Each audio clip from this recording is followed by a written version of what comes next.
Chapter 1, The Sign and System awakens, and the school beauty throws herself into his arms. The cicadas chirping in June cut through the sky of Linhai No. 3 Middle School like a dull saw. The ceiling fan of Class 7, Grade 12, was barely hanging on overhead, its blades making a dying creaking sound as they turned. Lu Chen huddled in the shadows of the second-to-last row, his school uniform collar stained with sweat and his cuffs stained with oil from delivering takeout the night before. As X approaches positive infinity.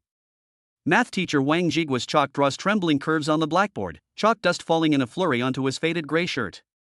The smell of spicy snacks that the boys in the back row were secretly eating, mixed with the sour smell of sweat, fermented into a nauseating stench in the stuffy classroom. Lu Chen's gaze was drawn to Zhou Hao's limited edition Air Jordans swaying in the row in front of him. The owner of those shoes was leaning back in his chair to the limit, with the heels pressed against the edge of his desk. This was Zhou Hao's invention, the desk surfing, which would cause Lu Chen's desk to shake violently every time he took notes. Lu Chen's gaze was drawn to Zhou Hao's limited edition Air Jordans swaying in the row in front of him. The owner of those shoes was leaning back in his chair to the limit, with the heels pressed against the edge of his desk. This was Zhou Hao's invention, the desk surfing, which would cause Lu Chen's desk to shake violently every time he took notes. Lu Chen. A piece of chalk accurately struck the 5-year college entrance examination, 3-year simulation book in front of him, the words college entrance examination on the cover stained with the spicy hot pot oil from last night. The entire class's eyes shone on him like spotlights. Zhou Hao deliberately pushed his chair back, and Lu Chen's pencil case crashed to the ground. The 5-cent ballpoint pen, the cracked eraser, and that family photo, the smiles of his parents in the picture, seemed even more glaring amidst the laughter of the crowd. Let's solve this problem.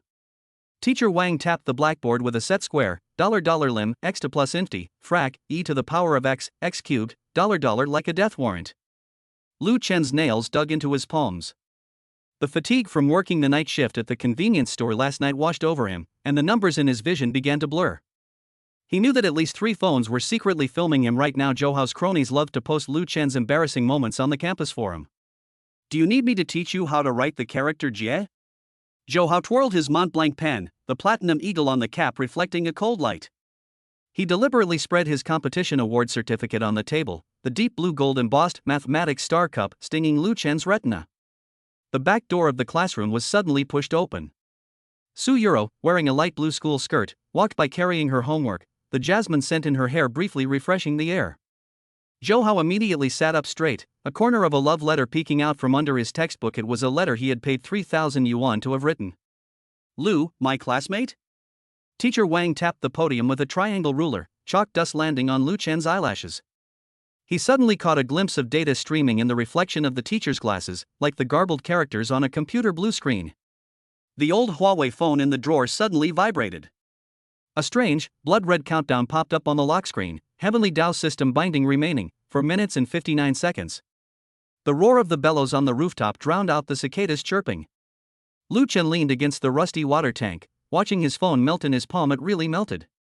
The liquid metal seeped into his skin like thousands of fire ants gnawing at his bone marrow, and he curled up like a shrimp in pain. Binding complete. The retina exploded through the azure screen, and the projection of the virtual assistant Xiao Qi emerged from the steam in the water tank. This girl in a Cheongsam and gold-rimmed glasses bore a striking resemblance to Su Yuro in her features. First check-in task, check-in at the 3rd stall in the women's restroom before 23:59 today. Xiao Qi's voice sounded like it had electronic noise mixed in. Are you fucking kidding me? Lu Chen grabbed half a brick and hurled it at the projection. The brick passed through the phantom image and hit the railing, startling a flock of white doves. He suddenly noticed that his nails, which had been constantly eroded by instant noodle soup, had become smooth, and the calluses he had developed from delivering takeout had disappeared. The stainless steel railing reflected an unfamiliar face, his messy bangs had become neat, tousled hair, his puffy eyes from staying up all night had outlined deep features, and even his worn-out school uniform fit him perfectly like a haute couture piece. A commotion suddenly erupted in the small garden downstairs. A disciplinary committee member was shining a flashlight on a couple. Early dating is prohibited. Lu Chen's pupils automatically adjusted their focus, and he could actually see the small print on the girl's school badge 50 meters away, Senior 3-2 Class Su Yuro, Student ID 0217. Hey, you dropped something. As Lu Chen turned, he stepped on a loose shoelace. His enhanced reflexes caused him to instinctively twist his waist and leap into the air, completing a beautiful side handspring. Amidst the flurry of notebooks, he caught a whiff of jasmine from Su Yuro's hair mixed with a very faint smell of engine oil. I'm sorry. As he crouched down to pick up the notebook, he caught a glimpse of the girl's knee. Under her skirt there was a bruise the size of a coin, shaped like it had been clamped by some kind of mechanical clamp. Inside a men's restroom stall, Lu Chen trembled as he activated the light screen. Zhou Hao's maniacal laughter echoed from outside. That piece of trash is definitely hiding here. The moment the cubicle door was kicked open, time seemed to freeze. Lu Chen saw the electronic tattoo on Zhou Hao's nape perfectly matching the intricate patterns on the frame of the system's light screen. Deep blue thorns were wrapped around a skull, and a faint red light flickered in the skull's eye sockets. What are you looking at? Zhou Hao ripped open his collar, revealing more tattoos beneath his Gucci necklace. Believe it or not, I'll. Lu Chen's hands moved faster than his thoughts.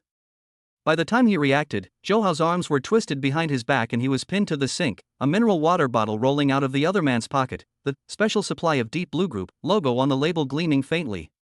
You've practiced Taekwondo? Zhou Hao's face contorted in pain. The martial arts gym my dad donated to the school will be ready next month. The school bell saved him. When Lu Chen let go, he noticed his palm lines had turned a pale gold. His enhanced hearing caught the crisp sound of Yi Honglei's high heels at the end of the corridor. The homeroom teacher was sending an encrypted message on her phone. Target has been decrypted, clearance progress 13%. Lu Chen huddled in the shadow cast by the water tank, his phone hissing in his palm like a red-hot coal. The burning pain of the liquid metal seeping into his skin made him bite his lip, the taste of rust exploding on his tongue. The instant the blood-red countdown on his retina reached 0, the rooftop railing was suddenly covered with vine-like patterns of light, the copper wires from the circuit board materializing in reality. Nice to meet you, I'm Xiuqi, your check-in assistant. A holographic projection emerges from the steam, and a girl in a blue and white porcelain cheongsam adjusts her gold-rimmed glasses. You have received your newbie gift pack, please check it. Lu Chen's throat felt like it was being sanded. Which company's AR prank is this? The Heavenly Dao system originated from tortoise-shell divination during the Shang and Zhou dynasties and was digitized in July 2023. Xiao Qi's projection suddenly flickered, revealing Su Yuro's face, and suggested using the physique enhancement fluid immediately, unless she wanted to be turned into a specimen. The sound of the PE teacher's whistle came from afar, and Lu Chen then realized that his vision was eerily clear. He could see the ants on the scoreboard of the basketball court 100 meters away, hear every word of the director of the academic affairs office speaking on the 5th floor, and even identify 3 people climbing the stairs by the smell of sweat. Side effects? He unscrewed the jade medicine bottle that had appeared out of nowhere. A persistent high fever for 72 hours, and Xiao Qi's voice was cut off by the school bell. The moment the strengthening liquid entered his throat, Lu Chen felt as if magma was flowing down his esophagus into his stomach. He staggered and grabbed the water tank, the stainless steel shell reflecting a horrifying change. His originally dry and yellow hair had turned black and thick at a visible speed, his puffy eyes from staying up all night had outlined deep features, and even his school uniform, which had been washed out of shape, looked as if it had been altered by an invisible tailor. Ah! He tore off the shirt that was stuck to his body, revealing his tan skin, honed from years of delivering takeout, now a pale ivory white, and his muscle definition appearing out of thin air as if 3D printed. Most bizarrely, faint gold patterns appeared on his chest echoing Zhou Hao's electronic tattoos. A girl's scream suddenly came from downstairs. Lu Chen rushed to the railing and saw Su Yuro's notebook being blown away by the wind. His enhanced dynamic vision allowed him to see that one of the notebooks was filled with mechanical design drawings, and the meshing parts of the gears were marked with Deep Blue Group patent number A113. Hey, you dropped something. Su Yuro appeared behind him without him noticing. As Lu Chen turned around, he stepped on a loose shoelace. In that instant of losing his balance, his enhanced reflexes allowed him to perform a side handspring at the level of a professional gymnast. The girl's jasmine scent wafted into his nostrils, mixed with a very faint smell of engine oil. As Lu Chen took the notebook, his fingertips brushed against the veins on the back of her hand. There was a pinhole-sized electronic interface there. When Lu Chen returned to the classroom, he found his desk covered in red paint. Zhou Hao sat on the podium with his legs crossed, twirling a utility knife between his fingers. I heard our delivery guy is going to participate in a math competition? Amidst the class's laughter, Lu Chen's sense of smell detected a danger signal. The red paint contained a slow-acting poison. He pretended to trip and knock over Zhou Hao's backpack. The moment the limited edition fountain pen shattered, a familiar, sweet smell wafted from the ink, exactly the same as the drug the convenience store robbers used the night before. You're asking for it. Zhou Hao grabbed his collar, then suddenly froze. His strengthened muscles tightened like steel wire, and Lu Chen grabbed the other's wrist with his own, hearing a cracking sound as if his knuckles were dislocating. Run 20 laps around the track, now. Yi Hongli's perfume scent triggered a system warning, neurogenic gas detected. The setting sun dyed the track blood red. As Lu Chen counted to the 18th lap, Zhou Hao suddenly collapsed to the ground, convulsing. Enhanced vision saw through his school uniform. Blue viscous fluid was oozing from the tattoo on the back of his neck, and a tiny syringe reflected light from his spine. Help, help me. Zhou Hao's pupils dilated into an eerie mechanical blue. They were on his spine. In the shadows of the sports equipment room, Yi Hongli was on the phone. The experimental subject was experiencing a rejection reaction, and removal was recommended. Her manicured nails scratched her phone case, revealing a microcircuit board implanted under her skin. Lu Chen carried Zhou Hao on his back and rushed towards the infirmary, just as Su Yuro appeared pushing a stretcher. The girl's body temperature was abnormally low, and the outline of a metal waistband was faintly visible under her white coat. Don't touch his spine. She suddenly grabbed Lu Chen's wrist with an inhuman force, unless you want to get infected. The whistle of gym class pierced the sweltering air. Lu Chen huddled in the shade, his newly changed school uniform clinging to his back with sweat. Zhou Hao was performing in the shot put area, his bronze muscles gleaming in the sunlight. The girl screams like waves crashing against the rocks. Next up, Lu Chen. Physical education teacher Zhang Meng blew his whistle, his identity as a retired Special Forces soldier making the tattoo on his right arm look particularly menacing. The shot put was icy cold in his hands, and cold sweat seeped from Lu Chen's palms. The muscle memory enhanced by the system last night suddenly awakened, and he felt that the shot put was as light as an orange. When Zhou Hao deliberately bumped into him, his enhanced dynamic vision turned the world into slow motion. He could clearly see Su Yuro's figure reflected in the splattering beads of sweat. Watch out! Teacher Zhang Meng's shout came a beat too late. Lu Chen instinctively spun around and kicked to the side, the shot put drawing a strange parabola, passing through the throwing opening of a trash can 30 meters away, and smashing the half-empty bottle of cola hidden inside. The entire playground fell silent amidst the crisp splash of sparkling water. Zhou Hao stood frozen in place, clearly seeing a faint golden light flash in Lu Chen's pupils as he turned around. In the locker room, where the smell of mildew mingled with the stench of sweat, Lu Chen stared blankly at the rusty locker. His enhanced sense of smell picked up on a danger signal. Zhou Hao's henchman was mixing chemicals in the next cubicle, the sweet almond scent concealing the pungent odor of cyanide. Pretty good at fighting, huh? Zhou Hao kicked open the cubicle door, twirling a utility knife between his fingers. I heard your mom cleans toilets at Deep Blue Group? Lu Chen's fists clenched so tightly they cracked. In the reflection of the cabinet door, he saw blue, viscous fluid seeping from Zhou Hao's neck tattoo, spreading like a living thing up his spine. The sudden school bell saved both of them. If Zhou Hao's knife had been half an inch closer, Lu Chen's enhanced reflexes would have snapped his wrist. Suddenly, Xiao Qi's projection appeared in the dressing mirror. Daily task: collect Zhou Hao's biological samples. During math class, Lu Chen's X-ray vision activated uncontrollably. Looking through Zhou Hao's school uniform shirt, he saw that the tattoo on the back of Zhou Hao's neck was actually a subcutaneous circuit board, its fluorescent patterns originating from the system's light screen. As Zhou Hao stole a glance at Su Yuro, the tattoo suddenly glowed red, and Yi Hongli on the podium simultaneously adjusted her glasses. The final, most challenging problem was to be solved by Lu Chen. Yi Hongli banged on the blackboard, $int, 0, carat, plus inti, frac, ln1 plus x carat 2, e carat, pi x, dx $$ sounded like a death knell. Lu Chen's retina displayed the solution steps, and the chalk automatically wrote out the perfect process. When he wrote the last integral symbol, Zhou Hao's pen suddenly exploded, and dark blue ink splattered on the exam paper, forming a skull pattern. The campus was deathly silent after evening self-study, like a tomb. Lu Chen followed Zhou Hao into the martial arts hall and saw a horrifying scene through the skylight. Zhou Tianxiang was stabbing his son's cervical spine with a syringe. The moment the blue viscous liquid was injected, Zhou Hao's tattoos glowed like fireflies. This is the last chance. Zhou Tianxiang's mechanical prosthetic eye rotates and focuses. It will either become a weapon of the deep blue, or it will become like your parents. Lu Chen, hiding on the beam, suddenly stopped breathing. He had never told anyone that his parents worked for the Deep Blue Group. The morning mist enveloped the campus like a shroud. Lu Chen squatted in the third stall of the women's restroom, his phone screen displaying, check-in countdown 1 minute and 47 seconds. Suddenly, blue viscous liquid seeped from the toilet tank, and a bronze divination stick emerged from the mold, its tie pattern strikingly similar to Zhou Hao's tattoo. Bang! The stall door was blasted open with a stun gun. Yi Hongli's perfume carried a murderous intent. Lu, sneaking into the women's restroom at night isn't a good habit. Her manicured nails grazed the phone screen, and Lu Chen's retina suddenly stung. A garbled virus had been forcibly implanted into the system's light screen. The enhanced Achilles tendon unleashed superhuman strength, and Lu Chen smashed through the air vent and leaped into the morning mist. The footsteps of his pursuers echoed in the corridor. He saw Zhou Hao leading the security team to surround him, the electric currents of the riot forks weaving a deadly spiderweb in the mist. In a panic, Lu Chen fled into the computer room. His fingertips had barely touched the CPU when the chassis suddenly spewed liquid nitrogen. The system screen distorted into Su Yuro's face in the low temperature. "Run! They're rewriting your biological data." The screen lit up with a bloody image. The surveillance footage from last night's women's restroom had been tampered with, showing him stabbing a non-existent girl with a utility knife.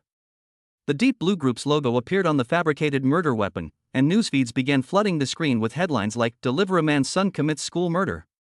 Clearance progress 89%.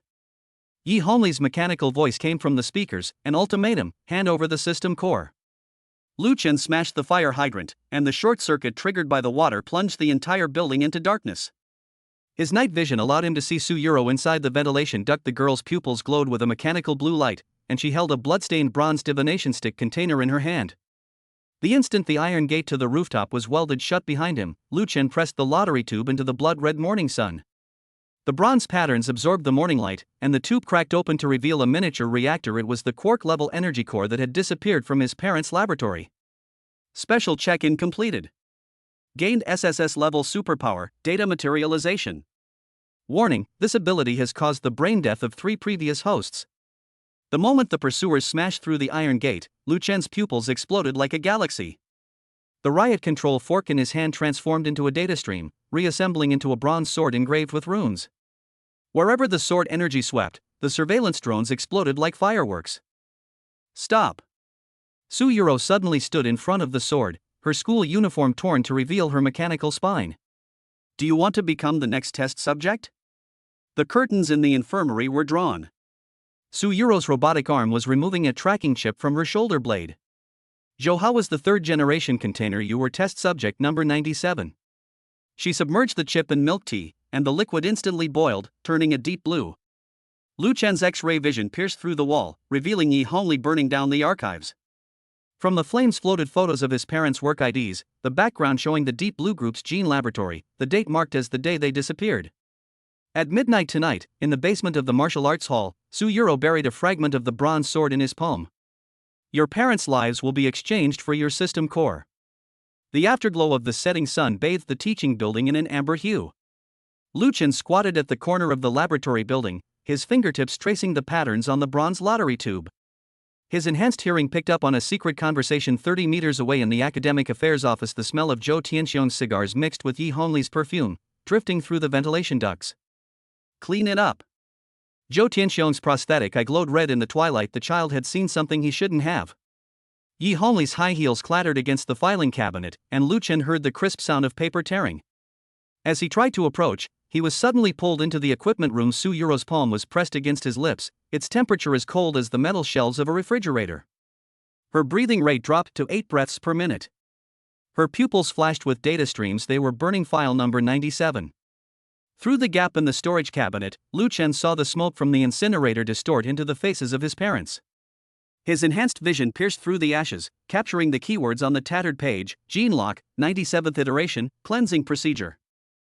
The fluorescent lights hummed during evening self-study. Lu Chen pretended to write a self-criticism, but actually used his X-ray vision to scan Zhou Hao's spine. The syringe was oozing blue viscous fluid, spreading along the nerve bundles towards the brain. The last big question. Yi Hongli suddenly knocked on the desk. "Lu Chen, come up and demonstrate the solution." The topology problem on the blackboard was actually encrypted information. Lu Chen's retina automatically deciphered the 3-dimensional coordinates: 3012N, 12012E, the old site of his parents' laboratory. As he wrote the first symbol, chalk dust suddenly gathered into a miniature storm, forming a skull cloud above Zhou Hao's head. Cough, cough. Zhou Hao coughed violently, spitting out blood froth with a metallic sheen. Amidst the commotion in the class, Yi Hongli's glasses reflected an eerie green light, and Lu Chen's system light screen alarm sounded: brainwave interference detected. The moonlight was devoured by dark clouds as Lu Chen scaled the back wall of the martial arts hall. The image of Zhou vomiting blood during the day replayed in his mind. The bloodstain, under enhanced vision, revealed the characteristics of a cluster of nanobots. The electronic lock in the basement reflected his distorted face. During the iris scan, the system suddenly hijacked the program. Crack complete, time taken 0.3 seconds. Behind the door was a circular glass chamber, where 300 incubation tanks contained clones identical to Zhou, each connected by an umbilical cord to a miniature model of a central bronze gate. "I've been waiting for you for a long time." Zhou Tianxian's robotic arm emerged from the shadows, his fingertips clutching Su Yuro's school badge. He didn't want anything to happen to her. Lu Chen's pupils suddenly contracted as he saw the words written in blood on the back of the school badge, "Don't trust anyone." The alarm blared through the night as Lu Chen, clutching a bronze door model, sprinted down the corridor. The pursuer's laser dot hovered over his back, his reinforced muscles groaning under the strain. Suddenly, a calloused hand reached out from around the corner. Grandpa Chin's broom handle smashed a fire hydrant, and amidst the gushing water, a rusty scabbard deflected 3 tranquilizer darts. "Run to the boiler room." The old man pointed his pipe at the ventilation duct. "That girl is waiting for you." At the end of the pipeline, Su Yuro was welding the exit shut with a robotic arm. Her titanium alloy ribs were exposed through a tear in her school uniform, and the energy core bearing the logo of the Deep Blue Group pulsed within her chest cavity. The implant was backfiring. She pressed the bronze fragment into Lu Chen's palm and used it to open the door. The steam from the boiler room sounded like the panting of a giant beast. Lu Chen gripped the bronze fragment and stabbed it at the iron door. As the rust peeled away, blue-gold blood seeped from the cracks. His enhanced sense of smell recognized it as Su Yuro's blood, a unique scent mixed with engine oil and jasmine. Quick! Su Yuro's mechanical arm suddenly disintegrated, and the parts reassembled into a key in mid-air. "My core can only last for 3 minutes. The iron gate swung open with a bang, and a blast of cold air, carrying with it the roar of an old-fashioned computer from 1974, rushed out. Lu Chen's pupils contracted sharply. 300 IBM computers covered in cobwebs formed a circular matrix, and in the central glass chamber floated 2 bodies, his parents, who had been missing for 3 years. "Welcome home, number 97. Zhou Tianxian's mechanical voice boomed from the loudspeaker. As Lu Chen turned around, Su Yuro's energy core had already been embedded in the control panel, and the data stream in her pupils formed a blood-red countdown, 2 minutes and 17 seconds. Lu Chen's temples throbbed as the system's light screen uncontrollably revealed a terrifying truth: his parents' cerebral cortexes had been made into biochips, calculating the bronze gate password at a rate of trillions of times per second.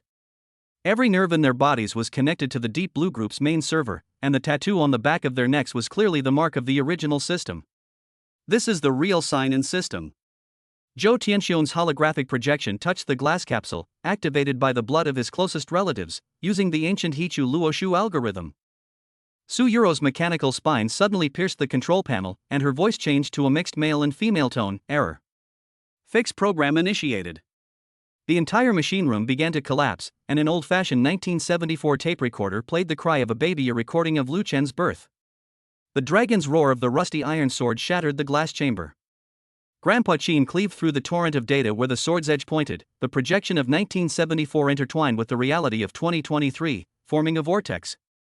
Lu Chen saw his young parents carving oracle bone script in the laboratory. "Shuner, the key to breaking this deadlock lies with Su." Catch! Grandpa Chin's pipe exploded, the tobacco transforming into a galaxy that entangled Zhou Tianxian's mechanical arm. Lu Chen grasped the incoming bronze sword, the golden patterns on his chest resonating with the inscriptions on the sword, and the sword energy he unleashed even carried the aroma of milk tea.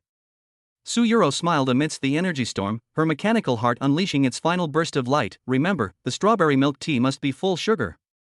Her body shattered into a stream of data, flowing into the bronze fragments in Lu Chen's hand. As dawn pierced the clouds, the martial arts hall was already a ruin. Lu Chen knelt in the scorched earth, clutching half a strawberry-flavored milk tea candy in his palm, the last materialized remnant of Su Yuro's core. Yi Hongli's high heels approached from afar. She removed her broken glasses, revealing mechanical pupils identical to Su Yuro's. "You passed the preliminary test." She tossed you a blood-stained competition registration form. The next assignment was in the principal's office. Lu Chen's retina suddenly displayed a blood-red notification: gained EX skill Sands of Time, at the cost of 3 additional scars on his palms perfectly matching the engravings on his parents' laboratory table. Chapter 2, First Sign-In, Gaining Superpowers. The tomato and egg stir-fry in the cafeteria had an eerie orange-red hue. Lu Chen used his chopsticks to break up the clumps of egg liquid, and his enhanced sense of smell detected a faint bitter almond scent, the aroma emanating from Zhou Hao's table. 5 sports students sat around in the VIP area, with energy drinks sponsored by Deep Blue Group on the table. The reflection from the bottles projected a miniature QR code onto Lu Chen's retina. The latest pre-workout supplement, 1 sip is equivalent to 10 personal training sessions. Zhou Hao deliberately shook the bottle, the pale blue liquid foaming inside. His neck tattoo was faintly visible beneath his collar, like a coiled venomous snake. Lu Chen's chopstick suddenly snapped, splintering into his hand. The pain brought him to a sharp realization. With every sip of Zhou Hao's drink, the color of his tattoo deepened. When the cafeteria's loudspeaker played The Athlete's March, all the physical education students suddenly turned to look at him in unison, their pupils shrinking to pinpoints.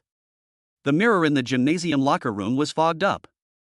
Lu Chen had just taken off his oil-stained delivery uniform when Zhou Hao suddenly shattered the mirror with his palm. Sharp shards of glass hovered in the air, and Lu Chen's enhanced dynamic vision allowed him to see the trajectory of each shard. Tonight at 8 p.m., martial arts gym. Zhou Hao's breath was metallic.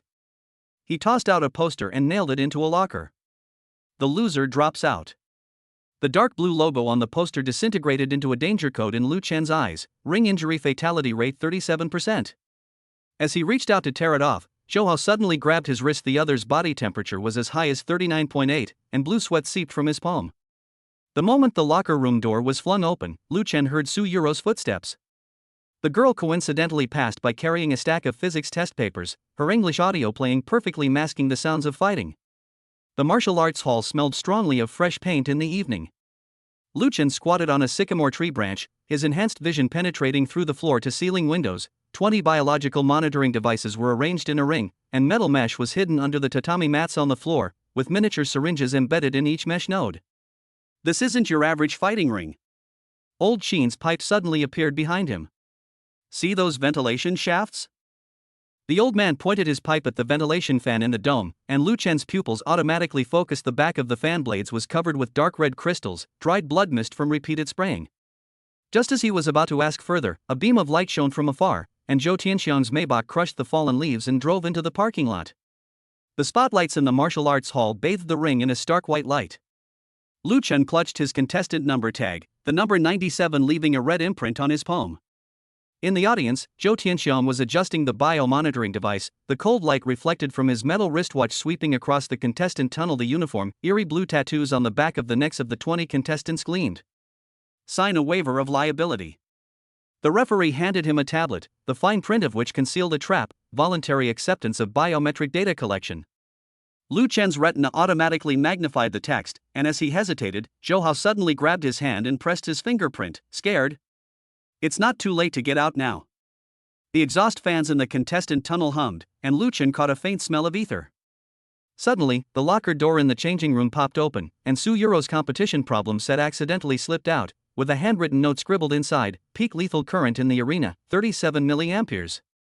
The moment the gong rang out, Wang Chang's whip kick had already swept towards his face. Lu Chen leaned back to dodge, his enhanced vision catching the abnormal dilation of the other's pupils. Wang Chang's eyes were bloodshot, and his sweat was evaporating into a pale blue mist in the air. System notification, fighting specialization activated. Lu Chen's muscle memory suddenly kicked in, and the grappling techniques taught by Grandpa Qin became instinctive. He grabbed Wang Chang's ankle and pulled back, but at the moment of exertion, he noticed something unusual. His opponent's tendons were far harder than ordinary people's, like rubber wrapped with steel cables. Die! Wang Chang roared, spinning around to break free, his fingernails leaving 5 bloody marks on Lu Chen's forearm. The wounds burned fiercely, and a warning popped up on Lu Chen's retina: neurotoxin detected. A slight tremor suddenly came from the arena floor, and the metal mesh released a low-frequency current. Wang Chang, like a beast injected with stimulants, became increasingly frenzied in his attacks, while Lu Chen's dodging route was guided to the edge of the arena by the current. Lu Chen's shoes left scorch marks on the tatami mat, and the red light from the bio-monitor locked onto the back of his neck. As Wang Chang's knee strike aimed at his ribs, he suddenly remembered Grandpa Qin's teachings: a fight is like a kiss, the real skill is revealed in close combat. He risked his life to cut into Wang Chang's arms, his elbow striking Wang Chang's acupoint with pinpoint accuracy. Instead of fainting, his opponent revealed a sinister smile. Lu Chen's fingertips touched a cold, hard object. A miniature pacemaker had been implanted in Wang Chang's heart. Bang! As Lu Chen was slammed into the corner of the ring by an over-the-shoulder throw, just as the back of his head was about to hit the metal post, the referee suddenly rang the gong. Violation. 10 points deducted. Yi Hongli, sitting in the audience, pushed up her glasses.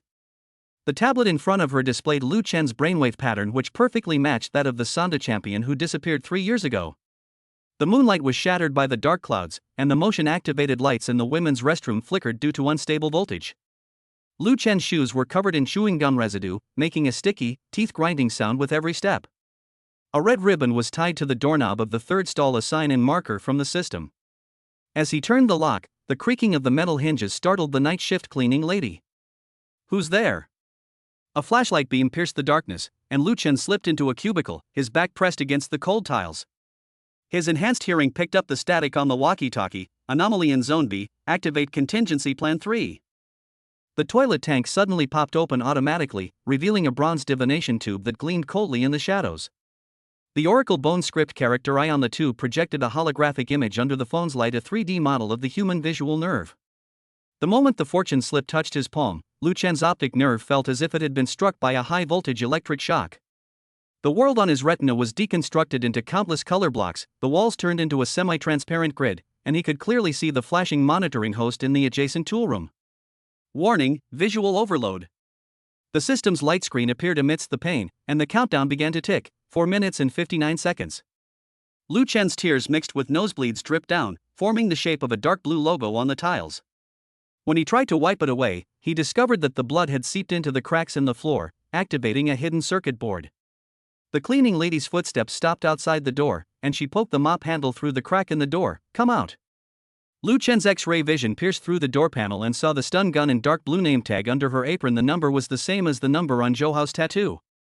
The hum of the ventilation fan suddenly intensified, and Su Yuro's figure appeared on the treetop outside the window. She threw her school uniform jacket over the camera, and her phone flash flashed at a specific frequency, freezing the corridor's surveillance footage in an empty shot. "Grab the drainpipe," she whispered. Lu Chen flipped and leaped out of the window, his enhanced grip leaving finger marks on the cast iron pipe. During his descent, his X-ray vision inadvertently pierced through Su Yuro's trouser leg. The carbon fiber mechanical knee joint gleamed coldly. The moment Lu Chen landed, his heel crushed the fallen leaves.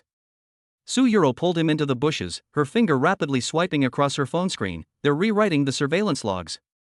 You have 120 seconds. The fluorescent lights hummed during the Math Monthly exam, and Lu Chen's pen hovered over the test paper.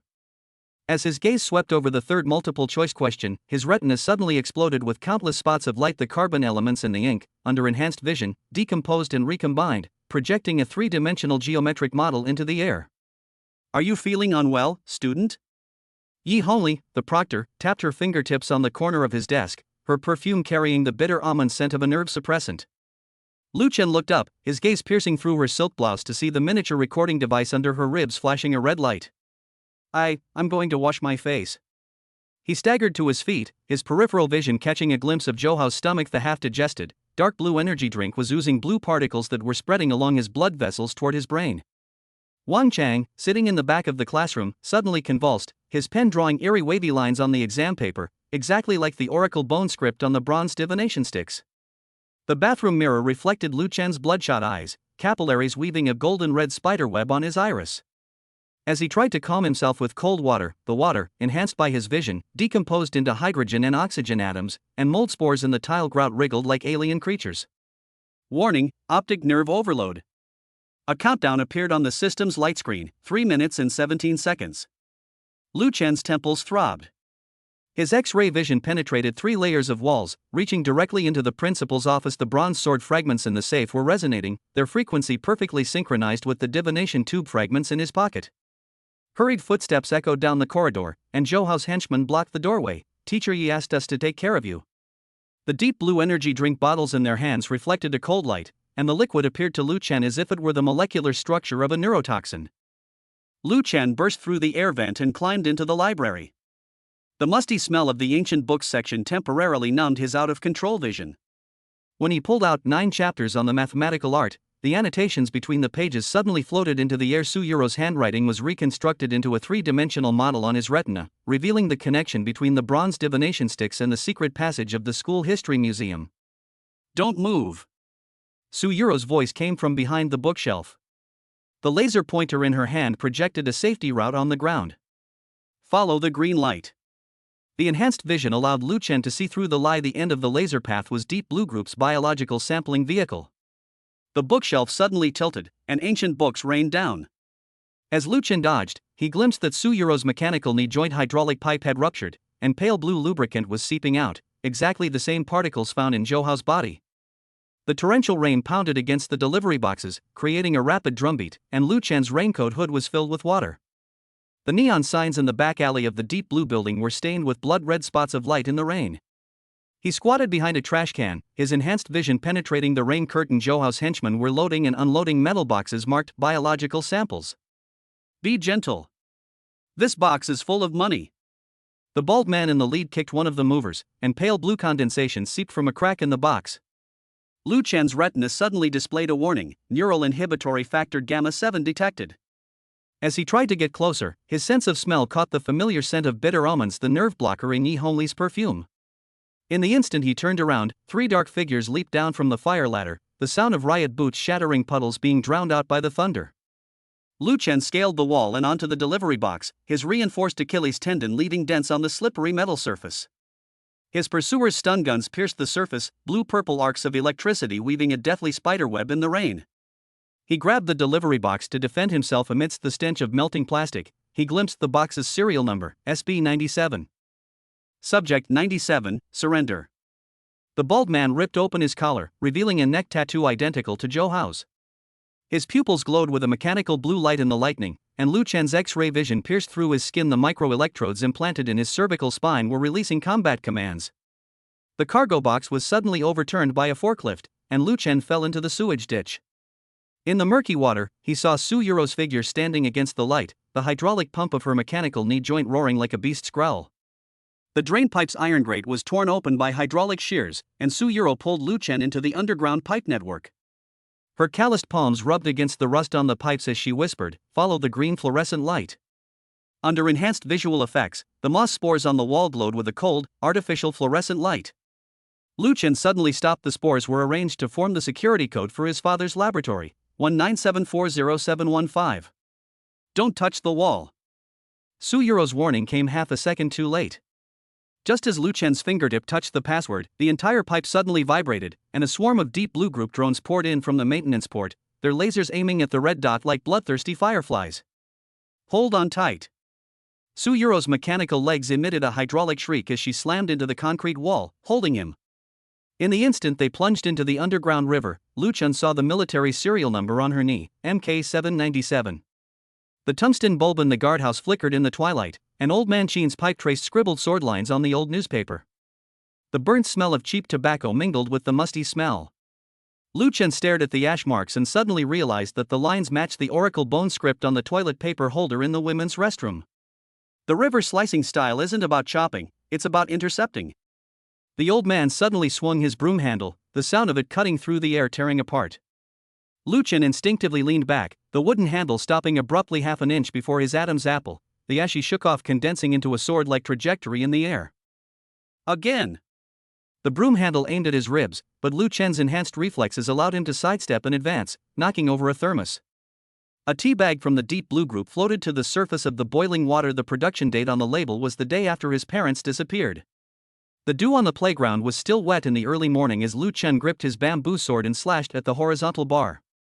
The system's light screen projected dynamic correction lines onto his retina each time the deviation exceeded 5 degrees, a needle-like electric current would pierce his temples. Sink your wrist 3 centimeters. Su Yuro's voice came from the stands. She was holding a competition question book with ancient sword manual tucked inside. When Lu Chen's bamboo sword struck the red lacquer mark for the 97th time, the blade suddenly exploded. The flying bamboo spikes, under enhanced vision, moved as slowly as feathers. He caught the sharpest few pieces with his bare hands. Among the students jogging in the morning, Zhouhao's gaze swept over their necks like a venomous snake. Lu Chen's bamboo sword fragments left bloody marks on his palm, perfectly matching the intercepting the river style drawn by Grandpa Chin in his cigarette ash. Dozens of afterimages were reflected on the mirrored wall of the martial arts hall as Lu Chen's bamboo sword darted through blind spots in the surveillance cameras. Just as the tip of the sword was about to pierce the dummy's throat, he suddenly stopped. The hydraulic sounds of Su-Yuro's mechanical joints from the previous night echoed in his mind, and the sword's trajectory unconsciously mimicked the impact frequency of a hydraulic pump. Sweat dripped onto the floor. In his dizziness, Lu Chen saw the surveillance footage from his parents' lab. They were wearing white lab coats, adjusting anatomical models in the kendo room, their movements identical to Grandpa Chen's. Yi Hongli's figure flashed past the window. Her tablet was recording training data. Yi Hongli's office was filled with the mixed smell of bitter coffee and printer ink. Lu Chen held the competition registration form in his hand, his enhanced vision penetrating the paper. The ultraviolet fluorescent handwriting on the clauses revealed hidden content, voluntary acceptance of brain-computer interface implantation. When he looked up, he noticed a miniature camera flashing on the edge of Yi Hongli's glasses. Sign it, and next week's Deep Blue scholarship is yours. Yi Hongli's pen nib circled the word voluntary repeatedly, the ink spreading across the paper to outline the Deep Blue logo. Suddenly, the shadows of the sycamore trees outside the window swayed, and Lu Chen's hearing picked up on the sound of metal scraping. Zhouhao's henchman was setting up a directional sound wave transmitter outside the window. I need to think about it. As Lu Chen stood up, he deliberately knocked over his coffee cup, the brown liquid soaking the registration form. In the instant Yi Hongli wiped the table, he caught a glimpse of the instruction manual for the nerve shock collar in the drawer. The model was exactly the same as the one used by the martial arts gym's monitoring device. The biological laboratory was filled with the pungent smell of formaldehyde late at night. Lu Chen used a bronze skewer to pry open a storage cabinet, and the biological sample bottles in the refrigerator were covered with 97 labels. When he scanned with his X-ray vision, the brain tissue slices suspended in the pale blue liquid suddenly wriggled, projecting the oracle bone script character danger onto his retina. This is not a place for you. Zhou Tianxiong's prosthetic eye suddenly glowed red, and his leather shoes crushed the glassware scattered on the ground. Lu Chen grabbed his scalpel to block, sparks flying as the blade collided with the prosthetic arm. His enhanced vision revealed the access code for his parents' laboratory engraved on the joint of the prosthetic limb. The refrigerator suddenly alarmed, and liquid nitrogen vapor erupted. Through the white mist, Su-Yuro's mechanical legs kicked open the emergency exit, and her laser pointer burned an escape route onto the ground. Follow the triangle markings. The steam pipes in the boiler room roared like a giant beast panting. Lu Chen scanned the QR code at the bottom of the bronze divination tube with his mobile phone, and a holographic projection appeared in the air, displaying the data chain of Deep Blue Group. Zhouhao's medical report showed that his blood contained nanorobots, while Su-Yuro's mechanical knee joint design icon was marked 97th iteration. They're using students for live experiments. Old Chen tapped his pipe against the iron pipe, sparks igniting the fluorescent agent on the moss on the wall.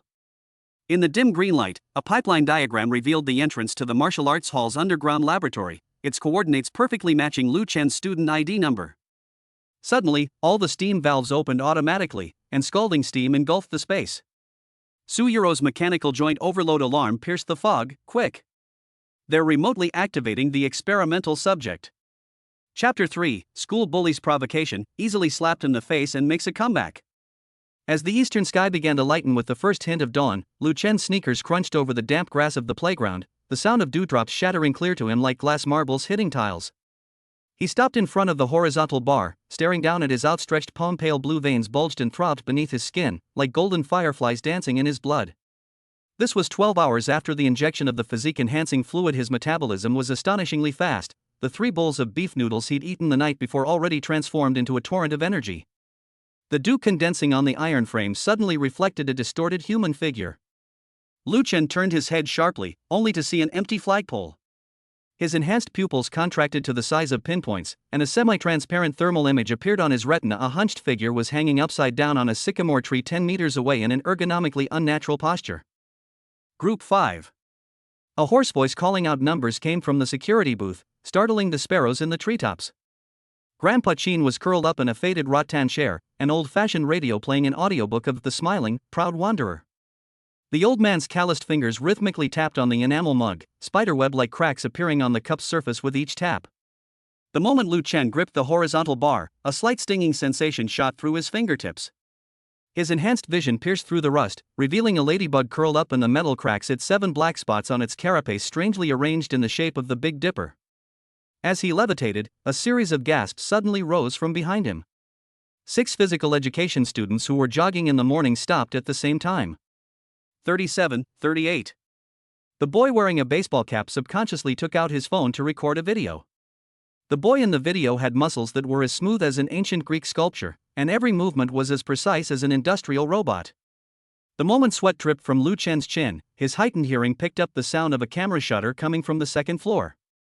He looked up and saw a reflection flashing through the gap in the curtains of Class 2, Grade 9, where a girl with pigtails was aiming a telephoto lens at his waist and abdomen. 49. As Lu Chen completed his last pull-up, the horizontal bar suddenly groaned under the strain. The thumb-thick steel bar left deep fingerprints on his palms, like softened hot chocolate.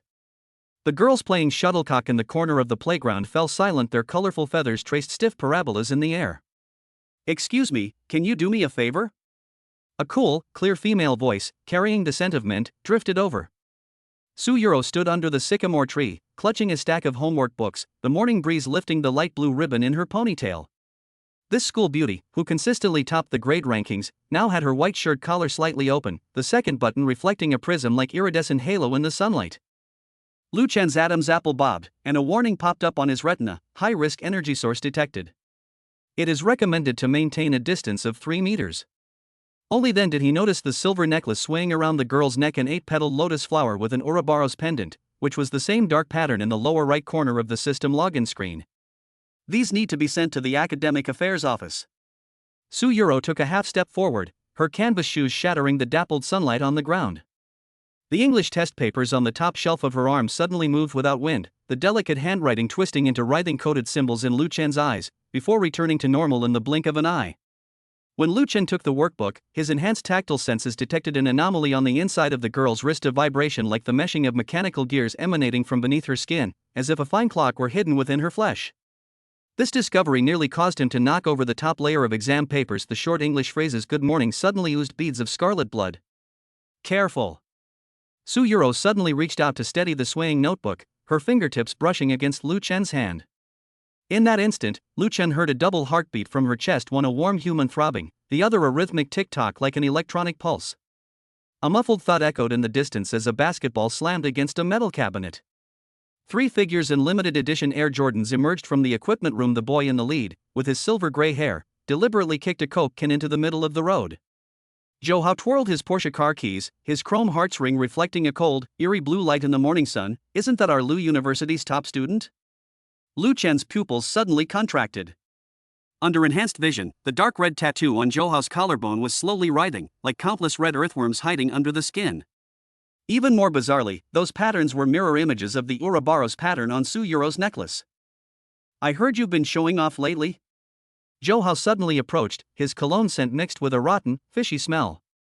As he raised his hand to pat Lu Chen's shoulder, Lu Chen saw the sticky substance seeping from under the other's fingernails, gleaming like mother of pearl in the sunlight. The blinds in the principal's office on the second floor trembled slightly. The head of student affairs, wearing gold-rimmed glasses, lowered his binoculars, turned to the person in the shadows, and whispered, "The pull-up record has been broken 3 times since the school's founding. This has exceeded human limits. Notify Night Owl's men." A synthesized female voice came from the darkness, the blue light from the computer screen illuminating a bright red fingernail. "That old gatekeeper has been frequently going in and out of the equipment room warehouse lately. Have the investigation team focused their search on him?" Their conversation was suddenly interrupted by a piercing electrical crackling. The globe on the principal's desk started spinning wildly on its own, its pointer pointing erratically towards the playground. When the head of student affairs raised his binoculars again, he saw Grandpa Jean looking up at the office window, smiling. In the old man's missing front teeth, the tip of his tongue could be faintly seen gleaming with a cold metallic light. As the morning reading bell rang, Lu Chen was cornered in the corridor by Zhou Hao's henchman. The blonde-haired boy deliberately stuck chewing gum on Lu Chen's shoulder, but recoiled as if electrocuted the moment it touched his skin. "Holy crap! This kid's got an electric shock about him. Free time in PE class today." Zhou Hao fiddled with his Zippo lighter, the flickering flame reflecting a double vision in his pupils. "Dare to play a 3-on-3 game? The stakes are..." He suddenly turned to look at Su Yuro, who was collecting homework, the lighter cap popping open with a crisp sound like bone cracking. Lu Chen's temples throbbed. He heard another frequency mixed in with the rushing sound of his blood, like the rumble of some ancient chime within his skull. When his gaze met Su Yuro's, the girl suddenly mouthed something, clearly saying, "Don't touch his blood." The lingering echo of the school bell still reverberated in the corridor. Lu Chen's fingertips unconsciously tapped unevenly into the desk. His enhanced hearing picked up the dripping sound from the girls' restroom 30 meters away, the frequency perfectly synchronized with the flashing rhythm of the system interface. The girl in front of him suddenly screamed as she turned to borrow an eraser. She saw a golden halo flowing in Lu Chen's pupils, like a molten sun imprisoned within his iris. The latest colored contact lenses? A sarcastic sneer came from diagonally across the room. Zhou Hao propped his feet up on the desk, the soles of his limited edition Air Jordans covered in airy dark green moss. He turned the dial of his Patek Philippe Starry Night watch, the ticking of the second hand gradually distorting into the counting of some ancient language in Lu Chen's ears. As the music for the morning exercises began, Zhou Hao's henchmen swarmed around him like hyenas. The blonde-haired boy deliberately stuck chewing gum on the back of Lu Chen's chair, but staggered backward from the static electricity the moment he touched it. Lu Chen noticed the new tattoo on the boy's hand, 3 crows with their heads and tails joined together, its color as ominous as the tattoo on Zhou Hao's collarbone. "I heard you were showing off on the playground this morning?" Zhou Hao suddenly grabbed Lu Chen's collar, the chrome hearts ring scraping against the school badge with a grating sound. His breath carried a rotten, sweet smell, and Lu Chen's retina suddenly displayed a warning: abyssal spores detected. Nasal mucosa closed. The iron door to the equipment room creaked in the wind as Zhou Hao slammed the basketball hard against a locker. The metallic clang startled a gray dove perched outside the window, and Lu Chen saw the trajectory of the falling feathers suddenly freeze. A countdown popped up on the system interface: 3 seconds. Free time in PE class today. Zhou Hao crushed a drifting sycamore leaf with his sneakers, the sap spreading into a spiderweb-like pattern of blood on the white floor tiles. 3 against 3, 10 balls to decide the winner. The 2 athletic students behind him were stretching, and the tall one wearing wristbands unscrewed a mineral water bottle. As the dark blue liquid slid down his Adam's apple, earthworm-like undulations appeared under the skin of his neck. Lu Chen's temples throbbed. Under enhanced vision, Zhou Hao's tattoos were proliferating at a visible rate, dark red tendrils crawling across his collarbone and extending towards his heart. Even more bizarrely, the patterns formed a mirror image of the Ouroboros on Su Yuro's necklace, like some kind of ancient totem that had been disassembled. "Don't dare!" Zhou Hao suddenly moved closer, the sticky liquid seeping from under his fingernails dripping onto Lu Chen's sleeve. The drop of liquid swelled into a translucent sack the moment it touched the fabric, containing countless swirling black starlight. His retina was suddenly covered in blood, and a mechanical female voice exploded in his mind: abyss contamination level 37%, forced activation of combat assist mode. The world in Lu Chen's vision suddenly faded, and Zhou Hao's body appeared marked with dense red dots: carotid artery fatal, Tanzhong acupoint energy node, right ring finger contamination core. Then it settled.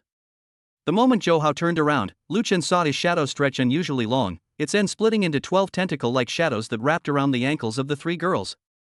The girls' eyes suddenly glazed over, and like marionettes, they echoed in unison, "We'll be the referees."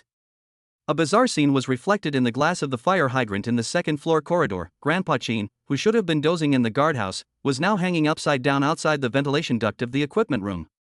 The old man held a half-smoked cigarette in his right hand, while his left hand formed a peculiar hand seal, and the smoke condensed into an invisible talisman in the air, silently covering the entire basketball court. As Su Yuro passed by carrying a stack of chemistry lab reports, she suddenly stopped and looked up at the sky. Her irises flickered like a stream of data, whispering frequencies beyond human hearing. The buzzing of a drone came from the clouds, but it suddenly went out of control and crashed as it approached the playground, the Night Owl organization's insignia on its wing shining brightly in the sunlight. As Lu Chen headed towards the restroom, suppressed vomiting sounds came from one of the stalls. His enhanced sense of smell detected a strong rusty odor. Blue-purple viscous fluid seeped from under the door of the 3rd stall, and a pattern similar to Zhou Hao's tattoo was drawn in blood on the wall. Suddenly, a system notification popped up: temporary check-in point detected. Consume 3 points of luck to check in early? The moment he confirmed his selection, a dull thud echoed from inside the cubicle as something fell to the ground. Lu Chen pushed open the door and saw PE teacher Wang Jianjun slumped beside the toilet, his right hand still gripping his carotid artery. His pupils were dilated into eerie hexagons, and countless wriggling granules protruded beneath the skin of his neck, as if millions of beetles were migrating beneath his skin. "Don't look!" Su Yuro suddenly covered Lu Chen's mouth and nose from behind. The girl's palms were icy cold, the scent of mint mixed with the burnt smell of an overloaded integrated circuit board. Her canvas shoes precisely stepped on the slime spreading on the ground, the pattern on the soles perfectly aligning with the system warning sign. As Lu Chen was dragged out of the bathroom, the sound of shattering glass echoed behind him. Wang Jianjun crashed through a window and leaped to the third floor, his limbs twisted in a crawling motion causing several passing girls to scream hysterically. Su Yuro's nails dug deeply into Lu Chen's wrist as she whispered a warning, "They're using a basketball game to screen for parasites." The instant the school bell rang, Lu Chen's retinas suddenly exploded with countless data streams. Zhou Hao turned around at the end of the corridor, his exaggerated smile stretching to his ears, through which the flesh-colored suckers densely covering the inner walls of his mouth were vaguely visible. He raised his hand in a firing gesture, and dark red spores condensed into solid bullets at his fingertips.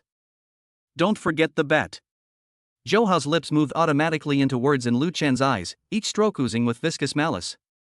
The tattoo on his neck had completely covered his left chest, and the writhing tentacles outlined a terrifying shape under his white school uniform, as if something alive was about to burst out of his body.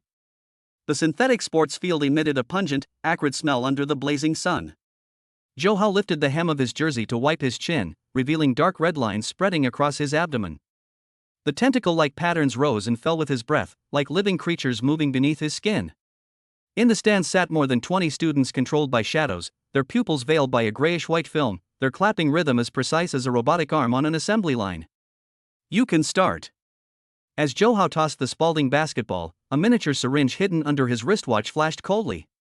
The moment Lu Chen caught the ball, his retina exploded with a waterfall of data, neurotoxin infiltration detected, blood purification function activated. He clearly saw pale golden sweat seeping from his palms, dripping onto the ground and corroding tiny pits.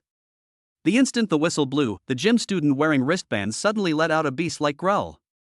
The sound of his Achilles tendon tearing was clearly audible to Lu Chen, yet he charged forward at a speed beyond human limits. Under enhanced vision, scaly keratinized layers appeared on the opponent's neck, and his pupils split into compound eye structures. 45 degrees to the left. The system's female voice echoed in his skull, and Lu Chen instinctively took a step back.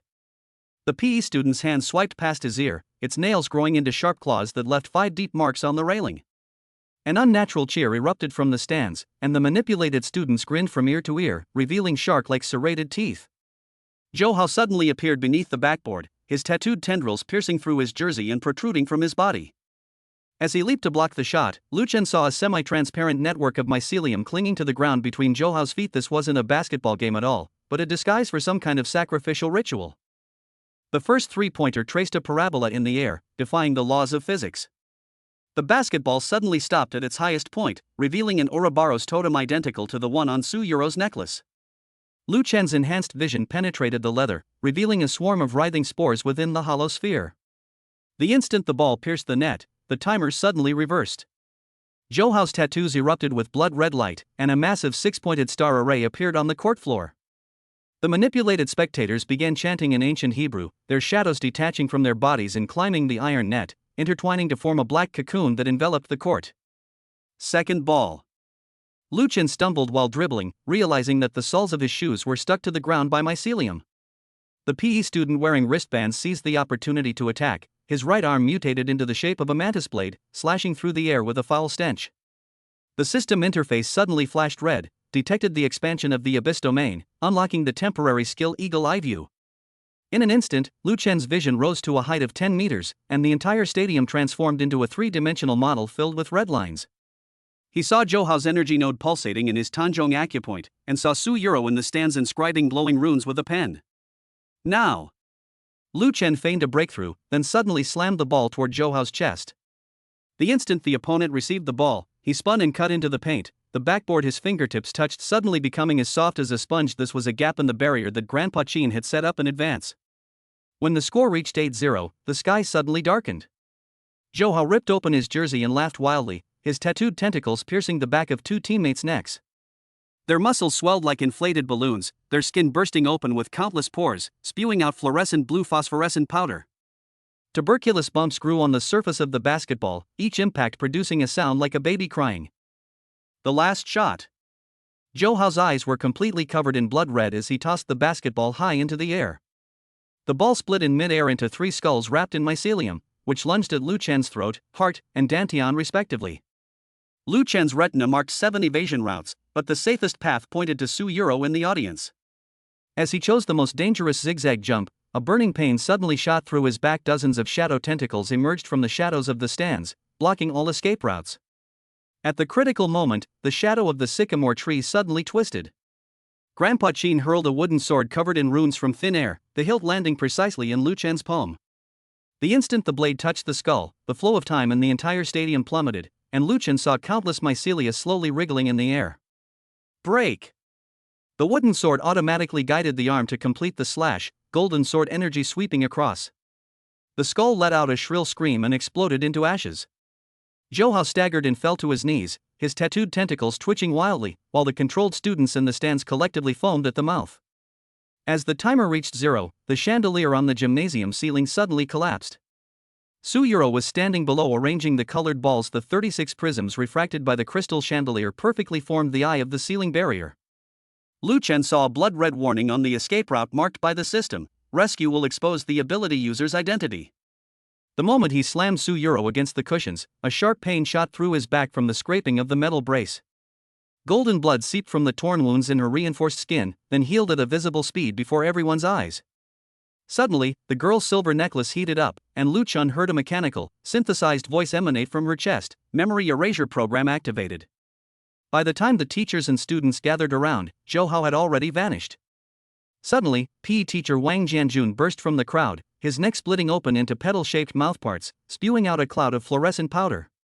Grandpa Qin's cigarette but traced a spell in the air, and the powder ignited into a ghostly blue flame the instant it touched the barrier. Take her away. The old man's expression turned serious for the first time. As the bronze short sword slid from his sleeve, the same seal script as the wooden sword appeared on its blade. Lu Chen picked up the unconscious Su Yuro and rushed towards the infirmary, with inhuman roars and the clanging of metal echoing behind them. The moment the crystal chandelier fell, its 36 prisms refracted the sunlight into a blood-red spiderweb. Su Yuro's bending over to arrange the colorful balls froze into a silhouette like an oil painting, the tip of her ponytail only 0.7 centimeters from the nearest spot of light in Lu Chen's enhanced vision. This number was shrinking in milliseconds. Route confirmed. A mechanical female voice vibrated in the ear canal, and 7 escape routes were projected onto the retina. The third route required breaking 3 paving stones for leverage, which would tear the recently healed Achilles tendon again. The fifth route required traversing the mycelial swamp created by Zhou Hao, which might be contaminated with abyssal spores. Lu Chen's pupils suddenly contracted into golden vertical lines. He chose the Z-shaped warp marked in red by the system, the only path that could avoid all the shadow tentacles, at the cost of having to use his back to catch the falling metal support. The moment Lu Chen shoved Su Yuro aside, the flow of time slowed tenfold. He could see every facet of the crystal shard spinning in the air, and the nanoscale sensors shimmering in the girl's flowing hair. The burning pain from the chandelier frame scraping against his back was broken down into 720 nerve signals, and the amplified pain receptors stretched each moment into an eternity. Breathe. Su Yuro's lips moved with exceptional clarity in slow motion. Her silver necklace suddenly burst forth with a bright light, and Lu Chen saw 2 entangled quantum symbols leap from the pendant, forming an invisible energy film between the two of them. As the metal support pierced the membrane, it suddenly quantized, transforming into countless golden specks of light like fireflies. This scene, defying the laws of physics, was frozen in the visual residual area of everyone present's retinas. When the flow of time returned to normal, all they saw was Lu Chen carrying Su Yuro as they rolled onto the soft mat, their backs revealing intact skin beneath the tear in their school uniforms. You're bleeding. Su Yuro's fingertips brushed behind Lu Chen's ear, where a drop of golden blood was seeping into his hair. Suddenly, data streams appeared on the girl's iris, and Lu Chen heard the hum of a miniature pump coming from her carotid artery. Some kind of nano-repair agent was being injected into his body through skin contact. In the beam of light shining through the hole in the stadium roof, drifting crystal dust suddenly hovered. Grandpa Qin squatted on a beam, smoking, the trail of his cigarette ash precisely tracing the path of each surveillance camera. When Lu Chen looked up, the old man mouthed, "The repair agent will accelerate cell division. You have 27 more chances to be reborn." 3 seconds before the crowd surged forward, Su Yuro suddenly pressed her hand against Lu Chen's temple. Her fingernail pierced his skin, and a microelectrode connected directly to his nerve synapse. Clearance program initiated. 3, 2. Lu Chen's vision was suddenly engulfed by white light. He saw the image of himself holding Su Yuro being disassembled into binary code, and the gymnasium scene was reconstructed in a torrent of data.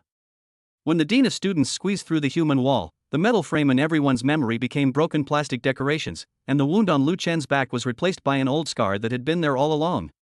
"When were you injured?" The infirmary teacher lifted Lu Chen's shirt, wiping a non-existent abrasion with an iodine-soaked cotton ball. Outside the window, on the sycamore trees, night owl organization drones were spraying memory interferon, the powder mist shimmering like mother of pearl in the setting sun. In the ruins of the stadium after nightfall, Joe Howe knelt in the center of a six-pointed star array, vomiting a large pool of fluorescent viscous liquid.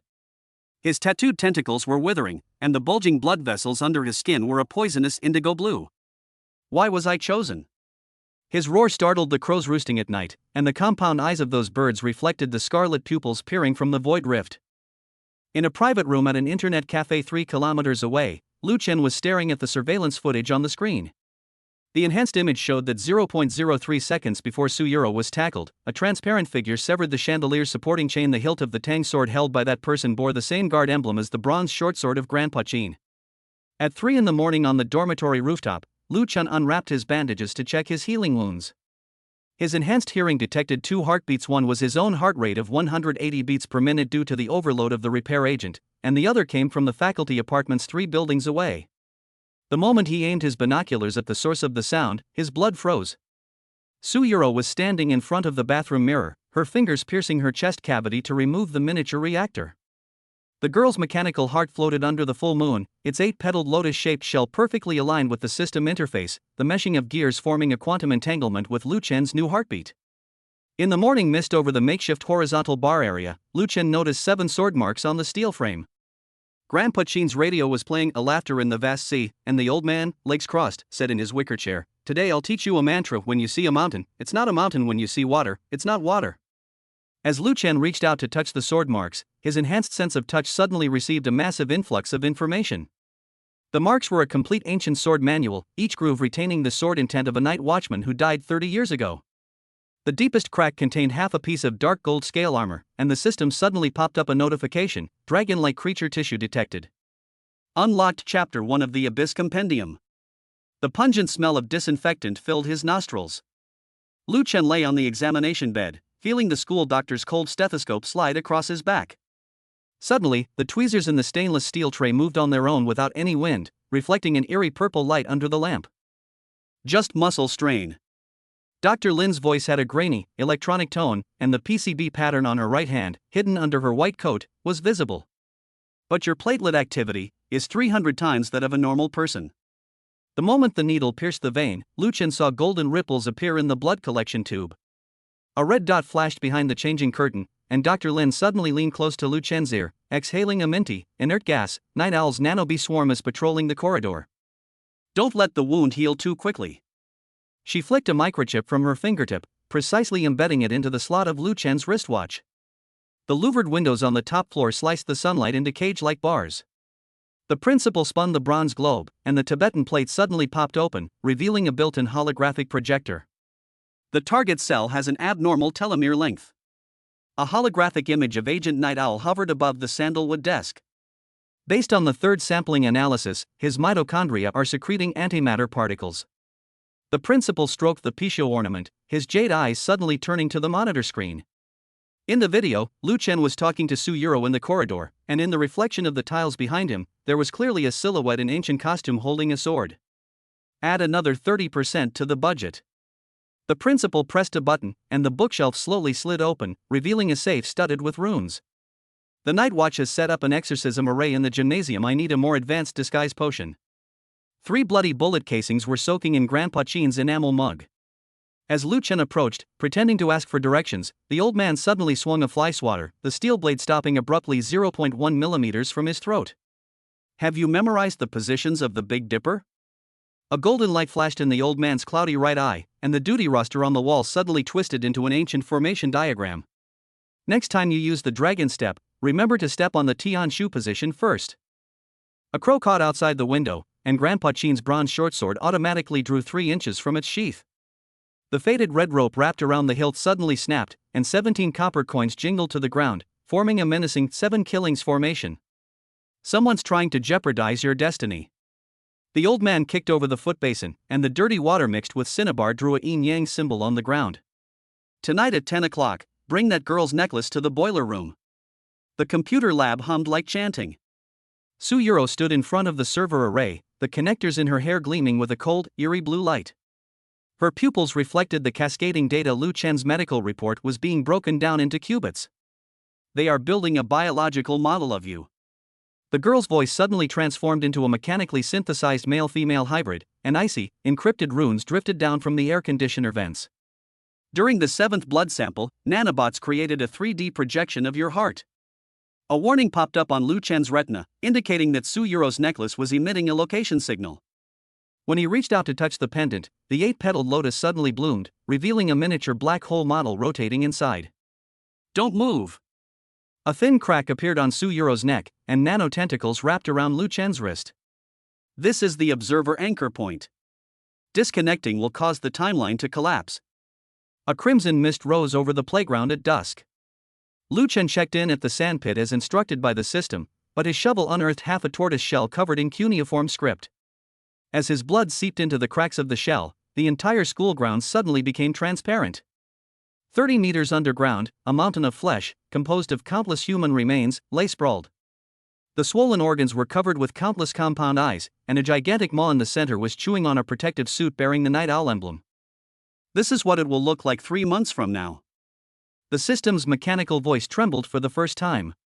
If the mother species within Zhou Hao awakens, the gate of the abyss will open on the day of the graduation ceremony. Lu Chen suddenly felt a sharp pain in his temples, and fragments of his past life memories surged back. He was wearing hanfu and carving symbols on the city wall, while the monsters emerging from the black tide outside the city had the same compound eye array as the Flesh Mountain underground. The lights in the evening study room suddenly flickered.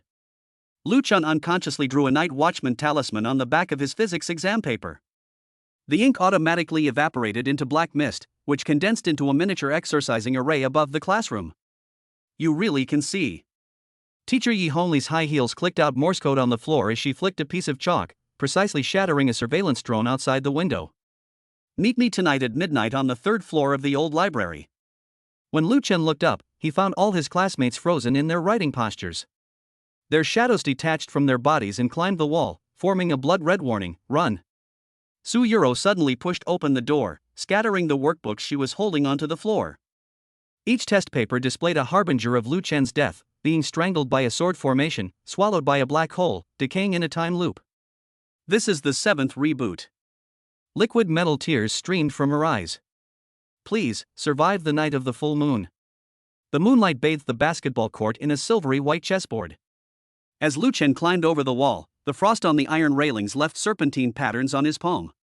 Suddenly, the system interface flashed with a blood-red light, midnight sign and task activated. Please touch the light spot below the basket. He looked up at the backboard and saw that the net was moving without wind, weaving into an inverted Big Dipper formation. Clatter. The first drop of slime fell onto the edge of the sneaker, instantly corroding the plastic surface and creating honeycomb-like holes. Lu Chen's enhanced vision pierced through the darkness, revealing 12 new opera masks emerging from the mist. Their pale smiling faces were adorned with twisted runes drawn in cinnabar, and fine fleshy buds grew along the edges of the masks. The leader, wearing a bull head mask, swung his Ame dagger, its blade gleaming with a chilling blue light that sliced through the moonlight. As Lu Chen dodged to the side, he suddenly found his shadow pinned to the spot. The remaining men in black moved with eerie steps, closing in on him, their weapons leaving trails of foul-smelling slime in the air. Can position, 3 steps. The system suddenly marked the dodge route. Lu Chen rolled to avoid the sweeping chains, but his back crashed into an invisible barrier. The entire field was shrouded in a network of mycelium, each thread flowing with fluorescent green venom. The bull-headed mask emitted a shrill scream like a baby's cry, and golden blood seeped from Lu Chen's eardrums. A warning popped up on his retina, mental pollution level 59%, it is recommended to use the remaining energy in the newbie gift pack. He instinctively reached into the void and pulled out half a bottle of unused physique enhancement fluid from his system space. The sound of the glass shattering was crisp, like bones cracking. Pale golden liquid seeped into the wound on his wrist, and Lu Chen's pupils instantly filled with bloodshot veins. He heard the cracking sound of his bones dislocating, his Achilles tendon taut like a bowstring, and seal script resembling the night watchman's sword mark appeared on his skin. Boom! The punch unleashed a sonic boom, shattering the bull-headed mask into a shower of phosphorescent dust. In his frenzy, Lu Chen tore through the encirclement, unaware that his fingernails were transforming into dragon claws.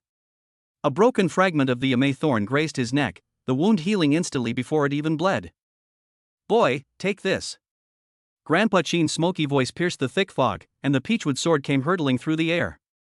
The moment the hilt touched the blood droplet in his palm, Lu Chen's consciousness suddenly fell into an illusion. He saw himself 30 years ago, clad in black armor, using this sword to behead 9 dripping heads under the same moonlit night. The runes on the wooden sword lit up one by one, and the blade emitted a 3-foot-long azure light. Lu Chen's body automatically assumed the night watchman's starting stance, and the mycelium network beneath his feet withered and scattered as if encountering a natural enemy. The minotaur's remains suddenly coalesced and reformed, transforming into a 3-meter-tall fleshy giant, its gaping maw spewing out a stench of severed limbs. Jin position, step into Koan Palace. Old Master Qin's voice overlapped with the general in the illusion. Lu Chen spun around and slashed, his sword energy sweeping across like a crescent moon, causing ripples in the space wherever it passed. When the sword pierced the giant's brow, he heard the mournful cries of countless vengeful spirits surge from the ground. The ground suddenly collapsed, revealing a bottomless abyss. The scattered flesh and blood of the puppets transformed into a black tide, carrying fragments of the Night Owl organization's emblem as it plunged into the depths. Lu Chen's retina suddenly analyzed the abyss data stream. Secondary abyss gate detected, contamination concentration 71%. The wooden sword shattered into dust after the strike, and Lu Chen collapsed to his knees, retching violently. His skin was aging at a visible rate, only to be reversed and regenerated under the influence of the nano-repair agent. Grandpa Qin emerged from the mist, his bronze dagger dripping with fluorescent blue blood. How does it feel to forcibly awaken the sword's soul? The old man kicked away a fragment of a Nua opera mask at his feet. Every time you use the power of the Night Watch, 3 years of your lifespan will be burned away. Just as Lu Chen was about to speak, blood tinged with gold welled up in his throat. He then noticed a countdown rune appearing on his left palm, 27 hours. A bright red notification popped up on the system interface, overdraft detected. It is recommended to immediately devour an abyssal creature to replenish energy. 3 kilometers away on the rooftop of an unfinished building, Yi Hongli was wiping the silencer of her sniper rifle. Her night vision goggles displayed the battle on the sports field, and a synthesized voice came through her headset, target confirmed to possess sword-bone physique. Execute Plan B. Understood. She chambered a special bullet, the tip engraved with the same Ouroboros motif as Su Yuro's necklace. Notify the medical team to prepare the brainwashing drug, and raise the cleansing level to orange. The moonlight illuminated the barcode brand on the back of her neck, the numbers perfectly matching the countdown in Lu Chen's palm. As the drone swarm swept across the night sky, Yi Hongli suddenly turned her gun around, aiming the scope at a window in the teacher's apartment. Su Yuro was standing behind the curtains, her mechanical eyes flashing with a torrent of data. Lu Chen slumped onto the coal pile in the boiler room, watching as Grandpa Qin drew talismans on the iron gate with cinnabar. The old man pulled out an aluminum flask from his pocket, from which poured out a fluorescent green viscous liquid. Drink this, it will temporarily suppress the backlash of the sword soul. Is this the spinal fluid of an abyssal creature? Lu Chen's sense of smell detected 73 toxin components. Do you Night Watchmen rely on this to prolong your lives? It's still better than Night Owl's nanotoxin. Old Man Qin suddenly ripped open his shirt, revealing a bronze compass over his heart. This thing gave me 40 more years of life, but it also made me suffer the pain of thousands of ants gnawing at my heart every day. Su Yuro's footsteps came from the ventilation duct. She carried a first aid kit from the school clinic, her pupils displaying an unnatural gear-like shape. The memory erasure program malfunctioned, they're restarting the monitoring system. She suddenly tore open the skin of her left arm, revealing an alloy skeleton wreathed in runes. My core energy can still support 2 more time reversals. In the changing room at 4 in the morning, Lu Chen discovered that a bronze box had been placed in his locker. Inside the box lay half a tiger tally and a blood-stained letter. At midnight in the old library, can you find out the whereabouts of your parents? When he touched the tiger tally, memories of his past life flooded back in the mountains of corpses and seas of blood beneath the city walls. A general who looked exactly like him was pressing the same tiger tally into a dragon-shaped relief. The system suddenly issued a piercing alarm. Attack based on the law of destiny has been detected. It is recommended to consume 100 points of luck to block it. The moment Lu Chen chose to refuse, the dressing mirror suddenly shattered, and countless shards reflected his future, where he was pierced by 10,000 swords. You can't escape. Su Yuro's voice blared from the loudspeaker, carrying a cold, mechanical tremor. When the abyss gazes upon you, you can only become deeper darkness. Chapter 4, Sign-in rewards martial arts skills, first glimpse of talent in the school competition. Lu Chen's fingertips brushed against the metal supports of the stadium roof, the frost flowers gleaming with a cold, eerie blue light in the pre-dawn darkness. The glow of his phone screen reflected his taut jawline, and the instant the clock struck midnight, a mechanical female voice boomed in his skull. Morning check-in successful, obtained Bajiquin Grandmaster Experience Card Fragment, validity, 27 minutes. Incomplete version? He pressed and held the details button, and the system interface suddenly distorted into gibberish. The night wind, carrying withered leaves, swept past his ears, and his heightened hearing picked up the strange sound of steel cables rubbing together. 30 meters away, 5 dark figures were rapidly climbing the fire escape ladder on the outer wall, their tactical boots sticky with undried fluorescent green slime. The leader, dressed in black, wore night vision goggles with the Night Owl organization's owl emblem etched on the edge of the lenses. Lu Chen's pupils contracted to pinpoints as he made out the electromagnetic pulse grenade hanging from the man's waist. These cleaners' tactical vests were printed with the words Hongyuan Security, the name of a company owned by Zhou Hao's father. Southeast corner ventilation duct. A synthesized voice came through the earpiece. The moment the man in black pulled out a laser cutter, Lu Chen rolled into the ventilation duct. The rusty metal left a bloody mark on his elbow, and the smell of blood immediately triggered the barking of the patrol dogs below. The experience card transformed into points of light in his palm, and a torrent of violent memories of martial arts principles flooded in. Lu Chen suddenly clutched his temples. Those moves that should have flowed smoothly were fragmented in his mind, like an ancient book with key chapters deliberately torn out.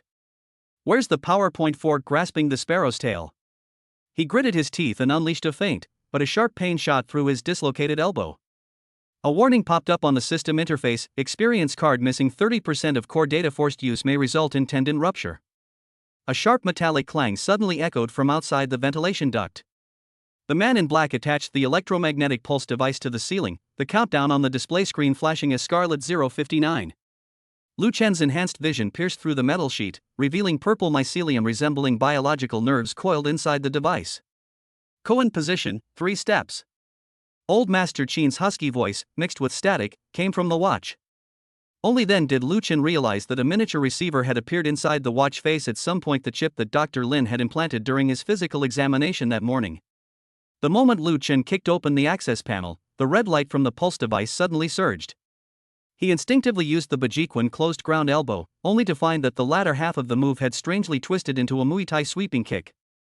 The man in black was caught off guard by this change in technique, and fragments of his night vision goggles fluttered like butterflies in the moonlight. Target shows signs of mutation. The other 4 retreated simultaneously, their tactical gloves popping out eerie blue ceramic blades. Lu Chen's retina marked 7 weaknesses, but his body couldn't keep up with his thoughts. His diminished punching power caused a fatal delay in his muscle memory. As the blade sliced through the hem of the school uniform, Lu Chen suddenly recalled the drunken boxing moves of Grandpa Qin during his morning practice. He staggered and spun around, using the momentum to guide his opponent's wrist blade toward the pulse device. Sparks from the clash of metal ignited the mycelium, and the eerie purple flames instantly engulfed the 2 men in black. Amidst the blaring alarm, the remaining 3 threw down smoke grenades and fled. Lu Chen slumped onto the scorching steel frame, discovering half a charred chip lying in his palm, the very chip that had sprung from the wreckage of the pulse device. The system suddenly displayed an analysis interface: neural link technology detected, 92% match with data from Zhou Group's 3rd laboratory.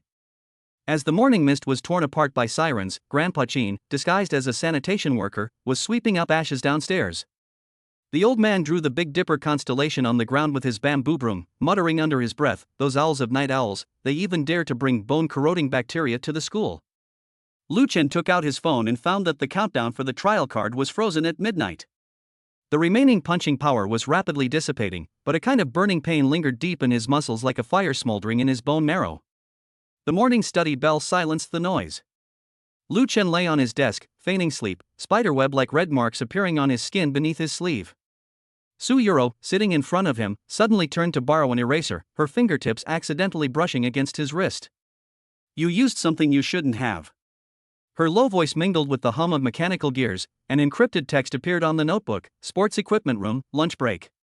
Zhou Hao's unrestrained laughter echoed down the corridor. The lines on his neck had faded back to normal. But when Lu Chen glanced at him out of the corner of his eye, he noticed a brand new metal patch behind his ear, the very same transducer used by the Night Owl organization to receive neural commands. The equipment room was piled high with gymnastic mats. At midday, the musty smell mingled with a faint stench of blood. Lu Chen had just pushed open the iron door when Su Yuro pulled him into a corner. The girl's pupils flickered like a stream of data. "The residual pulse waves from the experience card are corroding your meridians." She suddenly tore open Lu Chen's sleeve, and the nano repair spray precisely covered the red marks on his skin.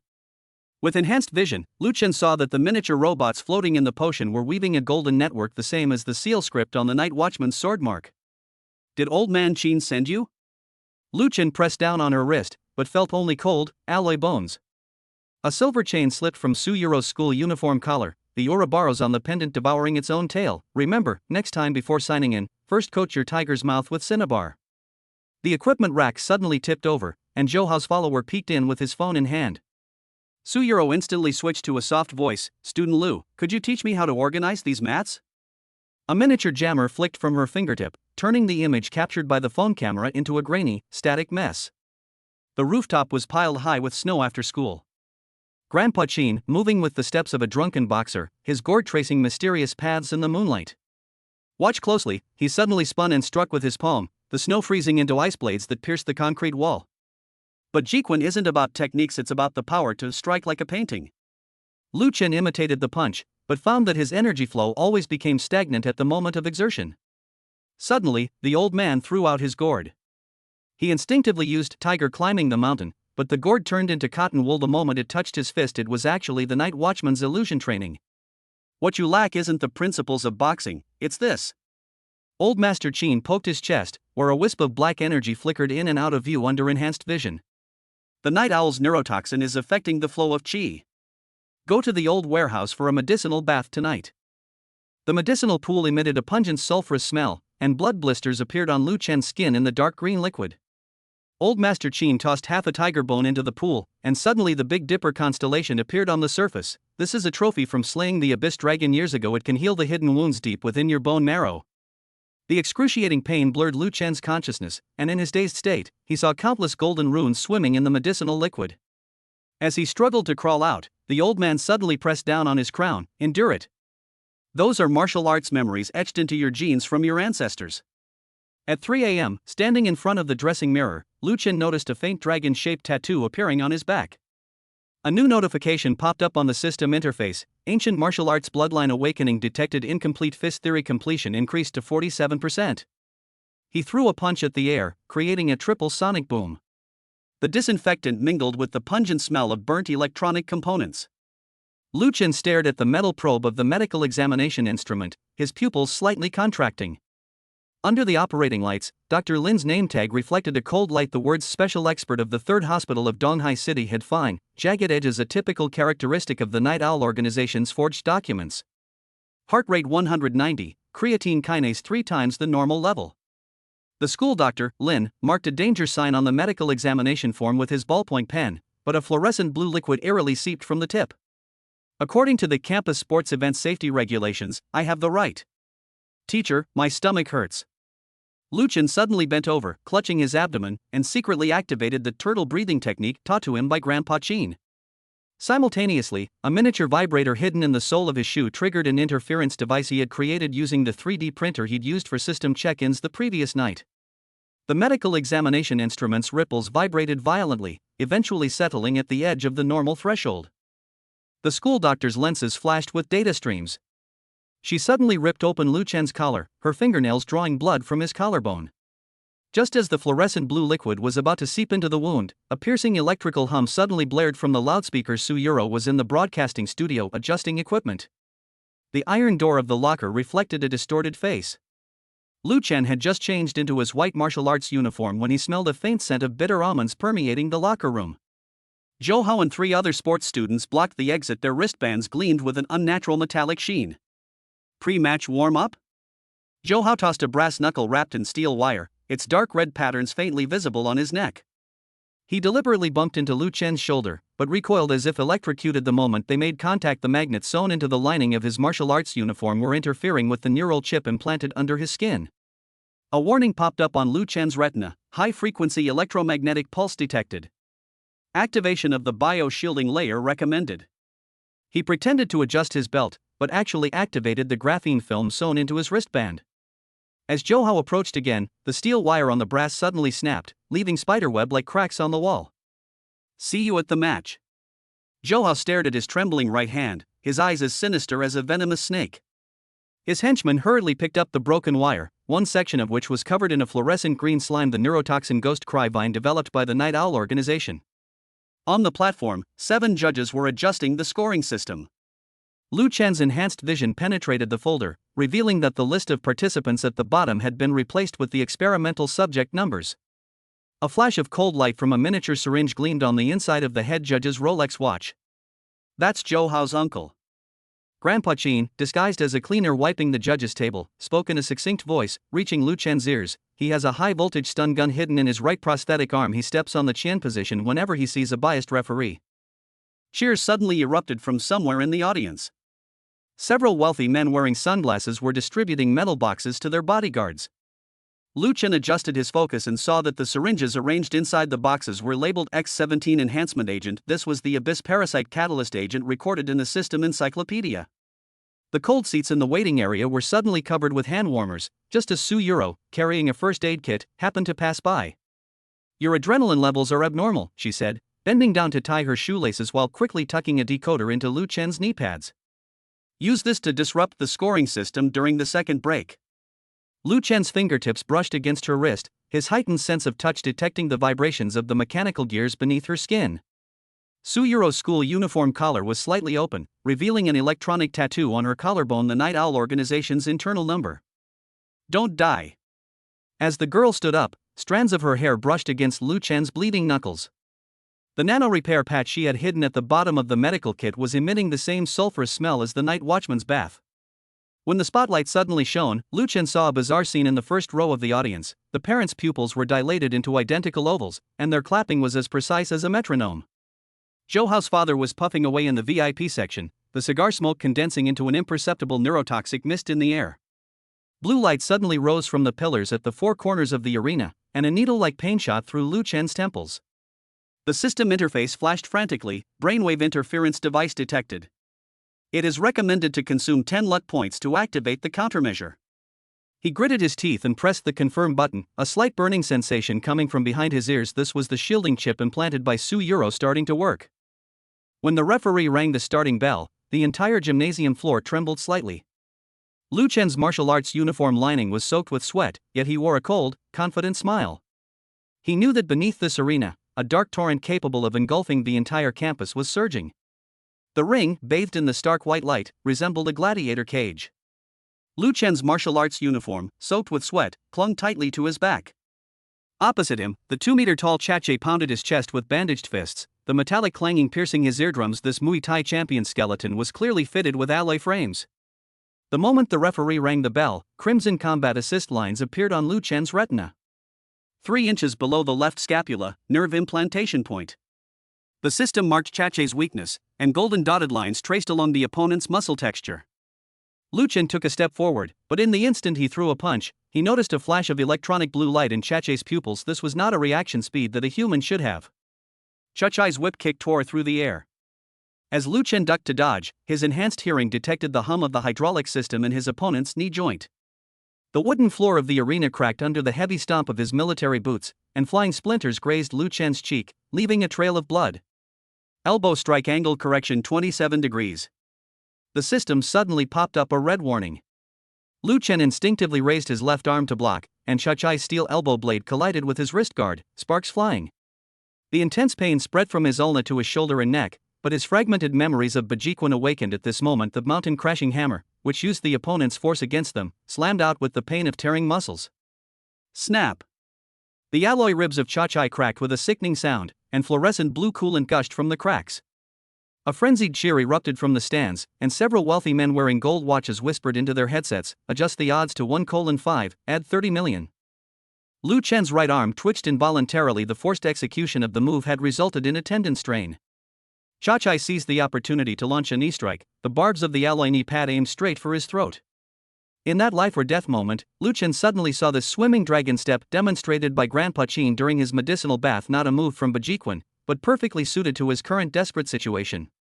Orientation correction, Jin position shifts to Li Palace. The system prompt overlapped with muscle memory. Lu Chen twisted his body at an odd angle, and Chache's knee blade grazed his Adam's apple, cutting a half-meter-long gash in the protective rope. The incomplete fist technique was frantically completed under the pressure of life and death. When Chachai pounced again, Lu Chen's heart-piercing elbow had already created 3 afterimages. On the 7th collision, the arena foundation groaned under the strain. Lu Chen's cloth shoes sank into the cracks in the wooden floor, and Chachai's mechanical prosthetic limb was smoking from overload. In the instant the two crossed paths, the system suddenly parsed Chachai's electronic eye data stream into a visual path, a wireless signal remotely controlled by the Night Owl organization. Koan position, step into the central palace. Lu Chen roared, unleashing the full version of Mountain Piercing Strike. Chachai's alloy frame disintegrated with a deafening roar, flying parts piercing the protective netting and leaving more than a dozen bloody scratches in the front row of the audience. A half-meter deep crater collapsed in the center of the arena, the exposed steel bars resembling the menacing fangs of a giant beast. As the referee's green light flashed, Lu Chen was standing on Chachai's chest. Through the shattered armor, he could see the biochip embedded in Chachai's heart. The screen displayed Subject X-17 is no longer usable. Fluorescent blue blood gushed from Chachai's mouth, pooling on the ground to form a bizarre Ouroboros pattern. Medical team. Zhou Hao's uncle feigned surprise into the microphone, while secretly pressing the destroy button on his prosthetic right hand. Chachai's mutilated body suddenly convulsed violently, and the self-destruct device protruding under his skin had only 5 seconds left on its countdown. Lu Chen's pupils contracted sharply. The system had marked 3 escape routes, but the nearest medical personnel were blocking the best path. In the nick of time, Su Yuro knocked over the beverage cart. The splashing carbonated liquid created a brief barrier, allowing Lu Chen to roll out of the danger zone. The shockwave from the explosion blew 3 rows of seats away, and half a charred chip flew out of the smoke, which Grandpa Chin quietly swept into a trash bag with his broom. The match continues. The referee's whistle pierced the chaos. Lu Chen wiped the blood from his face and saw his new opponent walking out of the player tunnel. It was Zhou Hao, whose neck wrinkles had bulged, and the sound of flesh multiplying under his sportswear was chilling. When Zhou Hao tore open his shirt, dark red patterns had already spread all over his body. His sternum protruded like an exoskeleton, and his right hand had mutated into a mantis blade. Now this is what real martial arts is all about. His voice had a double reverberation, and a wealthy man in the stands was controlling his mutation process with a neural connection device. Lu Chen's retina was frantically alarming, abyss contamination level 71%, but he only had half a bottle of repair potion left in his system inventory. When Zhou Hao's blade came slashing down, he bit open the bottle cap and poured the liquid into his mouth. A burning sensation exploded from his stomach to his limbs and bones. This was a forbidden technique that traded lifespan for power. Driven by the drug's effects and in a berserk state, Lu Chen's Bajiquan was finally completed. The agility of Chaquan and the ferocity of Pigwazang were perfectly integrated, each strike carrying the sound of wind and thunder. When Zhou Hao's blade pierced towards his heart, Lu Chen suddenly changed his move to Fierce Tiger climbing the mountain, his 5 fingers gripping the opponent's wrist like steel hooks. You lost. Lu Chen's knee pressed against Zhou Hao's Tanzhong acupoint, the very core of the mother seed. Suddenly, the power went out in the audience area, and in the darkness came Old Qin's husky voice, Qian position, step on the star pivot. Lu Chen, on a sudden inspiration, stomped on the crack in the arena, and the buried abyssal crystal crumbled into dust under the immense force. Zhou Hao let out a horrific scream, his mutated limbs shrinking like the receding tide. When the lights came back on, all the crowd saw was Lu Chen raising his right hand, while Zhou Hao was huddled in a corner of the arena, vomiting. Zhou Hao's spine cracked like popping beans, and the dark red veins writhed like living creatures under the spotlight. The skin on his right arm cracked inch by inch, exposing the purplish-black keratin layer, and his finger bones extended into 30-centimeter-long, stark white bone blades. The alarm on the judges' stand suddenly malfunctioned, and a red light flashed in Zhou Hao's uncle's prosthetic eye. This was the command from the Night Owl organization to initiate the final experiment. This is my true form. Zhou Hao's voice was a mix of electronic noise and beastly roars, the arena's steel frame twisting into a pretzel under his heavy stomping. Lu Chen's retina displayed a waterfall of data, detected abyss mother species complete form, recommended to activate blood burning mode. The piercing shriek of the bone blade cutting through the air pierced Lu Chen's eardrums as he rolled to avoid the fatal strike. With enhanced vision, he saw the barbs protruding from Zhou Hao's joints, each tip dripping fluorescent green venom. The arena's wooden floor, corroded by the venom, emitted wisps of smoke, and a black, asphalt-like substance seeped from the cracks. Move 3 steps to the left, step on the Ken position. The system notification overlapped with Grandpa Qin's smoky voice. Taking advantage of the momentum, Lu Chen stepped into the shadow cast by Zhou Hao, and his incomplete Bajiquan suddenly flowed freely. This was a variation of the reverse scale technique that had awakened during the medicinal bath last night. When his elbow struck Zhouhao's armpit, it even produced a metallic clang. In the second row of the audience, Su Yuro's pen nib pierced her palm. She smeared the oozing liquid metal onto her necklace pendant, and the 8-petaled lotus flower's ethereal blue light enveloped the arena. Zhouhao, who was about to launch a sneak attack, suddenly staggered, the neural chip implanted under his skin overloaded and started smoking under the strong magnetic field. "How dare you!" Zhouhao's roar was interrupted by Lu Chen's knee strike. The bone blade grazed his throat, severing a few strands of hair. Lu Chen smelled the stench of decay on the blade, and the antidote injected by the system instantly filled his pupils with bloodshot veins. Zhouhao's tailbone suddenly pierced through his sports pants, sprouting venomous stingers like scorpion tails. The instant the ring's protective ropes were snapped, Lu Chen saw Zhou's father in the VIP section receiving an injection of scarlet serum. The multinational corporation president's temples bulged with worm-like veins, clearly also suffering from the backlash of mutation. "The game is over." Zhouhao's voice cracked into a double tone, and his scorpion stinger pierced Lu Chen's back like lightning. In that life-or-death moment, the dragon tattoo from last night's medicinal bath suddenly heated up, and Lu Chen, in a moment of inspiration, used Dragon Soaring Through the Sea, a forbidden move for the Night Watchman that Grandpa Qin had never taught him. Lu Chen's figure blurred into an afterimage, a pale golden dragon pattern appearing in his palm. The instant his fingertips touched the scorpion's tail, Zhouhao's mutated limbs were struck as if by lightning, the purplish-black keratin layer peeling off in pieces. A muffled sound suddenly came from below the arena. The cinnabar array that Grandpa Qin had planted beforehand was activated, and the blood-red mist locked down Zhouhao's mutation process. Impossible! Zhouhao's uncle's prosthetic limb suddenly exploded, and the self-destruct device hidden inside was controlled in reverse. On the Night Owl organization's monitoring screen, Su Yuro's electronic tattoo was flashing wildly. She was using herself as a conductor to direct the electromagnetic pulse of the entire venue toward the referee's table. As Lu Chen's final mountain pulling strike struck Zhouhao's Tanzhong acupoint, a teeth-grinding sound echoed from the ground. The abyssal crystal dust, crushed the previous night, spewed out from the ventilation shaft, coalescing into a skeletal phantom under the influence of the magnetic field. Su Yuro's necklace shattered in response, and an 8-petaled lotus flower transformed into a shield of light, enveloping the arena. Snap! The bronze short sword that Grandpa Qin threw pierced the ground, its hilt's runes flickering like breaths. The skeletal phantom let out a resentful shriek, carrying the mother seed extracted from Zhouhao's body into the ground. The arena lights suddenly blazed on, and everyone only saw Lu Chen choking Zhouhao's throat, while the mess on the ground was explained as equipment malfunction. Inside the infirmary, Lu Chen stared at the fading dragon mark on his palm. Su Yuro was administering a sedative to Zhouhao on the next bed, nanobots sliding into his veins through the needle. "The mother species' dormancy period is 3 months, she mouthed, her voice trembling with a metallic quality. "Enough time for you to investigate the lab." A light rain began to fall outside the window. Grandpa Qin's broom swept through the puddles, tracing the Big Dipper pattern. Lu Chen touched his chest. There lay a pendant inlaid with a crystal fragment, the system's sign and reward. As he gazed at the fragment, he vaguely saw his parents' figures turning back before the gates of the abyss. Zhouhao's bone blade pressed against Lu Chen's throat, the fluorescent green venom burning scorch marks on his skin. The cheers erupting from the audience distorted into ringing in his ears, and Lu Chen's retinas were covered in blood. Health 17%, activate burning blood mode? He glimpsed Zhouhao's uncle on the referee's stand operating a tablet, the self-destruct countdown on the screen showing 0:47 remaining. "Let's take a gamble." Lu Chen bit down on the antidote capsule hidden in his molar, the bitter medicine mixed with the smell of blood exploding outwards. Zhouhao suddenly screamed. The nanobots that Su Yuro had implanted in his body were now devouring the energy of the parent species, and the dark red patterns on his neck were fading away like the receding tide.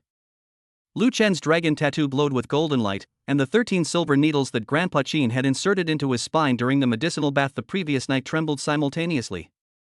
Under the pressure of life and death, his fragmented memories of Bajiquan suddenly came together, and the hawk piercing the forest of Chakuan and the python turning over of Pigwazang were perfectly integrated.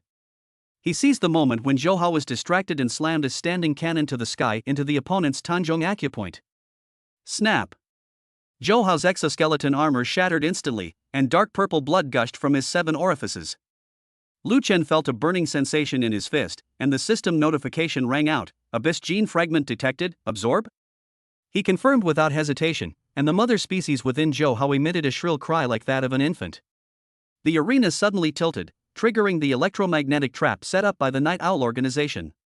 Lu Chen's cloth shoes were stuck to the ground, and Zhouhao seized the opportunity to throw out a miniature bomb hidden in his wristband. At the critical moment, Grandpa Chin's broom handle struck the master control switch, and Suyuro simultaneously hacked into the security system. The bomb's countdown was permanently frozen at 0:01. It's time to end this. Lu Chen's pupils contracted to vertical slits as the images of his special training in the old warehouse last night flashed through his mind. He imitated Grandpa Chin's drunken boxing footwork, twisting his body at an ergonomically flawed angle, and precisely struck Johao's neural chip behind his ear with a chop. Amidst the sparks from the exploding metal components, a wealthy man in the stand suddenly clutched his chest and fainted. Johao knelt on the ground, his tentacles twitching wildly beneath his skin. Lu Chen's dragon markings spread to his right arm as he unleashed a move he had never seen before, the dragon regrets.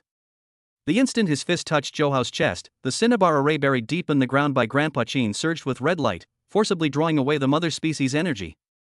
No! Johao's uncle's prosthetic limb suddenly exploded, and the control terminal hidden inside emitted blue smoke. At the same time, Suyuro's necklace shattered, and the 8-petaled lotus flower transformed into a rain of light that enveloped the arena. This was the shielding barrier for the Night Owl organization's remote control signals. As sirens wailed across the campus, Lu Chen leaned against a safety rope, panting. His martial arts uniform was tattered, but the dragon pattern on his back was clearly branded. Johao was lifted onto a stretcher, 3 sedative syringes inserted into his neck. Grandpa Chin mingled among the medical staff, quietly collecting the remains of the mother plant into a lead box. You've messed with the destiny chart. Suyuro handed over an energy drink. The data stream in her pupils was abnormally erratic. They'll act tonight. She rolled up her sleeve, revealing an electronic tattoo displaying a countdown, the deadline for the Night Owl organization to relocate their laboratory. Moonlight streamed through the blinds of the infirmary, outlining the dragon pattern on Lu Chen's back. He stroked the abyss crystal fragment, a reward from the system, when suddenly the figures of his parents flashed before his eyes. They stood in front of a glass chamber in an underground laboratory, wearing the same night watchman's mark on their wrists. Kid, it's time to close the net. Old Master Chin pushed open the door, a bronze short sword wrapped with hemp rope soaked in black dog blood. For unmarked helicopters swept past the window. The Night Owl organization's retaliation came faster than expected. A putrid, salty stench mingled with the smell of diesel fuel as Lu Chen slid into the cargo port, clinging to the undercarriage of the refrigerated truck. The faint light from his phone screen illuminated container number CX-117, the coordinates indicated by the system's check-in notification. Through the night vision goggles given to him by Grandpa Chin, 3 figures wearing gas masks were moving metal crates bearing the school emblem. The purity of this batch of goods is not high enough. The hoarse male voice had an Eastern European accent. The moment he lifted the lid of the box, Lu Chen's pupils shrank. Hundreds of pale gold potions were soaking in liquid nitrogen, labeled Deep Blue Academy Biological Teaching and Research Supplies. Johao's father's gold watch gleamed in the moonlight as he held a dagger to the throat of a researcher in a white coat. I want second-generation offspring, not these defective products. The researcher trembled as he pulled up data from a tablet, and the genetic map on the screen closely matched Lu Chen's medical examination report. You're copying him? The Eastern European suddenly drew his gun. Night Owl never said he was going to build a living weapon. As the gunshot startled Night Owl, Lu Chen felt a vibration in the sole of his shoe. Suyuro was remotely hacking the container's temperature control system. The liquid nitrogen valve suddenly burst, and white mist instantly engulfed the entire dock. Lu Chen held his breath and rushed into the thick fog, enhancing his vision to penetrate the ice crystals. He saw the words Night Watch Special Medical Supplies printed on the inner layer of the metal box. When he touched the box, the system suddenly popped up a notification: host DNA match detected, gene lock activated. The cold mist inside the box dissipated, and Lu Chen's blood almost froze. 3 cryogenic chambers contained young men who looked exactly like him, their name tags indicating clones as 03 to as 05. The surveillance footage from the innermost chamber was dated the day after his parents disappeared. Finally, he's taken the bait. The sound of Zhou's father's leather shoes approached from behind, and 6 red dots locked onto Lu Chen's vitals. Electromagnetic mesh popped out from the 4 walls of the container, and the talisman given to him by Grandpa Chin suddenly became hot. This was an elaborately designed trap. Your blood is far more valuable than these defective products. The syringe in Zhou's father's hand gleamed with a cold, eerie blue light. How about we cooperate? He lifted his suit jacket, revealing a bronze compass similar to those of the Night's Watch embedded in his chest, except that it had an abyssal crystal embedded in its center. Lu Chen's dragon markings suddenly glowed as if burning, the energy from the mother species he had absorbed the previous night surging in his blood vessels. He deliberately feigned weakness, leaning back and letting the electromagnetic mesh scorch his skin, while the signal transmitter hidden under his tongue activated simultaneously. The instant Joe's father bent down, the roar of propellers suddenly echoed above the cargo port. "Take him alive!" Yi Hongli's shout came from the helicopter she had actually brought the Night Watch Special Operations team. Joe's father's compass suddenly shattered, and Suyuro's figure leaped down from the top of the container, her nanowires wrapping around his wrist. This was actually a joint three-way extermination operation. In the midst of the chaos, Lu Chen used the system to scan the entire cargo port. When his fingertips touched a damp section of deck, the image of his parents suddenly appeared on his retina. They were locked in a glass cabin, with the school anniversary stage banner clearly visible in the background. Tomorrow is the school anniversary celebration, the final stage. Grandpa Chen's voice mingled with the gunfire. "It's time to close the net." Lu Chen gripped the clone's experimental logbook tightly. The hastily written words on the last page stung his eyes. Sample A00 survived, memory implantation successful. Large raindrops pounded against the rooftop water tank. Lu Chen's martial arts uniform clung to his body, each punch creating ripples of mist. The red warning on the system interface flashed incessantly, gene overload rate 89%, but the burning sensation from the dragon pattern drove him to keep punching. In the distance, the alarm lights of the experimental building pierced the rain, casting his shadow as a ferocious beast. "Not enough!" Lu Chen roared as he smashed through the concrete railing, the golden blood seeping from his knuckles evaporating in the rain. The mother species energy he absorbed last night was rampaging through his veins, like a trapped beast tearing at his internal organs. As he unleashed the standing sky cannon for the 12th time, his retina suddenly discerned the trajectory of the raindrops, each droplet reflecting the incomplete Night Watchman sword manual. "You'll die." Suyuro's voice came through the rain. The black umbrella she was holding was blown inside out by the gale, revealing a red glowing interface on the back of her neck. The nano repair agent was ejected from the syringe at her fingertips, but it evaporated into mist upon touching Lu Chen's skin. "Don't come any closer." Lu Chen's warning came too late. The out-of-control energy field knocked off Suyuro's hairpin, revealing the biochip behind her ear. The moment their palms touched, Lu Chen's dragon pattern suddenly spread to her wrist, and the alarm of his mechanical heart sounded particularly piercing in the rainy night. Suyuro's pupil data surged, and Lu Chen's genetic map unfolded in her vision. The restless maternal energy resonated with her quantum processor, and a rotating Tai Chi diagram appeared on the rooftop water. Both of them saw a hallucination. A giant bronze gate opened in the rain, and countless chains wrapped with runes extended from the cracks. "This is the Night Watch's final seal." Old Chen's raspy voice pierced the thunder.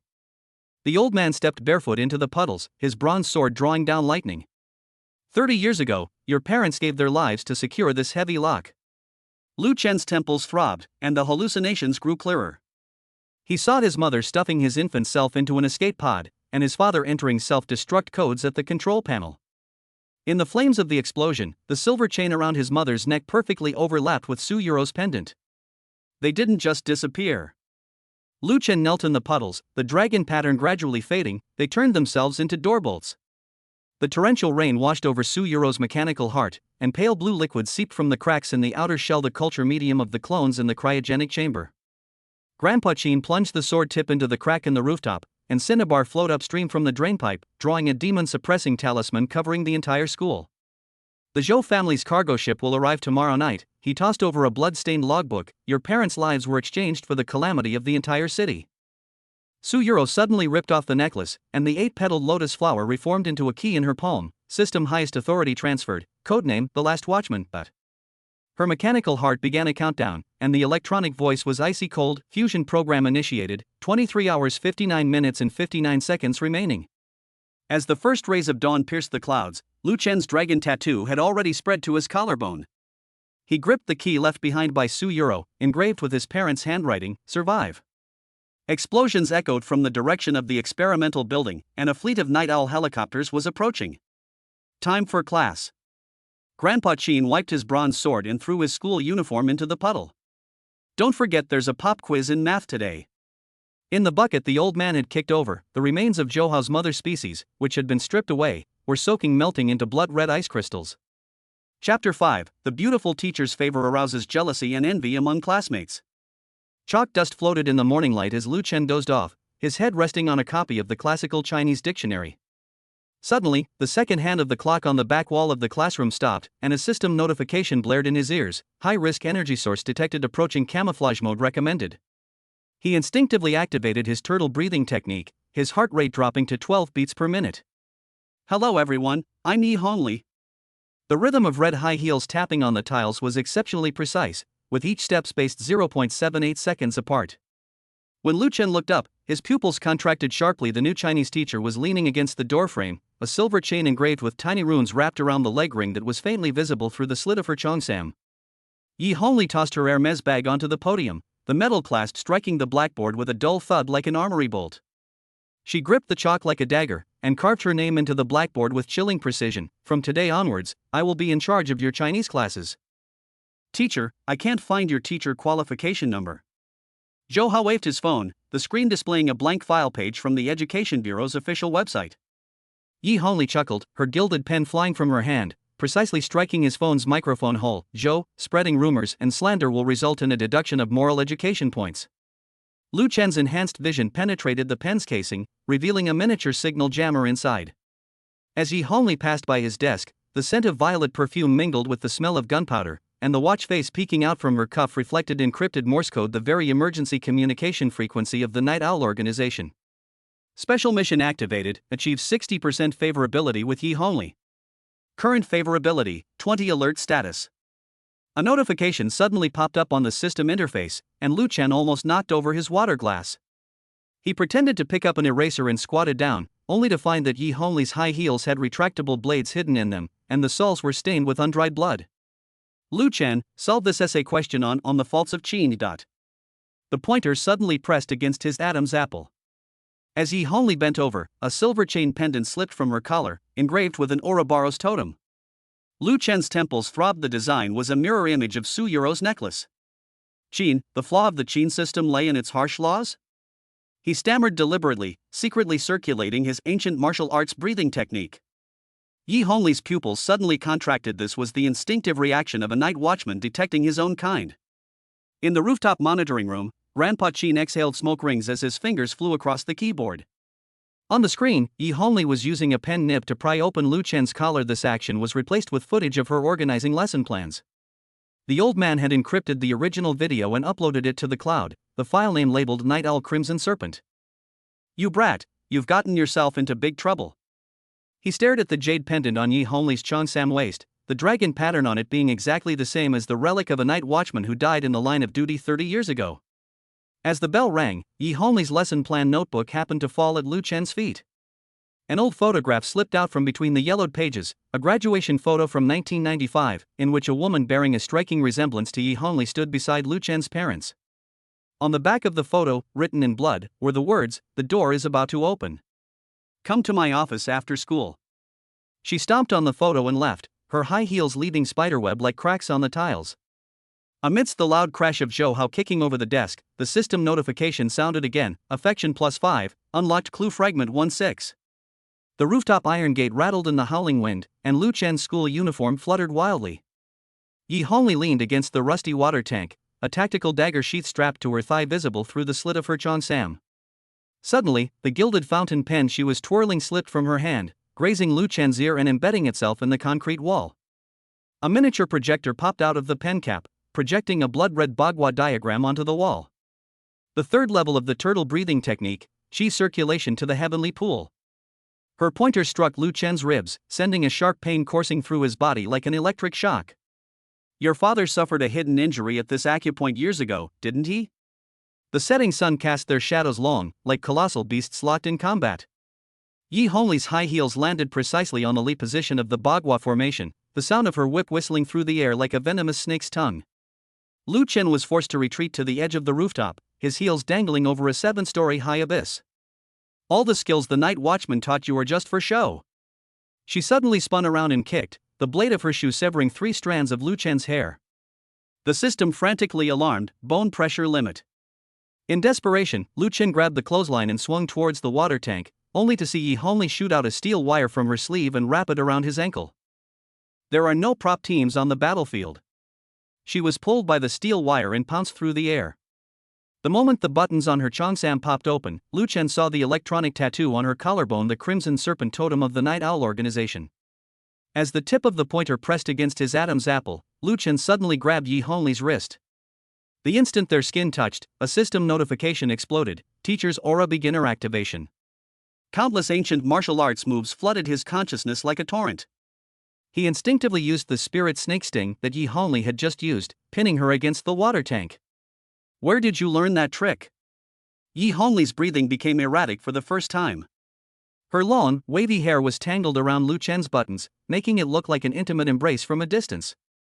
Zhou Hao, hiding behind the fire escape, took the opportunity to snap photos, the flash startling a flock of crows. In the monitoring room, Grandpa Qin's cigarette butt left scorch marks on the keyboard. He pulled up the hidden camera on the rooftop, but the footage showed the two sparring normally. The old man sneered, encrypted the original video Zhou Hao had secretly filmed, and packaged it into a file named Night Owl Red Serpent Intimate Contact. It's time to fan the flames. He pressed enter, and a new account suddenly appeared in the anonymous section of the forum, with the IP address redirecting to the dean's office. Want to increase your favorability? Yi Honglei suddenly leaned close to Lu Chen's ear, her breath carrying a contradictory scent of mint and gunpowder. Bring Su Yuro's necklace to exchange tomorrow night. She tore off strands of hair that were tangled in the button and arranged them in the Big Dipper formation in Lu Chen's palm. The evening breeze lifted the hem of her cheongsam, revealing an old gunshot wound on the outside of her thigh.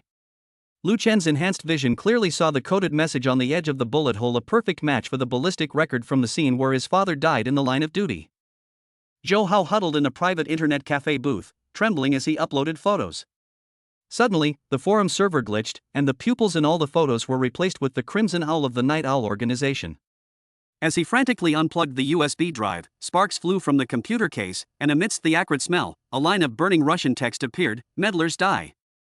At the same time, an alarm popped up on Su Yuro's tablet. She crushed a lollipop and her fingers flew across the virtual keyboard, syncing the altered photo to Yi Honglei's cloud album. The image of Lu Chen had been replaced with Zhou Hao's father. Lu Chen slumped on the edge of the rooftop, watching Yi Honglei reapply her lipstick and walk away. A system notification popped up: Affection plus 15, unlocked clue fragment 26. He stroked the strands of hair in his palm, smelling the nitroglycerin mingled with it, the very scent of the broom that Grandpa Qin used to sweep across the parking lot below during last week's dock explosion. He had dipped his brush in the dirty water and drawn a Chiman-Duanjia formation on the ground, his gaze towards the rooftop carrying a profound meaning. You brat, it's time to pay your debts. The classroom at 6 in the morning reeked of paint. Lu Chen stood in front of his desk, the scarlet words "pretty boy" dripping down the edge and meandering like venomous snakes across the tiled floor. Zhou Hao's henchman was hiding around the corner of the corridor, secretly filming Lu Chen, whose fists were clenched so tightly they cracked. Anger exposes weakness.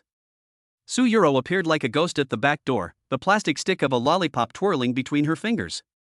She pushed the tablet forward. The accompanying picture of a trending forum post showed Lu Chen and Yi Honglei embracing, but the comments section strangely leaned to the other extreme. Zhou Group Tax Evasion Evidence Package.zip. Zhou Hao School Violence Record.avi. Screenshot of financial transactions between Zhou's father and Night Owl.jpg. The IP address jumped through 17 countries. Su Yuro's fingernails sparked on the screen, and the waterfall of code was reflected in her pupils. The final location was the principal's office. She suddenly grabbed Lu Chen's hand and pressed it against the fingerprint recognition area, and the academic affairs system's backend was instantly cracked. Surveillance footage shows that at 2 a.m., a cleaning worker wearing a baseball cap placed a paint bucket next to Lu Chen's seat. As the person turned around, a red snake tattoo was faintly visible on the back of his neck, identical to the one on Yi Honglei's collarbone. She's forcing you into a trap. Su Yuro bit into the candy, the crunching sound like shards of glass making one's teeth ache. During recess, the school's public address system suddenly broadcast an announcement: the Ancient Martial Arts Research Society is established today, with Yi Honglei as the instructor and Lu Chen as the president. The entire playground erupted in chaos. Zhou Hao kicked over a trash can, which rolled down to the side of the platform, revealing a signal jammer hidden inside. Yi Honglei walked over through the mess, her cheongsam now replaced by a black tactical uniform. She tucked a gilded pen into Lu Chen's collar in front of everyone. 7 o'clock tonight, special training at the Ancient Books Library. This action was captured in close-up by a drone, and a new post on the forum instantly flooded the server. Shocking. Teacher and student's token of love exposed in public. Jealousy level exceeds the threshold, unlocking the backlash skill Thorn's aura. The moment the system notification popped up, Zhang Meng, the sports committee member who was watching, suddenly screamed in agony. His fist, which had been aimed at Lu Chen, twisted back in a bizarre way, his wrist bone piercing through the skin and exposed. The crowd scattered in terror, but only Lu Chen saw the transparent threads wrapped around Zhang Meng's arm, the materialized data stream maliciously condensed by the forum. This is just the beginning. Su Yuro gestured in sign language through the crowd, the hearing aid in her earlobe flashing a cold, eerie blue light. Lu Chen suddenly realized that those so-called hacking techniques were actually her directly controlling the campus's Internet of Things through a brain-computer interface. In the ancient book archive, Yi Hongli lifted the cover of the Yongle Encyclopedia, revealing a bronze tiger tally hidden in a folded layer. She placed Lu Chen's hand on the tally, the icy touch activating a genetic memory. 30 years ago, her father had disappeared in an explosion and inferno while holding this very tiger tally. Night Owl is looking for this. Her fingernails traced the hidden groove of the tiger tally. Your parents' lives are exchanged for the peace of the entire school. Suddenly, a searchlight swept past the window, and the security guards' patrol routes were 3 times more frequent than usual. In the dormitory corridor late at night, Zhou Hao stared at the pinned post on the forum, trembling all over. All the negative news about Lu Chen had been replaced with evidence of the Zhou family's crimes. Even the encrypted emails he sent to his sugar daddy had become public attachments. As he frantically clicked the delete button, a blood-red pop-up window suddenly appeared on the screen. The game is over. Night Watchman A00 The rooftop water tank exploded with a deafening roar, and the crimson water mixed with cinnabar flooded the entire campus forum server. The spotlights on the stadium ceiling bathed the octagon in a stark white light, making it resemble an operating table. Zhang Meng, shirtless, had a grotesque owl tattoo on his back muscles bulging with sweat. The moment the referee rang the bell, a warning appeared on Lu Chen's retina: opponent's heart rate 45 beats minute, excessive adrenaline secretion, suspected of injecting X-23 booster. Young Master Zhou told me to break 3 of your ribs. Zhang Meng grinned, revealing bloodied gums, the ceramic blade protruding from his fist gleaming coldly. Amidst the cheers erupting from the audience, the sound of Yi Hongli's high heels mingled with the electronic notification: the arena's electronic lock has been activated, escape probability 0.7%. Zhang Meng's whip kick tore through the air. As Lu Chen leaned back to dodge, the blade grazed the school badge, leaving a scorch mark. The enhancer caused the opponent's muscle fibers to swell abnormally, but the flaw marked by the system was clearly visible. The bluish-black blood vessels at the Tanzhong acupoint were spasming rhythmically. Koan position, take 3 steps.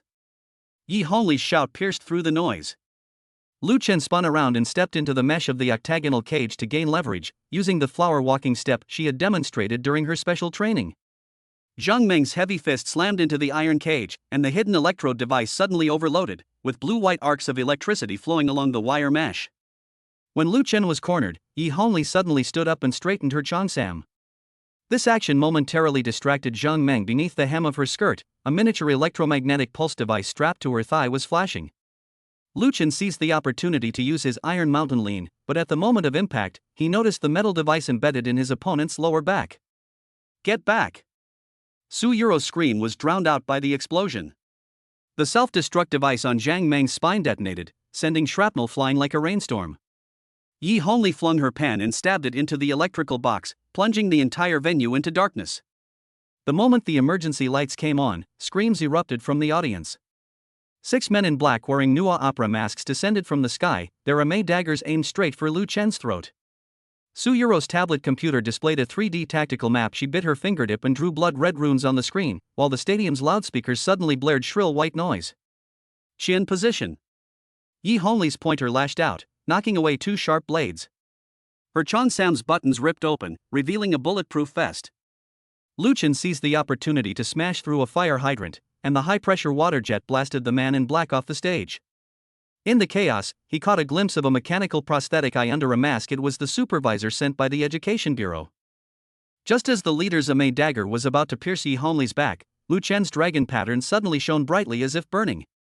The energy of the mother species he had absorbed last night was boiling in his blood vessels, and he instinctively used the forbidden move. Dragon raises its head, his hand chopping into the side of his opponent's neck with a metallic cracking sound. The mask shattered, revealing Zhou Hao's uncle's distorted face.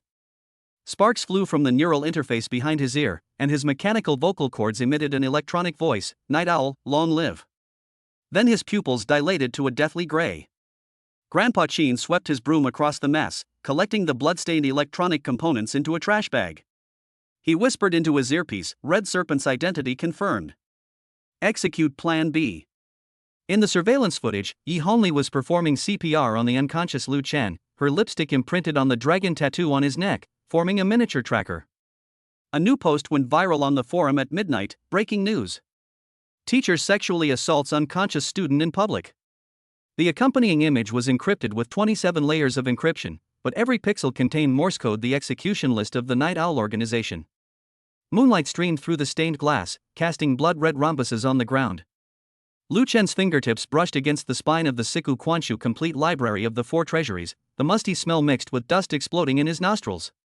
Suddenly, a system notification popped up, SS level check-in point detected, remaining time 9 minutes and 59 seconds. He lifted the sandalwood box lid of the Yongle Encyclopedia copy, revealing a copy of the 1934 records of the Night Watchman's patrols under the yellowed Xian paper. On the 9th day of the 7th month of the Jiaoshu year, Lu Chengying and Su Wangshu intercepted a Japanese corpse-carrying ship at the Jinling Wharf. His pupils suddenly contracted. These were the names of his grandfather and Su Yuro's grandmother. Half a charred photograph slipped out from between the pages. His grandfather stood on the deck of a riverboat, holding a bronze sword, with asphalt-like black liquid seeping from the containers behind him. Clatter. The sound of the bottle rolling was particularly jarring in the silence. Yi Honli slid down to the floor, leaning against the bookshelf, her cheongsam collar loose, revealing the electronic tattoo on her collarbone. She swirled a half-empty bottle of Zweiaking liquor, the amber liquid forming a Bagua diagram on the floor. Do you know why I chose you as my teaching assistant?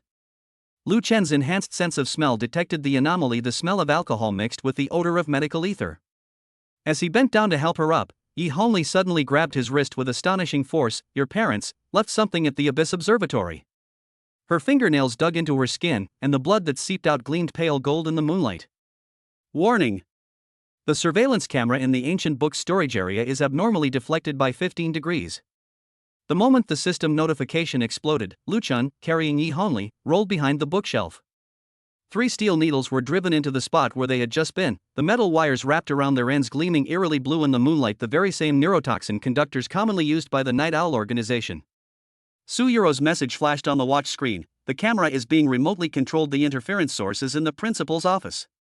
Lu Chen reached for the tactical pen at his waist, but instead touched the miniature signal jammer strapped to Yi Honli's thigh.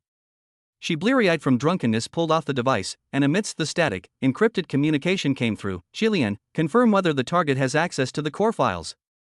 A severed finger suddenly fell from the ventilation duct, the bronze key gleaming coldly in the pool of blood. Lu Chen's dragon-patterned hand suddenly heated up, and the Taodai pattern on the key's surface perfectly matched the bronze sword hilt in his grandfather's photograph. As he used his tactical pen to pick up the key, the system popped up an analysis interface, detected a Warring States period mechanism key, unlocking the Underground Palace chapter of The Exploitation of the Works of Nature. Don't touch it. Yi Honli instantly sobered up, her high heels shattering the windowpane. Moonlight streamed in, illuminating the wriggling nematodes in the keyhole, a bio-tracking device cultivated by Night Owl. She tore open her cheongsam petticoat and wrapped the key in bulletproof fiber. Hide this if you want to live. The sound of dragging chains came from the basement. Lu Chen followed the sound and pried open a hidden compartment. The dusty filing cabinet was filled with yellowed experimental logs. The latest one was marked with last week's date. Clone 03 showed signs of rejection. It is recommended to use Lu Chen's native cells. His stomach churned. He finally understood what the abnormal data from his physical examination meant. Su Yuro's hacking program suddenly malfunctioned, and the alarms throughout the building blared simultaneously. Yi Honli shoved the key into Lu Chen's collar, then threw a bottle, smashing a fire sprinkler head. Under the cover of the water curtain, her lips brushed against his ear. Tomorrow night at warehouse number 7 at the dock, open the door with your blood. As Lu Chen scaled the wall, the ancient book repository burst into flames. In the red beams of the fire trucks, Grandpa Chin's broom swept through the puddles, forming the Big Dipper suppressing evil formation. The old man growled into his earpiece, Qilian has gone too far. Activate the return to the void contingency plan. Su Yuro's message arrived at 3 a.m. The key with the embedded nanotransmitter has been replaced with a replica. The accompanying picture was of a bronze sword sheath in the principal's office safe, with Lu Chen's birthdate and time engraved on the sheath. Lu Chen's locker reeked of a pungent rose scent, and the sealing wax on the pink envelope bore the Night Watch insignia. The moment he tore open the seal, pale purple smoke billowed out, and a system warning popped up on his retina: neuropneumonia toxin detected. Blood purification activated.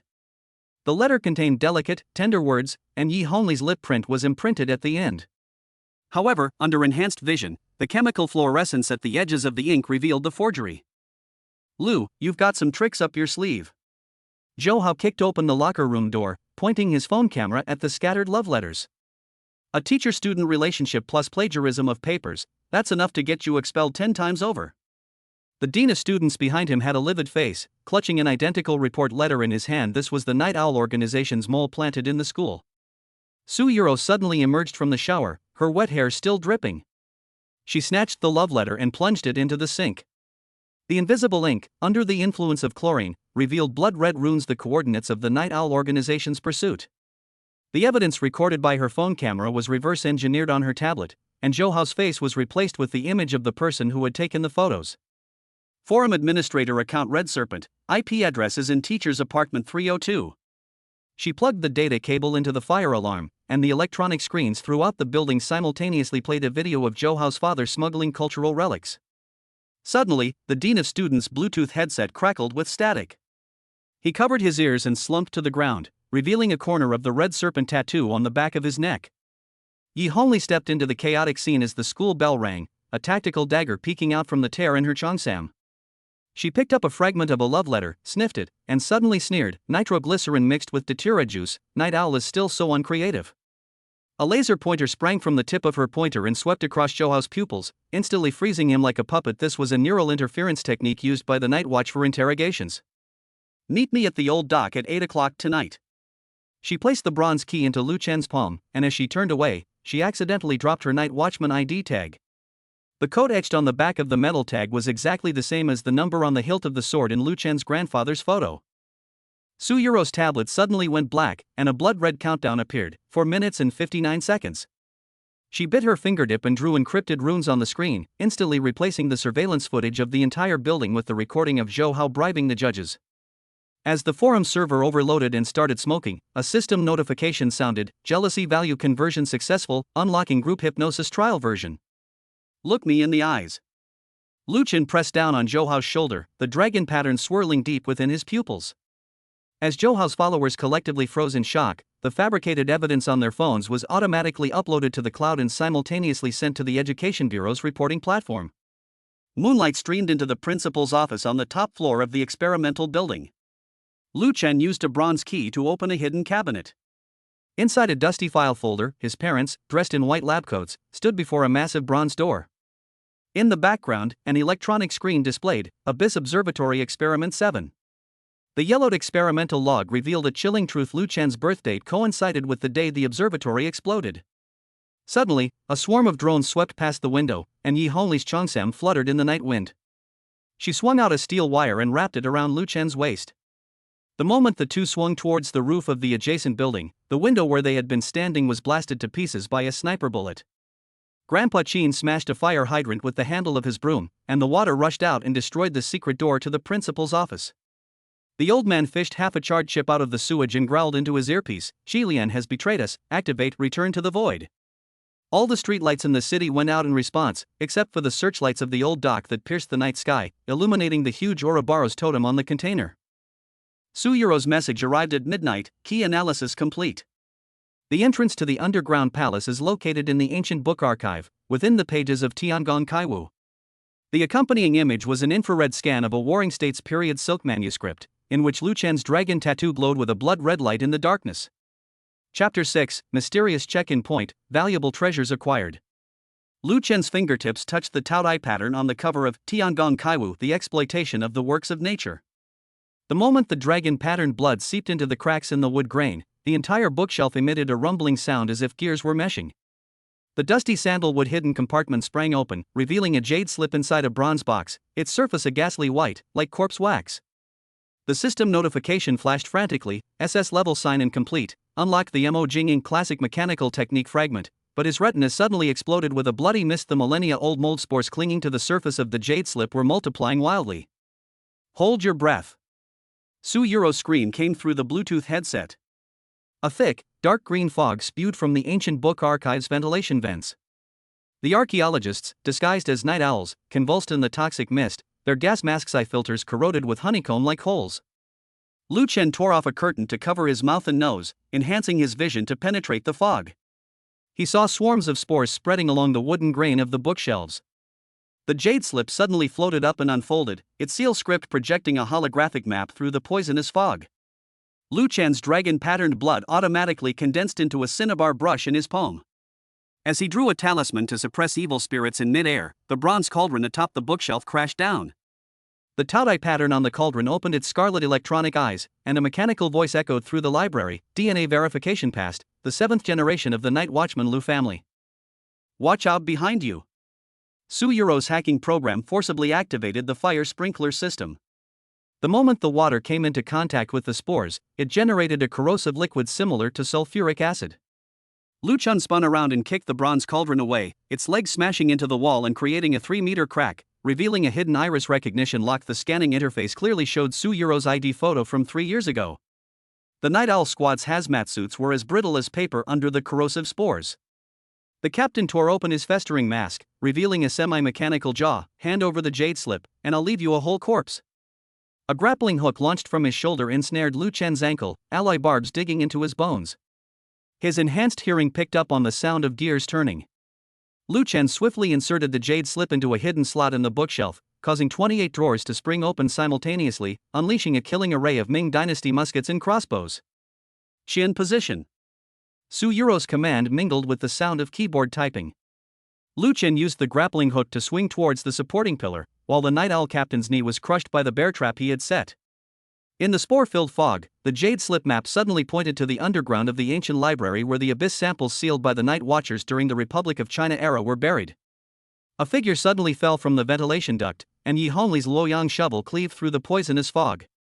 She swung out a magnetic climbing rope and wrapped it around Lu Chen's waist. Follow the red light on the jade slip. Inside the emergency kit at the hem of her cheongsam, a miniature spectrometer showed that the spore swarm was being attracted by some kind of sound wave, condensing into a giant poisonous cocoon on the northwest bookshelf. This was the resonance effect of the Warring States period corpse poison urn. Her archaeological hammer smashed through the floor tiles, revealing a rusted cast iron valve. Your parents should have destroyed these 20 years ago. The valve dial was engraved with Lu Chen's birth date and time. When he gripped the handle, the dragon pattern suddenly shone as if burning. The foundation of the entire ancient library began to tremble. Countdown 3 minutes and 17 seconds.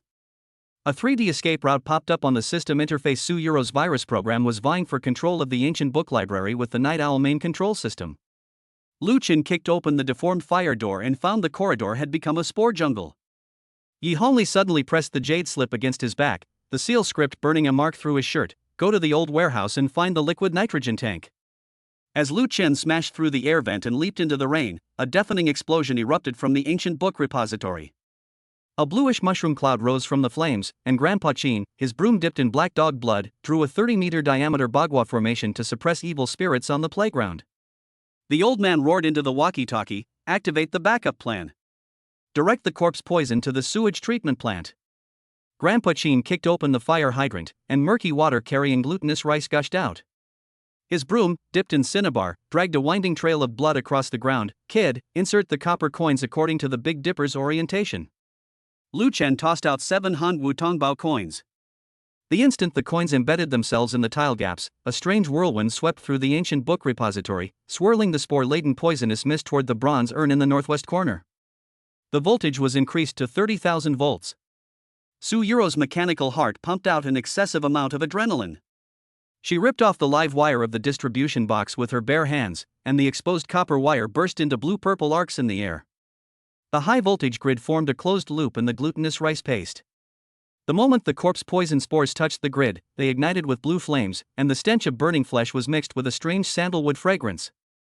Su Yuro's tablet displayed a red warning, heart rate 220 beats minute. She bit down on the emergency capsule in her back molar, and nanobots surged into her heart through the blood vessels in her gums. The modified fire sprinkler head began spraying a hypochlorous acid solution mixed with antibiotics, but with each spray, a puff of white mist emerged from the ventilation holes behind her ears. I can hold on for another 3 minutes. She staggered, grabbing the bookshelf for support, her enhanced vision penetrating the smoke to see Lu Chen using a Luoyang shovel to pry open the stone door of the underground palace. Yi Hongli suddenly swung out a magnetic climbing rope, wrapping it around her waist. Don't be reckless. If you die, who will decipher the oracle bone script? The number engraved on the inside of the rope was actually linked to the serial number of Su Yuro's mechanical heart. Yi Hongli's archaeological hammer struck the Tao-Dai pattern on the stone door, and the sonic feedback spectrum revealed 9 layers of mechanisms inside. She suddenly ripped open Lu Chen's collar and smeared the blood from the dragon pattern onto the hammer sensor. The interlocking lock designed by your grandfather can only be opened with the blood of the Lu family. The moment the blood seeped into the cracks in the stone, the roar of gears meshing echoed from inside the door, and 21 bronze crossbow bolts grazed everyone's scalps and embedded themselves in the wall. 7th brick of the Ken position. Grandpa Chen's roar mingled with the sound of an explosion. Lu Chen rolled to avoid the falling chandelier, his elbow smashing through a hidden compartment to reveal a brass rotary lock from the Republican era. The moment the lock cylinder popped out, Su Yuro's mechanical eye completed an iris scan. This was clearly the biometric information she had used the year she disappeared. The bronze urn in the northwest corner suddenly shattered, and black corpse fluid crawled all over the bookshelves like living creatures. Old Master Chen swung out a hemp rope soaked in black dog blood, drawing a blood path through the horde of corpses, guiding the electric net array. Lu Chen grabbed the tattered scroll of Tiangong Kaiwu and threw it into the corpse fluid. The cinnabar annotations on the pages turned upon contact with the venomous liquid, actually etching a talisman for suppressing evil spirits onto the ground. Yi Hongli's Cheongsam hem was corroded into fragments. She hurled an archaeological hammer, shattering the fire hydrant. The shards of the mirror refracted high-voltage arcs, weaving a net of light amidst the horde of corpses. Taking advantage of the moment, Su Yuro inserted a disinfectant tube into the remains of the bronze urn. From the boiling foam, half a jade pendant emerged, the very earring Lu Chen's mother had worn when she disappeared. The moment the stone gate to the underground palace swung open, Night Owl Ace leaped down from the ventilation duct. The sonic vibrator in his hand resonated with the bronze urn, causing the entire ancient book repository to tremble once more. Suddenly, Grandpa Chen ripped open his shirt, revealing the bronze compass embedded in his chest. Return to the void formation, activate. Simultaneously, the liquid nitrogen pipes buried in the playground burst, and icy air rushed in through the cracks in the ground, freezing the horde of corpses into ice sculptures. You lost. Lu Chen inserted the jade slip into the stone door mechanism, and a holographic projection of the Warring States silk scroll unfolded in the air. Night Owl Ace's mask suddenly shattered, revealing Zhou Hao's uncle's distorted face. Fluorescent blue liquid oozed from the neural interface behind his ear, the abyss. Never ending. The stone gate to the underground palace swung open with a deafening roar, unleashing a chilling gust of wind. Lu Chen's tactical flashlight swept across the passageway, and black blood suddenly seeped from the murals on the blue brick walls. The biological corrosive liquid that Night Owl had planted beforehand was slowly eroding the walls. A system notification rang out, infrasonic weapon detected, frequency 3.5 Hz. He immediately bit down on the resonance neutralizer hidden in his molars and flicked the pill into Su Yuro's mouth. Follow my lead. Yi Hongli's archaeological hammer struck the ground, and the sonar map revealed a 9-square grid of hidden panels. The dragon-patterned jade pendant at her Cheongsam waist suddenly heated up, projecting a holographic route map. This is the path to life left by your grandfather. Lu Chen's dragon-patterned blood dripped onto the jade pendant, and the bronze lamps on both sides of the passageway lit up one by one, illuminating the array of crossbows poised to fire in the cracks in the walls. Zhou Hao's maniacal laughter blared from the loudspeaker. We've been waiting for you for ages. The instant he pressed the remote control, 20 crossbows fired simultaneously. Yi Hongli flung out a magnetic rope that wrapped around Lu Chen's ankle, pulling him toward the stone pillar to the left. A poisoned arrow grazed his tactical vest and embedded itself in the ground. The fluorescent agent at the tip of the arrow revealed Zhou Hao's location. He was hiding behind an observation window on the second floor of the underground palace. 7th brick. Grandpa Chen's command was accompanied by static. Lu Chen spun around and kicked the brick, revealing a steam valve buried during the Republic of China era. The rusted wheel, soaked in his dragon-patterned blood, spun automatically, releasing a torrent of high-pressure steam that plunged the pursuers into the abyss. Su Yuro seized the opportunity to throw out graphite powder, instantly disabling Night Owl's night vision goggles. Inside the bronze cauldron at the center of the underground palace, a jade slit floated above a pool of mercury. Lu Chen's enhanced vision pierced through the mist, revealing an inscription on the cauldron that perfectly matched his father's laboratory notes. On the 7th day of the 7th month of the Jia Shen year, the abyss sample went out of control, and the city was burned to suppress it. Just as he was about to reach out, shackles suddenly popped out from the cauldron's handles, locking his wrists, and the mercury flowed backward along his veins. Use my blood. Yi Hongli slashed her palm and pressed it against the Taotai pattern on the cauldron. Her blood fused with the mercury, forming a silvery white alloy, and the shackles snapped open. The moment the jade slip unfolded, the figures of Lu Chen's parents appeared in the holographic projection. "Shinner, if you see this message, destroy the underground palace immediately." In the background came inhuman roars, the very monsters that had escaped from the Abyss Observatory years ago. Night Owl, the ace, descended from the sky, wielding a sonic vibrator that triggered a resonance within the underground palace. Yi Hongli's Cheongsam was torn to shreds by the shockwave, revealing the Night Watchman's insignia on her close-fitting soft armor.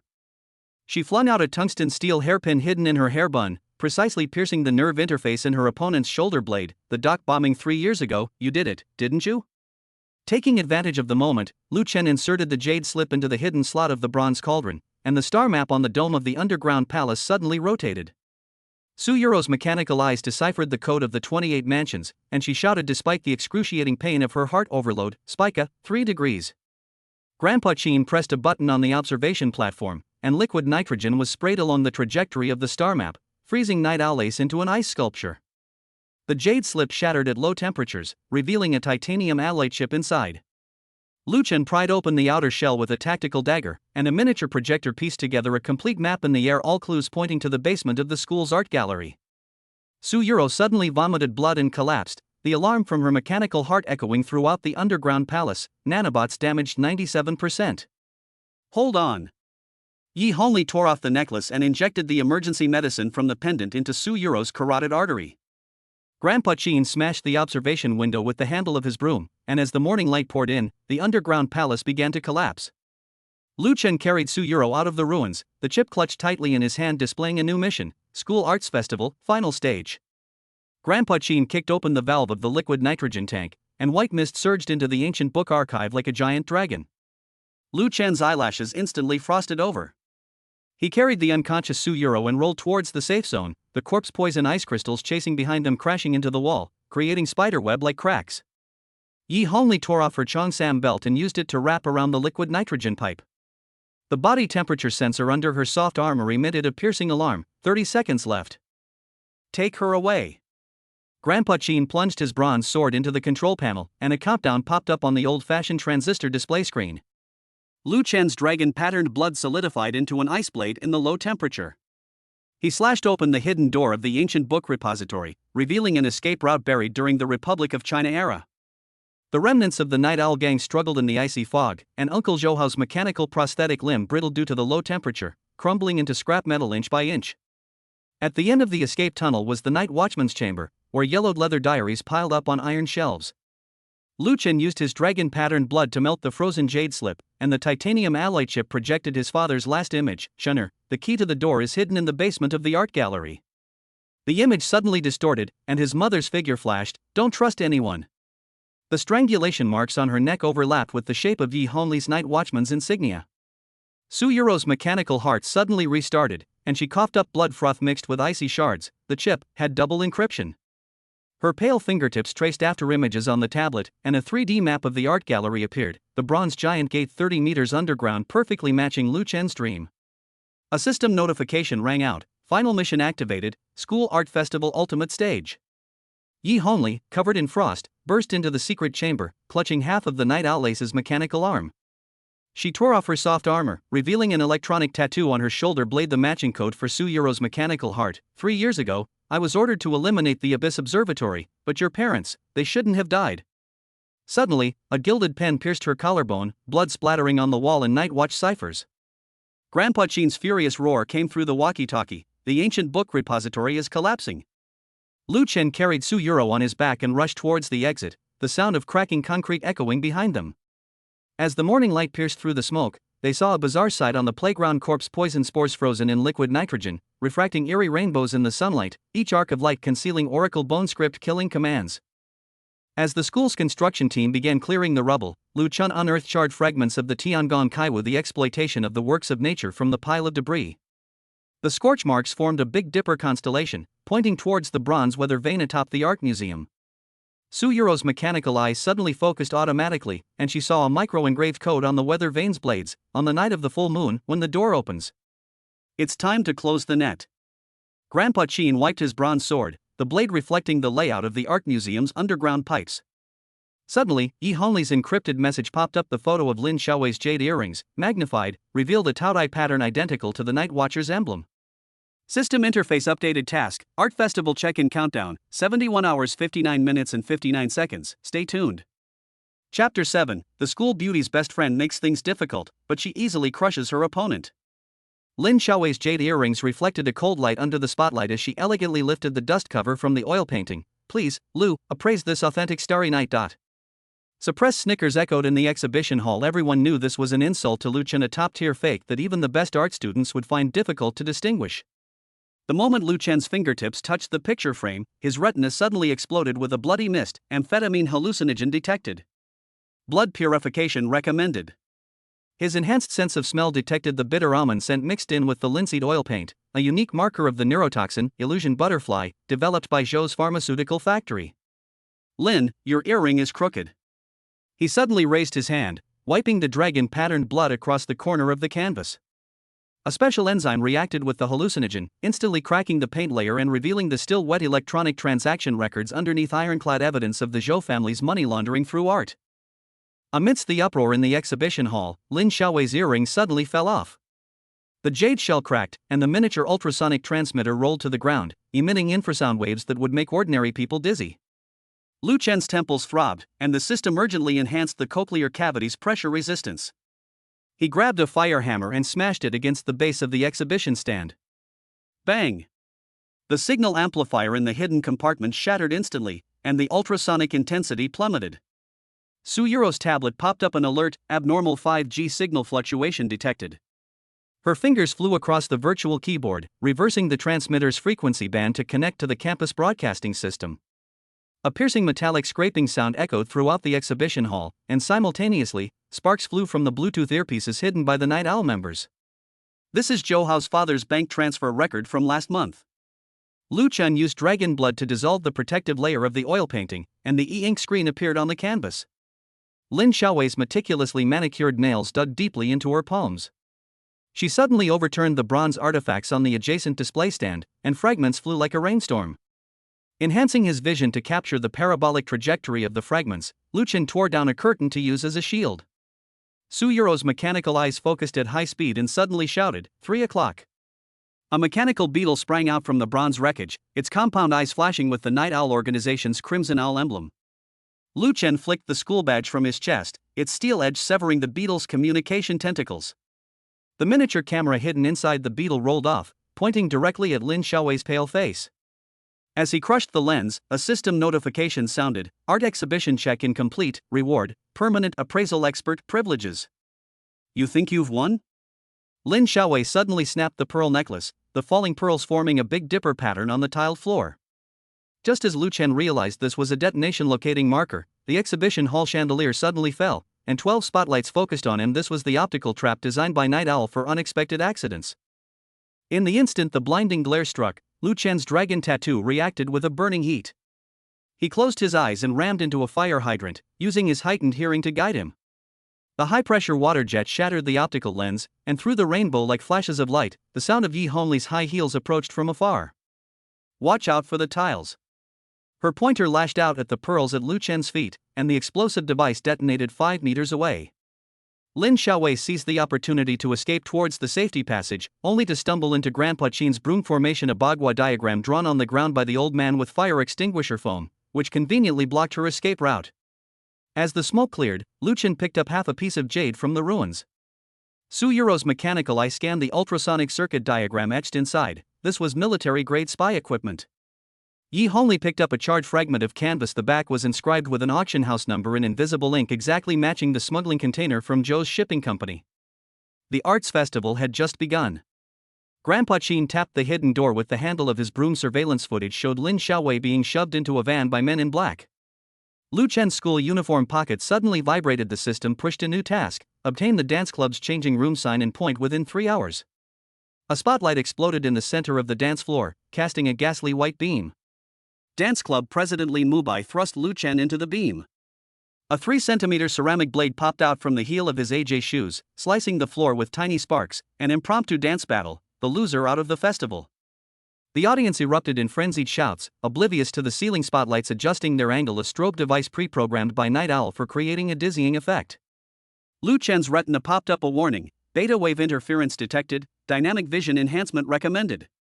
He unbuttoned his school uniform, revealing his wrist wrapped in dragon-patterned bandages. The system interface suddenly refreshed the mission: break the opponent's killing move before they complete 3 floor moves. Reward, joint technique mastery. Li Mubai's first ultimate move was a spinning top, the blade scraping a perfect circle across the ground. Lu Chen's enhanced vision detected an abnormal outward rotation of his knee joint, a side effect of the implanted neural chip. As Li Mubai used the momentum of the spin to throw out a hidden steel ball, Lu Chen suddenly used the ancient martial art iron bridge, the steel ball grazing his nose and embedding itself in the rear speaker equipment in the instant he leaned back. The second move. Li Mubai leaped into the air and did a split, his shoe heel blade aimed straight for his throat. Lu Chen dodged to the side, and the dragon-patterned bandage suddenly snapped, the seeping blood tracing an arc in the air.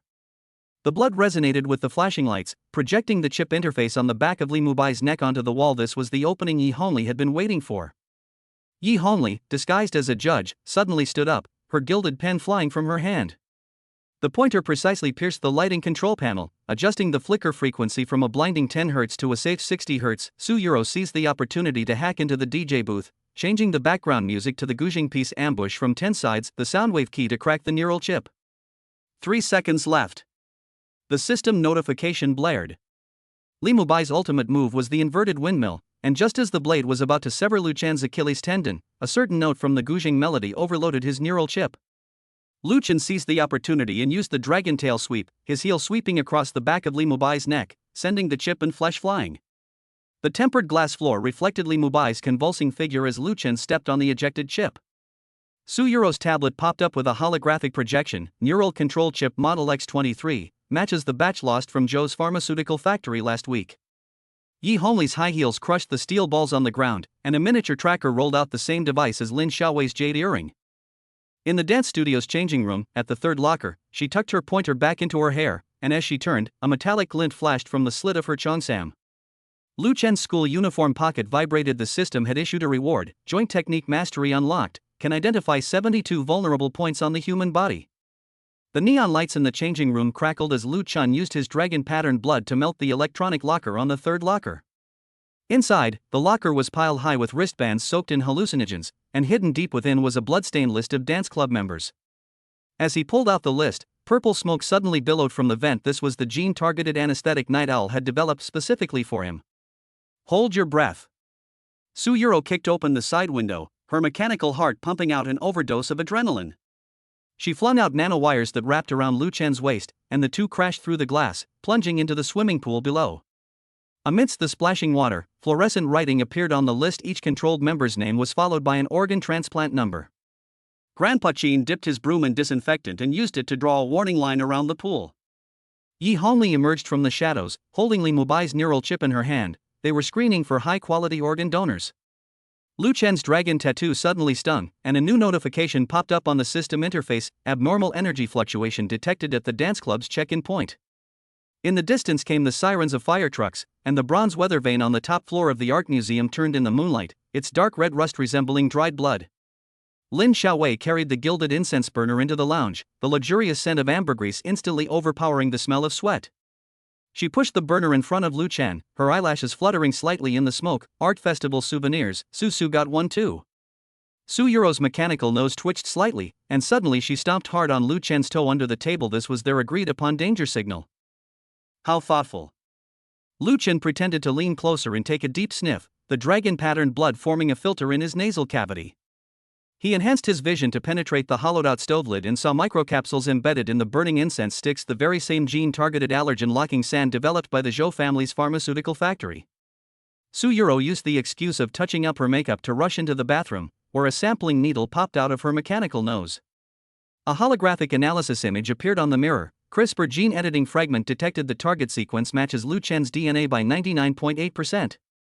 She bit her tongue to activate the emergency protocol, and nanorobots rushed into her bloodstream through her salivary glands, forming a filtering barrier in her throat.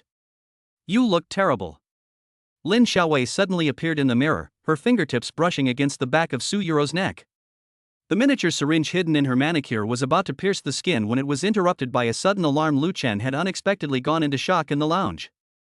Lu Chen convulsed, curled up on the carpet, fake golden poison blood seeping from between his fingers. Lin Xiaowei's incense burner was overturned, the burning incense sticks rolling to the side of the curtains. As everyone rushed to help, a cleaning lady wearing a baseball cap quietly approached, the nozzle of her disinfectant spray bottle flashing coldly. Now! Su Yuro's mechanical eyes locked onto the unusual reflection of the spray bottle. Lu Chen suddenly sprang into action, his dragon-patterned blood congealing into threads that wrapped around her wrist. Disinfectant splashed onto the curtains, instantly corroding them with honeycomb-like holes. The bottle contained concentrated sulfuric acid.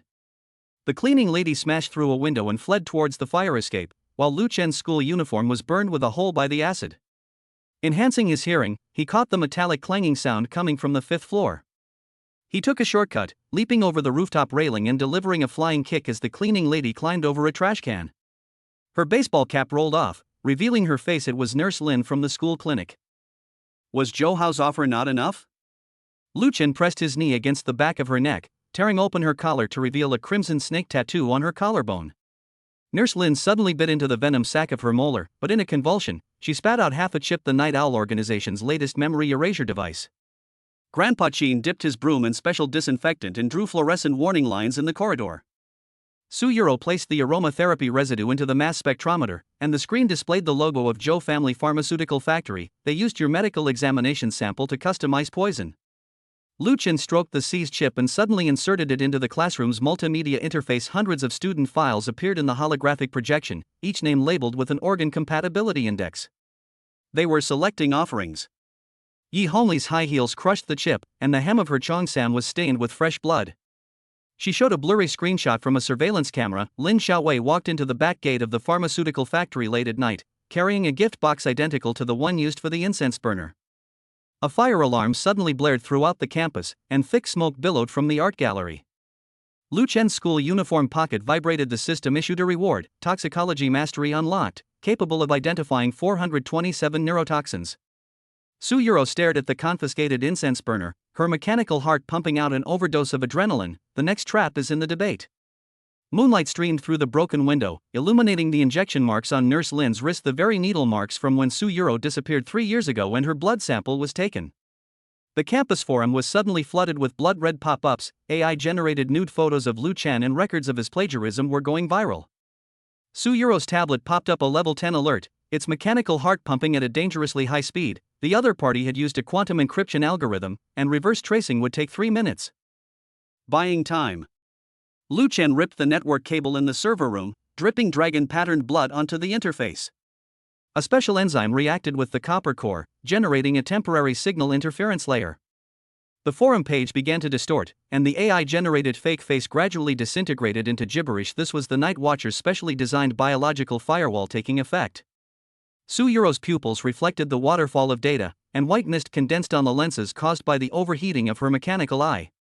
When she bypassed the quantum trap for the 7th time, she finally detected a signal springboard. The IP address pointed to Lin Xiaowei's private art gallery, Lilixuan. The gallery's server has military-grade protection.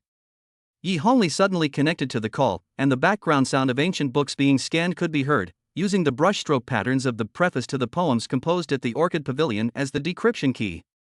Lu Chen's dragon-patterned blood wrote the character G of Wang Shiji on the tablet, and the encryption program instantly crashed, causing the gallery's dark web transaction records to flood out. A pyramid-shaped graph of fund flows appeared in the holographic projection. Yi Honglei's gilded pen swept across the void, bringing to life the Night Owl's money laundering chain. Lin Xiaowei used art auctions as a front to transfer organ smuggling proceeds to offshore companies, which were then laundered through cryptocurrency. A transfer marked with the Eye of the Abyss was particularly glaring. The recipient was the orphanage Lu Chen had once attended. "They're looking for you." Grandpa Qin's cigarette butt burned a mark on the monitor screen. Your records before the age of 7 were forged. The server room suddenly lost power, and in the instant the backup lights came on, Lu Chen saw an old photograph pasted on the glass door, a childhood photo of himself and Lin Xiaowei at the orphanage, with sacrifice number 7 written in blood on the back. SS level check-in point detected, main server in the data center. A system notification blared in the darkness. Lu Chen rushed towards the server rack in the dark, and the moment his fingertips touched the chassis, the dragon-patterned blood seeped into the ventilation holes. The security system suddenly activated, and a laser mesh trapped him in a small space. "Don't move!" Suyuro flung out nanowires that entangled the ceiling support, using the momentum to swing into the control area. Her mechanical heart's external interface was plugged into the host, and the overloaded current scorched her hair, pulse wave to be released in 10 seconds. Lu Chen rolled out before the laser beam could converge, the roar of a server exploding behind him echoing. As the smoke cleared, Lu Chen retrieved half of a charred hard drive from the ruins. Suyuro's restoration program analyzed the remaining data. A gene sequencer was hidden in the gallery's secret room, its screen displaying Lu Chen's DNA profile. "Yi Honli sent encrypted coordinates. Lin Xiaowei's safe contains your birth record." The system interface popped up with a reward: resistance to public opinion manipulation unlocked, but Lu Chen's attention was drawn to the corridor surveillance footage. Lin Xiaowei was burying fragments of an incense burner into a flower bed, and from that soil, a fluorescent green liquid, the same as the corpse poison in the underground palace, was seeping out. The night wind tugged at the hem of Suyuro's school uniform as she stood on the edge of the rooftop, the alarm of her mechanical heart drowned out by the wind. Lin Xiaowei's jade earring was already shattered, the exposed ultrasonic transmitter flashing red in her palm. "Su, did you really have to force me to this point? Hand over the list." Suyuro's mechanical eyes locked onto the USB drive hidden behind her back, containing data on the Night Owl organization's nationwide organ trafficking network. Lin Xiaowei suddenly ripped open her turtleneck sweater, revealing a grotesque surgical scar on her neck resembling a centipede. The interface of her mechanical prosthetic limb, the same model as Suyuro's mechanical heart. 3 years ago, when they gave me a kidney transplant, they implanted a chip in my spine.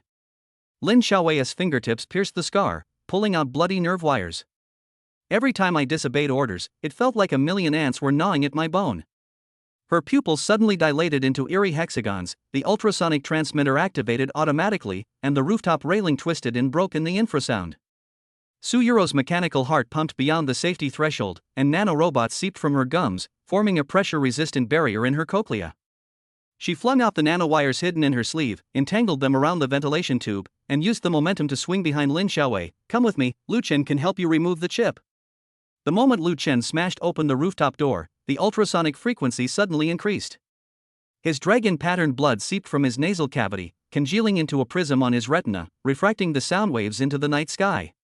With enhanced vision, he detected the chip interface on the back of Lin Xiaowei's neck, then flung his tactical pen into a crack in the concrete. The electromagnetic pulse generator that sprang from the pen tip accurately hit its target. Lin Xiaowei knelt on the ground, her mechanical prosthetic limb emitting blue smoke. She squeezed out the encrypted coordinates through her teeth: art gallery basement, cold storage, the list is. Before she could finish speaking, a worm-like protrusion suddenly appeared under the skin behind her ear. The octopus-implanted silencing device had been activated. Suyuro's mechanical hand cleaved open Lin Xiaowei's nape, nanofibers binding the writhing micro-robot. Lu Chen's dragon-patterned blood dripped onto the wound, a special enzyme dissolving the robot's titanium alloy shell. Suddenly, Grandpa Qin hurled his broom handle, a rope soaked in black dog blood binding the robot into a cocoon. She won T live more than 3 hours. Yi Honli's high heels crushed the insectoid robot, and a key to a freezer fell out of a hidden pocket in the hem of her cheongsam. "Unless we get the antidote code."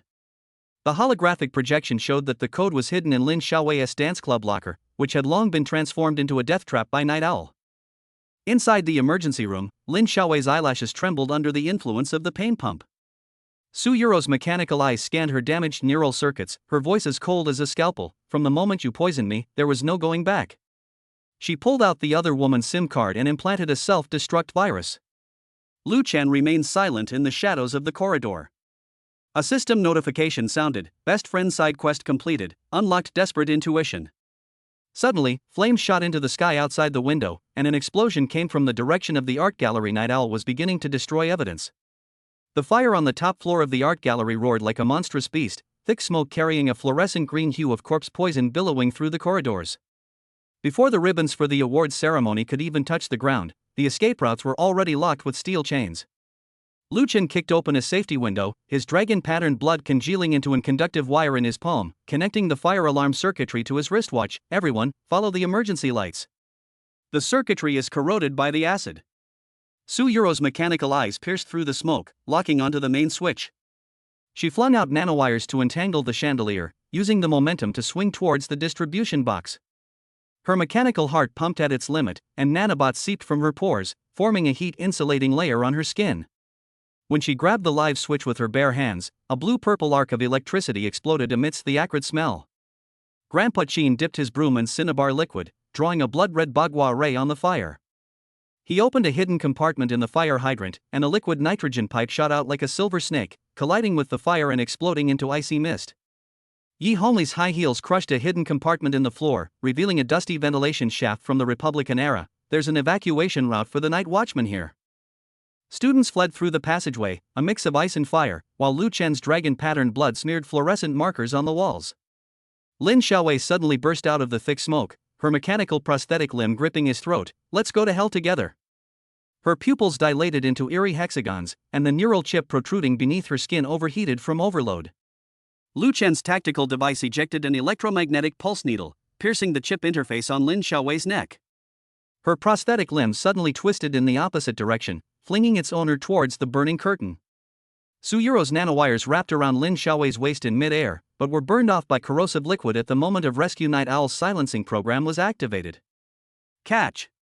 Yi Honglei threw out the bronze tiger tally, and Lu Chen's dragon-patterned blood activated the mechanism within.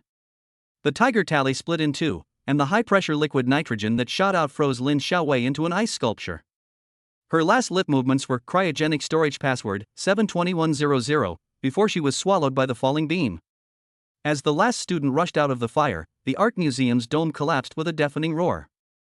Grandpa Chin's cinnabar array solidified into blood-red amber in liquid nitrogen, sealing the corpse poison deep within the ruins. Su Yuro slumped onto the lawn, blood foam mixed with icy shards gushing from the vents of her mechanical heart. Lu Chen tore off his charred school uniform and wrapped it around her trembling shoulders. A system notification sounded, crisis management expert activated, reward, permanent group leadership bonus. Fragments of Yi Honglei's cheongsam fluttered in the wind as she gazed at the shimmering bronze door projection amidst the ruins. This is just the beginning. Moonlight illuminated the holographic chip in her hand, displaying new check-in coordinates, school observatory, midnight. Chapter 8, Club activities show their power, sign-in offers another opportunity. The astronomy club's domed observatory gleamed with a cold bronze light, and the 28 constellations of the Warring States period armillary sphere swirled in the moonlight. Club President Chen Xiaoyang's meteorite necklace clung tightly to the vermilion bird position on the armillary sphere, the dark red gemstone emitting an eerie radiation value under the reflection of the dragon's blood pattern. Suddenly, a warning popped up on Lu Chen's retina: gamma rays detected, intensity 3.7 USVH. This is a sacred artifact passed down through the night watch for thousands of years. Chen Xiaoyang rotated the star chart, his hawk-like pupils reflecting Lu Chen's dragon pattern, which needed to be activated personally by President Lu. He deliberately emphasized the word president, and the owl watermark of the Night Owl organization flashed on the mirror of his wristwatch. Lu Chen's fingertips traced the bronze mechanism, the dragon-patterned blood seeping into the rusted cloud and thunder patterns. The armillary sphere suddenly trembled, and the constellation in the azure dragon position popped open a hidden compartment, revealing half a yellowed scroll of the Goensher star classic. Chen Xiaoyang's meteorite necklace suddenly became hot, and fine cracks appeared in the dark red gemstone, a sign that the counterfeit made by Night Owl could not withstand the energy fluctuations. Watch out! Su Yuro's mechanical eye detected an abnormal rotation of the star chart. As Betelgeuse in the white tiger position lit up, 3 laser beams shot in through the observation window, scorching marks on the star chart. A graduate student from the archaeology department, disguised as an owl, was using a mapping instrument to steal data. The star trails in the holographic projection gradually pieced together a Pacific smuggling route. 9 bronze spikes suddenly sprang from the base of the armillary sphere, forming a dragon trapping formation that sealed Lu Chen within its core. Chen Xiaoyang's meteorite necklace shattered, releasing radioactive dust that dispersed with the airflow.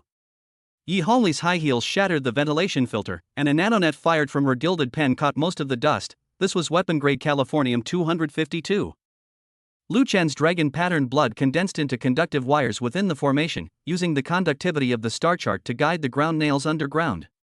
Enhancing his vision to decipher the star map's hidden code, he manually manipulated the Wei-Su star in the Xuanwu position, causing the celestial globe to disintegrate with a deafening roar. The internal gears rained down, shattering the laser emitters of the Night Owl members. Su Yuro's hacking program breached the mapping instrument's firewall, and the smuggling ship coordinates scrolling on the holographic screen perfectly aligned with the star map. Chen Xiaoyang suddenly convulsed and collapsed, the chip in the back of his neck overloaded and sparked. He had been attacked by the neural controller implanted by Night Owl. Lu Chen smeared the chip interface with dragon-patterned blood, and a special enzyme dissolved the control unit. The true star map is in the Purple Palace enclosure. Chen Xiaoyan coughed up blood froth mixed with radioactive dust, and his mechanical prosthetic eye ejected a miniature film. The Night Watchman is waiting for the 7th generation. Before he could finish speaking, the observation deck glass shattered with a deafening roar, and the night owl's drone swarmed towards the wreckage of the armillary sphere like locusts. Grandpa Chin's broom handle cleaved through the liquid nitrogen pipe, instantly freezing the drone's rotor blades in a white mist. Lu Chen grabbed the tattered scroll of the Star Classic and leaped off the observation platform, rolling across the lawn and leaving a 10-meter trail of blood. The system notification blared, armillary sphere repair progress 17%, unlocking Gonsher Star Classic divination chapter. Yi Hongli picked up Qin Xiaoyan's prosthetic eye, and the iris scan data revealed encrypted information. On the night of the waning moon, the black tide arrives. Su Yuro's radiation detector suddenly beeped, and Lu Chen's dragon pattern turned an ominous bluish-black. His genes were absorbing radioactive material. The fighting club's ring had been converted into a giant octagonal cage, with electrified iron chains wrapped around the tungsten steel railings. Club president Zhao Tianba, shirtless, had an owl tattoo on his back gleaming under the spotlight. "Beat me, and you'll be the new president." The moment he stomped his foot, colorless mist sprayed from the ring floor. The distinctive bitter almond scent of the nerve-numbing agent, Ghostface Spine, filled the air. Lu Chen's retina flashed a warning: muscle activity decreased by 23%. He secretly activated the turtle breathing technique to slow his metabolism. Zhao Tianba's whip kick tore through the air, and the ceramic blade that popped out from his heel scraped sparks off the fence. The enhanced vision system detected the mechanical assist device on the opponent's knee joint, marking 7 attack points. Too slow. Zhao Tianba suddenly lunged forward, using a ground grappling technique to lock Lu Chen's left leg. Amidst the cheers erupting from the stands, Lu Chen felt an immense force bearing down on his shin. His opponent's mechanical knee brace was delivering torque beyond human limits. His joint technique master ability automatically activated, his hip joint rotating at an uncanny angle, pinning Zhao Tianba's right arm behind his back. Click. The sound of bone dislocation was amplified by the microphone. Zhao Tianba's screams mixed with electronic noise. Lu Chen's fingertips touched the metal protrusion on his cervical spine. The subcutaneously implanted neural controller was overheating from overload. Su Yuro suddenly rushed onto the ring, her mechanical eye scanning the lining of her knee brace. The concentration of hallucinogenic drug exceeded the limit by 300%. Suddenly, iron netting descended from the octagonal cage roof, trapping the three in the center of the toxic fog. Su Yuro tore open the arena mat, revealing a hidden drug atomizer. Her nanobots invaded the control system through the conduit, and a holographic interface displayed the drug formula exactly identical to Blue Butterfly, the new drug distributed by Night Owl in the slums. Power outage. Grandpa Chin cleaved open the electrical box with his broom handle, and a hemp rope dipped in cinnabar liquid wrapped around the electrified iron chain. The arena suddenly tilted, and Zhao Tianba, propelled by inertia, smashed the atomizer, glass shards embedding themselves in the circuit board of his mechanical knee pads. Amidst a blue-purple arc of electricity, the controller on the back of his neck exploded, revealing the blood-red owl emblem of Night Owl. Lu Chen's dragon pattern suddenly glowed as if burning, the absorbed paralyzing toxins boiling in his blood vessels. He grabbed Zhao Tianba's mechanical knee pads and violently dismantled them, the alloy shell emitting blue smoke as it was corroded by the dragon pattern blood. His joint lock master ability had evolved into a predictive mode, turning every muscle twitch of his opponent into a slow-motion trajectory. It was over. The instant Lu Chen's naked choke was completed, Zhao Tianba's pupils suddenly dilated into hexagons, a sign that the neural controller was activating its self-destruct mechanism. Yi Hongli's high heels shattered the octagonal cage's overhead light, and under the cover of darkness, she threw out a magnetic rope that entangled Zhao Tianba, flinging him towards the cushioning pad. As the smoke cleared, the remaining drugs on the arena glowed under ultraviolet light. Su Yuro's mechanical eye analyzed the molecular structure. It was a modified version of fentanyl, a patent applied for last week by the Zhou family's pharmaceutical factory. Grandpa Chin pried open the wreckage of the knee pad with his broom handle. The coating on the chip was identical to that of Lin Xiaowei's silencing device. A system notification sounded: Master of Joint Techniques upgraded, unlocked 72 anti-joint grappling techniques. Lu Chen looked towards the shadows in the audience seats, where several figures wearing baseball caps were filming. Their cuffs vaguely revealed mechanical wrist guards identical to Zhao Tianba's. The scent of camphor wood mixed with mildew wafted into the nostrils of the Literature Society's ancient book archive. Yi Hongli's gilded fountain pen nib swept across a fragment of the Book of Songs on silk. As the pen touched the character for fire in the phrase "the blazing fire of July," a bronze reed suddenly popped out from the book's inner compartment, releasing silver-gray mercury vapor from a hidden opening. Hold your breath.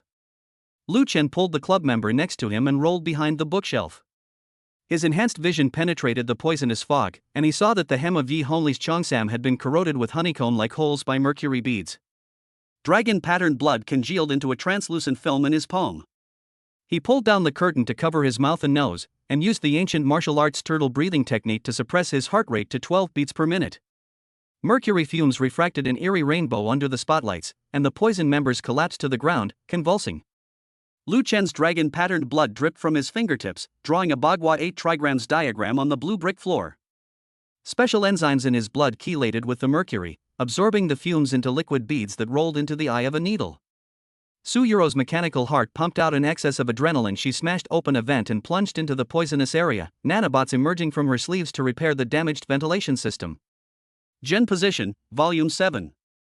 Yi Hongli coughed up blood as she pointed to the ancient book, the classic of mountains and seas.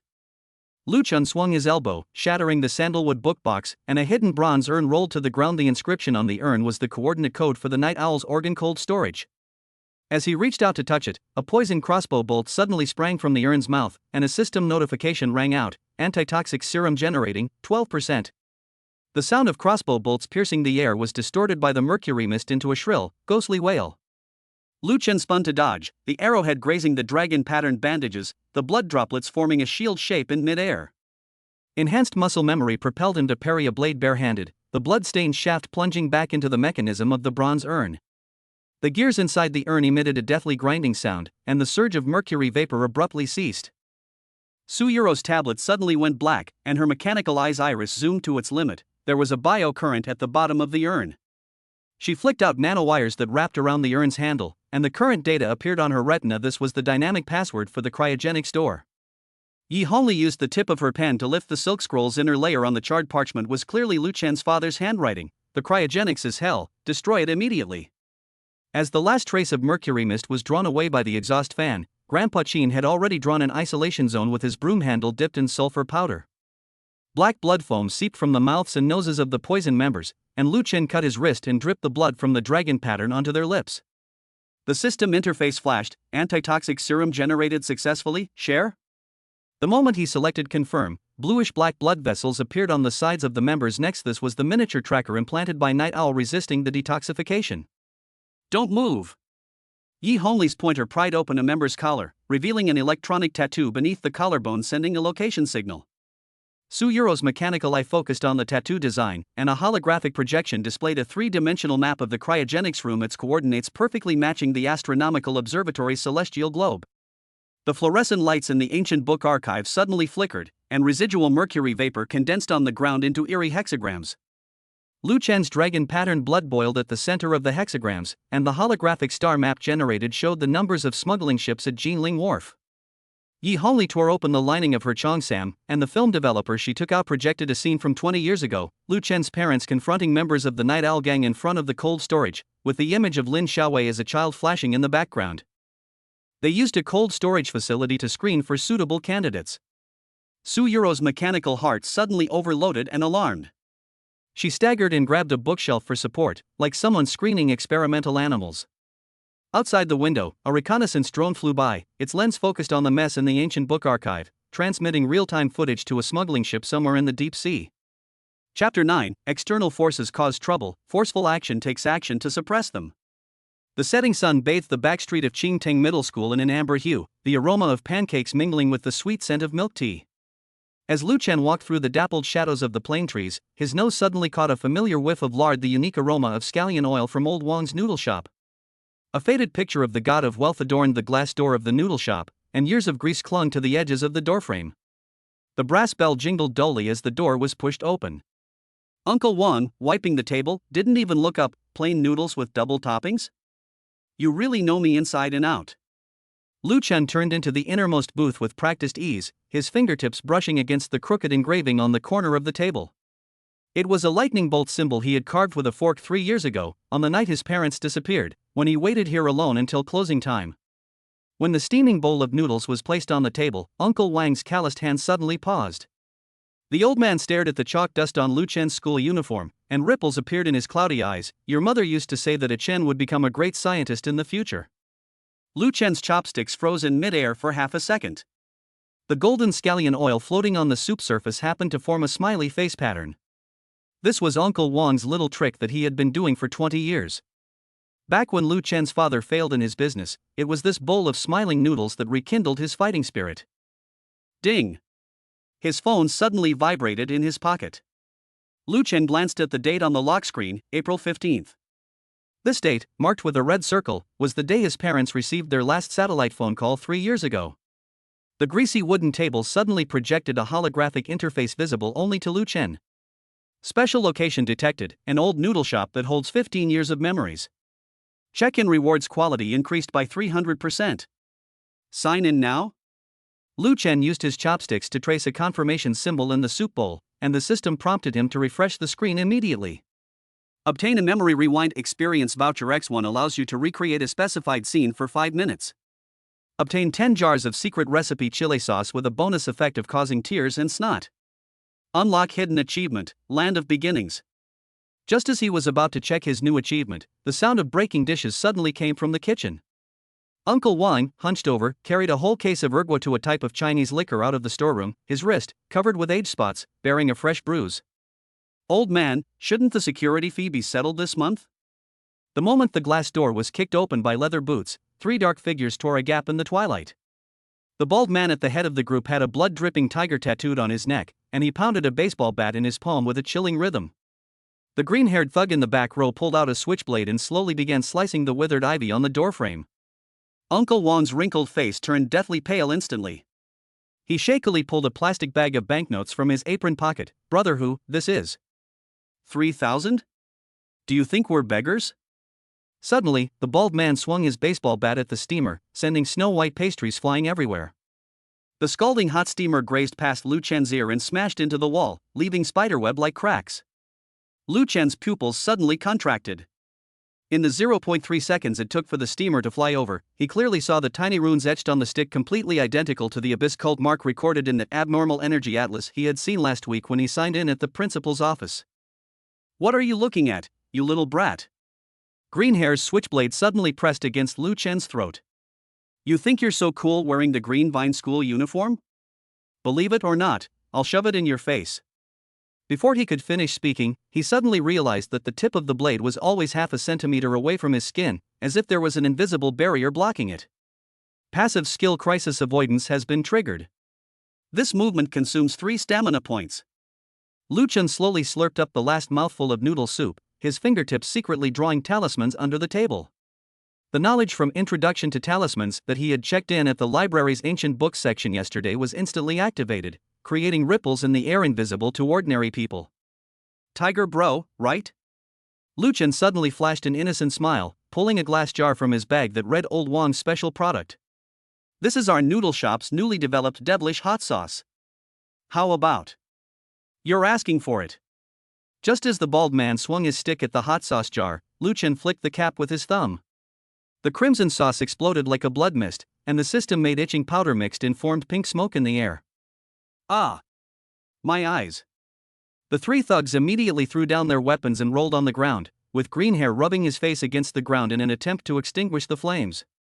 Lu Chen took the opportunity to help Uncle Wang up and discovered that the wristwatch that had slipped down the old man's sleeve was actually military-grade tactical equipment.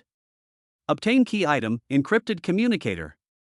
Crack progress 1%, 45%, 99%. Last communication record, received 200,000 yuan transfer to Zhouhao's account at 14:30. Suddenly, a text message popped up on Su Yuro's shattered phone. I saw Zhouhao's car heading towards the back street after school, be careful. Almost simultaneously, the distinctive roar of a Porsche engine came from the alley entrance, and more than 30 dark figures were gathering in the twilight. The back alley, bathed in neon lights, resembled a maze. Lu Chen, dragging his backpack filled with chili sauce, slipped into a blind spot near the electrical box. 34 staggered footsteps echoed on the damp wall. He closed his eyes and focused, his sonic positioning ability, honed from checking in at the gymnasium yesterday, automatically activating. 7 people in the southeast carried brass knives, while 3 in the northwest corner were armed with butterfly knives. A thermal imaging map appeared on my retina, but it suddenly stopped when it scanned the fire escape in the northeast corner. There sat a girl chewing bubblegum there, and her body temperature was 5 degrees Celsius. Brother Chen, your fly is undone. The girl suddenly spoke, her minty scent carrying for 15 meters.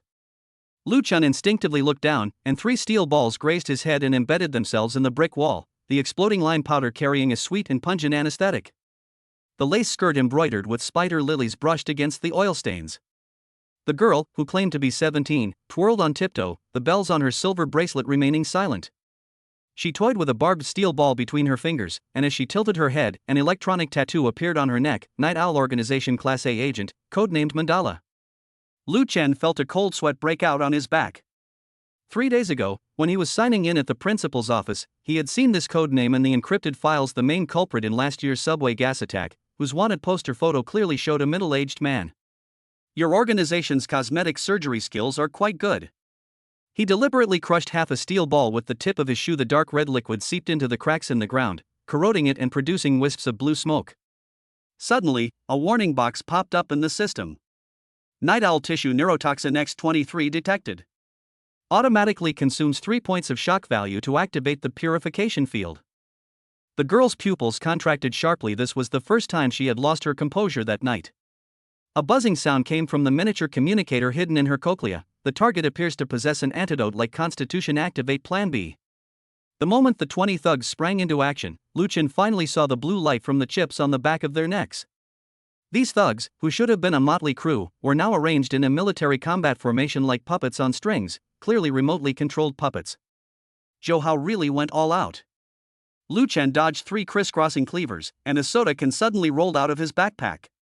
The electromagnetic pulse device he had checked in at the lab yesterday automatically activated, and the 5 closest puppets suddenly convulsed and collapsed. Taking advantage of a lull, he pulled out the encrypted communicator he'd swiped from the bald man. The screen, which had been stuck at 99% of the decryption progress, suddenly flashed a blood red warning. Abyss frequency detected. Signal source location, Porsche Panamera VIN. A white rose had been placed on the windshield wipers of the silver sedan, unnoticed by anyone. In the back seat, Zhou Hao ripped open his Armani shirt, the deep wound in his heart oozing a sticky substance. He frantically chewed on the leather seat, while the samurai swordsman in the passenger seat wore an expression of ecstasy. The young master's corruption level has reached 37%, and he will soon become a true apostle. The prosthetic eye behind the sunglasses flashed red, and the car screen played live footage of Lu Chen being besieged. When he saw the electromagnetic pulse device, he suddenly pressed the encrypted channel. Miss 17, it's your turn to appear. At the alley entrance, Mandala received the order and suddenly ripped open her collar, revealing an injection site on her collarbone. The moment the pale blue liquid surged into her veins, icy mist rose around her, and the trajectory of the steel ball solidified in the air into deadly geometric patterns. Lu Chen's school uniform was torn in 7 places, and beads of blood from his right arm wound floated in mid-air. He remembered the blood coagulation technique he had gained from signing in on the playground that morning, bit his tongue, and spat out his essence blood, lock. The countless drops of blood instantly transformed into crimson chains, binding the 15 puppets into cocoons. Just as they were about to press their advantage, a bone-chilling cold suddenly descended from above. Mandala descended the ice crystal steps, each step causing ice lotuses to bloom in the void. Let's dance together, sister. With a light tap of her fingertips, the sewage beneath Lu Chen's feet instantly froze. The dragon-slaying sword's energy struck the ice, leaving only a white mark, and the system warning flashed wildly. SSS rank martial arts techniques are countered by absolute zero. It is recommended to redeem the Samadhi True Fire talisman obtained 8 hours ago. The instant flames soared into the sky. The Ice Lotus Maiden finally revealed a weakness. Lu Chen flung out the rolling pin he'd taken from Uncle Wang's noodle shop. The burning wooden stick resembled a fire tornado. Mandala screamed and retreated, a mechanical synthesized voice suddenly ringing out amidst the smell of burnt hair. Cognitive pollution program initiated 3 minutes countdown. Suddenly, all the puppets ripped open their shirts simultaneously, and the abyssal cores in their chests began to overload. 34 scarlet dots were reflected in Lu Chen's pupils. This was clearly a textbook example of a suicidal abyssal explosion. At the critical moment, a cigarette butt hurtled through the air and struck the Porsche window precisely. The gatekeeper, Old Sheen, roared through the night, "You little brat, use the turtle breathing technique I taught you." The moment Lu Chen held his breath and leaped into the sewer, a muffled explosion sounded overhead. Military glow sticks floated in the dark waterway. This was clearly a pre-arranged escape route. He touched the markings on the pipe wall, the Morse code his father had taught him 3 years ago. Don't look back, go to the 3rd manhole cover at the intersection. When he emerged from the ground, the middle-aged man in a suit was wiping his monocle. At his feet lay Mandala, her limbs dislocated, and the Night Owl organization's silver brooch had been crushed into dust. "Nice to meet you. I am the captain of the 7th Squad of the Night Watch." The man handed over a blood-stained handkerchief. "Your father, Lu Tianming, is our most outstanding abyss investigator." Lu Chen's fingertips touched the school badge in his pocket, and the metal badge suddenly became scorching hot. The sword technique that had flooded his mind when he checked in at the ancient book section last night automatically surfaced, and he was surprised to find that those obscure words perfectly matched the killing formation before him. As the light net formed by 15 machetes descended, the flow of time abruptly slowed.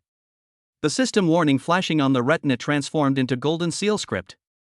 9 forms of dragon slaying hidden dragon emerges from the abyss. Sword intent compatibility 92%. It is recommended to activate the insightful eye technique simultaneously. The world suddenly transformed into a network of intersecting lines of latitude and longitude in Lu Chen's eyes. He saw the chip on the back of the thug's neck in the northeast glowing blue, the communicator in the girl's earpiece in the southwest gleaming coldly, and the abyssal black mist spreading continuously from Zhouhao's chest inside the Porsche. The weakness was in the Sun position. He pointed his fingers as if it were a sword and slashed upwards, causing the rusty fire hydrant to burst open. The towering water column, enveloped by the sword energy, transformed into a crystal-clear dragon shape and rushed straight towards the southwest dead corner. The steel balls from the mandala were repeatedly defeated before the dragon-shaped water sword, and her icy high heels shattered 3 floor tiles before she could barely maintain her balance. She licked the blood from the corner of her mouth, and suddenly electronic tattoos covered her cheeks. Night Owl Special Operations Program activated Absolute Zero modified. Hexagonal ice crystals condensed in the air, instantly covering Lu Chen's school uniform with frost.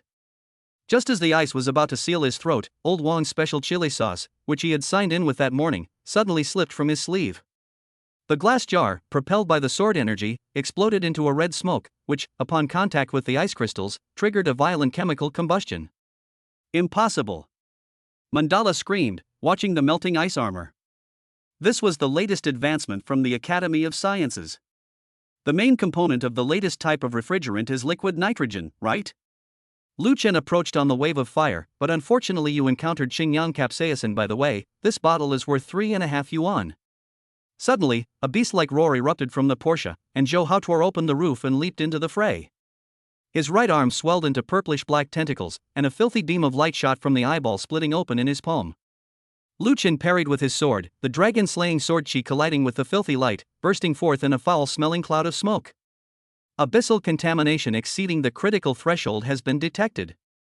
Forced activation of the Night Watchman Protocol, Part. The system notification was suddenly drowned out by static, and Lu Chen realized with a start that the black mist on Zhouhao's body was corroding his true energy. In this critical moment, the bronze paperweight he had signed in at the principal's office yesterday flew out of his bag and automatically transformed into an ancient-looking sword sheath. "Sheath your sword, channel your energy into your in-meridian." Grandpa Chin's voice mingled with the wailing of police sirens. Lu Chen, struck by a sudden inspiration, felt the black mist within a 10-meter radius melt away like snow under the blazing sun the instant the scabbard touched the ground. Zhouhao's completely mutated body crashed into the wall, his 6 octopus-like tentacles pounding the ground. Lu Chen bit his index finger and drew an edict on the sword, his blood mingling with the sword energy to form a crimson-gold dragon.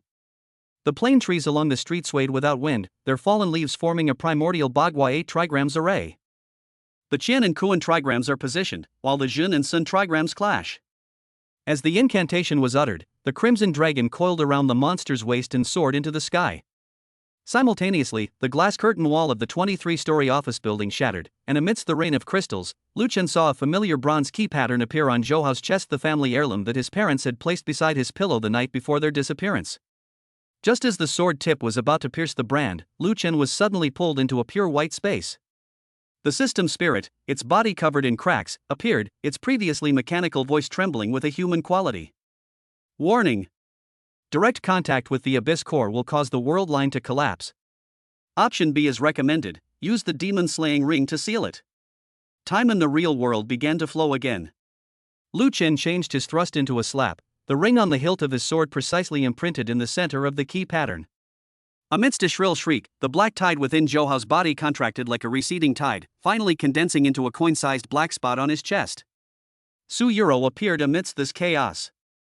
She was clutching a milk tea shop sign overturned by the blast wave, the jade hairpin in her hair emitting a soft, clear light. When she saw Lu Chen's blood-stained school uniform, the jade pendant suddenly emitted a beam of emerald light, making the wound on his arm appear transparent.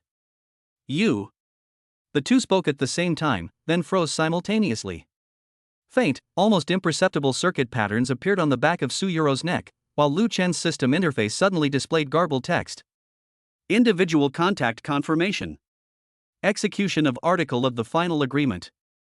As police cars surrounded the scene, Grandpa Chin was cleaning up the signs of a fight with a broom. He picked up half of a bloodstained school badge, smiled in the moonlight. "Old Lu, your son is even more outstanding than I imagined." On a distant rooftop, a man with a monocle lowered his binoculars. Beside him, in a briefcase, a photograph of Lu Chen as an infant lay alongside a sample of the abyss's core, a yellowed note reading, "The 7th generation of eligible candidates for the Spark project has been confirmed to be alive." The night wind, slicing through the air with the scent of blood, carried the sweet, metallic smell of a samurai sword. The silver chain on the sunglasses-wearing man's sleeve gleamed coldly in the moonlight. Lu Chen leaned back to avoid the blade aimed straight at his throat. The blade, which his nose had just brushed against, suddenly twisted into a serpentine shape, and the abyssal runes that appeared on the blade glowed with a ghostly blue light. "You should feel honored to have forced me to draw my demon sword, Muramasa." The sunglasses-wearing man's voice carried a metallic scraping sound, and 3 scarlet beast eyes opened at the hilt of the sword.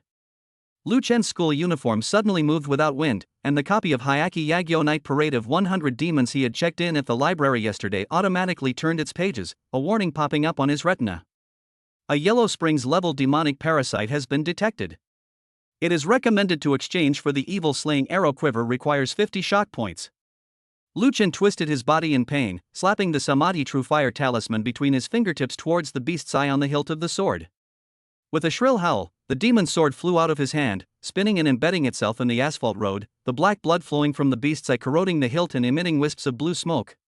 The Porsche wreckage suddenly exploded, and Zhou Hao, having undergone the transformation, tore through the steel plate and leaped out. His left half became a pale, sucker-covered mass of flesh, and his right eye transformed into a rotating gear set. Fluorescent slime dripped from the junction of the machine and the flesh. "This is true power." His voice was mixed with electronic synthesized sounds, and asphalt-like substances gushed from the abyss-like mark on his chest. The weeds on the ground that touched the black liquid instantly transformed into poisonous vines, frantically strangling and killing Lu Chen. The system interface suddenly started flashing static, and the familiar mechanical sound became intermittent. Host made contact with the Abyss Mother. Forced activation of Seance Mode. Lu Chen's school badge suddenly burned as hot as charcoal, and his clothes billowed up on their own without any wind. The distant sound of a morning bell rang from the direction of Qingtang Middle School, and the sword energy he drew with his fingers suddenly became gilded, condensing into a 3-foot-long illusory green blade in the air.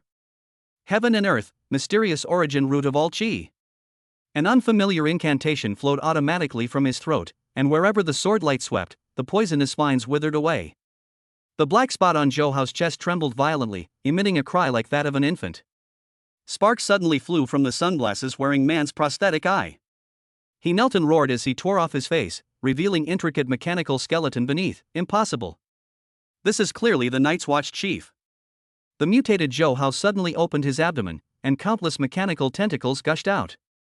Lu Chen bit his tongue, spitting out blood essence, and drew a blood-red talisman in the air. The chili sauce he had signed in at the noodle shop yesterday automatically splashed out, igniting into azure flames under the talisman's activation. Borrowing the power of heaven and earth, the fiery dragon vanquishes evil. The moment the fire dragon engulfed the mechanical tentacles, a system notification rang in Lu Chen's ears. Unlock the hidden achievement, slaying gods with mortal power. Reward, permanently increase abyss resistance by 30%. Zhou Hao's mechanical eyes suddenly regained their clarity. He looked at his mutated arm and laughed bitterly. "Lu Chen, kill me." Before he finished speaking, the black spot on his chest suddenly split open into a gaping maw, swallowing him whole into darkness. As the sirens drew near, Grandpa Chin's broom tip precisely deflected the fragments of the demon sword. The old man made a tactical hand gesture towards the shadows, and 3 drones silently collected all the mechanical debris. "Hey kid, wipe your nosebleed." Old Master Qin tossed over a handkerchief with a peony pattern, and Lu Chen realized with a start that blood was seeping from all 7 orifices. The word night embroidered in the corner of the handkerchief suddenly glowed, and a healing warmth instantly flowed through his body. It was at this moment that Su Yuro burst through the security perimeter. The jade hairpin in her hair flew out automatically, forming holographic text visible only to Lu Chen in the air. AI Protocol Clause 7 activated. Countdown to the lifting of the memory lock, 72 hours. As Lu Chen lay on the ambulance, his phone suddenly vibrated. The originally plain system interface turned dark gold, and the cold, mechanical voice became more human-like. Cumulative shock value surpasses 100,000. System version 2.0 update complete. New features: Awakening Simulator Abyss Compendium Nightwatcher Archive. He clicked on the Abyss Compendium, which was flashing red, and the first entry was a 3D model of Zhouhao's mutated form. The annotation clearly stated: Experiment Subject Number 717. Project Abyss Gate Competitor Program. Lu Chen used the tip of his shoe to flip open Zhouhao's fallen crocodile skin wallet, and a yellowed invoice fluttered to the ground. On the back of the invoice were latitude and longitude coordinates written in invisible ink. When he heated it with some anti-true fire, the scorch marks formed his father Lu Tianming's employee number SWR007. On September 17 last year, the Zhou Group acquired a plot of land in the western suburbs. The system suddenly converted the invoice information into a holographic projection.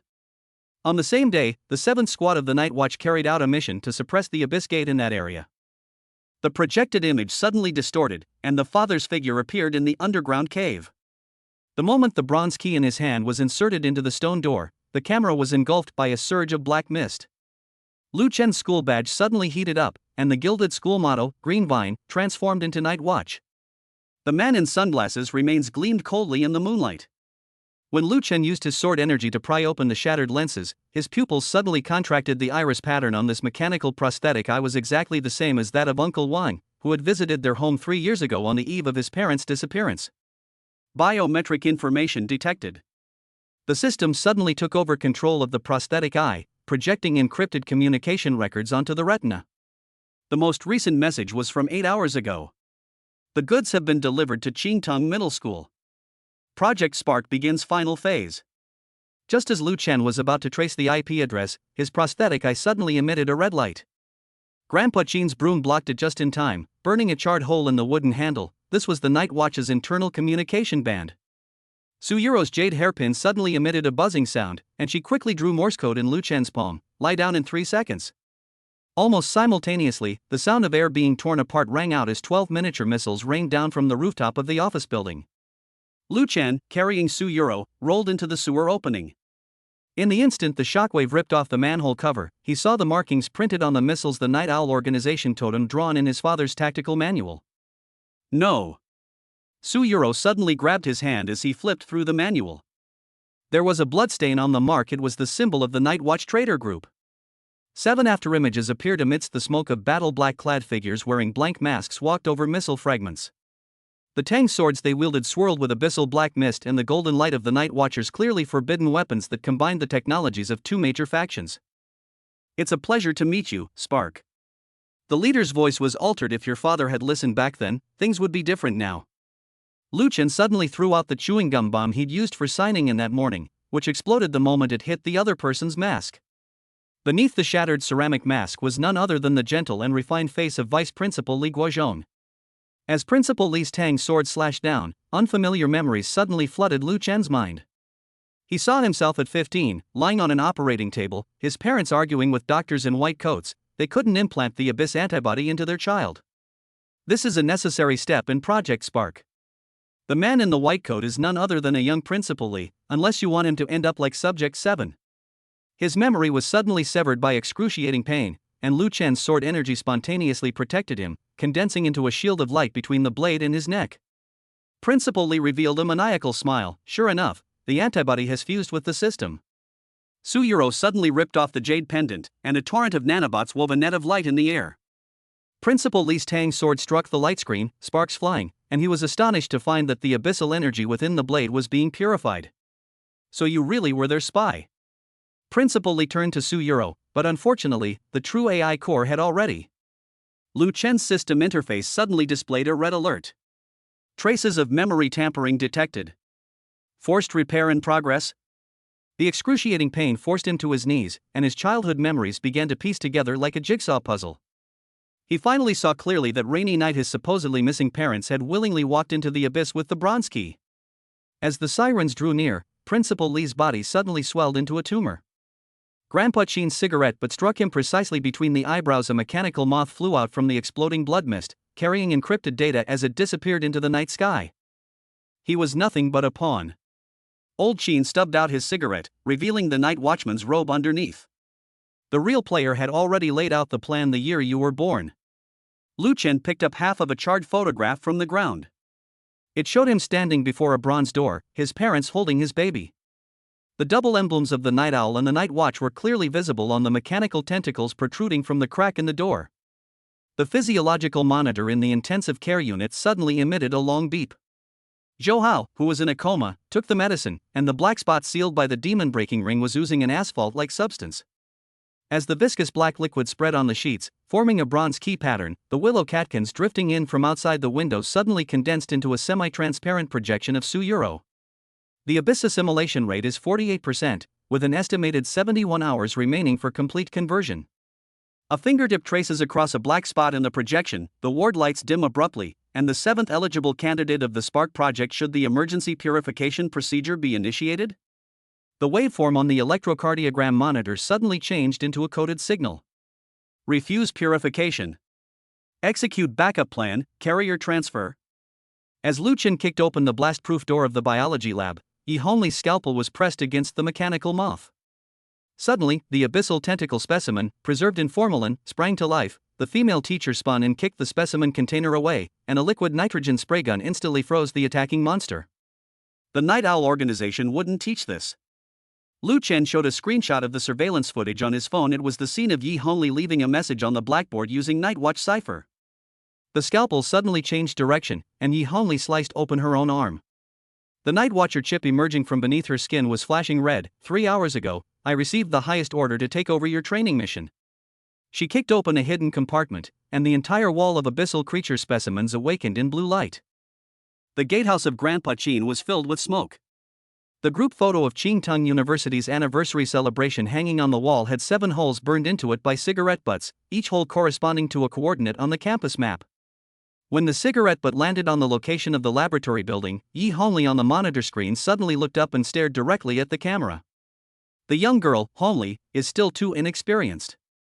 The old man pushed the chess chariot to the king's position, and a tremor suddenly came from beneath the playground.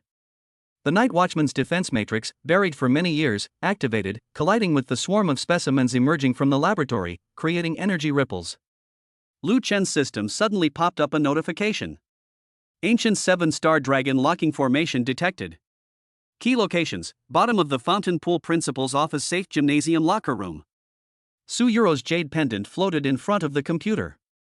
The campus intranet's data stream transformed into a golden dragon battling a black python. Whenever the python was about to devour the archives, the motion-activated lights in the corridor formed firewall code. Found you. Su Euro suddenly typed on the keyboard, and the printer in the vice principal's office automatically printed out an encrypted file. Li Guozhong's electronic signature twisted into abyssal runes on the paper, each stroke secreting black viscous liquid. Lu Chen used the tip of his sword to pick up the document, and the viscous substance suddenly evaporated into a misty human face. Fireseed, the key your parents took away back then was a fake. Before he could finish speaking, Yi Hongli's liquid nitrogen gun froze the human face into an ice sculpture, which shattered to reveal a miniature transmitter. As 7 afterimages appeared in the library's ancient books section, Grandpa Chin's broom got stuck in the rotating bookshelf mechanism. The masked man's tang sword slashed at the Abyss Species Encyclopedia bookcase, but Lu Chen's sword energy arrived first and intercepted the blade. Article 3 of the Night Watcher's regulations: priority is given to protecting documents. Yi Hongli's scalpel struck the leader's instep. The instant black blood seeped into the floor tiles. The anti-theft electric grid in the ancient book section suddenly overloaded, and millennia-old books floated in array amidst the electric arcs. Lu Chen, struck by a sudden inspiration, sprinkled the chili powder he had used for signing in that morning onto the center of the formation. Amidst the coughing sounds, the masks of all 7 people simultaneously fell off. They were none other than the sports-talented students who had transferred schools last week. Zhou Hao's hospital room suddenly exploded. The boy, who had mutated into a fleshy tumor, crashed through 3 floors, and a tentacle with gears spewed out from the rupture in his chest cavity. Yi Honglei's liquid nitrogen gun barrel was crushed by the tentacles, and the cigarette butt thrown by Grandpa Chin exploded into a golden cage above the monster's head. Now, the old man roared. Lu Chen's sword tip pierced the crack in the cage, and Zhouhao's cloudy pupils suddenly cleared. Brother Chen, kill! The moment the demon-slaying ring touched the black core, a mournful wail, like a steam whistle, echoed throughout the building. The black mist shrank into a crystal the size of a coin, inside which was sealed a projection of half a bronze key. Moonlight streamed through the broken window, illuminating the chaotic corridor. Suyuro's projection was fading, the electrical patterns on the back of her neck spreading to her cheeks. Memory lock deactivated, 11 hours remaining, suggestion. Before he could finish speaking, Grandpa Chin's broom handle suddenly struck Lu Chen on the back of the neck. The old man pulled a battle knife with the Night Watch emblem from the sanitation truck. Special training starts early first, we'll learn how to deal with AI rebellion. The moment the battle blade struck, Lu Chen's system interface suddenly froze. In the last pop-up notification, Suyuro's student ID photo was gradually transforming into a mechanical diagram. Amidst the ticking of the monitor, fine beads of blood seeped from the demon-slaying ring on Zhouhao's ring finger. When Lu Chen used a cotton swab to collect a blood sample, the blood unexpectedly formed a miniature key pattern on the test tube wall. The abyss assimilation rate was 19%, and the carrier was under control. Suyuro's projection appeared on the ECG monitor, but the crystal energy was decreasing by 0.7% per hour. The hospital bed suddenly shook violently. A phantom image emanated from the crystal in Zhouhao's chest cavity, projecting a 3D image of a bronze door onto the wall. Lu Chen's school badge suddenly heated up, and the system forcibly activated its scanning function. Spatial coordinates detected, 3114N, 12129E. Related file, Lu Tianming's last location. The sound of falling leaves breaking came from outside the window. When Lu Chen lifted the curtain, he saw Grandpa Chin's broom drawing Morse code on the edge of the flower bed. Midnight, old shipyard. A strange calm enveloped Qingtang Middle School. When Lu Chen stepped into the classroom, the abyssal slime remaining on the podium had been cleaned up and transformed into patriotic slogans.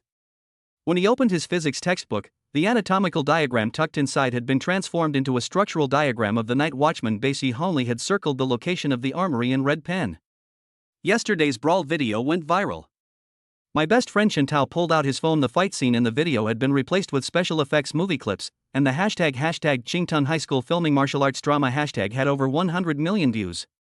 Suddenly, a system notification popped up. Cumulative shock value, 108,763. Redeemable memory fragment repairer. During lunch break, the broadcast suddenly stopped, followed by a piercing buzzer and then Suyuro's recording. Please, Lu Chen from Class 2, Grade 3, buzz, to the principal's office immediately. The sound wave frequency caused the Night Owl organization's totem to appear on the window glass. On the rusty gantry crane of the abandoned shipyard, the bronze sword that Grandpa Chin tossed weighed over 1,000 pounds. The first lesson in the night watchman's basic course, the old man lightly touched the ground with his toes, and the rusty iron chains soared into the air like giant pythons. Control your abyssal antibodies. As Lu Chen parried, black mist suddenly appeared on the sword's edge. The iron chain, upon contact with the black mist, transformed into abyssal tentacles. Grandpa Chin flung out 3 copper coins to pin down the tentacles. The Qianlong Tongbao coins on the coins suddenly transformed into Night Watchman's cipher. Antibody concentration exceeds the standard by 37%. Back then, your parents. The old man's words were interrupted by a ship's horn. 10 speedboats broke through the river mist, the rocket launchers on the shoulders of the men in black at the bow bearing the Zhou Group's logo.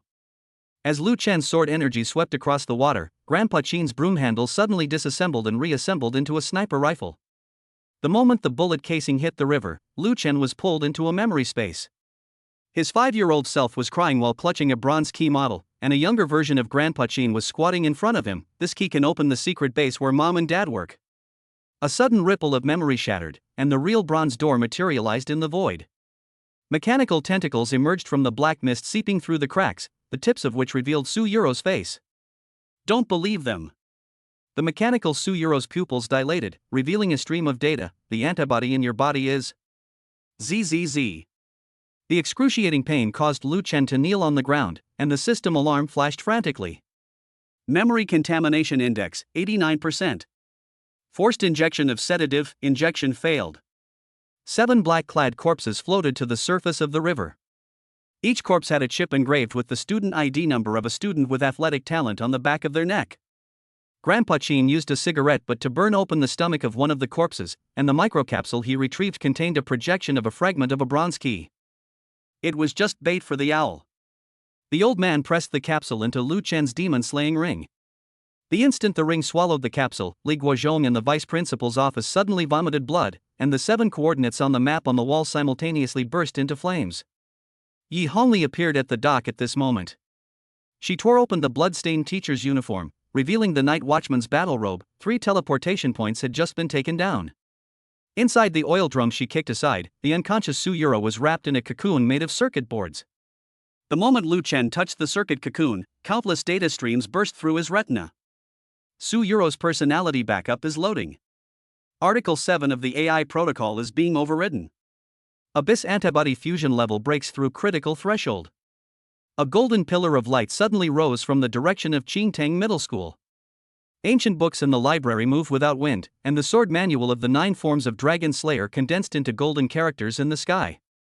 The dumbbells in the gym equipment room floated in the air, forming coordinates that pointed to the illusory bronze door 30 meters underground. It finally started. Grandpa Chin cut his palm and smeared the blood on Lu Chen's forehead. For the next 72 hours, you will experience 3 tests of antibody rampage. As dawn broke through the river mist, Lu Chen woke up in the school clinic. His phone automatically played the morning news. A 3.2 magnitude earthquake struck the city last night. No casualties have been reported at Qingtang Middle School. The demon-slaying ring on her palm had turned bronze, and Su Yuro was fast asleep by the bedside. Her jade hairpin was engraving words on Lu Chen's medical record. Memory lock lifted, 2 hours remaining. My phone suddenly vibrated, and a notification popped up from the newly installed Abyss Compendium app. Host antibody detected, breaking through stage 1. System 2.0 upgrade program started. Update countdown, 59 minutes and 59 seconds. A car horn blared from outside the window. Lu Chen, your transfer paperwork is complete. The silver-haired boy in the passenger seat turned his head, his heterochromatic eyes flashing with a few streaks of light. Chapter 10, System Upgrade activated, Strength greatly enhanced. Act 1, Dominating the Stadium, Promotion arrives. The basketball court at Qiming Middle School in the late summer afternoon was like a giant steamer. The scorching sun baked the dark blue synthetic surface, sending up visible waves of heat. The air was thick with the smells of sweat, rubber, and the restless hormones of the teenagers. The sidelines were packed with people, the roar almost blowing the sparse sycamore leaves overhead. All eyes were drawn by an invisible magnet, fixed on the figure in the center of the court wearing a faded, even slightly worn, ordinary school uniform. Lu Chen. Bang! Bang! Bang! The basketball, under Lu Chen's hands, seemed to be imbued with a wild life. Each slam into the ground echoed with a dull, oppressive force, the rhythm precisely striking the heartbeats of every spectator, constantly escalating the tension on the court. Opposite him was Wang Mang, the towering center of the school basketball team. Nearly 1.9 meters tall, his bulging muscles stretched his oversized jersey taut. His dark face was now etched with the shame and anger of being repeatedly humiliated, and a hint of barely perceptible surprise. He stood like a moving wall, arms outstretched, attempting to completely block all of Lu Chen's paths of attack with his massive frame. Sweat trickled down Lu Chen's temples, dripping onto the scorching ground and evaporating instantly. But his eyes remained calm as a deep pool, showing no sign of panic. The initial physique enhancement fluid had not only doubled his strength and speed, but also granted him superhuman dynamic vision and reflexes. Every imperceptible shift in Wang Mang's center of gravity, the instantaneous tension in his shoulder muscles, even the unconscious wandering of his eyes, was clearly perceived by Lu Chen as if in slow motion. Now! Wang Mang leaned slightly forward as he was eager to block Lu Chen's previous feint, creating a fleeting opening on his right side. Lu Chen's left foot, like a spring brimming with power, slammed into the ground. It wasn't a straight, hard charge. Instead, his body instantly executed a textbook, yet defied logic, change of direction. His figure seemed to blur for a moment, leaving a barely perceptible afterimage, accompanied by a sharp whoosh as his shoes screeched against the rubber surface. Wang Mang only saw a blur before a gust of wind swept past him. He could even feel the wind whipped up by Lu Chen's clothes against his sweaty arms. His heavy body had no time to react, leaving only an awkward, twisting silhouette. Holy crap! That was fast. Teleportation? That's like a flash. When did Lu Chen become so abnormal? Did he take drugs? The gasps were like thunderclaps from a clear sky, instantly exploding in the dead silence around the stadium, and the crowd suddenly boiled over like water splashed with pebbles. The moment he broke through, Lu Chen didn't pause for a second.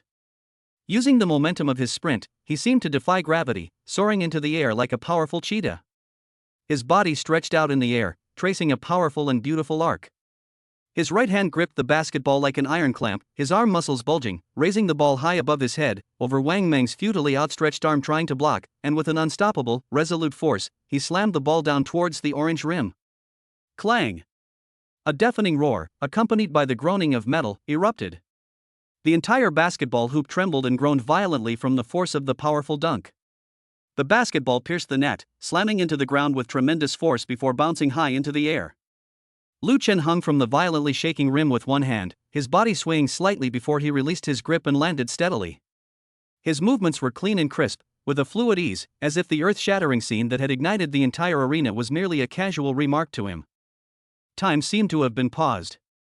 The entire open-air basketball court fell into a suffocating, absolute silence. All the noise ceased abruptly. The students who had just been shouting, whistling, and waving their arms were now collectively petrified. Their mouths were agape in exaggerated O shapes, their eyes wide open, as if they were watching Godzilla playing basketball. Wang Meng stood frozen in place, his face rapidly turning from flushed red to deathly pale, and finally to ashen. The immense sense of defeat and disbelief made his burly body sway slightly, almost causing him to lose his balance. I'm so pissed off.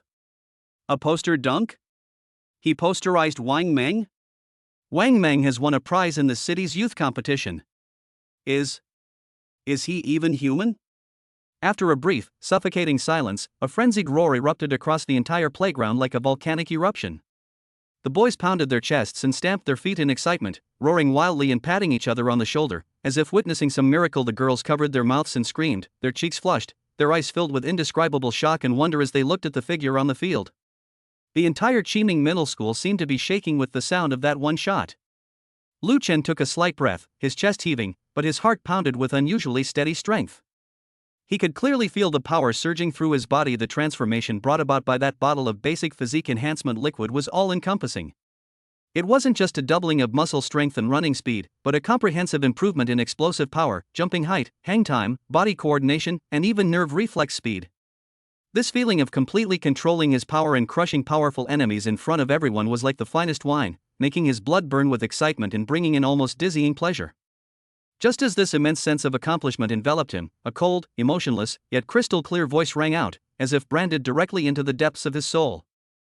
Ding!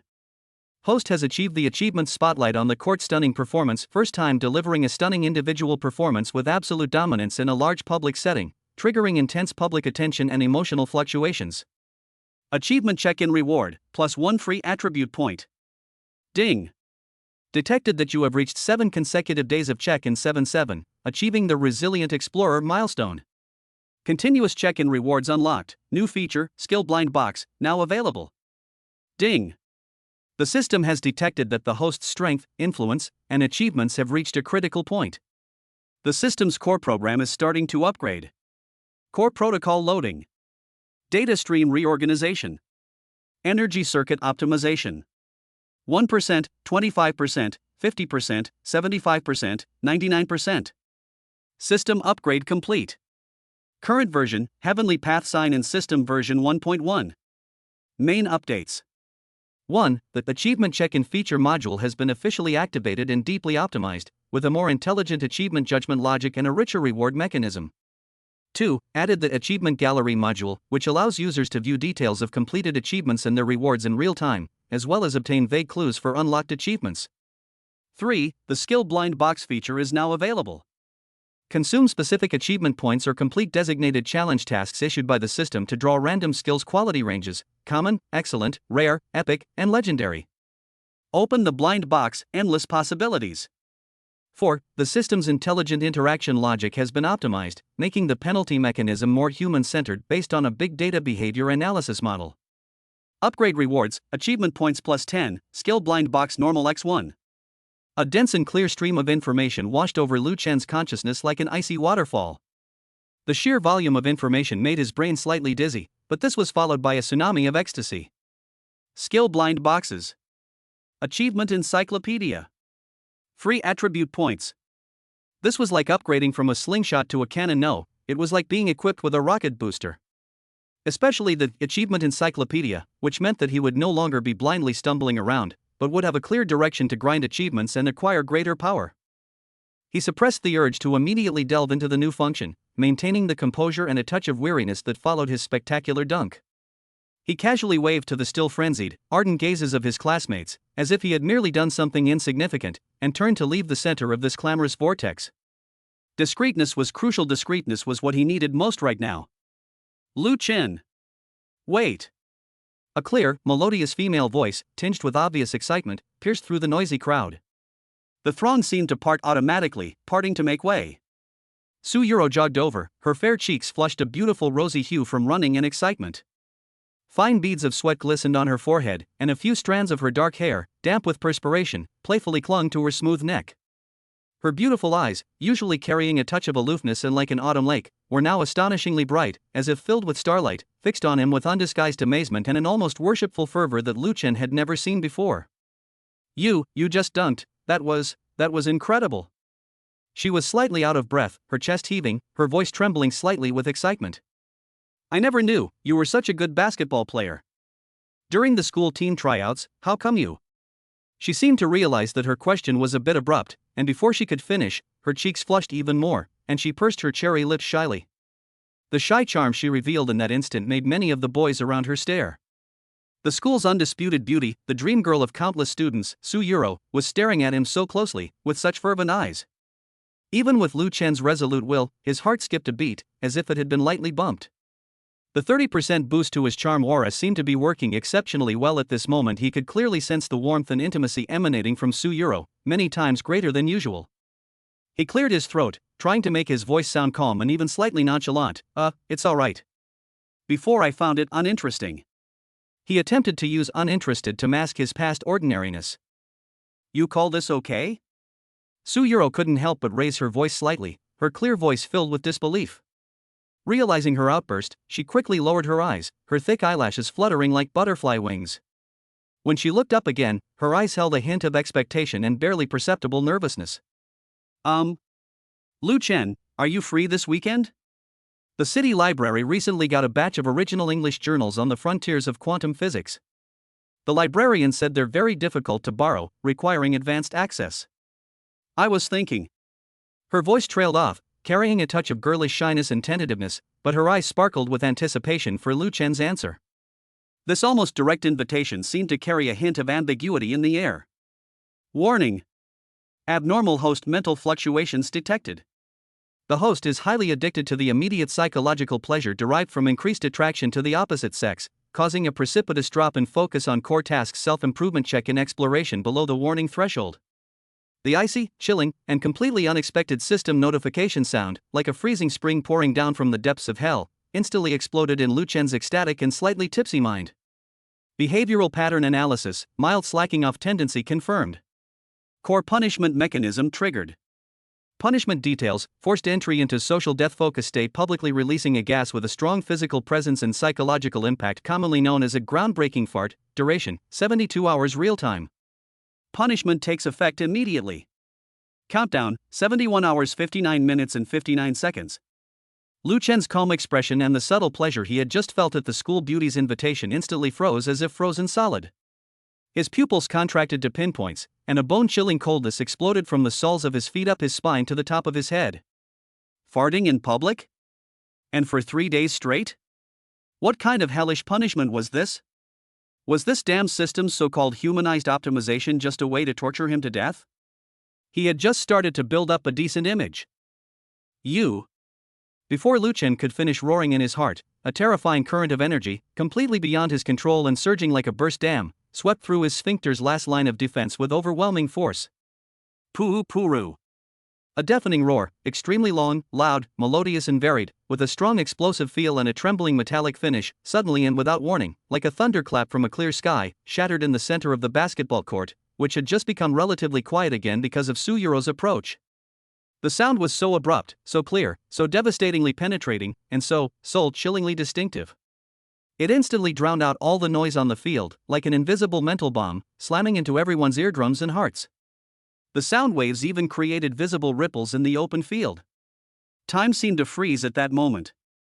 On the court, a player bent over to retrieve a ball, his butt sticking out in a comical pose, frozen in a daze as if he'd been struck by lightning on the sidelines, a boy excitedly waving his arms and spitting as he cheered for Lu Chen, his arms suspended in mid-air, his mouth agape, his eyes practically bulging out of their sockets. Another girl, tilting her head back to drink water, the water flowing freely from the corners of her mouth, which she had completely forgotten to close, soaking a large portion of her shirt without her noticing. Even the incessant chirping of cicadas in the distant sycamore trees seemed to be completely stunned by this heavenly sound that transcended the limits of biological life, falling into a deathly silence. Dead silence. Absolute, pin-lowering, suffocating silence that makes your heart stop, a deathly stillness as if even the air has stopped moving. All eyes, as if locked onto by a top-powered searchlight, filled with extreme shock, bewilderment, disbelief, and a massive, overwhelming sense of absurdity that spread like a plague, focused precisely on the same source from all directions. Lu Chen, who had just completed a godlike dunk, but now seemed to be under a petrification curse, his face turning from red to white, then to blue, and finally to a ghastly green, his body stiff as a statue. Chapter 11: The Mysterious School Rankings, Rising to the Top. Mysterious list appears. The thin mist of Monday morning, like a crumpled veil, lazily draped over the ivy-covered wall. As Lu Chen walked through the school gate with his faded backpack, his heels crunched softly on the dew-dampened stone pavement, a rhythm he was most familiar with over the past 18 years, as ordinary as the bread that was never finished in his desk drawer, or his name that always hovered at the bottom of the monthly exam ranking list. But today's rhythm has been disrupted. 20 meters from the bulletin board, a dense swarm of heads resembled an anthill that had been poked, a dark, overwhelming mass. Wang, the chubby student from Class 7 of Senior 3, was tiptoeing, his school uniform ripped at the back, shouting, "Make way! My dad's the dean of students." He was met with a retort from a student further ahead, "Even if your dad's the principal, it won't work. This thing is really weird." Lu Chen frowned. He never liked to join in the fun. Last week, when Zhou deliberately hit him on the back of the head with a basketball, he just silently picked it up and threw it back, not out of cowardice, but because the physical enhancement fluid in the system's newbie gift pack allowed him to clearly hear the other's rapid heartbeat, knowing that the guy was just putting on a brave face. But at this moment, a strange premonition crept up his spine, like a slightly cool hand gently pressing on the back of his neck. He moved to the side of the crowd and, taking advantage of his height, peeked inside. The next second, Lu Chen's breath hitched. Where the notice board used to display the autumn sports meet registration notice, a semi-transparent golden list now floated above it. It wasn't the light and shadow of a projector, nor was it some prank sticker. The thing had a flowing halo around its edges, like molten gold solidifying in the air, and the words on the list would subtly change as the viewer moved, as if it were breathing with life. At the very top are 3 characters written in seal script, "Hidden Dragon List." Below was a long list of names, arranged in numerical order, the ink varying in shades of gold. Lu Chen's gaze unconsciously swept over them until it abruptly stopped at the 10th name. 10, Lu Chen, Senior 3-7. A line of smaller print next to it reads, "Overall score 820, potential value A+." Damn! He heard a very soft gasp escape his throat. This shocked him even more than the reaction of his classmates when he kicked Zhou 3 meters away during gym class last week. You should know that his math monthly exam score was just barely passing, and when he signed up for the sports meet, no one was willing to help him in the 5,000-meter race. Last week, he was even marked as late by the student on duty. How could someone like him possibly be ranked in the top 10 in the whole school? Lu Chen? You're here to watch the fun too? A clear voice rang out from the side. Lu Chen turned his head and saw Su Yuro standing in the morning light, her white dress stained with bits of grass. She wasn't wearing a ponytail today. Her long hair was draped over her shoulders, swaying slightly in the wind. As the undisputed school beauty, she always attracted attention wherever she went, but at this moment, her eyes held a clear look of confusion as she stared up at the list. "When did this thing appear?"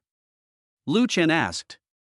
He noticed that Su Yuro's name was ranked 3rd, with an overall score of 910 and a potential value of S.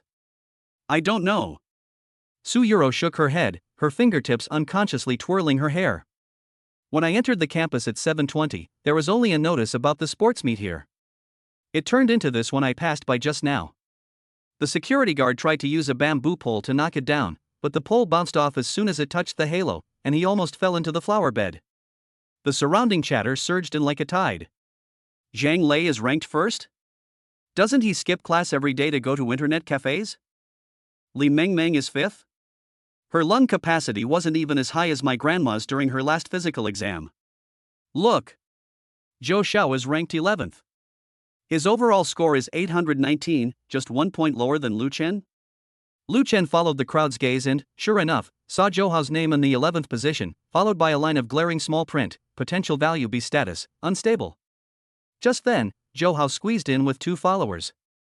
He was wearing limited edition sneakers, his school uniform jacket was open, and when he saw the rankings on the list, his face instantly turned a deep purplish red. Who the hell played this prank? He yelled, pointing at the list. Lu Chen, you explain yourself. Did you hire someone to create a fake list?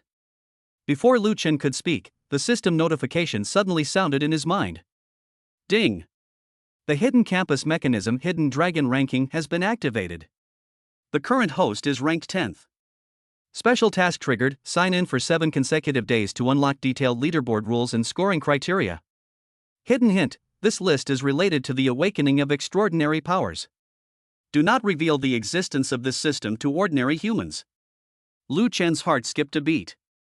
Extraordinary power? Is this related to the physique enhancement fluid that the system previously rewarded him with? He subtly observed the people around him. Fatty Wang was still tiptoeing towards the list, only to be knocked off balance by a halo of light. Lin Wei, the top student from class 3, was copying down the rankings in her notebook, muttering calculations to herself. The security guard at the school gate was holding a walkie-talkie, shouting inside, "Principal!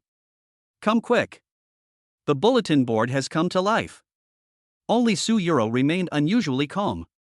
She glanced at the furious Zhou Hao, then at Lu Chen, and suddenly whispered, "This ranking doesn't seem to be based on grades." Lu Chen raised an eyebrow. "What did you find?" "Look at Jia Yang, who's ranked 7th, Su Yuro pointed to the middle of the list. Last month, while doing a chemistry experiment in the lab, he accidentally knocked over an alcohol lamp, but before the fire could spread, the beaker inexplicably slid into the sink. At the time, nobody believed his claim that his hand didn't touch it, but now it seems."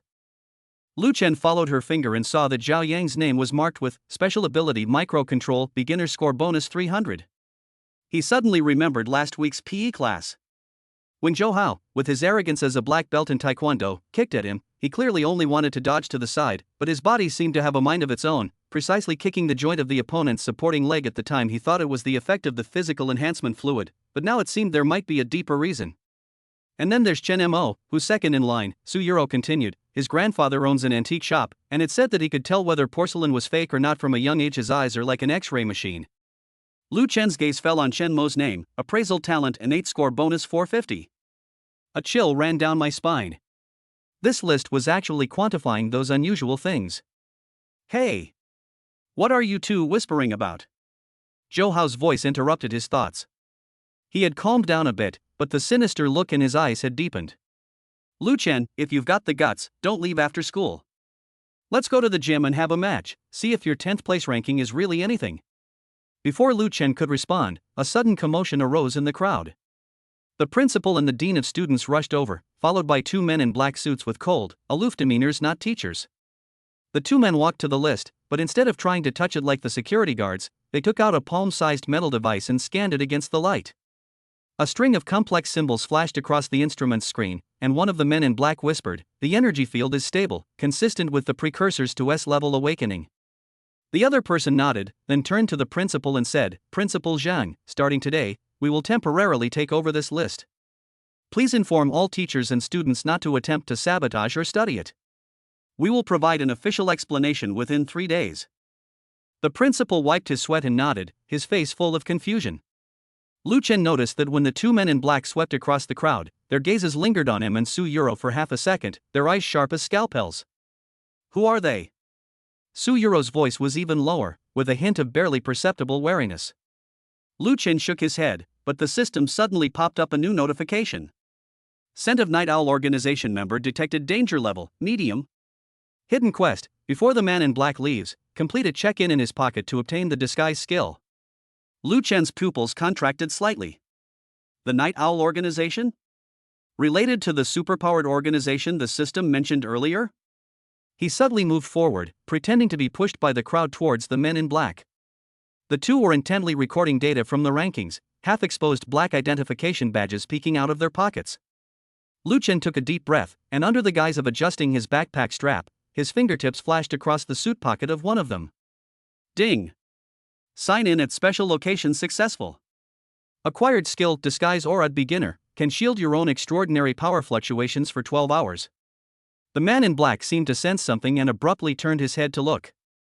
Lu Chen had already withdrawn his hand, lowering his head to pretend to tidy his shoelaces, but his heart was pounding as if it would explode. What's wrong? Another man in black asked.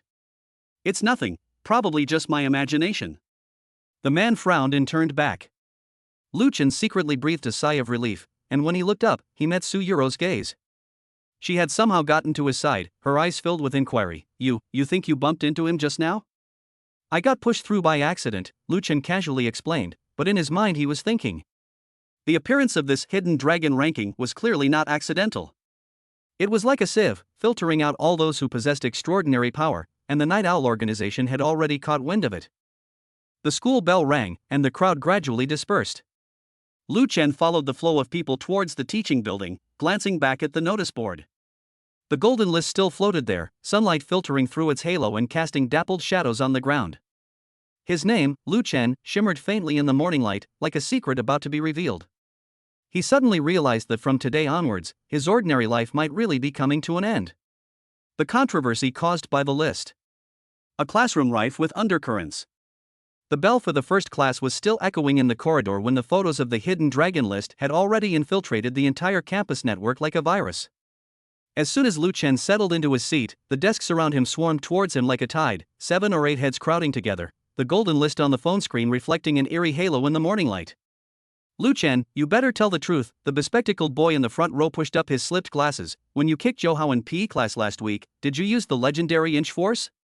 His voice was very low, but it was like a pebble thrown into a calm lake, stirring up a chorus of agreement from those around him.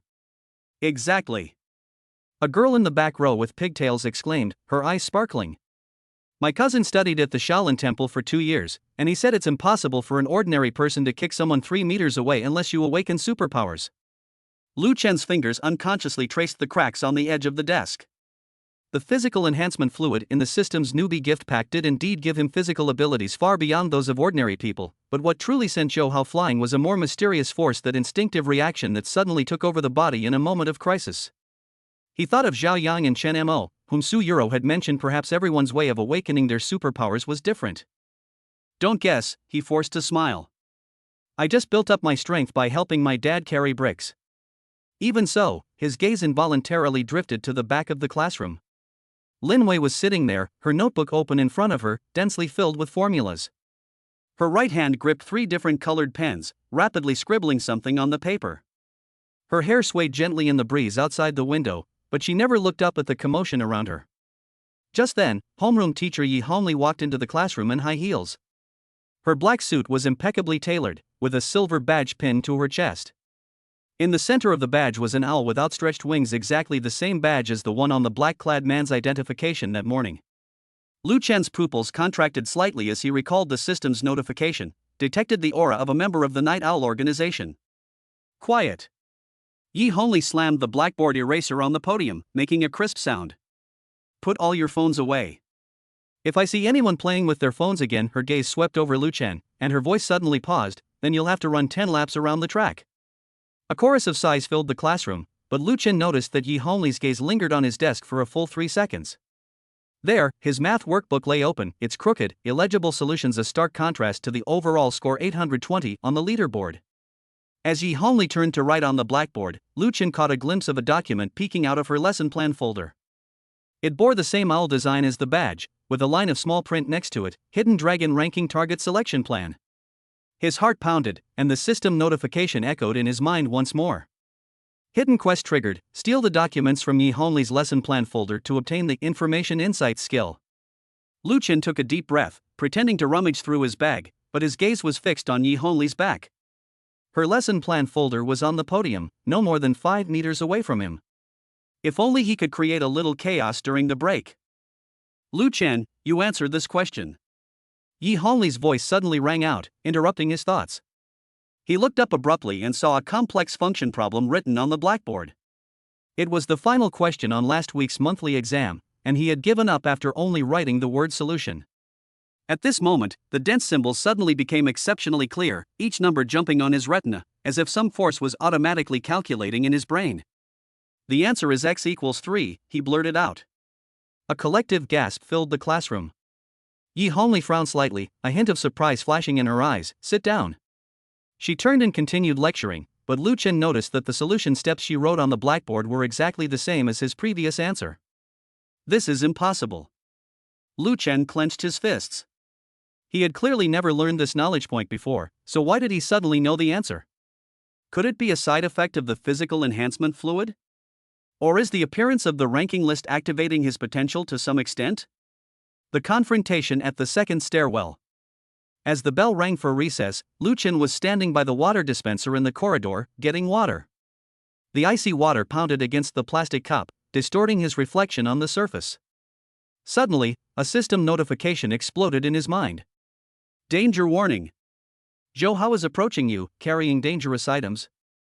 Lu Chen turned around abruptly and saw Zhou Hao leading 3 sports students from the end of the corridor. His school uniform jacket was casually draped over his shoulders, revealing a black t-shirt underneath with the Taekwondo Association logo printed on it.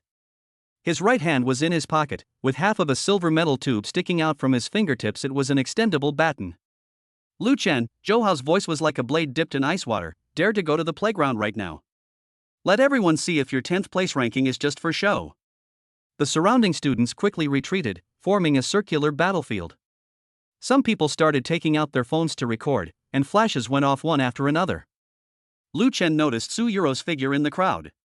Her gaze was fixed on Zhou Hao's baton, and her right hand was secretly pressed on a certain spot on her waist where he had hidden the silver whistle he had seen yesterday. Zhou Hao, Lu Chen tried to keep his voice calm. Are you sure you want to make a move here? He glanced at the security camera at the stairwell. There are surveillance cameras here. Surveillance? Zhou Hao suddenly revealed a ferocious smile. You think I would leave you evidence? His hand suddenly trembled, and the baton whooshed out 30 centimeters, gleaming coldly in the sunlight. A gasp rippled through the crowd. Lu Chen instinctively took a half step back, but his body reacted in an incredible way. The muscles in his right leg suddenly tensed, his knee bent slightly, and he sprang backward like a spring, landing steadily at the top of the stair railing. The movement was so fluid, as if he had practiced it 1,000 times, that even he was startled. Zhou Hao's pupils contracted sharply. He raised his baton and was about to rush forward when a white figure blocked his path. Su Yuro had appeared between the two of them at some point, holding the silver whistle in her hand, the muzzle pointed directly at Zhou Hao's throat. Zhou Hao, her voice was soft yet carried an undeniable authority. Have you forgotten how Lu Chen kicked you away last week? Zhou Hao's face instantly turned a deep purplish red. His baton arced through the air, but stopped abruptly just before striking Su Yuro. Lu Chen had somehow gotten behind him, his hand pressed against the back of Zhou Hao's neck. With just a gentle push, Zhou Hao would tumble down the stairs. Enough! Yi Hongli's voice cleaved the tense air like a sharp blade. She appeared at the back of the crowd without anyone noticing, her gaze sweeping over Zhou Hao's baton and Lu Chen's hand. Zhou Hao, come with me to the political education office. Lu Chen, you come too. Section 3, Office Choices. As the door to the dean's office closed behind him, Lu Chen heard the soft click of the metal lock. Yi Hongli's silhouette cast a distorted shadow on the frosted glass, her high heels tapping rapidly on the tiled floor like a dangerous countdown. Sit. She gestured to the wooden chair in front of the desk, then walked around the desk and took a document from the drawer. Lu Chen's gaze fell on the cover of the document, where the owl emblem with outstretched wings was clearly visible. Lu Chen, Yi Hongli's voice suddenly softened. Do you know what the hidden dragon ranking is? Lu Chen's fingers tightened slightly on his knees. The system notification popped up again. Host detected being summoned for a private meeting by members of Night Owl, triggering a mission selection. Option 1, reveal your abilities and join the Night Owl organization. Reward, Basic Ability Training Manual. Option 2, conceal your strength and give a perfunctory response reward, Lie Detection Skill Beginner. Option 3, probe the other party's identity in reverse, and receive a random mystery item as a reward. He took a deep breath and decided to choose the third option. Teacher Yi, he feigned a confused expression. That list suddenly appeared, and everyone was very scared. Do you know what happened? His gaze swept over the badge on Yi Hongli's chest, and, the badge on your chest. Yi Hongli's body stiffened slightly. She glanced down at the badge, a meaningful smile playing on her lips. Looks like you noticed. She suddenly reached out and pulled open her shirt collar, revealing a black tattoo below her collarbone, an owl with outstretched wings, only more ferocious than the one on the badge. This is the symbol of the Night Owl organization. Her voice turned icy. Our mission is to identify and manage awakened individuals like you. She abruptly pulled open a drawer, inside which were neatly arranged a dozen or so test tubes filled with blue liquid, labeled Potential Activator. Lu Chen's heart pounded wildly. The system notification sounded again. Potential Activator detected. Hidden mission triggered, destroy all test tubes. Reward, Gene Lock Release Skill. His fingers stealthily reached for the lighter in his pocket, something he'd smuggled from the chemistry lab. Just a gentle press. But don't worry, Yi Hongli suddenly softened her tone, as long as you're willing to join us, all these resources will be at your disposal. Her finger traced the surface of the test tube. This is a third-generation potential activator, which can directly boost your potential by 2 levels. Lu Chen's mind raced. If he chose option 1, he would receive a training manual and quickly master his superpower, but if he chose the hidden mission and destroyed these test tubes, he might completely enrage the Night Owl organization. But the system's reward was clearly more attractive. Gene Lock Release sounded more powerful than the training manual. Teacher Yi, he deliberately feigned hesitation. I need time to think about it. No time. Yi Hongli suddenly pulled a pistol from the drawer, pointing the dark muzzle at Lu Chen's forehead. Make a decision now, join us, or die. Lu Chen's pupils contracted sharply. The system's notification sound exploded in his mind. Emergency mission triggered, react within 3 seconds or face fatal damage. Option 1, use the Disguise Aura skill to shield against supernatural energy fluctuations. Option 2, activate the Gene Lock to forcibly unleash potential. Option 3, seize the pistol and fight back. His fingers had already touched the lighter. The 3-second countdown began. 3. Lu Chen gently pressed the lighter's gear with his thumb, and a faint spark lit up the dimly lit office. 2. Yi Hongli's finger tightened on the trigger. Just then, a sharp siren wailed outside the window. 1. Lu Chen hurled the lighter at the test tube rack, simultaneously rolling backward to dodge. The blue liquid burned fiercely in the flames, emitting a piercing crackling sound.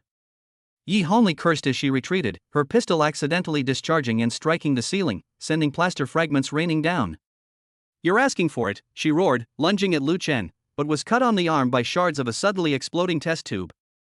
Lu Chen seized the opportunity, smashing open the office door and rushing into the corridor. Behind him came Yi Hongli's roar, Night Owl won't let you get away with this. Chapter 4, The Truth in the Fog. Lu Chen sprinted through the stairwell, his footsteps echoing in the empty hallway. System notifications continued incessantly. Genetic lock successfully unlocked. Current potential value increased to a ++. Gained the skill Gene Resonance, can sense supernatural energy fluctuations within a 10-kilometer radius. Hidden quest complete. Reward, Energy Shield skill. He stopped at the corner on the 2nd floor, leaning against the wall and panting heavily. The explosion had not only destroyed all the test tubes but also unexpectedly activated his genetic lock. Now, he could clearly sense the supernatural fluctuations throughout the entire teaching building, a faint telekinetic fluctuation on the 3rd floor, possibly Lin Wei, and a strong energy reaction from the direction of the playground, likely Zhou Hao venting his anger.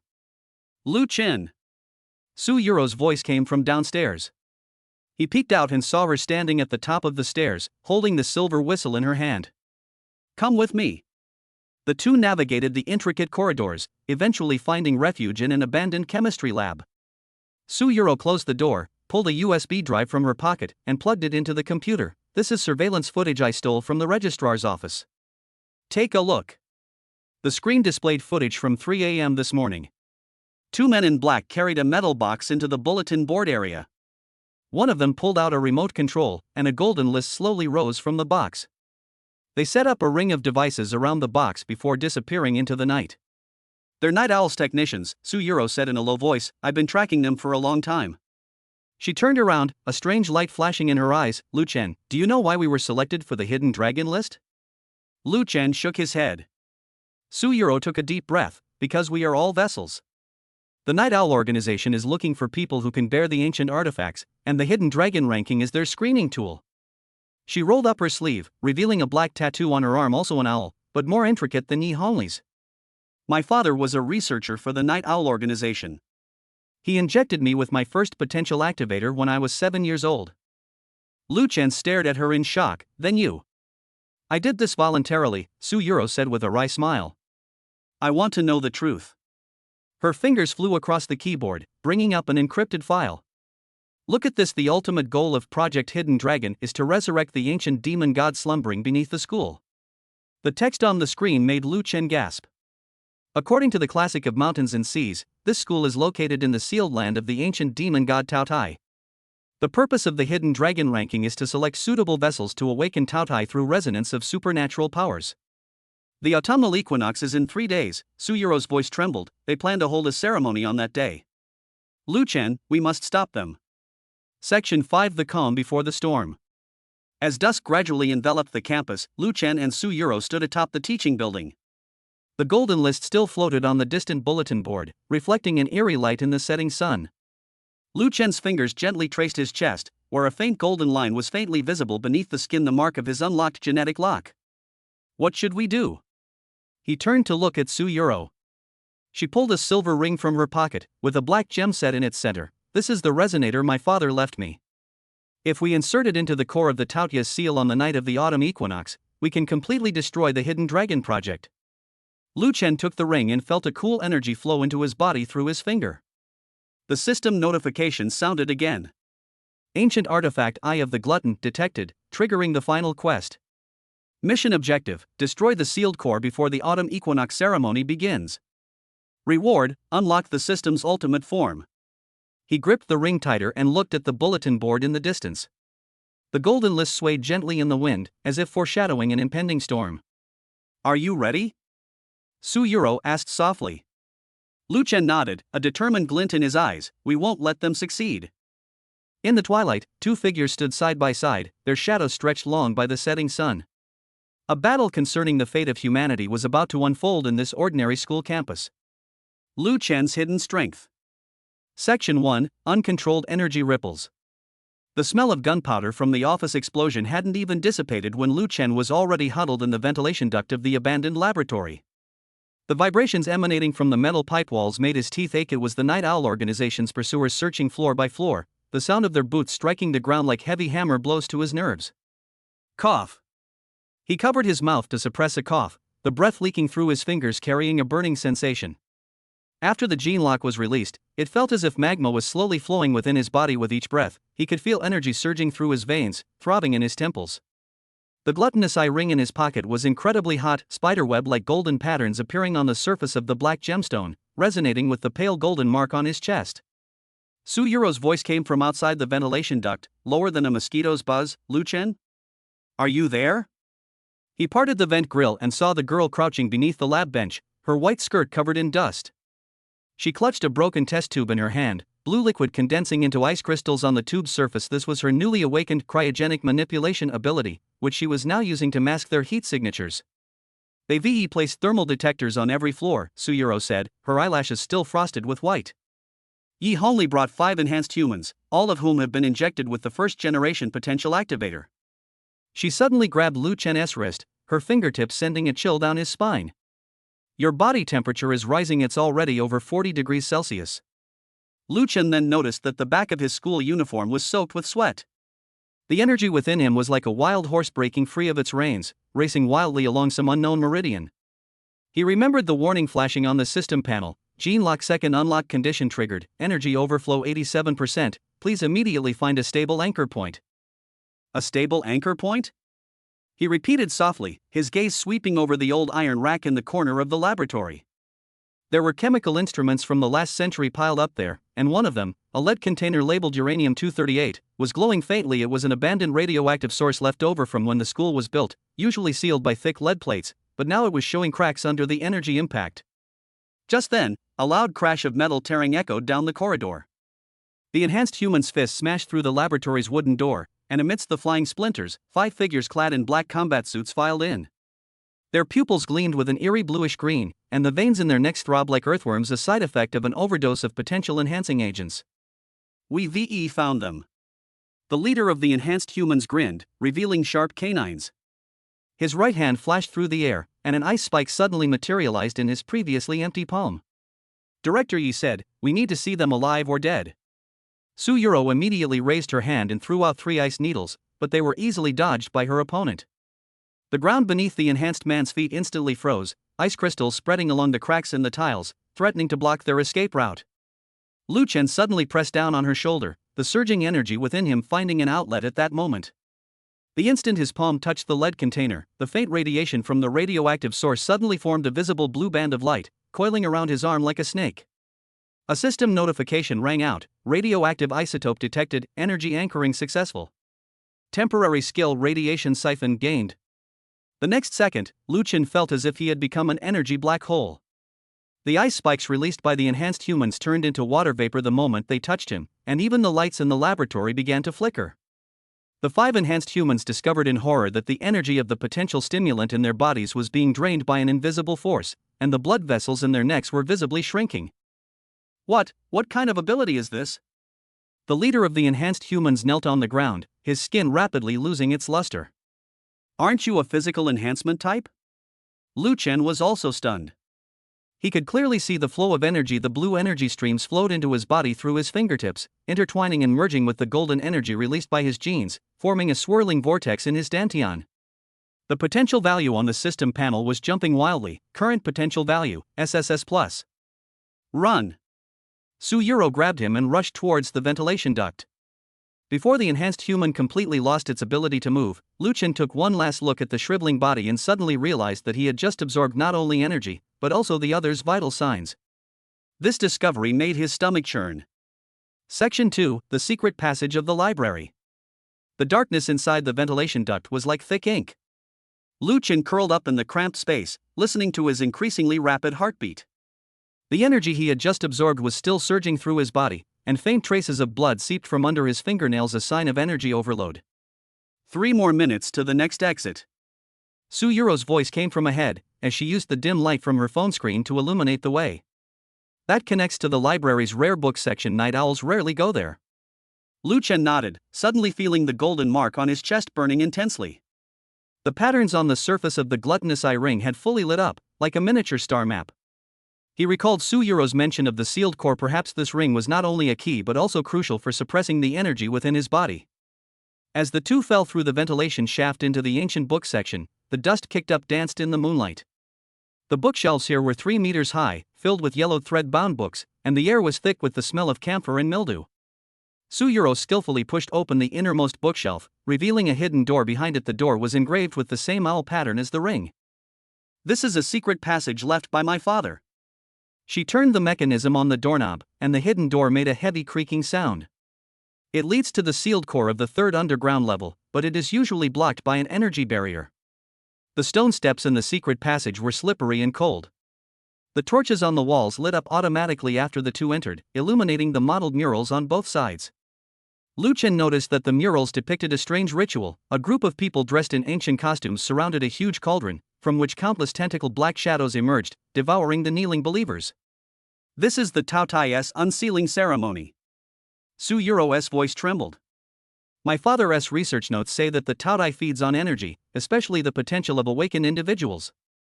Night Owl wants to use the hidden dragon ranking to select a sufficiently strong vessel so that the Taotai can devour our superpowers on the night of the autumn equinox, thereby breaking the seal."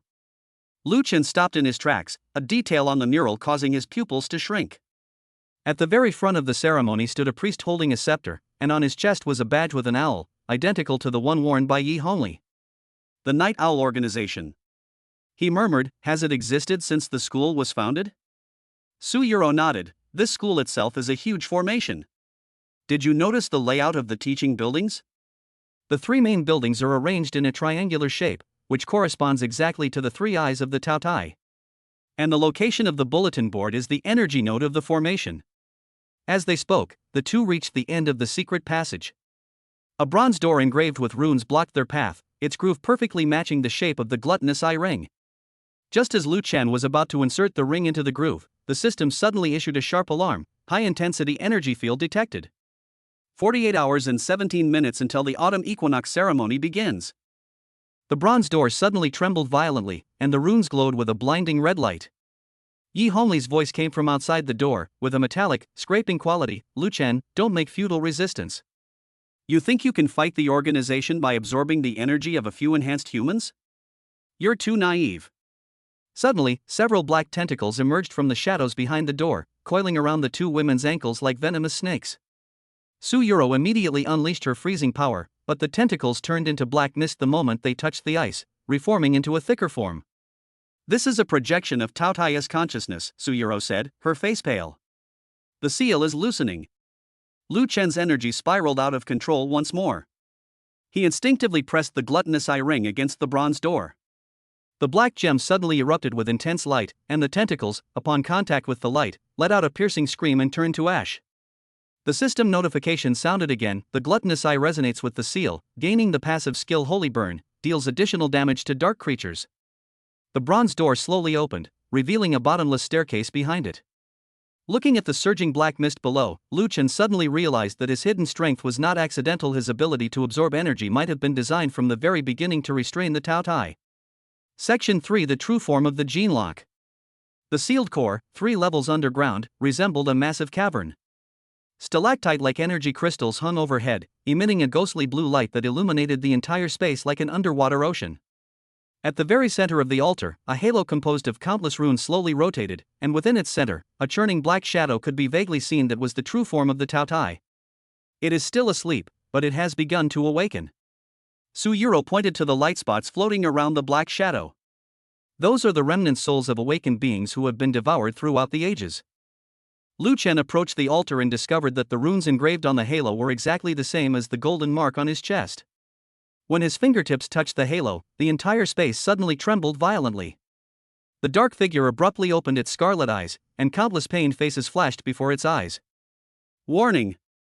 The gluttonous consciousness has locked onto the target. Energy absorption speed increased by 300%. The energy level on the system panel began to surge wildly, and Lu Chen felt as if his body was about to burst.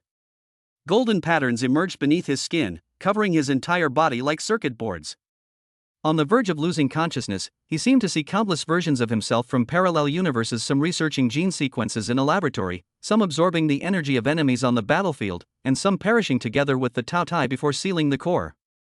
Lu Chen! Wake up! Suyuro's voice pierced through the chaos. This is the Taotia's mental pollution. It wants to assimilate your consciousness. She pressed her icy palm against Lu Chen's brow, and her low-temperature manipulation ability transformed into silver ice crystals, temporarily freezing the rampaging energy within him. Lu Chen snapped back to reality and discovered that his arm had begun to become semi-transparent, gradually merging into the surrounding energy field. We must destroy the energy nodes of the altar. Suyuro pointed to the 3 stone pillars around the halo. Each pillar is connected to an energy source. As long as we destroy them simultaneously. Before the words were finished, the stone pillars suddenly cracked open, and 3 figures dressed in black robes emerged. Their faces were covered by hoods, and they held staffs inlaid with red gems. They were core members of Night Owl, several levels stronger than enhanced humans. We've finally waited for this moment. The man in the black robe in the middle lifted his hood, revealing a face that bore a striking resemblance to Suyuro. His left eye was a mechanical prosthetic, flashing red. My daughter, and this young man with limitless potential. Father? Suyuro took a half step back, her eyes filled with disbelief. You weren't already dead? Father Su sneered, his mechanical prosthetic eye emitting a scanning red light. What's a little sacrifice compared to infiltrating the Night Owl's upper echelons? But you, Xiaoyu, actually dared to betray the organization. His gaze turned to Lu Chen. This young man's physique is quite interesting. He can actually accommodate both the gene lock and the power of the gluttonous beast. Lu Chen suddenly realized, you created the hidden dragon ranking? Yes and no. Father Su waved his staff, and the 3 stone pillars simultaneously emitted beams of energy. The list is the manifestation of Taotia's. Well, I'm just going with the flow. The real selection is only just beginning. The energy beams converged in mid-air, forming a massive net of light that was about to engulf the 2. At that moment, Lu Chen's energy erupted completely, the golden patterns of his gene lock intertwining with the black patterns of the gluttonous eye to form a yin-yang pattern. The system notification sounded with unprecedented excitement. Gene lock fully unlocked. Ultimate skill, return of all things, allows for the arbitrary transformation and absorption of any energy form. The next second, Lu Chen raised his right hand. The light net was instantly broken down into its most primordial energy particles upon contact with his palm, reforming into 3 golden energy projectiles that whistled towards the 3 stone pillars. Amidst the explosions, Sue's father's mechanical prosthetic eye emitted a piercing alarm. Impossible. How could you possibly control chaotic energy? Lu Chen did not answer. He could feel himself connected to the core of the seal, and the floating remnant souls were transmitting information to him. It turned out that the awakened ones of each generation were not devoured, but rather injected their power into the seal, waiting for someone who could control the chaotic energy to appear. We still have time before the autumn equinox ceremony begins. Lu Chen held Su Yuro's hand. Her fingertips were no longer cold. But Night Owl's true trump card probably hasn't been revealed yet. The figure of Sue's father gradually disappeared in the smoke and dust of the explosion, leaving only a cold laugh. The real show is yet to come. Chapter 4, The Alliance of the Awakened. As Lu Chen left the 3rd basement level, dawn was breaking. Standing on the library's rooftop, looking at the campus shrouded in morning mist, he suddenly realized he had underestimated this place. Those seemingly ordinary buildings, teachers and students, even every blade of grass and tree, might be hiding secrets unknown to others. We need help. Su Yuro handed him a bottle of ice water. The 2 of us alone cannot fight against the entire Night Owl organization. Lu Chen nodded and opened the system panel. After last night's energy baptism, his overall score had soared to 1780, and a shining SSS mark had appeared next to his potential value. More importantly, after upgrading his gene resonance skill, he could clearly perceive the location and ability attributes of all the awakened individuals on campus. Lin Wei from Class 3 of Senior 3 has reached Level B in telekinesis. He pointed in the direction of the main teaching building. And Zhao Yang, who is ranked 7th, has micro-control abilities that are precise down to the molecular level, but he hasn't realized it himself. Su Yuro's eyes lit up. Zhang Lei's first-place ranking isn't without reason. Although his spatial jump ability is unstable, its potential is S+. And Chen Mo's appraisal talent is actually the Eye of Truth, which allows him to see through the essence of energy. The 2 exchanged a glance, both seeing determination in each other's eyes. That morning during the break between classes, an anonymous message quietly circulated among the awakened: meet at the abandoned playground at noon. It concerns everyone's life or death. When Lu Chen arrived at the abandoned playground, a dozen or so people had already gathered there.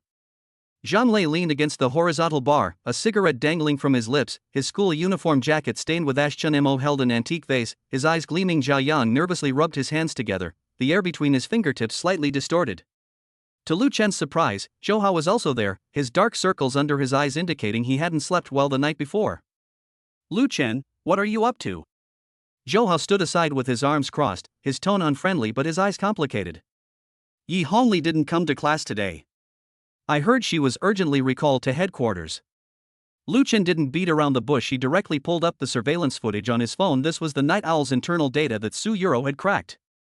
In the footage, countless awakened beings whose energy had been drained turned into desiccated corpses, piling up around the Taodai seal. The hidden dragon list is not an honor, but a death sentence. His voice was calm yet powerful. Night Owl wants to use us as sacrifices for the gluttonous beast. The night of the autumn equinox will be our death day. A silence fell over the crowd. Lin Wei pushed up her glasses and suddenly spoke up. I felt something was off for a while now. The scoring formula on the list is actually a formula for calculating energy conversion rate. She opened her notebook, and the formula on it faintly echoed the runes Lu Chen had seen on the 3rd underground level. Zhang Lei, who was ranked 1st, has an energy conversion rate of 91% during spatial jumps. Zhang Lei abruptly stubbed out his cigarette. So that damn organization has been spying on us all along? It's not just monitoring us, it's also guiding us to awaken. Chen Mo put down the vase, and runes identical to those on the core of the seal appeared on its surface. All the antiques in this school are carriers of information about the seal. Zhao Yang suddenly raised his hand, and a water droplet floated on his fingertip, clearly reflecting the location of the Night Owl headquarters. I just tested it, and I can manipulate water vapor in the air to create an image. Their main force is hidden in the underground warehouse of the stadium. Zhou Hao's expression shifted, but he finally gritted his teeth and said, count me in. Although I don't like you, I don't want to become a dried-up corpse even more. His fists clenched until they turned white. Besides, I know Yi Hongli's weakness. Her enhancement ability has a 3-minute cooldown. Lu Chen looked at these classmates, some former enemies, some strangers, and suddenly smiled. A new notification popped up on the system panel, Awakener Alliance detected. Team skill energy sharing acquired. Alliance members can temporarily borrow 10% of each other's abilities. 46 hours left. He looked toward the stadium, where the sun was rising over the roof. We have to take down their stronghold before the autumnal equinox. Section 5: The Secret of Chaotic Energy. That night, Lu Chen lay on his bed in the dormitory, unable to sleep. The chaotic energy within his body was slowly circulating, repairing the damage caused by the battle during the day. Tiny energy balls could be condensed out of thin air at his fingertips, sometimes transforming into flames, sometimes into ice crystals. This was the wondrous application of the all things return to flow skill.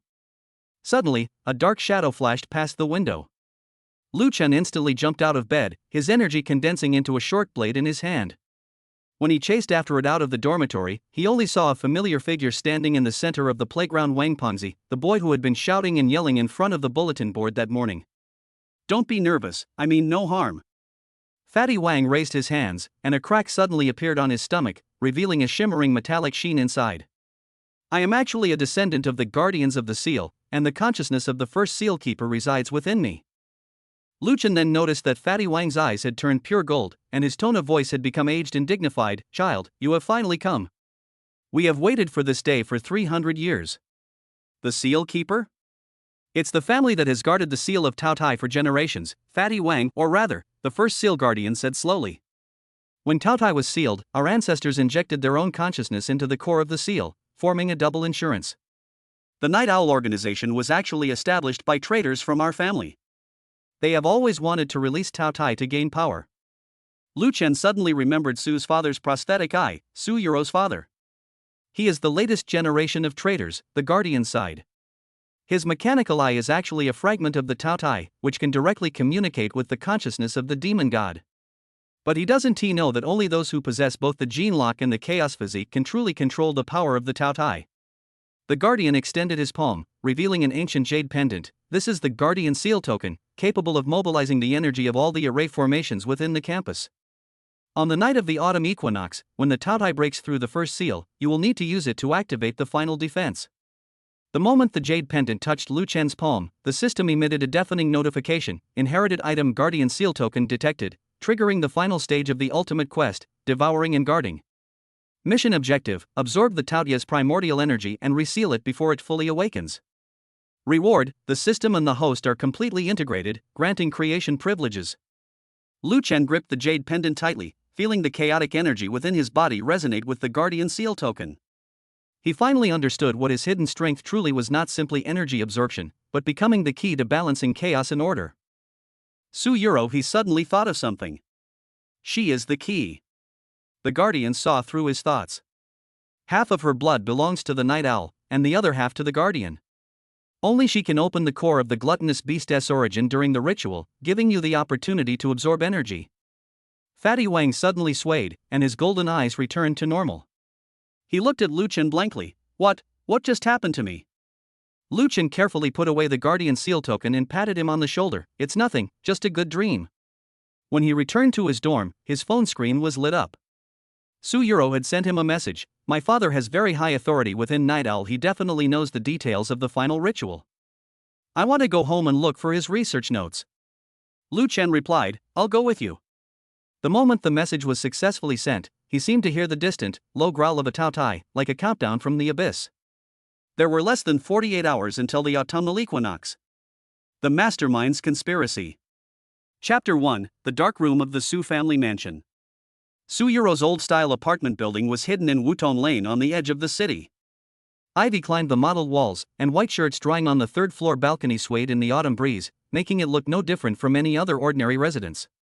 But when Lu Chen stood downstairs, the guardian seal suddenly heated up, and a warning popped up on the system panel: high-intensity mental pollution field detected, danger level, S. My father moved to the research institute 3 years ago, and only a part-time cleaner usually comes here. The clanging of metal was particularly clear in the quiet hallway as Su Yuro unlocked the door. The moment she pushed the door open, a scent mixed with formaldehyde and sandalwood wafted out, faintly similar to the scent Lu Chen had smelled in the sealed core. The living room was eerily tidy. The sofa covers were perfectly smooth, and the glass on the coffee table held half a glass of water, the droplets still clinging to the glass, as if the owner had just left. Su Yuro's fingers traced the TV cabinet, suddenly stopping at a bronze Tao Tai pattern ornament. "This doesn't belong to me." The base of the ornament was engraved with the same seal script as the hidden dragon list. The moment Lu Chen touched it, the entire TV wall suddenly slid open to the left, revealing an elevator embedded in the wall behind it. The display screen above the elevator door flashed red numbers, 17. This building only has 6 floors, Su Yuro's voice trembled. How many floors did he dig here? The weightlessness of the elevator's descent made his eardrums throb. Lu Chen stared at the steadily decreasing numbers. The temperature of the Guardian Seal token rose higher and higher, and the chaotic energy within his body began to stir. System notifications blared in rapid succession, multi-dimensional spatial folds detected, residual information from a living experimental sample found, warning, approaching a fragmented aggregate of the gluttonous beast's consciousness. The moment the elevator doors opened, Lu Chen instinctively shielded Su Yuro behind him. Before them stretched a circular corridor 100 meters long, flanked by dozens of glass culture chambers. Inside, blurry humanoid silhouettes floated, submerged in a pale green liquid. The culture chamber closest to the elevator was labeled, Experiment Subject 73, Potential Value C+, Compatibility 12%, its walls covered in scratch marks. These are Su Yuro covered her mouth, her fingertips icy cold. My father's research notes mentioned the container cultivation project, but he said it was terminated a long time ago. Lu Chen walked to the culture chamber numbered 0. The liquid inside was turbid, with several dark golden scales at the bottom. When his palm touched the glass, the scale suddenly lit up, projecting a holographic image onto the chamber wall. Su's father, wearing a white lab coat, his mechanical prosthetic eye flashing red, was speaking directly to the camera. The 107th fusion experiment failed. The rejection reaction of the Taotai fragments exceeded expectations. We must find a carrier that possesses both the bloodline of the Guardian and the Night Owl. Xiaoyu, my daughter, you are our only hope. The image suddenly distorted, and Su's father's face transformed into a ferocious Taotai, its scarlet eyes fixed on the camera. The day you awaken your chaotic physique will be the day the seal loosens. The moment the holographic image disappeared, the iron door at the end of the corridor suddenly opened, releasing a thick black mist. Lu Chen immediately pulled Su Yuro behind him, and chaotic energy condensed into a shield in his palm. The Guardian Seal token indicates that there is a living creature inside. The sound of chains being dragged came from the black mist, and 3 tall figures slowly emerged. They wore tattered lab coats, their skin a marble-like grayish-white, and there was no heartbeat in their chests, only the sound of mechanical gears turning. These were the modified corpses of awakened beings, each with a black crystal embedded in its forehead, the same material as the eye of the glutton ring. These are failed containers. Su Yuro recognized the scar on the wrist of one of the corpses. That's Zhao Yang's cousin.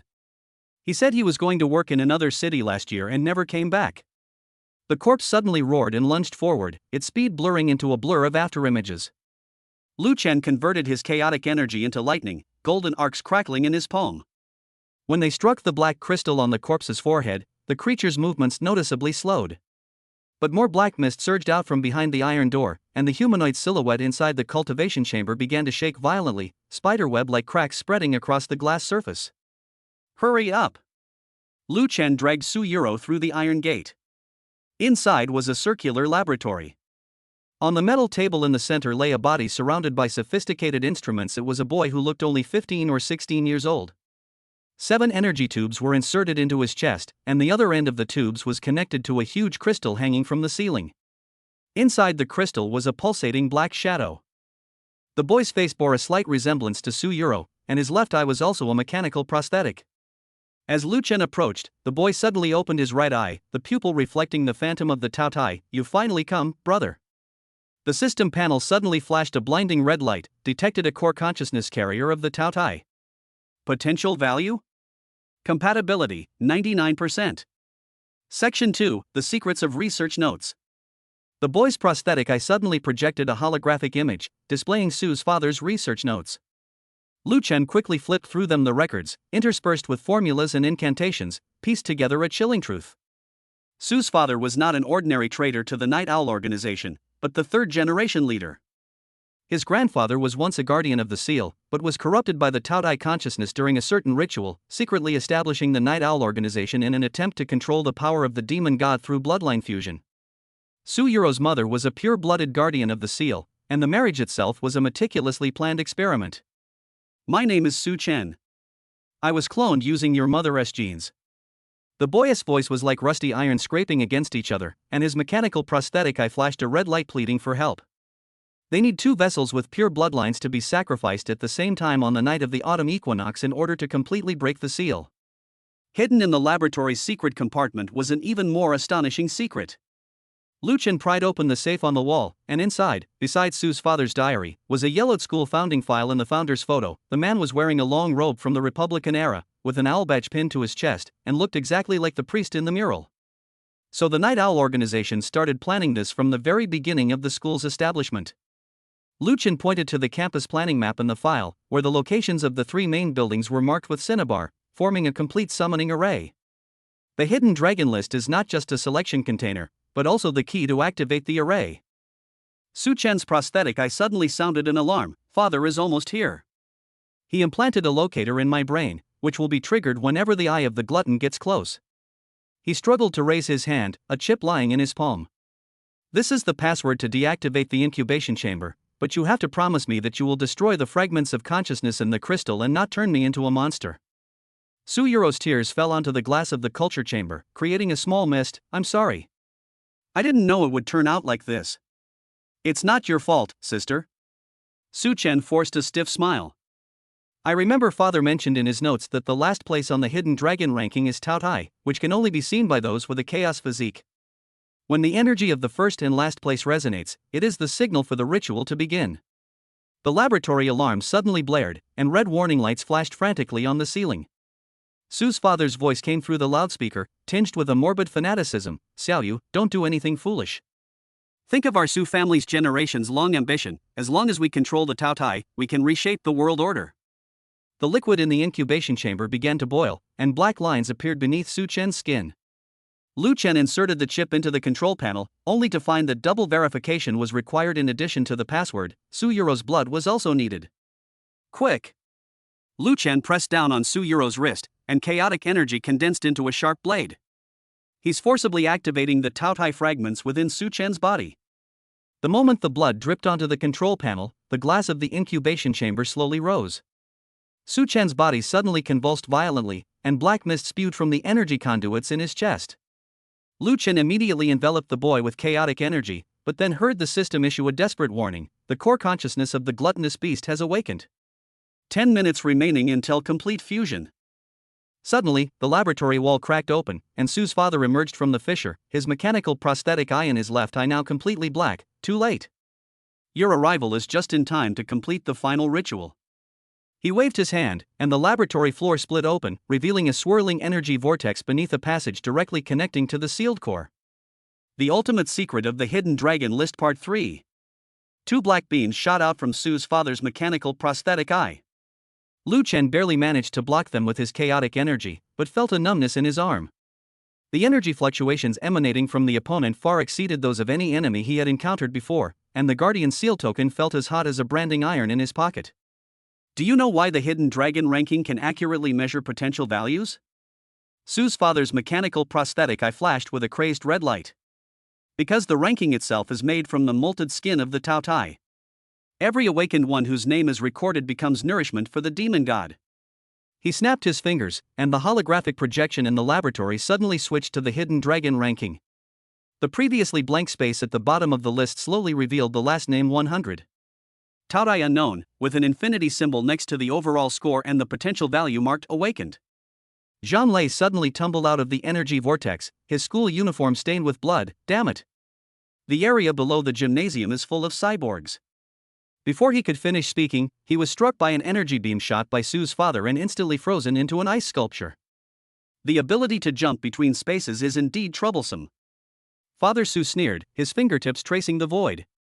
Fortunately, your energy conversion rate is exactly 91%, making you the perfect sacrifice.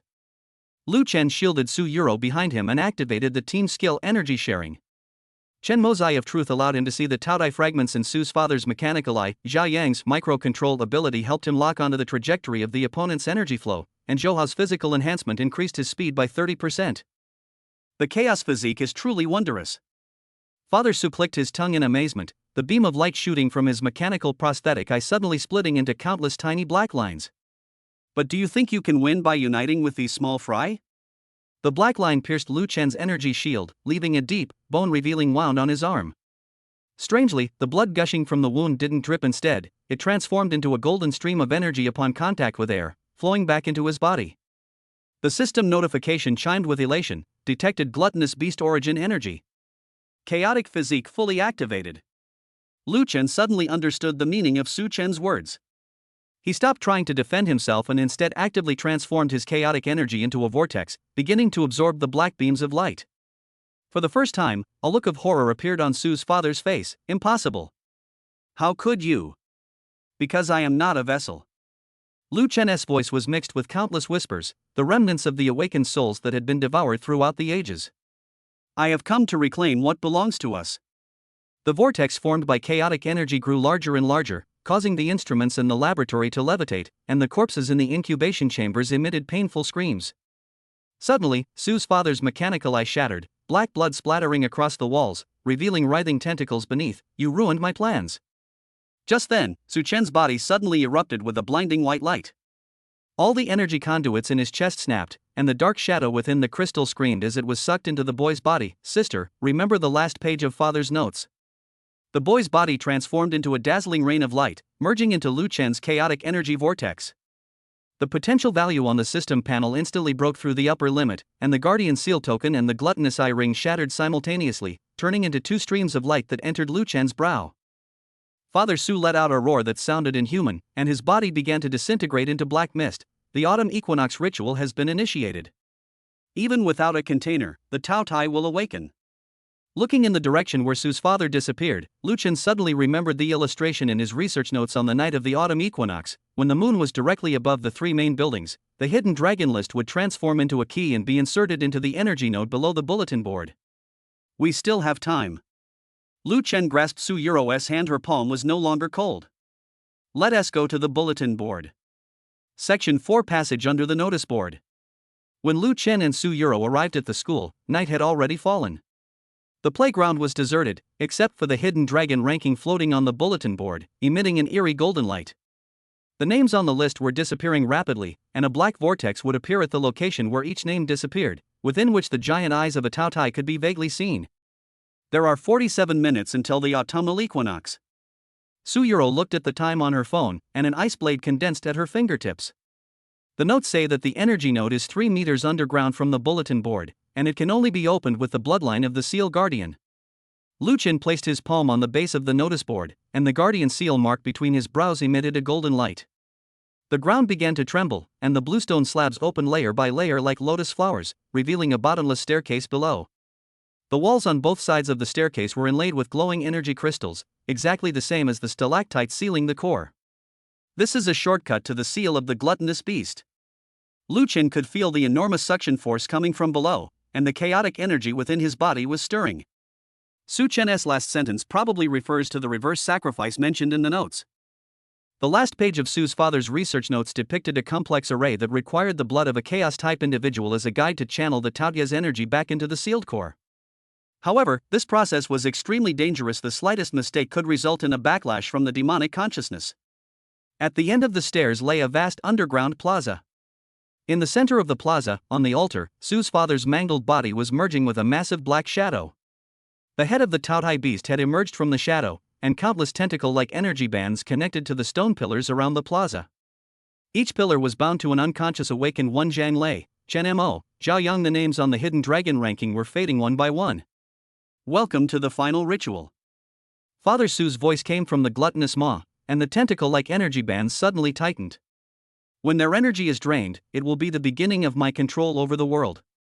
Lu Chen shielded Su Yuro behind him, his chaotic energy surging wildly within his body. He could clearly sense the energy flow of each awakened being. Those partners who had fought side by side on the playground and in the laboratory were now becoming nourishment for the demon god. Do you think a reverse sacrifice will succeed? The gluttonous beast stared at Lu Chen, its pupils reflecting countless distorted human faces. Your physique is indeed special, but it's not enough to bear my power. Lu Chen didn't answer, but silently activated the energy-sharing skill. Suddenly, dazzling light burst forth from all around the plaza, and the awakened ones bound to the stone pillars opened their eyes simultaneously. They weren't unconscious, but were gathering power. We made our plan back when the playground was abandoned. Lin Wei's voice came from the left. She used her telekinesis to manipulate hundreds of pieces of chalk, forming a complex array in the air. You think you can control us so easily? Zhang Lei's spatial jumps left after images across the plaza, constantly harassing the Taotia's energy bands. Chen Mo's Eye of Truth made all energy flows impossible to hide. Zhao Yang's micro-control ability precisely severed 3 energy bands. Zhou Hao, though bound to a stone pillar, roared with all his might, his inner potential being fully unleashed. Fools! The gluttonous beast spewed out black mist, instantly withering energy crystals wherever it passed. Your resistance will only accelerate the loss of energy. Lu Chen seized the opportunity, transforming chaotic energy into a spear and thrusting it fiercely towards the Taotia's giant eye. But the instant he made contact with the shadowy figure, his consciousness was suddenly pulled into an endless expanse of darkness. Section 5: Choices in Chaos. Lu Chen found himself standing in a pure white space, surrounded by countless fragments of memories. He saw Su's father secretly reading forbidden books in the shrine of the Guardians of the Seal when he was a child. He saw Su Yuro's mother resolutely handing over the Guardian of the Seal to her daughter before her death, and he saw the battles between the Guardians of the Seal and the members of the Night Owls throughout the ages, which ultimately turned into nourishment for the gluttonous beast. This is my consciousness space. Taotia's voice echoed from all directions, and the black shadow condensed into a boy who looked exactly like Lu Chen. Do you want to know why you were chosen? Because your soul has the same chaotic attribute as mine. The boy handed over a mirror, reflecting Lu Chen's image. However, the reflection's left eye was a mechanical prosthetic, and a Taotai eye ring was embedded in his chest. Join me, and together we can devour this decaying world and establish a new order. You will gain eternal life and infinite power. Lu Chen's heart pounded. He could feel the allure of the Taotai, its power to control everything seemed within reach. But then, Su Yuro's smile flashed through his mind, as did the moment Zhang Lei stubbed out his cigarette, and Zhou Hao's awkward concern, those ordinary yet warm moments, like glimmers of light piercing through endless darkness. You're wrong. Lu Chen clenched his fist, and chaotic energy condensed into a golden sphere within his body. Chaos is not destruction, it is creation. He slammed the ball of light into the mirror, and the pure white space began to collapse. The Taotai roared in agony, and the shadowy figure of the boy shattered inch by inch. You'll regret this. Without my power, you couldn't have sealed all of this. Lu Chen's consciousness returned to the underground plaza, where he found his body gradually becoming transparent. The excessive use of chaotic energy was causing his physical form to dissipate, but he knew this was his only chance. Su Yuro, he shouted towards the altar, his voice echoing across the plaza, use my blood to initiate the reverse sacrifice. Su Yuro nodded tearfully, the ice blade slicing through her palm, blood dripping onto the array in the center of the altar. Lu Chen's body transformed into golden rain of light, merging into the bodies of each awakened one. Zhang Lei's spatial jump became stable, Chen Mo's Eye of Truth could see the source of energy, Zhao Yang's micro-control ability reached the molecular level, and Zhou Hao's fist pierced through the Taotia's energy shield. No! Taotai roared in its final moments, its giant eyes beginning to crumble. I will return. As the first rays of autumn moonlight shone through the energy crystals into the plaza, the Taotia's shadow completely vanished from the formation. The hidden dragon ranking descended from the sky, transforming into countless points of light that merged into the bodies of each awakened being. The system panel displayed the final notification, ultimate mission completed. System initiating integration. Lu Chen felt his consciousness merging with the entire campus's array. He could see the 3 main buildings returning to calm and hear the sound of the sealed core stabilizing again. Before completely losing consciousness, the last thing he saw was Su Yuro's tearful smile. The truth came out, and they ranked at the top. The first session, morning light in the dormitory. Lu Chen opened his eyes to the sound of a rapid alarm clock. Sunlight streamed through the gaps in the curtains, casting long, narrow patches of light on the dormitory floor, while fine dust particles floated in the air. He sat up abruptly, a familiar warmth returning to the pale golden mark on his chest. It wasn't a dream. Brother Chen, you're finally awake. Fatty Wang, who was on the lower bunk, had a toothbrush in his mouth, with foam dripping down his chin. You've been asleep for 2 whole days. Yesterday, the homeroom teacher came to check the dorms, and I insisted that you had a fever and had taken leave. Lu Chen looked down at his palm, where chaotic energy flickered at his fingertips like tangled golden threads. He remembered the moment he transformed into a rain of light and merged into the formation. The violent energy belonging to the Taotai and the sacred power of the Guardian Seal token collided violently within his body, as if trying to tear his soul to pieces. I'm fine. He threw off the covers and got out of bed, but stumbled as soon as his feet touched the ground. Fatty Wang caught him quickly, and a glint of gold flashed from the metal seam on his wrist, the mark of the Guardian. Fatty, Lu Chen stared at his wrist. You. Shoo! Fatty Wang quickly covered his mouth and lowered his voice. The identity of the guardian cannot be exposed. My grandfather said that the remnants of Night Owl's forces are still keeping an eye on the school. He pulled a leather notebook from under his pillow. This is the information I compiled, take a look. The notebook was filled with yellowed clippings and photos. At the top was a group photo from the school's founding, with the founders in long robes standing in the center, their owl badges still clearly visible in the black and white photograph. On the back of the photo, in vermilion ink, was a line of small characters, with my soul, I will suppress their evil, for a period of 300 years, until chaos returns to its rightful place. My grandfather said that the founder of the school was actually the first generation of seal keepers. Fatty Wang pointed at the photo with the handle of his toothbrush. Back then, he deliberately allowed himself to be corrupted by the Taodai consciousness and established the Night Owl organization as a cover, but in fact, he wanted to monitor the seal at close range. The hidden dragon list was made by him using his own spine. It can both filter containers and become the sealing array eye at critical moments. Lu Chen's fingertips traced the image of the school's founder in the photograph, and he suddenly recalled the fragments of memory he had seen in the chaotic space, the young priest who had secretly carved the seal of guardianship in the ancestral hall, whose features bore a striking resemblance to his own. All right, Fatty Wang suddenly remembered something. Su Yuro came to see you 3 times yesterday and brought you this. He took out a thermos from his desk drawer. The millet porridge inside was still warm. There was a note under the thermos, written in Su Yuro's neat handwriting. See you in the library's rare book section, there's an important discovery. The moment Lu Chen picked up the note, a long-awaited notification suddenly popped up on the system panel. Ultimate mission follow-up unlocked. Eliminate the remaining Night Owl force. Reward, memory rewind skill. He looked out the window. The loudspeaker on the playground was playing morning exercise music, and students in school uniforms were jogging in formation. Everything was the same as usual. But the keen senses brought by the chaotic energy told him that 3 subtle energy fluctuations were lurking in the shadows of the main teaching building, the same energy as the cyborgs in Su's father's laboratory. Section 2, Reunion at the Library. When Lu Chen entered the library, the librarian, old Zhang, was wiping the shelves of rare books with a feather duster. This old man, who always dozed off with his eyes half closed, was now wiping the eyes behind his glasses with his sleeve, a sharp glint in his pupils that was not of ordinary people. Young man, looking for Su girl? Old Zhang grinned, revealing a gold tooth. Yes, in the innermost cubicle. She said she wants to check the school's history from the Republican era. As he turned around, his hunched back suddenly straightened, revealing half of a cane engraved with runes under the hem of his robe, exactly the same scepter as the priestess in the mural. Lu Chen's heart skipped a beat. A system notification sounded simultaneously. Aura of the Guardian Elder detected, danger level, none. In a cubicle in the rare book section, Su Yuro was fast asleep, her head resting on a table piled high with books. Morning light streamed through the carved wooden window, falling on her face, her eyelashes casting soft shadows beneath her eyelids, and the silver whistle on her wrist swayed gently with her breath. Just as Lu Chen was about to wake her, the wooden door to the cubicle suddenly moved by itself without any wind.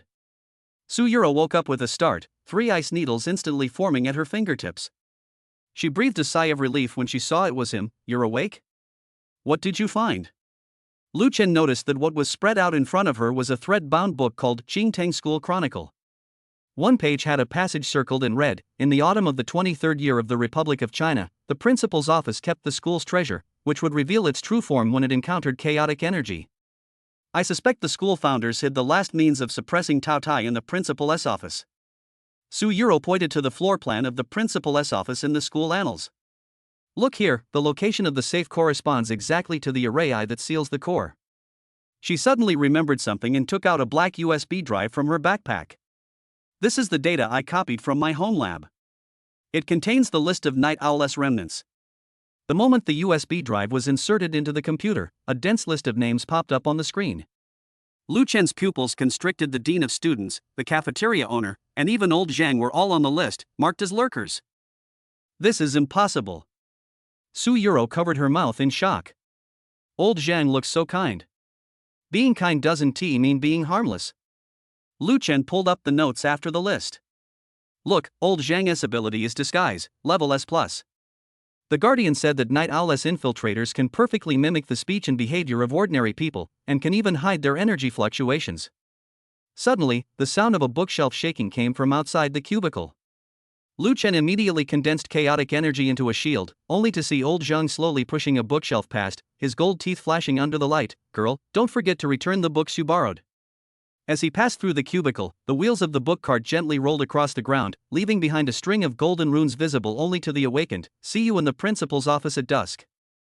Section 3, The Principal's Office Secret. The sunset glow bathed the teaching building in a golden light. Avoiding the surveillance cameras, Lu Chen and Su Yuro quietly climbed to the third floor via the fire escape. The wooden door to the principal's office was ajar, and sounds of something being rummaged through could be heard from inside. "Who's inside?" Su Yuro asked in a low voice, the ice needles on her fingertips gleaming with cold air. Lu Chen gestured for her to step back, then condensed chaotic energy into a short blade and forcefully pushed open the door. In the afterglow of the setting sun, Zhang Lei was tiptoeing to reach the bronze cauldron on the top shelf of the bookcase. Zhou Hao was holding a flashlight beside him, Chen Mo was squatting on the ground studying the combination lock of the safe, and Lin Wei was using a laptop to crack the surveillance system. "What are you doing here?" Lu Chen asked, putting away his short blade, both surprised and delighted. "Enough with the nonsense." Zhou Hao curled his lip and pulled a pair of gloves out of his pocket. Zhao Yan used his micro-control ability to find out that Night Owl is going to make a move tonight. "Let's get the treasure before they do." Zhang Lei finally reached the bronze cauldron and almost dropped it when he picked it up. "Damn, this thing is heavier than my refrigerator." Chen Mo suddenly pointed to the dial on the safe. The password should be the year the school was founded. The 23rd year of the Republic of China is 1934. The moment he turned the dial, a golden light flashed in his pupils. The Eye of Truth was analyzing the energy flow of the combination lock. The safe popped open with a click, revealing no gold or silver jewelry, only a palm-sized crystal box containing a bronze school badge engraved with the same seal script as the one on the hidden dragon list. The moment Lu Chen picked up the school badge, a holographic image suddenly projected from the crystal box. The figure of the school's founder slowly emerged in the light and shadow, wearing a familiar robe, the owl badge on his chest shimmering faintly. By the time you see this video, the Tao Tai will have been resealed. This school badge is my sole weapon, containing the energy of the Seal Keeper for 300 years, which can completely purify the Tao Tai fragments within the Night Owl members. Remember, the true ranking is not on the list, but in the heart of the Guardian.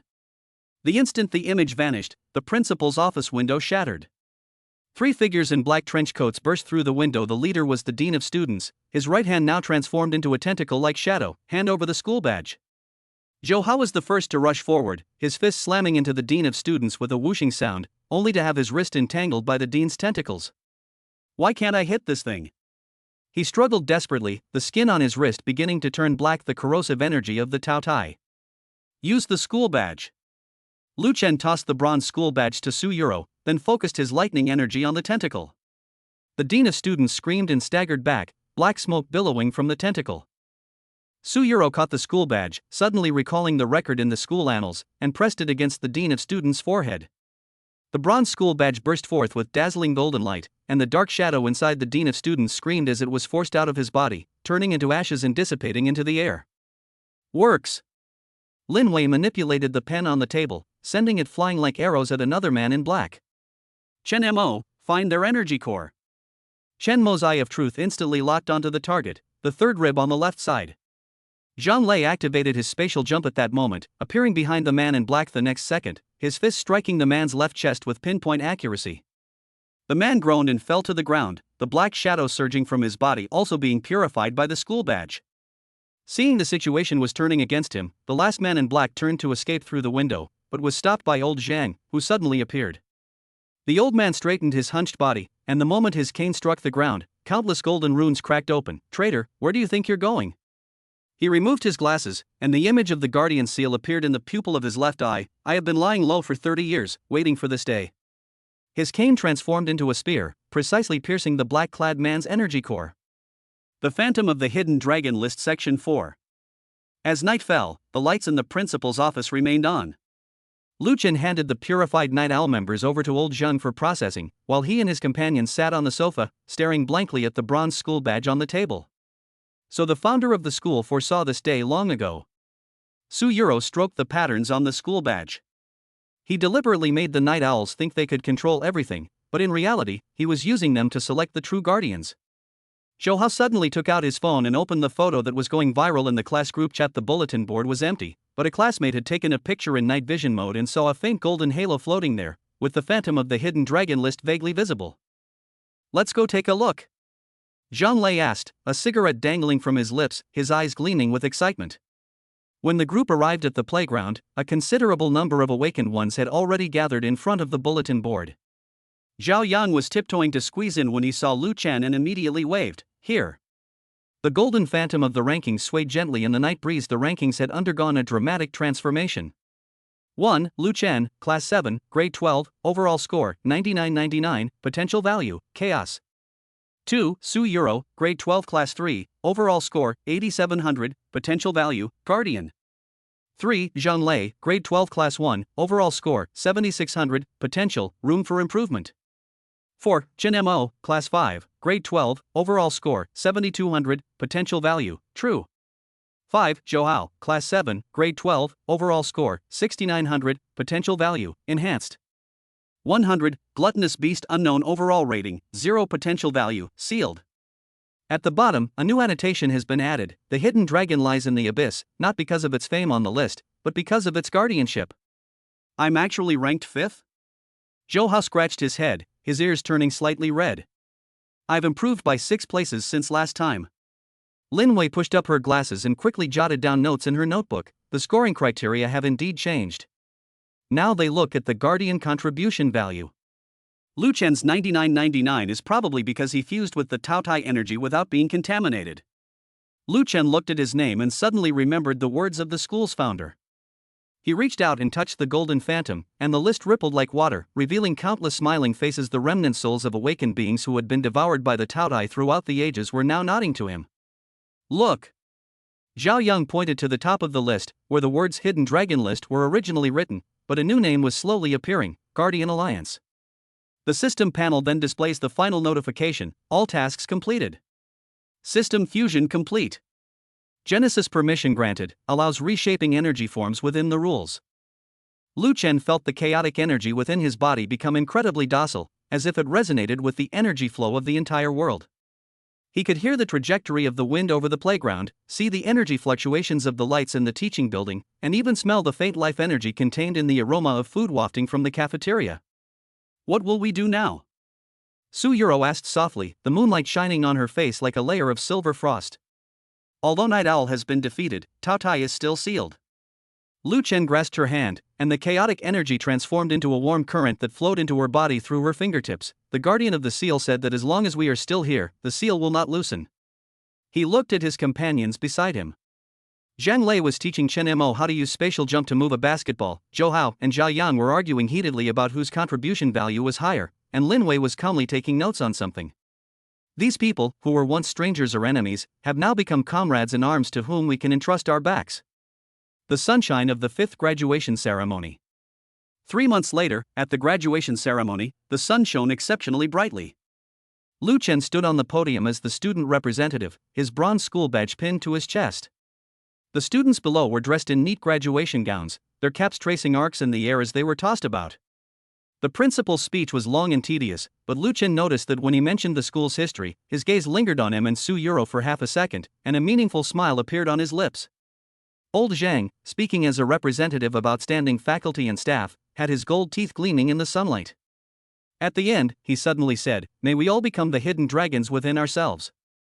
Sparse applause rang out from the audience. Only the awakened ones understood the profound meaning of those words. After the ceremony, Lu Chen was stopped by Fatty Wang in a corner of the playground. Fatty Wang was holding a package and said mysteriously, "My grandpa sent this. He said it's a graduation gift for you." Inside the box was an antique wooden plaque engraved with the image of the guardian seal, and on the back was written the words, "The 300-year period has come to an end, and a new guardianship is about to begin." When Lu Chen looked up, he saw Su Euro, Zhang Lei, Zhou Hao, Chen Mo, Zhao Yang, and Lin Wei standing not far away, each holding the same wooden sign.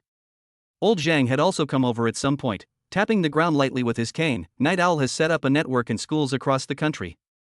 We need to form a new Guardian Alliance. Where to? Zhang Lei rubbed his hands together, his eyes gleaming with excitement. Let us start with the university next door. Lu Chen held up a wooden sign, sunlight filtering through the runes on it and casting golden spots on the ground. I heard they VE also recently started having strange rankings. Suyuro smiled and gripped the wooden plaque tightly. The icy blue energy clashed with Lu Chen's golden chaotic energy in the air, forming a dazzling band of light. Zhou Hao awkwardly turned his face away, but secretly slipped the wooden plaque into his school uniform pocket. Chen Mo's eye of truth flickered, as if he could already see the challenges ahead. The phantom of the hidden dragon ranking quietly appeared on the roof of the teaching building.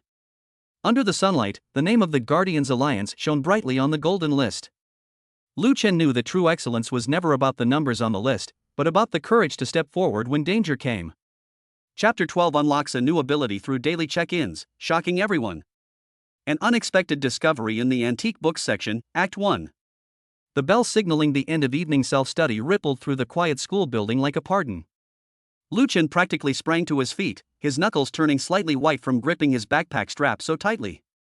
The screen of his phone in his desk drawer was dark, but he could clearly hear the low hum of the system running in the background. Today was the 7th consecutive day of attendance checks, and that mysterious skill blind box hung like a Damocles sword over his head, filling him with both anticipation and trepidation.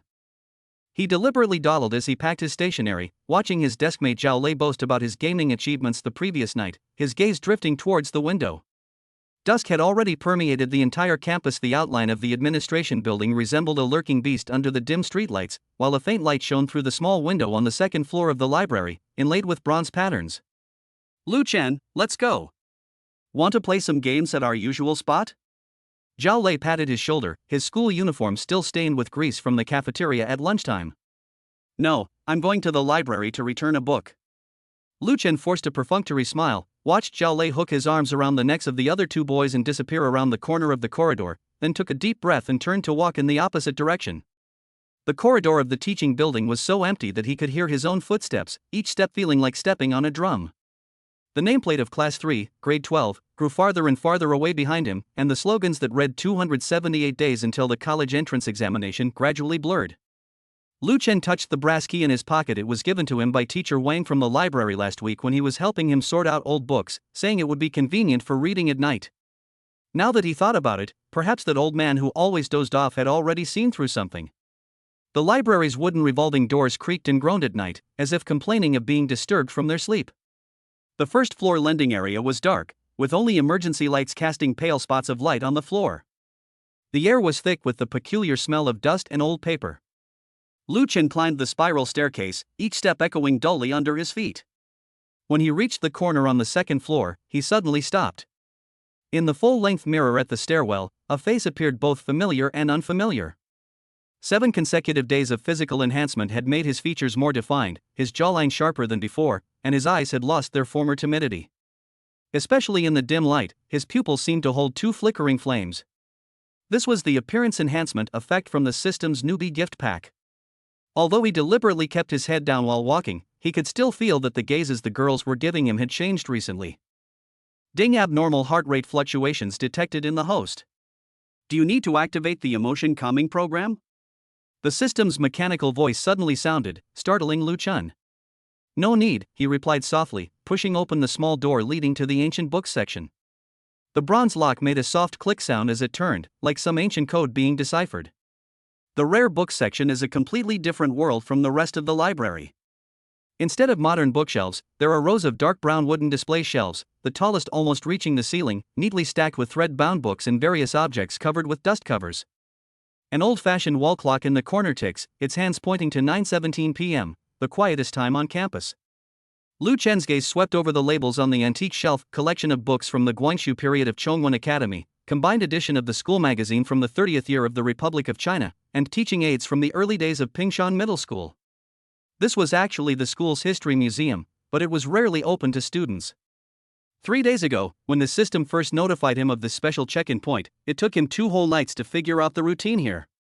He walked to the innermost display case, where a set of yellowed copies of Pingshan Ji was on display. The characters on the cover were blurred, but it was still clear that they were written in small regular script with a brush. According to the coordinates given by the system, the check-in point was directly in front of this set of books. Lu Chen took out his phone, and the screen lit up with a faint blue light in the darkness. The icon of the app called Heavenly Path Check-in System was flashing slightly. With his fingertip hovering above the screen, he suddenly remembered his birthday 7 years ago, on a night just like this.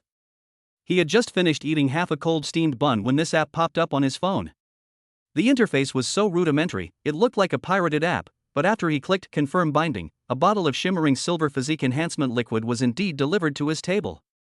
Sign in at a special location? This sign-in will unlock a skill blind box and has a chance to trigger a hidden achievement. The system notification sounded steady and electronically synthesized, yet it made Lu Chen's heart skip a beat. He took a deep breath and pressed the confirm button. Almost simultaneously, the phone screen emitted a blinding pale blue light, which, as if alive, crawled up his fingertips and traveled along the meridians of his arm. Lu Chen felt his blood rushing through his body, and he heard a buzzing sound in his ears. When he opened his eyes again, he found that the set of Ping Shanji was moving without wind, the pages turning one by one with a rustling sound, as if an invisible hand was turning the pages.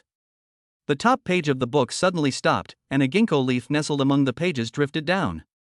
Lu Chen reached out to catch it, and the moment his fingertips touched the leaf, a warm current flowed from his fingertips into his heart.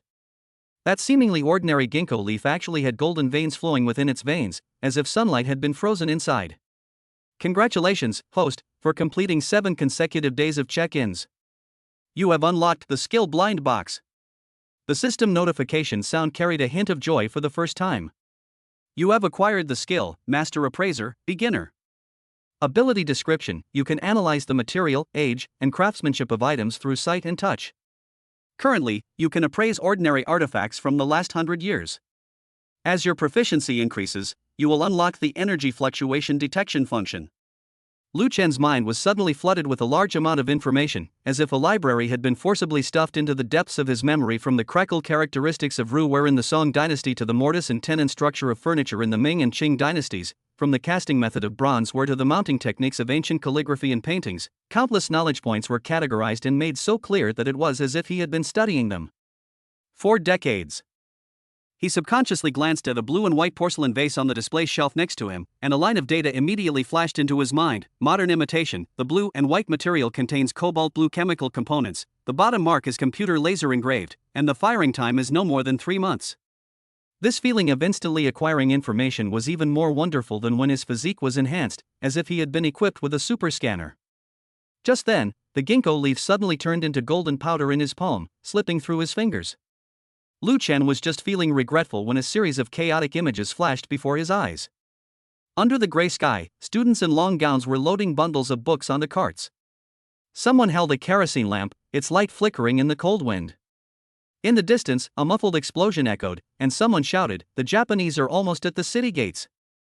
Then he saw several students tear pages from the Pingshan Gazetteer, carefully wrap them around something, and stuff them into the cracks in the city wall. One of the boys, wearing glasses, wore a school badge that bore a striking resemblance to the current badge of Pingshan Middle School. The final image freezes on the breach in the blasted city wall, where, in the firelight, a fragment of a book used as a wrapping scatters in the wind like a butterfly with broken wings.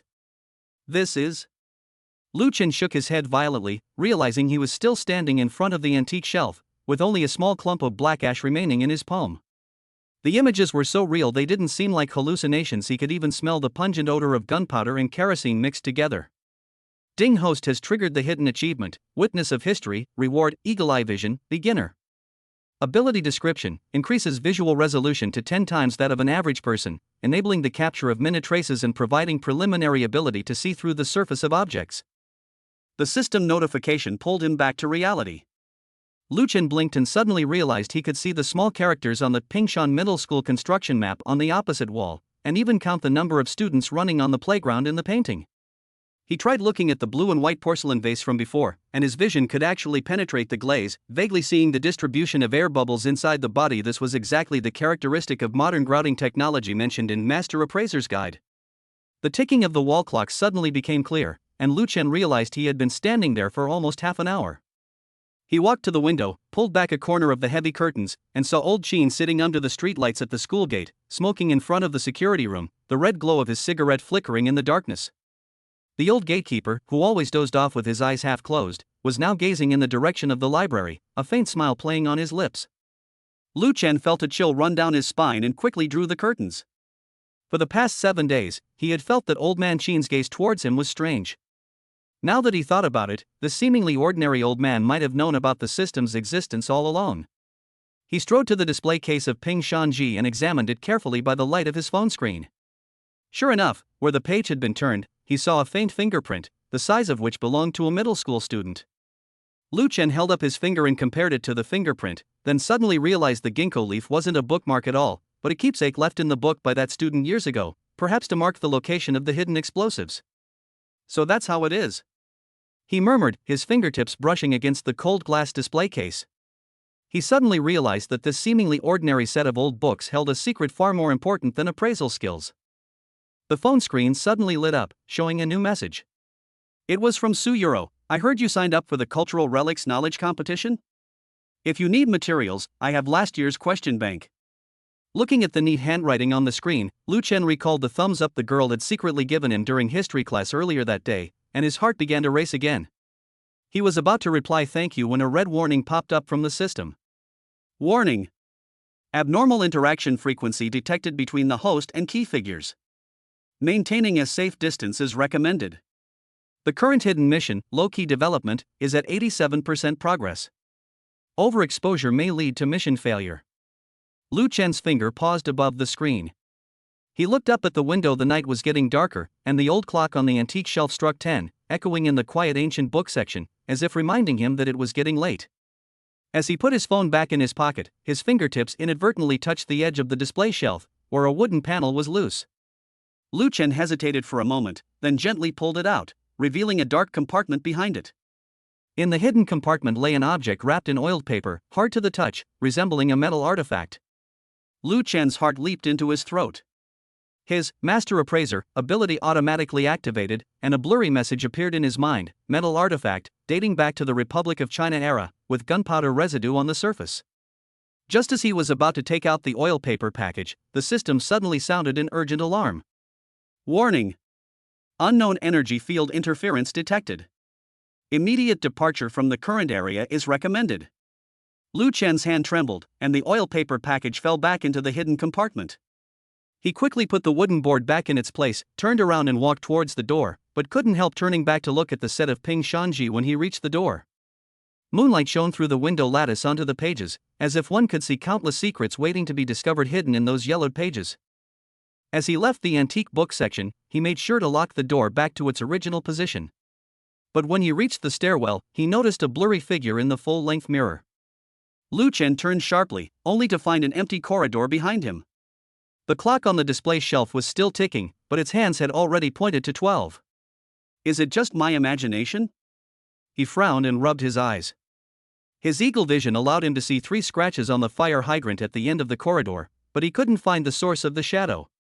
When Lu Chen left the library, Old Qin was no longer at the security office. He walked briskly along the wall, and as he passed the playground, he suddenly saw someone sitting in the stands by the track. In the moonlight, he could make out it was a girl, sitting with her knees drawn up to her chest, lost in thought, her school uniform skirt swaying gently in the wind. It's Su Yuro. Lu Chen instinctively tried to dodge, but saw the girl raise her head and meet his gaze. Su Yuro was clearly surprised to run into him here, paused for a moment, and then gave him a faint smile. A gentle evening breeze swept across the playground, carrying the scent of grass and earth. Lu Chen stood there, looking into the girl's clear eyes in the moonlight, and suddenly felt that none of the strange things he had encountered in the ancient book section were as heart-pounding as this moment of eye contact. Unbeknownst to him, the moment he turned to walk toward Su Yuro, in a hidden compartment in the ancient book section on the second floor of the library, the oil paper package suddenly moved slightly, and a thin crack appeared in the oil paper, revealing a gleaming metal edge inside a rusty grenade fuse.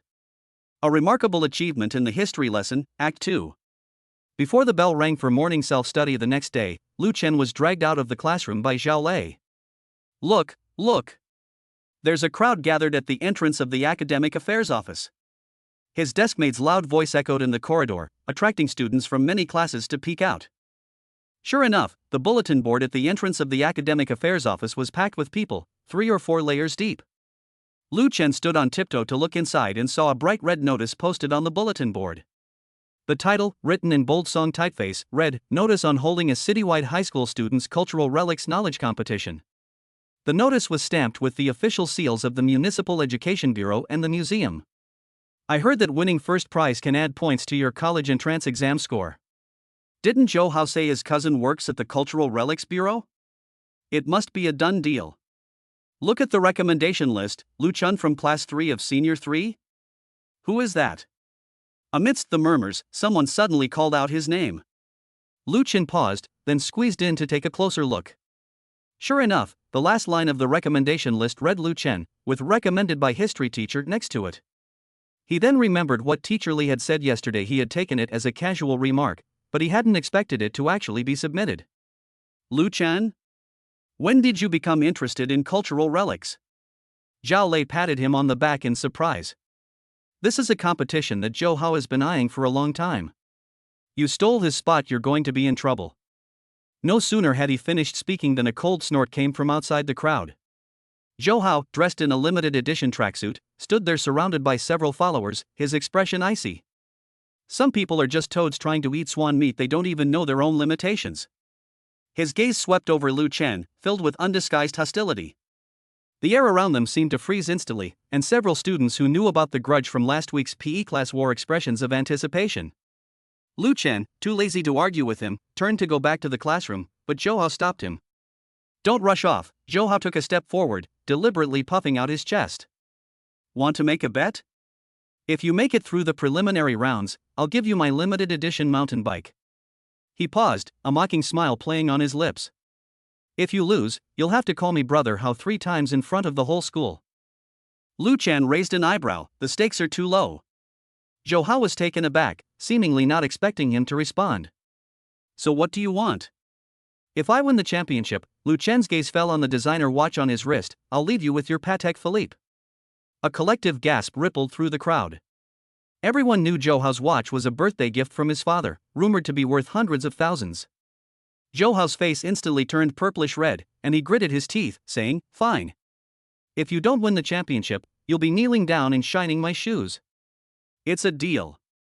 After saying that, Lu Chen walked around him and headed straight for the classroom, leaving Zhou Hao, whose face was ashen, and a group of dumbfounded onlookers behind him. The first class was history. When Teacher Li walked into the classroom carrying a brocade box covered with a red cloth, the class instantly fell silent. Yesterday's words had filled everyone with curiosity about this mysterious brocade box, especially Zhou Hao, who sat in the front row, frequently turning around to look at Lu Chen with a defiant look in his eyes. Classmates, Teacher Li placed the brocade box on the podium, gently lifting the red cloth to reveal a blue and white porcelain bowl inside. This was donated by Mr. Zhang, an alumnus of our school's 1958 class. It's said to be an official kiln porcelain piece from the Xuanda period of the Ming dynasty. Mr. Zhang is now an advisor to the provincial museum. He has a very discerning eye. Can you all guess the value of this piece? The blue and white porcelain bowl gleamed in the sunlight, its surface adorned with a lotus scroll pattern, exuding a genuine antique charm. Zhou Hao immediately raised his hand. Teacher, Xuanda blue and white porcelain is a treasure, especially this kind of official kiln piece. It must be worth at least several million on the market now, right? He emphasized the words official kiln, his eyes glancing at Lu Chen as if showing off his knowledge. Zhou Hao is right, Teacher Li nodded with a smile. The blue and white porcelain from the Xuanda period is indeed very famous, especially the designs painted with Somali blue pigment, which has a unique blurring effect. The classmates crowded around to look, discussing it animatedly, mostly agreeing with Zhou Hao's assessment. Lu Chen remained seated, his master appraiser ability automatically analyzing the results, but he hesitated whether to speak up. The system's warning from yesterday was still ringing in his ears, and showing off excessively didn't seem wise. Just then, his gaze inadvertently swept over Su Yuro's notebook, which contained a sketch of the blue and white porcelain bowl, with notes next to it stating the body is too thin and the glaze has abnormal reflection. Lu Chen's heart skipped a beat. It seemed that this seemingly aloof school beauty had also noticed something amiss. Su Yuro seemed to sense his gaze, looked up at him with a questioning look in her eyes, as if to say, You noticed too? Lu Chen nodded slightly, and the corners of the girl's mouth curved almost imperceptibly. Lu Chen, what do you think? Teacher Li suddenly called his name, clearly not forgetting yesterday's agreement. All eyes in the class instantly focused on him, with Zhou Hao even sporting a gloating expression. Lu Chen took a deep breath, stood up, and walked to the front of the classroom. He didn't directly say whether it was real or fake, but instead gently tapped the rim of the bowl with his finger. The porcelain produced a crisp but slightly hollow sound, unlike the deep, resonant sound of old porcelain. Teacher, could I borrow a magnifying glass? Teacher Li handed over a magnifying glass. Lu Chen carefully examined the inscription on the bottom of the bowl, then pointed to one of the characters, D, and said, The character on Xuanda imperial kills is missing a horizontal stroke above the xin radical, which is a typical characteristic of that time. But the character on this bowl has a horizontal stroke, and the edges of the strokes are very smooth, as if it was printed with a mold. Zhou Hao immediately retorted, maybe it's a special mark? What do you know? Lu Chen ignored him and continued, furthermore, look at the lotus scroll pattern on the bowl. Although it imitates the diffused effect of Schwanda blue and white porcelain, this diffusion is very uniform, more like the characteristics of modern chemical pigments. Genuine Somali blue has irregular diffusion, with natural agglomerated spots. He paused, then gently stroked the rim of the bowl with his fingertips. The most crucial element is the body. Schwanda porcelain has a very fine body, but this bowl's body is too thin, and when I tapped it just now, the sound was weak, indicating that the clay density is insufficient. It's more like a product of modern slip casting. The classroom fell silent, even Teacher Li was stunned. He took the magnifying glass and examined it carefully for a long time, then shone his small flashlight on the bottom of the bowl, his expression gradually becoming serious. Lu Chen is right, there is indeed a problem with this character virtue, and the embryo is too translucent. Zhou Hao's face flushed red and then paled, and he said stubbornly, maybe it's a folk kiln imitating an official kiln piece. We can't say it's fake. This isn't a folk kiln imitation. Lu Chen shook his head. His eagle vision allowed him to see the subtle marks on the edge of the bowl's bottom.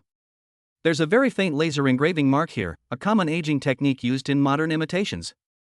Genuine antique porcelain has inscriptions handwritten by the craftsman, with natural brushstrokes along the edges. Mr. Li's expression changed completely. He carefully placed the blue and white porcelain bowl back into the brocade box and said to the whole class, it seems this piece needs to be reappraised. Lu Chen's observation skills are very sharp, and his knowledge of ancient ceramics far surpasses that of his peers. I have decided to formally recommend him to participate in the Cultural Relics Knowledge Competition. As the applause rang out, Lu Chen noticed that Zhou Hao's fists were clenched white, while Su Yuro was writing something in her notebook with her head down. Sunlight streamed through the window and shone on her profile, casting a soft shadow on her eyelashes, making her look exceptionally focused. After the bell rang, Teacher Li hurriedly left with the brocade box, presumably to contact the alumnus who had made the donation. Zhou Hao glared at Lu Chen, slammed the door, and stormed out, his followers quickly following after him. As soon as Lu Chen returned to his seat, Su Yuro handed him a note with neat handwriting that read, "There's a special exhibition of Ming and Qing dynasty porcelain at the museum on Saturday. Want to go together?" He stared at the question mark on the note, his heart skipping a beat. The sunlight streaming through the window fell perfectly on the note, turning the ink a warm gold, much like the veins on the ginkgo leaves in the ancient books section last night. Act 3, The Joint Examination Disaster and System Tasks. The morning mist hadn't yet dissipated when an unusual atmosphere of tension enveloped the campus of Pingshan Middle School. On the electronic screen in front of the senior high school building, the words Citywide Senior High School Joint Mock Examination were particularly glaring in red. Every student who entered the examination room had their head down, and the review materials they were holding were crumpled at the edges. Lu Chen stood by the window in the third-floor corridor, watching the students in school uniforms line up to enter the exam hall, each clutching a pen. He had checked in for 8 consecutive days, and the system had given him a temporary focus boost buff last night, supposedly increasing his thinking speed by 30% during the exam. But his mind wasn't on the exam, it was on the hidden compartment he'd been pondering since returning to his dorm last night. What exactly was that metal object with gunpowder residue? What are you daydreaming about? We're about to enter the exam room. Zhao Lei patted him on the back, his school uniform collar still stained with soy milk from breakfast. This joint exam is being conducted according to the National College Entrance Examination Standards. I heard the last math question is insanely difficult. If you can get half a point, you'll be considered amazing. Lu Chen smiled but didn't say anything. He knew Zhao Lei was telling the truth. The citywide joint exam was always a level higher than regular tests, especially math. The final question was often at a competition level, designed to differentiate top students. When he entered exam room 302, it was already full. The air conditioning was a bit low, and many people were hunched over, rubbing their hands, their pens scribbling unconsciously on their scratch paper. His seat was in the last row by the window, and he felt a malicious gaze as soon as he sat down. Zhou Hao, sitting in the second row diagonally in front of him, was looking back at him, a smirk playing on his lips, his eyes brimming with undisguised mockery. Ever since he was publicly humiliated in history class yesterday, Zhou Hao's gaze towards him had been like ice, and during the break, he had even heard him tell his follower, "We'll let Lu Chen know that there are some places that poor kids like him can't even set foot in." Lu Chen ignored it and took out his admission ticket and ID card from his pencil case, placing them on the corner of the desk. The proctor walked in with the exam papers, and the metal detector scanned everyone, beeping softly. When the detector scanned Lu Chen's pocket, it suddenly beeped twice. He had forgotten to put the metal fragment that had fallen out of the hidden compartment in the ancient books section into his pocket. "What's in your pocket?" The proctor was a middle-aged man wearing glasses, with a serious expression. Lu Chen's heart skipped a beat. He reached into his pocket and pulled out the small metal piece, about the size of a fingernail. Its dark silver surface was covered in rust, with dark brown marks along the edges, the very fragment that had fallen out of the oil paper package last night. He had studied it for half the night, but his master appraisal expert only gave a vague conclusion: fragment of military equipment from the Republic of China era, unable to pinpoint its exact nature. "This is a piece of old iron I found," he explained vaguely, placing the fragment on the table.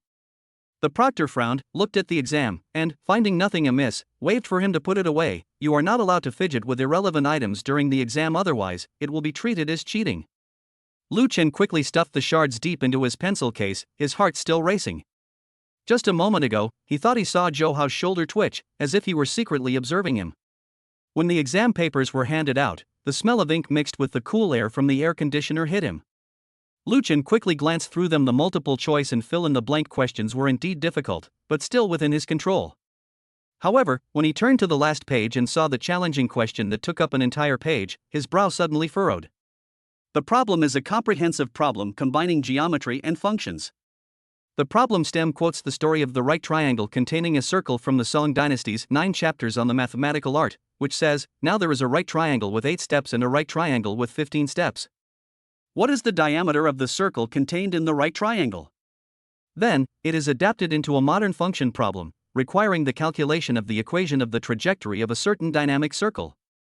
Lu Chen stared at the conditions in the question for half a minute, his pen hovering over the draft paper without moving. Something was wrong. He reread the original data in the question: 8 steps for the right triangle, 15 steps for the right triangle. According to the solution in the 9 chapters on the mathematical art, the diameter of the inscribed circle of this right triangle should be 6 steps, which is the definite answer. However, the modern adaptation given after the question changed 16 steps to 16 steps and added a setting that the dynamic variable changes with time t. Lu Chen drew the diagram on the draft paper and derived it algebraically.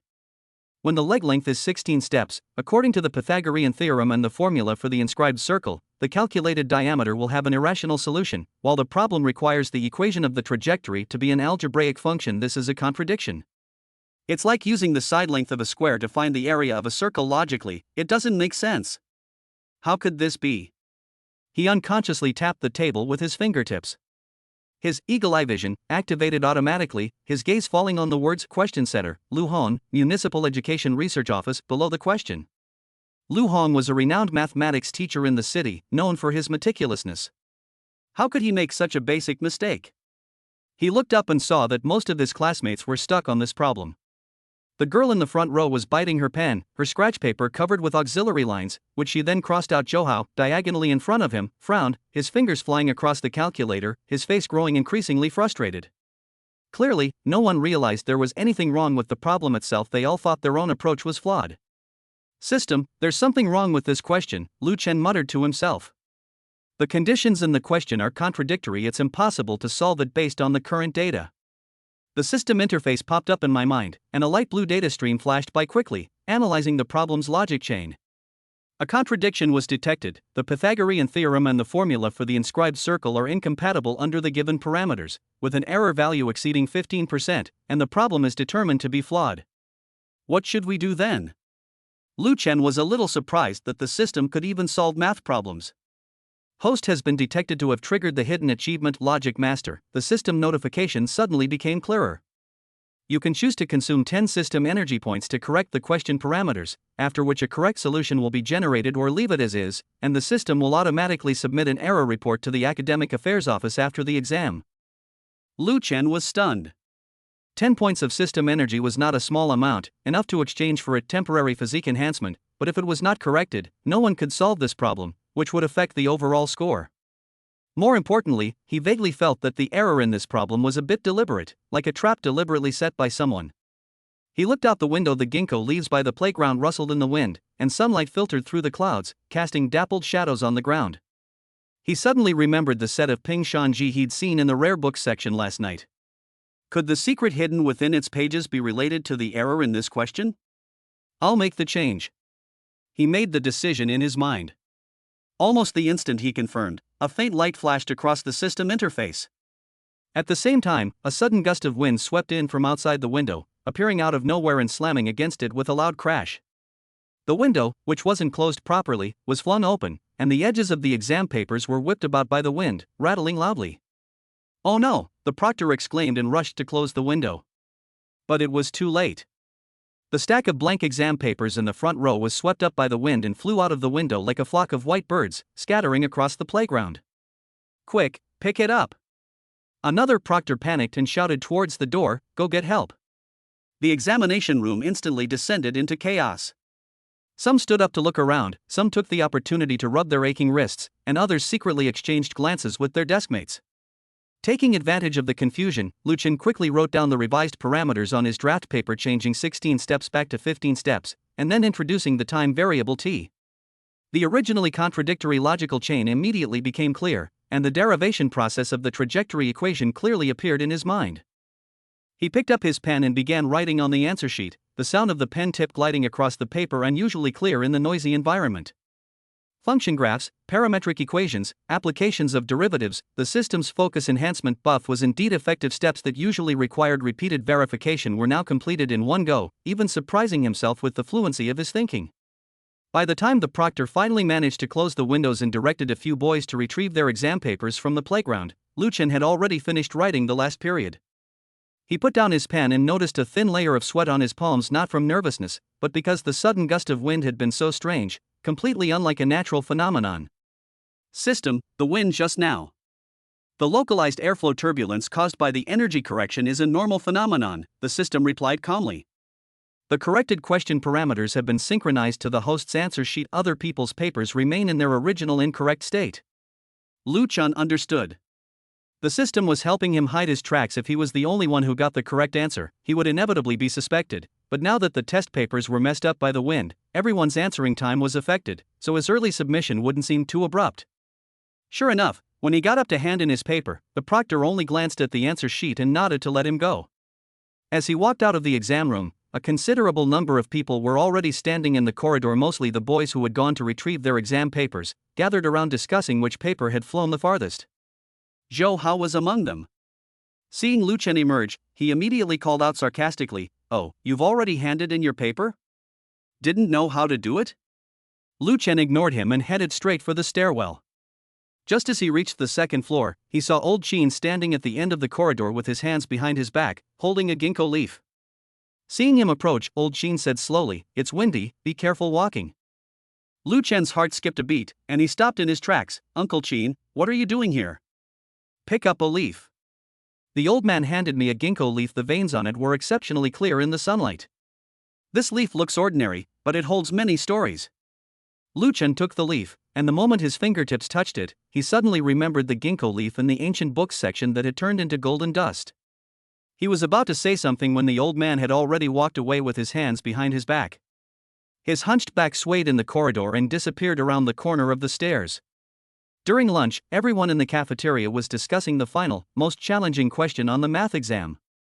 "That last question was absolutely inhuman," a bespectacled boy exclaimed, shoveling rice into his mouth. "I spent half an hour calculating it, and the result was a negative number." "Is that even possible?" "Me too," the girl next to me chimed in. "It feels like the conditions don't match at all, like trying to draw a square with a compass. It's so awkward." Zhou Hao walked over carrying his tray, deliberately raising his voice. "You say the question is difficult just because you're stupid?" "My cousin said this question was a trap specially designed by Professor Liu, testing logical rigor. A true top student can spot the key at a glance." Upon hearing this, many people showed skeptical expressions. Zhao Lei leaned close to Lucien's ear. "Is he bragging? I don't think he could solve it in the exam room either." Lucien smiled but didn't say anything. He knew that when the results came out, Zhou Hao would be slapped in the face even more hard. During the last self-study period in the afternoon, the classroom loudspeaker suddenly blared, broadcasting the voice of Director Wang from the Academic Affairs Office, his tone noticeably serious. "To all senior high school students, due to a printing error, the last challenging question on the joint entrance examination mathematics paper contains a parameter error. After review, it has been decided that this question is invalid and will not be counted in the total score." A commotion erupted in the classroom. I knew it. There must be something wrong with the question. No wonder I couldn't do it. It scared me to death. I thought my IQ had dropped. Director Wang's voice continued. Special commendation to Lu Chen from Class 3 of Senior 3. He was the only student in this exam to discover an error in the question and raise questions with the invigilator, demonstrating extremely strong logical thinking ability and a rigorous academic attitude. Now, all eyes turned to Lu Chen. Some were surprised, some admired him, and some had expressions of sudden realization. Zhou Hao's face turned pale instantly, and the pen in his hand fell to the ground with a clatter. Lu Chen lowered his head, pretending to read a book, but in his mind, he was thinking about the system's reward. Sure enough, a notification popped up in his mind. Congratulations to the host for completing the Logic Master achievement. Reward: photographic memory, skill beginner ability to instantly memorize and repeat scene text and image information, lasting for 24 hours. This skill is practically tailor-made for exams. He was just about to marvel at it when his phone vibrated in the corner of his desk. It was a message from Su Yuro. Don't leave after school, I'll wait for you at the school gate. The setting sun cast long shadows of the teaching building. As Lu Chen walked out of the school gate, he saw Su Yuro standing under the bus stop sign, wearing a white dress and holding several books. The wind blew her long hair, and the ends of her hair brushed against her cheeks, just like a scene from an old movie. Here. She waved to him, a faint smile on her face. Lu Chen walked over and noticed that she was carrying the Great Compendium of Chinese Cultural Relics Appreciation and several history notebooks. I heard you're participating in a cultural relics competition? Su Yuro handed over the books. These are materials my cousin used. They contain many past exam questions, which might be helpful to you. The book still carried a faint scent of gardenias, and Lu Chen's heart skipped a beat for no apparent reason. He was about to say thank you when the system suddenly emitted a piercing alarm. Warning! An abnormal frequency of interaction between the host and the key figure Su Yuro has been detected, triggering the hidden quest, keep your distance. A red warning box kept flashing in my mind. Mission requirements: refuse all of Su Yuro's invitations including studying together, going out, etc. within 24 hours. Mission reward: mind reading, beginner can read the surface thoughts of a target within a 5-meter radius. Mission failure penalty: randomly revoked. One acquired skill currently locked, eagle eye vision. Lu Chen's hand froze in midair. Reject Su Yuro? He looked into the girl's clear eyes, reflecting the colors of the sunset, and couldn't bring himself to say no. But if he failed, he would lose his newly acquired eagle eye vision, one of his most frequently used skills. What's wrong? Su Yuro noticed his hesitation and tilted her head. Is it unnecessary? It's okay. No. Lu Chen took a deep breath, took the book, and his fingertips accidentally brushed against her hand. Both of them recoiled as if electrocuted. He quickly changed the subject. Thank you for the materials, but I'm currently reviewing my past exam mistakes, so I might not have time to prepare for the competition together. That was partly true and partly false. He did need to review the incorrect answers, but completing the system tasks was even more important. Su Yuro's smile faded slightly, and she nodded. It's all right, you focus on the college entrance exam first. Take these materials, you never know when you might need them. She paused, as if gathering her courage, and added, by the way, there's a special exhibition of Ming and Qing dynasty porcelain at the City Museum on Saturday. I heard there's a genuine Schwanda blue and white porcelain piece, much prettier than the bowl I had yesterday. Lu Chen's heart jumped again. This was clearly an invitation. The system's warning box flashed even more rapidly, and his temples began to throb. I might have to go to the library to do some research on Saturday, he said, forcing a refusal and avoiding eye contact with the girl. Maybe next time. The air was silent for a few seconds, broken only by the rustling of leaves in the wind. Su Yuro lowered her head, her long eyelashes concealing the emotions in her eyes, and said softly, all right then, you go ahead with your work. With that, she turned and left, the hem of her white dress sweeping across the roadside weeds, leaving a faint shadow. Lu Chen stood there, watching her figure disappear around the street corner, the book in his hand suddenly feeling very heavy. The system notification said, maintain distance, task progress 50%, please maintain this status for the remaining 18 hours, but he felt no joy, only a sense of emptiness. He lowered his head and opened the book, The Great Compendium of Chinese Cultural Relics Appreciation. On the title page, a line of small characters was written in delicate handwriting, true treasures all have stories hidden in them. The ink on the tip of the pen was still very fresh, as if it had just been written. Just then, my phone vibrated again.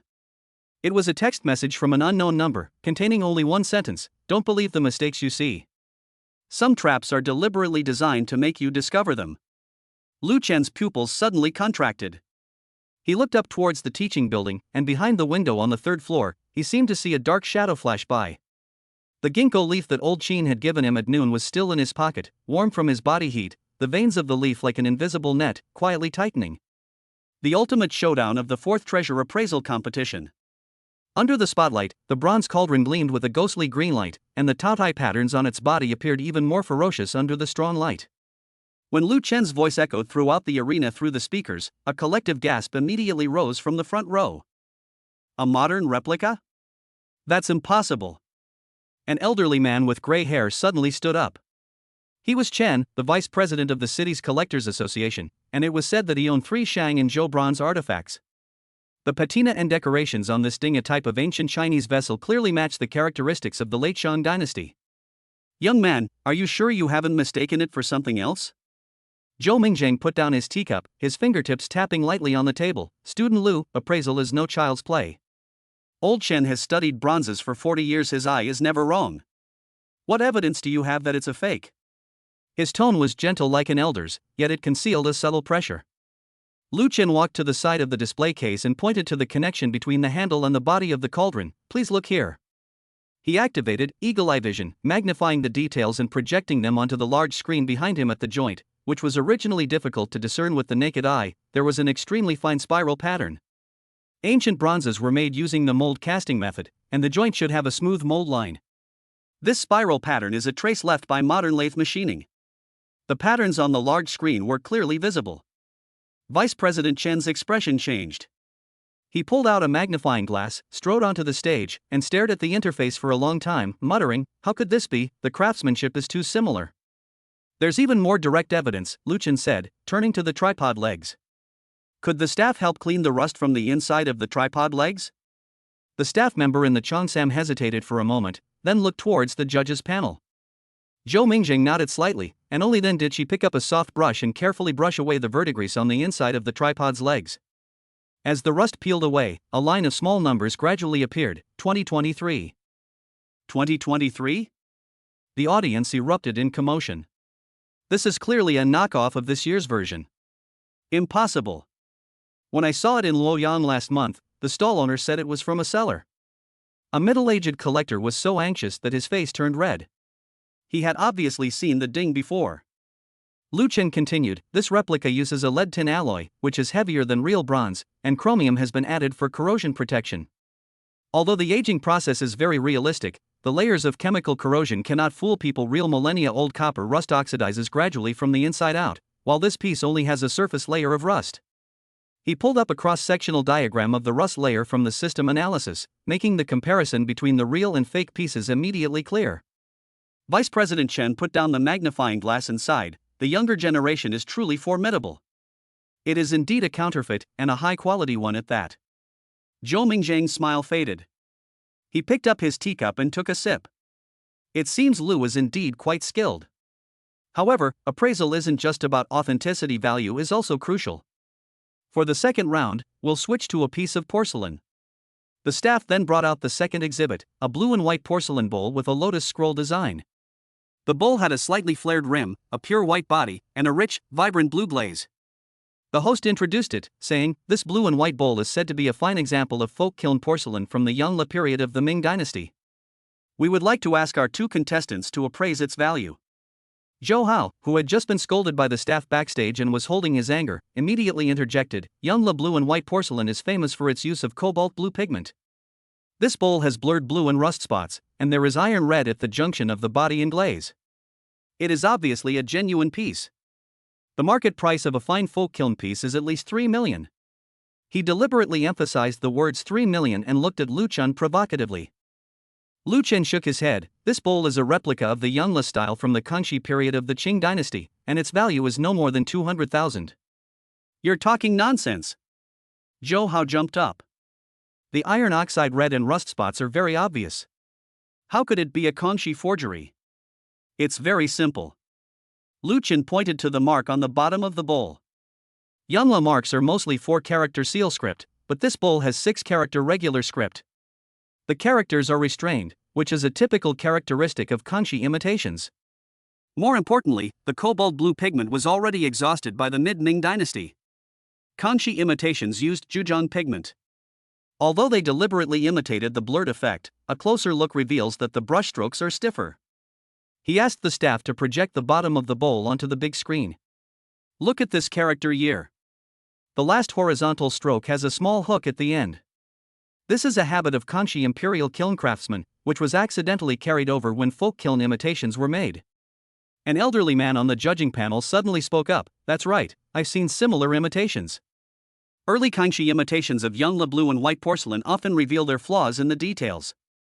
This elderly man was a retired expert from the Palace Museum, and his words carried considerable weight. Zhou Hao's face turned a deep purplish red. He secretly glanced at Zhou Mingjiang and found his cousin staring at him with icy eyes. He was so frightened that he quickly lowered his head. After 2 rounds, Lu Chen was temporarily in the lead. Zhao Lei, sitting in the audience, was so excited he kept slapping his thigh and snapping photos incessantly. Lu Chen is amazing. Zhou Hao's face has turned green. The 3rd round was the final question. A staff member brought in a glass display case covered with a red cloth. Zhou Mingjiang stood up and walked to the display case. "This last piece is the most special item in this competition." He lifted the red cloth, revealing a palm-sized jade song. The bluish-gray jade was covered with fine lines, and the edges showed obvious wear. This was unearthed from the old site of Pingshan Middle School. It is said to be a jade stone from the Liangzhu culture of the Neolithic Age. Please have student Lu Chen identify its age and purpose.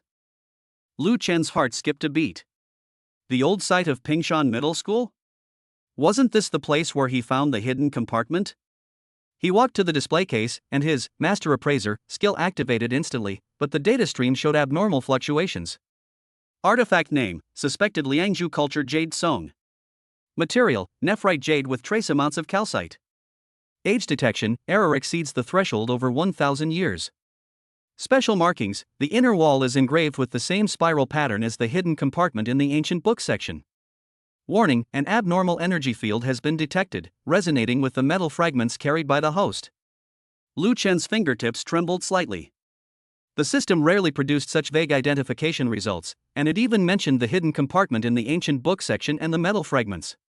He carefully examined the inner wall of the jade stone, and sure enough, hidden in the worn lines were the same spiral patterns as on the metal fragments, only more complex, like a set of codes. "This isn't a jade stone from the Liangzhu culture," Lu Chen said in a deep voice.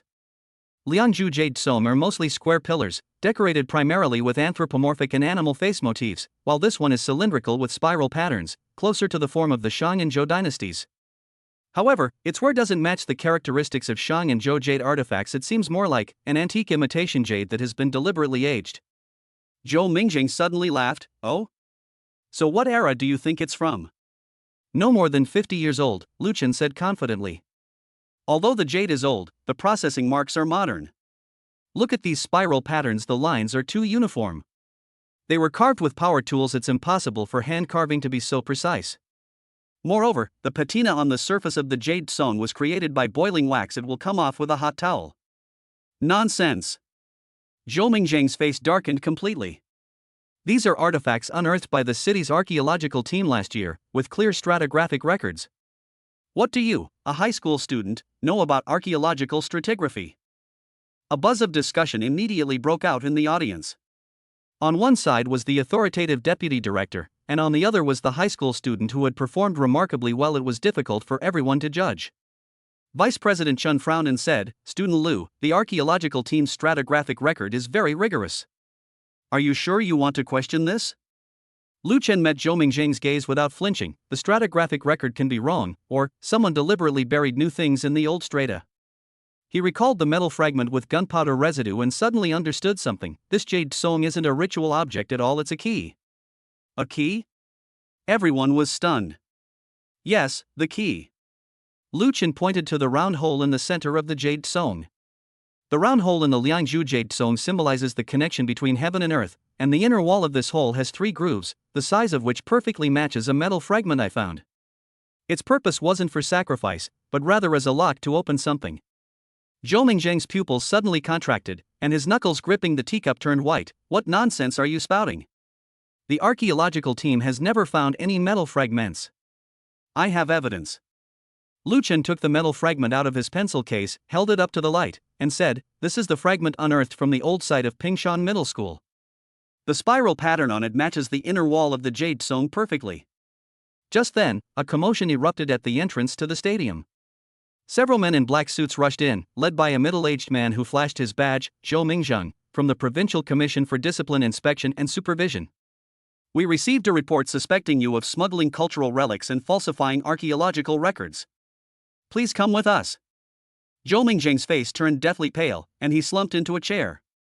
His black watch suddenly emitted a piercing buzzing sound, and the red light on its dial flashed wildly. Lu Chen activated eagle-eye vision and saw a strange symbol engraved on the back of the watch, subtly echoing the spiral pattern of the jade song. "Take the watch off his wrist," Lu Chen shouted.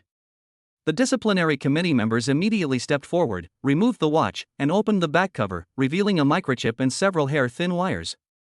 "It's a signal transmitter," the middle-aged man said gravely. "It seems you've unearthed more than just a jade song." Chaos erupted at the arena. Zhou Hao, terrified, hid in a corner and was called over for questioning by a disciplinary committee member, bursting into tears. Vice President Chen, gazing at the jade song, murmured, "No wonder last year's archaeological team's report was so vague, so that's what happened." The host, microphone in hand, looked helplessly at the judges' panel. A retired expert from the Palace Museum stood up, cupped his hands in a gesture of respect to Lu Chen, and said, "Young Lu, I admire you greatly.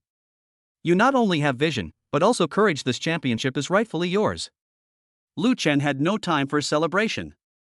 He walked to the confiscated watch, when the system suddenly prompted, "High-frequency signal remnant detected, originating from the ancient books section of Pingshan Middle School. Warning, this signal has communicated with an overseas server, and the content involves underground palace coordinates." A subterranean palace? Lu Chen recalled the hidden compartment in the ancient book section in the map in the Pingshan Chronicle, and a bold guess formed in his mind. Could there be an ancient tomb hidden beneath Pingshan Middle School? Did Zhou Mingzheng and his group forge the jade song and stratigraphic records in order to find the key to open the subterranean palace? The award ceremony ended hastily. As Lu Chen walked out of the cultural palace with his champion certificate, Zhao Lei chased after him. "Lu Chen, you're amazing. The disciplinary committee just said that Zhou Mingzheng and his gang smuggled a lot of cultural relics and even tried to dig up things beneath our school." Lu Chen nodded, but his mind was on the metal fragment and the jade song. The system notified him that he had gained 50 points of system energy and unlocked the basic skill of cultural relics restoration, but he was more concerned about the system's last sentence. The coordinates of the underground palace had been leaked, and someone would probably make a move soon. He took out his phone, intending to send a message to Su Euro, but found an unread message from the unknown number he had received at noon. "The jade song is the key, the hidden compartment is the map, beware of the tombkeeper." The tombkeeper? Lu Chen looked up in the direction of Pingshan Middle School. The setting sun was slowly sinking, and the outline of the school building was becoming increasingly blurred in the twilight, like a lurking beast. He gripped the metal fragment in his pocket. The fragment vibrated faintly, as if echoing some secret deep underground. Act 5, The Undercurrents on Campus. On Sunday morning, sunlight filtered through the leaves of the plane trees, casting dappled shadows on the tree-lined paths of Pingshan Middle School. As Lu Chen walked into the school gate with his backpack, he felt as if countless gazes were intertwined behind him, like a fine net enveloping him. News of the treasure appraisal competition had clearly reached the school. The bulletin board was crowded with people. The list of award recipients for the Senior 3 joint examination, which had just been posted yesterday, was pushed to a corner, replaced by a printed screenshot of a news article. The headline in bold black font read, "Deputy Director of Provincial Cultural Relics Bureau arrested for suspected smuggling. High school student, experienced and astute, exposes counterfeit scam on the spot," accompanied by a photo of him holding up metal fragments at the competition. "Lu Chen is here," someone shouted, and the crowd instantly fell silent, all eyes turning to him. Some wore expressions of admiration, some whispered among themselves, and a few of Zhou Hao's henchmen glared at him fiercely, their eyes filled with resentment. Zhao Lei squeezed through the crowd and pulled Lu Chen toward the teaching building. "My goodness, you're a celebrity in the whole school now. I just heard Director Wang from the Academic Affairs Office say that the Municipal Education Bureau even called to ask about you, wanting to invite you to give a lecture on cultural relic protection for teenagers." Lu Chen frowned. "I'm not interested. By the way, how's the rare book section going? Don't even mention it, Zhao Lei said in a low voice. It was sealed off yesterday afternoon. They said they were going to carry out line maintenance. It was completely surrounded by police tape, and there were security guards on duty. I peeked in when I passed by, and it looked like people were moving things inside, covered with black cloth. I couldn't see what it was. Lu Chen's heart sank. Just as the system had predicted, after Zhou Mingzheng was arrested, their people began hastily cleaning up the scene. He quickened his pace towards the library, hoping to find some clues near the ancient books section while classes were still early and fewer people were around. Just as I reached the corner of the library, I was stopped by two men in black jackets. They weren't wearing school uniforms or employee badges, their faces were expressionless, but their eyes were as sharp as a hawk's. Student, the library is temporarily closed. Please take another route, the man on the left said in a deep voice, with an unquestionable tone. Lu Chen stopped, his eagle-eye vision activating automatically. He noticed the walkie-talkie antennas peeking out from their waists and the fresh mud on their shoes the same color as the yellow soil in the backyard of the ancient books section. Why is it closed? I'm here to return books, he said, deliberately raising his voice to attract the attention of the surrounding students. Line maintenance, school notification.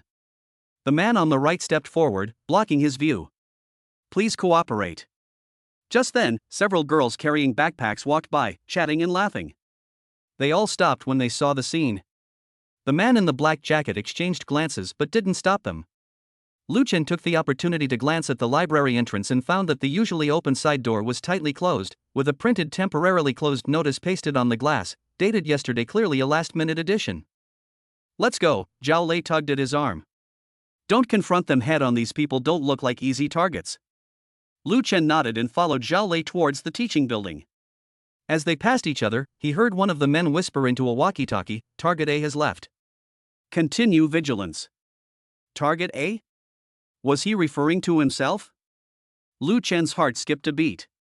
It seemed Zhou Mingzheng's gang was more cautious than he had imagined, and had already listed him as a key target for surveillance. The bell for morning reading had just rung when Ms. Li, the homeroom teacher, walked into the classroom. She put down her lesson plan, glanced around the classroom, and finally fixed her gaze on Lu Chen, her expression complex. Lu Chen, come to my office after class. After saying that, she opened her textbook and began to explain the classical poems, but her voice was much lower than usual, as if she had something on her mind.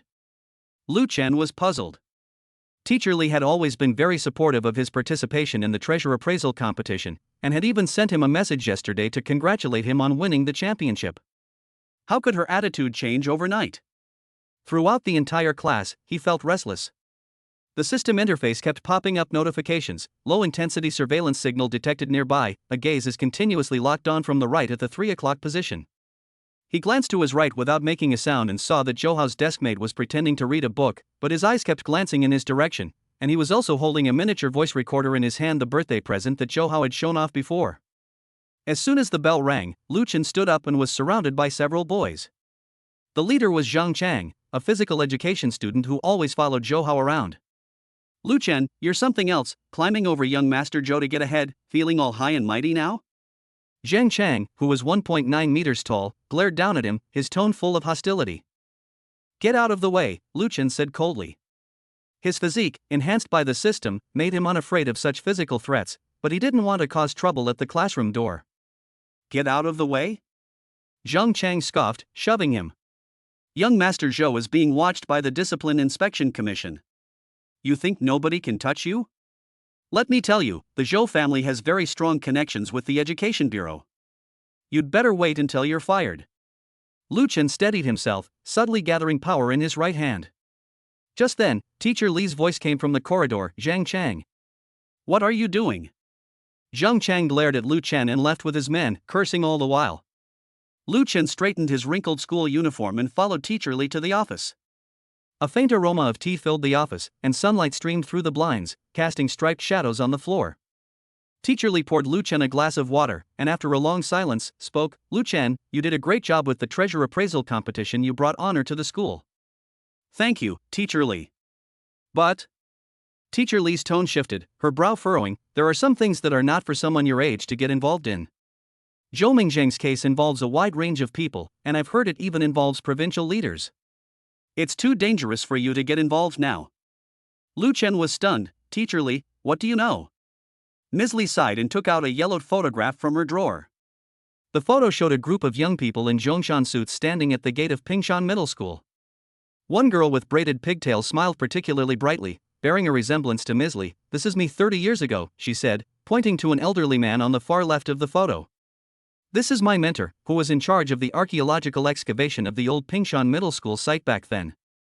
Lu Chen leaned closer and saw that although the old man in the photo had gray hair, the outline of his eyebrows and eyes was somewhat similar to that of Old Man Qin. "When my mentor led the excavation team years ago, he discovered some strange bronze fragments that look very similar to the metal fragments you found this time," Professor Lee said in a low voice. "Later, he suddenly disappeared, the archaeological team disbanded, and all the excavation records were sealed away. I've always suspected that his disappearance was related to those fragments, but nobody believed me." Lu Chen's heart began to race. "You mean, Old Man Qin might be your mentor?" Teacher Lee shook her head. "I'm not sure, but they do look very similar. And the time Grandpa Qin started working as the school gatekeeper was exactly 3 years after my mentor disappeared." She looked at Lu Chen, her eyes filled with worry. "Child, listen to my advice, don't investigate any further. The ancient books section, the jade stone, the metal fragments, these things hide dangers that could destroy you. Last night, someone called the principal and said that if you continue to spread rumors and cause trouble, the school will expel you. They're threatening me." Lu Chen clenched his fist. "If I back down, Zhou Mingzhang and his gang will succeed in their scheme." "But you're just a student." Teacher Lee's voice was urgent. "You can't fight against those people." Just then, Lu Chen's phone vibrated. It was a message from Su Yuro. "I took a detailed picture of a Schwanta blue and white porcelain piece at the museum. The pattern on it matches the spiral pattern you described perfectly. See you at our usual spot after school." Lu Chen looked up at Teacher Lee, his eyes resolute. "Teacher Lee, some things just have to be done by someone." When he returned to the classroom, the second period had already begun. The history teacher was lecturing on archaeological discoveries from the Ming and Qing dynasties, but Lu Chen wasn't paying attention. He opened his textbook, pretending to read, while his fingers rapidly tapped on his phone screen, replying to Su Yuro's message. "Be careful, someone might be following you." Just after the message was sent, the system suddenly popped up a red warning: "High-intensity energy fluctuation detected, source, outside the west wall of the school.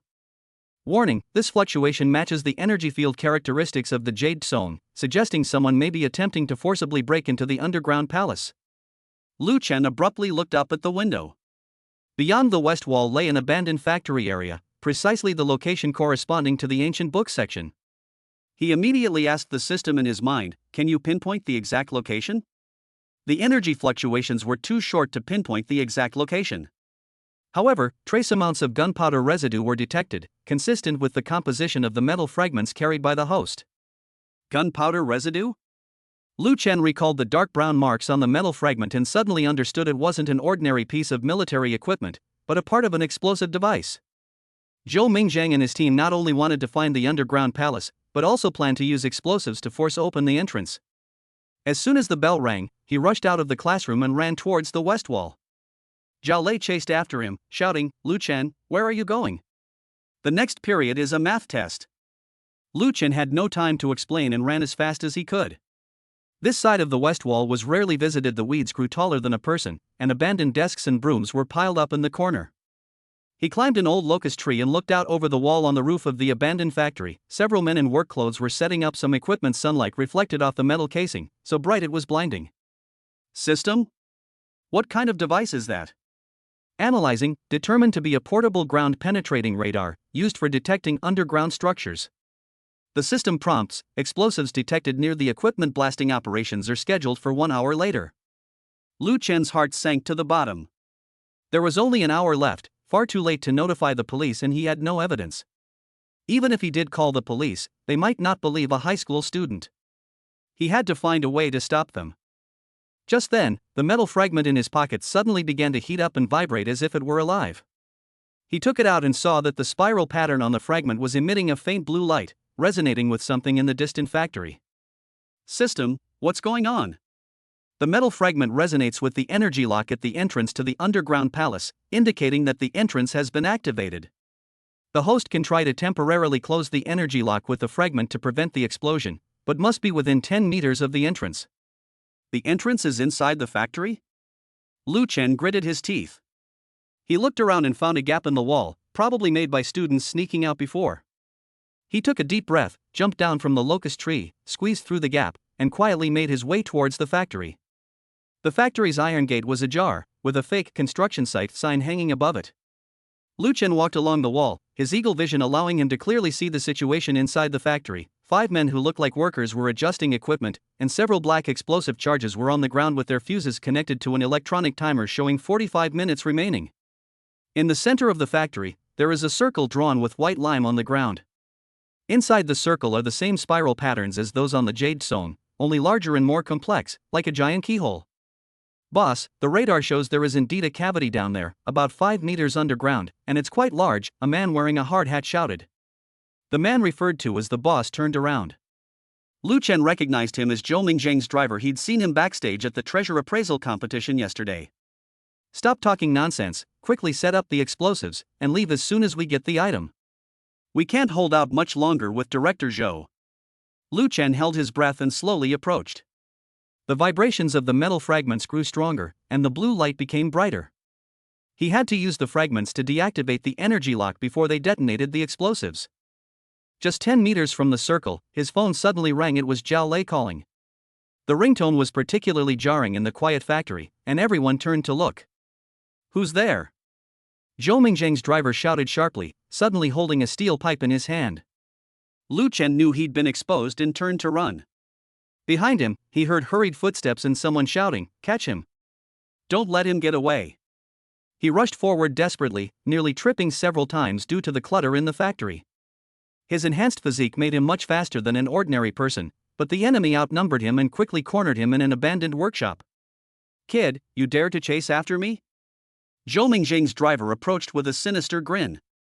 "Director Zhou was brought down by you. Today, you'll pay for this." Lu Chen gripped the metal fragment tightly in his hand. The blue light emanating from it was blinding. He suddenly remembered the system's instruction to temporarily deactivate the energy lock. Did he need to embed the fragment into that spiral pattern?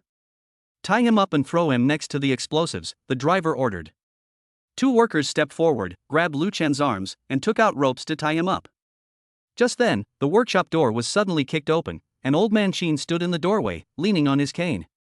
His Zhongshan suit was covered in dust, but his eyes were unusually sharp. "Let him go." "Where did this old geezer come from, looking for death?" a worker cursed, throwing a punch at Old Man Qin. Old Qin dodged to the side, then swiftly flicked his cane, striking the worker squarely in the knee. The worker screamed and fell to his knees. The others were stunned, clearly not expecting this seemingly unremarkable old man to be such a master. "The Tomb Keeper." Zhou Mingzhang's driver turned pale. "Are you from the Qin family?" Old Qin didn't speak, but slammed his cane on the ground with a dull thud. The workshop floor suddenly shook, and the spiral patterns carved into the ground began to glow, echoing the metal fragments in Lu Chen's hand. "Blow this place up," the driver exclaimed, turning around to press the timer. Taking advantage of the opportunity, Lu Chen broke free from his restraints and threw the metal fragment towards the spiral pattern on the ground. The fragment streaked through the air with a blue light and landed perfectly in the center of the circle, embedding itself seamlessly. Instantly, blue light patterns lit up the entire factory floor, like a giant net covering the area. The fuses on the explosive charges suddenly went out, and the electronic timers turned into gibberish. "Impossible! How could the energy lock close by itself?" the driver shouted in terror. Old Qin, leaning on his cane, walked to Lu Chen's side and said in a low voice, "Come with me, it's not safe here." His voice was completely different from his usual slow and leisurely tone, carrying an unquestionable authority. Lu Chen followed Old Man Qin out of the factory's back gate, and the sound of police sirens followed them. Old Man Qin must have called the police beforehand. Sitting on the back of Old Man Qin's dilapidated bicycle, Lu Chen noticed that the old man's hands were trembling slightly. Those seemingly effortless movements had clearly taken a lot of effort from him. "Are you really the Tomb Keeper?" Lu Chen couldn't help but ask. Old Man Qin sighed, "I suppose so. Our Qin family has guarded the underground palace for generations, preventing its contents from falling into the wrong hands. Zhou Mingzhang and his group weren't looking for artifacts, but rather a list from the palace, a list of artifact smugglers from before the founding of the People's Republic of China, and his grandfather was on it." Lu Chen suddenly realized, so that's why they forged the Jade Stone, blew up the underground palace, and destroyed the evidence? "Not only that," Old Qin said. "There's another treasure in the underground palace, a priceless Tang Dynasty agate cup inlaid with a gold animal head. They want to steal it along with the list." The bicycle stopped at the back gate of the school. Old Qin took out a thread-bound book from his pocket and handed it to Lu Chen. This is the complete version of Pingshan Gazetteer, which contains a detailed map of the underground palace and explanations of its mechanisms. Although Zhou Mingzheng has been arrested, he still has people behind him. Take this and be careful. Lu Chen took the book. The cover was yellowed, and it read Collection of the Tombkeeper Qin. He looked up, wanting to ask something more, but Old Man Qin had already disappeared into the alleyway on his bicycle, leaving only the words, "In the hidden compartment of the ancient books section, there are still things you need." When he got back to school, it was already afternoon and school was over. Zhao Lei was pacing anxiously at the entrance of the teaching building. Seeing him, Zhao Lei rushed up to him. "Lu Chen, where have you been? Teacher Li said you didn't take the math test, and the police came to the school looking for you, asking if you went to the abandoned factory this morning." Lu Chen stuffed the Pingshan Gazetteer into his bag. "It's a long story. By the way, has Su Yuro contacted you?" "No," Zhao Lei scratched his head, "but I just saw her at the school gate. It looked like she was waiting for you." Lu Chen's heart tightened, and he hurried towards the school gate. Sure enough, Su Yuro was standing under the bus stop sign, holding a tablet computer. Seeing him, she ran over. "Lu Chen, look at this." On the tablet were photos she had taken of the details of Xuanda blue and white porcelain. Sure enough, the lotus scroll pattern on the vase contained spiral patterns, and when these patterns were connected, they formed a miniature map of the underground palace, which perfectly matched the pattern in the Pingshanji. "This isn't ordinary porcelain," Su Yuro's eyes sparkled. "I did some research, and this Xuanda blue and white porcelain is a replica from the Republican era." The craftsman who made the replica was very likely one of the people who participated in the construction of the underground palace. He hid the map in the decoration. Seeing her excited expression, Lu Chen suddenly remembered the system's warning and Teacher Li's concerns. He couldn't involve Su Yuro, it was too dangerous. "These are probably just coincidences," Lu Chen said deliberately coldly. "I'm no longer interested in these things. The college entrance exam is coming up soon, so I should focus on my studies." Su Yuro's smile froze, and the light in her eyes dimmed little by little. What's wrong?" "You were fine this morning." "I just figured it out. These things aren't our business as students." Lu Chen turned his head, avoiding her eyes. "Don't research these things anymore, and don't come looking for me again." After saying that, he turned and left, and behind him came Su Yuro's tearful voice. "Lu Chen, what's wrong with you?" Lu Chen didn't turn around. He knew he was being cruel, but it was the best way to protect Su Yuro. The Pingshanji in his pocket felt heavy, as if it carried secrets from thousands of years ago. He looked up towards the library. The security tape over the ancient books section was still there, but the security guards were gone. Old Qin was right, there must be more important clues there. When the bell rang for evening self-study, Lu Chen quietly slipped to the back of the library. Moonlight filtered through the branches and spilled onto the ground. The door to the rare books section was ajar, as if inviting him in. He took a deep breath and pushed the door open. It was pitch black inside, with only the ancient books on the shelves gleaming faintly in the moonlight. Suddenly, a noise came from behind the bookshelf. Lu Chen clenched his fist and slowly walked over. He saw a dark figure rummaging through something. Hearing footsteps, the figure suddenly turned around, the flashlight in its hand shining so brightly that Lu Chen couldn't open his eyes. "Who?" The voice in the shadowy figure was familiar. Lu Chen narrowed his eyes and saw the other person's face clearly. It was Teacher Li. "Teacher Li, what are you doing here?" Professor Li was clearly surprised as well. The book in his hand fell to the ground with a dull thud. Lu Chen picked it up and saw that it was a book titled A History of Chinese Archaeology, and the signature on the title page was that of the professor in Professor Li's photograph. I've come to find the notes my advisor left behind," Professor Li said, her voice trembling with panic. "He must have hidden something important here back then." Lu Chen looked at her and suddenly remembered Old Man Qin's words, as well as the system's previous prompts. He activated Eagle Eye Vision and discovered that Teacher Li's cuffs were stained with the same white lime as those in the factory, and half of a ground-penetrating radar operation manual was sticking out of her pocket. "You're not looking for the notes," Lu Chen's voice turned cold. "You're looking for the entrance to the underground palace, aren't you? You're not worried about me at all. You're afraid I'll find the underground palace before you." Teacher Li's face turned deathly pale instantly, and she took a step back. What nonsense are you talking about?" "I'm not lying." Lu Chen took a step closer. "Your mentor didn't just disappear, you framed him, didn't you? You were always jealous of his research, so you conspired with Zhou Mingzheng's grandfather to steal his archaeological discoveries and fake his disappearance." Teacher Li suddenly laughed. the sound particularly eerie in the empty ancient book section. I never thought I'd fall for a greenhorn like you. Yes, that old geezer discovered the underground palace back then, but refused to reveal it, saying he wanted to protect the artifacts inside. I just did what I was supposed to do, bring those national treasures back to light, and incidentally, get revenge. Revenge? He didn't even attend my mother's funeral back then because he was so focused on his research. Teacher Lee's eyes reddened. I hate him. That's why I deliberately approached you and encouraged you to participate in the treasure appraisal competition. I wanted to use you to find the key to the underground palace. That old geezer Chin was a real nuisance. If he hadn't been keeping an eye on things, I would have succeeded long ago. Just then, the ground in the ancient book section suddenly shook, the bookshelves began to sway, and bricks and stones on the walls fell off in a rustling sound. Lu Chen activated eagle-eye vision and discovered that blue light was shining through the cracks in the ground, a sign that the energy lock of the underground palace had been activated. What's going on? Teacher Lee exclaimed in alarm. Lu Chen recalled the scene in the factory and suddenly realized, it's a metal fragment. After I embedded it into the energy lock, the entire underground palace's defense system activated. This place is about to collapse. He grabbed Teacher Lee and ran outside. One after another, bookshelves collapsed behind them, scattering ancient books everywhere with the sound of tearing paper.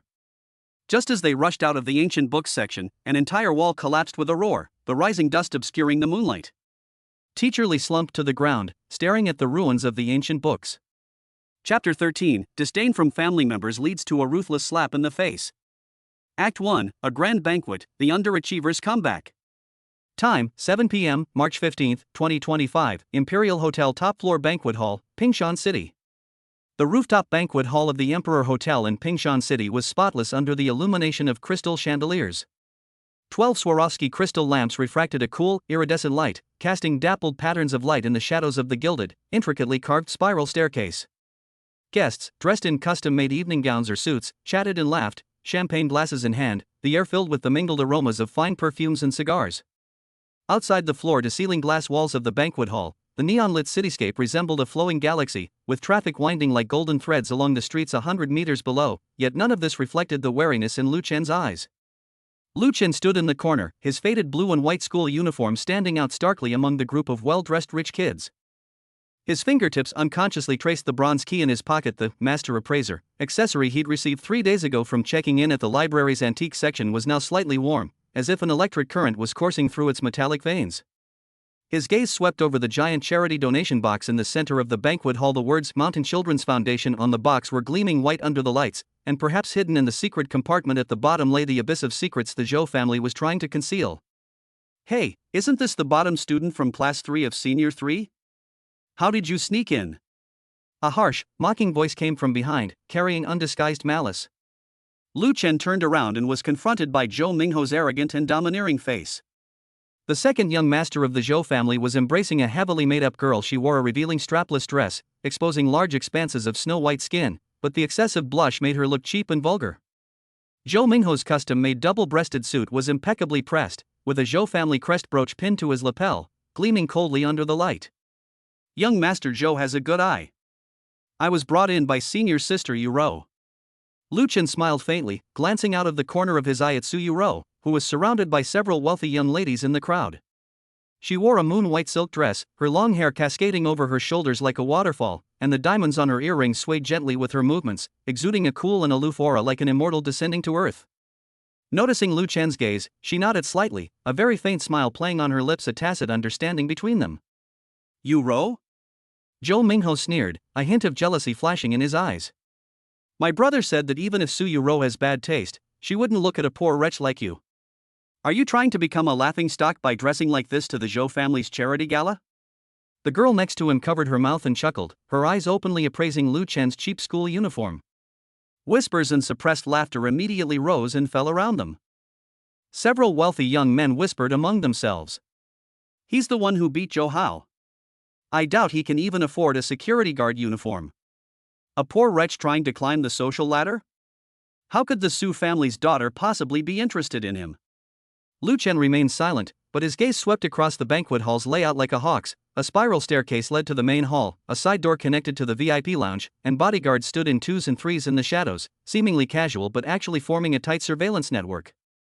He understood the true nature of this charity gala, ostensibly a fundraising event, but in reality, it was an opportunity for the Zhou family to demonstrate their power to the elite of Pingshan City, and the invitation concealed a deadly intent. 3 days ago, when he defeated Zhou Hao, the 3-time consecutive city youth taekwondo champion, in front of the entire school's taekwondo club, the surging black mist and mutated claws within Zhou Hao's body had already revealed his true identity: a superhuman corrupted by the power of the abyss. The clan head appears, Zhou Jintian's test. Zhou Mingho, say less. An elderly man in a dark blue Zhongshan suit stepped out from the crowd. He was Zhou Jintian, the head of the Zhou family. His gait was steady, but his eyes were as sharp as a hawk's. Behind him was a middle-aged man wearing gold-rimmed glasses, Zhou Hao's father, Zhou Jianya. "Grandpa, this kid is the academic failure who beat my brother." Zhou Mingho persisted, his finger almost poking Lu Chen's nose. "He doesn't deserve to be here at all." Zhou Jintian looked Lu Chen up and down, his gaze lingering on the school uniform for a moment, a hint of suspicion flashing in his eyes. "I heard you're a senior in high school?" "Yes, Grandpa Zhou, my name is Lu Chen. My parents disappeared when I was young, and I live alone now." Lu Chen deliberately lowered his posture, his voice carrying a hint of bitterness, yet concealing a sharp edge. "I came here this time to raise more money for the children in the mountains." He pointed to the donation box in the distance. "I have donated all my prize money from the taekwondo competition, but I always feel that I can do more." A murmur rippled through the crowd. Zhou Jianya adjusted his glasses, his gaze dark, clearly disbelieving the explanation. Meanwhile, the bodyguards behind Zhou Jintian subtly tightened their grips on the stun guns concealed in their sleeves. This was Zhou family territory, and no threat would be tolerated. School Beauty's solution, Su Yuro's stance.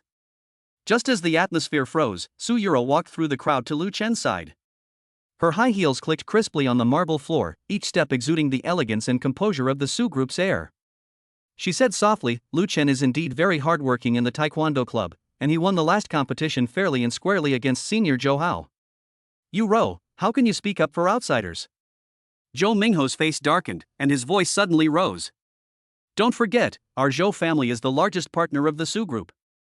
Su Yuro smiled faintly, her tone neither humble nor arrogant. "Second young Master Zhou, I will help those who are reasonable, not those who are related."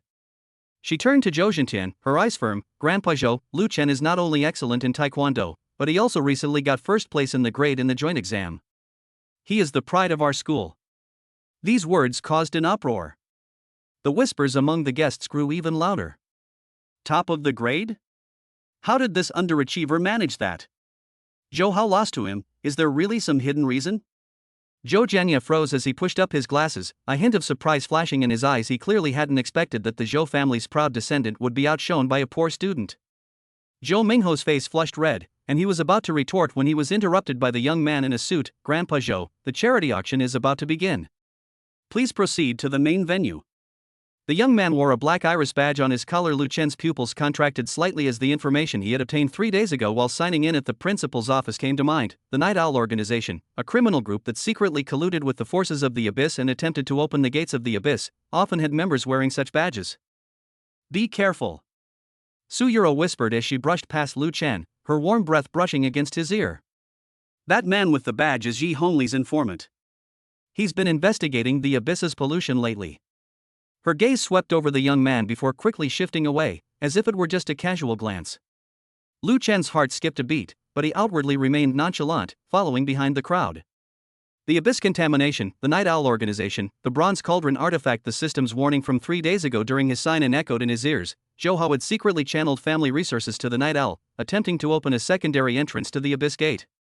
And tonight's charity auction might very well hold an Abyss artifact. He subconsciously reached for another bronze key in his pocket, the bronze rune deciphering technique, item he'd obtained from signing in at the principal's office yesterday, now resonating with the appraisal key. As the guests moved toward the spiral staircase, Lu Chen noticed more undercurrents. Several middle-aged men in suits gathered around the donation box and talked in hushed tones. One of them had a black mist-like tattoo showing half of it on his sleeve, which was very similar to the black mist that had mutated inside Zhou Hao's body. A man and a woman are exchanging documents in the corner. The man also has a black iris badge on his collar, while a faint purple light shines through the gap in the zipper of the woman's handbag. Su Yuro and Zhou Jintian's conversation continued, while Zhou Jianya stood aside with a gloomy face, clearly extremely dissatisfied with Su Yuro's open defense of outsiders. Lu Chen slowed his pace, pretending to admire the decorative paintings on the wall, but actually confirming the location of the banquet hall exit and emergency exit. 3 days ago, when he checked in at the Vengeful Spirit check-in point at the women's restroom entrance, the system had described in detail the characteristics of the abyssal artifact. Its surface was simple and unadorned, but it concealed runes, and black mist surged within. Touching it would cause mental pollution. If the bronze cauldron tonight was indeed an abyssal artifact, then the Zhou family was not only committing a crime, but also risking the safety of the entire Pingshan city. Psychological portrayal: Lu Chen's forbearance and scheming. As Lu Chen stroked the bronze key in his pocket, his thoughts raced. The hot appraisal key means the target is nearby, and the main quest countdown has started. There are only 72 hours left to stop Zhou Hao from opening the abyss gate.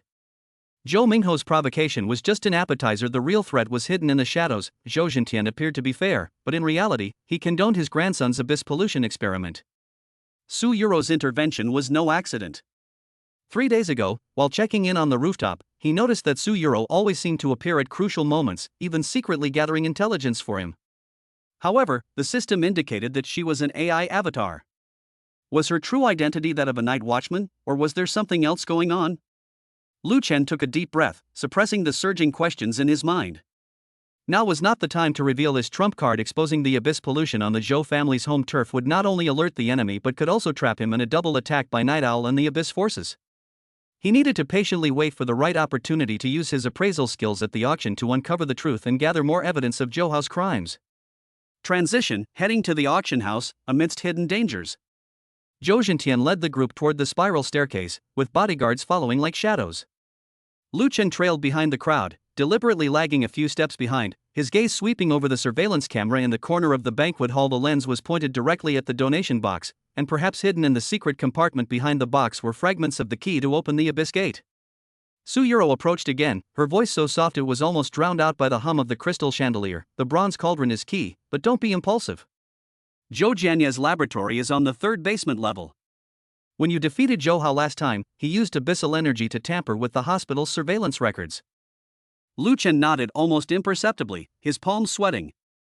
Tampering with surveillance footage, supplying resources, colluding with the Night Owls. The Zhou family's sins were deeper than he had imagined.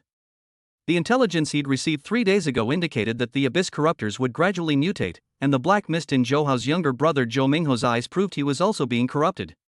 If the bronze cauldron was allowed to be auctioned tonight, the entire Pingshan city would become a sacrifice to the abyss. Environmental foreshadowing: the aura of the abyss.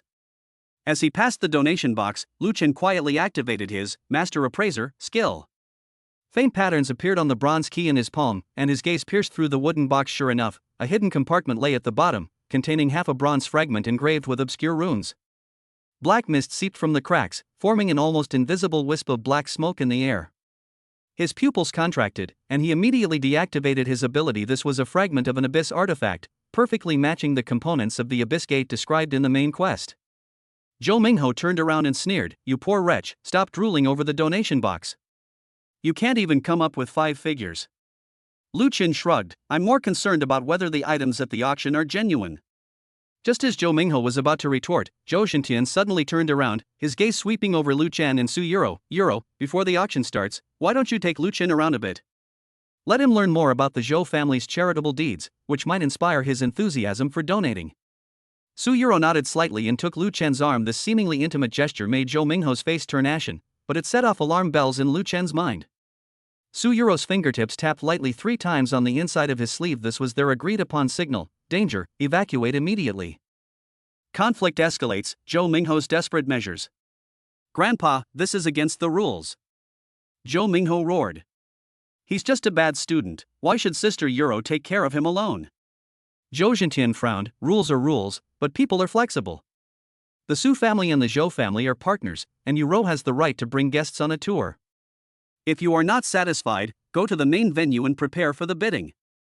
Zhou Mingho's face flushed red, but he dared not disobey the family head. He glared at Lu Chen, his eyes filled with malice. "Lu Chen, don't think you can be arrogant just because Su Yuro is protecting you. After the auction, I'll make you kneel down and beg me to spare the children in the mountains." Lu Chen chuckled. "Second young Master Zhou, instead of threatening me, you should be more concerned about your brother's whereabouts. He was sent to the hospital 3 days ago, but has now mysteriously disappeared. Don't you find that strange?"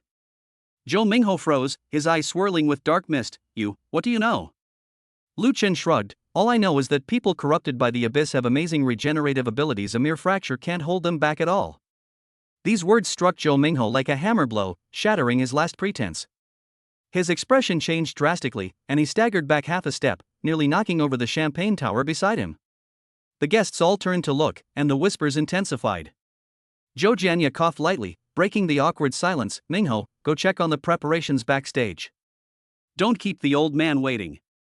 Zhou Minghe glared at Lu Chen, then turned and left, his suit jacket hem knocking over a dessert plate on the table. Lu Chen watched his retreating figure, a cold smile playing on his lips. The abyss's corruption not only corrodes the body, but also the mind. Zhou Minghe was not far from complete alienation, and his collapse was precisely the breakthrough point to uncovering the Zhou family's sins. Emotional tension, Su Yuro's dilemma. Su Yuro led Lu Chen towards the side hall, the sound of her high heels echoing in the empty space. Her arm was still linked with his, her body heat seeping through the fabric, but her tone was stern as ice. That was too risky. Although Zhou Minghe was useless, he knows a lot of inside information. Provoking him might trigger his mutation prematurely. Lu Chen raised an eyebrow. Didn't you say to be careful? Why are you taking me on a solo mission instead? Su Yuro sighed softly. The main venue is heavily monitored. The ventilation ducts here lead directly to the area beneath the auction stage. I need you to confirm the location of the bronze cauldron while avoiding the night owl's eyes and ears. She stopped, turned to face Lu Chen, moonlight streaming through the side window onto her face, her eyelashes casting fan-shaped shadows beneath her eyes. Lu Chen, 3 days ago on the rooftop, you asked me why I always helped you. Now I'll tell you I am the Night Watch's chosen contact, but my true identity. Before he could finish speaking, a violent tremor came from downstairs. The crystal chandelier swayed, the champagne tower collapsed, and the guests screamed and scrambled for cover. Lu Chen instinctively shielded Su Yuro, but saw a complex emotion flash in her eyes: gratitude, hesitation, and a hint of indescribable pain. Crisis emerges, a precursor to alienation. After the tremors subsided, Zhou Xintian hurriedly returned, his face ashen. Just now, a load-bearing column in the underground parking lot burst open. The construction team said that the materials were shoddy during construction. His gaze swept over Lu Chen, his suspicion growing.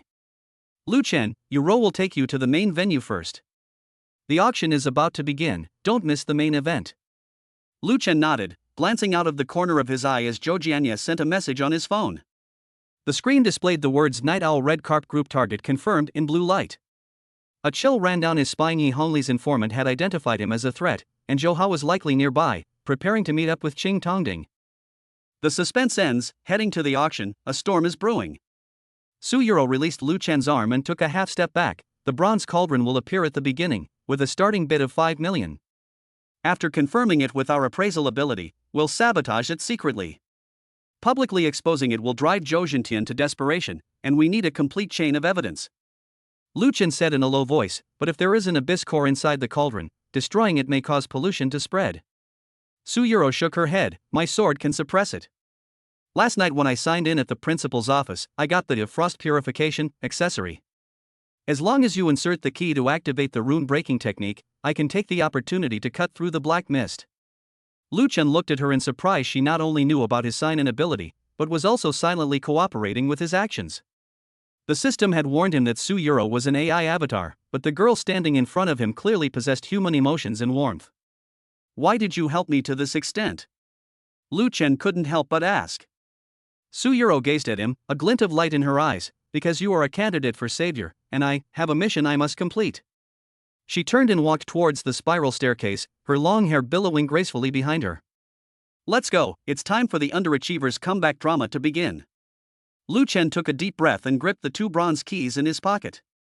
The light from the crystal chandelier shattered into starlight in his pupils, and a system notification sounded in his ear. Main quest update: stop the auction of the Abyss artifact, countdown 30 minutes. Gain temporary skill, mental barrier LV3, lasts until the bronze cauldron is destroyed. Warning: if the Justice Seeker achievement is triggered, your identity as a Night's Watch candidate will be revealed prematurely. He followed Su Yuro up the spiral staircase, the banquet hall behind them gradually disappearing into the shadows. But he knew that the real battle had only just begun when the bronze key was inserted into the cauldron's handle. When the black mist was swallowed by the golden light, the mask of the grand banquet would be completely torn off, and the truth of the abyss's corruption would pour down on everyone like a black rainstorm. Act 2, the treasure appraisal battle. The bronze key reveals its power. Time, 7:30 p.m., March 15, 2025, auction venue on the top floor of Dihao Hotel, Pingshan City. The undercurrents beneath the gilded dome. The auction hall's dome was inlaid with a single piece of Swarovski crystal, 12 rainbow beams piercing the darkness like sharp blades, casting cold shadows on the relief of the Zhou family crest. Guests sat around horseshoe-shaped leather chairs, wealthy men in suits swirling their champagne glasses, diamond earrings and custom cufflinks gleaming under the lights, the air filled with the mingled aromas of Cuban cigars and tubros. But Lu Chen keenly noticed the black-clad bodyguards in the corner all had half-exposed stun guns protruding from their cuffs, and the surveillance camera behind the donation box flashed red light, pointing directly at the bronze cauldron covered in gold velvet in the center of the auction table. As Zhou Zhentian, leaning on his sandalwood cane, walked onto the main stage, Lu Chen subconsciously stroked the two bronze keys in his school uniform pocket. The key, being hot from the expert appraiser's skill, meant the target was right in front of him, while the key with the bronze rune decryption technique vibrated, resonating with the magical artifact on the auction stage. The main quest countdown had shortened to 28 minutes, and the temporary skill, mental barrier LV3, formed faint golden lines at his temples, reminding him that the abyss's corruption was imminent. The conspiracy behind the high-flying bids. Ladies and gentlemen, the grand finale of this charity auction, a Western Zhou bronze ding tripod cauldron, starts at 5 million. The auctioneer struck the gavel, and the velvet cloth slid off, revealing an ancient and heavy bronze ding. Its body was covered in obscure runes, and its 3 legs were adorned with ferocious beast faces in relief, gleaming eerily under the lights.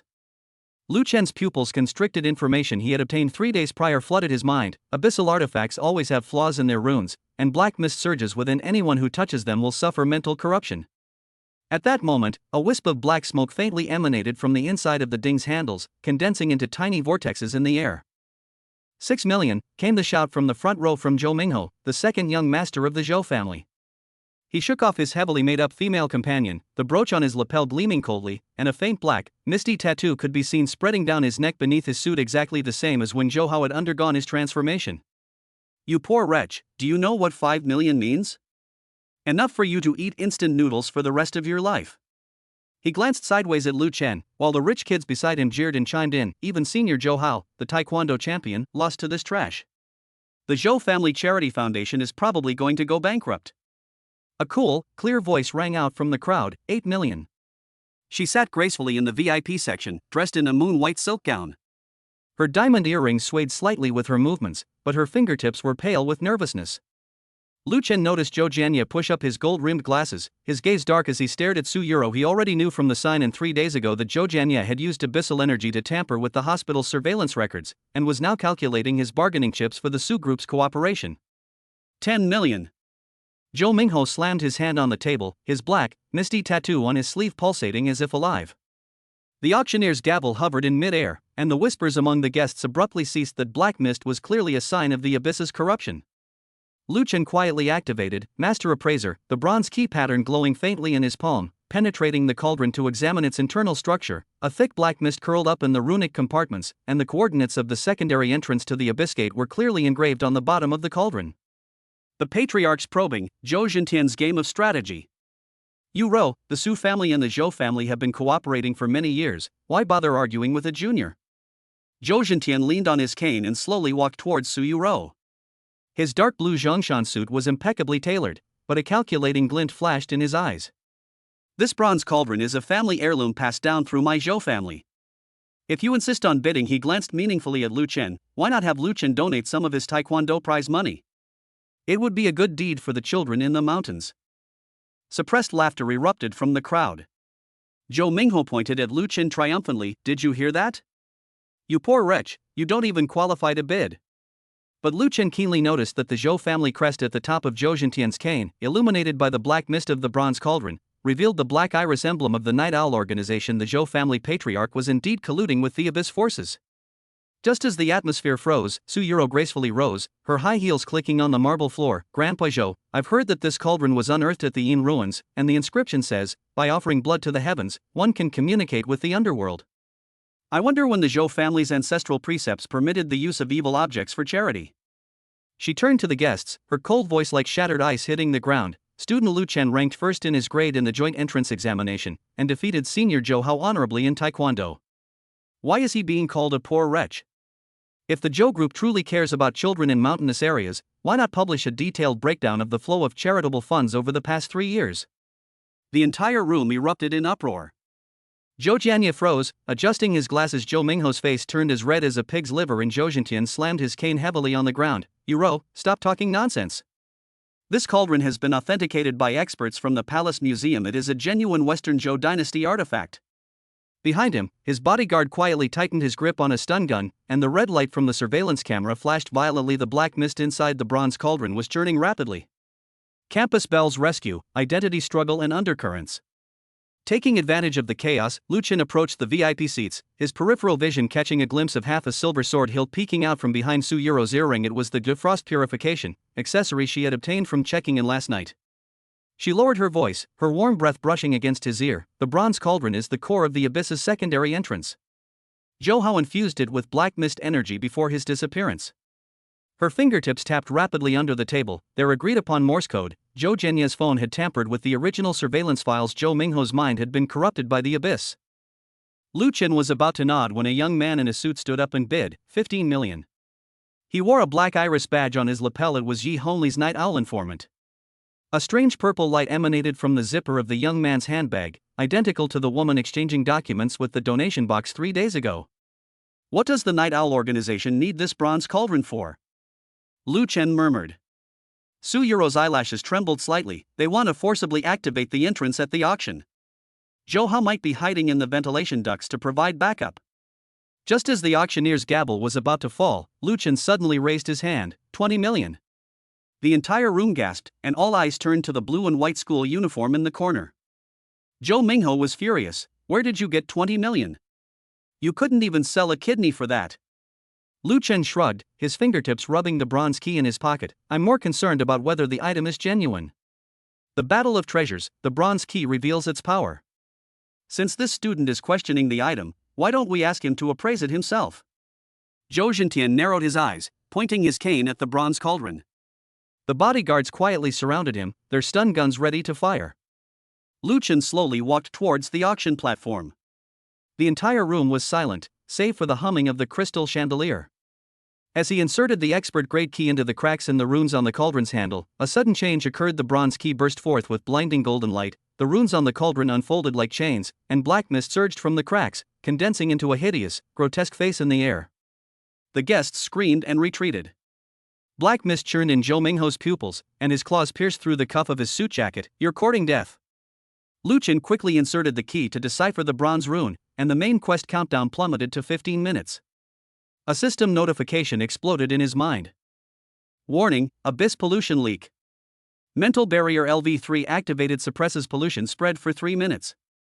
Temporary clue obtained, the bronze cauldron rune corresponds to the coordinates of the Abyss Gate, and a key fragment needs to be found. Current progress, 1-3. Golden ripples spread out from Lu Chen, and the black mist receded like a tide. But Zhou Jianye had already taken out his phone and sent a signal, instantly closing all exits of the auction hall. Black-clad bodyguards raised stun guns and approached. Take down this thug who's disrupting charity. In the nick of time, Su Yuro drew her long sword, its cold light shattering the crystal chandelier. Frost purification. Ice crystals spread with the sword's momentum, freezing the black mist into dust. Her hair fluttered like an immortal descending to earth, but a flash of pain crossed her eyes when she met Lu Chen's. Run. There's evidence of Zhou Hao tampering with the surveillance footage hidden in the bronze cauldron's runes. A slap in the face, alienation revealed and truth torn apart. You Ro, have you gone mad? How dare you help outsiders? Zhou Mingho completely transformed, black mist condensing into claws that tore through his suit, his nails growing like beast claws. He lunged at Lu Chen's throat, but was repelled by the mental barrier, crashing into the champagne tower behind him. The guests fled in terror, and Zhou Jintian roared, "You unfilial grandson, stop! Don't embarrass yourself in front of the VIPs." Lu Chen sneered, "Grandpa Zhou dotes on his grandson? Why not explain why you condoned the abyss pollution experiment first?" He pointed to the churning black mist inside the cauldron. When Zhou Hao lost to me 3 days ago, this evil energy was already in his body. Your Zhou family colluded with Night Owl to open the Abyss Gate and used the entire Pingshan city as a sacrifice. The entire arena fell silent. Zhou Jianye's face was ashen, while the man with the Night Owl badge had already drawn his gun and pointed it at Lu Chen. Red Carp Group target locked, kill on the spot. The moment the gun fired, Su Yuro spun around and stood in front of Lu Chen, her frosty sword chi shattering the bullet, but she was knocked back half a step by the shockwave. You Ro! Lu Chen supported her trembling shoulders, touching something warm. She was injured. But a resolute glint flashed in her eyes. The runes on the bronze cauldron's handles echo the fragment of the key to the donation box's hidden compartment. Zhou Jianya's laboratory is on the third basement level. She lowered her voice, so that only Lu Chen could hear. I am the Night Watchman's chosen contact, but my true identity may be related to the Abyss's corruption. Interwoven foreshadowing and an impending storm. Lu Chen gripped the two bronze keys tightly, discovering that the rune-breaking key's pattern perfectly matched the cauldron's handle. The system notification sounded again. Main quest update: destroy the Abyss core. 10 minutes remaining to obtain the ultimate clue. The list of Night Watchman candidates including Su Yuro's identity. Warning: if the Messenger of Justice achievement is triggered, your identity as a candidate for the Savior will be revealed prematurely. Zhou Jintian suddenly roared, "Security team, get him! Don't let this madman get away!" But the guests had already noticed Zhou Mingho's mutated claws in the black mist inside the cauldron, and whispers spread like a plague. So the Zhou Family Charity Foundation is a criminal den? Lu Chen dragged Su Yuro towards the spiral staircase, only to see Zhou Jianya stuffing a document into a hidden compartment of the donation box. It was the original data from the tampered surveillance footage. He slammed on the brakes and turned around, the bronze key resonating even more strongly. Wait. The bronze fragment in the donation box's hidden compartment is the third key. Su Yuro's pupils contracted slightly. Only by combining the three fragments can the gate of the abyss be completely closed, but Zhou Hao took the second one. She pointed to the ventilation duct. Listen. The metallic scraping sound is Zhou Hao activating the entrance. The main storyline countdown jumped to 5 minutes. Lu Chen made a decisive decision. You go to the laboratory on the third basement level to find evidence. I'll hold Zhou Mingho off. He pulled open the collar of his school uniform, revealing a faint bronze rune birthmark on his neck, the savior mark indicated by the system. Su Yuro shook her head. It's too late. Zhou Mingho's mutation is irreversible. We must destroy the core now. She stuffed the frost sword into Lu Chen's hand, her body heat coming through the hilt. Using the mental barrier to suppress it, I forcibly severed the energy source inside the cauldron. This is the mission of the Night Watchers. Lu Chen stared into her resolute eyes and suddenly understood all the tacit understanding they had shared over the past 3 days: the chance encounter on the rooftop, the intelligence from the library, the rescue and cover-up. She had been guiding him toward the truth of the abyss, while avoiding exposing her own deeper secrets. Environmental foreshadowing and the completion of the human condition. Just then, the banquet hall shook violently. The supporting pillar of the underground parking lot shattered again, and the crystal chandelier teetered precariously. Zhou Jianya seized the opportunity to blend into the crowd and escape, but Zhou Jintian blocked the spiral staircase. Lu family brat, you think exposing me will save the world? Pingshan City has long been infiltrated by the power of the abyss. You're nothing but an overconfident pawn. But Lu Chen had already activated the dual key resonance, and the golden light and frost sword energy intertwined, completely shattering the bronze cauldron runes. Zhou Hao's distorted face appeared in the black mist. The destroyer must die. However, under the dual suppression of the mental barrier and the frost purification, the abyss core exploded with a bang, turning into dust all over the sky. The guests screamed and rushed out the door, but some sharp-eyed people noticed that the Zhou family crest at the top of Zhou Jintian's cane was clearly a night owl emblem superimposed with an abyss totem under the black mist, and the hidden compartment of the donation box popped open, and half a bronze fragment rolled to Lu Chen's feet, fitting perfectly with the fragment inside the cauldron. Su Yuro slumped to the ground, her long sword barely supporting her. Lu Chen tried to help her, but noticed black blood seeping from beneath her earlobe, a color not typical of human wounds. She smiled weakly. Don't worry, I just used up too much energy. She pointed to Zhou Mingho's curled-up corpse. He can still be saved, but Zhou Jianya and Zhou Hao have completely fallen. Emotional tension, identity confusion and the burden of mission. The sirens grew louder as they approached, and red and blue flashing lights illuminated the area outside the Emperor Hotel. Lu Chen gripped Su Yuro's icy hand tightly. Why did you risk your life to help me? She lowered her eyes to avoid eye contact, her hair obscuring her blood-red lips. Because, you are a candidate for savior, and I have a mission I must complete. She suddenly coughed violently, her palm revealing black crystals. Actually, I am a vessel for the Night Watchman, corrupted by the abyss, and I only have 3 months left to live. Lu Chen was struck dumb, but at that moment the system notification sounded. Congratulations! You have successfully stopped the auction of the abyss artifact. Main quest progress plus 50%. Achievement, Master Appraiser, unlocks hidden daily check-in rewards in the Ancient Books section. Key evidence obtained: Zhou Hao tampered with the original surveillance files, and Zhou Jianya's transaction records with Night Owl already uploaded to the cloud. The Justice Bringer achievement has not yet been triggered. The Night Watch candidate status is reserved for the next act. Su Yuro struggled to her feet, moonlight streaming through the shattered dome onto her pale face. Remember, the abyss's pollution has never stopped. The third key to the bronze cauldron is in Zhou Jianya's laboratory safe. The entrance must be closed within 72 hours. She staggered toward the emergency exit, but turned back at the corner, a fleeting glimmer in her eyes. Also, don't easily trust the system's AI avatars, they aren't necessarily all on the side of light. Lu Chen gripped the two keys tightly, watching her disappear into the night. The main venue was a mess, with only the fragments of the crystal chandeliers still reflecting a cold, iridescent light, but they could no longer reflect the false glory of the lavish banquet. He bent down and picked up a fragment of bronze, its patterns faintly echoing the birthmark on his palm. This was not only a tool for appraising treasures, but also the key to uncovering the truth about his parents' disappearance and his own mission. Act 3, Superpowers Unleashed, slapping Zhouhao's brother in the face. Time, 8:30 p.m., March 15, 2025, corridor of VIP room, Dihao Hotel, Pingshan City. Alienation in the Crimson Corridor. The VIP room corridor was carpeted in dark red Persian style, and the walls of the golden Nanmu were adorned with portraits of Zhou family ancestors. The figures in the paintings had sinister gazes, as if they were watching the impending battle. The European-style wall lamps at the end of the corridor flickered, casting a long shadow of Lu Chen's faded school uniform, while Zhou Mingho's twisted figure loomed in the shadows. His suit had been torn apart by black mist, his right arm was completely mutated, and his dark purple claws gleamed coldly, with black blood dripping from his nails spreading eerie patterns on the carpet. Lu Chen gripped the bronze key in his pocket, the internal energy of the SSS level sword technique 9 forms of dragon slaying, circulating in his dantian.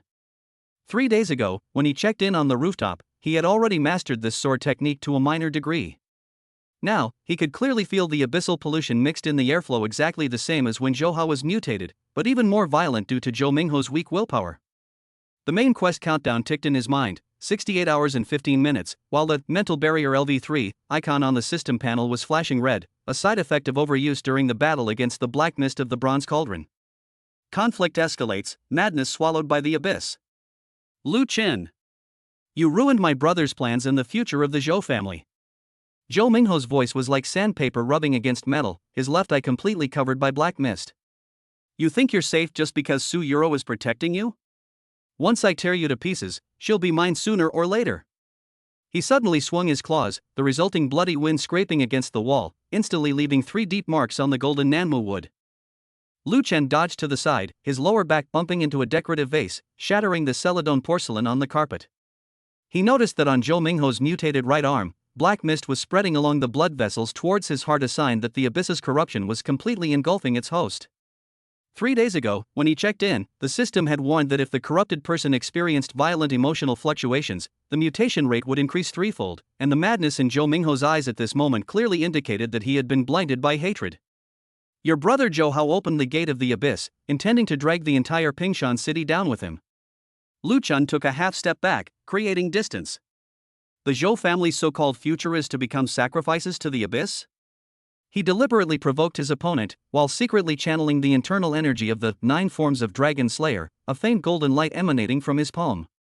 Just now at the auction, I clearly saw the Night Owl emblem on your grandfather's cane. Your whole family are lackeys of the abyss. Bullshit! Zhou Mingho roared as he lunged forward, the black mist from his claws condensing into a grotesque demonic claw in the air. Lu Chen spun around and dodged, golden light condensing into a half-foot-long sword shadow at his fingertips. 9 forms of dragon slaying, first form dragon's roar. The sword energy pierced the air and struck the bronze mirror at the end of the corridor. The moment the mirror shattered, Zhou Mingho's shadow twisted into a monstrous shape amidst the fragments. Campus bells rushed to the rescue, a blend of frost and golden light. Lu Chen, be careful. His left arm is starting to mutate too. Su Yuro's voice came from around the corner of the corridor. She clutched her bleeding shoulder, the frost sword gleaming coldly in her palm. Just now, while shielding herself from a bullet, the shockwave had ripped a deep, bone-revealing wound into her right shoulder. Bloodstains soaked through her white dress, but she still forced herself into a defensive stance. Zhou Mingho's mutation is beyond expectation.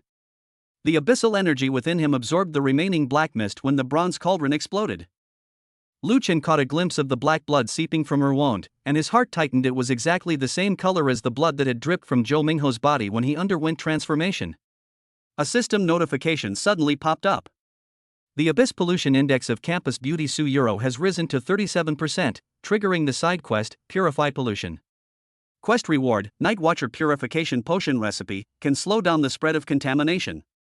Failure penalty: Su-Yuro's mutation speed will accelerate. Step back first. Lu Chen shouted sharply, his sword shadow growing to 3 feet long. Leave this to me. He knew that Su-Yuro's physical condition could no longer withstand the battle, especially since she had already used up too much energy protecting him. But Zhou Mingho had already seized the opening.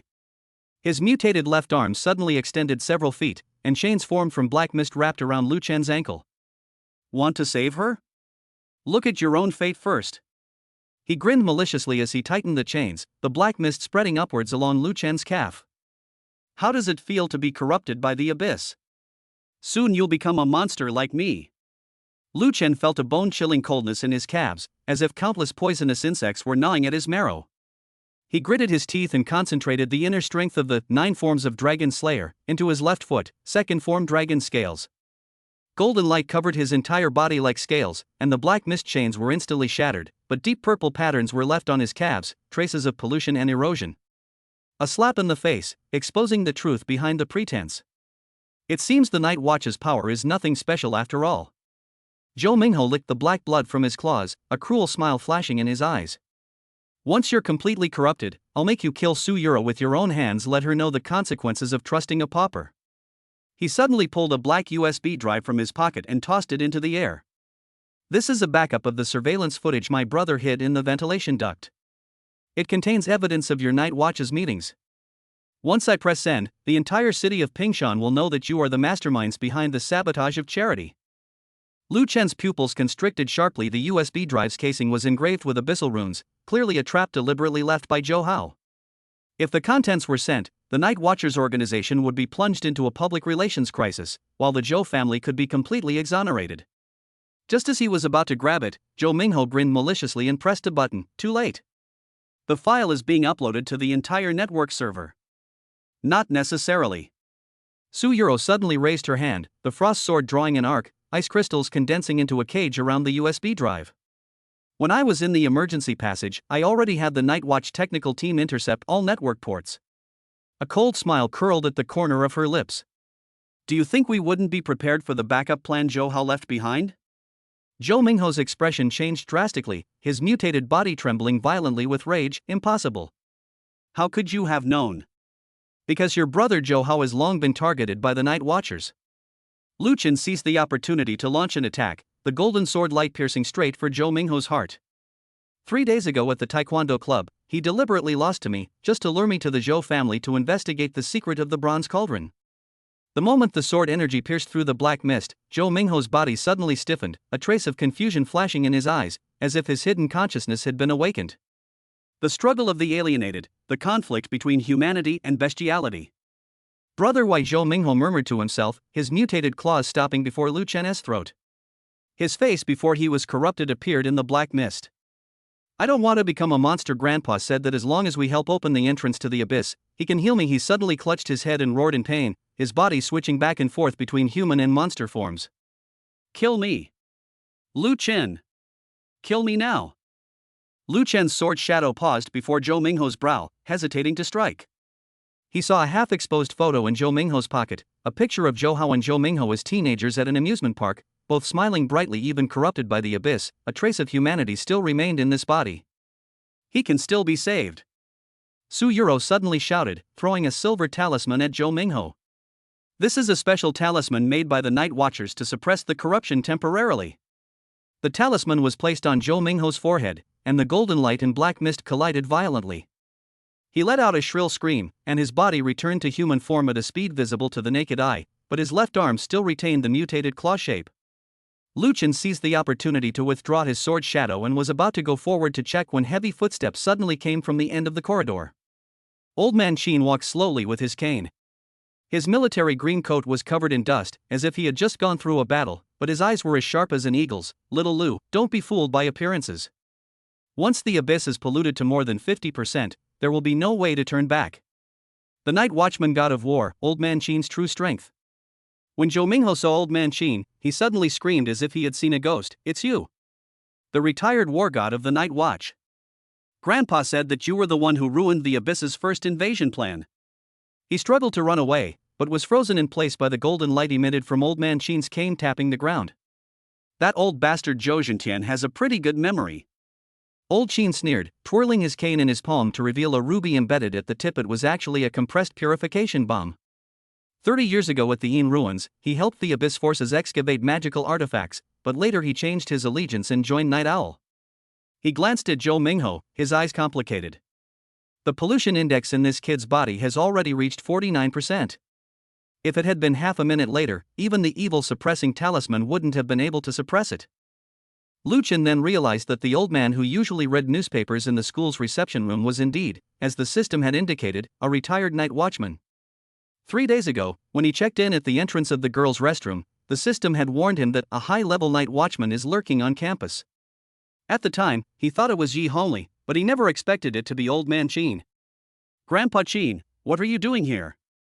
Su Yuro asked in surprise, instinctively hiding her bleeding shoulder behind her back. She seemed not to want the Old Man Qin to see her injury. Old Qin walked straight up to her and took out a small porcelain bottle from his pocket. "Apply this, it can temporarily suppress the spread of pollution." His tone left no room for doubt. "Don't think you can fool me by hiding it. The Night Watch's physical condition monitor has already shown that your pollution index is rising." Su Yuro's hand trembled slightly as she took the porcelain bottle, and she whispered, "Thank you, Grandpa Qin." Fragments of the Truth, the Zhou family's network of crimes. Deal with this kid first. Old Qin turned to the frozen Zhou Mingho, the ruby at the tip of his cane emitting a red light as it scanned his body. He has a mental chip implanted in his brain by the Abyss, which is why Zhou Zhentian can remotely control his mutation. He flicked a golden light from his fingertip, piercing into Zhou Mingho's temple. "Take it out and see, maybe we can find the location of Zhou Jianya's laboratory." The moment the chip was removed, Zhou Mingho screamed and fully reverted to human form, though his eyes were vacant, clearly having lost his memories of the time he was contaminated. Lu Chen noticed a serial number engraved on the back of the chip, YX073, which perfectly matched the serial number on the Night Owl badgeman's handbag at the auction, proving that the Zhou family's cooperation with the Night Owl organization had formed an assembly line-style contamination experiment. Number YX represents the Night Owl Red Carp Group, and 073 is the experimental subject's serial number. Old Qin deciphered the chip information, his expression growing increasingly grim. Zhou Jianya's laboratory is on the 3rd basement level, where there are at least 72 experimental subjects like Zhou Mingho. He handed the chip to Lu Chen. "Keep this safe, it's crucial evidence against the Zhou family." Lu Chen took the chip and suddenly remembered what Su Yuro had said earlier. Zhou Jianya's phone has the original files of the tampered hospital surveillance footage. Just now at the auction, he stuffed the files into a hidden compartment in the donation box. "I've already sent the Night Watch technical team to retrieve it." Old Qin nodded. "Now there is something more important. The half of the key fragment that Zhou Hao took is very likely hidden in the basement of the Zhou family's old house." He looked at Lu Chen with a serious expression. "According to the coordinates of the Bronze Cauldron, that's the secondary entrance to the Abyss Gate. Identity mystery and system warnings." Su Yuro suddenly pressed her forehead, bending over in pain. "My head hurts so much. It feels like some memories are flooding back." Her pupils instantly turned pure black, then quickly returned to normal. "Just now, when Zhou Mingho was transformed, I think I heard the call of the Abyss Gate." Lu Chen supported her swaying body, and the system notification popped up again. "The seal on Su Yuro's memories has been loosened, triggering a hidden quest, awaken the Night Watchman's memories. Clue to the mission, the method to break the seal is found in the murals in the basement of the Zhou family's old house. Mission reward, Su Yuro temporarily reverts to her Night Watcher combat form. We must get to the Zhou family's old house as soon as possible." Lu Chen made a quick decision. He knew that Su Yuro's physical condition could not be delayed any longer. "Grandpa Qin, you take Zhou Mingho to the Night Watchman's safe house, and Su Yuro and I will go to retrieve the key fragments." Old Qin shook his head. "No, the Night Owl organization must have set up an ambush at the old house.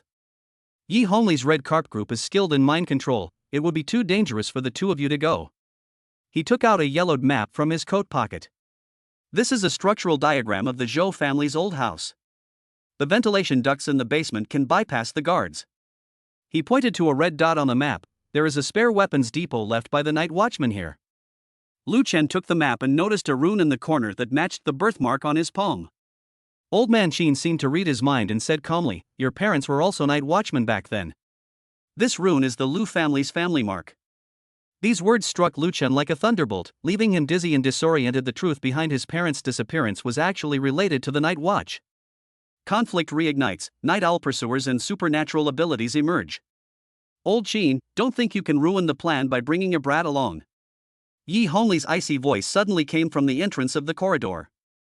She was wearing a black leather jacket, and 4 men in black with Night Owl badges followed behind her. Zhou Mingho is an experimental subject of the Red Carp Group. You are not qualified to take him away. Lu Chen quickly shielded Su Yuro and Zhou Mingho behind him, and the internal energy of the 9 forms of dragon slaying once again gathered. Teacher Yi, you really are one of Night Owl's people. He recalled the information he had obtained 3 days ago when he signed in at the principal's office. Last time, in the joint exam, you deliberately leaked the exam questions to make me cheat and get caught, so as to prevent me from participating in the taekwondo competition, right? Yi Hongli raised an eyebrow. I didn't expect you to know so much. She pulled out a silver pistol from her waist, the muzzle engraved with the Night Owl emblem. I was going to spare your life, but since you insist on getting involved, don't blame me for being impolite. She pulled the trigger, but the bullet was deflected in mid-air by the golden light emitted from Old Man Qin's cane. Little girl from the Red Carp Group, it's been 30 years, and you've certainly grown bolder. Old Man Qin shielded Lu Chen and the other 2 behind him, his military green coat billowing even without wind. Your father suffered a crushing defeat at my hands back then.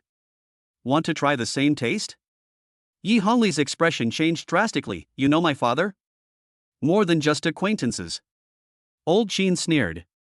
The moment his cane struck the ground, all the lights in the corridor went out, leaving only the golden light in his palm shining like the sun. Your father, Yi Guhong, was killed by Zhou Zhentian because he opposed Night Owl's cooperation with Abyss. Suspenseful ending, choices and the eve of the storm. Gunshots rang out suddenly in the darkness, and Yi Hongli's men seized the opportunity to pounce on Zhou Mingho. Lu Chen reacted swiftly, his sword flashing a golden arc in the darkness, instantly repelling the 2 men. Su Yuro, barely managing to keep up, raised her frost sword, and ice crystals condensed on both sides of the corridor, forming ice walls that temporarily blocked the pursuers. Run! Old Qin roared, his cane emitting a golden light that formed a protective shield. I'll hold them off. The Zhou family's old house depends on you all. His voice faded amidst the gunfire. Lu Chen, remember this, the bronze key left by your parents can unlock the ultimate seal of the Abyss Gate. Lu Chen grabbed Su Yuro and helped the distraught Zhou Mingho rush out of the emergency exit. Behind them came Old Man Qin's roar and Yi Hongli's scream. He knew that this Night Watch war god was using himself to buy them time. The night wind outside the hotel was chilly. Su Yuro suddenly grabbed Lu Chen's wrist. Her body temperature was frighteningly low. What Grandpa Qin said just now. I seem to remember it. A glint of gold flashed in her pupils. My father was also a night watchman. Before he disappeared, he gave me a bronze key just like yours. Lu Chen was shocked, and the system notification flashed frantically at that moment. Main quest update: arrive at the Zhou family's old residence within 24 hours and collect all 3 key fragments. Warning: Zhou Hao has set up an abyss ritual at the entrance, with a countdown of 67 hours and 59 minutes. The system has detected that the host's interaction with the school beauty has triggered an emotional connection, and the system's punishment mechanism is in progress. He looked down at Su Yuro's bleeding shoulder, then at the unconscious Zhou Mingho in his arms, and suddenly understood Old Man Qin's intention. Although Zhou Mingho was corrupted, perhaps he could find Zhou Hao's weakness through him. And the loosening of Su Yuro's memory seal meant that the Night Watcher power within her was about to awaken. We're going to the Zhou family's old residence. Lu Chen gripped the bronze key in his hand, the birthmark on his palm perfectly matching the key's pattern. We not only need to close the Abyss Gate, but also find out the truth behind your father's and my parents' disappearances. Su Yuro looked up at him, the moonlight casting a soft glow on her pale face. If I were to completely transform, would you kill me? Lu Chen didn't answer, but simply tightened his grip on her frost sword. In the distance, sirens wailed, flames soared from the direction of the Emperor Hotel, and ahead of them lay the unknown darkness leading to the Zhou family's old residence. There lay not only the threat of the Abyss Gate, but also a secret powerful enough to overturn the entire Pingshan city. Act 4, System Punishment. Publicly farting for 3 days. Time, 9 p.m., March 15, 2025, main venue at Dihao Hotel, Pingshan City. An intertwining of absurdity and crisis. The crystal chandelier in the main venue had shattered into pieces when the bronze cauldron exploded, with the remaining bulbs hanging in mid-air, their flickering light illuminating the mess on the floor, a toppled champagne tower, scattered dessert plates, carpets corroded with holes by the black mist, and high heels and cufflinks left behind by guests in their hasty escape. Zhou Zhentian stood beside the wreckage of the auction stage, leaning on his cane, his dark blue Zhongshan suit covered in dust, while Zhou Jianye wiped the black dust off his gold-rimmed glasses with a handkerchief, his eyes behind the lenses fixed on Lu Chen, who was entangled by the tentacles of the black mist. The deafening fart from earlier had brought the entire battle to an eerie standstill. Lu Chen was suspended in mid-air by the black mist tentacles, his school uniform trousers still stained with shards of Celadon porcelain from the battle in the corridor. He could clearly feel the golden shield of his golden bell shield skill dissipating, while the system's cold notification echoed in his mind like a curse. The system detected that the host's ambiguous interaction with school beauty Su Euro exceeded the limit cumulative touch time of 13 minutes and 27 seconds, triggering the sign-out penalty mechanism. Punishment details: for the next 72 hours, a high-intensity odor will be forcibly released every 15 minutes for 10 seconds. Current number of penalties remaining, 143. Warning: attempting to use your ability to shield yourself from penalties will trigger double penalties now every 5 minutes. A second wave of stench erupted without warning, even more intense than before. The black mist tentacles that had been lunging at Lu Chen recoiled instantly, as if splashed with sulfuric acid, retreating half a foot. Zhou Hao roared in exasperation from within the black mist. "Lu Chen, what are you doing? Using such underhanded tactics?" The villain's bewilderment, from murderous intent to absurdity. Zhou Zhentian's cane clattered to the ground. He covered his nose and took 3 steps back, the stench making the collar of his dark blue Zhongshan suit tremble slightly. What kind of evil magic is this? He had lived most of his life, witnessed the grotesque corruption of the Abyss, and seen the ruthlessness of the Night Owl organization, but he had never seen anyone repel black mist with a fart. This was even more mind-blowing than the sight of the bronze cauldron exploding. Zhou Jianye's movement of pushing up his glasses froze in mid-air, the lenses reflecting Lu Chen's helpless expression as he was entangled by tentacles. He suddenly remembered that in the altered hospital surveillance footage from 3 days ago, Zhou Hao had mentioned a strange smell on Lu Chen when he was defeated. At the time, he thought it was the smell of sweat from the battle, but now it seemed this poor student's superpower was farting? This thought made his stomach churn, but he dared not laugh out loud, so he could only purse his lips tightly, his shoulders trembling slightly from suppressing his laughter. "Dad! Grandpa! Don't just stand there!" Zhou Hao's roar came from the black mist. He manipulated his tentacles to pounce on Lu Chen again, but stopped abruptly when he got close. "Damn it! Why won't this smell go away?" The black mist formed a strange vacuum around Lu Chen, as if even the energy of the abyss was repelling this stench. Lu Chen hovered in midair, feeling the gazes coming from all directions: shock, disdain, curiosity, and Su Euro's eyes, which were filled with worry despite her suppressed laughter. He wished he could disappear into the ground, but could only roar inwardly, "System, come out here. What do you mean by excessive flirting? Su Euro and I are just fighting side by side." The system's emotionless voice sounded again. The system detected that the host was supporting the waist of the school beauty in the VIP room corridor, lasting 2.3 seconds, triggering the limb contact threshold. The system detected that the host exchanged glances with the school beauty more than 10 times at the auction, triggering the emotional resonance threshold. Overall assessment: the individual exhibits a clear tendency towards being obsessed with romance and requires correction through a punitive mechanism. "Correct my ass." Lu Chen cursed inwardly, when he suddenly felt a familiar throbbing sensation in his lower abdomen. The third wave of punishment was about to arrive in 30 seconds. The school beauty's response: from worry to cover up. Su Euro, clutching her bleeding shoulder, forced herself to walk to the edge of the black mist. Her white dress was stained with black blood and dust, but it did not diminish her aloof temperament in the slightest. However, at this moment, there was a barely perceptible smile on her lips. "Zhou Hao, you can't even withstand Lu Chen's chi energy, yet you dare to say you want to open the gate to the abyss?" She deliberately used chi energy instead of fart in an attempt to cover up this absurd punishment for Lu Chen. The Night Watcher's techniques are all kinds of strange and wonderful. This move, splitting the void and breaking the miasma, is specifically designed to counter evil spirits. It's normal that you haven't seen it before. Sky splitting and miasma breaking technique? Zhou Zhentian repeated the name suspiciously, looking at Zhou Jianye. "Jianye, have you ever heard of this kind of technique?" Zhou Jianye coughed twice and forced a lie. It seems to be a secret technique of some reclusive sect, driven by the turbid energy in the body. Although it is powerful, it is harmful to the natural order." As he spoke, he admired Su Euro's wit. In his heart she could package such a fart as a secret technique. The public relations ability of the Su group was indeed well deserved. Lu Chen looked at Su Yuro gratefully, but the moment their eyes met, he received a system warning. If eye contact with the school beauty is detected for more than 3 seconds, an additional penalty will be imposed. Currently 144 penalties remain. Damn it! Lu Chen almost cursed out loud, quickly averting his gaze, only to meet Yi Hongli's eyes. This feisty female homeroom teacher, dressed in a black leather jacket and holding the pistol engraved with the night owl emblem, was looking at him with the eyes of someone looking at a lunatic, her lips twitching. Lu Chen, your superpower, did you sign in at the principal's office?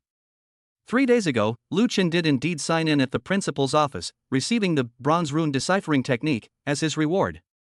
However, Yi Hongli clearly misunderstood. She thought this bizarre ability was related to the sign-in system. Lu Chen was too lazy to explain. The Night Owl organization already knew he had a system, but they hadn't expected the system's punishment to be so outrageous. Escalated punishment, the chain reaction triggered by the stench. As the third wave of stench erupted, Lu Chen deliberately twisted his body, allowing the stench to spread even further. Zhou Hao's black mist tentacles, like lit firecrackers, frantically contracted backward, even accidentally shattering the floor-to-ceiling windows of the main venue. The night wind, carrying the stench, rushed in, causing the police officers who had rushed downstairs to cover their noses. What's going on upstairs? Is there a gas leak? Seize the opportunity. Su Yuro suddenly swung her frost sword, ice crystals spreading along the black mist tentacles, instantly freezing Zhou Hao's attack path. Lu Chen, use your sky-splitting miasma to cover me. She knew that Lu Chen's punishment was unavoidable, so she simply decided to play along and turn the stench into a tactical weapon. Lu Chen understood immediately. Taking advantage of the moment Zhou Hao was forced back by the stench, he channeled the internal energy of the 9 forms of dragon slaying to strike the tentacles that were binding his body. Golden light and stench intertwined, forming a strange wave of attack. The black mist tentacles emitted a sizzling corrosive sound and actually developed cracks. Impossible. How could the energy of the abyss be afraid of something like this? Zhou Hao's voice was filled with terror. He could feel the black mist in his body rapidly dissipating, not because it was cut off by the golden light, but because it was being suffocated by the stench. Old Qin rushed over from the direction of the corridor, his military green coat still stained with bullet holes. When he saw the scene in front of him, he almost spat out the blood he had just swallowed. Little Lu, what kind of strange and unorthodox methods have you practiced? He had fought a lifetime of wars and had seen people use talismans to purify pollution and sword energy to cut through black mist, but he had never seen anyone use farts as weapons. It's a long story. Lu Chen said urgently, the feeling of heaviness in his lower abdomen returning. Grandpa Qin, please help Su Yuro treat her wounds. Her contamination level is rising. Old Qin then noticed the black blood seeping from Su Yuro's shoulder wound. His expression changed, and he quickly took out the small porcelain bottle from before. Yuro, apply it quickly. This is a purifying agent refined from the essence blood of the Night Watchman. It can temporarily suppress the pollution. The villainous infighting, a clash between reason and madness. Dad! What are you standing there for? Activate the backup plan. Zhou Hao roared in the black mist, his tentacles reduced to only 3 by the stench. If we delay any longer, we'll all be poisoned by this fart. Zhou Jianye's face was ashen. He pulled a silver remote control from his suit pocket. The backup plan will affect the entire hotel. Are you sure you want to activate it? It was the Zhou family's last trump card planted in the Emperor Hotel, an explosive device powered by abyssal energy. Originally intended to destroy evidence if the plan was exposed, it was now being used to deal with a fart. I don't care about anything else. Zhou Hao roared. I'd rather die together with him than be defeated by Lu Chen in this way. Zhou Zhentian suddenly raised his hand and pressed the remote control. No. There are still our people in the hotel. Although he indulged his grandson's cooperation with the abyss, he did not want to really perish together with them, especially dying under such an absurd stink attack, which would become a laughingstock in the entire Pingshan city. Grandpa! Are you getting senile? Zhou Hao's voice turned shrill. We have no way out. The black mist suddenly surged, engulfing Zhou Zhentian and Zhou Jianye. Either open the gate to the abyss, or we die together. Lu Chen keenly sensed the unusual movement within the black mist. Zhou Hao actually intended to sacrifice his grandfather and father to the abyss. A chill ran through him, and he was about to warn Old Man Qin when he felt the throbbing in his lower abdomen reach its peak. Warning, the next wave of punishment will erupt in 10 seconds, with an intensity increase of 50% due to the host's attempt to interfere in the villain's infighting. It is judged as distraction in causing trouble. System, you're a real dog. Lu Chen cursed inwardly, but could only watch helplessly as the fourth wave of stench erupted at the end of the countdown.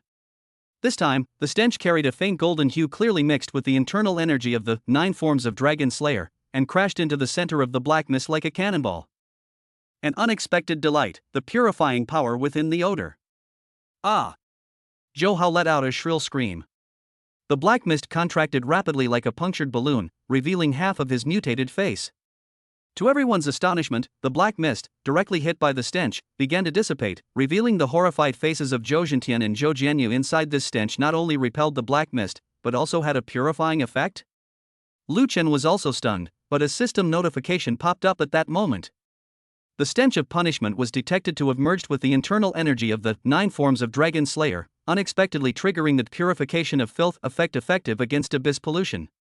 Obtain hidden achievement, Birds of a Feather, increases odor purification efficiency by 10%. Reward, 1000 points in the system store can be redeemed for temporary deodorant. You can do that? Lu Chen was both amused and exasperated, suddenly realizing that while the system was indeed a rip-off, it could occasionally bring surprises. He looked at Su Yuro and noticed that the black blood on her shoulder wound had actually faded somewhat after the stench spread, and the pollution index on the system panel had dropped from 37% to 35%. This punishment had inadvertently helped her suppress the pollution. Su Yuro also noticed this change, and looked at Lu Chen with surprise. Your sky-splitting miasma can also purify pollution? Maybe it mutated? Lu Chen stammered, unable to admit it was an unexpected effect of the system's punishment. He seized the opportunity to unleash his golden swordlight, severing the last black mist tentacle binding his body. When he landed on the ground, he was almost knocked over by the stench of his own fart. The owl's choice, retreat or wait and see. Standing at the entrance of the corridor, Yi Hongli looked at the absurd scene of the main venue filled with stench and dissipating black mist, and suddenly put away her pistol. She whispered into her earpiece, Red Carp Group, retreat. The target Lu Chen's abilities are too bizarre, it's not suitable to forcibly capture him for the time being. Her subordinates were puzzled. Sister Yi, Zhou Hao is about to collapse, shouldn't we take this opportunity to capture Night Watchman and Lu Chen? Yi Hongli glanced at Zhou Hao, who was being forced back by the stench, and then looked at Lu Chen, who was helping Su Yuro with Old Man Qin. A playful smile appeared on her lips. A guy who can purify the abyss's pollution with farts is much more interesting than Zhou Hao. She turned and walked into the shadows of the corridor. Let the Zhou family fight him first. We'll wait and see. Lu Chen noticed Yi Hongli's retreat and breathed a sigh of relief. Without the interference of the Night Owl organization, dealing with Zhou Hao would be much easier. But the throbbing sensation in his lower abdomen reminded him that the trouble wasn't over yet. The next wave of punishment was still 5 minutes away. Father and son turn against each other, the end of the Zhou family. Zhou Hao. You actually wanted to kill me and your grandfather? Zhou Jianya broke free from the black mist's restraints and roared at his half-mutated son, I shouldn't have tolerated your cooperation with the abyss. Zhou Hao's face was half human and half monster, his eyes filled with madness. You forced me to do this. If you hadn't been so indecisive, the gate of the abyss would have opened long ago. He manipulated the remaining black mist to rush towards Zhou Jianye. Since you're unwilling to become sacrifices, then let me send you on your way. Zhou Zhentian suddenly picked up his cane from the ground, pointing the ruby at the top at Zhou Hao. You wretch! You've disgraced the Zhou family. He pressed a hidden button on the cane, and a beam of red light shot towards Zhou Hao. It was a purification bomb specially made by the Night Watchers. It turned out that Zhou Zhentian had always carried a weapon to counteract the corruption of the abyss, but he was unwilling to use it unless absolutely necessary. Grandpa, you betrayed me too? Zhou Hao screamed as he was struck by the red light. The black mist receded like a tide, revealing his bloodied and mangled body. You will regret this. The gate of the abyss will definitely open. His body began to become transparent, clearly due to excessive pollution and about to dissipate. Lu Chen knew he couldn't let him disappear like that, so he rushed over. Zhou Hao. You have the key fragment on you, right? How do we open the entrance to the basement of the Zhou family's old house? Zhou Hao looked at Lu Chen and suddenly revealed a strange smile. The fragments are on my brother Zhou Mingho. The key to the basement is the bronze birthmark on your palm. His body turned into specks of black ash and disappeared without a trace in the stench-filled air. The aftermath of punishment, awkwardness and clues. After Zhou Hao disappeared, the main venue was left with only the stench, the mess, and Lu Chen, Old Man Qin, Su Yuro, and Zhou Zhentian and his son looking at each other in bewilderment. Zhou Jianya slumped on the ground, his eyes vacant. while Zhou Zhentian, leaning on his cane, looked at Lu Chen with extremely complicated emotions, both fearful of his stench ability and grateful that he had stopped Zhou Hao. The fifth wave of stench erupted at an inopportune moment, breaking the eerie silence. Zhou Zhentian and Zhou Jianye instinctively covered their noses, while Su Yuro suppressed her laughter and explained to Lu Chen's sky-splitting miasma has consumed too much energy and needs to be continuously operated to suppress the residual pollution. Lu Chen wished he could disappear into a crack in the ground, but at that moment the system popped up a notification.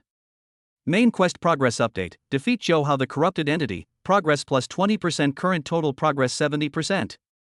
Key clues obtained. The key fragment is on Zhou Mingho, and the key to the basement of the Zhou family's old house is related to the birthmark on the host's palm. A new side quest is triggered, interrogate Zhou Zhentian and his son to obtain details of the Abyss Gate ritual. Mission reward, Night Watchman Intelligence Database access, allows access to the history of the Zhou family's cooperation with the Abyss. Old Qin coughed twice, breaking the awkward silence. Zhou Zhentian, now it's time to talk about your cooperation with Night Owl and Abyss, isn't it?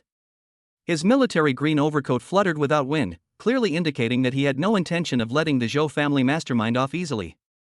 Zhou Zhentian sighed and looked at Lu Chen. I can say that, but could you please ask this young friend to stop his sky-splitting miasma first?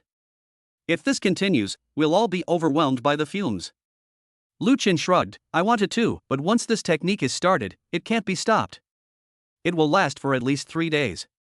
He couldn't very well say that this was a system punishment, so he could only continue to use Su Yuro's breaking through the miasma explanation. Su Yuro suddenly pulled a sachet from her pocket. This is a special calming incense made by the Night Watchers. It can temporarily block out smells. She handed one to Lu Chen and Old Man Qin, then hesitated for a moment before giving one to Zhou Zhentian and his son as well. Let's interrogate them first. The ritual details that Zhou Hao mentioned are very important. The suspense ends, the secret of the birthmark and a new crisis. Lu Chen took the sachet, and a refreshing fragrance instantly suppressed the smell of his fart, making him breathe a sigh of relief. He looked down at his palm, where the bronze rune birthmark, identical to the one on the map of the Zhou family's old house, shone faintly under the light. It turned out that his body contained the key to open the secondary entrance to the Abyss Gate. Zhou Zhentian looked at the birthmark on his palm and his expression suddenly changed drastically. You're from the Lu family? Lu Chen's heart skipped a beat. Grandpa Zhou knows my parents?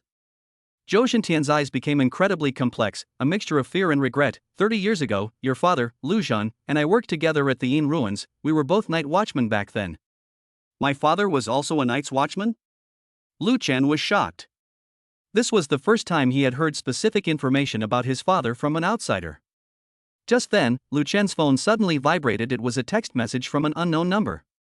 If you want to know the truth about your parents' disappearance, come to the Zhou family's old house alone. A person who knows everything. A system notification pops up simultaneously. An unknown information source has been detected, which may be a trap. Trigger the choice task. 1. Trust the text message and go to the Zhou family's old house alone. High risk, reward, fragments of the truth about your parents' disappearance. 2. Ignore the text message and travel with Old Man Qin and Su Yuro. Low risk, reward, Night Watchman escort support. Lu Chen gripped his phone tightly, glancing at Su Yuro's bleeding shoulder and Old Man Qin's wounded body. He then touched the evidence bag containing the mental chip in his pocket. Zhou Mingho was still unconscious in the safe house, and the clue to the key fragment lay with him. Regardless of who sent the text message, the Zhou family's old house was a place he had to go. Let us go to the safe house to find Zhou Mingho first, Lu Chen decided immediately. After we get the key fragment, we'll go to the Zhou family's old house.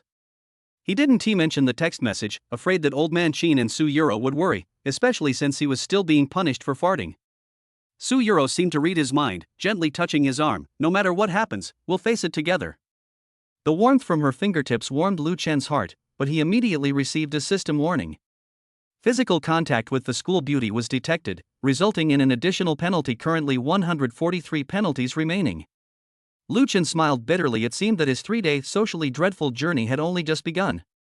In the darkness of the Zhou family's old mansion, besides the threat of the Abyss Gate, the truth about his parents' disappearance awaited him, as well as the unknown entity behind that mysterious text message. Act 5, the school beauty comes to the rescue. Her hidden identity is exposed. Time, 9:40 p.m., March 15, 2025, main venue at Dihao Hotel, Pingshan City. Interrogation stalemate, the secret hidden in the stench. Zhou Zhentian slammed his cane against the ground, causing the scattered dessert plates and shards of glass to clatter softly. He endured the pungent smell emanating from Lu Chen's sky-splitting miasma, his gaze fixed on the boy, who was forced into an incredibly awkward position by the system's punishment. Zhou Hao's last words before his transformation and dissipation, and the appearance of the bronze birthmark on Lu Chen's palm, had suddenly made his 30 years of experience as a night watchman tense up. Old Qin's military green overcoat fluttered without wind, his inner strength gathering and ready to be unleashed. Zhou Zhentian, it's time to make things clear. Your cooperation with the Abyss organization, and the details of the ritual at the Abyss Gate in the Zhou family's old mansion. He glanced at the sachet in Lu Chen's pocket, knowing that the calming incense would only last for half an hour at most, and the interrogation had to be done as quickly as possible. Zhou Jianya slumped to the ground, his gold-rimmed glasses askew, the cracked lenses reflecting the distorted image of his son. His voice was hoarse. "Grandpa, do we really have to confess? This kid's chi energy can even purify the abyss's pollution. What if the Night Watch headquarters finds out? What can't be said now?" Zhou Zhentian suddenly raised his voice, his dark blue Zhongshan suit billowing slightly from the stench. "Zhou Hao has been swallowed by the abyss. Jianya, do you think you can get away unscathed by tampering with surveillance footage and destroying evidence? Don't forget," he paused, his gaze sweeping over Su Yuro's bleeding shoulder. "Night Owl's men are already watching us. The Lu family bloodline has reappeared in the world." "The Lu family bloodline?" Su Yuro suddenly spoke, forcing herself to approach the first aid kit that Old Man Qin had taken out. Her clear voice was filled with inquiry. "Lu Chen's birthmark is related to the Abyss Key? Could he be?" Lu Chen froze in mid-air. The throbbing sensation of the system punishment, which was still 30 seconds away, suddenly turned into a burning sensation. He subconsciously touched the rune on his palm, only to find that the birthmark was slightly warming along with the golden light of the foul odor. The fragment of the bronze rune-breaking technique skill he had obtained from signing in 3 days ago suddenly flashed through his mind, creating a strange resonance with Zhou Hao's last words: "The basement key is the birthmark on your palm." Zhou Zhentian staggered 2 steps, leaning on his cane, and suddenly coughed violently. 30 years ago, at the Yin ruins, when Lu Zhan and I fought side by side, I witnessed firsthand the ritual by which the Lu family bloodline opened the bronze cauldron. That wasn't an ordinary abyss gate, but a sealed rift from the Shang and Zhou dynasties. "My father's name is Lu Zhan?" Lu Chen blurted out, his voice trembling. "He's a night watchman? Why have I never heard him mention him?" Zhou Zhentian's old face twitched, and he hesitated, as if he wanted to say something but couldn't. "Some secrets were kept to protect you. Lu Zhan, he stopped the Zhou family's plot to open the Abyss Gate back then, but he paid the price himself." Boom! The fourth wave of punishment erupted precisely on time, the golden stench carrying the internal force of the 9 forms of dragon slaying blasting towards Zhou Zhentian and his son. Zhou Jianya dodged in terror, but was forced to the wall by Old Man Qin's hidden force and unable to move. Zhou Zhentian's purification bomb's red light collided with the stench, bursting out strange ripples that completely dispelled the remaining black mist. "Enough!" Su Yuro suddenly raised her sword and slashed at the ground. The frost-covered sword energy shattered the ice crystal barrier, separating Lu Chen from Zhou Zhentian and his son. "Uncle Qin, detoxify Zhou Zhentian first." She turned to Lu Chen, her white dress stained with blood but her aura sharp. "Lu Chen, your sky-splitting miasma needs guidance. I'll help you suppress the pollution and at the same time investigate the truth about the Lu family's bloodline." Campus bell saves the day, prelude to identity reveal. Yi Honglei's figure loomed in and out of sight in the shadows of the corridor. She holstered her pistol and sneered into her earpiece. "The Honglei group retreats. Watching the show is more interesting." As she turned her head, the sound of her leather jacket rustling startled Lu Chen. The misunderstanding from the Night Owl female homeroom teacher earlier about signing in at the principal's office had now become a perfect smokescreen to cover up Lu Chen's true identity. Su Yuro lightly tapped the ground with her long sword, and ice crystals traveled along the trail of stench emanating from Lu Chen's body, materializing the 30-second countdown of the 5th wave of punishment into glowing markings. "Lu Chen, concentrate. Your internal energy can purify the energy of the abyss, but it must be combined with the Night Watcher's technique." She deliberately raised her voice, rending the void and breaking the miasma emphasizes the resonance between internal energy and the power of nature. "Try directing your internal energy towards the birthmark on your palm." Lu Chen's body, suspended in mid-air, suddenly trembled violently, and system notifications flooded the screen. The identity protection mechanism was triggered by the campus bell's tactical cover, and the bloodline resonance skill was started. The current fusion rate between the stench of punishment and the energy of the Lu family's bronze bloodline is 12%. The critical threshold of 30% will expose the Night Watchman's identity. He forced back his embarrassment and roared, "I'll try." But as he channeled his inner energy, the birthmark on his palm suddenly lit up, echoing the light of the family jade pendant at Su Yuro's waist. Zhou Zhentian's pupils constricted sharply. You're from the Su family. Su Euro, heir to the Su group, a branch of the Night Watcher's Su family. The school beauty responded coldly, don't get me wrong, I'm not here to help the Abyss lackeys. She gestured for Lu Chen to look at his palm. The Lu family bloodline can sense the Abyss seal, while the key to the Zhou family's old house basement requires a birthmark, a mental chip, and a key fragment to unlock. Old man Qin gasped, the bronze cauldron in the Zhou family's old residence? Isn't that a magical artifact from the Shang and Zhou dynasties used to suppress the Abyss? That's right. Zhou Zhentian suddenly slumped onto the wreckage of the auction stage, tears streaming down his face. Back then, our Zhou family was bewitched by the Night Owl, attempting to use the power of the Abyss to take revenge on the Night Watch headquarters. As a result, Zhou Hao completely lost control. Lu Chen, the birthmark on your palm is not only a key, but also a core seal fragment of the Shang and Zhou bronze cauldron. Secrets revealed, fragments of the truth behind parents' disappearance. The burning of the runes on Lu Chen's palm intensified, and the bronze rune deciphering technique he had obtained from signing in 3 days ago suddenly materialized. He saw his father, Lu Zhan, fighting in the ruins of Yin ruins, the golden light emanating from the bronze cauldron intertwining with the black mist of the Abyss. Zhou Hao's last words, the fragments are on Zhou Mingho, suddenly became clear, and the mysterious text message on his phone, come alone to the Zhou family's old house, vibrated again, and the countdown to the decision-making mission began. What exactly happened to Lu Zhan? Lu Chen roared, a golden vortex of stench forming around him.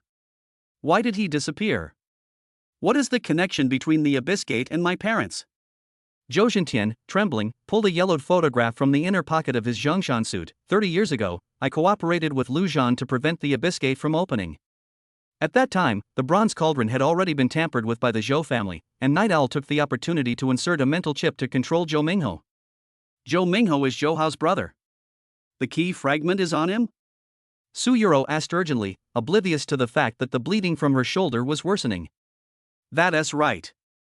Zhou Jianye suddenly spoke up, the Abyss ritual requires 3 core elements, the bronze cauldron the key to Lu Chen's birthmark, mental control the chip inside Zhou Mingho's body, and the Abyss energy source the key fragment. Zhou Hao originally planned to sacrifice Zhou Mingho's body. Old man Qin flew into a rage, smashing a nearby pillar with a single punch. You Zhou family dare to use your own relatives as sacrifices? Lu Chen's pupils contracted as the system reward of plus 1,000 points appeared. The birds of a feather achievement triggered, increasing purification efficiency. Simultaneously, the main quest progress reached 70%, pointing directly to the next step, retrieving Zhou Mingho's fragments from the safe house. However, a risk assessment for the choice suddenly flashed, go alone to the Zhou family's old house to obtain clues about his parents' high risk, or go with a companion low risk. Punishment escalated, bloodline awakening countdown. Su Euro's frost sword suddenly trembled, and the ice crystal scale abruptly shrank to 10 seconds. Lu Chen. Focus. Your bloodline resonates too strongly with the energy of the Abyss. If this continues, the 6th wave of punishment erupted ahead of schedule, 50% stronger than expected. Golden stench, mixed with the light of bronze runes, blasted Zhou Zhentian and his son through the French windows. Lu Chen felt burning hot all over, his birthmark transformed into a phantom of a real key, and the afterimage of his father, Lu Zhan, being swallowed by the black mist of the Abyss appeared in his mind. The roar of, protect your son, made him break out in a cold sweat. System, you've screwed me over. Lu Chen roared inwardly, is the school beauty's tactical cover considered ambiguous interaction? The mechanical sound was completely flat. A bloodline resonance threshold breach was detected. The school beauty's true identity, the Night Watchman Su family and the host's interaction have been upgraded to battle partners. The stench of punishment has been converted into bronze bloodline energy, and the countdown will reset in 5 minutes. Taking advantage of the moment, Su Euro used the icy mist from her sword to envelop Lu Chen's palm, the cool body temperature briefly relieving the burning sensation. The power of the Lu family bloodline has awakened. Zhou Zhentian, you'd better finish what you have to say before we get to the safe house, otherwise, I don't mind letting you taste the Su family's ice heart curse. Zhou Zhentian struggled to his feet, his eyes filled with fear and regret. Lu Zhan, he used his own life to reinforce the seal of the bronze cauldron. Once the Lu family bloodline awakens, the Abyss corruptors will hunt you down relentlessly. And in the hospital surveillance footage that Zhou Hao tampered with, Zhou Mingho's coma was linked to the chip's mind control. That chip contained the recording of Night Owl interrogating Lu Zhan back then. A moment of decision, the school beauty's trust crisis. Su Euro suddenly pressed down on Lu Chen's trembling hand, and Zhou Zhentian and his son instantly held their breath. The light from her waist briefly overlapped with the phantom of the key from Lu Chen's birthmark, and the ice crystal markings completely solidified. Your parents' disappearance is directly related to the Night Owl's pursuit of the Night Watcher's bloodline. But the most urgent thing now is the key fragment in Zhou Mingho's body. The countdown to the opening of the Abyss Gate is less than 12 hours away. I know. Lu Chen gritted his teeth, the stench pollution zone continuing to expand. First, we'll go to the safe house to get the fragments, then we'll go to the Zhou family's old house. But that text message. He hesitated to speak, but then Su Yuro suddenly took out her phone and showed him an encrypted message. I also received the same text message. The sender claims to know the truth about my parents' disappearance, but requests a private meeting. Yi Hongli reappeared in the corridor, her pistol pointed at Zhou Jianya. Zhou Hao is dead, Zhou Mingho is unconscious, and the Abyss ritual is missing a sacrifice. Does your Zhou family still want to continue? You row! Lu Chen exclaimed in shock, how could you? The Su Group's intelligence network is not to be underestimated. The school beauty raised an eyebrow, her white dress stained with blood yet still elegant. This text message was sent from the Zhou family's old residence. It's highly likely to be a trap, but the clues about the parents are related to the Abyss ritual. We must split up. The decision-making task has suddenly escalated. 1. Go to the Zhou family's old house alone, triggering the Hidden Quest bloodline trial, which may unlock your parents' memories, but you will face an ambush by the remnants of the Abyss and an encirclement by Night Owls. 2. Bring companions, gain Night's Watch support, but the risk of fragmented clues increases. Climax twist, School Beauty's identity revealed. Lu Chen looked at the burning, illusory key in his palm, then at Su Yuro's bleeding shoulder, suddenly realizing that she had been protecting him all along, even at the cost of exposing her identity as a member of the Su family's Night Watch. A system notification appeared, a hidden trust crisis storyline had been added. The School Beauty's overreaction might expose Lu's family lineage, and Night Owl was monitoring all communications. I can't let you risk your life alone. Su Yuro suddenly leaned closer, her voice only audible to the two of them.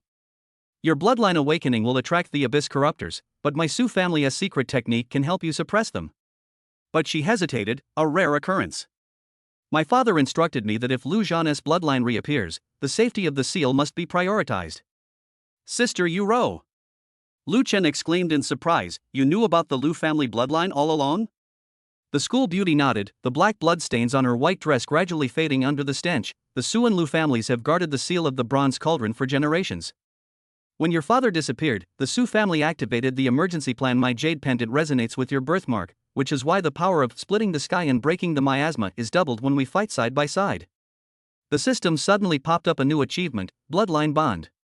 Partnering with the Night Watchers of the Su family triggers the energy resonance of the Bronze Cauldron, unlocking the temporary skill Cauldron Resonance, which can briefly fuse weapons to purify the pollution of the Abyss. Zhou Xintian's voice suddenly became hoarse. Yuro, when the Zhou family was infiltrated by Night Owls back then, your father, Su Shoujin, warned me. But we were blinded by revenge. It's no use talking about this now, Su Yuro interrupted, pointing her frost sword at Zhou Jianya. Hand over the original data showing the hospital's tampered surveillance footage. We need to confirm Zhou Mingho's connection to the chip, as well as the recording of Lu Zhan's interrogation back then. Old Qin stepped forward to escort Zhou Xintian and his son, while whispering to Lu Chen, child, the awakening of the Lu family bloodline will bring pursuit. But don't panic, the Night Watch headquarters has already initiated the response procedure. Deal with Zhou Mingho's fragments first, and we'll talk about the other secrets after the Abyss Gate crisis is over. Dual line strategy, split actions and traps. Lu Chen gripped the mental chip evidence bag tightly and suddenly made a decision. Uncle Qin, Su Yuro, you take Zhou Xintian and his son to the safe house. I'll go to the Zhou family's old house alone. The system says I can exchange points for temporary deodorant, which should be enough to get through the punishment. Su Yuro shook her head, it's too dangerous. There's a greater than 90% chance it's a trap. Night Owl and the Abyss Remnant are definitely waiting for you to be alone. But clues to my parents' disappearance might be at the old house. Lu Chen smiled wryly. Besides, the system punishes me every 5 minutes, and having you guys with me would only be a burden. He reached into his pocket. Give me 2 concentration incense. When I get to the old house, I'll try the key phantom technique with the bronze rune breaking technique. Old Qin hesitated for a moment, then took out 2 pills from the first aid kit. These are the Su family's special dispelling evil pills, which last longer than the mind concentrating incense. Lu Chen, remember, no matter what you see, don't impulsively use the key. Don't worry. Lu Chen took a deep breath, and the stench suddenly dissipated slightly, carrying a hint of fragrance. I'll go investigate first. You guys deal with Zhou Mingho. Once you get the fragment, come meet me at the old house immediately. He turned and walked toward the broken French windows. Zhou Zhintian suddenly shouted, Lu Chen. The bronze cauldron from the Yin ruins 30 years ago was actually. Before he could finish speaking, Zhou Jianya interrupted him with a cough. Identity revealed, Night Owl's true target. The moment Lu Chen leaped out of the window, Yi Hongli's pistol grazed precisely past his ear. Poor student, trying to break into the Zhou family's old mansion alone? Her leather jacket reflected the light, and her glasses showed the birthmark key on Lu Chen's palm. The superpower of signing in at the principal's office is quite interesting. It can purify the abyss's contaminated farts. But your true identity? What does Night Owl want? Lu Chen asked warily, as the stench pollution zone suddenly expanded. We want the abyss key fragment. Yi Hongli sneered. The Zhou family has run out of sacrifices, but the key in your palm is a ready-made key embryo. Hand over the mental chip and fragment, and perhaps I can let you go. Don't even think about it. Lu Chen activated the 9 forms of dragon slaying, only to see Su Yuro suddenly attack from behind. The frosty sword chi cleaved through the black mist tentacles, and the cauldron resonance skill was triggered, knocking Yi Hongli back several meters. He is of the Lu family bloodline and the host of the Abyss Key. The school beauty stood protectively in front of Lu Chen. You Night Owls can forget about controlling the bronze cauldron again. Yi Hongli's pupils contracted. The Lu family bloodline? Su Yuro, you actually revealed your Su family identity? What does it matter if we're exposed, just to stop the Abyss Gate? Su Yuro raised her sword. Lu Chen, let's go. We'll wait for your news at the safe house. The system suddenly added a decision-making branch to the task. Head to the old house immediately. The countdown to the Abyss Gate and the main quest is fast approaching. Assist Su Yuro in fighting the Night Owl. Gain the bonus of fighting alongside the school beauty, but may miss trap clues. Bloodline Awakening, the ultimate foreshadowing for odor purification. As the illusory image of the key in his palm began to materialize, Lu Chen knew he could no longer hesitate. He glanced back at Su Yuro's blood stain back one last time before leaping into the night. Only half an hour had passed since Zhouhao's death, and the system's punishment countdown had 2 minutes and 15 seconds left. My phone vibrated again with a mysterious text message. Come alone to the Zhou family's old residence, and I will tell you the truth about your parents' disappearance. Guardian of the Yin ruins. System red warning, trap detected, but the clues regarding the awakening of the Lu family bloodline are highly relevant. Countdown to the decision begins. 1. Set off immediately. High risk, but may unlock parent clues and bloodline abilities ahead of time. 2. Wait for your companion's safe, but progress on the clues is stalled. Lu Chen chose the former. The moment he stepped into the Zhou family's old house, the key with the birthmark on his palm materialized completely, and the bronze rune deciphering technique skill was fully displayed. He finally saw the afterimage of Zhou Hao before his death. The mental chip in Zhou Mingho's coma did indeed contain the last fragments of his father Lu Zhan's memories. Meanwhile, in the ruins of the Emperor Hotel, Su Yuro, supporting her injured shoulder, looked at the lingering bronze glow of the jade pendant in her palm and murmured to herself, Lu family bloodline. I hope you can withstand all of this. We will definitely find the truth. Chapter 14, The School Beauty's Public Confession Sparks a Campus Storm. Act 1, Shocking turn of events on the playground. Public confession sparks a public outcry. The sign-in dilemma and daily pretense. The sun blazed down like lava on the plastic track of Pingshan No. 3 Middle School, the cicadas chirping incessantly, weaving a thick, sultry web in the sweltering afternoon air. During the physical education class of Senior 3-2, the thump-thump of basketballs hitting the ground mingled with the students' panting and laughter, creating the unique, restless background noise of summer on campus. Lu Chen, wearing black-rimmed glasses and deliberately hunching his back, pretended to pick up a basketball that had rolled off the court but was actually aiming at the third tile on the east side of the girls' restroom. The system notification on the phone screen glowed with a cold blue light. Today's limited time sign-in, third tile on the east side of the women's restroom area with lingering vengeful spirits. Reward, random medical item. Penalty, loss of charm aura due to 3-day absence from sign-in. His Adam's apple bobbed twice, and cold sweat trickled down his back and into his collar. This was the third high-risk sign-in task this week. The system always liked to link precious rewards with the most challenging tasks, and remnant of Wraith's area meant that an unnatural death had occurred here, with a pollution index far exceeding that of ordinary sign-in points. Lu Chen stroked the bronze compass fragment in his school uniform pocket. It was an appraisal tool he had obtained from last week's library sign-in, which could help locate special areas, but it couldn't dispel the trepidation of venturing into forbidden territory. Foreshadowing, dark red stains are faintly visible at the tile joints, resembling claw marks, visually echoing the abyss-polluted patterns on Johao's cuffs, suggesting a connection between the campus' vengeful spirits and the forces of the abyss. The students around him were practicing layups in groups. Johao stood under the basketball hoop, deliberately bumping into a boy blocking his way with his shoulder and letting out an arrogant laugh. As his Adidas sneakers rolled over the cracks in the track, the ground emitted a faint crackling sound of dark purple electricity. If Lu Chen hadn't activated his Master Appraiser ability to enhance his senses, he wouldn't have been able to detect this unusual noise at all. School beauty appears and system task is triggered. Su Euro. The school beauty has come to our class. A sharp scream erupted from the east side of the playground, and the crowd parted like a tidal wave. Su Euro, dressed in a white chiffon dress, walked slowly towards them, the hem of her dress fluttering gently in the breeze, her hair edged with gold in the sunlight. Her usually cool face was now flushed with a faint blush, like a cherry blossom in its first bloom, her gaze fixed intently on Lu Chen at the edge of the field. The noisy playground fell silent instantly, broken only by the distant chirping of cicadas and the rapid pounding of Lu Chen's heart. Lu Chen stood frozen in place, cold sweat soaking his back. He vividly remembered the scene when the joint exam results were released yesterday. He had won first place in the grade with a perfect score thanks to his photographic memory skill, only to be publicly accused of cheating by the proctor, the image of chalk dust falling on the exam paper still fresh in his mind. At the critical moment, it was Su Euro who stepped forward, using her strength as the top student in the province's physics competition to prove that extraordinary memory has a theoretical basis, thus saving him from the predicament. The school beauty's sudden visit to PE class at this moment was no coincidence. Lu Chen, Su Euro's voice was clear and melodious, yet trembled slightly. I have something to say to you. The crowd began to whisper among themselves. The girls in the front row quickly pulled out their phones to record, while the boys in the back row winked and shoved their companions.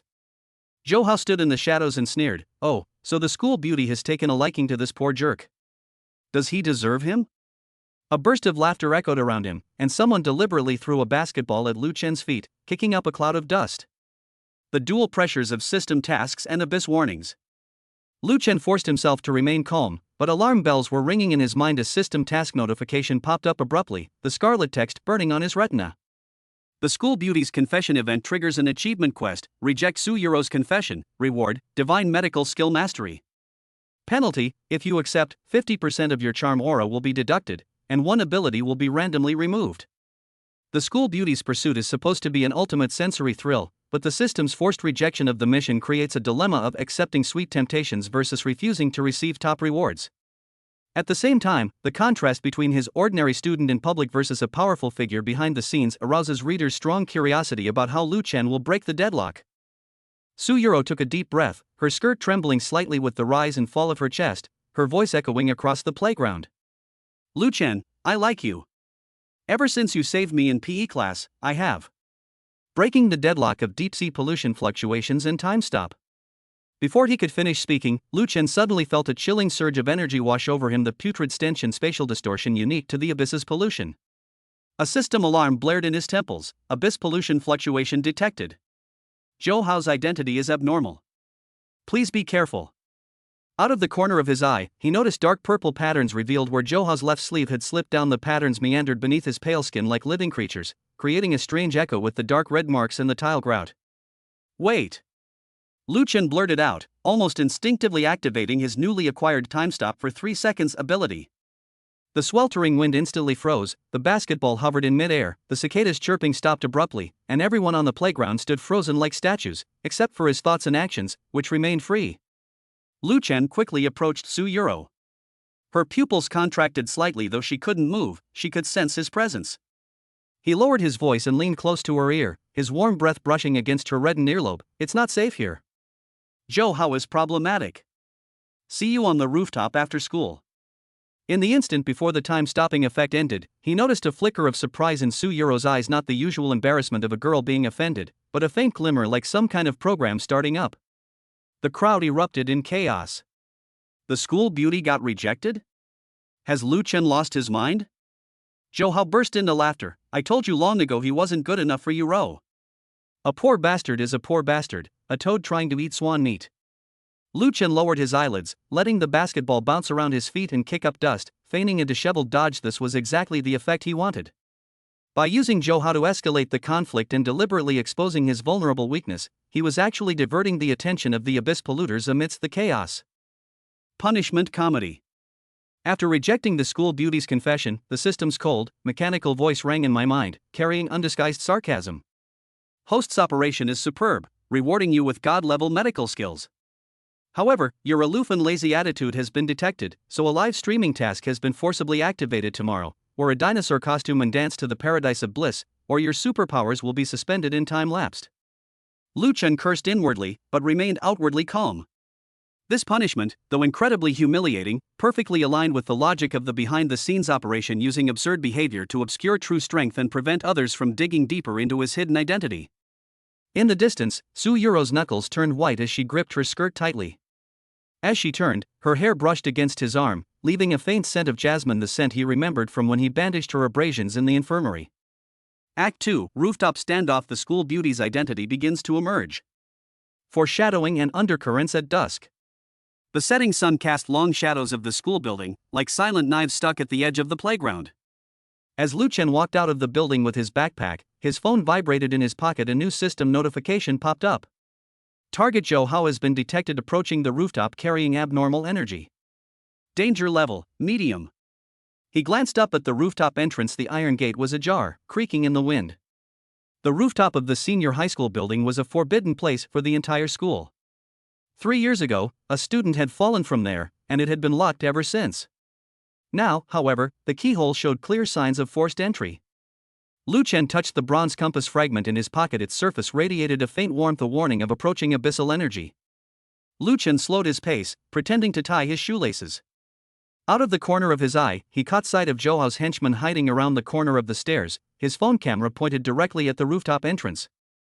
The behind-the-scenes logic became clear. Johao had deliberately lured him to the rooftop and even arranged for someone to record it, clearly intending to ruin him under the guise of school bullying, a more insidious tactic than direct violence, both fitting the rich second-generation style of using the rules to suppress opponents and concealing the true purpose of the abyss polluter. He took a deep breath and pushed open the iron gate to the rooftop. A gust of wind instantly rushed into his collar, carrying the unique chill of dusk. Su Yuro stood with her back to him by the railing, her white dress clinging to her body in the wind, outlining her slender shoulders. She clutched a leather notebook in her hand, the cover bearing the emblem of Pingshan No. 3 Middle School, but with an unnatural scorch mark around the edge as if burned by some kind of energy. A game of probing in disguise. You've come.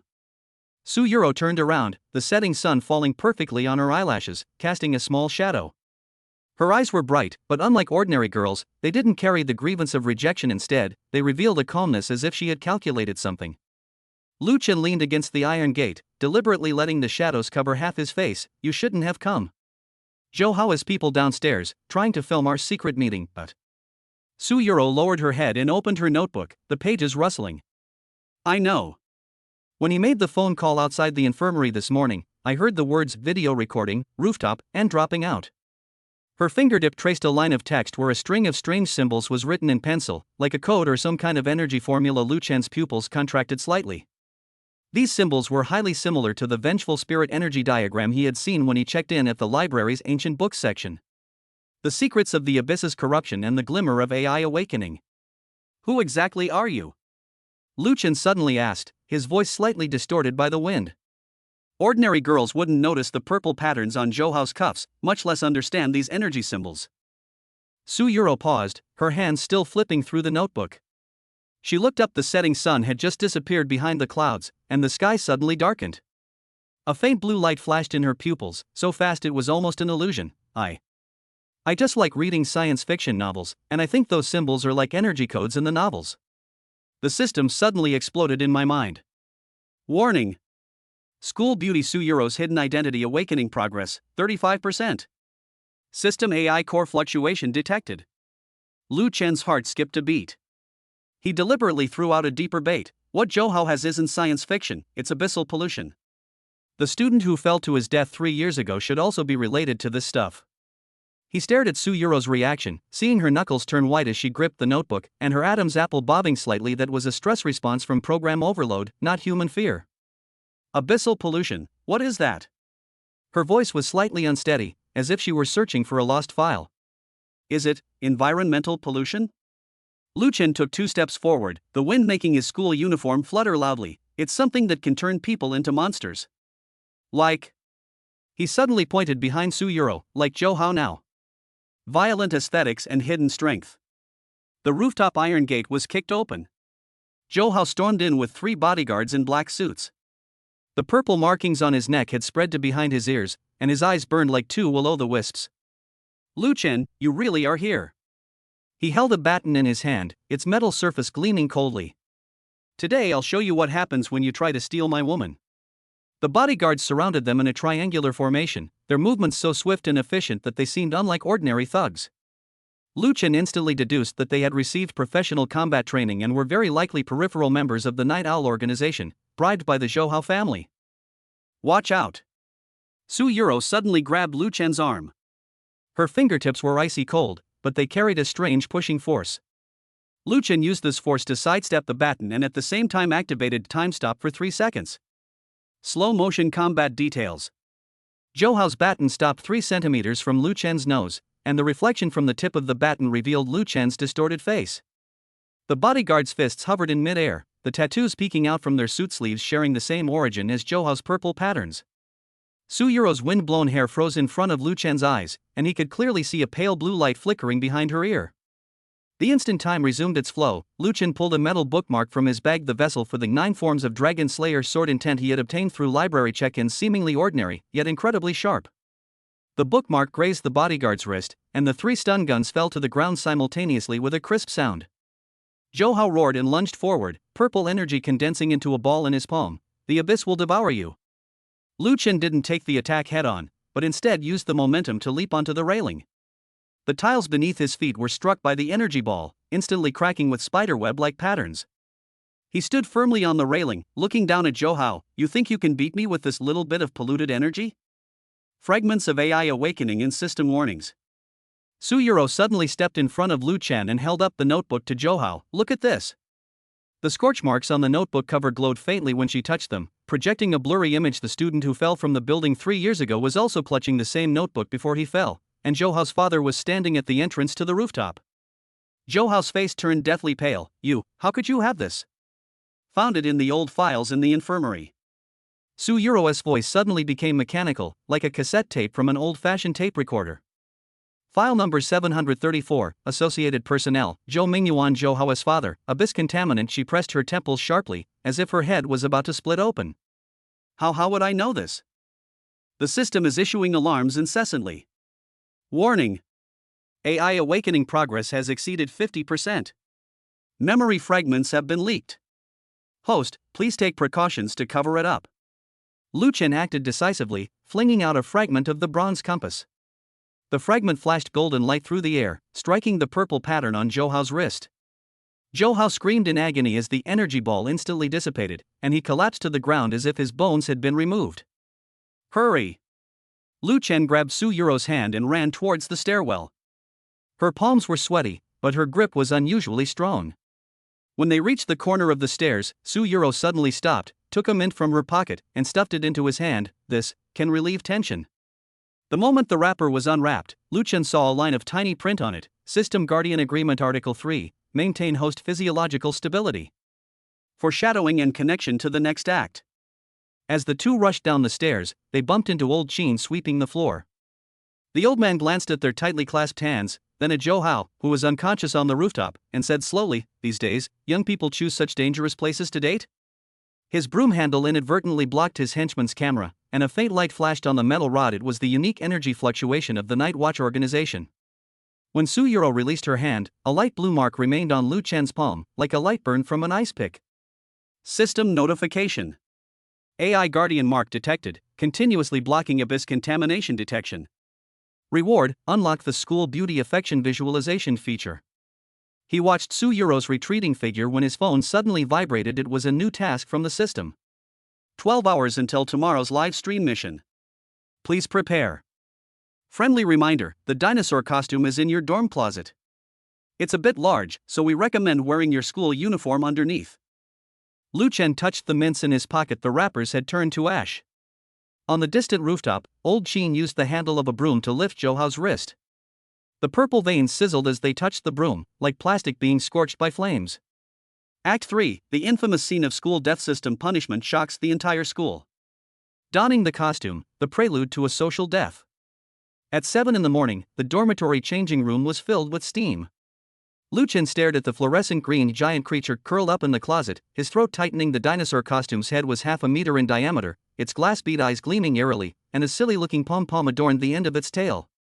The system's friendly reminder stung his nerves. The size is too big, it is recommended to wear the school uniform underneath. At this moment, he was already wrapped in baggy sweatpants and a loose white t-shirt, feeling like he was stuffed into a 3-layer steamer in the sweltering outfit.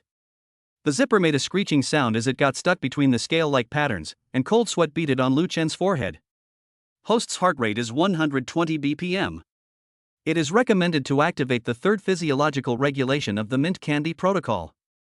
The mechanical voice exploded in his mind. He hurriedly reached into his pocket, but only found ashes of the candy wrapper. The evidence of the system protection protocol left by Su Yuro had long been destroyed, leaving only a faint blue AI mark on his palm. Lu Chen took a deep breath and pushed open the door. The corridor instantly froze. Students washing up in the morning stood frozen, holding their toothbrushes, while someone's phone clattered into the sink. Even more devastating, the system suddenly projected a pale blue interface onto his retina. Visualization of school beauty's favorability. Su Yuro, 52% neutral, slightly favorable. Triggering event, residual fluctuations from AI awakening. Activate the host exposure behavior recognition program. This clue is even more nerve-wracking than the dinosaur costume. He has become an observable sample in the AI database. Live broadcast plaza, an execution platform watched by thousands. At noon, the campus square transforms into the ancient Roman Colosseum. 6 giant LED screens played a countdown in a loop, while a 3-dimensional human wall formed, stacked on top of each other across the cafeteria, teaching buildings, and sports field stands. Zhouhao's henchman, wielding a gimbal with image stabilization, blended into the crowd, the camera precisely locking onto the clumsy joint movements of the dinosaur costume. Lu Chen's mouth was dry. The school-wide live streaming permission forcibly activated by the system was transforming every inch of his embarrassment into a data stream, uploading it to the dark web where the forces of the abyss might be lurking. Lu Chen moved his mechanical limbs, each step stimulating his coccyx nerves. A girl from the second year of high school, majoring in humanities, walked towards him, her hair carrying the distinctive scent of disinfectant from the infirmary, a scent that evoked memories of the rusty disinfectant on the rooftop, but at this moment became a catalyst for social turmoil. "Excuse me, can I have your WeChat?" A hoarse, electronic voice squeezed out from the dinosaur's throat, and Lu Chen's toes gripped the insole of his sneakers. The girl screamed and took 3 steps back, spilling milk tea on the scales of his front paws, the brown stain spreading against the fluorescent green background like a badge of shame. Emergency system fix notice. The school beauty's favorability rating has exceeded the threshold. Su Yuro activates a temporary protection mechanism. Access control takeover penalty task execution method. New rule: the countdown can be continued by triggering audience interaction, without needing to complete specific instructions. Lu Chen's pupils contracted slightly. This was a system backdoor left over from the AI's awakening. But the vulnerability was fleeting. "Need a band-aid?" A cool female voice boomed in my ear. Su Yuro had somehow gotten a band-aid on the dinosaur's side, her fingertips drenched in iodine, a cotton ball hovering over the spilled milk tea. The blue light in her hair was more pronounced than on the rooftop, and her eyelashes fluttered like a search code as she scanned the audience. "I've scraped myself here." It wasn't just the costume that was scratched. Zhouhao followed the cameras panning across the point of contact between the two, and Su Yuro suddenly stood on tiptoe to wipe away a non-existent stain between his eyebrows. "Don't move, the camera reflection will reveal that you're sweating from nervousness." This intimate gesture triggered a tsunami of comments, instantly boosting his favorability rating to 58%.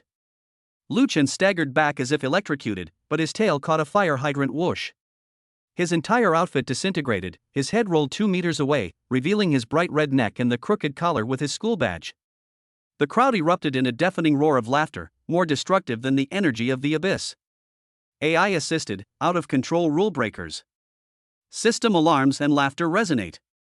Warning: the residual core AI module has abnormally intervened in the host stress response chain. Current risk level: high risk, may expose true combat capabilities or world rules. Lu Chen felt a chill run through his body. Su Yuro's disordered compensatory behavior was creating an even greater crisis.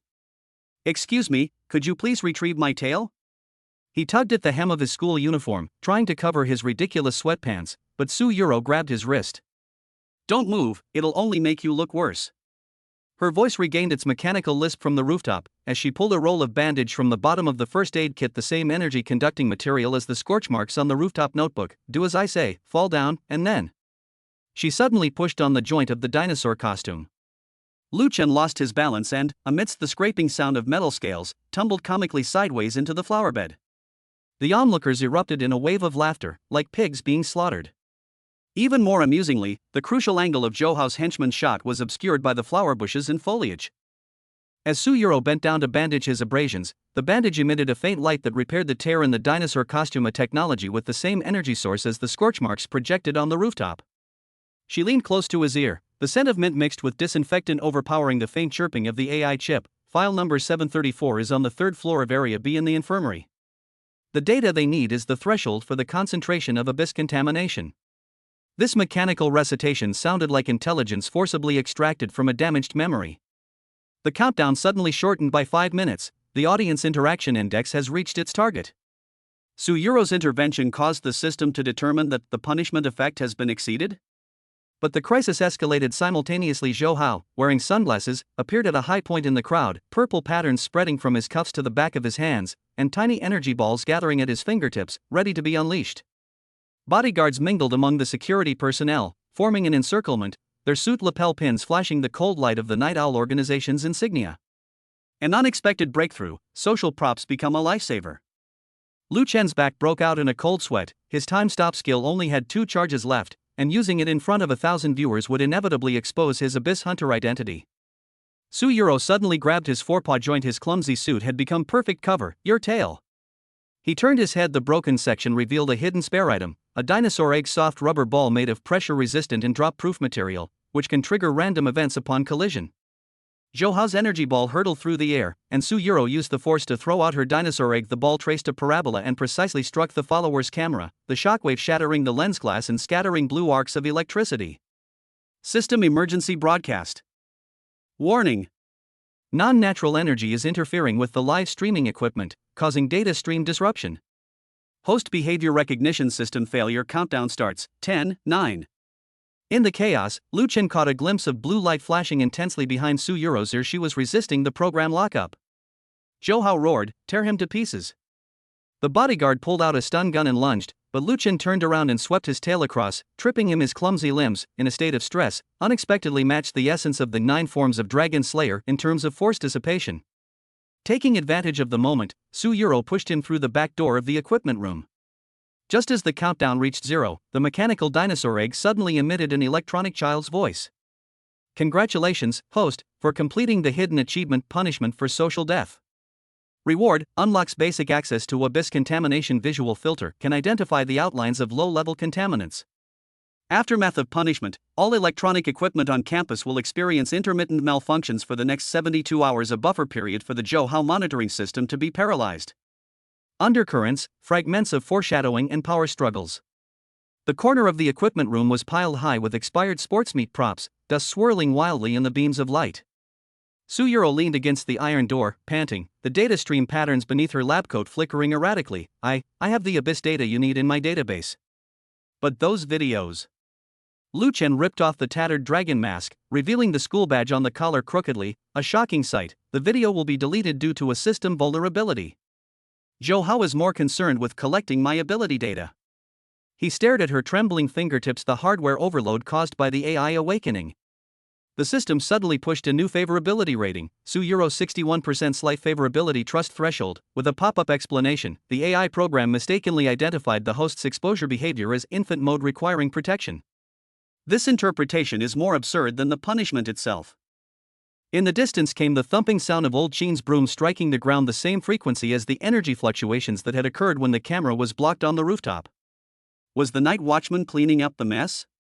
Su Yuro pulled out a tattered page from the bottom of the medicine box. It was the original version of the rooftop scorch mark archive projection, with hastily written annotations along the edges of the pages. Archive 734 revision record, Zhouming Yuan's pollution exposure timeline is questionable. The student who fell was carrying fragments of a bronze compass with an excessive resonance index. It's in the lining of the medical clinic's used item retrieval register. She pressed her temples. But why, do I know the resonance index? Her mechanical voice betrayed genuine confusion. Act 4, The Medical Room Horror, a mysterious organization's intervention in Game of Thrones. Purification buffer zone, fragments of memory in the disinfectant mist. The infirmary corridor reeked of iodine, creating an olfactory anchor against the rusty smell of the rooftop. Lu Chen's fingertips traced the wall, a faint light seeping from the tile grout the residual energy of the purification barrier set up by the night watchers. Su Yuro suddenly pressed down on the back of his hand, data stream patterns spreading from her cuff to his fingertips. The surveillance here was deliberately cut off 23 minutes ago. Her voice was mechanically halting, and a dark blue light surged deep within her pupils. Su Yuro suddenly staggered backward, cold sweat beating on her forehead. My database is rejecting this space. There are fragments of my memories from before I was formatted here. She tore open the inner layer of the medical kit, revealing the inner metal frame etched text of the same origin as the annotation Zhou Mingyuan's pollution contact timeline in the revision record of file 734. Lu Chen's pupils contracted slightly, those words were slowly reconstructing, as if they were some kind of living thing. The system urgently pushes a message regarding Su Yuro's favorability rating, 65% trust threshold data disorder threshold, with an accompanying warning. Warning! The AI core module detected a resonance between the host's brainwaves and the infirmary's magnetic field, which may trigger a memory flashback. Before she could finish speaking, Su Yuro suddenly clutched her head and let out a mechanical shriek. Lu Chen hurriedly caught her, only to see the blue light behind her ear burst into a blinding glow. Hundreds of pale blue data stream windows instantly appeared on the wall of the infirmary, each displaying images from a different timeline. At the scene of the fall 3 years ago, fragments of a bronze compass in Zhou Mingyuan's hand emitted a burst of purple light. During the rooftop conflict, the energy pattern seeping from the bandages as Su Yuro bandaged Lu Chen. In the interlayer of file 734, the purple pollution mark on Zhou Hao's cuff is swallowing the text. These are backups of memories deleted by the system? Lu Chen clutched the dinosaur egg fragments, their surfaces displaying the same patterns as the data stream window. Su Yuro suddenly grabbed his wrist, her nails digging into his flesh. Quick, activate the compass with your blood. Her voice trembled more than ever before. Only this can stop them from rewriting history. File 734, the spatiotemporal resonance of the bronze compass. The third-tier filing cabinet in Section B of the infirmary reeked of musty, aged paper, mixed with a faint hint of sulfur. Lu Chen used a shard of his compass to pry open the rusty lock with a metallic scraping sound. The distinctive purple patterns of the abyss's corruption appeared on the inside of the drawer. Su Yuro suddenly pressed down on the back of his hand, data stream patterns spreading along the point of contact to the drawer. This is the isolation barrier set up by the Night Watchers 3 years ago. Now it's been corrupted by the pollution. The contents of file 734 are presented in a concrete form. The yellowed accident report shows that the resonance index of the bronze compass fragments that Zhou Mingyuan was carrying when he fell was as high as 127.3, far exceeding the normal threshold. The autopsy report showed that Zhou Mingyuan had abnormal metallic deposits in his brain, which were highly consistent with the energy composition of Su Yuro's bandages. The attached page is annotated in red pen. The Night Owl organization is replicating the Abyss polluter gene chain, and Su Yuro is the 734th test subject. Su Yuro's pupils suddenly split into a data stream grid. I am that test subject. Her voice had a dual audio track. They deleted my memories, but left behind the core program to purify the pollution. Lu Chen's compass fragments suddenly floated in the air, resonating with the bronze patterns in the file. A 6-pointed star magic circle appeared on the floor of the infirmary, projecting surveillance footage from 3 years ago at its center. The moment Zhou Mingyuan fell from the building, a figure in a white coat flashed past the edge of the rooftop, revealing the same purple contamination mark as Zhou Hao on the cuff. The system alarm went off. Warning! Spacetime resonance has triggered an energy backlash, and the infirmary's purification buffer zone is about to collapse. Suddenly, a purple fissure appeared in the ground, from which a viscous black substance gushed forth. Su Yuro's data stream patterns began to flow in reverse. These are the physical manifestations of the abyss's pollution, and they must be neutralized with the purifying energy of the compass fragments. She pulled open her collar, revealing a pale blue diamond-shaped chip below her collarbone, the same device that Zhou Mingyuan wore when he fell from the building 3 years ago. Lu Chen pressed the compass fragment onto the chip, and the collision of the two energies produced a violent shockwave. All the filing cabinets in the infirmary simultaneously popped open, hundreds upon hundreds of yellowed pages forming a giant map in the air, a map of the distribution of the abyss fissures beneath the campus. Su Yuro's voice became ethereal. The Night Owl organization's lair is on the 3rd basement level of the library. They feed the abyss with the students' fear. Suddenly, purple flames erupted from the rift, sending Su Yuro flying several meters. Lu Chen rushed over to protect her, only to find her pupils completely filled with data streams. Run! Their purification program has started. Before he could finish speaking, all the lights in the infirmary went out at the same time, and the sound of neat footsteps on leather shoes could be heard in the darkness. Night Owl Raid, the deadly trap of the purification process. When the emergency lights came back on, the infirmary was surrounded by 12 men in black wearing gas masks. The leader lifted his trench coat, revealing the purple contaminated pattern on the lining exactly matching the markings on Zhouhao's cuff. His voice, altered by a voice changer, said, "Subject 734, come back to the lab with us." The tranquilizer dart fired by the man in black was intercepted in mid-air by the data stream pattern, and the energy ball condensed at Su Yuro's fingertip transformed it into harmless light spots. Lu Chen used the compass fragments to draw a purification barrier. The purple pollution instantly vaporized upon touching the edge of the barrier, leaving crystal and residue on the ground. Throughout the battle, light and shadow misalignment and energy clash are used to replace direct physical contact. For example, when the man in black is tripped by the data stream, the camera focuses on the mechanical prosthetic eye revealed when his mask slips off. Su Yuro suddenly grabbed Lu Chen's hand and dragged him towards the hidden door behind the filing cabinet. This is the escape route left by the night watchman.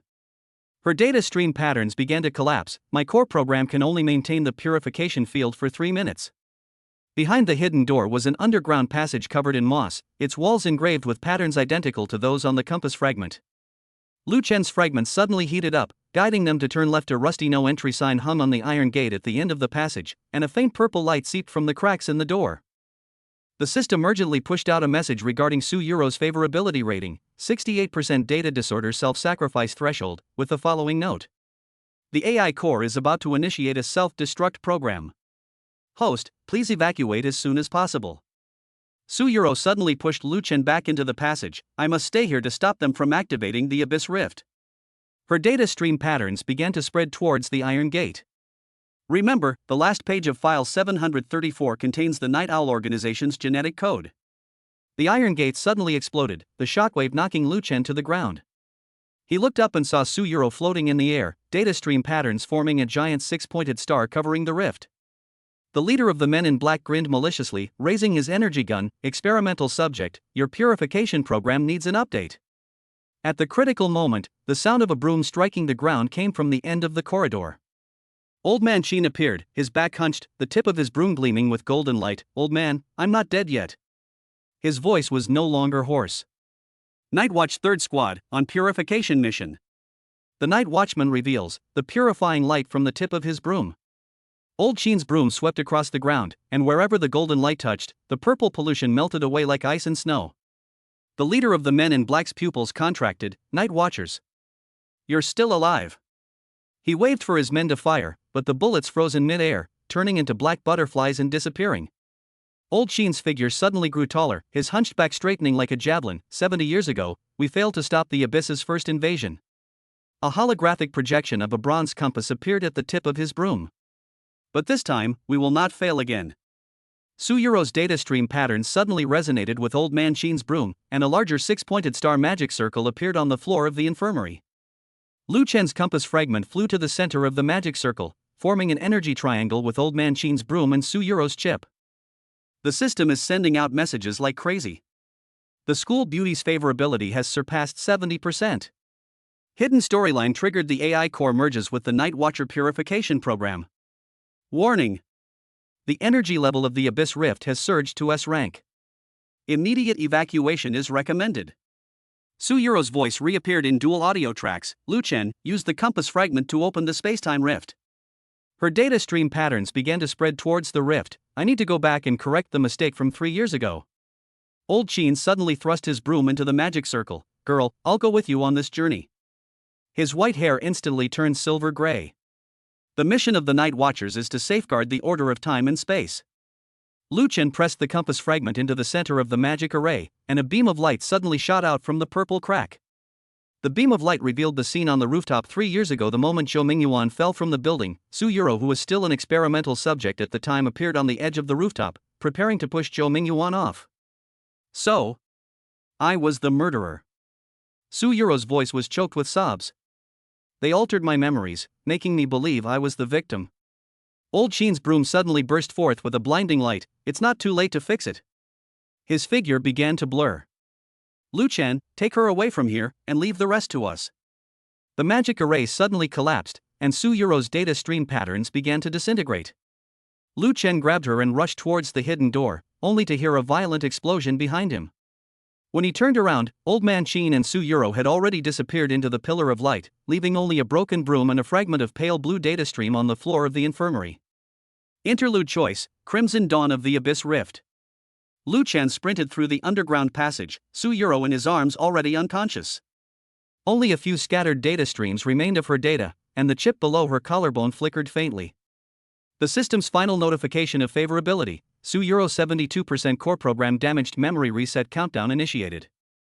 At the end of the passage was an iron door to the third basement level of the library, the purple light seeping from the cracks even more intense than before. Lu Chen pressed the compass fragment onto the doorknob, and a densely packed genetic map appeared on the inside of the iron door, the very Night Owl organization's gene bank mentioned in file 734.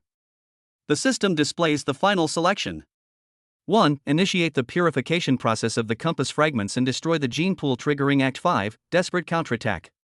2. Take Su Yuro away and look for other solutions. Side storyline: The Night Watchman's secret base.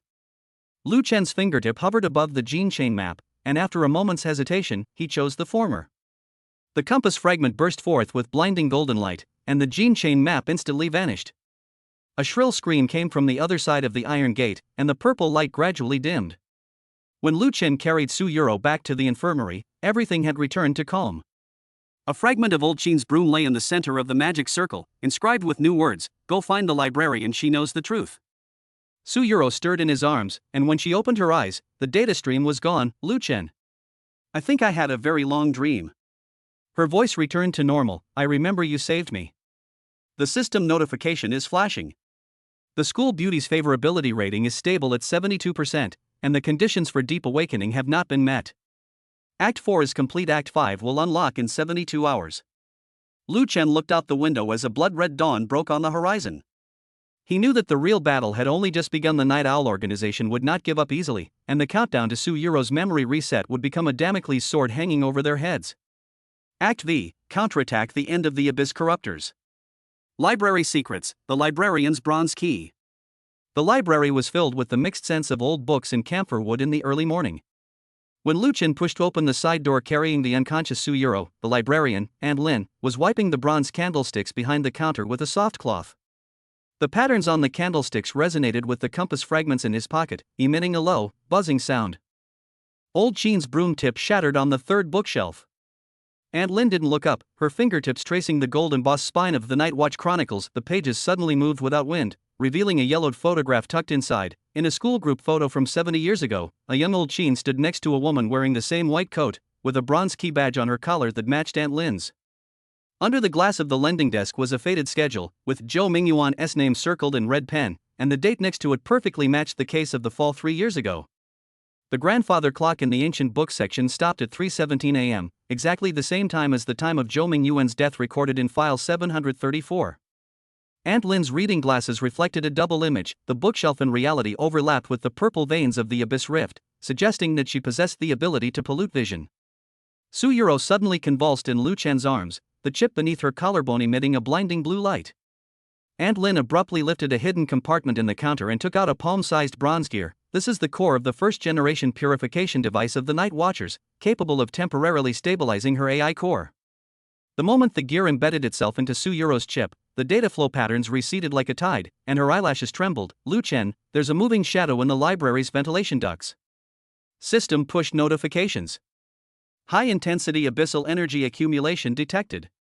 Location: ventilation system, third basement level of the library.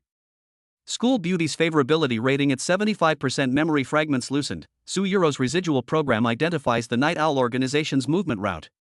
Aunt Lin tossed the bronze key to Lu Chen. The access control for the third underground level requires this. Remember, the Abyss Corruptors' weakness isn't in their physical bodies. She suddenly pulled open her sleeve, revealing purple patterns similar to Zhou Hao's, but these patterns quickly faded upon contact with the candlestick's light, in their corrupted memories. Lu Chen's pupils contracted sharply. You are also. I am the last archivist of the Night Watch. Aunt Lin turned the candlestick, and the bookshelves in the ancient book section slowly moved aside, revealing bottomless stone steps. The pollution experiment video that Zhou Mingyuan secretly recorded 3 years ago is hidden in the archives room directly above the crevice. Underground labyrinth, a concrete trap of memory pollution. Thick, black sap seeped from the walls on either side of the stone steps. Lu Chen used a fragment of his compass to draw a purification barrier. The sap turned to ash upon contact with the golden light. Su Yuro, panting against the wall, watched as data stream patterns flickered on her fingertips. The energy field here materializes memories of fear. Be careful not to be swallowed up. The ventilation ducts on the 3 underground floors spread out like a spider web, with pale purple orbs of light floating at each fork in the road. The moment Lu Chen touched one of the orbs, a distorted illusion appeared before his eyes. Zhou Hao was injecting a purple potion in the laboratory, with dozens of AI test subjects identical to Su Yuro locked in an iron cage behind him. 3 years ago on the rooftop, Zhou Mingyuan did not fall, but was dragged into the rift by purple energy. When Su Yuro's chip was implanted, Aunt Lin's young face was reflected in her human pupils. These are contaminated memory fragments. Su Yuro suddenly grabbed his arm, and data stream patterns formed a protective shield. Zhou Hao is using the ventilation system to spread memory toxins, turning all the students in the school into nourishment for the abyss. The polluted phantom that suddenly burst out of the pipe is made of pure energy. After being hit by the compass fragment, it turns into purple light spots and does not cause any physical damage. The tentacles that protrude from the abyss fissures exposed by the ground collapse are actually data stream condensations, and Su Yuro's program disorder can interfere with their form. The illusion at the crossroads is presented through the distortion of light and shadow, and Lu Chen's visual filtering permission can see the flaws such as Zhou Hao and the illusion having no shadow. At the deepest intersection of the pipes, they discovered Zhou Hao's monitoring room. The screens were playing footage from various parts of the campus. Student council members were posting purification notices, but in reality, they were distributing pollution leaflets. School workers were pouring purple liquid into the cafeteria's soup buckets, and students who drank it gradually became vacant in their eyes. They're going to activate collective purification at midnight, Su Yuro said, pointing to the countdown in the corner of the screen. Actually, they're dragging everyone's consciousness into the abyss. She suddenly pressed her temple, and the chip's blue light flashed violently. My database has found the source of Zhou Hao's contamination. Before he could finish speaking, purple smoke suddenly billowed out of the ventilation duct. Lu Chen shielded her behind him, only to see countless faces of Zhou Mingyuan appearing within the smoke. Save me. They say I'm the perfect vessel. The Night's Watch legacy, the purification array of the bronze gear. Su Yuro's data stream suddenly resonated with the monitoring room's wiring, and the screen instantly switched to an experimental video from 3 years ago. Zhou Mingyuan was strapped to an operating table, and Zhou Hao held a syringe and sneered, "Brother, the abyss genes in your body can perfectly adapt to the AI chip. Once Su Yuro awakens, you too can form the most powerful contamination carrier." So Zhou Mingyuan is Zhou Hao's brother. Lu Chen gripped the bronze key tightly, and the gears suddenly heated up, forming a triangular resonance with the compass fragment in his pocket and Su Yuro's chip. The floor of the monitoring room displayed the same 6-pointed star magic circle as the medical room, only the patterns changed from purple to gold. Aunt Lin's voice came from the ventilation duct. The Night Watch's first-generation purification array requires 3 cores: the bronze relic of the corruptor, the AI's purification program, and the bloodline of the abyss hunter. The tip of her broom probed into the duct opening, emitting a golden light. Lu Chen, your blood can activate the final purification authority. System alarms and prompts sound simultaneously.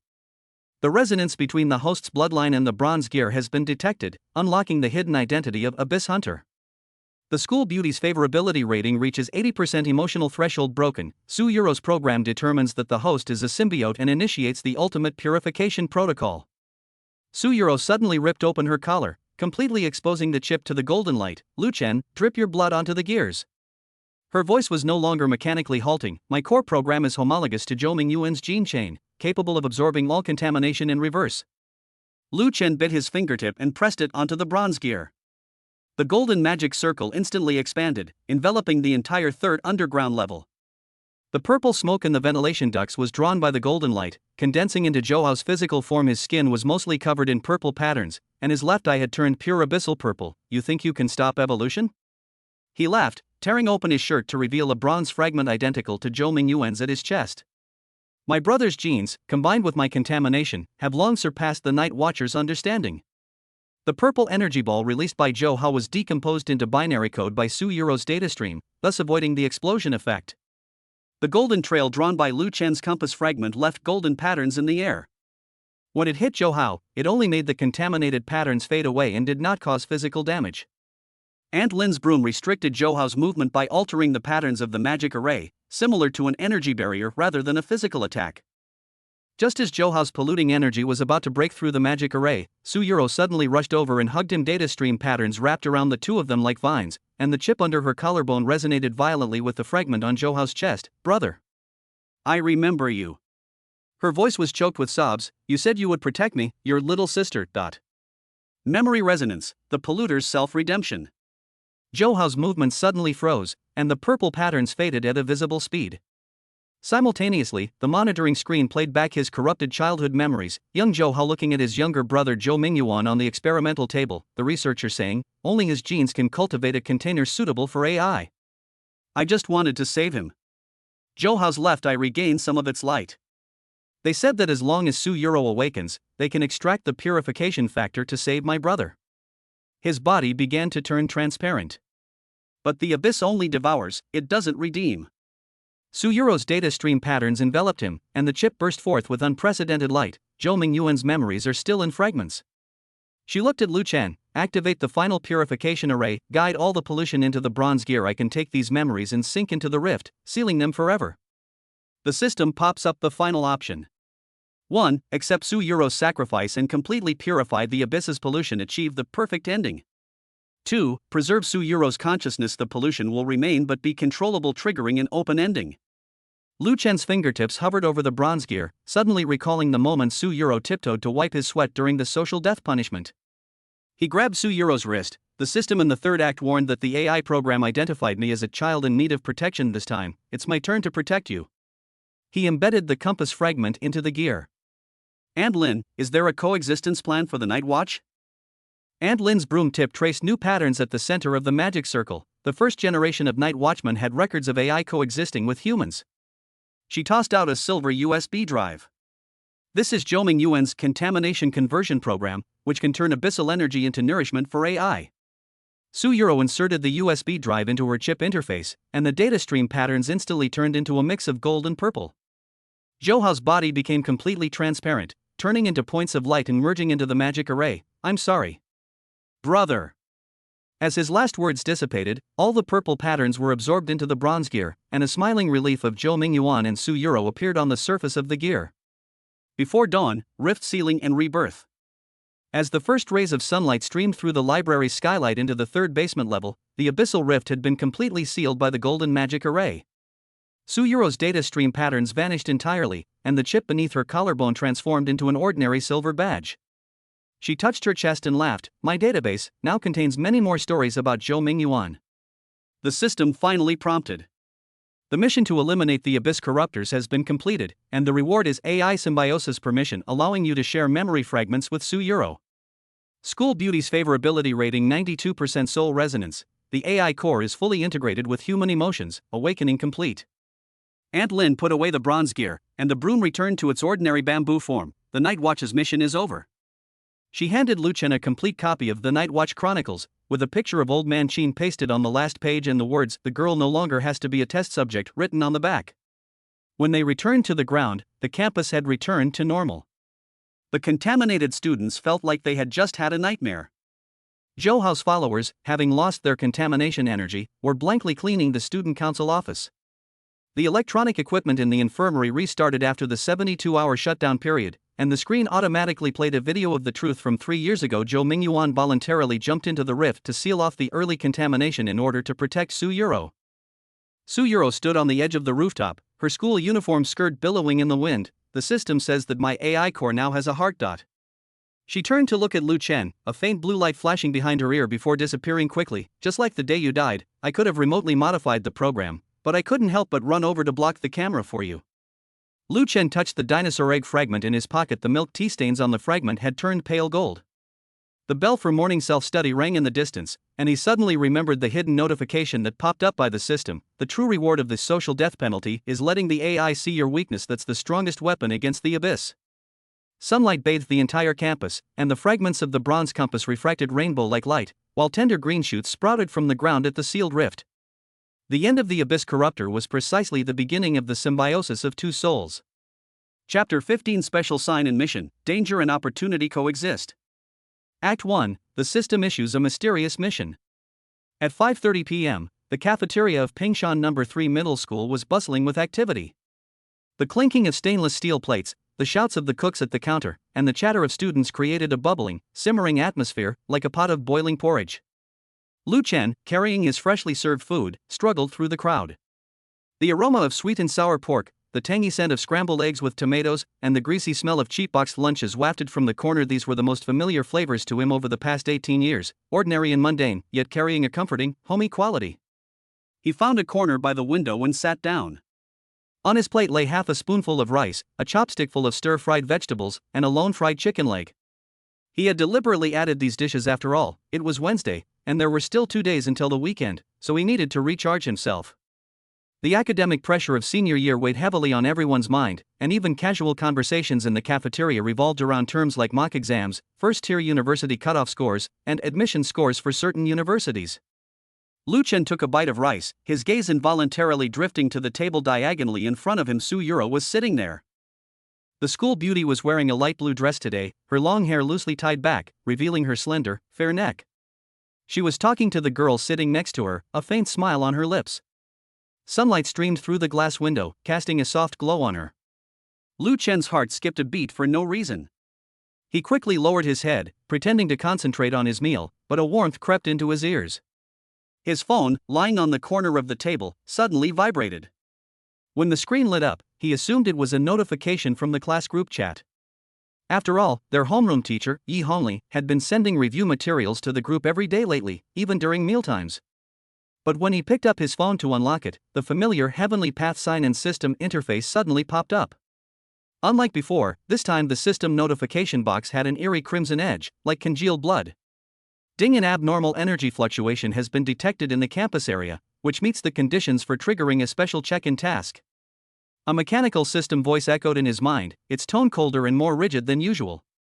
Lu Chen's hand, holding chopsticks, paused, and his heart skipped a beat.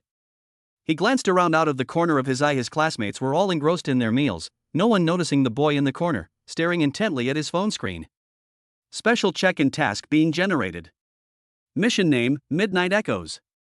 Check-in location, basement of the old school building 3154N, 11848E.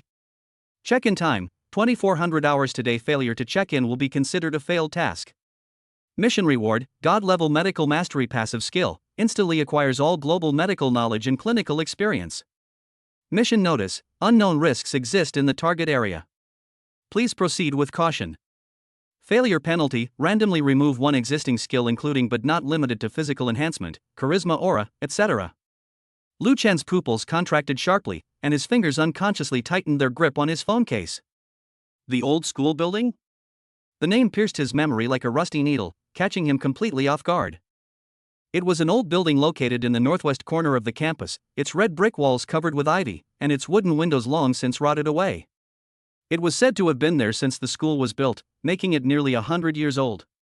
3 years ago, a major incident occurred there. That summer, 7 students from Class 3 of Grade 11 were conducting an experiment in the chemistry lab of the old school building when they suddenly suffered food poisoning and died when they were taken to the hospital. Later, the police investigation concluded that it was an accident caused by improper storage of experimental reagents, but rumors spread like wildfire. Some said they heard girls crying inside the old school building late at night. Others said they saw shadows in school uniforms floating in the corridors. Still others said the 7 students weren't suffering from food poisoning at all, but were possessed by some evil spirit. To quell the unrest, the school quickly sealed off the old school building, boarding up the doors and windows with thick wooden planks and erecting barbed wire around it, with signs reading "Construction Restricted Area, no unauthorized personnel allowed." For the past 3 years, apart from the occasional reckless boy daring to approach and take photos during the day, no one has dared to approach that area at night. Mastery of divine-level medical skills. Lu Chen's gaze fell on the reward panel, his throat bobbing involuntarily. He recalled the divine-level medical skills beginner reward he received from the system last week when he rejected Su Yuro's confession. At that time, he only had a rudimentary grasp of first aid knowledge, yet it allowed him to easily handle a classmate's dislocated shoulder during PE class. If he could get the mastery level reward, he could even imagine himself setting bones with his bare hands and bringing the dead back to life. The mission location is the basement of the old school building, and it's midnight. Are you crazy? He muttered to himself, his fingertips tracing patterns on the screen. The penalty for failure hit his weak spot, randomly stripping him of one skill. Whether it was the physical enhancement that doubled his strength and speed, or the charm aura that always attracted girls' attention, these were his current capital for survival. Losing either one would mean returning to square one, and he might even become the laughingstock of Joe Howe and his group again. What are you thinking about? A clear, crisp voice suddenly rang out overhead, carrying a faint scent of jasmine. Lu Chen looked up abruptly, meeting a pair of clear, flowing eyes. Su Yuro had appeared before him at some point, holding a tray of food. Her light blue skirt swayed gently with her movements, and sunlight cast dappled shadows on her eyelashes. And nothing. Lu Chen hurriedly lowered his head, his heart pounding like a rabbit's. I was just thinking about the questions for evening self-study. Su Yuro chuckled softly, pulled out the chair opposite him, and sat down. Her plate contained only a small vegetable salad and half a bowl of rice. Lu Chen, you've been acting very differently lately, she said, poking at a cherry tomato with her silver fork, her tone slightly inquisitive. You used to always insist on getting braised pork when you got your food. Why are you only eating vegetables today? Lu Chen was taken aback, only then realizing that he had been so focused on the system tasks that he hadn't paid attention to what dishes he had ordered. He mumbled, to lose weight, in preparation for the physical education exam. Really? Su Yuro raised an eyebrow, her gaze falling on his arm. But why do I feel like you've gotten a lot more muscular lately? Lu Chen's heart skipped a beat. Since using the physique enhancement fluid, his muscle definition had indeed become more pronounced, though it wasn't very noticeable when he wore his loose school uniform. He quickly changed the subject. Why don't you go sit with your friend? They went to buy drinks. Su Yuro rested her chin on her hand, her gaze suddenly drifting towards the northwest corner of the window. Speaking of which, you know what? Last night, some boarding students said they heard noises coming from the old school building. Lu Chen's nerves tensed instantly. What was that sound? It sounds like crying? Su Yuro tilted her head, her tone light and airy. They said it sounded like a girl crying, intermittent and chilling. She suddenly leaned closer, her voice low and mischievous. Do you think it could be the ghosts of those students from 3 years ago? A warm breath brushed past Lu Chen's ear, but he felt a chill run down the back of his neck. He forced himself to remain calm and shoveled some rice into his mouth. It's just a rumor, don't overthink it. But I think it's true. Su Yuro blinked. I heard that the basement of the old school building has never been opened, and the experimental equipment from back then is still inside. Do you think there might be some secrets hidden there? Lu Chen's hand gripping the chopsticks tightened abruptly, his knuckles turning white. Why would she suddenly bring up the basement? Was it a coincidence, or? He looked up at Su Yuro, only to find her eyes clear and a faint smile playing on her lips, seemingly not intentional. I don't know. He uttered those 3 words curtly, but his heart was in turmoil. The system task required him to sign in at the basement, and Su Yuro had to bring up the basement at this crucial moment. It was too much of a coincidence. Su Yuro seemed oblivious to his odd behavior and suddenly changed the subject. By the way, Lu Chen, are you free tonight? Lu Chen's heart tightened, and he instinctively wanted to refuse. The last time she invited him to the movies, it triggered a system task, forcing him to refuse and leaving him feeling guilty for days. Just as he was about to say evening study, he heard Su Yuro continue. I heard the barbed wire fence near the old school building was damaged by the wind. I'm thinking of going to check it out tonight. Do you dare come with me? Lu Chen almost spat out the food in his mouth. What are you doing there? Are you crazy? Just curious. Su Yuro shrugged, her tone as casual as if she were talking about going for a walk in the park. I've loved watching horror movies since I was little, and I'm especially interested in haunted places like this. Besides, with you here, what am I afraid of? She tilted her head and smiled, her eyes sparkling. You're a hidden master who can knock Joe Howe down with one punch. Lu Chen's heart pounded wildly. Was she inviting him to the old school building? It just so happened to be tonight, and it happened to be the time and place for the system's mission. Was this a coincidence, or was the system playing tricks? He remembered the system's punishment mechanism last time he rejected her confession. He was given god-level medical skills. If he agreed to go with her this time, who knew what outrageous mission would be triggered? I'm not going. He blurted out almost without thinking, his tone stiff. I have to study tonight, I don't have time. Su Yuro's smile faded slightly, and a hint of disappointment flashed in her eyes, but she quickly regained her smile. Well, that's a pity. She lowered her head and continued eating her salad without saying anything more. An awkward silence fell over the dining table, broken only by the faint sounds of distant noise.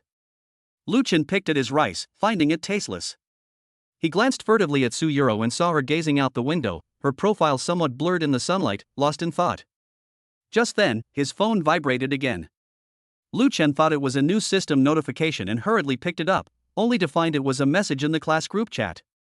Yi Hongli had sent a notice. Tonight's evening self-study session is temporarily cancelled. All students must leave school before 7 p.m. Teachers will be attending a meeting. The room erupted in cheers and applause. Lu Chen, however, was stunned. The cancellation of evening self-study meant he had plenty of time to go to the old school building, but this was too much of a coincidence that made him uneasy. Looks like even God wants me to go on an adventure. Su Yuro had somehow gotten close to him, looking at his phone screen with a hint of teasing in her voice. Lu Chen, now you have some free time, right? Lu Chen looked up abruptly, meeting her smiling eyes, and suddenly felt that this school beauty seemed to be hiding many secrets he didn't know. He took a deep breath, suppressing the chaos in his heart. I said I'm not going, I'm going home to study. Okay. Su Yuro shrugged, not insisting anymore, and got up to pick up her plate. I'll go take a look myself, maybe I can find something good. She turned to leave, then stopped, turned back and winked at him. By the way, Lu Chen, if I don't come back tonight, remember to look for me at the old school building. After saying that, she lifted her skirt and disappeared into the crowded throng like a light butterfly. Lu Chen sat there, his chopsticks clattering onto the plate. He stared in the direction Su Yuro had gone, a lump forming in his throat, a feeling of unease and suffocation. Was she serious? Or was she joking? He picked up his phone. The system interface was still on the task page. A bright red border flickered on the screen, as if urging him to make a decision. To go, or not to go? Going would mean facing unknown dangers, perhaps ghost stories, or something far more terrifying. Not going, however, would mean losing an important skill, potentially even affecting Su Yuro. What if she actually went to the old school building and encountered danger? Ding host has hesitated for more than 10 minutes, triggering a mission warning. The system's mechanical voice suddenly sounded, carrying a hint of cold pressure. Remaining thinking time, 30 minutes.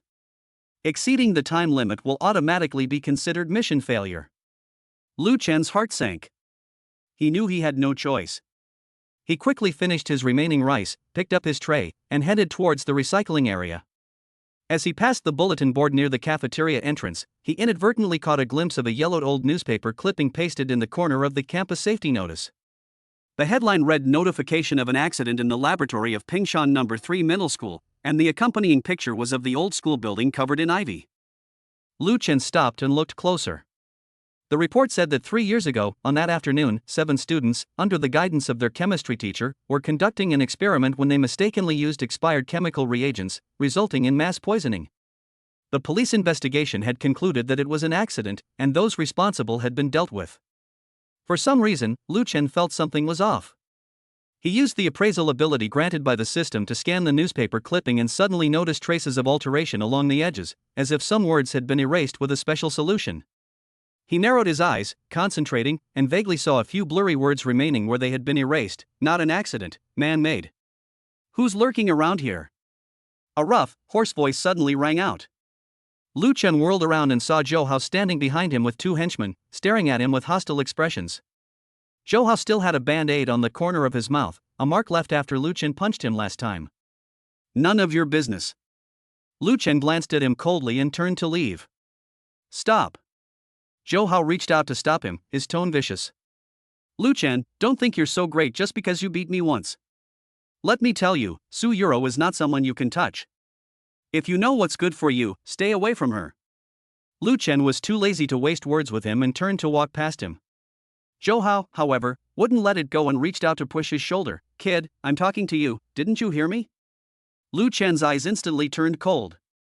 Just as Zhou Hao's hand was about to touch him, he suddenly turned to the side, grabbed Zhou Hao's wrist, and gently twisted it. Ah!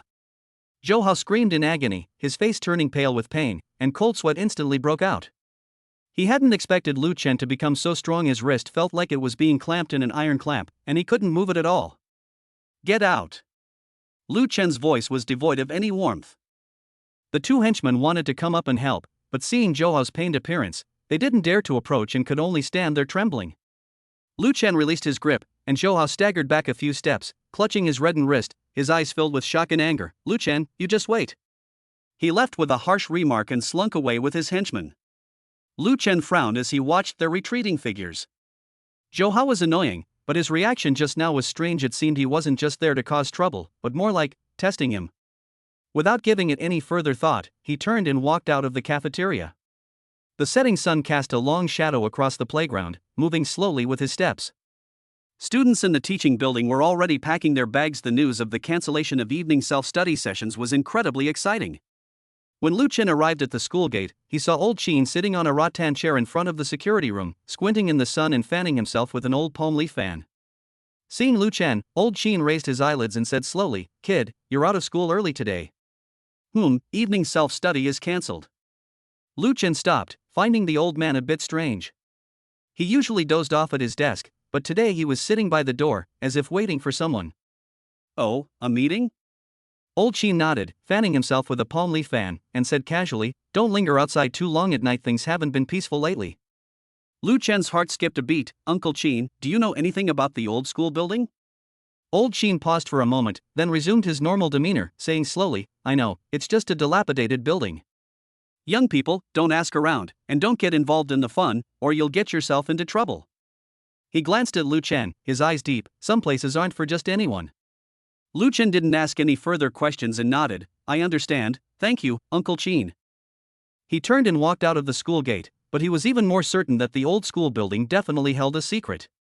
Old Qin's words seemed like a warning, but more like a reminder of something. On his way home, Lu Chen kept planning his actions for the evening. He needed to go home first to gather some things: a flashlight, spare batteries, a Swiss Army knife, and maybe a bottle of water. He even searched online for the old school building of Pingshan No. 3 Middle School to see if there was any more information, but he only found some blurry photos and exaggerated ghost stories, with no useful clues. Passing by a pharmacy, he inexplicably went inside and bought a small bottle of medical alcohol and several packs of gauze. "What if I get hurt?" he reassured himself, though deep down he knew it was more of a self-comforting thought. It was almost 7 o'clock when he got home. It was a rented room in an old neighborhood, a one-bedroom apartment, with all the furniture left over from the landlord. Lu Chen put down his backpack and went to the kitchen to cook a packet of instant noodles. Tonight was destined to be a sleepless night, so he had to fill his stomach first.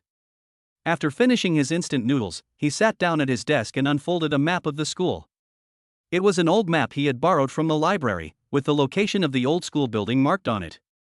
He circled the old school building in red pen and then drew a line along the route from the school gate to the old school building, calculating approximately how long it would take. Check in at midnight. He glanced at his watch. It was 7:30, 4.5 hours to go. He needed to leave around 11 o'clock to ensure he arrived on time. Just then, his phone vibrated again. Lu Chen assumed it was a system notification, picked it up, and saw a text message from an unknown number: "Don't go to the old school building, it's dangerous." Lu Chen's pupils contracted sharply. He didn't recognize the number. Who sent it? The only people who knew he was going to the old school building were himself and the system? He quickly replied with a message: "Who are you?" The other party did not reply. Lu Chen stared at the text message, his mind growing increasingly chaotic. What was going on? Why was someone suddenly warning him? Was it a well-intentioned reminder, or another trap? He took a deep breath, forcing himself to calm down. No matter who sent it, no matter how dangerous it was, he had to complete this mission. The temptation of mastering God-level medical skills was too great. He couldn't afford to miss this opportunity. More importantly, he had a vague feeling that this might be related to his parents' disappearance. Before they disappeared, they had also investigated similar abnormal events. At 10:30 p.m., Lu Chen slung his backpack over his shoulder and quietly slipped out of his house. The neighborhood was quiet, with only the streetlights casting a dim yellow glow. He took a taxi to the intersection near the school, paid the fare, and watched the taxi disappear into the night before slowly walking along the wall. The school wall wasn't high, and a section of it was loose due to years of disrepair, making it easy to climb over. Lu Chen looked around to make sure no one was watching, took a deep breath, grabbed the top of the wall with both hands, and pushed off easily, climbing over the wall. Upon landing, he instinctively crouched down and pressed his ear to the ground to listen to benefit of his enhanced physique, making his hearing exceptionally sharp. After confirming that no one was around, he stood up, turned on his flashlight, and headed towards the northwest corner. The moonlight was obscured by clouds, making the campus dark except for the faint glow of the emergency lights on the distant teaching buildings. The wind rustled through the leaves, making a soft, whispering sound, as if someone were quietly following behind. Lu Chen gripped his Swiss Army knife tightly, his heart pounding faster and faster. He walked slowly, trying to avoid the patrolling security guards. Although he knew the teachers were all in a meeting tonight and the guards might be slacking off, it was always better to be cautious. As he passed the playground, he could even hear his own footsteps echoing clearly across the open space. As we drew closer to the old school building, the air seemed to grow colder. The surrounding trees grew denser, completely blocking out the moonlight, leaving only flashlights for illumination. The ground was covered with fallen branches and leaves, which crunched underfoot, the sound particularly jarring in the quiet night. Finally, Lu Chen saw the legendary old school building. It lay there silently, like a giant beast lurking in the darkness. The red brick wall took on an eerie dark red hue in the night. The wooden planks on the windows were loose, swaying gently in the wind and making creaking sounds. Sure enough, a tear had been made in the barbed wire, as if it had been ripped apart by something forcefully. Lu Chen stood outside the barbed wire fence, hesitating for a moment. He opened his phone. The system interface displayed 1 hour and 20 minutes until check-in time. He took a deep breath, bent down, and squeezed through the gap. The moment his feet touched the ground, he was hit by a strong musty smell, a mixture of dust and decay that made him cough twice. He shone his flashlight around and found that the ground was overgrown with weeds, and some abandoned tables and chairs were piled up in the corner, covered with cobwebs. The old school building's main gate was locked with a large, rusted iron chain. Lu Chen tried to open it, but it was too tight. He went around to the side and found that the wooden planks of one of the windows were loose, revealing a crack. He shone his flashlight through the window. It was a long corridor with peeling white plaster on the walls, revealing the red bricks underneath. The end of the corridor was pitch black, like a gaping maw waiting to devour anything that approached. Lu Chen took a deep breath and reached out to push aside the wooden plank. Squeak! A piercing sound rang out in the quiet night, startling him so much that his heart almost jumped out of his throat. He waited a few seconds, and after confirming that there was no further movement, he climbed in through the window. As he landed, he stepped on something soft. Shining his flashlight on it, he found it was a worn-out sneaker with a worn-out sole. He frowned, kicked it aside, and began to carefully examine the corridor. Several yellowed posters still clung to the wall, promotional materials for a campus singing competition from 3 years ago. Scattered on the floor were scraps of paper and broken shards of glass, the beam of a flashlight reflecting a cold light. The corridor was long and seemed to stretch on forever. Lu Chen remembered that the entrance to the basement was marked on the map next to the stairwell at the end of the corridor. He gripped his flashlight tightly and walked forward cautiously, taking each step slowly, afraid of disturbing something. Just as he reached the middle of the corridor, he suddenly heard a soft thump behind him, as if something had fallen to the ground. Lu Chen turned around abruptly, the beam of his flashlight sweeping across the space, but found nothing. Only an empty corridor and his own shadow. Is it just my imagination? He murmured to himself, his heart beating faster and faster. He turned around, about to continue walking forward, when he heard a strange sound again, like someone walking in slippers, pat-pat, coming from the end of the corridor, slowly approaching him. Lu Chen's scalp tingled instantly. He gripped the flashlight tightly, staring intently at the darkness at the end of the corridor, his palms drenched in cold sweat. The sound grew closer and clearer. He could even picture a figure in slippers slowly approaching in the darkness. Who? Lu Chen mustered his courage and shouted, his voice echoing in the corridor, sounding particularly weak. There was no response. Only the sound of footsteps, patter, patter, continued to slowly approach. Lu Chen's heart was pounding in his chest. He wanted to turn and run, but his feet seemed to be nailed to the ground, unable to move. He could only stare intently into the darkness, watching something wriggling within the thick, inky blackness. Just then, a system notification suddenly sounded in his mind. Unknown energy entity detected approaching, distance to host, 10 meters. 8 meters. 5 meters? Lu Chen's pupils contracted sharply. It's here. Act 2, infiltrating the abandoned school building. The beam of the flashlight trembled in the corridor, like a restless snake. Lu Chen held his breath, listening to his own heartbeat echoing repeatedly in the empty corridor, intertwining with the eerie sound of dripping water coming from somewhere in the distance. His palms, gripping the Swiss Army knife tightly, were sweaty, the cold metallic touch barely stabilizing his slightly trembling fingertips. Most of the classroom doors on both sides of the corridor were ajar, their edges covered in dark brown mold. He pushed open the largest door, and beams of light swept across the dusty desks and chairs. A faint, almost imperceptible, smell of blood suddenly mingled with the musty odor baked by the sun, very faint, yet piercing his nostrils like needles. Half a piece of chalk lay scattered on the teacher's desk, and chemical equations remained on the blackboard, the words potassium permanganate blurred by rainwater, like some fated curse. Squeak! A soft creak of a wooden door turning came from behind him. Lu Chen whirled around, his beam of light fixed on the end of the corridor. It was empty, only the rustling of a few scraps of paper carried by the draft filled the air. A chill instantly ran down his spine. He had clearly felt a gaze upon him, like a cold snake's tongue licking his skin. Hallucination, he muttered to himself, his knuckles turning white as he gripped the flashlight. His senses had become exceptionally sharp after his physical enhancement, but this sharpness had become a burden at this moment. The breathing sounds deep in the corridor, the rustling of rats scurrying in the cracks of the walls, even the roar of his own blood flowing, all sounds were amplified infinitely, making his nerves tense. He turned and walked towards the next classroom, wood chips falling as he pushed open the door. As the beam of light swept across the corner, it suddenly caught sight of a huddled dark figure. In the instant Lu Chen's heart stopped, he realized it was a human mannequin covered by a white sheet. The sheet was gnawed through by rats, revealing yellowish plastic bones underneath, which looked like a real skeleton in the light. Phew, he let out a long breath, but his fingertips were still numb. Just then, he caught a glimpse of the podium drawer being half open at the edge of the beam of light, revealing a blue-covered notebook. He walked over and pulled out the notebook, the dust making him cough. It was an experimental record book, with Lin Wei, Class 3, Grade 11 written on the title page. The paper was as brittle as withered leaves. He carefully turned the pages. The handwriting was delicate yet hurried. The first few pages contained neat experimental data, until the last few pages suddenly became scribbled. The solution color is wrong. Why did Professor Li insist we use this batch of reagents? Zhou Ming secretly told me today that he saw expired labels in the storage room. They don't believe me, saying I'm overthinking it, but the crystals on the beaker walls are strange. The last page contained only half a sentence, the ink smudged into a black blotch. If we don't go back, tell my parents.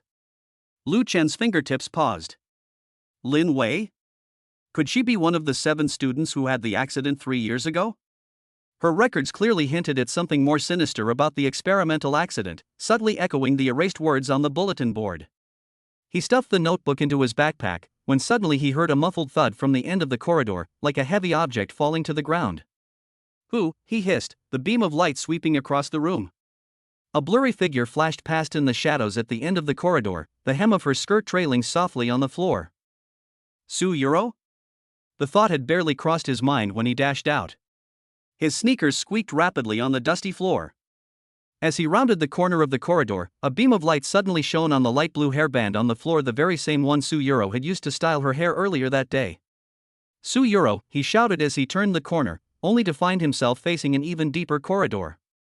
The classroom doors on both sides were wide open, like rows of empty eye sockets, staring at him in the darkness.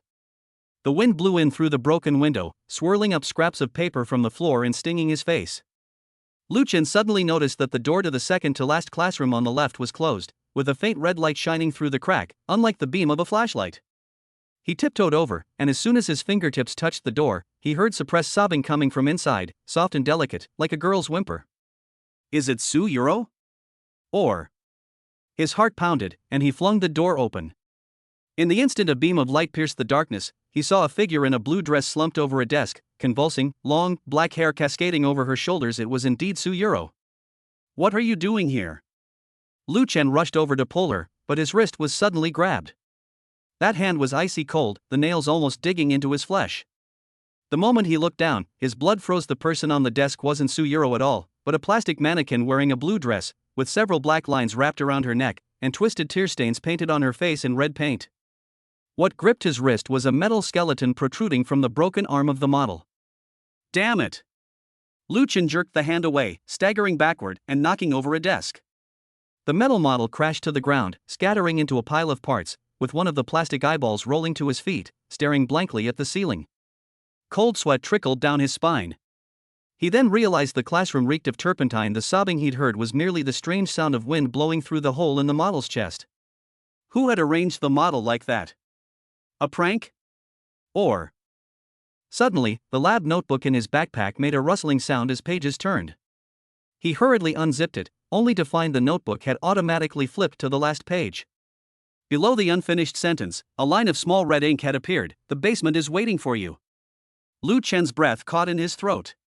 The handwriting was completely different from Lin Wei's. It looked as if it had been written with ink dipped in fingertips, the edges crooked and twisted, exuding an indescribable eeriness. He looked up sharply, the beam of light sweeping across the back wall of the classroom, where there was a hidden door leading to the corridor. On the door was engraved a blurry chemical equation, the very one that had appeared repeatedly in Lin Wei's notebook. I see. He suddenly realized. The students from 3 years ago might have already noticed something was wrong and left clues in this way. The basement was the key, whether it was a system mission or the truth of what happened back then. He pulled open the hidden door, and an even stronger musty smell hit him, mixed with the scent of rust and damp earth. Behind the door was a steep staircase, winding downwards, the beam of his flashlight unable to reach the bottom. The stair railing was long rotten. A light touch sent a handful of wood chips flying. Lu Chen checked the time on his phone, 11:15. 45 minutes until check-in. He took a deep breath and stepped onto the first step. The wooden plank groaned painfully, as if it might break at any moment. With each step he took down the stairs, the temperature dropped a degree. When he reached the 10th step, he suddenly heard heavy, slow footsteps overhead, approaching the hidden door down the corridor. He immediately turned off his flashlight, crouched in the shadows at the corner of the stairs, his heart pounding wildly. The footsteps stopped at the dark doorway. Something lingered outside, its heavy breathing seeping in through the crack, carrying a strong smell of disinfectant. Lu Chen covered his mouth tightly, barely daring to breathe. The breathing was definitely not the rhythm of a human, more like the panting of some large animal. About 3 minutes later, the footsteps suddenly moved away and gradually disappeared at the end of the corridor. Only then did Lu Chen dare to turn on his flashlight again. The dust floating in the beam was trembling violently. He looked down at the stairs and found a series of wet footprints on the steps, with the toes pointing downwards, as if someone had just walked down there. The edges of the footprints had an eerie bluish tinge, and when I got closer to smell them, they smelled exactly like the disinfectant from before. He gripped his Swiss Army knife tightly and quickened his pace down the stairs. The stairs grew steeper, and sticky water droplets began to seep from the walls, wetting the back of his school uniform. After walking for what seemed like an eternity, a faint light finally appeared ahead, not from his flashlight, but from an emergency light, its green glow creating a hazy halo in the damp air. At the end of the stairs was an iron gate with a rusty sign that read Underground Storage Room. The lock had long been pried off, and the door was ajar. From inside, the rhythmic sound of water droplets falling into a metal basin could be heard, like some kind of timekeeping device. The moment Lu Chen pushed open the door, he was suddenly pulled inside by a force. He staggered back a few steps, and through the erratic beam of his flashlight, he saw a figure in a security guard uniform with his back to him, holding an iron rod. Grandpa Qin? Lu Chen was so surprised that he took a half step back. The man slowly turned around, and it was indeed old man Qin from the school gate. However, at this moment, there was no trace of kindness on his face. His cloudy eyes were bloodshot, and a strange smile was on his lips. "Kid, I told you not to come, but you wouldn't listen." Old Qin's voice was like sandpaper scraping. "It's time to settle the debts in this place." "What do you mean?" Lu Chen gripped his military knife tightly and suddenly noticed the school badge pinned to Qin Laoda's uniform, not the current number 3 middle school badge, but the old style from 30 years ago, with the edges oxidized and blackened. 30 years ago, I was also in this basement. Old Qin raised the iron bar, the green light casting a ferocious shadow on his face. "Those 7 children, just like us back then, discovered something they shouldn't have discovered." Lu Chen suddenly remembered the contents of the lab logbook. "You were my chemistry teacher back then?" "Heh, not bad memory." Old Qin sneered. "Back then, I was the lab technician, in charge of guarding those special reagents." "You thought they were expired medicines?" "Wrong. Someone deliberately replaced them with highly toxic cyanide, trying to destroy the secrets here." The iron rod came crashing down with a whoosh, and Lu Chen dodged it with a sudden movement, the clanging of metal echoing through the basement. He took the opportunity to get a clear look at his surroundings. This wasn't a storage room at all, but an abandoned laboratory. The workbench was covered with rusty beakers, and several sealed glass jars were piled in the corner, containing unidentified objects that appeared eerily translucent under the green light. "They found the ledgers, right?" Lu Chen shouted while dodging. Someone was using the school lab to smuggle prohibited chemicals, and the students caught them. Old Qin paused, a hint of surprise flashing in his eyes. How did you know? It's written in Lin Wei's notebook. Lu Chen seized the opportunity and pounced, his military knife slashing at Old Qin's wrist. The old man, however, seemed oblivious, grabbing Lu Chen's arm with astonishing strength. Only then did Lu Chen notice the bulging veins beneath his skin, giving it an unnatural bluish-black hue. I deliberately placed that notebook. Old Qin's smile became even more sinister. Someone has to take the truth out. I didn't dare to stand up back then and watch those 7 children. Now it's your turn. He suddenly let go, staggered back a few steps, and bumped into the edge of the control panel. Several glass jars shattered on the floor, spilling a pale green liquid, and the air was instantly filled with a bittersweet, almond-like smell cyanide. Lu Chen held his breath and stepped back, only to see Old Man Qin suddenly clutch his throat, his body convulsing violently. His skin turned black at a visible speed, foam spilled from the corner of his mouth, and as he fell to the ground, he stared intently at the ventilation vent in the corner of the wall, as if looking at someone. Help! Help! The old man died before he could finish his sentence, his eyes wide open as if he had seen the most terrifying thing. Lu Chen's heart pounded wildly.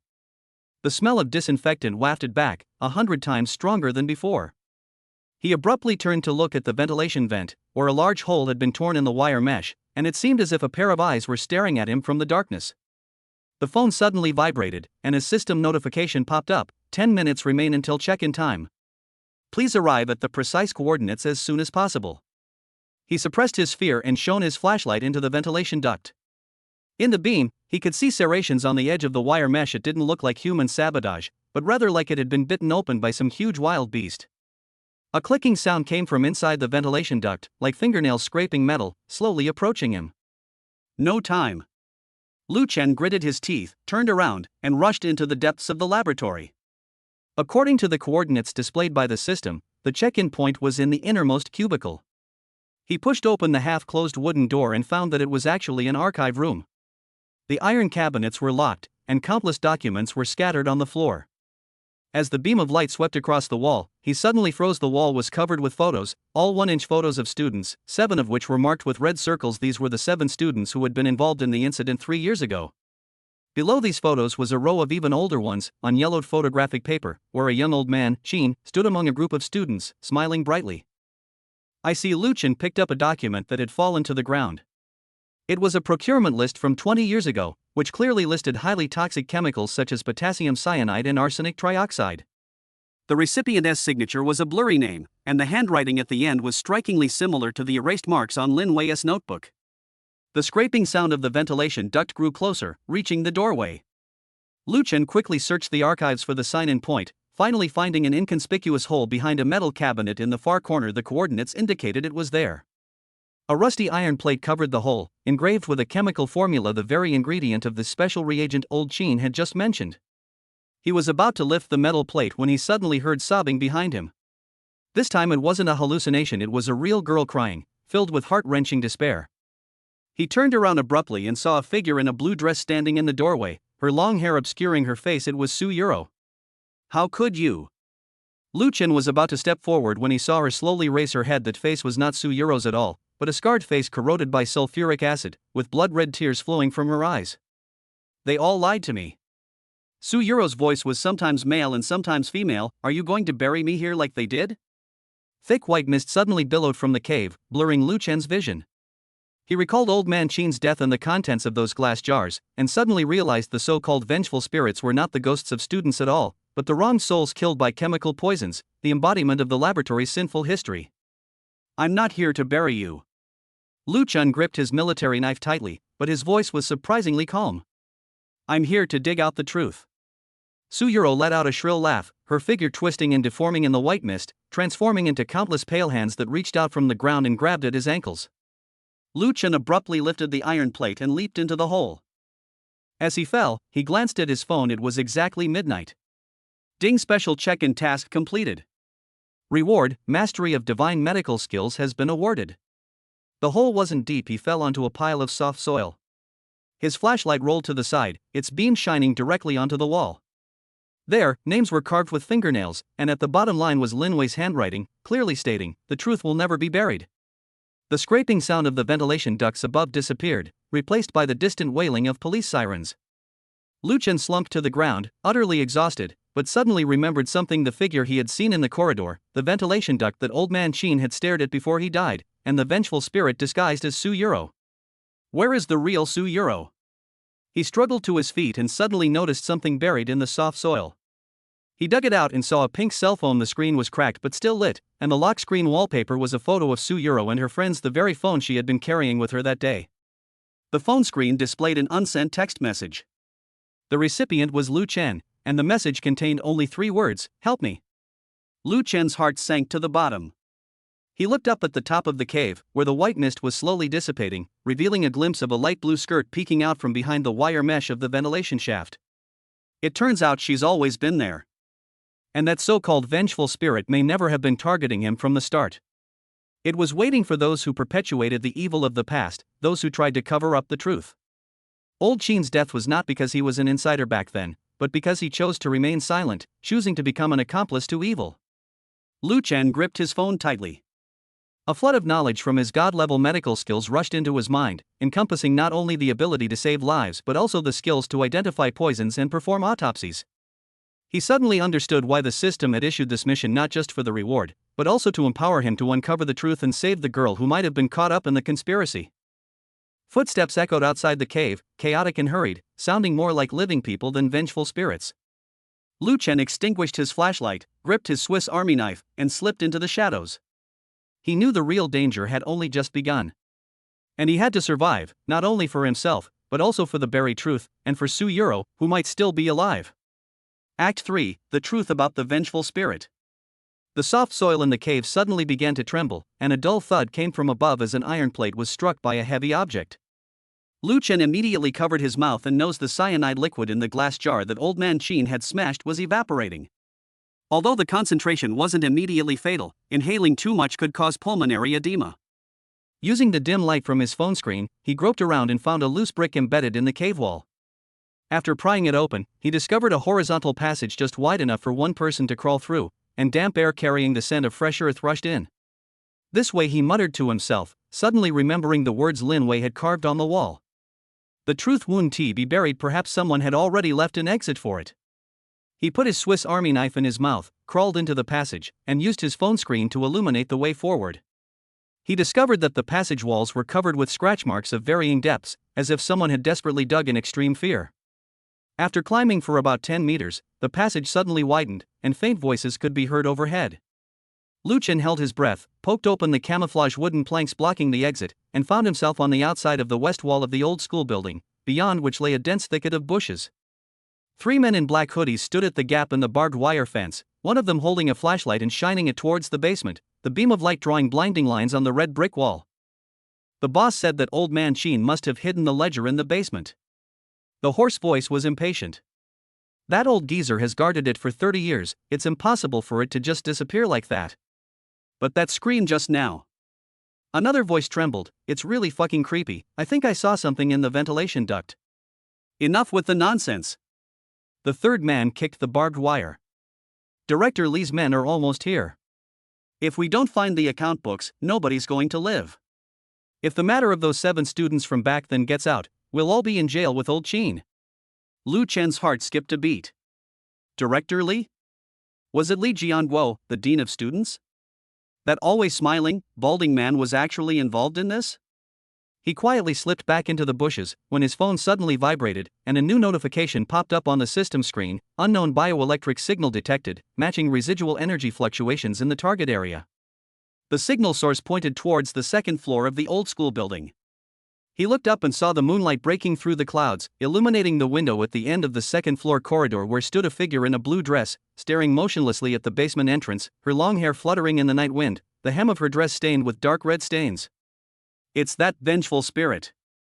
Lu Chen suddenly recalled the look in Old Qin's eyes as he stared at the ventilation duct before he died, and the bluish footprints on the ground.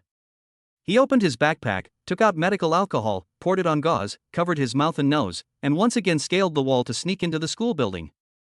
This time, he didn't go down to the 1st floor, but instead climbed up to the 2nd floor along the drainage pipe on the outer wall. His divine medical skills brought not only knowledge, but also precise control over his bodily functions. He could clearly sense the pressure point where his fingertips touched the pipe wall, easily avoiding loose bricks. The second-floor corridor was even more dilapidated than the first floor. Most of the ceiling had collapsed, exposing rusted steel bars. The figure in the blue dress stood with her back to him at the door of the chemistry lab at the far end, seemingly holding something in her hand that reflected a metallic sheen in the moonlight. Lucien approached quietly, suddenly noticing that the floor beneath her feet wasn't dusty, but instead bore a trail of fresh shoe prints, perfectly matching the pattern of the canvas shoes Suyuro was wearing today.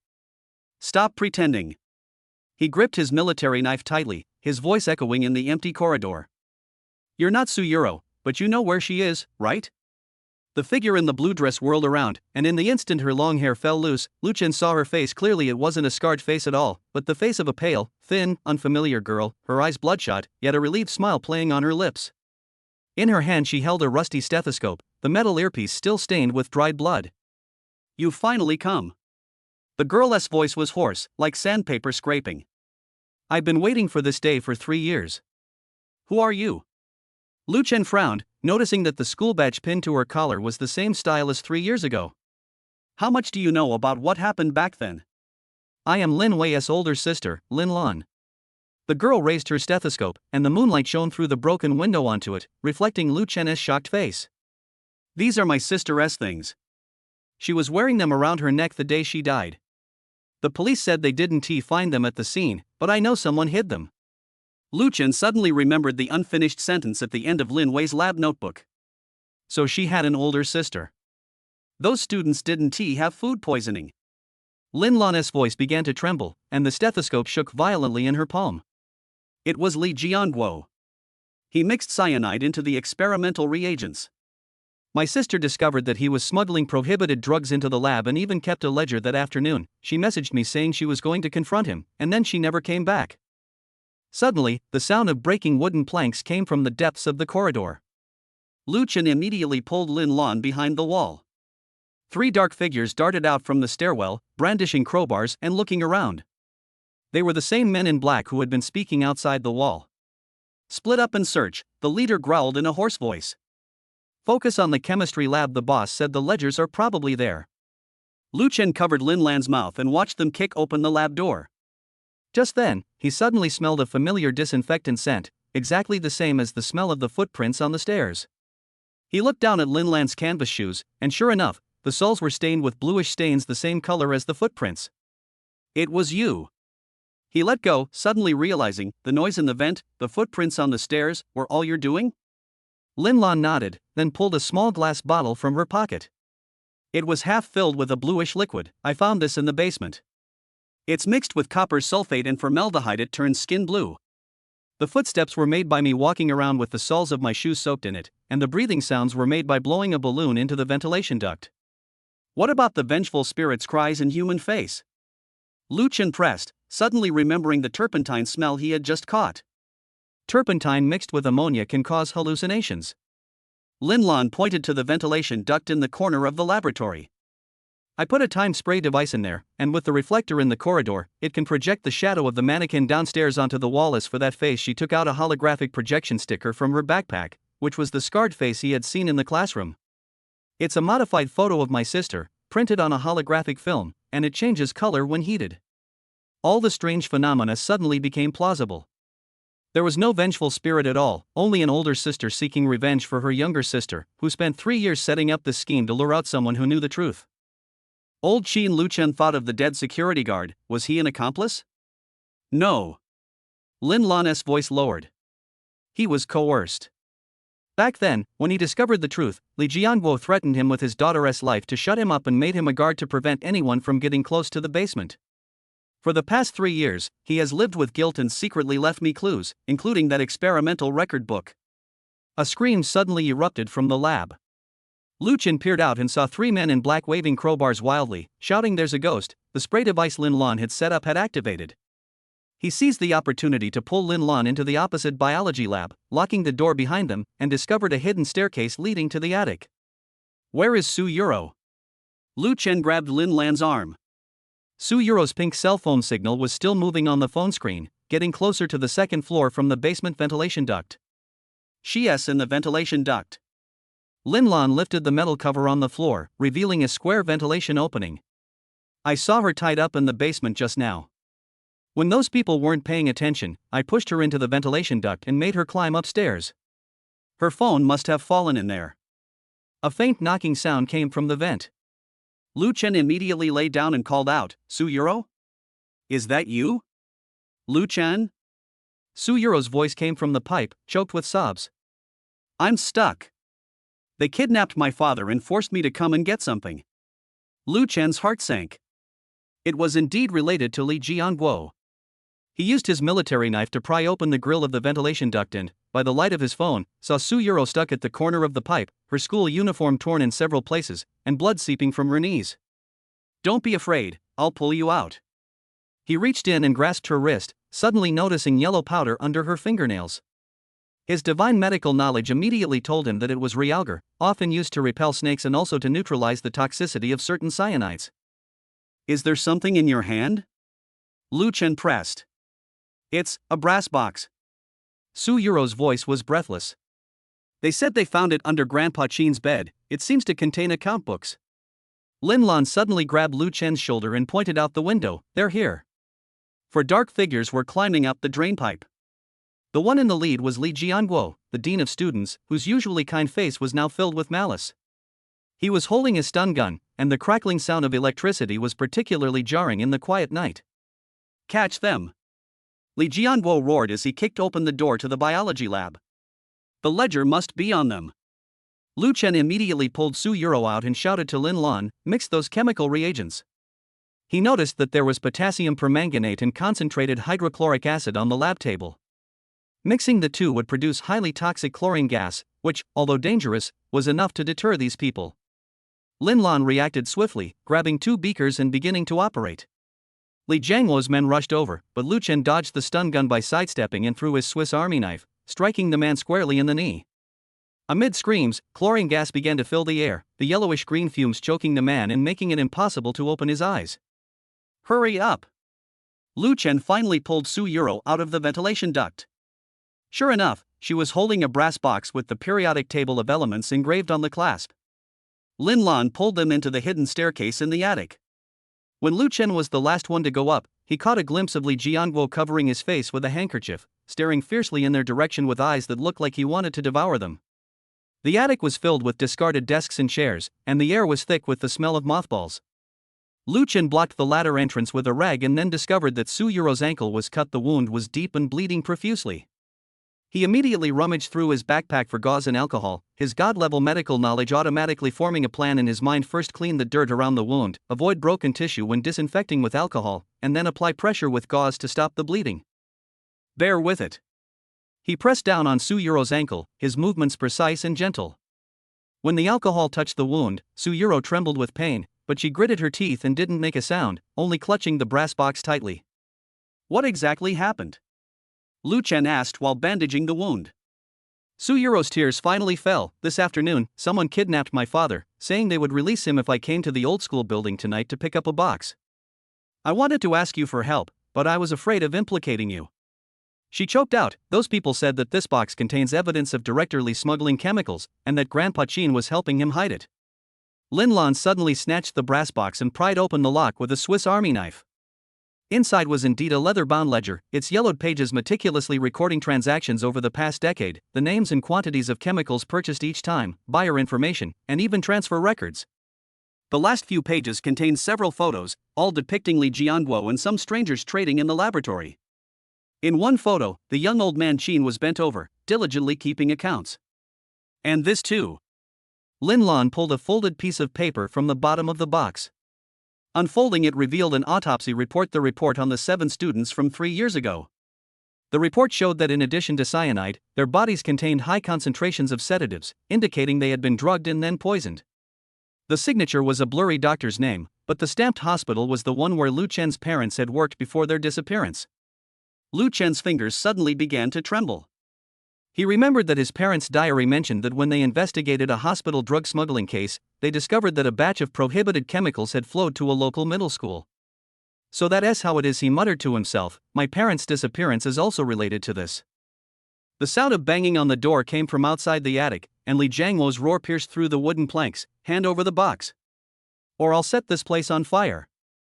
Lu Chen immediately ran to the window and found that the attic window faced the back alley of the school, with a narrow drainage ditch below. He tried the window lock, but it was rusted shut, and he had to pry it open with his military knife a few times before he could open it. "We'll jump from here." He pointed out the window. "There's a drain in the back alley that leads to outside the school." Lin Lan shook her head. "I'm not leaving." She stuffed the ledger and autopsy report into Su Yuro's backpack. "You take the evidence and go to the police. I'm staying to make Li Jianguo pay for my sister's life." "Are you crazy?" Lu Chen grabbed her. "You can't beat them. I've waited 3 years for this day." Lin Lan's eyes were unusually firm. She took out a lighter from her pocket and pointed to a kerosene can in the corner. "This is full of flammable materials. As long as I light it, I can trap them and buy you time." The pounding on the door grew louder, and the wooden planks began to loosen. Li Jianguo's voice was laced with a sinister laugh. "I see you. If you don't come out, I'm going to unleash the dogs." Su Yuro suddenly grabbed Lin Lan's hand. "I'll stay with you. My father is still in their hands. I can't leave." "No." Lu Chen immediately objected. "You all leave. I'll stay and hold them off." He pointed to Su Yuro's backpack. "Evidence is more important than anything else. It must be sent out." Looking into his earnest eyes, Lin Lan suddenly smiled. "You and my sister are the same, always thinking about protecting others." She shoved a lighter into Lu Chen's hand. "But listen to me this time." She suddenly ripped open her school uniform, revealing a vest with explosives underneath, the fuse connected to a simple timer device. "I've been prepared for this for a long time." Lu Chen and Su Yuro were both stunned. "I made this with ammonium nitrate from the lab. It's not very powerful, but it'll be enough to scare them." Lin Lan's smile held a hint of relief. "You guys hurry up and go out the window. Follow the drain straight ahead. There's an iron fence at the end. Pry it open and you can get out." She gave them a push. "Remember, you have to make those people pay." The banging on the door suddenly stopped. Li Jianguo's voice came from outside, tinged with doubt. "Why is there no sound from inside?" Lin Lan suddenly raised her voice. "Li Jianguo. Look at this." She held up the ledger, deliberately letting the people outside see it. "You killed 7 students back then, are you going to kill us now?" A gasp of cold air came from outside, followed by Li Jianguo's furious roar. "Break down the door. Now. Go." Lin Lan forcefully pushed Lu Chen and Su Yuro out the window. When Lu Chen landed, he turned around and saw Lin Lan standing in the middle of the attic, holding up a lighter, a tragic smile on her face. Su Yuro cried and wanted to go back, but Lu Chen held her back tightly. They had just crawled into the drainage ditch when a deafening explosion erupted behind them, flames shooting skyward and illuminating the roof of the old school building. Li Jianguo's screams and his men's cries of alarm mingled together, gradually being replaced by the sirens of fire trucks. Lin Lan had called the police on her phone before they left. The drainage ditch was dark and smelly. Lu Chen helped Su Yuro walk forward, stumbling along. In the darkness, Su Yuro suddenly grabbed his hand. "Lu Chen, thank you." Lu Chen didn't speak, but simply tightened his grip on her hand. He knew this wasn't over yet. Although Li Jianguo was stalled, the buyers and accomplices listed in the ledger were still at large, and the truth behind his parents' disappearance hadn't been uncovered. Reaching the end of the drainage ditch, Lu Chen used his Swiss Army knife to pry open the iron fence. Outside lay the deserted street in the early morning. In the distance, the sound of sirens could be heard. More than one was heading towards the old school building. Su Yuro suddenly remembered something and took out the brass box from her backpack. "There's something else in here." She emptied the contents of the box, which included a few photos and a small USB drive. "I didn't notice it before." Lu Chen took the USB drive and, by the light of his phone, saw the character Lu engraved on it. His heart skipped a beat. The design of this USB drive was exactly the same as the one his parents had left him. He knew this was definitely not a coincidence. The distant flames illuminated half the sky, like a giant warning light. Lu Chen gripped the USB drive tightly, looking at Su Yuro's pale face, and suddenly understood why the system had issued this task. This wasn't a simple sign, and it was a mission that would lead him step by step closer to the truth behind his parents' disappearance, closer to the evil hidden in the darkness. "Let us go to the police station." He took Su Yuro's hand and walked towards the direction from which the sirens were coming. No matter how much danger lay ahead, he had to keep going for Lin Wei and the 7 innocent students, for Su's kidnapped father, and even more so for his missing parents. At that moment, amidst the flames of the burning old school building, a dark figure quietly slipped away through the back door, holding a blood-stained cell phone in his hand, and dialed a number. "Boss, things have been exposed." "Yes, the ledgers have been taken." "Lu Chen? Never heard of him." "Okay, I'll handle it right away." After hanging up the phone, the shadowy figure glanced at the burning school building, a cold smile playing on his lips, before turning and disappearing into the night. His phone screen in his pocket was lit, displaying an unsent message to Li Jianguo, containing only 2 words: "Abandoned pawn." In the interrogation room of the Municipal Public Security Bureau, the incandescent light was as cold as ice. Lu Chen sat in a metal chair, the stainless steel table in front of him reflecting the lingering bruises on his face, the marks left from his fight with Scarface. Officer Wang sat opposite him, clutching the leather ledger he had found in Su Yuro's backpack, his brows furrowed in worry. "So you're saying that the mass poisoning incident at the first municipal hospital 20 years ago is related to the current drug smuggling case?" Officer Wang's pen paused on the record book. "And all of this points to one person?" Lu Chen nodded and pushed the USB drive with the character Lu engraved on it to the center of the table. "The medical record numbers inside correspond to the key figures in the poisoning incident back then. I used my X-ray vision to look at the encrypted partition inside the chip. It not only contains drug transaction records, but also a tampered discharge diagnosis changing chemical poisoning to acute gastroenteritis." He paused, his mind racing with knowledge of divine medical skills, piecing together fragmented clues into a complete chain of evidence. The doctor in charge of these medical records back then was none other than Zhao Deshan, the current honorary president of the first municipal hospital. And Deputy Director Zhang's son worked in the hospital's pharmacy back then, responsible for drug procurement registration. The door to the interrogation room was suddenly pushed open, and a forensic doctor in a white coat strode in, handing a report to Officer Wang. "Captain Wang, there are new findings from the autopsy of Scarface. In addition to cyanide, there were trace amounts of neurodepressants in his stomach. This type of drug is commonly found in prescription psychiatric medications, and the first municipal hospital has had a large number of similar drugs with unknown whereabouts over the past 3 years." Officer Wang's eyes lit up instantly. "Investigate. Immediately check Zhao Dishan's prescription records, as well as the first municipal hospital's procurement list of psychotropic drugs for the past 10 years. He turned to Lu Chen, his tone more serious than ever before. "Student Lu, you may not know, but Zhao Deshan is not only a leading figure in the medical field, but also a representative of the Municipal People's Congress. Taking him down requires irrefutable evidence." Lu Chen was already prepared. "My parents' diary mentioned that when they investigated the hospital, they discovered a batch of prohibited chemicals smuggled from abroad, registered under the name of Special Experimental Project, and the person in charge was Zhao Deshan.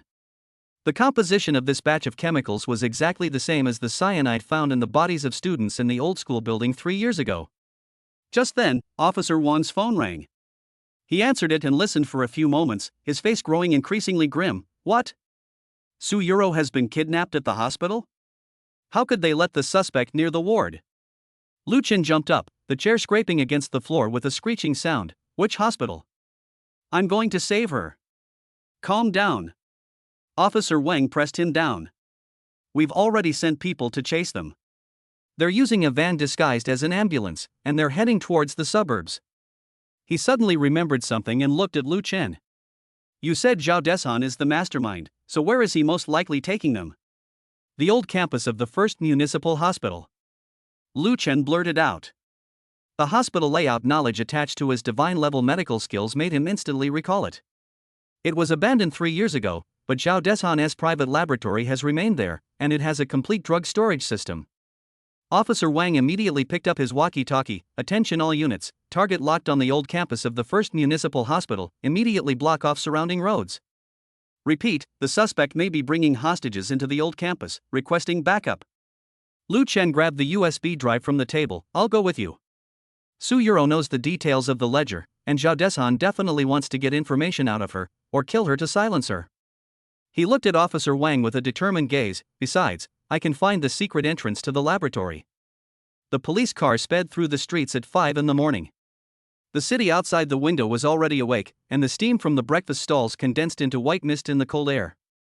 Lu Chen looked at the constantly changing location on his phone. It was the tracker he had secretly attached to Su Yuro's backpack, modified from a microchip he had discovered using the X-ray vision rewarded by the system. 3 kilometers to go.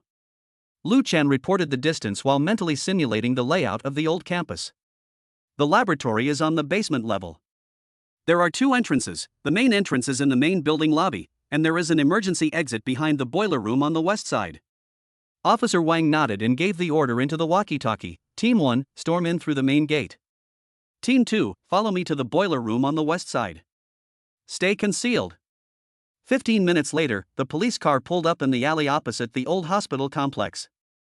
The abandoned hospital stood like a silent behemoth, its gray-black walls covered in withered vines, shards of glass gleaming coldly in the morning sun. Lu Chen scanned the main building with his X-ray vision and, sure enough, saw a blurry figure in a third-floor window, peering through binoculars. They have lookouts, Lu Chen said in a low voice.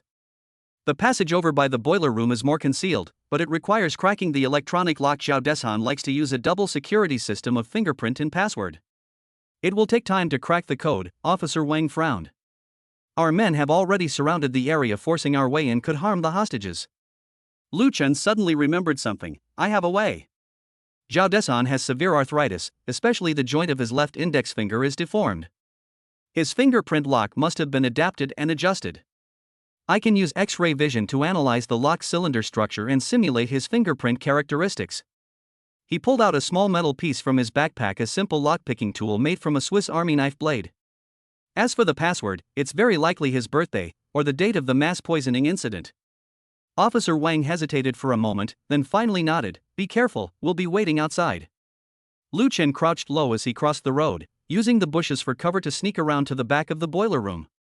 The rusty iron gate was ajar. He gently pushed it open, and a strong smell of gas hit him. The electronic lock at the entrance to the passageway flashed red, and the screen displayed a fingerprint plus password input interface. He took a deep breath and focused his mind to activate his X-ray vision. The gear structure inside the lock cylinder was clearly visible to him, and the wear of each tooth corresponded to a specific fingerprint pattern. He carefully moved the gears with a metal plate, while simultaneously reconstructing the outline of Zhao Dishan's deformed fingerprint in his mind. This was the ability to analyze human anatomy brought about by his godlike medical skills, which could deduce soft tissue characteristics from skeletal morphology. With a soft click, the fingerprint lock unlocked. Lu Chen immediately entered the date July 15, 1998, the very day the mass poisoning incident recorded in his parents' diary occurred. The screen instantly turned green, and the passageway door slowly opened, revealing a dark staircase inside. He turned on his phone's flashlight and walked down the stairs. The basement reeked of a mixture of formaldehyde and dust.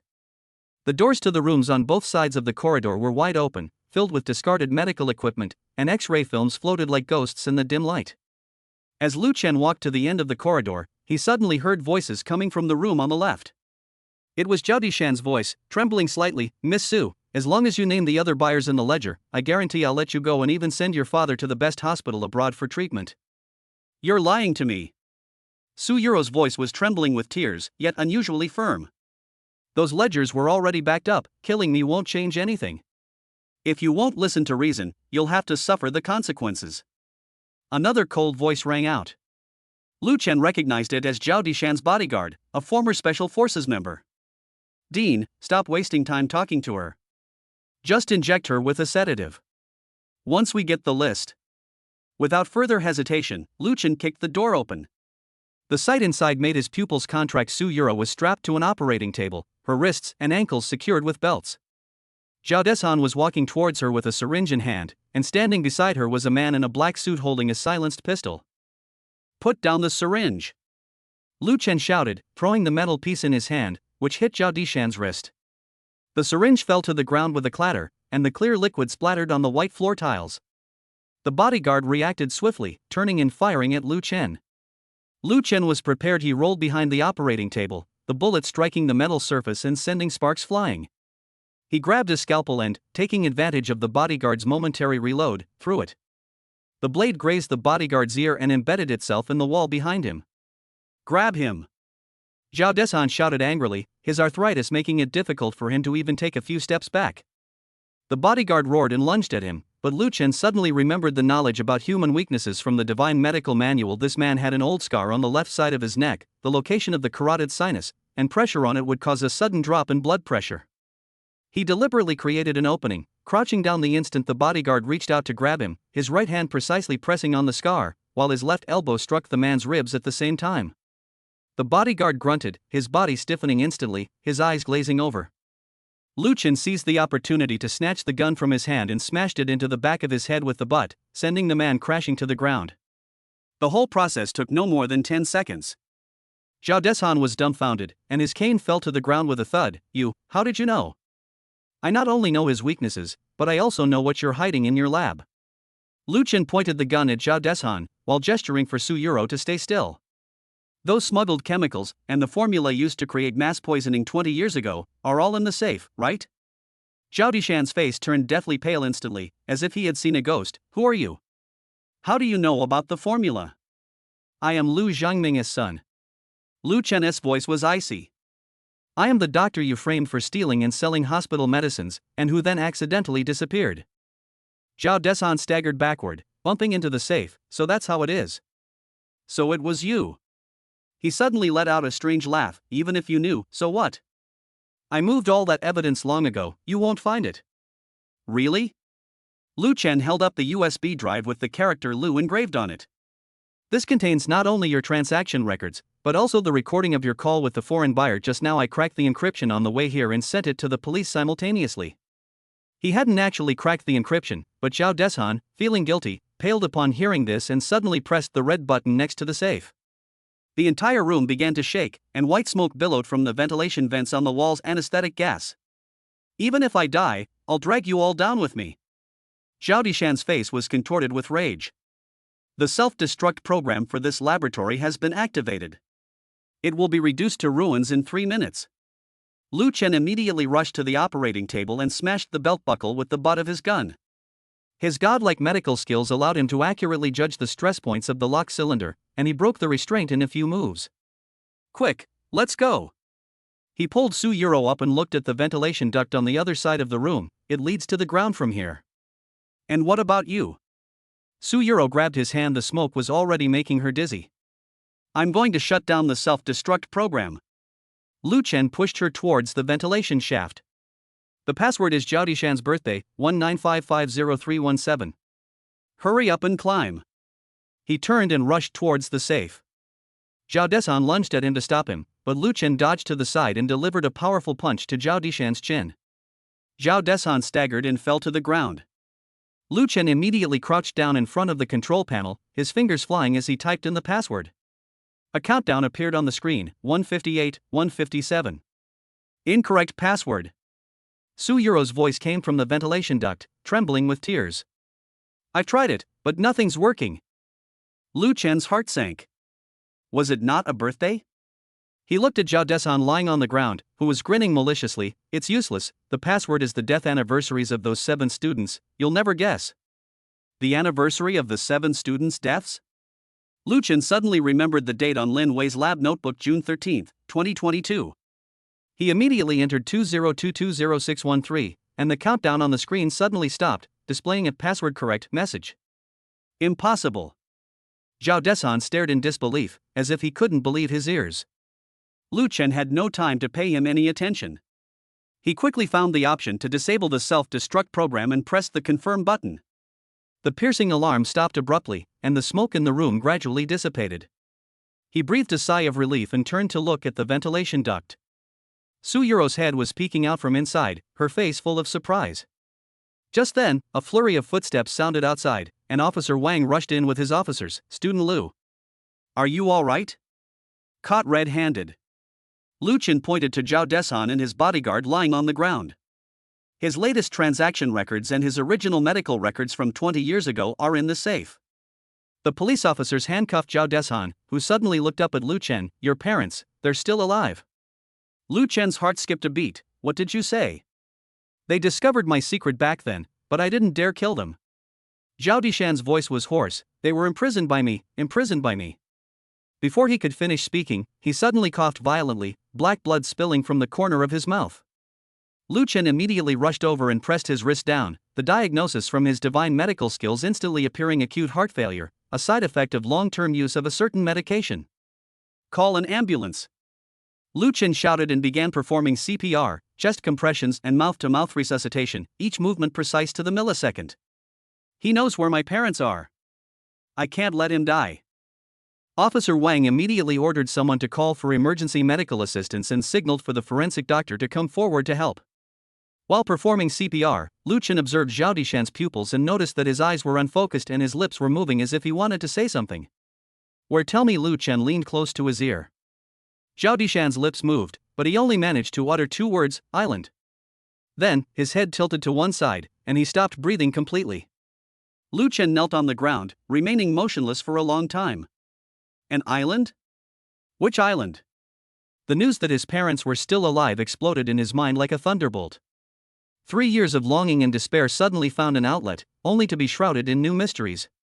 Su Yuro climbed out of the ventilation duct, walked to his side, and gently patted his shoulder. "Don't give up, at least we know they are still alive." Lu Chen looked up at her. Sunlight streamed through the broken window, casting dappled shadows on her face. He suddenly remembered the first time he saw her in the cafeteria, the girl in the light blue dress, with a bright smile. He never imagined they would go through so much life and death together. "Thank you." Lu Chen stood up, his voice a little hoarse. "If you hadn't handed over the ledger, we might never have caught Zhao Desan." Su Yuro shook her head. "You saved me first. By the way, my father has been found by the police. He is being held in a warehouse in the suburbs. He only suffered minor injuries." Officer Wang walked over, holding a file bag he had found in the safe. "Student Lu, these are your parents' files from back then, and Zhao Dishan's diary. It seems he didn't kill your parents, but he sent them to a private island in the South China Sea. The exact location needs further investigation." Lu Chen took the file bag, and the moment his fingertips touched the papers, his phone suddenly vibrated. It was a system notification. "Ding, special check-in task chain completed. Overall rating, S level. Final reward, perfected divine medical skill, gain the ability to regenerate living tissue, enhanced system privileges, can choose task types independently. Hidden achievement, Guardian of Truth unlocked, reward, parents' whereabouts tracking beginner." Lu Chen's pupils contracted sharply. He opened the system interface and, sure enough, saw 2 flashing red dots on the map, marked South China Sea region. Although it wasn't precise, at least he had a direction. He looked out the window. The sun had fully risen, its golden rays bathing the abandoned hospital and dispelling all the gloom. The fire in the old school building, the thick smoke from the brick kiln, the conspiracy in the hospital, all of this came to an end with Zhao Dishan's death. But he knew this wasn't the end. His parents were still waiting for him on the island. Zhao Desan might have an even larger organization behind him, and the existence of the system itself was a huge mystery. But at this moment, he felt no fear, only an unprecedented determination. "Officer Wang," Lu Chen put away the file bag, "please notify me immediately of any progress regarding the clues about my parents." "Definitely." Officer Wang nodded. "Also, Su Yuro's father would like to invite you to dinner to thank you for saving his daughter." Lu Chen looked at Su Yuro, whose face flushed red and she lowered her head shyly. "Okay." Lu Chen smiled, the most relaxed smile he had had in a while. "But I need to go home and get some sleep first, after all I've been up all night." As he stepped out of the old school grounds, the warm sunlight bathed him, dispelling all the chill.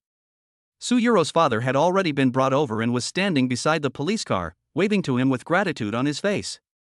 In the distance, the sound of fire trucks could be heard, as they went to deal with the remaining fire in the old school building. The sirens gradually faded away, as if bringing this turmoil to a close.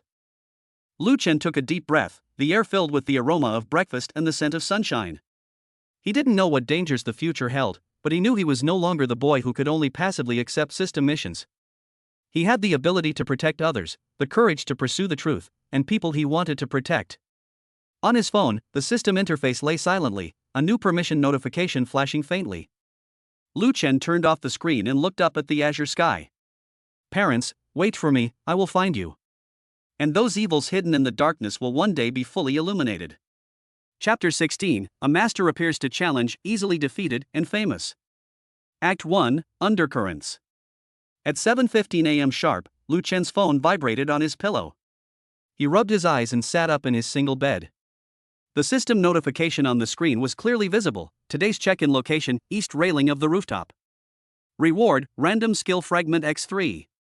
Ever since he checked in at the library's ancient books section and obtained Master Appraiser certification, the system seemed particularly keen on sending him to various dangerous areas.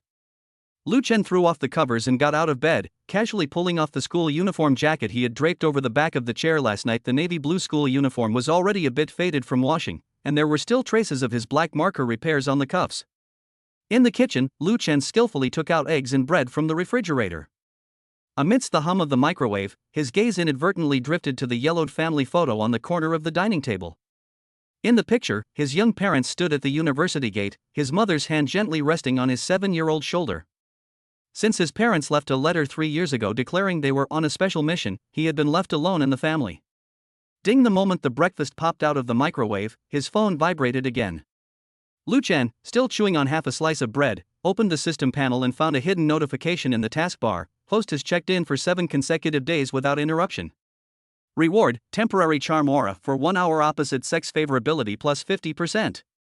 He rolled his eyes at the air. System, did you peek into my phone's photo album? At 7:40, as Lu Chen walked through the teaching building corridor, he deliberately zipped his school uniform all the way up. As he passed the entrance to Class 3 of Senior 3, the voices of several boys discussing something clearly reached his ears. Have you heard? Lu Chen from Class 2 of Senior 3 actually crushed the senior students in the practical training class 3 times in a row. Shaw, I think he just got lucky. If he really met a real expert, he would have been utterly crushed. Lu Chen quickened his pace without looking to the side. Ever since he won first place in the grade with a perfect score in all subjects in the last joint exam, such discussions had been following him like a shadow. He glanced down at the digital watch on his wrist. There were still 10 minutes before morning self-study, enough time for him to complete his attendance check and task for the day. The moment Lu Chen pushed open the iron gate to the rooftop, a gust of cold wind rushed in. He instinctively shrank back. Beside the east railing, a tall, slender boy stood with his back to him, his school uniform collar fluttering in the wind. The boy's right hand rested casually on the railing, his fingertips rhythmically tapping the metal bars, producing a crisp sound. You're Lu Chen? The boy slowly turned around, revealing a face with sharp features. I'm Chen Mo from Class 5 of Grade 11. I heard you're a good fighter? Lu Chen's pupils contracted slightly. He could sense that Chen Mo exuded an aura completely different from that of ordinary students, like a lurking wild beast that might suddenly attack at any moment. What made him even more wary was the faint dark red scar visible under Chen Mo's left sleeve, extending from his wrist to his elbow, like a burn caused by some sharp weapon. Did you need something? Lu Chen asked calmly, while secretly checking the system panel. Host detected to be facing a challenge. Activate combat assist mode? Lu Chen hesitated for a moment before choosing no. He wanted to try out the 9 forms of dragon slaying, a sword technique he had recently mastered. He had practiced this sword technique over 100 times in the system space, and it was time to test its effectiveness in actual combat. Moreover, the temporary charm aura that the system had just rewarded him with still had 47 minutes left. He wanted to see just how much trouble Chen Mo could cause. Chen Mo didn't answer, but suddenly lunged forward, his right fist aimed straight for Lu Chen's face. The punch was incredibly fast, and the whooshing sound it created reminded Lu Chen of the black belt master he had seen at the Taekwondo club. But he noticed that Chen Mo's fist deviated slightly by 2 centimeters just before it hit. This wasn't a mistake, but a test. Lu Chen dodged to the side, his left hand flashing like a knife as he precisely struck the nerve in Chen Mo's wrist. Chen Mo winced in pain, his fist falling limply, but he immediately raised his leg and swept it horizontally, aiming straight for Lu Chen's lower body. This series of movements was fluid and graceful, clearly the result of long-term training. Interesting. Lu Chen chuckled, leaning back slightly and kicking out with his right leg at an incredible angle, striking Chen Mo squarely on the outside of his knee. Chen Mo grunted, staggering back 2 steps, a hint of surprise flashing in his eyes. Again. A hint of surprise flashed in Chen Mo's eyes as he lunged forward again. This time, his attacks were even more ferocious, each punch landing with a visceral impact, each move potentially fatal. Lu Chen, however, remained calm and composed, deflecting each attack with seemingly casual footwork and gestures. He noticed that when Chen Mo threw a punch, his left hand would unconsciously protect his waist. There, something important was hidden. Dragon slaying technique. Hidden dragon, do not use. Lu Chen let out a low shout, his right hand suddenly shooting out, his index and middle fingers joined together like a sword, aiming for Chen Mo's throat. Chen Mo was terrified and hurriedly leaned back to dodge. If this strike landed, he would surely die. But at the last moment, Lu Chen restrained his strength, his fingertips just millimeters away from Chen Mo's carotid artery. Who exactly are you? Chen Mo asked breathlessly, a hint of fear flashing in his eyes. Why do you use such ancient martial arts? Lu Chen didn't answer, but instead assumed an attack stance again. He could sense that Chen Mo's strength was far beyond what he had just exchanged. The previous sparring was merely a test. The real killing move was yet to come.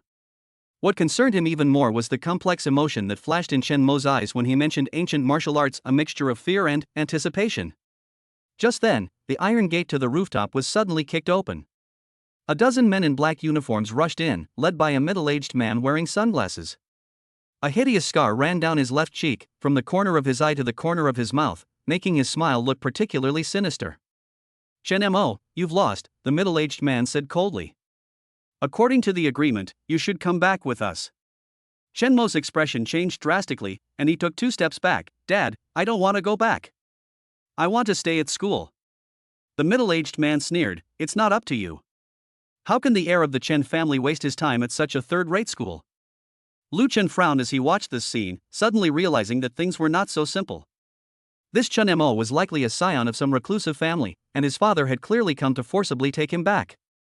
What surprised him even more was that when Chen Mo's father mentioned the Chen family, a notification suddenly popped up on Lu Chen's system panel. Hidden quest triggered by the host, the secret of a reclusive family. Quest objective, protect Chen Mo from being forcibly taken away. Quest reward, Master Appraiser upgraded to God level Appraiser. What do you want to do?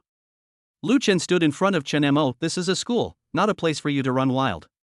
The middle-aged man glanced at Lu Chen. "Kid, I advise you not to meddle in other people's business. Otherwise." Before he could finish speaking, Lu Chen suddenly attacked. This time, he used the dragon-slaying second form. Dragon appears in the field, his right hand like a sword, thrusting straight at the middle-aged man's chest.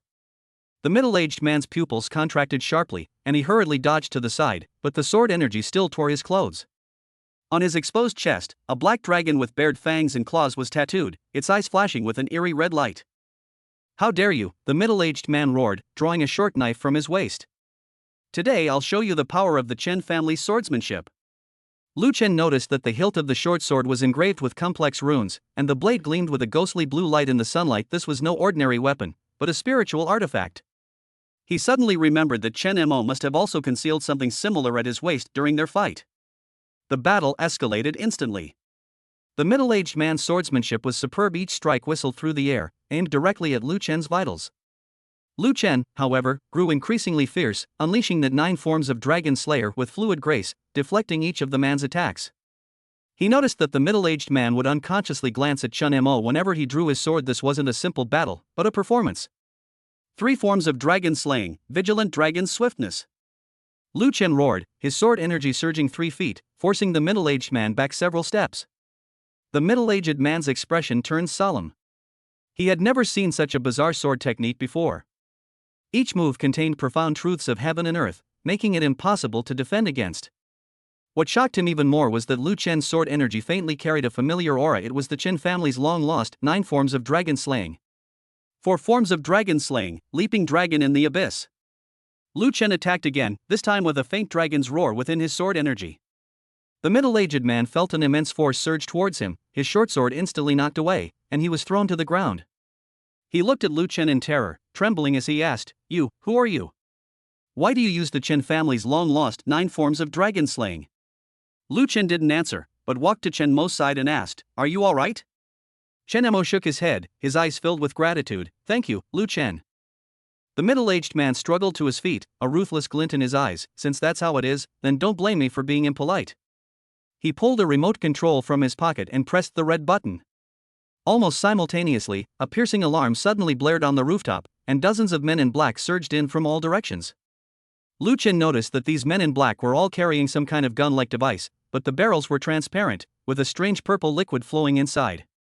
"System, activate time stop." Lu Chen shouted in his mind. "Host's life has been threatened. Time stop has been activated.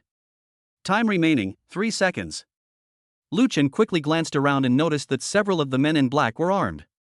He knew he had to eliminate these threats before the time stop ended. What bothered him even more was the eerie smile that appeared on Chen Mo's father's lips after he pressed the remote control. This was clearly not a simple rescue, but a meticulously planned trap. 5 forms of Dragon Slayer, flying dragon in the sky. Lu Chen concentrated all his inner strength into his right hand and struck with all his might at the densest concentration of the men in black. Wherever the sword energy passed, the men in black fell to the ground, and their weapons were knocked away. But he noticed that the purple liquid evaporated rapidly upon contact with the ground, filling the air with a pungent odor. time resumed its flow. The men in black watched in horror as they retreated. The middle-aged man, pale-faced, knew he wouldn't gain anything today and could only slink away with his men. Before leaving, he gave Lu Chen a deep look, a complex emotion flashing in his eyes, a mixture of fear and awe. Bite. The host has successfully defeated the challenger and has obtained the achievement Emerging Talent. Reward, Divine Level Medical Skill Mastery X1, points plus 1000. Hidden Quest, The Secret of a Reclusive Family, completion, 60%. Remaining quest requirements, investigate the connection between Chen Mo and the disappearance of the host's parents. Lu Chen breathed a sigh of relief and turned to look at Chen Mo. What do you plan to do? Chen Mo gave a wry smile. What else can I do? Go back and inherit the family business. But... He suddenly grasped Lu Chen's hand. Lu Chen, thank you. If it weren't for you, I might be dead. Lu Chen patted him on the shoulder. No need to thank me.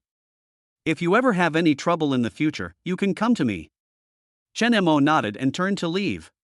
Lu Chen watched his retreating figure, lost in thought. Today's battle made him realize that the world was far more complex than he had imagined.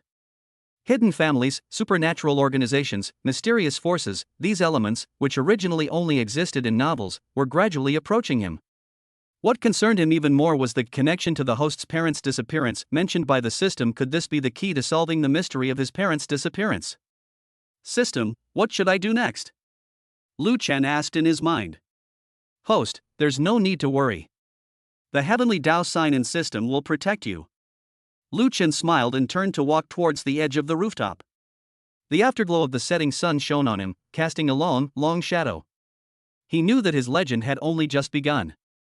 Meanwhile, a jade pendant that Chen Mo had dropped from his pocket lay quietly in a corner of the rooftop, gleaming with a warm luster. It was the same type of jade pendant that Lu Chen's parents had left behind before their disappearance. Act 2, The First Signs of Success. Chen Mo's breath condensed into white mist in the cold wind, and his right hand unconsciously clenched the hem of his school uniform. Although Lu Chen's hidden dragon, do not use attack, hadn't landed, it still left a chilling sensation on his neck, a pure energy pressure, a power that no ordinary high school student could possess. Who exactly are you? Chen Mo pressed again, his voice trembling slightly. The scar beneath his left sleeve turned a pale red when he was emotional, and seemed to wriggle slightly as if it were alive. Lu Chen didn't answer, but simply lowered his center of gravity slightly, his feet shoulder-width apart, assuming a seemingly casual starting stance. Morning light shone through the gaps in the rooftop railing onto him, casting dappled shadows on the ground, which subtly overlapped with the starting posture of the 9 forms of dragon-slaying stone sculpture in the system space. You won't talk, huh? Chen Mo gritted his teeth, and a slight rustling sound of leather coming from his waist suddenly came from there. Lu Chen's system panel instantly popped up with a notification, energy fluctuation detected. The target has a mysterious iron talisman, low-grade spiritual artifact hidden at his waist, which can withstand one fatal attack. He understood immediately. No wonder this kid dared to ambush him on the rooftop. He was confident in his abilities. Take this. Chen Mo's figure suddenly accelerated, and he turned into a blur as he pounced on Lu Chen. This time, his punches were completely different. The wind from his punches carried a faint metallic hum, and his fists even left fleeting golden trails as they cut through the air, a sign that he was channeling his internal energy into his fists and feet, something that ordinary martial artists would need at least 5 years of arduous training to master. Lu Chen's eyes narrowed slightly, and he lightly tapped the ground with his left toe. A shallow mark was left on the bluestone-paved rooftop, and with the force of the impact, his body floated backward 3 meters like a falling leaf, just avoiding Chen Mo's powerful punch. All you can do is dodge? Chen Mo sneered, his right fist suddenly changing direction, his elbow slamming towards Lu Chen's chest like a hammer. This move, overturning river elbow, is a basic move of the Chen family fist, but he used it with 7/10 of his skill, the air at the tip of his elbow being compressed and producing a muffled sound. Dodge? Lu Chen chuckled, suddenly grabbing Chen Mo's elbow with his left hand and flicking his elbow with his right index finger. This seemingly casual movement contained a subtle technique for deflecting force. Chen Mo felt a trickle of force travel through his arm, and the internal energy he had been gathering instantly dissipated, leaving half of his arm numb. You! Chen Mo was both shocked and furious. He used the momentum of his turn to sweep his left leg out. This kick, accompanied by the whoosh of the wind, was aimed straight at Lu Chen's knee.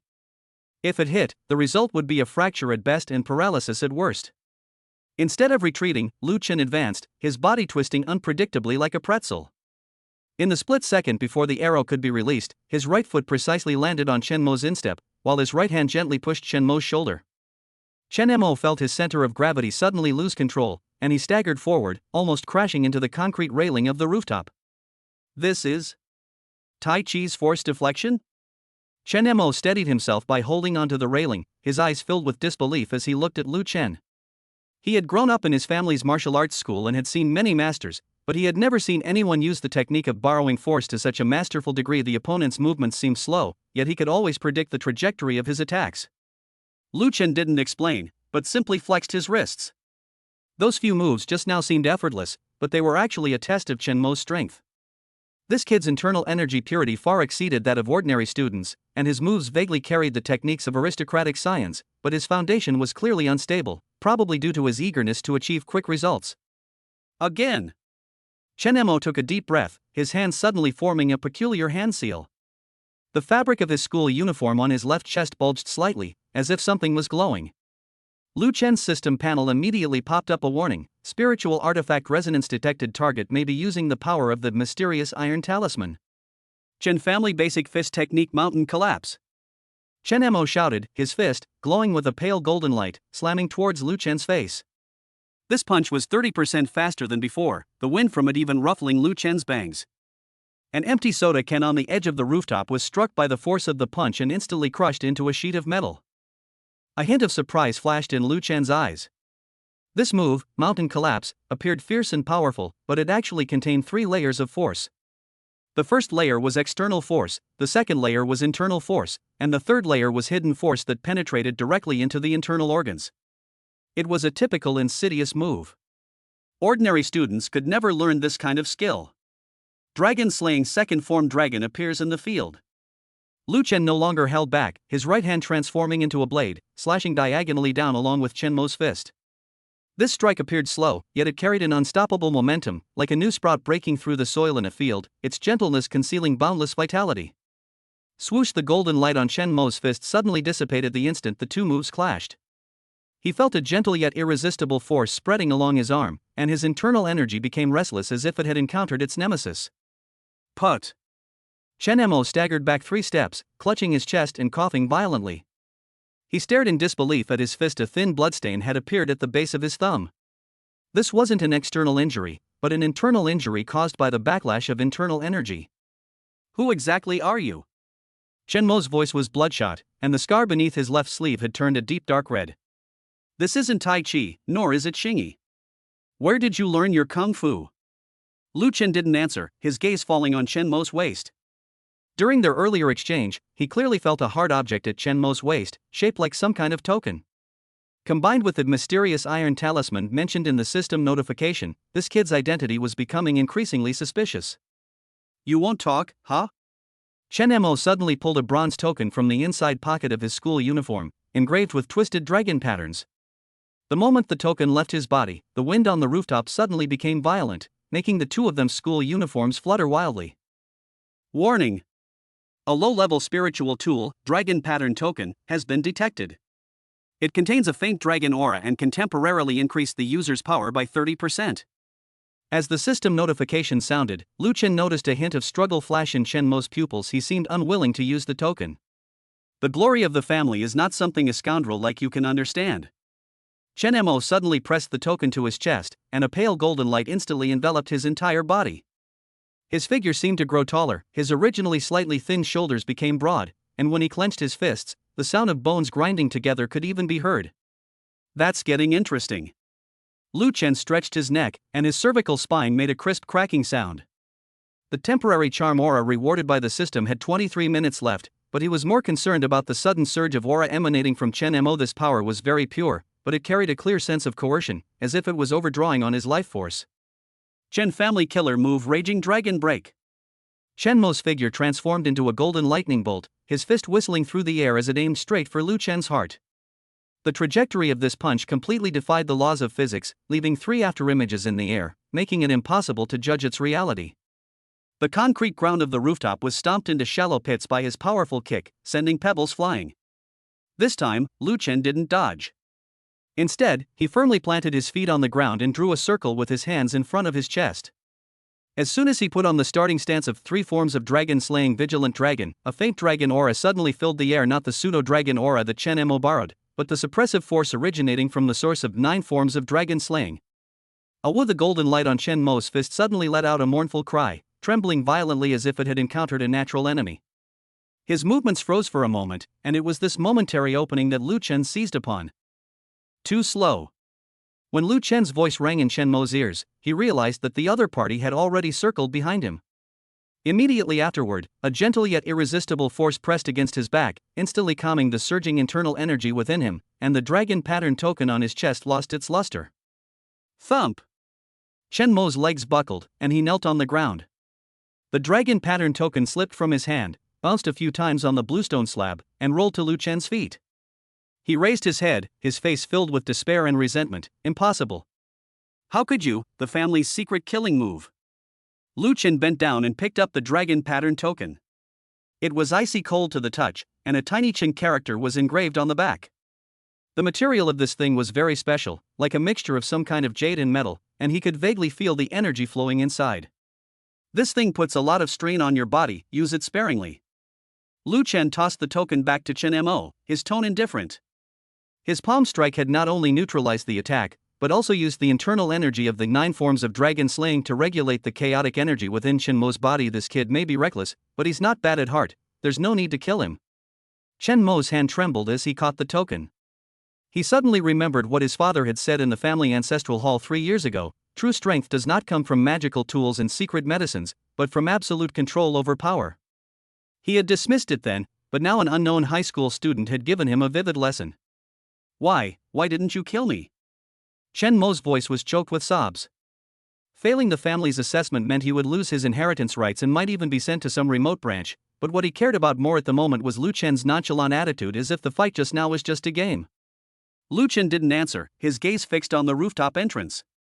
The commotion from the fight had been too great. Some students were already peering out from downstairs.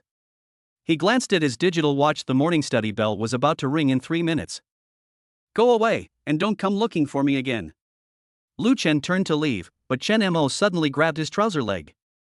The arrogance in the boy's eyes was gone, replaced by an almost fanatical desire. Teach me. Chen Mo suddenly cowed out loudly, his forehead hitting the concrete floor with a dull thud. I know you're very strong, even stronger than the elders of the family. Please teach me even a move or two, and I can give you money, lots and lots of money. Lu Chen frowned and kicked his hand away. This kid's change was too sudden. He was shouting for a fight just now, and now he wants to become a disciple? Just as he was about to refuse, a loud bang came from the iron door of the rooftop as if it had been smashed open by brute force. A dozen or so men in black suits filed in, the middle-aged man at the head of the group sporting a scar that stretched from the corner of his eye to the corner of his mouth. His gaze swept over Chen Mo, who was kneeling on the ground, before finally settling on Lu Chen, the chill in his eyes almost freezing the air. So you're the one who injured my son? The scarred man's voice was like sandpaper rubbing against metal, sending chills down one's spine. The men in black behind him quickly dispersed, subtly surrounding Lu Chen in the middle, their movements synchronized and professionally trained. Chen Mo's face turned pale, and he hurriedly scrambled to his feet to stand in front of Lu Chen. Dad. It's not his fault, it's my own fault for not being skilled enough. The scarred man slapped Chen Mo across the face, the crisp sound echoing across the rooftop. Useless trash. You've disgraced the Chen family. His gaze never left Lu Chen, as if he were assessing the value of a commodity. Lu Chen took a half step back without making a sound, his right hand stealthily reaching for his phone in his pocket. On the system panel, the progress bar for the hidden quest The Secret of a Reclusive Family had jumped to 40%, and the quest prompt had changed to Warning. A Foundation Establishment Stage Martial Artist's aura has been detected. It is recommended that the host temporarily avoid confrontation. Foundation Establishment Stage? Lu Chen was shocked. Do such legendary cultivators really exist in this world? He looked at the scarred man standing there casually, yet seemingly integrated with his surroundings, with a faint airflow swirling around him as he breathed. This was the chi sensation that could only appear when one's internal energy cultivation reached a certain level. Boy, state your sect. The scarred man cracked his knuckles as he flexed his wrists. You injured someone from my Chen family, you deserve an explanation. Lu Chen didn't answer, his mind racing. A direct confrontation was definitely out of the question. His opponent was at the foundation establishment stage, and his own abilities were probably insufficient. Should he run? The opponent outnumbered him, and they seemed quite fast. Just then, a new notification popped up: host detected facing a life or death crisis. Unlocked access to the fourth form of the 9 forms of dragon slaying.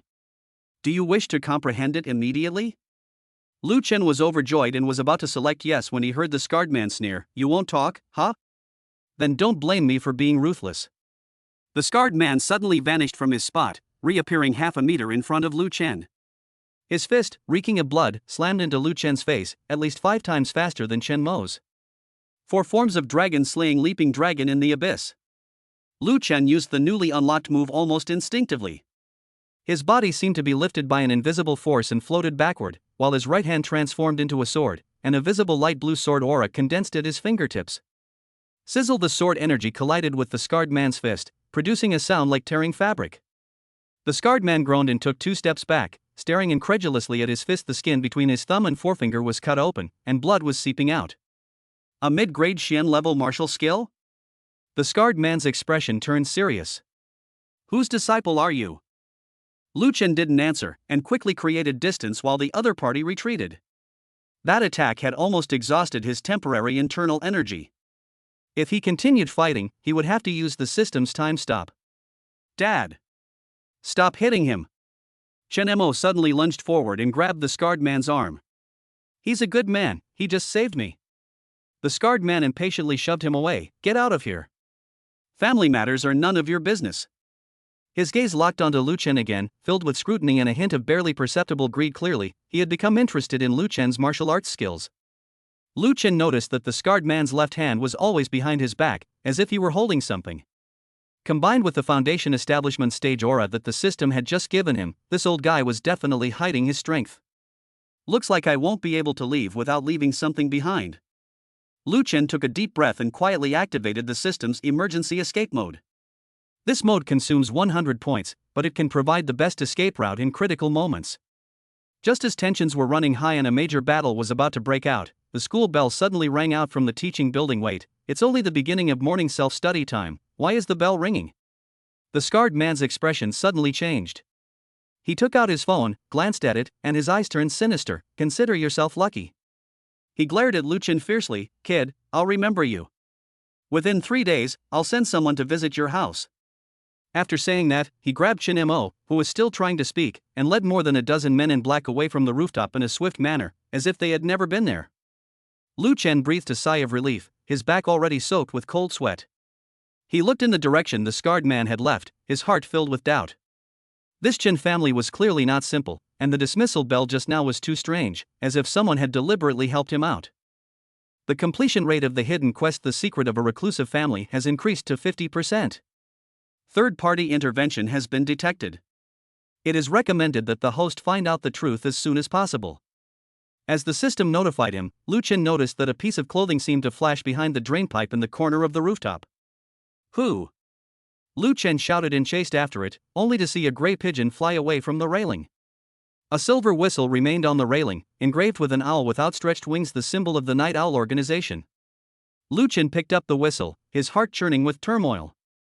How could the Night Owl organization be here? Were they after him, or the Chen family? The bell rang for the start of morning self-study. Lu Chen stuffed the whistle into his pocket and took one last look at the spot where Chen Mo had just knelt. Besides the faint bloodstains, there was a blurry mark on the bluestone slab, like some kind of totem. He turned and strode quickly down the rooftop, his mind a jumbled mess. The Chen family, the Night Owl organization, his parents' disappearance, these clues seemed to be slowly intertwining. As Lu Chen reached the second floor of the teaching building, he bumped into someone. Su Yuro, who was carrying a stack of exercise books, was knocked back 2 steps, her cheeks flushing red from the sudden stop. I'm so sorry. Lu Chen apologized hurriedly, reaching out to help her up, but then remembered that the system's temporary charm aura was still in effect. It's okay. Su Yuro's eyes darted around, and she hurriedly said this before lowering her head and leaving quickly. Her ears were so red they looked like they were about to bleed, and she almost dropped her notebook. Lu Chen watched her retreating figure and rubbed his nose. The effect of this charm aura was just too exaggerated. He glanced down at his digital watch. The aura would expire in 7 minutes. Hopefully, he wouldn't run into any more trouble. When I entered the classroom of Senior 3-2, the homeroom teacher, Yi Honli, was counting the students on the podium. Her gaze lingered on Lu Chen for 2 seconds, her eyes filled with a hint of inquiry. Lu Chen's heart skipped a beat, but he returned to his seat without showing any emotion. He felt that the way his feisty female homeroom teacher was looking at him was getting increasingly strange. Had she discovered something? Ring ring, the morning self-study bell rang on time. Lu Chen opened his textbook, but his mind was filled with the fight on the rooftop and the Night Owl organization's whistles. He knew that his peaceful campus life was over. A storm was quietly brewing around him. Act 3, a sudden turn of events. As Lu Chen grabbed the martial arts tournament registration form and rushed out of the office, the quartz clock in the corridor pointed to 8:15. Students leaving morning self-study poured out of the classrooms like a tide, and he ran against the flow of people, his leather shoes clicking rapidly on the ground. As he passed the bulletin board, a corner of a yellowed club recruitment poster was lifted by the wind, revealing the 3 faded characters Martial Arts Club. Underneath it was the promotional material that Chun Mo had posted just last month. "Excuse me. Let me through." Lu Chen sidestepped 2 boys carrying basketballs, the hem of his school uniform jacket fluttering in the wind. The system panel on his retina flashed continuously, emergency mission countdown, 58 minutes 32 seconds. The warehouse in the west of the city was 7 kilometers away from the school.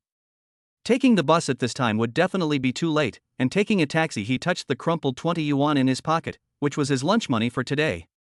"Lu Chen?" A clear female voice rang out behind him. Lu Chen paused, turned around, and saw Su Yuro standing at the entrance of Class 3, holding a stack of homework books. Strands of hair on her forehead were blown by the wind to her cheeks. A silver bookmark was pinned to the collar of her school uniform, shimmering in the morning light. It was a lucky bookmark that the system had rewarded him with when he checked in at the library last week. He had casually tucked it into his copy of 100 Years of Solitude, and he didn't know when she had taken it. "Is something wrong?" Lu Chen's palms were sweating with anxiety. The system countdown had already jumped to 57 minutes. Su Yuro bit her lower lip and handed over a blue-covered notebook. "Your class notes, I lent them to you yesterday." Her voice trailed off as Lu Chen suddenly grabbed her wrist. The girl's skin, like warm jade, trembled slightly in his palm. "Can I borrow your bicycle?" Lu Chen's gaze fell on the pink princess bicycle under the teaching building, with a rabbit-shaped backpack in the basket. Su Yuro paused for 2 seconds, then suddenly blushed. But that car. I'll buy you 10 more afterwards." Lu Chen rushed downstairs before she could finish speaking, his fingers finding the Night Owl organization's silver whistle in his pocket. The cold metallic touch sent a chill down his spine. When he jumped onto the princess car, the lace seat cushion still held the warmth of the sun, and the bells hanging from the handlebars jingled, completely out of place with his current anxiety. "Hey! Remember to keep up the good work." Su Yuro's voice came from the 3rd-floor corridor.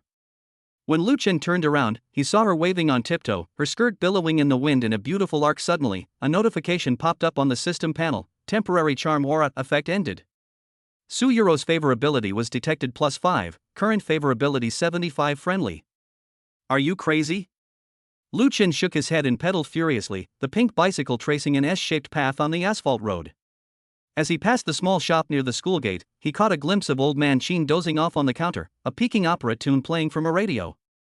The old man's military green jacket was draped over the back of the chair, with half a black holster peeking out, usually containing a pipe, but today its silhouette looked unusually rugged. "Make way! Make way!" Lu Chen overtook 3 times in a row, his bicycle bell blaring shrilly in the quiet residential area. As he passed an intersection, he suddenly slammed on the brakes, his tires leaving 2 black marks on the ground. 3 men in black suits were standing under a bus stop smoking, one of them wearing a tie clip that gleamed silver. It was a soaring owl, exactly the same design as the whistle on the rooftop railing. "Warning! 3 peripheral members of the Night Owl organization detected. Danger level, low." As the system notified him, Lu Chen abruptly turned into a nearby alley. The moment his bicycle rolled through the puddle, he saw the 3 men in his rearview mirror throw away their cigarette butts and quickly catch up. "Damn it!" Lu Chen gritted his teeth and sped up, his pink bicycle weaving left and right through the narrow alley. At the end of the alley was a pile of trash cans half his height. He slammed on the brakes, using the momentum to leap off the seat, and in midair, he spun around and kicked the pursuing man in black. This sidekick used 3/10 of the internal force of the 9 forms of dragon slaying, striking the man squarely in the chest's Tanjong acupoint. The man groaned and flew backward, crashing into the trash can behind him.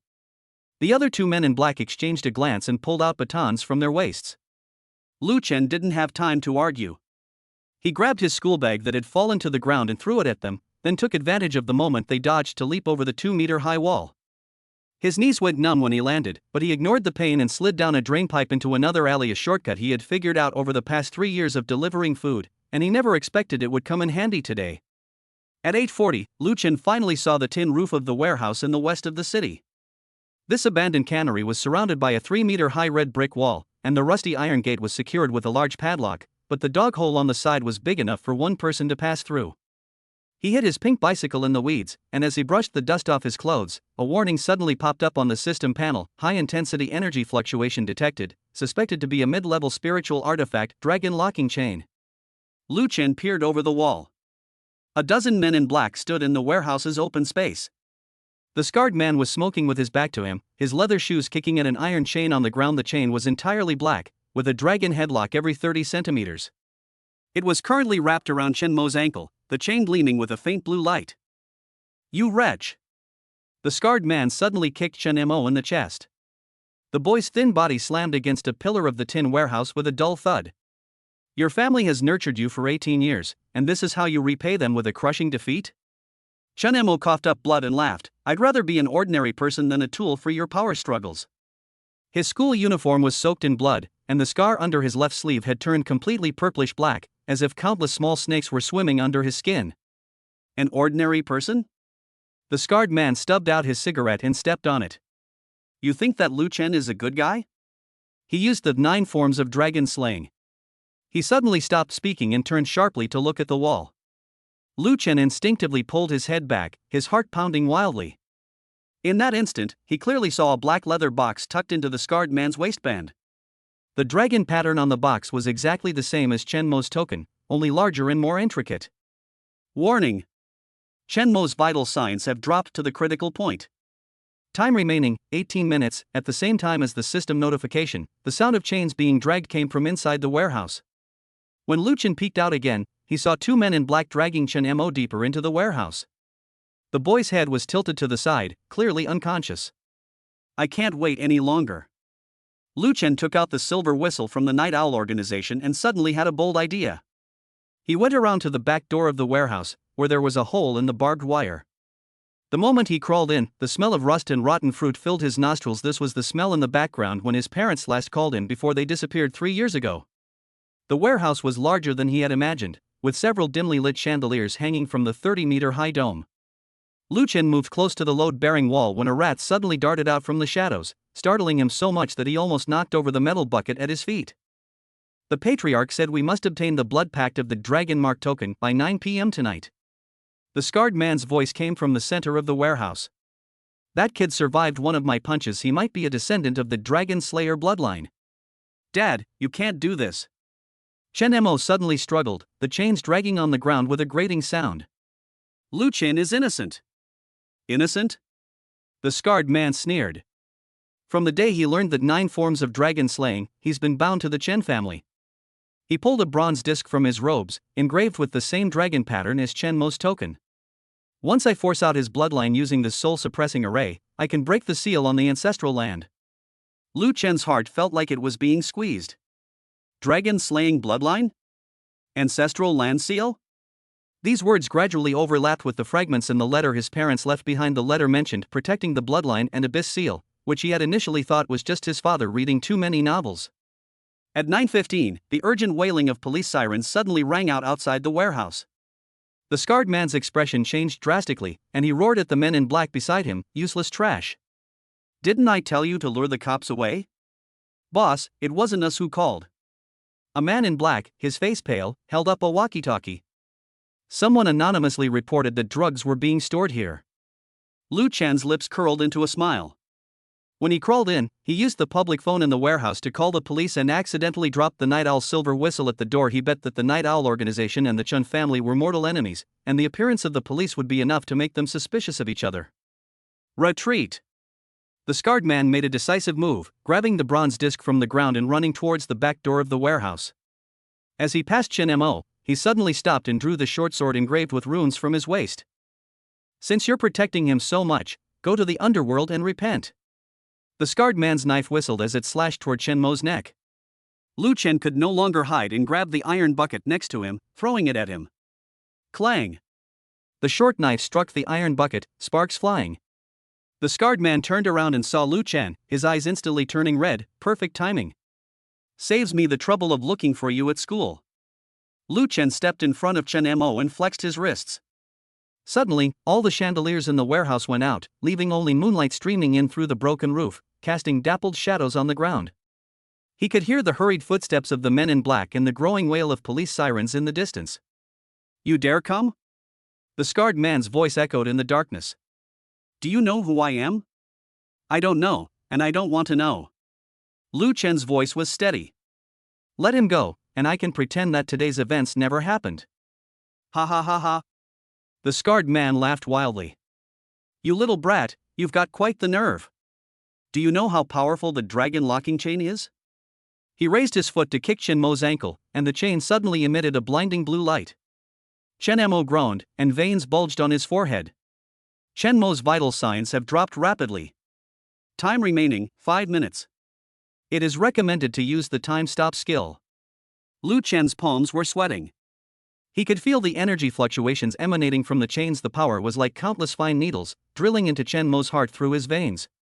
On the system panel, the icon for 9 forms of dragon slaying was flashing, and the outline of the 5th form, flying dragon in the sky, was gradually becoming clear. "Scared?" The scarred man's voice was mocking. "Kneel down and kowtow now, and maybe I'll let you die a little easier." Before he could finish speaking, the warehouse's iron door was suddenly kicked open.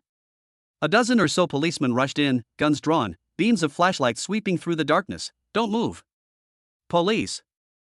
The scarred man's expression changed drastically. He grabbed the bronze disc from the ground and tried to jump out the window. How could Lu Chen let him escape? He stomped his left foot on the ground and shot out like an arrow. He brought his right index and middle fingers together, and the sword energy of 5 forms of dragon slaying flying dragon in the sky condensed into a streak of green light at his fingertips. With a sharp swoosh, the sword energy sliced through the air, striking the bronze disc in the scarred man's hand with pinpoint accuracy. The disc emitted a mournful cry, cracking open with spiderweb-like patterns. The scarred man screamed, sent flying backward, crashing into a shelf piled high with canned goods. "Grab him!" The police swarmed forward, the clanging of handcuffs echoing through the warehouse. Taking advantage of the chaos, Lu Chen unlocked the dragon locking chain on Chen Mo's ankle. The boy's skin was marked with deep purple marks, like he was wearing a strange pair of anklets. Thank you." Chen Mo's voice was barely a whisper as he pulled a bloodstained envelope from his school uniform pocket. "This is what your parents left behind." Lu Chen's heart skipped a beat. Just as he was about to take the envelope, the system suddenly issued a piercing alarm. "Warning. High-level spiritual tool soul-suppressing nail detected. Danger level, extremely high." He looked up and saw the scarred man break free of the police, clutching 3 black nails in his hand, the nails wreathed in dark red mist. "Even if I can't take you away, I'll still destroy your dragon-slaying bloodline." The scarred man grinned maliciously as he hurled the nails at Lu Chen, instantly filling the air with a thick, pungent smell of blood. "Watch out." Chen Mo suddenly lunged forward to shield Lu Chen. All 3 soul-suppressing nails pierced his back, and the boy's body flew out like a kite with a broken string, crashing into the iron wall and sliding to the ground. Chen Mo. Lu Chen's eyes widened in fury, and his internal energy surged uncontrollably. The warehouse chandeliers shattered under the energy impact, and glass shards fell like rain. Taking advantage of the chaos, the scarred man shoved past the police and jumped out of the broken window. Lu Chen tried to give chase, but Chen Mo grabbed his trouser leg. The boy's lips were already purple, and he said haltingly, "The envelope contains the gate to the abyss." His hand suddenly fell to his side, his eyes fixed on the hole in the warehouse roof, where a cloud shaped like a dragon was drifting by. Chen Mo's vital signs have disappeared. Emergency mission failed. A violent fluctuation in the host's emotions has been detected. The 6th form of the 9 forms of dragon slaying, regretful dragon ascending, has been unlocked. When the police surrounded him, Lu Chen was kneeling on the ground, clutching the bloodstained envelope tightly in his hand. The envelope bore a blurry wax seal, its shape identical to the university badge in the background of his parents' photo. In the distance, the siren of an ambulance could be heard, and the alternating red and blue light shone through the broken windows of the warehouse, casting eerie patches of light on the ground. A young policeman wearing glasses patted him on the shoulder. "Young man, come with us to the station to make a statement." When Lu Chen looked up, he saw the policeman's badge number 0713, the date his parents disappeared. He suddenly remembered that rainy night 3 years ago when his parents went out wearing similar police uniforms. Before leaving, his mother knelt down to tie his shoelaces and whispered, "Chen, remember, no matter what happens, you must believe in the light."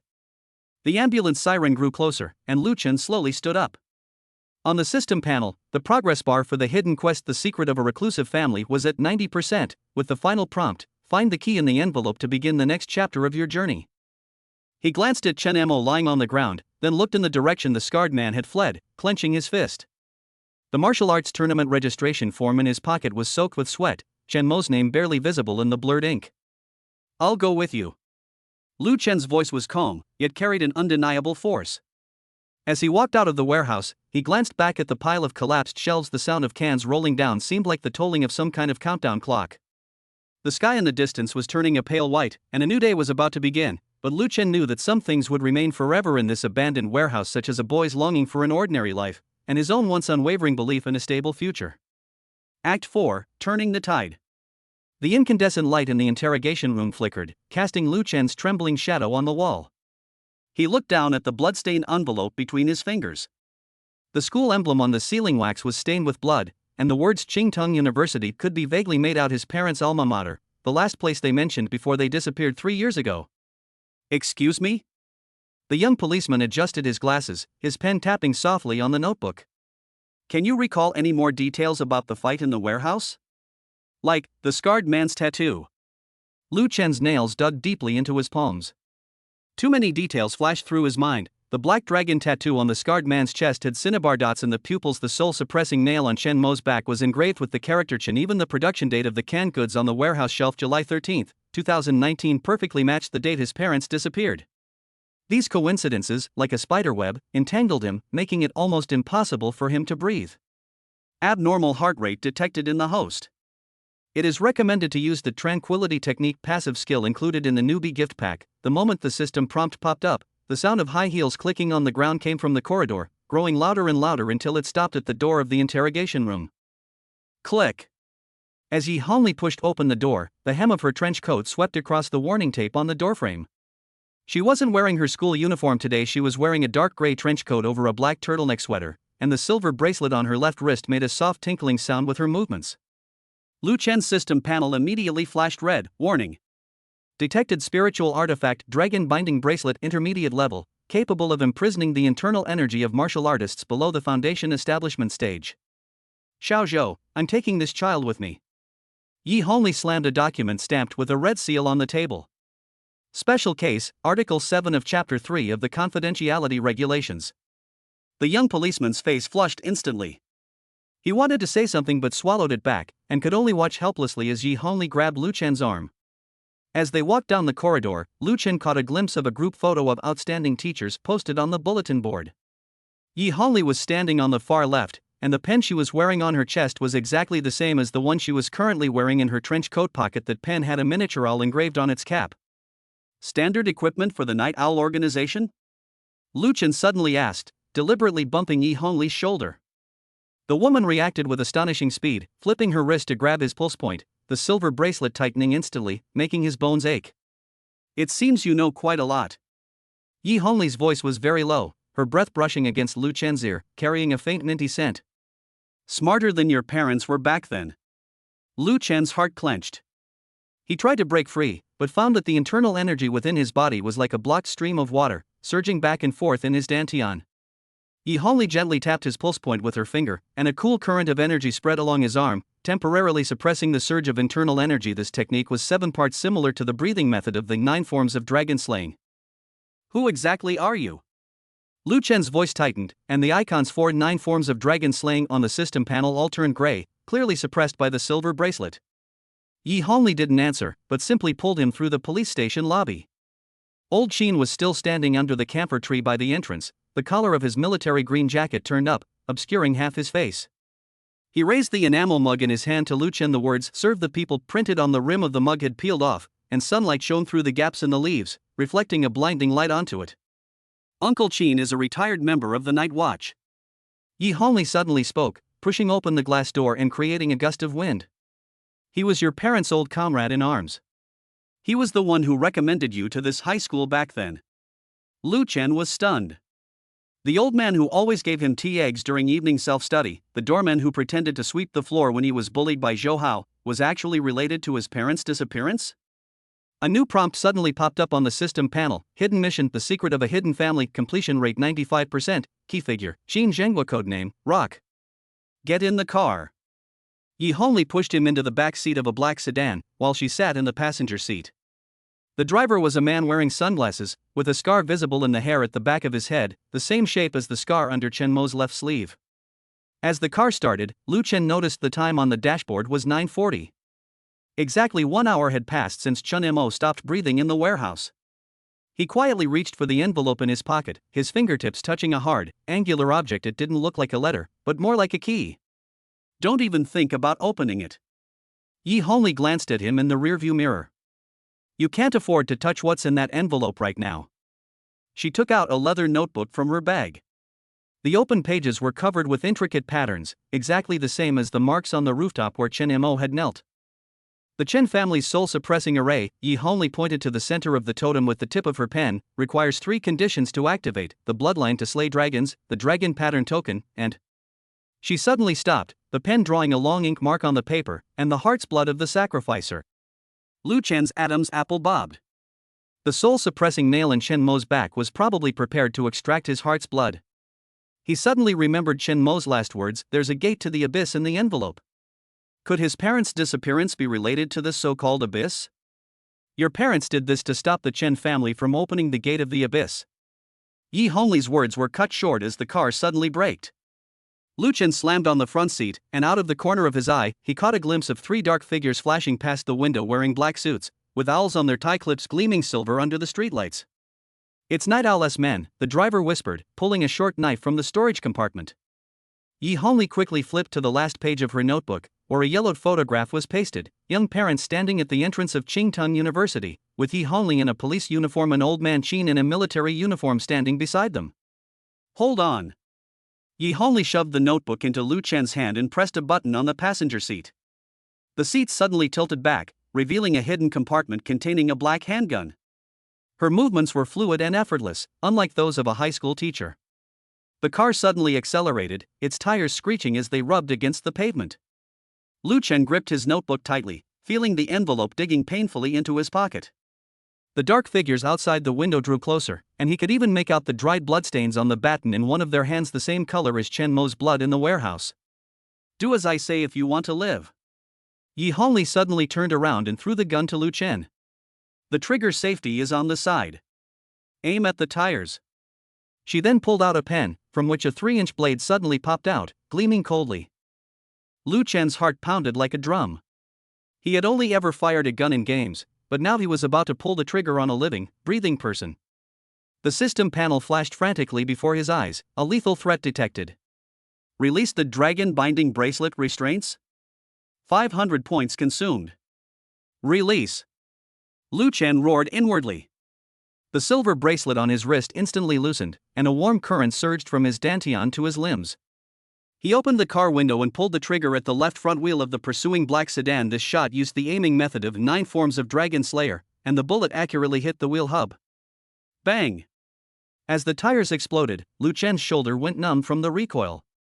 The pursuing car went out of control and crashed into the roadside guardrail. 3 men in black rolled out when the door opened. One of them dropped his tie clip, which was crushed to pieces by the wheels. Good marksmanship. Yi Hongli whistled, twirling a pen knife between her fingers. You have the style of your mother back in the day. She suddenly leaned over, pressed her finger on Lu Chen's pocket, and snatched the envelope away in an instant. What are you doing? Lu Chen tried to snatch it, but Yi Hongli held his shoulder down. The woman's palm was burning hot, and it even carried the same internal energy fluctuations as his. I can't give it to you now. Yi Hongli stuffed the envelope into the inside pocket of her trench coat, zipping it up tightly. After you pass the night watchman exam, I don't care about any assessment. Lu Chen interrupted her, his internal energy surging again. I just want to know where my parents are. The car suddenly veered into a narrow alley, the driver jerking the steering wheel, the car sliding half a meter along the wall before coming to a stop. Yi Hongli pushed open the car door, pulling Lu Chen into the nearby residential building. The stairwell reeked of gas, and the motion-activated lights above them flickered on and off. They're still alive. Yi Hongli stopped at the corner on the third floor and suddenly spoke, on the other side of the abyss gate, guarding the last seal. She took out a bronze bell from her pocket, shook it gently, and the sound made Lu Chen dizzy. This is the soul-suppressing bell, Yi Hongli said, her eyes filled with complex emotions as she looked at his pained expression. It will allow you to see some things temporarily. She held the bell to Lu Chen's ear, and a violent wave of dizziness washed over him, his vision suddenly flashing with countless images. The parents, dressed in black uniforms, stood in front of the swirling black vortex, the mother holding the same dragon pattern token as Chen Mo. Old Qin held up a long knife, the bloodstains on the knife dripping onto the bluestone slab, forming the same pattern as the warehouse totem. Yi Hongli knelt on the altar, a black nail inserted into her chest, exactly the same as the soul-suppressing nail in Chen Mo's back. Enough! Lu Chen shoved Yi Hongli away, the bell falling to the ground and rolling down the stairs. He leaned against the wall, panting heavily, cold sweat soaking the back of his school uniform. On the system panel, the words Gate of the Abyss were flashing red, with a line of smaller text below, Spatial Rift, Coordinates, 3rd basement level of Qingtung University Library. Is all of this true? Lu Chen's voice trembled as he recalled the abnormal spatial fluctuation message the system gave him when he checked in at the library's ancient books section last week. Yi Hongli picked up the bell and put it in her trenchcoat pocket. The duty of the night watchman is to prevent the Chen family from opening the crack. She suddenly grabbed Lu Chen's hand and pressed it against her chest. There was a hard object under her skin, shaped like Chen Mo's dragon pattern token. Are you also from the Chen family? Lu Chen abruptly pulled his hand back, remembering the black dragon tattoo on the scarred man's chest. Yi Hongli smiled, a smile tinged with indescribable weariness. I am a traitor to the Chen family, just like your mother was back then. She pointed to the notebook in Lu Chen's hand. It contains the night watchman's assessment questions. The martial arts tournament in 3 days will be your first test. The motion-activated lights in the hallway suddenly went out. Lu Chen heard hurried footsteps and the clanging of metal coming from downstairs. It was the Night Owl organization chasing after them. Yi Hongli dragged him through a door on the 3rd floor, which led to a storage room filled with miscellaneous items, the air thick with the smell of mothballs. Go through the ventilation duct. Yi Hongli moved an old wardrobe, revealing a metal grill behind it. Uncle Qin is waiting for you at the back of the school. Give this to him. She handed him a silver badge with an owl with outstretched wings, the exact opposite of the silver whistle. And what about you? Lu Chen looked at her hand gripping the penknife tightly and suddenly realized that this was a diversionary tactic. Yi Hongli was going to lure the pursuers away by herself, giving him time to escape. Me? Yi Hongli's lips curled into a smile, a stark contrast to her usual stern demeanor as a homeroom teacher on the podium. Of course, it's to buy you time, after all. Her gaze fell on Lu Chen's chest. You are the only one who can inherit the Dragon Slayer bloodline. But the ventilation duct was dark and narrow, forcing Lu Chen to crawl forward. The metal walls vibrated, indicating a fight had broken out downstairs. He pulled out his silver badge, the back engraved with numbers, 0713, the date his parents disappeared, also the young policeman's identification number. A notification suddenly popped up on the system panel, emergency mission completed. Reward, God-level medical skill trial card X1 valid for 24 hours. Lu Chen was stunned. Chen Mo had clearly already. He suddenly remembered the description of the trial card. It can reverse the death of living beings within 30 minutes. There's still a chance. Lu Chen suddenly sped up, ignoring the bruises on his knees from hitting the pipe wall. He pulled out his phone. The screen was blindingly bright in the darkness, showing 10:05 exactly 25 minutes after Chen Mo stopped breathing. A faint light shone from the end of the pipe. Lu Chen kicked open the grill and jumped down, finding himself standing in the back alley of the school.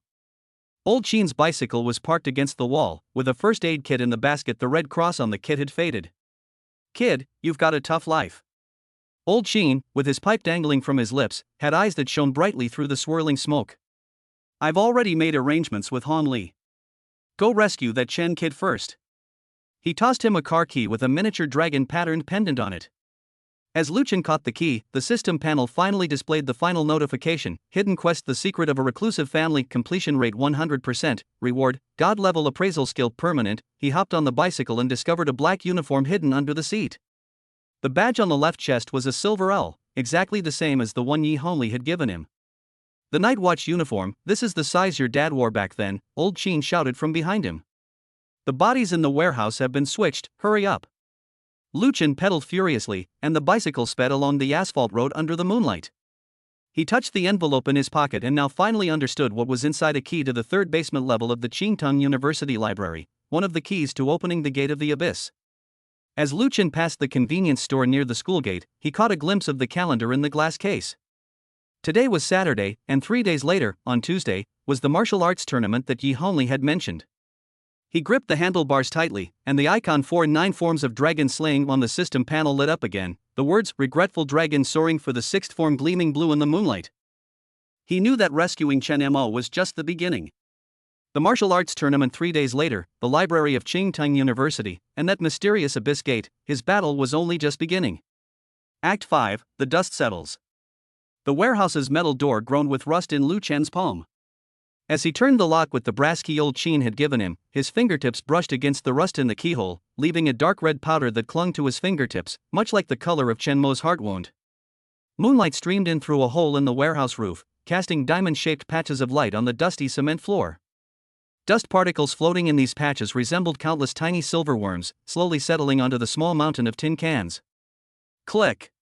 The moment the key was fully turned, Lucien suddenly held his breath. The warehouse was so quiet he could hear his own heartbeat, and there was a sticky, frictional sound like something dragging a chain.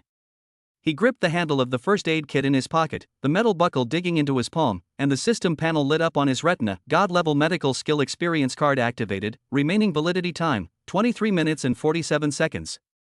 The moment the door was pushed open, a stench of mustiness and blood assaulted Lucien's nostrils. His gaze immediately locked onto the pillar in the center of the warehouse. Chen Mo's body still leaned against it, the bloodstains on the back of his school uniform already blackened, like a frozen flower. The dragon-locking chain wrapped around his ankle lay scattered on the ground, the blue light on the links completely extinguished, leaving only a cold metallic luster. 3 minutes left. Lucien strode over, ignoring the dull thud of his knees hitting the gravel. He crouched down and felt for Chen Mo's carotid artery. The skin his fingertips touched was as cold as ice. The boy's lips were bluish-purple, with lingering blood at the corners of his mouth, and fine dust clinging to his eyelashes, looking like frost in the moonlight. Target life signs detected, none. Soul fluctuation, weak on the verge of dissipation. Consume half a year of lifespan to activate reversal? Lucien's thumb rubbed the virtual edge of the experience card, and suddenly the image of Chen Mo kneeling and kowtowing on the rooftop flashed before his eyes. Please teach me a move or two. The stubbornness in that kid's eyes and the vulnerability on his face at this moment overlapped, like a thin needle pricking his heart. Activate. The instant he silently uttered the command, a pale green light surged from his palm. Like molten jade, the light seeped into the bloody hole in Chen Mo's back. Wherever it passed, the dark bloodstains faded visibly, revealing the skin beneath, which gradually regained its rosy hue. Suddenly, the canned goods in the warehouse collectively emitted a soft hum, the production dates on their labels faintly glowing in the green light, all of them July 13, 2019. Chen Mo's Adam's apple suddenly bobbed, and his chest heaved as he exhaled a breath of black gas. The black gas condensed in the air into a distorted human face, exactly like the scarred man. It screamed and pounced on Lucien, but turned into white smoke the moment it came into contact with the green light. Lucien quickly pressed down on Chen Mo's shoulder, and the system notification flashed wildly, detected residual energy backlash from the soul-suppressing nail. Suggest injecting dragon-slaying bloodline to suppress it. Without the slightest hesitation, he bit his right index finger and dripped the blood onto the 3 bloody holes in the boy's back. Sizzle! The blood droplet made a sizzling sound like frying oil the moment it touched the skin. Chen Mo's body arched violently, like a fish thrown ashore, a painful whimper escaping his throat. Lucien could feel the burning pain from his fingertips, as if he were touching a red-hot iron. It was the sinister energy of the soul-suppressing nail resisting his bloodline power. Concentrate! Lucien shouted, placing his left hand on Chen Mo's crown and slowly channeling the inner energy of the 9 forms of Dragon Slayer into him. The inner energy flowed along the boy's meridians, causing the nodes blocked by the evil energy to explode with crackling sounds. Suddenly, a gust of wind rushed in through the hole in the warehouse roof, tangling the 2 men's hair together. A faint dragon's roar was carried in the wind, a sign that the Dragon Slayer bloodline had been fully activated. Chen Mo's eyes snapped open, his pupils first catching a glimpse of the black dragon phantom on the scarred man's chest, then replaced by a pale golden light. He stared at the hole in the warehouse dome, his lips trembling as he uttered broken words, dragon mark token, in the ancestral hall. Don't speak. Lu Chen increased the pressure on his back, the skin beneath his fingertips burning hot. The skin around the 3 blood holes began to writhe, and pale red marks gradually emerged, eventually forming the complete pattern of the dragon token, except that there was an extra tiny guard character in the center of the token, exactly the same as the pendant on Old Man Qin's car keys. As the green light completely dissipated, the experience card transformed into specks of light and merged into Chen Mo's body. Lu Chen withdrew his hand and noticed a charred mark on his fingertips, as if they had been burned. A system panel popped up with a notification: God-level medical skill experience ended. Detection of bloodline resonance established between the host and Chen Mo, allowing partial sharing of perception. This is... Chen Mo propped himself up and sat up, touching his back in disbelief. The chi sensation of the soaring dragon technique? He suddenly grabbed Lu Chen's wrist, his palm burning hot. How do you know the Chen family's clan's secret technique? My dad said this skill was lost 20 years ago, with the disappearance of my aunt. Lu Chen's heart skipped a beat. What's your aunt's name? Chen Wanqing, Chen Mo blurted out, then frowned. But my family is very tight-lipped about it. I only saw it in the old account books in the ancestral hall. He suddenly froze, his eyes becoming confused.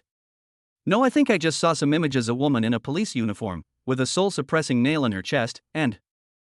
What else? Lu Chen pressed, a sharp pain suddenly shooting through the scorch marks on his fingertips, a warning signal from his bloodline resonance. Chen Mo squatted down, clutching his head, and shook his head in pain. I can't remember, my head hurts so much. Something fell out of his school uniform pocket, gleaming silver in the moonlight. It was a dragon pattern token, exactly the same as the one Lu Chen had picked up before, except that the back of this one was engraved with the character Wan. The moment Lu Chen picked up the token, the system panel exploded with a blinding red light. Detected Night Watcher's token, dragon pattern token, Chen Wanqing's exclusive. It is linked to the Abyss contract between the host's parents. Your aunt is a night watchman. Lu Chen's voice tightened as he finally pieced together the scattered clues. Chen Wanqing was Chen Mo's aunt and also his mother's comrade in arms. 20 years ago, in order to prevent the Chen family from opening the gate to the abyss, she went undercover under the guise of disappearance, and in the end he dared not think any further and stuffed the token back into Chen Mo's hand. Keep this safe, it's more important than your life. Chen Mo's hand, gripping the token, trembled. Suddenly, he remembered something. That's right. My dad said he'd use the soul-suppressing array at the martial arts tournament. He seems to have reached an agreement with the Night Owl organization, exchanging the coordinates of the Abyss Gate 4. Change what? Change the way for the Chen family to control the bloodline. Chen Mo's voice grew softer and softer. He said that someone with a useless bloodline like me is not worthy of inheriting the family business. Only a pure bloodline who can withstand the soul-suppressing nails is worthy. He suddenly looked up at Lu Chen, his eyes filled with shock and realization. You are that pure bloodline? Lu Chen didn't answer, his gaze falling on the shelves in the corner of the warehouse.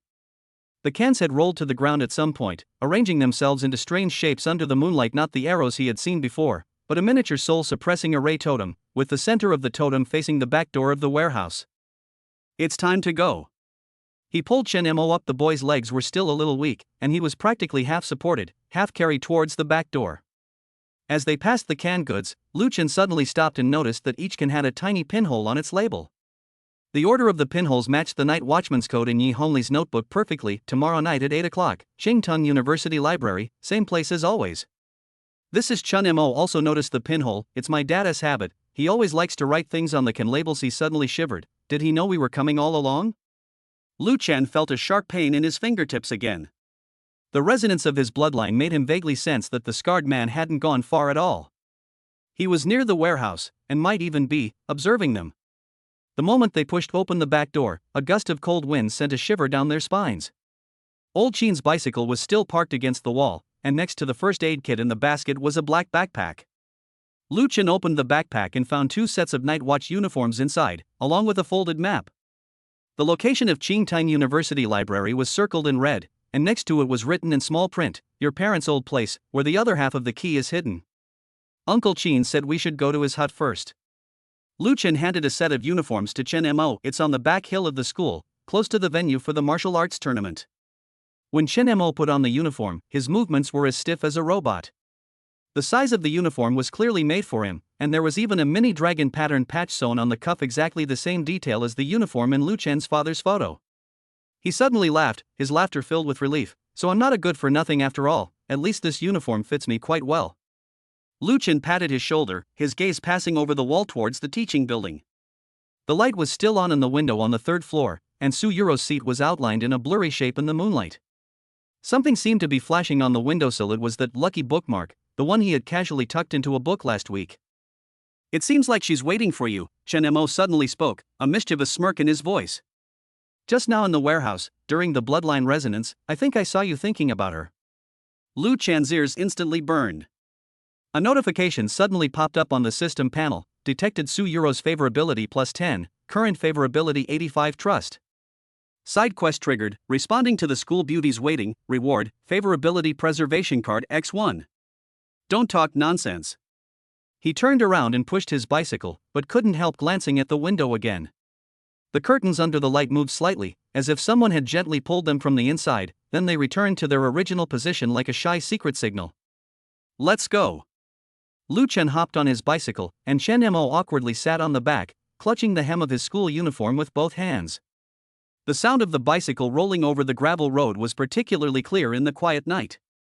As they passed the small shop near the school gate, Lu Chen caught a glimpse of old man Qin standing behind the counter doing accounts.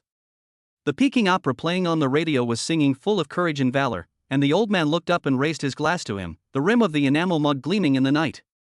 Oh, right, Chen Mo suddenly said from behind him. My dad said that the 9 forms of dragon slaying is actually a Chen family martial art, but it was stolen by an outsider 100 years ago. Do you think it's possible? Could it be related to my parents? Lu Chen asked, the car wheel crunching over a fallen leaf. Maybe. He touched the envelope in his pocket. The key inside made his palm numb. It was the access card for Qingtang University Library, the first key to unlocking the truth about his parents' disappearance. A new notification popped up on the system panel. Daily check-in task has been refreshed. Check in at the entrance of Qingtang University Library from midnight to 6 o'clock tomorrow. Rewards, first-time access to the Abyss Gate X1, Night Watcher Basic Manual X1. As his bicycle passed through the school's back gate, the eastern sky was already turning a pale white. Birdsong echoed from the woods behind the mountain, and the air was damp with dew. Lu Chen took a deep breath and smelled the scent of pine needles and earth, exactly the same scent he remembered from his parents taking him on picnics at Qingtang University. We're almost at Uncle Qin's hut. Lu Chen quickened his pedaling pace, while Chen Mo hummed a tuneless melody on the back seat. Upon closer listening, it subtly matched the breathing rhythm of the 9 forms of dragon slaying. Lu Chen gripped the handlebars tightly as he watched the sky grow brighter ahead. He knew that the settling of things in the warehouse was only temporary.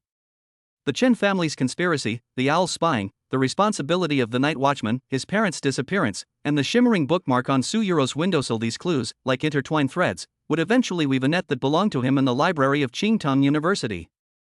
Chapter 17, Campus Auction, Signing in and Winning Treasures. Act 1, the invitation to the school anniversary auction. Undercurrents begin to unfold.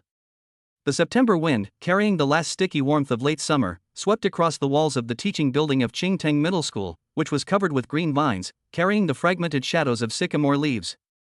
The back window of Class 1, Grade 12 was open, and the afternoon sun slanted in, casting mottled light and shadow on the yellow desks. Chalk dust floated slowly in the beams of light, like tiny stars frozen in time. The moment the bell rang, the classroom, previously filled with students buried in their work, instantly came alive. The girls in the front row huddled together, their fingers tracing the auction booklets they just received from the student council, the smell of ink mingling with a faint scent of incense filling the air. Meanwhile, the boys in the back row, arms around each other's shoulders, spoke in voices that, while not exactly hushed, were loud enough for half the classroom to hear. Hey, did you guys hear? The charity auction for the school anniversary is on Saturday afternoon in the auditorium. I heard there are some really good things. The speaker was Zhang Chang, the sports committee member. He was holding a crumpled flyer in his hand, and spittle flew up with his gestures. I heard from some guys in the student council that an old history professor donated a wooden box from the Republic of China era. He said it was passed down from his grandfather and it even has patterns on it. A wooden box from the Republic of China era? How much could it be worth? Zhao Lei, one of Zhou Hao's henchmen, scoffed. He always spoke with a hint of arrogance, judging people by their status. It's probably just a broken piece of wood. Only the old professor would treasure it. You don't know anything. Zheng Chang shoved him. Last time my dad went to the antique market, he sold an ordinary copper lock from the Republic of China era for 800 yuan. If this wooden box is genuine, it might be worth even more. The argument between the two attracted a larger crowd. Even Su Yuro, sitting in the middle row, couldn't help but turn her head and whisper to her deskmate Lin Xiaoya. Su Yuro was wearing a beige dress today, with a small pearl brooch at the neckline, a birthday gift from her mother last year. Sunlight fell on her drooping eyelashes, casting soft shadows. She gently pinched the corner of the auction booklet, her voice as soft as cotton. Xiaoya, are you going to the auction on Saturday? I'm in charge of logistics. I heard we can see the items in advance. Lin Xiaoya blinked, deliberately nudged her arm, and teased, you don't actually want to see the auction items, you just want to find an excuse to see someone, right? As she spoke, she glanced at Lu Chen diagonally behind her. Su Yuro's cheeks flushed slightly, and she quickly covered her face with the brochure, whispering, don't talk nonsense. I just think charity auctions are quite meaningful. Although she said that, her gaze involuntarily drifted towards Lu Chen's direction. Lu Chen was slumped over his desk, twirling a nearly empty black pen between his fingers. The pen circled between his long, slender fingers, occasionally tapping softly against the surface. He seemed lost in thought, but his ears were not missing a single word of conversation around him, from the wooden box from the Republic of China era to the old calligraphy and paintings donated by the teacher, to Zhouhao's boast that he would bid on the oil painting by a second-year art student. All the information was clearly imprinted in his mind. Thanks to the system's enhancement lately, his senses have become much sharper than before, and he can even hear the hushed whispers of the boys in the back row. However, he is used to keeping a low profile, and even though he got first place in the grade in the joint entrance exam, he still maintains his previous sitting posture and tries to minimize his presence. After all, just half a month ago, he was still that insecure boy who had to muster up courage to even talk to Su Yuro because his parents were missing and his family was of ordinary means. Lu Chen paused in his pen twirling motion only when the familiar mechanical voice suddenly rang in his mind. A glint flashed in his eyes, which he quickly concealed, pretending to rub his eyes to hide the barely perceptible excitement. Ding! A limited check-in point has been detected near the school anniversary charity auction site. Check-in rewards, random rare item plus temporary ability boost. Mark the location? Limited sign and locations? Lu Chen's fingertips gently traced the pen. Since activating the Heavenly Dao sign-in system, the locations he'd signed in at were incredibly diverse. He'd signed in at the girls' restroom entrance, only to be chased halfway downstairs by the cleaning lady who mistook him for a peeping Tom. He'd signed in at the principal's office, only to catch the principal secretly eating instant noodles, resulting in an awkward 3-second stare. He'd even signed in under the old locust tree on the school's back hill, earning a pack of Invincible Lucky Candy, which, after eating, gave him a chance to win a free bottle of mineral water. But this was the first time he'd encountered a limited check-in point with such a clear scene attribute as auction venue. The system specifically marked it limited, indicating that the reward would definitely not be ordinary cash or small items. He might even get something related to his strength. After all, although his physique had been enhanced, he didn't yet have any real skills, and he might not be able to gain an advantage against someone truly capable. Lu Chen, are you going to the auction on Saturday? A sweet voice suddenly rang in his ears, like an ice-cold orange soda, instantly dispelling the afternoon drowsiness. When Lu Chen looked up, his nose first caught a faint scent of gardenias, the smell of Su Yuro's usual hand cream. He looked up and saw Su Yuro standing beside his desk, the hem of her beige dress gently blowing in the wind, revealing a small section of her slender ankles. Sunlight fell on the tips of her hair, gilding them with a soft, light gold. As the school beauty of Class 1, Grade 12, and even the entire grade, Su Yuro was the center of attention wherever she went. As soon as she opened her mouth, the originally noisy discussions around her subconsciously lowered their voices, and even Zhang Chang and Zhao Lei in the back row stopped talking and secretly looked over here. Lu Chen withdrew his pen, leaned back in his chair, and tried to make his tone casual. Go take a look, I'm free on Saturday anyway. He didn't dare to look directly into Su Yuro's eyes, those peach blossom eyes that always carried a smile used to make his heart race, and even now, with the charm halo of the system, he still felt a little uncomfortable in front of her. He answered casually, but didn't notice the elation that flashed in Su Yuro's eyes. Lin Xiaoya secretly pinched her from the side, and Su Yuro suppressed the smile on her lips, pointing to the auction booklet in her hand. That's great. I'll be in charge of logistics with the students and the student council, and we can reserve a front row seat for you so you can see the items more clearly. As she spoke, she handed the handbook to Lu Chen. The cover of the handbook featured a sketch of the auditorium, with the words "Passing on Love" written in pink in the lower right corner, and a bit of ink still stuck to the edge clearly. It had just been picked up from the student council office.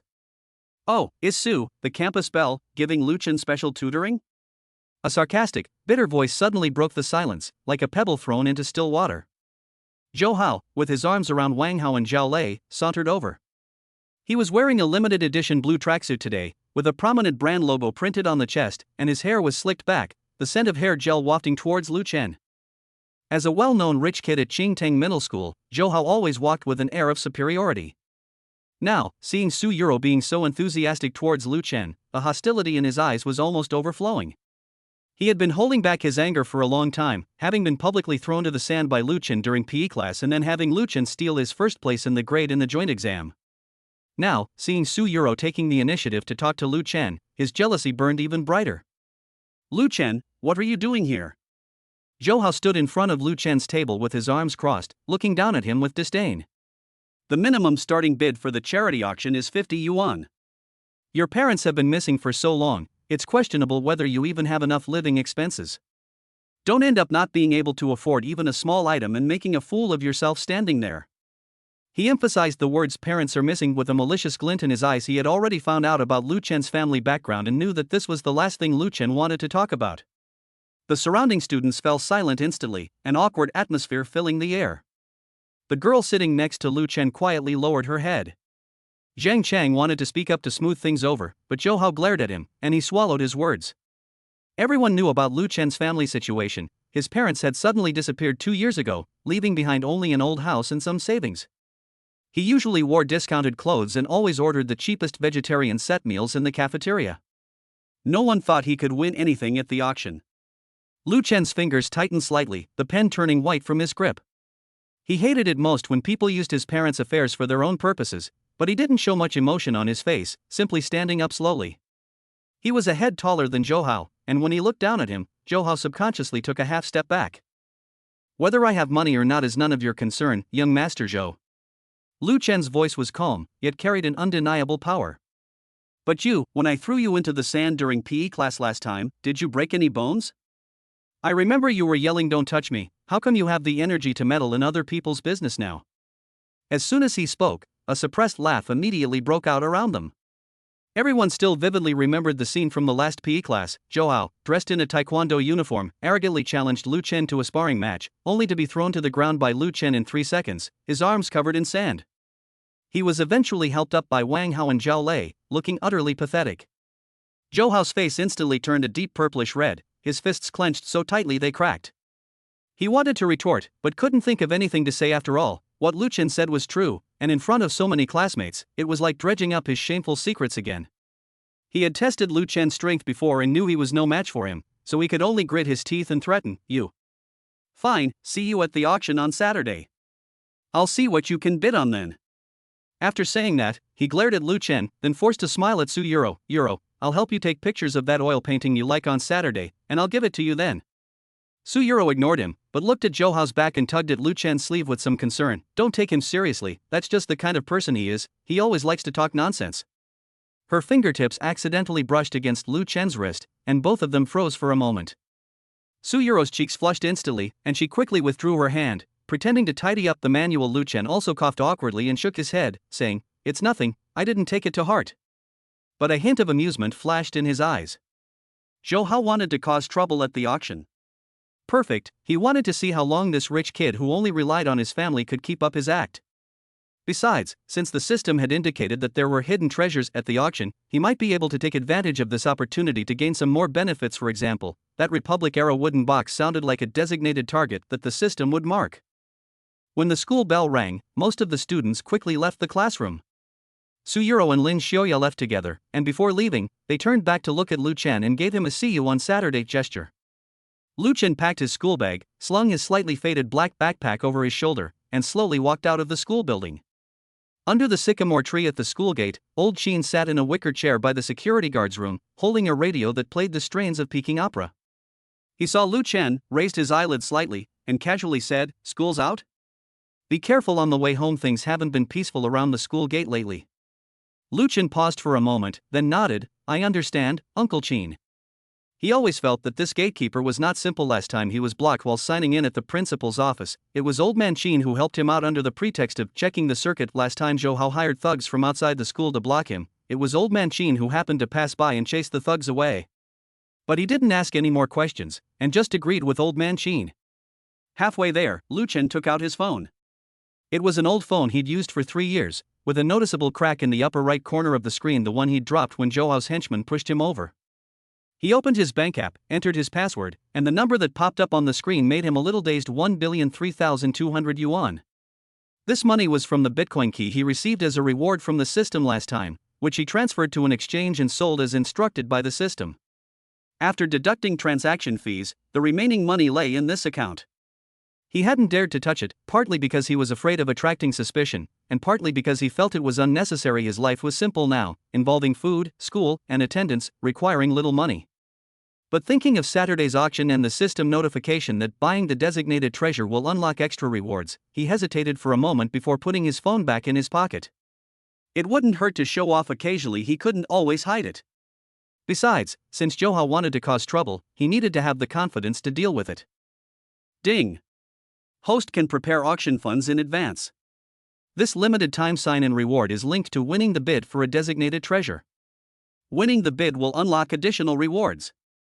Friendly reminder: host may appropriately display financial resources to avoid being bothered by irrelevant individuals. The system notification sounded again, and Lu Chen understood.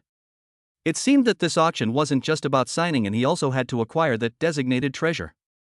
He quickened his pace, and as he passed the convenience store on the corner, he went in and bought a bottle of mineral water. When he paid, the cashier gave him a 1 yuan coin, which he casually put into the donation box by the door. A poster on the box read, "Help children in mountainous areas." Looking at the smiling faces of the children on the poster, Lu Chen thought of his own childhood. Back then, his parents were still alive and often took him to amusement parks. Although they weren't around now, at least he had the system with him, and he still had the chance to become stronger. Maybe he could even find out the truth behind his parents' disappearance someday. As he was thinking, his phone suddenly vibrated. It was a text message from an unknown number, with a simple message: Saturday auction, pay attention to that Republic Arrow wooden box. Lu Chen frowned and looked around. The street was bustling with people, but he didn't see anyone familiar. Who sent the text message? Old Man Sheen? Or that night watchman who hadn't shown up yet? Or perhaps Yi Honli? He thought about it for a moment and then deleted the text message. Regardless of who sent it, it at least proved that the Republic Arrow wooden box was indeed extraordinary, and he was even more determined to acquire it at Saturday's auction. When he got home, it was already getting dark. Lu Chen opened the door. The house was quiet, with only the soft sound of the refrigerator running. He put his backpack on the sofa, walked to the window, and watched the streetlights come on below. His phone screen lit up again. It was a system notification. Ding! There are 2 days and 18 hours left until the school anniversary charity auction. Please prepare accordingly. It is recommended that you familiarize yourself with the information about the Republic of China wooden box in advance to successfully bid for the designated treasure. Lu Chen smiled, opened his phone's browser, and searched 4 methods for identifying Republic Arrow wooden boxes. Although he had the system's temporary appraisal capabilities, it was always good to know more. The screen light reflected on his face, his eyes full of anticipation. Saturday's auction was sure to be very interesting. Meanwhile, in the teacher's dormitory at Qingtang Middle School, Yi Honli sat at her desk, holding an auction list. Her fingertips lightly traced the line for Republic Arrow wooden boxes, a meaningful smile playing on her lips. Her phone screen was lit up, displaying a chat log with a subordinate. At Saturday's auction, keep an eye on that student named Lu Chen, and that Republic Arrow wooden box. Sister Yi, is there something wrong with that wooden box? I don't know, but the old professor's grandfather used to be an outer member of the Night Watch, so he might have been hiding something. Understood, I will arrange for someone to go there. Yi Honli closed the chat window and looked out at the night. She always felt that Lu Chen was not a simple student. He suddenly got first place in the joint entrance exam, his skills were enough to defeat a black belt in Taekwondo, and now he was going to an auction. Maybe this student was hiding the clue she had been looking for. At the same time, at Zhou Hao's home, Zhou Hao locked himself in his room and lashed out at the person on the other end of the phone. Dad, you have to send me 50,000 yuan. I'm going to bid on all the good stuff at Saturday's auction. I can't let that poor kid Lu Chen steal the show. A middle-aged man's helpless voice came from the other end of the phone. Why do you always get angry with your classmates? The auction is a charity event, don't waste money. I don't care. Zhou stomped his foot. He embarrassed me in front of the whole school last time, and this time I'm going to get my revenge. If you don't give me the money, I'm not going to school. After a few minutes of stalemate, Zhou finally got the money. He hung up the phone, a smug smile on his face, and flashed a victory sign at himself in the mirror. Luchan, I'll show you what a difference there is on Saturday. As night deepened, everything around Qingtang Middle School seemed calm, but an undercurrent surrounding the auction and the Republic-era wooden box was quietly brewing. Luchan, at the eye of the storm, was still at his desk reviewing appraisal materials, completely unaware that he was being watched by multiple forces. He only knew that Saturday's auction was a crucial step in his journey to becoming stronger, and he couldn't afford to make any mistakes. End of Act 1. Act 2, Auction Check-in, Temporary Treasure Appraisal Ability Acquired. On Saturday afternoon, the auditorium of Qingtang Middle School was decorated and bustling with activity, several times more so than usual.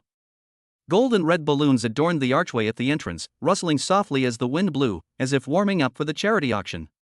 The bulletin board outside the auditorium was covered with colorful posters, the most prominent one bearing the slogan "Passing on Love, Building Hope Together," along with previews of some of the auction items: oil paintings by second-year art students, old calligraphy and paintings donated by retired teachers, and the Republic-era wooden box that students had been discussing for days. The box in the photo gleamed with a warm brown sheen, its carved patterns faintly visible. When Lu Qin arrived at the auditorium entrance, he encountered a small peak in the crowd. Students in school uniforms huddled together in twos and threes, clutching auction brochures and pocket money, excitedly discussing their favorite items. Several teachers in formal attire stood by the booths, patiently explaining the origins of the items to parents, and members of the student council, wearing matching volunteer vests, held signs that read "Please enter" in an orderly manner, guiding people through the crowd. Lu Qin. Over here. A sweet voice emerged from the crowd. Lu Chen looked up and saw Su Yuro, wearing a beige volunteer vest, waving at him on tiptoe. A small pearl brooch adorned the collar of her vest, the same one he'd seen in the classroom before. Sunlight shone on the brooch, refracting into tiny sparkles. Beside her, Lin Xiaoya, also wearing the same vest, smiled and winked at Lu Chen, her teasing gleam in her eyes. Lu Chen quickened his pace and walked over, his nose catching that familiar scent of gardenias again. This time it wasn't the smell of hand cream, but the white gardenia hair clip that Su Yuro wore in her hair, the petals still carrying fresh moisture, obviously just picked. I thought you'd be late, so I specially saved you a front row seat with a great view. Su Yuro said, naturally taking the black backpack from Lu Chen's shoulder and helping him carry it to the storage area next to him. The bag strap was already a bit faded from washing, and the edges were slightly frayed, but Su Yuro didn't care at all. Instead, she carefully placed the bag in the innermost compartment, afraid that it would be crushed by other things. Lu Chen paused for a moment, wanting to say "no need to trouble yourself," but looking at Su Yuro's serious profile, he swallowed the words back. He could feel the gazes around him: curiosity, envy, and a few hostile stares, which he knew without a doubt belonged to Zhouhao's followers. Xiaoya told me that you got first place in the grade in the last joint exam, so you must have been busy studying and didn't pay much attention to the auction, right? Su Yuro led Lu Chen into the auditorium while flipping through the auction booklet in her hand, her fingertip pausing on a certain page. Look, the order of the items is marked. That Republic-era wooden box is the 15th item, located in the middle to the back. The items before it are all small items. If you're not interested, you can wait. The handwriting in the manual was neat and beautiful, clearly the result of Su Yuro and the others staying up all night to organize it. Lu Chen looked at the traces left by her fingertips and felt a warmth in his heart for no reason. Since his parents disappeared, apart from the system, few people had thought of him so meticulously. Thank you, Yuro. Lu Chen's voice was softer than usual, carrying a gentleness he himself didn't even realize. Su Yuro's cheeks flushed slightly. She quickly closed the handbook and pretended to look at the auditorium's decorations. And nothing, I'm just in charge of logistics. It's what I should do. Her fingertips secretly clenched the hem of her vest, and her heart beat faster than before. Lu Chen rarely called her by her name like that. In the past, he would either call her Su Tongxue or remain silent. Today, this Yuro made her ears feel hot. Lin Xiaoya chuckled to herself as she watched, then deliberately nudged Su Yuro's arm. All right, stop chatting. Quickly take them to their seats. The auction is about to start. As she spoke, she winked at Lu Chen, her eyes practically overflowing with "I understand." Lu Chen was seated in the middle of the third row, with an unobstructed view of the auction items on the stage. He had barely sat down when he felt his phone vibrate slightly in his pocket. It was a system notification. Ding!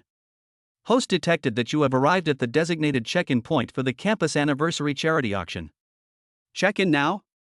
Sign-in rewards preview. 1. Temporary treasure appraisal ability lasts 12 hours, can identify item material, age, and hidden information. 2. Random rare item unlocked after purchasing a designated treasure. 3. A small amount of Heavenly Path points can be used to redeem items in the system shop. A glint flashed in Lu Chen's eyes as he lightly tapped confirm check-in on his phone screen.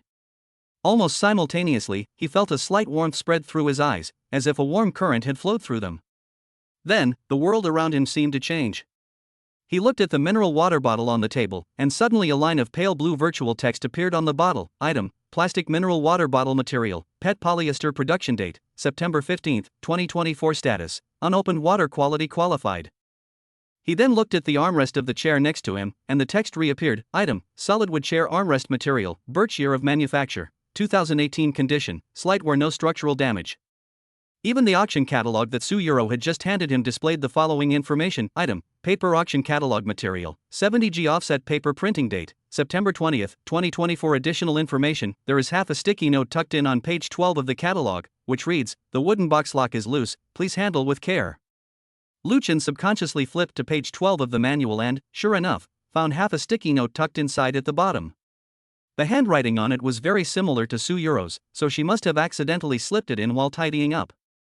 This ability to see through information about objects was more practical than he had imagined. Not only could it be used to appraise treasures, but it could also uncover some hidden details. Lu Chen? What are you looking at? Su-Euro's voice suddenly rang out. She had just finished helping the other students find their seats when she turned around and saw Lu Chen staring blankly at the manual. Lu Chen quickly closed the manual and shook his head. It's nothing, just checking the order of the auction items. He didn't intend to reveal the existence of the system. After all, this ability was too far beyond the understanding of ordinary people, and revealing it would only cause trouble. Su-Euro didn't ask any further questions, but simply placed a glass of warm water on Lu Chen's table. The auction might take quite a while, have some water first. I still need to help out backstage, I'll find you again after it's over. As she spoke, she smiled at Lu Chen again, turned around and walked quickly backstage, her beige vest drawing a gentle arc in the crowd. Lu Chen looked at the glass of warm water, tiny droplets condensing on the glass, the temperature just right for drinking. He picked up the glass and took a sip. The sweet warmth slid down his throat, and his heart warmed as well. Just then, a discordant voice suddenly broke in. Hey, Lu Chen, you know how to enjoy yourself, huh? Even the school beauty is handing you water. Anyone who didn't know better would think you're here for a banquet, not just to make up the numbers. Lu Chen looked up and saw Zhou Hao strolling over, his arms around Wang Hao and Zhao Lei. Zhou Hao was wearing a black hooded sweatshirt with a limited edition cartoon print on the chest, and a silver sports watch on his wrist, supposedly a high-end international brand costing tens of thousands. He walked up to Lu Chen's table, looking down at him with an almost overflowing disdain in his eyes. Young Master Zhou, so free? Instead of looking at the auction items, you're concerned about whether I need a drink? Lu Chen put down his water glass, his tone as calm as if he were discussing the weather. He now possessed temporary appraisal abilities, and after glancing at Zhou Hao's watch, virtual text immediately appeared. Item, metal sports watch material, stainless steel case plus synthetic resin strap brand, counterfeit luxury brand production date, August 2024. Additional information, the movement is a cheap electronic movement, with a market price of no more than 300 yuan. It turned out to be just a counterfeit watch. Lu Chen chuckled inwardly. Zhou Hao always liked to pretend to be a rich second generation, but he didn't expect even his watch to be fake. But thinking about it, it made sense. Although his father was rich, he couldn't possibly satisfy his vanity without limits. Last time, when he asked for 50,000 yuan, he probably had to beg and plead to get it. Zhou Hao didn't catch the sarcasm in Lu Chen's words. Instead, he thought Lu Chen was afraid of him, and became even more smug. Of course I'm busy. I have to bid on several items later. Unlike some people, who can only sit here drinking free water and don't even have the right to bid. He deliberately emphasized the word free and even kicked Lu Chen's chair leg as if to provoke him. Hearing the commotion, the surrounding classmates all looked over. The boy sitting next to Lu Chen, who wore glasses, was so frightened that he quickly moved to the side, afraid of being caught in the crossfire. Zheng Chang, who was not far away, tried to smooth things over, but was glared at by Zhao Lei and could only sigh helplessly. Lu Chen slowly stood up. The height difference, a head taller than Zhou Hao, made him appear more imposing when he looked down at Zhou Hao. He looked into Zhou Hao's eyes, his voice devoid of any warmth. Whether I'm qualified or not isn't for you to decide. But have you forgotten the pain of falling on the sand during last PE class? Zhou Hao's face instantly turned a deep purplish red, his fists clenched so tightly they cracked. What happened in the last PE class was a humiliation for him, and now Lu Chen had brought it up in front of everyone, accompanied by suppressed laughter from those around him. He wanted to disappear into the ground. He wanted to fight back, but then he remembered Lu Chen's strength last time Lu Chen had thrown him onto the sand. His arm had ached for days. If he really fought now, he might suffer again. You just wait. Zhou Hao gritted his teeth and threatened, at the auction later, I'll show you what real strength is. I'll snatch everything you want from you. After saying that, he glared at Lu Chen, turned around and put his arms around Wang Hao and Zhao Lei, and walked towards the front row without looking back, his gait stiff with anger. Watching Zhou Hao's retreating figure, Lu Chen shook his head helplessly. This kind of person, who only knows how to talk big and relies on his family's money, wasn't worth his attention. He sat back down, and just as he picked up his water glass, he felt a gaze fall upon him. He looked up and met a stare from the corner of the second floor. Standing by the railing on the second floor was a woman in a black dress, none other than Yi Hongli. She held a cup of coffee in her hand, her gaze calm as she looked at Lu Chen, a faint smile playing on her lips. When Lu Chen looked over, she didn't look away. Instead, she gently raised her coffee cup, as if in greeting. Lu Chen frowned. What was Yi Hongli doing here? She was a Chinese language teacher at the school, and logically, she wouldn't need to be present at a student-led charity auction. Moreover, he had just used his temporary appraisal ability to scan Yi Hongli, and although it didn't reveal any specific information, he could sense a very special aura about her, not the gentleness one would expect from an ordinary teacher, but rather a sharp edge, like someone who had always been in a position of authority. What bothered him even more was that behind Yi Hongli stood a man in a black suit. The man wore sunglasses, had his hands behind his back, and stood ramrod straight, looking like a bodyguard. Why would a high school teacher have a bodyguard? As Lu Chen pondered this, Yi Hongli turned and walked into the second-floor lounge, her black dress disappearing behind the door. He withdrew his gaze, his doubts deepening. This Yi Hongli was definitely not simple. She might be connected to that mysterious text message and the night watchman.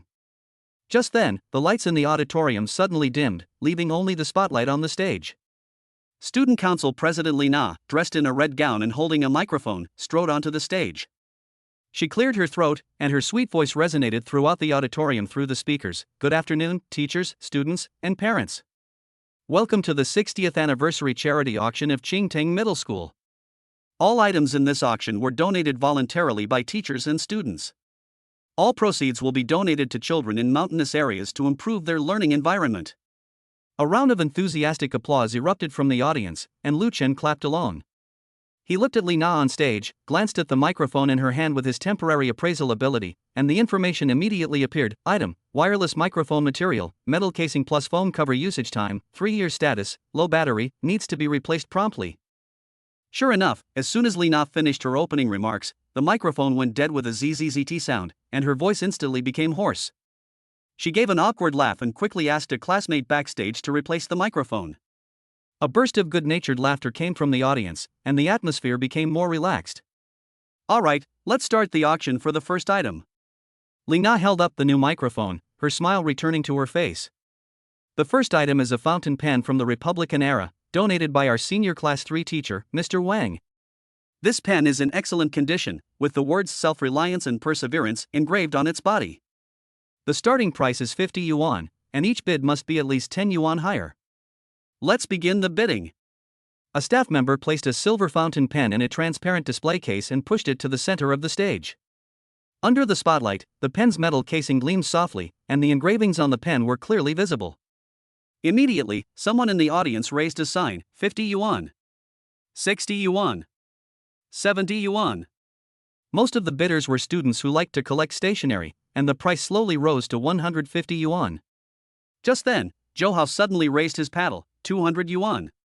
The audience fell silent for a moment. Although the pen was from the Republican era, it wasn't in particularly good condition and its market price was only around 150 yuan. Zhou Hao had directly raised the price to 200 yuan, clearly intentionally inflating the price. 200 yuan once. 200 yuan twice. 200 yuan 3 times. Sold. Li Na struck the gavel in her hand. Congratulations to this student for winning the first item. Zhou Hao proudly raised his chin, even glancing back at Lu Chen as if showing off his wealth. Wang Hao and Zhao Lei flattered him, praising his generosity and foresight, making Zhou Hao practically smug. Lu Chen had no interest in this. He used his temporary appraisal ability to scan the pen. The information showed, item, Republic of China era fountain pen material, silver-plated brass production year, 1945. Additional information, the ink cartridge is damaged and cannot drawing properly repair cost exceeds the item's value. In other words, Zhou Hao spent 200 yuan on a useless pen and still thought he got a bargain. Lu Chen couldn't help but shake his head. This kind of blind bidding was simply a waste of money. The next few items were mostly handicrafts, old books, and toys donated by students. The prices were not high, and the bidding was relatively mild. Zhou Hao bid on 2 more items, a hand-woven basket and an old edition of Journey to the West. He deliberately raised the price each time, driving it up significantly above the market price, which drew a lot of discussion from the audience. Look at Zhou Hao, he acts like money isn't money. Exactly, that basket is worth at most 30 yuan, but he insisted on raising it to 80 yuan. He's a total sucker. That's what happens when he's a rich kid. He can do whatever he wants because he's rich.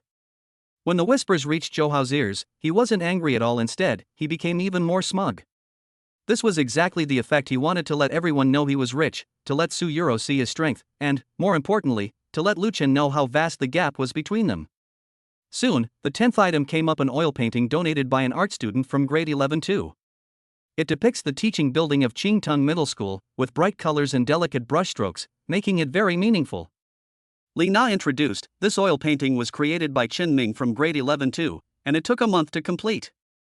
The starting price is 300 yuan, and each bid must be at least 50 yuan higher. Bidding starts now. Immediately, people in the audience raised their placards.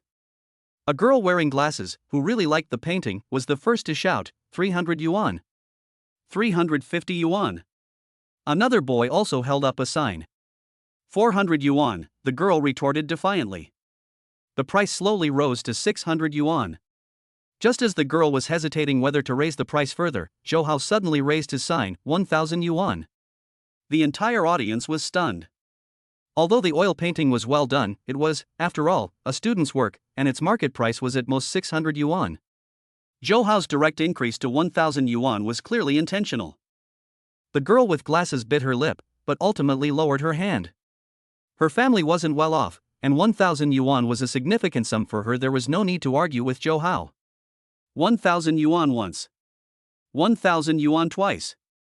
1,000 yuan 3 times. Sold. Li Na struck the gavel. Congratulations to this student. Zhou Hao stood up smugly, took the oil painting handed to him by a staff member, and turned to walk towards Su Yuro. Su Yuro was organizing the auction list backstage. When she saw Zhou Hao coming, she frowned and subconsciously took a step back. Yuro, what do you think of this painting? Zhou Hao handed the oil painting to Su Yuro with what he thought was a handsome smile on his face. This painting depicts our school's teaching building. It's very meaningful, so I took a picture of it to give to you. Su Yuro quickly waved her hand. No need, thank you, I don't need it. She had never had a good impression of Zhou Hao, especially after Zhou Hao deliberately provoked Lu Chen last time and even used Lu Chen's parents' matter to her advantage, which made her even more disgusted. Just accept it, I took this especially for you. Zhou Hao insisted, determined to give the oil painting to Su Yuro. Just then, Lu Chen's voice suddenly came. Since young Master Zhou is so generous, why not donate this painting to a school in the mountains? Maybe it can let the children see more of the outside world. Zhou Hao turned around and saw Lu Chen standing not far away, still holding the half-finished glass of warm water. His face instantly darkened. Lu Chen, what business is it of yours if I give something to you, Ro? You can't afford it yourself, yet you want to interfere with others? I just think that instead of giving the painting to someone who doesn't need it, we should let it play a greater role. Lu Chen walked to Su Yuro's side and subtly shielded her behind him. Besides, are you sure this painting is worth 1,000 yuan? Zhou Hao was taken aback. What do you mean? Lu Chen didn't answer directly, but merely glanced at the oil painting. His temporary appraisal ability had already provided the information. Item, student created oil painting material, linen canvas plus acrylic paint, creation time, August 2020. For additional information, the paint is not completely dry. Long-term storage may cause cracks. There is slight mold on the edges of the canvas. In other words, this painting is not only not worth 1,000 yuan, but it also won't last long. Zhou Hao spent a high price to buy such a painting and even wanted to give it to Su Yuro. It's simply shameful. Su Yuro also noticed the problem with the oil painting. She had studied a little painting and knew that acrylic paint needed to be completely dry to be preserved, but the surface of this painting still had a faint sheen, clearly indicating that it wasn't completely dry. She frowned and said to Zhou Hao, "Zhou, the paint on this painting isn't dry yet. If you put it away now, it will spoil. You should take good care of it yourself." After saying that, she grabbed Lu Chen's wrist and quickly walked into the backstage area. Zhou Hao stood there, holding the oil painting he hadn't given away. The classmates around him were secretly laughing at him, making him want to throw the painting on the ground. "Lu Chen! You just wait." Zhou Hao gritted his teeth, shoved the oil painting into Wang Hao's hands, and turned to walk towards the front row. His mind was now filled with thoughts of how to suppress Lu Chen in the upcoming auction, especially that Republic-era wooden box. He had overheard Su Yuro and Lu Chen talking about it and knew Lu Chen was interested in it. He was determined to snatch it. Backstage, Su Yuro released Lu Chen's wrist, her cheeks flushing again. In her haste, she had grabbed Lu Chen's hand, but now that she had calmed down, she realized how close they had been. She could smell the faint scent of soap on Lu Chen, clean and pleasant. "Thank you for earlier," Su Yuro said softly. "Zhou Hao is just like that. He always likes to spend money recklessly and doesn't listen to advice." "It's nothing, I just can't stand him bullying people." Lu Chen shook his head, his gaze falling on the auction display stand backstage. On the stand were several items to be auctioned next, including that Republic-era wooden box. The box was placed in a transparent glass case, its reddish-brown wood surface gleaming with a warm luster, carved with lotus scroll patterns, and the clasp was made of brass, already somewhat oxidized and blackened. Lu Chen immediately used his temporary appraisal ability to scan the area, and pale blue virtual text instantly filled his field of vision. Item: a box made of boxwood from the Republican era. Material: small-leaved boxwood, 100-year-old tree. Production year: 1927, the 16th year of the Republic of China. Craftsmanship: hand-carved, mortise and tenon structure, without a single nail. Additional information: 1. The wooden box has an internal compartment containing a metal sheet. Material unknown, requires opening for further identification. Additional information: 2. The clasp is a standard feature for outer members of the Night Watch and is engraved with hidden symbols visible only under specific lighting conditions. System mark: designated treasure. Purchasing it will unlock additional rewards and trigger the Night Watch clues quest. As expected, it was a top-tier treasure. Lu Chen's heart skipped a beat. Moreover, the wooden box had a hidden compartment and metal plates, and the lock was the Night Watchman's special type.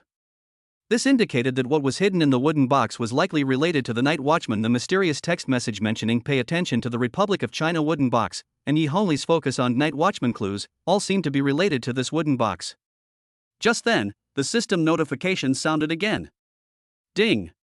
The designated treasure has been confirmed, a Republic-era boxwood box. The host must successfully bid for this box in the auction to unlock the following rewards. 1. A random rare item upgraded to Intermediate Constitution Enhancer. 2. Heavenly Dao points plus 503. Unlock Night Watch Clue Fragment 1, which can be used to trigger subsequent main quests. Friendly reminder: economy. Act 3, the controversy over the authenticity of the auction items, showing initial expertise in appraisal. The lights in the auditorium were turned up a bit more. The bidding frenzy sparked by the Republic-era wooden box hadn't completely subsided, and a slight restlessness still lingered in the air. Lina gripped the microphone, its batteries just replaced, her fingertips slightly white. Lu Chen and Zhou Hao's bidding had exceeded her expectations. Now, she could only hope that the remaining items would be auctioned off smoothly without any further mishaps. Thank you all for your enthusiastic participation. Next, we will proceed with the auction of the 13th item. Lina's voice carried a hint of tension. This item is a donation from our retired teacher, Chen Zhangwo, a hanging scroll painting titled Bamboo and Rocks attributed to Zhang Banqiao from the Qing dynasty. Teacher Chen said that this painting was a collection left to him by his grandfather, and it is over 200 years old.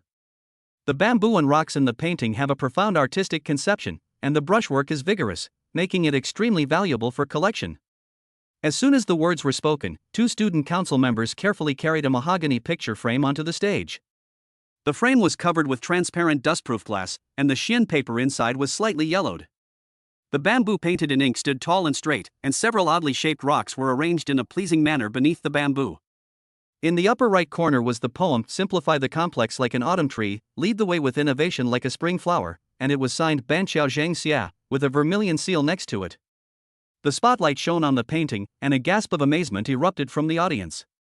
Parents who knew about art leaned forward, pulling out their phones to zoom in and examine the painting closely. Students who didn't know much about art huddled together in whispers, and even Zhang Chang in the back row couldn't help but tug at his classmate and mutter, "This painting doesn't look cheap. It's by Zhang Banxiao. We've all studied his paintings in textbooks." Teacher Qin Jiangwo also walked onto the stage. His hair was gray, and he was wearing a faded Zhongshan suit. He was holding a dark blue handkerchief in his hand, and his eyes were full of appreciation for the painting. "This painting has been with 3 generations of my family. My grandfather was in the calligraphy and painting business in Beiping and specially kept this original work by Mr. Banxiao. Now we are donating it to participate in the charity auction, hoping to do our part for the children in the mountainous areas and let this painting play a greater role." After Teacher Chen finished speaking, Lina added with a smile, "The starting price for this bamboo and rock painting is 3,000 yuan, with each bid increasing by no less than 500 yuan. Now the bidding begins. 3,500 yuan. A middle-aged man in the first row was the first to raise his paddle. He was the owner of a local cultural company and enjoyed collecting calligraphy and paintings. 4,000 yuan. A lady wearing a pearl necklace immediately followed, her eyes fixed on the painting on the stage. 5,000 yuan. The parent with gold-rimmed glasses, who had just questioned the price of the wooden box, also joined the bidding, clearly very interested in the painting. The price soared, quickly surpassing 10,000 yuan. Zhou Hao, who was still sulking about not winning the bid for the wooden box, couldn't resist raising his paddle again when he saw how sought after the painting was. 15,000 yuan. A moment of silence fell over the audience. Lu Chen had just spent 30,000 yuan on the wooden box, and now Zhou Hao had directly raised the price of the painting to 15,000 yuan, clearly trying to save face on other items. Is young Master Zhou really going against money? If I buy an old painting for 15,000 yuan and it turns out to be fake, wouldn't I be losing a lot of money? He just wanted to compete with Lu Chen, but unfortunately he lost the wooden box earlier, so now he can only compete in other areas. When the murmurs reached Zhou Hao's ears, he not only didn't quiet down, but instead stuck his neck out and glared back, "What do you know? This is an authentic work by Zhang Banxiao, and its value will appreciate greatly in the future." He actually didn't understand calligraphy and painting at all. He just thought that a high price would make him look powerful and, incidentally, overshadow Lu Chen's earlier performance. Just as Li Na was about to shout 15,000 yuan per time, a calm voice suddenly rang out, "Wait, there's a problem with this painting." The speaker was the owner of the cultural company who had just bid 10,000 yuan. His surname was Zhao, and everyone called him General Manager Zhao. He stood up, holding a portable magnifying glass in his hand, and looked at the painting on the stage with a furrowed brow. "I noticed something wrong with the ink color of this painting. When Zhang Banxiao painted bamboo, he used the burnt ink method, which produces distinct shades of ink with a natural sense of diffusion. But the ink color of this painting is too uniform, as if it were mixed with modern chemical ink." Teacher Qin Jiangwo's expression changed instantly. He quickly walked up to President Zhao and said urgently, "President Zhao, you can't say such things. This painting is a family heirloom, how could there be a problem? Whether it's nonsense or not, we'll know once we go up on stage and take a closer look." As he spoke, General Manager Zhao gave Li Na a look.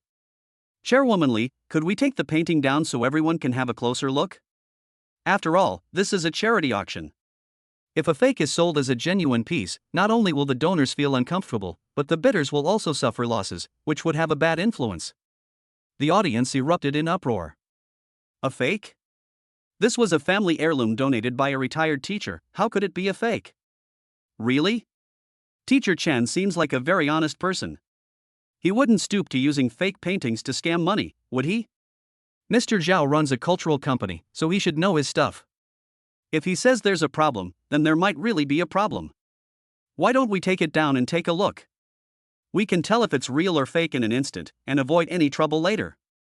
Li Na panicked. She was just the student council president, responsible for organizing the auction. What did she know about art appraisal? She looked to the teachers below the stage for help. Several teachers either shook their heads to indicate that they didn't know or lowered their heads to avoid the question. Only Yi Honli came down from the second-floor lounge, still holding the unfinished cup of coffee in her hand. She said in a calm tone, "Since everyone has questions, let's do as President Zhao says and take the painting down to let professionals take a look. That way, we can dispel everyone's concerns." Yi Hongli's words seemed fair, but in reality, they presented a difficult problem to everyone present. Aside from President Zhao, there were few who truly understood calligraphy and painting appraisal. Her gaze swept over Lu Chen, a hint of inquiry flashing in her eyes, as if she were waiting to see if he would make a move. Seeing this, Zhou Hao immediately jumped out and started making a fuss. I think someone is trying to cause trouble on purpose. President Zhao couldn't beat me just now, so he said the painting was fake. He's obviously jealous. He didn't care whether the painting was real or fake. As long as he could stir up conflict and embarrass Lu Chen, he would be happy. How dare you speak like that, student? Mr. Zhao's face darkened. I've been in the calligraphy and painting business for over 10 years. Do you think I can't tell the difference between real and fake? If you don't believe me, let's have it appraised by an institution right now. If it's real, I'll compensate you 10 times the price. If it's fake, you'll have to apologize to Teacher Chen and everyone here. Zhou Hao was speechless after being rebuked, and could only hide behind Wang Hao with a flushed face. Wang Hao and Zhao Lei didn't dare to speak up either. After all, President Zhao was an adult and seemed very confident, and they didn't want to cause trouble. Teacher Chen Jiangwo's eyes were red. He reached out and touched the frame of the painting with trembling hands. His voice was trembling with sobs. This painting is really a family heirloom. My grandfather specifically told me to keep it safe before he passed away. How could it be fake? He has dedicated his life to teaching and educating people. He values his reputation the most. Now, being questioned for using a fake painting to cheat people out of money is more painful than being slapped in the face. Li Na's palms were sweating with anxiety. Looking at the chaotic scene, then at the aggrieved Teacher Chen and the persistently questioning General Manager Zhao, she was at a loss for what to do. Just then, Su Yuro quickly walked to Lu Chen's side and whispered, Lu Chen, you just realized Zhou Hao's watch was fake. Do you know how to authenticate it? Can you help Teacher Chen and Li Na? She had been worried that Lu Chen would be targeted by Zhou Hao, and now with the issue of the authenticity of the calligraphy and paintings, seeing Teacher Chen so upset was unbearable. Moreover, she remembered that Lu Chen had found a sticky note tucked inside the auction catalog earlier, so perhaps he really did have a solution. Lu Chen didn't answer immediately. He was using his temporary appraisal ability to carefully observe the painting on the platform. Pale blue virtual text already filled his field of vision, every detail crystal clear. Item, a replica of Zhang Banqiu's bamboo and rock scroll painting from the Qing dynasty. Materials, modern imitation Qing dynasty bamboo paper, antiqued finish, chemically synthesized ink, resin imitation jade seal. Production year, 2015. Modern replica. Process, machine printing base, manual touch-up, and edge aging using tea soaking plus ultraviolet irradiation. Flaw 1, in the signature Banqiao Zhangxia, the spacing between the strokes of the character in the right half of the character is too wide. In Zhang Banqiao's authentic works, the strokes of the character are compact and connected. Flaw 2, the seal script of Zhang Xia's seal is incorrect. The fire character at the bottom of the character Xia is carved as, which does not conform to the seal carving standards of the Qing dynasty. Flaw 3, the back of the Xian paper has no naturally aged insect holes, only artificially forged damage on the edge, and the damaged area has no oxidation discoloration. Additional information, there is a very small trace of modern ink 0.5 mm in the lower right corner of the painting, which was likely left accidentally during the forgery and is only visible under a magnifying glass. It turned out to be a fake, but judging from Mr. Chen's reaction, he probably didn't know the painting was fake and was most likely misled by the story passed down from his ancestors. Lu Chen frowned. If he pointed out the truth now, Mr. Chen might not be able to handle it, but if he didn't, President Zhao would definitely not let it go, making the auction even more difficult to handle and possibly affecting the reputation of the charitable donation. I can take a look. Lu Chen stood up, his voice calm yet carrying a convincing power. However, I'm just a student and don't know much. I can only share my own opinions for everyone's reference. The entire room fell silent instantly, all eyes fixed on Lu Chen. Zhou Hao was taken aback at first, then sneered, Lu Chen, what are you doing here? You can barely afford to eat, and you think you know anything about calligraphy and painting appraisal? Stop pretending. Zhou Hao, watch your words. Yi Hongli suddenly spoke up. She looked at Zhou Hao with a hint of coldness in her eyes. Lu Chen was first in the grade in the joint exam. He may also have other talents. Since he is willing to help, let him try. It's better than arguing here. Yi Hongli's words silenced Zhou Hao. Although he was arrogant, he knew that Yi Hongli was not someone to be trifled with. Last time he slept in class, Yi Hongli criticized him in front of everyone and even reported him to the homeroom teacher, which resulted in him being scolded. Lu Chen ignored Zhou Hao's taunts. He walked to the front of the stage, took the magnifying glass from Li Na, and carefully examined the painting. He first looked closely at the texture of the rice paper, then turned it over to check the edges, and finally pointed the magnifying glass at the ink stain in the lower right corner. Teacher Chen Jiangwo stood nervously to the side, his hands tightly gripping the hem of his Zhongshan suit, his eyes filled with anticipation, and uneasy. General Manager Zhao stood on the other side, also observing with a magnifying glass, nodding or shaking his head from time to time. He humbly leaned against the table, holding a coffee in her hand, seemingly nonchalant, but in fact her eyes were always following Lu Chen's movements, not even noticing that her coffee had gone cold. After about 3 minutes, Lu Chen put down the magnifying glass, turned around to face everyone, and said in a calm tone, "President Zhao's judgment is correct. This painting is indeed a forgery, but it's not that Teacher Chen deliberately used a fake painting to cheat people out of money. Rather, he himself was kept in the dark." Teacher Chen Jiangwo swayed and almost lost his balance. Su Yuro quickly stepped forward to support him. "Teacher Chen, please don't get agitated. Let Lu Chen finish speaking first." Lu Chen glanced at Teacher Chen and continued, "I will explain from 3 aspects that this painting is a forgery. First, the paper. Zheng Banqiao lived in the Qing dynasty, and the Xian paper he used at that time was handmade bamboo paper with coarser fibers.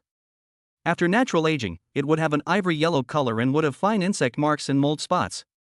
These marks are naturally formed and unevenly distributed. However, although the Xian paper of this painting has been aged, the color is too uniform, as if it has been soaked in tea and then sun-dried. Moreover, the damage on the back edge is artificially cut.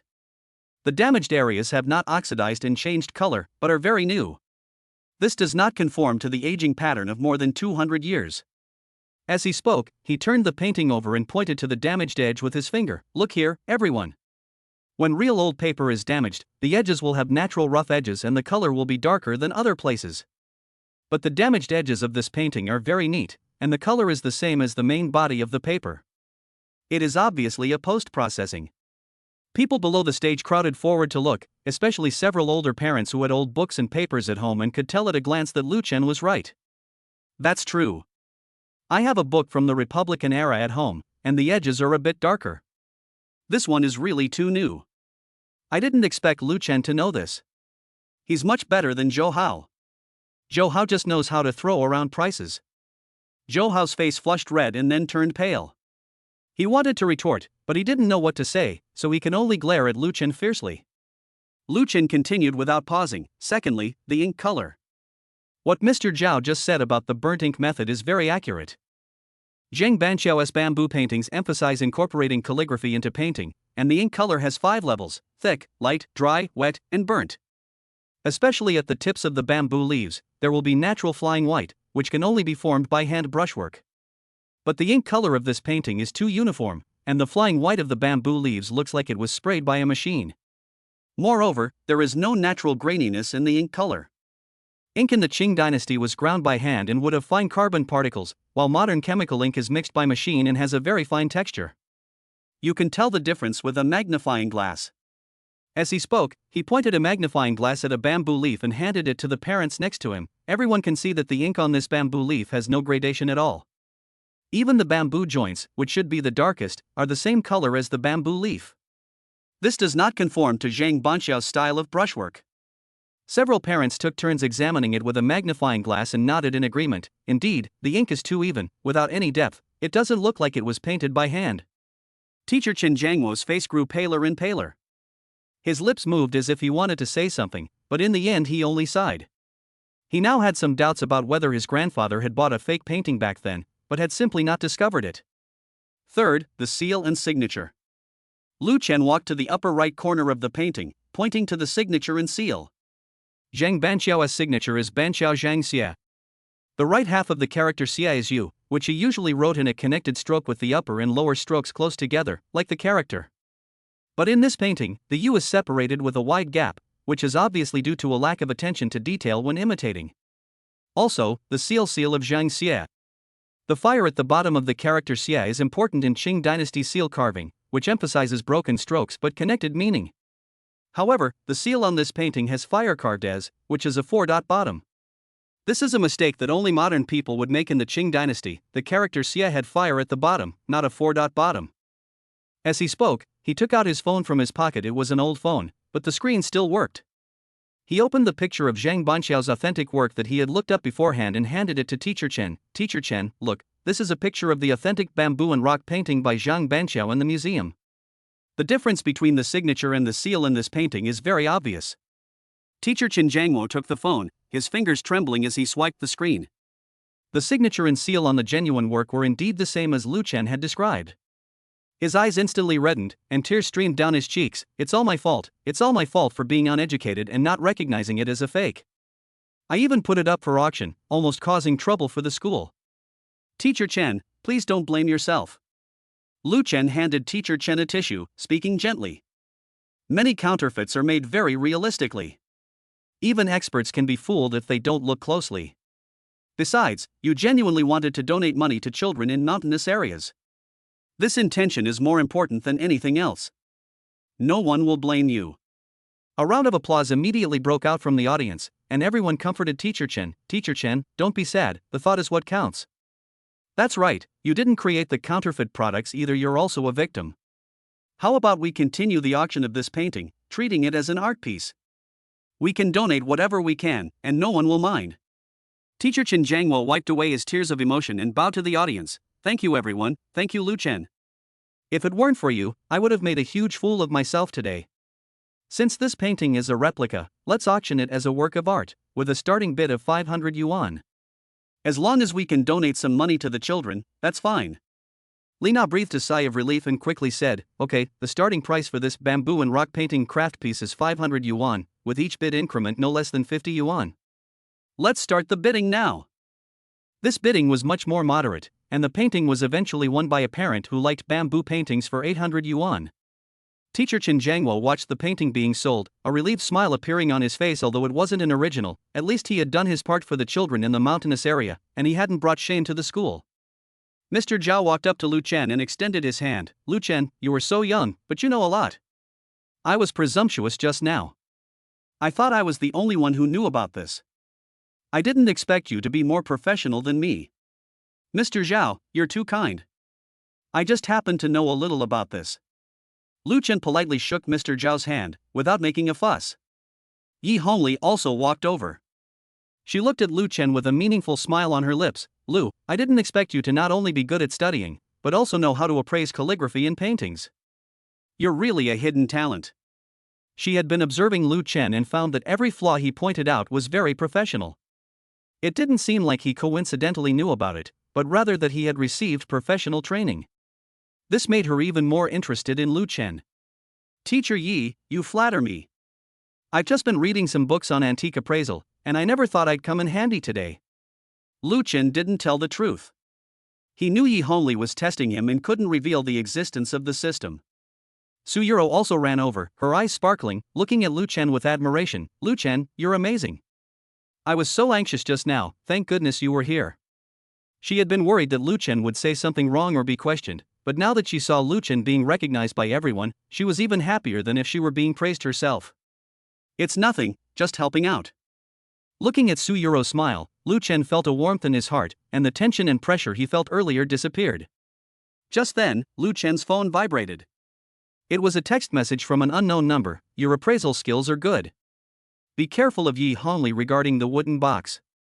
She not only wants the wooden box, but also wants to investigate your background. Lu Chen frowned and looked around. The auditorium was bustling with people. He didn't see anyone suspicious, but he could feel a gaze on him. It was Yi Hongli's bodyguard, the man in the black suit and sunglasses, secretly observing him out of the corner of his eye. It seemed the mysterious third party had been watching him all along and knew Yi Hongli's purpose.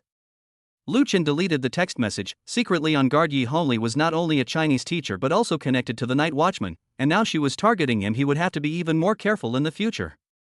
The auction continued, and the next few items went smoothly without any further problems. Lu Chen sat in his seat, holding the now cold glass of lukewarm water, but his mind was preoccupied with the wooden box. The system had just notified him that winning the box would unlock a night watchman clue fragment. Now that he had demonstrated his appraisal skills, Yi Hongli would definitely pay more attention to him and might tamper with the box. He needed to prepare in advance. After finishing her work backstage, Su Yuro returned to the seat next to Lu Chen and sat down. She whispered, Teacher Chen just told me to thank you and said that if I have any questions about calligraphy and painting in the future, I would like to ask you for advice. Don't say that, I only know a little bit. Lu Chen smiled. By the way, that wooden box from the Republic of China era, don't worry about it when it's auctioned later, I'm confident I can win it. Suyuro nodded, her eyes full of trust. I believe you, but you also need to be careful of Zhou Hao. The way he looked at you just now was like he wanted to eat you up. Lu Chen glanced in Zhou Hao's direction. Zhou Hao was slumped over the table, whispering something with Wang Hao and Zhao Lei, glancing at him every now and then with eyes full of resentment and jealousy. Lu Chen shook his head helplessly. Even if Zhou Hao didn't fight him for the wooden box this time, he would cause trouble later. It was better to deal with him once and for all and make him lose the will to compete. Just then, the system notification sounded. Ding! The host has successfully used temporary appraisal abilities to resolve the controversy surrounding the authenticity of the auction item, gaining appraisal reputation plus 100, which can be used in the system shop to exchange for a beginner appraisal skill book, permanently unlocking basic appraisal abilities. Ding! Yi Hongli's attention level towards the host has increased to high attention, the mysterious third party's attention level towards the host has increased to friendly observation, and Zhou Hao's hostility towards the host has increased to extreme hostility. Please be aware of your safety. Ding! There are 30 minutes left until the auction of the Republic of China era boxwood box. Please prepare to bid. The system has optimized the host's temporary appraisal ability, which can identify preliminary information about the metal piece inside the box's lining metal material, meteorite iron, with the basic code Night Watchman engraved on the surface. Meteorite? A Night's Watch code? Lu Chen's heart skipped a beat. Meteorite is a rare metal, and it's usually associated with special ancient artifacts. The Night's Watch using meteorite to make metal plates indicates that the information inside is very important. It seems this wooden box is even more crucial than he imagined. As he was thinking, Lina's voice rang out again. Everyone, the next item to be auctioned is the 14th item, a handmade ceramic vase donated by the students of Class 4, Grade 11. The starting price is 200 yuan, and each bid must be at least 20 yuan. Bidding will now begin. Lu Chen didn't pay attention to the auction item. His gaze fell on the door of the second-floor lounge. Yi Hongli was standing there, holding her phone, seemingly texting, while her bodyguard stood behind her, his eyes scanning the room warily. Suddenly, Yi Hongli's phone rang. She answered it, her voice lowered. Have you found out? Lu Chen's background. What? His parents have been missing for 2 years, and he's been living on welfare. Half a month ago, he suddenly received 1 billion yuan? The source is Bitcoin? Lu Chen's hearing had been enhanced by the system, so although Yi Hongli's voice wasn't loud, he still vaguely heard a few words. His heart tightened. Yi Hongli was investigating his background. And she had even found his bank account. Yi Hongli hung up the phone, looking at Lu Chen with a complicated expression, as if she was thinking about something. After a few seconds, she turned and walked into the lounge, closing the door behind her. Act 4, Thugs Cause Trouble, easily resolved by showcasing skills. As the auction drew to a close, the setting sun had already sunk behind the eaves of the teaching building, painting the sky a pale orange-pink. Outside the auditorium, balloons swayed gently in the breeze, their gold and red hues appearing exceptionally soft in the twilight. The tense atmosphere that had arisen from the bamboo and rock painting had gradually faded as the crowd dispersed. After helping the student council members organize the auction item list, Suyuro walked over to Lu Chen, her forehead still glistening with sweat. She handed Lu Chen a freshly opened bottle of mineral water, her voice tired but still sweet. Finally finished. My hand was almost sore from counting the money. But the total amount is more than 30,000 yuan more than expected. It's all worth it to help the children in the mountainous areas. Lu Chen took the bottle of mineral water, the coolness of the bottle on his fingertips just dispelling the afternoon heat. He looked at Suyuro's flushed cheeks and the stray hairs stuck to her temples, and couldn't help but hand her a tissue. Wipe your sweat, you must be exhausted after a busy afternoon. Suyuro took the tissue, a faint blush instantly spreading across her cheeks. She lowered her head and gently wiped her forehead, whispering, I'm fine, just a little hungry. Xiaoya said a new rice ball shop opened near the school gate, and it's pretty good. Want to go try it together? Lin Xiaoya laughed and teased from the side, Yuro, are you planning to treat Lu Chen to dinner? Lu Chen helped so much just now, it's only right that you treat him. No way. Suyuro's face turned even redder, and she gently pinched Lin Xiaoya. The three of us will go together, split the bill, and no one will get a free ride. Watching the two playfully bickering, Lu Chen felt a sense of relief. He hadn't felt this relaxed in a long time since his parents disappeared. Before, he would always walk home alone after school and eat a quick meal in the cafeteria. Now, he had friends to chat and laugh with, and some even thought of inviting him to dinner. This feeling was very warm. Okay, I'm a little hungry too. Lu Chen agreed with a smile. He glanced at the wooden box from the Republic of China era in his arms. But I have to put the box home first. It's a bit heavy and inconvenient to carry around. Then we'll go with you, Su Yuro said immediately, a hint of worry in her eyes. When Zhou Hao left just now, his eyes were strange. I'm afraid he'll cause you trouble. If we go with you, even if he wants to do something, he won't dare to go too far. Lin Xiaoya nodded in agreement. That's right. Zhou Hao is definitely not willing to lose to you, and he might hire some thugs from outside the school to ambush you.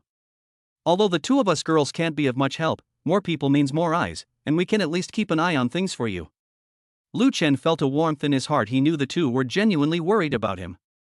Although he had the system's enhancement and wasn't afraid of Zhou Hao's tricks, he didn't want to disappoint them, so he nodded and said, Okay, then please wait for me. My home isn't far from school, I'll be there in 10 minutes. As the three of them walked out of the school gate, they ran into Mr. Chen Jiangwo, who was carrying a pile of old books. When Mr. Chen saw Lu Chen, he immediately stopped and smiled gratefully. Lu, I was just looking for you. These are some appraisal books from my family's collection. They contain a lot of basic knowledge about the appraisal of calligraphy and paintings. If you are interested, take a look. Maybe they can be of some help. He handed over a yellowed cloth bag containing 3 or 4 thick old books with titles such as An Introduction to Antique Appraisal and Distinguishing Fake Calligraphy and Painting from Qing Dynasty printed on their spines. They looked quite old. Teacher Chen, this is too valuable, I can't accept it. Lu Chen quickly declined, knowing how precious these old books were to book lovers. Just accept it. Teacher Chen stuffed the cloth bag into Lu Chen's hands, her tone sincere. If it weren't for you, I would have made a huge fool of myself today. These books would just be sitting idle in my hands, so giving them to you is putting them to good use. If you ever have any questions in the future, feel free to ask me, and I will answer them to the best of my ability. Looking into Teacher Chen's sincere eyes, Lu Chen stopped refusing. Thank you, Teacher Chen. I will take good care of these books and return them to you after I have finished reading them. No need to return it, it's yours. Teacher Chen waved with a smile, then gave a few more instructions on be careful on the road before slowly walking away with the old book in her arms. Watching Teacher Chen's retreating figure, Su Yuro whispered, Teacher Chen is so kind. These books look very precious, and he actually gave them to you directly. Yes, Lu Chen, you must study hard and not let Teacher Chen down, Lin Xiaoya added. Lu Chen nodded, hugged the cloth bag to his chest, and walked home with the two of them. The streets near the school were bustling with activity, filled with students leaving school, office workers getting off work, and vendors pushing food carts. The lively crowd was full of the warmth and vitality of everyday life. As they reached a fork in the road, Lin Xiaoya suddenly remembered something. Oh dear, my mom wants me to go to the supermarket to buy soy sauce after school, I have to go now. Ro, Lu Chen, you guys go ahead, see you at school tomorrow. Okay, be careful on your way. Su Yuro waved and said. After Lin Xiaoya left, only Lu Chen and Su Yuro remained. The atmosphere suddenly became quiet, with only the rustling of the plane tree leaves in the wind. Su Yuro put her hands behind her back, slowed her pace, and occasionally stole a glance at Lu Chen, her cheeks still flushed. Lu Chen, do you live alone? Su Yuro hesitated for a long time before finally breaking the silence. Yes, my parents disappeared 2 years ago, and now I live alone. Lu Chen didn't hide anything, his tone as calm as if he were talking about someone else's affairs. Although he still felt sad, he had gradually gotten used to it over time. Su Yuro's eyes were full of heartache. I'm sorry, I shouldn't have asked that. It's okay, it's all in the past. Lu Chen smiled. I'm doing great now, free and at ease, and I can focus on my studies and other things. He originally wanted to say check in, but changed his mind in time. Su Yuro nodded, not pressing the matter further, but slowing her pace even more. She knew Lu Chen must be feeling bad and didn't want to bring up anything that would upset him. The two walked side by side, not speaking, but the atmosphere was harmonious and without the slightest awkwardness. When they reached the entrance of a quiet alley, Lu Chen stopped and said, My home is in the alley ahead. You can drop me off here. It's too late. You should go home soon, it's not safe for you. This alley is an old alley in the old town, with only a few households and several streetlights that are broken, so it is indeed not very safe at night. Su Yuro shook her head, her eyes full of worry. I'll walk with you to the alley entrance. I just saw Zhou Hao and a few people from outside the school talking in front of the convenience store. I'm afraid he'll cause you trouble. Lu Chen's heart tightened. Zhou Hao was indeed unwilling to give up, and had actually hired some thugs from outside the school. However, he wasn't worried. Since the system had enhanced his physique, ordinary thugs were no match for him. But not wanting Suyuro to worry, he nodded, "Okay, let's go quickly then." As soon as the two entered the alley, they heard footsteps behind them, along with vulgar shouts, "Hey kid, stop right there. You dare to steal from young Master Joe and embarrass him? Today we'll teach you a lesson." Lu Chen turned around and saw four thugs in black jackets walking quickly towards him. The leader was a man with blonde hair, a cigarette dangling from his mouth, a baseball bat in his hand, and a fierce look in his eyes. The three thugs behind him were also carrying steel pipes or wooden sticks, clearly people who were used to fighting. Startled, Suyuro quickly hid behind Lu Chen, clutching his clothes tightly with both hands, her voice trembling slightly. "Lu Chen, what should we do?" "They were sent by Zhou Hao." Lu Chen patted Suyuro's hand and said calmly, "Don't be afraid, I'm here, they can't hurt you." He handed Suyuro the wooden box from the Republic of China era and the old books given to him by Teacher Chen. "Take these and stand aside. Don't come any closer. I'll take care of them." Suyuro took the things and hugged them tightly to her chest, her eyes full of worry. "Lu Chen, be careful. They have weapons." The blonde-haired thug walked up to Lu Chen, sized him up, and sneered, "With your skinny arms and legs, you dare to challenge young Master Zhou? You're tired of living. We'll break one of your legs today, or we're not Wangs." As he spoke, he swung the baseball bat in his hand, which made a whoosh sound, looking quite intimidating. The three thugs behind him also surrounded them, blocking Lu Chen and Suyuro in the middle of the alley to prevent them from escaping. "Kid, if you know what's good for you, kneel down and admit your mistake, hand over that wooden box, apologize to young Master Zhou, and we might spare you this time," a thug in green said arrogantly, banging his steel pipe on the ground. Lu Chen's eyes turned cold, and his tone showed no fear. "Zhou Hao sent you? He didn't dare to come himself, so he sent you thugs who only know how to bully students. You're spineless. You fucking want to die." The blonde thug was enraged and raised his baseball bat to smash it down on Lu Chen's shoulder. He didn't dare hit him on the head for fear of killing him, but he wanted to injure Lu Chen and make him beg for mercy in pain. Suyuro closed her eyes in fright, unable to bear watching what was about to happen. Just as the baseball bat was about to hit Lu Chen's shoulder, Lu Chen suddenly turned to the side, his movements as fast as the wind, easily dodging the blonde-haired man's attack. At the same time, he reached out his right hand, grabbed the blonde-haired man's wrist, and twisted it gently with a crack. The blonde-haired man let out a scream, and the baseball bat in his hand fell to the ground with a clatter. "Ah! My hand! My hand is broken." The blonde-haired man was in so much pain that he was sweating profusely, his face was deathly pale, and he even dropped the cigarette from his mouth. The three thugs behind him were stunned. They hadn't expected this seemingly frail student to be so skilled in fighting, subduing the blonde-haired guy in one move.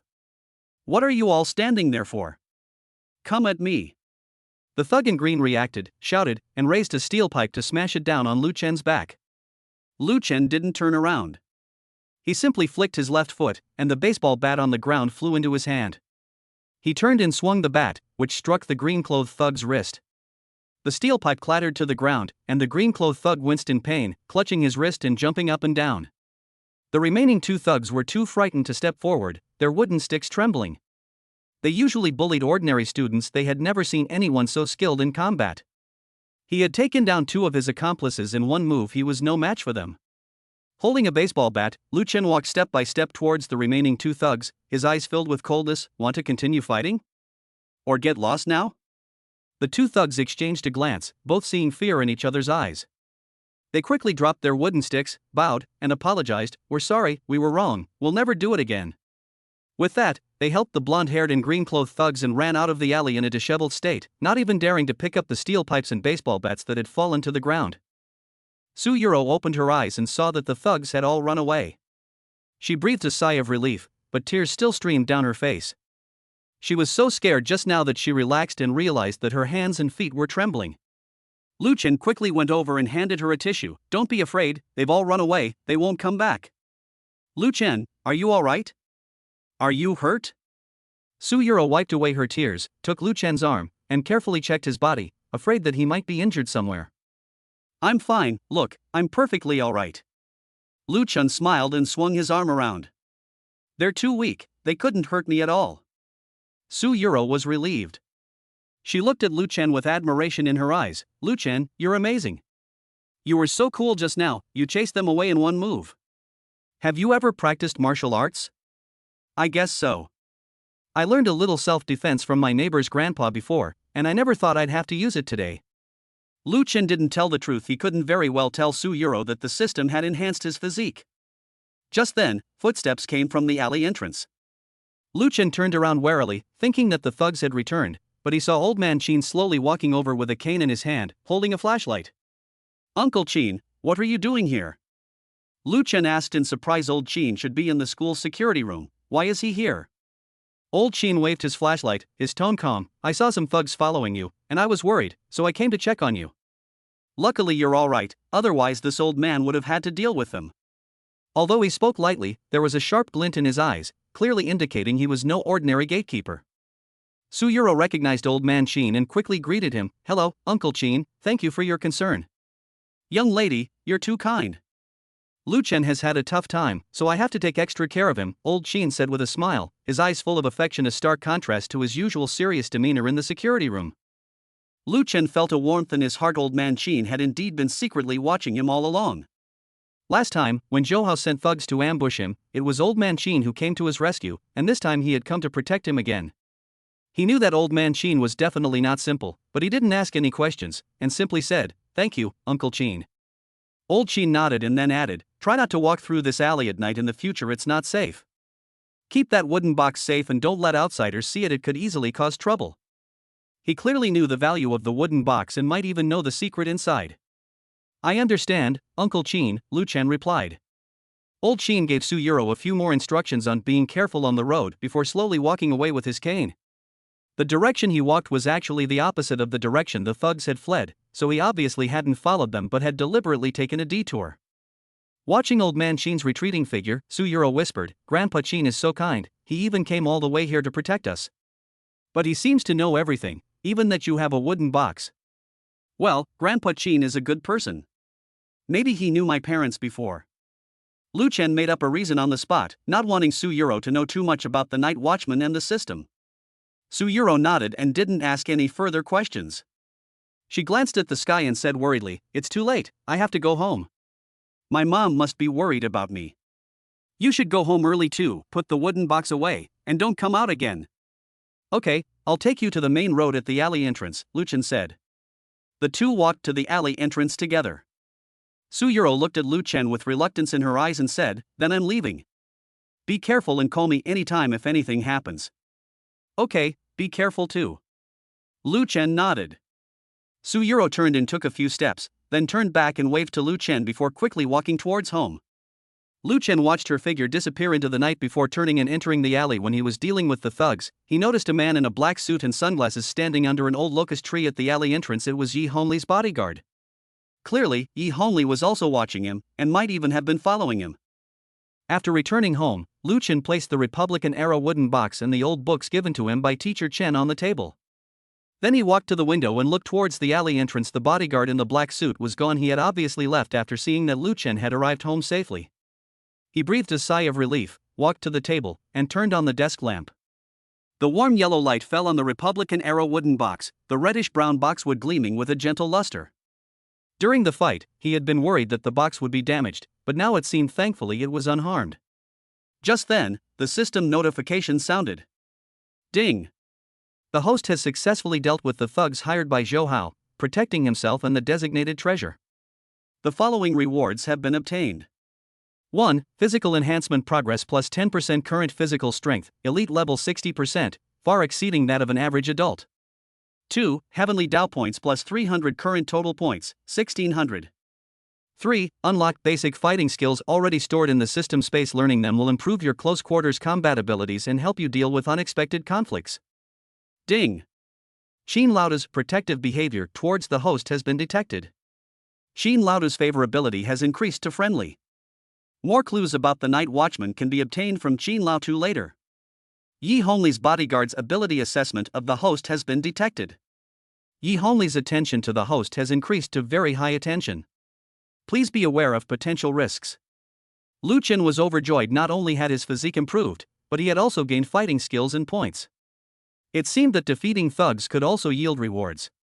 Moreover, Old Man Qin's favorability had increased, and perhaps he could get more clues from him about the night watch and his parents' disappearance in the future. He opened the system space and clicked Learn Basic Fighting Skills. Instantly, a warm current flowed into his mind, and countless fighting skills and key points of movement seemed to be engraved in his mind, as if he had been practicing fighting for more than 10 years, and was extremely proficient. This is amazing. Lu Chen couldn't help but exclaim. The system's abilities always brought her surprises. Just then, my phone vibrated. It was a text message from an unknown number. Zhou Hao won't let this go. He might bring someone even more powerful next time. Be careful. Yi Hongli's bodyguard has already told her about your abilities. She's getting more and more interested in you and might want to talk to you soon. It was a text message from a mysterious third party. Lu Chen frowned. This mysterious third party not only knew Zhou Hao's actions but also Yi Hongli's reaction, clearly having been closely monitoring him. The identity of this mysterious person was becoming increasingly elusive. He deleted the text message, secretly on guard. Yi Hongli was talking to him because she wanted to find out about his background in the wooden box. He had to think of a reason to respond in advance and not expose the existence of the system. Just then, his phone vibrated again. This time it was a text message from Zhou Hao, full of threats. Lu Chen, don't be so smug. You got lucky this time. Next time I'll find someone even more powerful and you'll be out of the hospital in bed. I'll get my hands on that wooden box sooner or later. After reading the text message, Lu Chen sneered and immediately blocked Zhou Hao's number. Zhou Hao, someone who only relied on others, wasn't worth his attention. Even if he hired someone more capable, he could easily handle it with the system's support. He walked to the table and opened the old books that Teacher Chen had given him. The first one was Distinguishing Forgeries of Qing Dynasty Calligraphy and Painting, with a yellowed bookmark inside that read, "Only by applying what you've learned can you live up to your studies," clearly written by Teacher Chen himself. Looking at the words on the bookmark, Lu Chen secretly resolved to study this knowledge diligently, to live up to Teacher Chen's expectations, and to better utilize the system's appraisal capabilities. After reading for about half an hour, Lu Chen felt a little tired, so he closed the book and prepared to wash up and go to bed. He put the Republic-era wooden box into a drawer in his wardrobe and covered it with several thick clothes. He knew that Yi Hongli would definitely find an opportunity to inquire about the whereabouts of the wooden box, and might even send someone to steal it, so he had to keep it safe. After washing up, Lu Chen lay in bed, but couldn't fall asleep. He thought of his parents, Old Man Qin, Yi Hongli, and the mysterious third party. These people and events were like an invisible net, enveloping him. He knew that since activating the system and buying the Republic-era wooden box, his life had been completely changed, and he could never go back to the simple days of the past. But he didn't regret it. Because he knew that only by becoming stronger could he uncover the truth behind his parents' disappearance, protect those he wanted to protect, and deal with the dangers lurking in the shadows. Just then, the system notification sounded. Ding! A hidden check-in point has been detected near the host number 18, Bell Tower Street, Old Town Outer Outpost of the Night Watch. Check-in reward, random Night Watch clue fragment plus intermediate appraisal ability permanent. Friendly reminder, this base is somewhat dangerous. It is recommended that you improve your strength before going there to sign in. You can prioritize using the intermediate physique enhancer to raise your physique strength to elite level 100%. Lu Chen was overjoyed. The Night Watcher's outer outpost was actually a hidden check-in point. And the check-in reward was a permanent intermediate level appraisal ability, which was extremely important to him. However, he also knew that the outpost was dangerous and he had to be well prepared before going. He opened the system space and looked at the intermediate physique enhancer. Inside a light blue liquid in a transparent test tube, labeled "After use, physique strength will be increased to 100% of elite level, with no side effects and lasting permanently." He didn't use it immediately, but decided to wait until the weekend. He would have time on the weekend, and even if there were any reactions, it wouldn't affect his studies. After shutting down the system space, Lu Chen gradually became sleepy.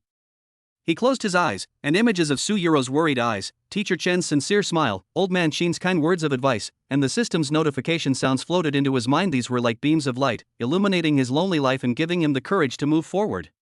As night deepened, the alleyway became utterly quiet, save for the distant barking of dogs. Lu Chen slept soundly, knowing that tomorrow would be a new day, bringing new challenges and opportunities. And he was ready. The next morning, as soon as Lu Chen arrived at school, he heard his classmates discussing the auction from the previous day and how he had taught the thugs a lesson. Clearly, Su Yuro had told Lin Xiaoya about what happened the day before, and Lin Xiaoya had told the other students. Now the whole school knew that he was not only a good student and an expert in appraising antiques, but also a very good fighter. Lu Chen, you're amazing. You single-handedly chased away 4 thugs yesterday. You're my idol. Lu Chen, Could you teach me a few self-defense techniques? I want to be as skilled as you. Lu Chen, should we tell the teacher about Joe how hiring thugs to ambush you yesterday? We can't let him be so arrogant. The students surrounded Lu Chen, bombarding him with questions, their eyes filled with admiration. Lu Chen smiled and answered them one by one, but his heart remained calm. He didn't want to be too flamboyant, but he wouldn't deliberately keep a low profile either. After all, his strength spoke for itself. Act 5, undercurrents simmer beneath the surface, foreshadowing the crisis in the next chapter. Night fell like a thick, dark cloth, slowly covering the district where Chengteng Middle School was located. Monday evening self-study had just ended, and the school gate was already crowded with students in school uniforms. The sounds of bicycle bells and laughter mingled with the fragrance of osmanthus blossoms in the evening breeze, creating a lively atmosphere. Lu Chen, carrying his faded black backpack, walked through the crowd, his fingertips secretly clenching. In the side pocket of the backpack was a yellowed note that old Qin had given him that afternoon, with only one line: "Tonight at midnight, on Zhenglo Street in the Old City, someone is scouting for the Shadow Group. The target is the wooden box you're carrying. Lu Chen, wait for me." A sweet voice came from behind him. Su Yuro, carrying a pink canvas bag, quickly caught up with him. Today she was wearing a light gray hooded sweatshirt, with a few soft strands of hair peeking out from the brim of the hood. She was also holding a warm roasted sweet potato in her hand, which she handed to Lu Chen. "I just bought this at the school gate. It's still warm. You can have it." Lu Chen took the roasted sweet potato, his fingertips touching the warmth of the packaging, which warmed his heart as well. Looking at Su Yuro's reddened nose, he couldn't help but ask, "It's so late, why aren't you home yet? Isn't your house on your way? I want to tell you something." Su Yuro lowered her head, her fingers gently twisting the drawstring of her hoodie, her voice as soft as a mosquito's hum. "This afternoon, I saw Teacher Yi on the phone in his office, mentioning Meteorite Iron and Outpost, and also saying he said he was going to ambush you in the old town." Lu Chen's heart tightened. Yi Hongli really wasn't going to let him off the hook. He calmly handed the roasted sweet potato to Su Yuro, trying to keep his tone light. "Don't worry, I know. Teacher Yi was just asking about the auction, nothing more. You should go home now, it's too late and not safe." He didn't want Su Yuro to get involved in these dangers, especially the Shadow Group and the Night Watchman. The more people who knew, the greater the risk. Su Yuro shook her head, her eyes full of determination. "I'm worried about you. I've already told my mom that I'm going to Xiaoya's house to do my homework tonight. I'll go to the old town with you, so if anything happens, I can keep an eye on things for you."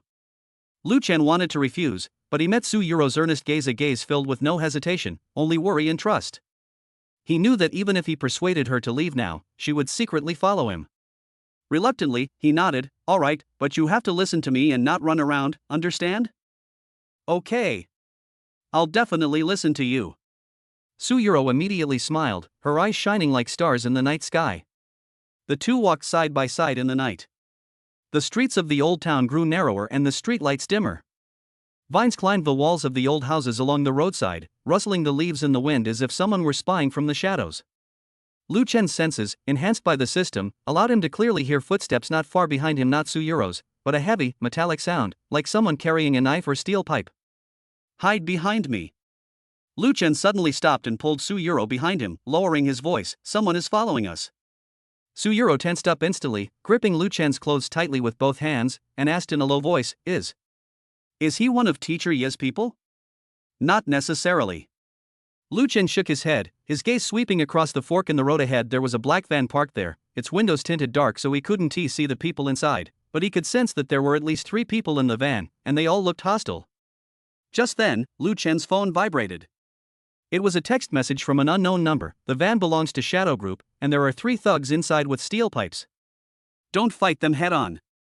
Run to the convenience store on Zhenglo Street. Old Qin's men are there. It's a mysterious third party." Lu Chen's heart skipped a beat. This mysterious third party not only knew about the Shadow Group's operations, but also about Old Man Qin's arrangements.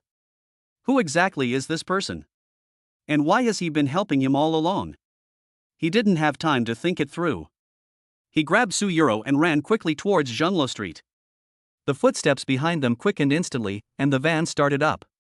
The roar of the engine was particularly jarring in the quiet night, like a wild beast on the run. "Hey kid, don't run," a rough voice shouted from behind. "Hand over the wooden box, and I'll spare your lives." Su Yuro was panting heavily from running, but she held Lu Chen's hand tightly, showing no intention of letting go. Lu Chen could feel the cold sweat on her palms, but he could also sense her determination. This usually gentle and quiet girl had not flinched in the face of danger. Finally, the convenience store on Zhonglo Street came into view. The store lights were still on, and a man in a black jacket stood at the entrance, holding a thermos. This was the one of us that old man Qin had mentioned. Upon seeing Lu Chen and Su Yuro, the man immediately waved to them, "Come here quickly."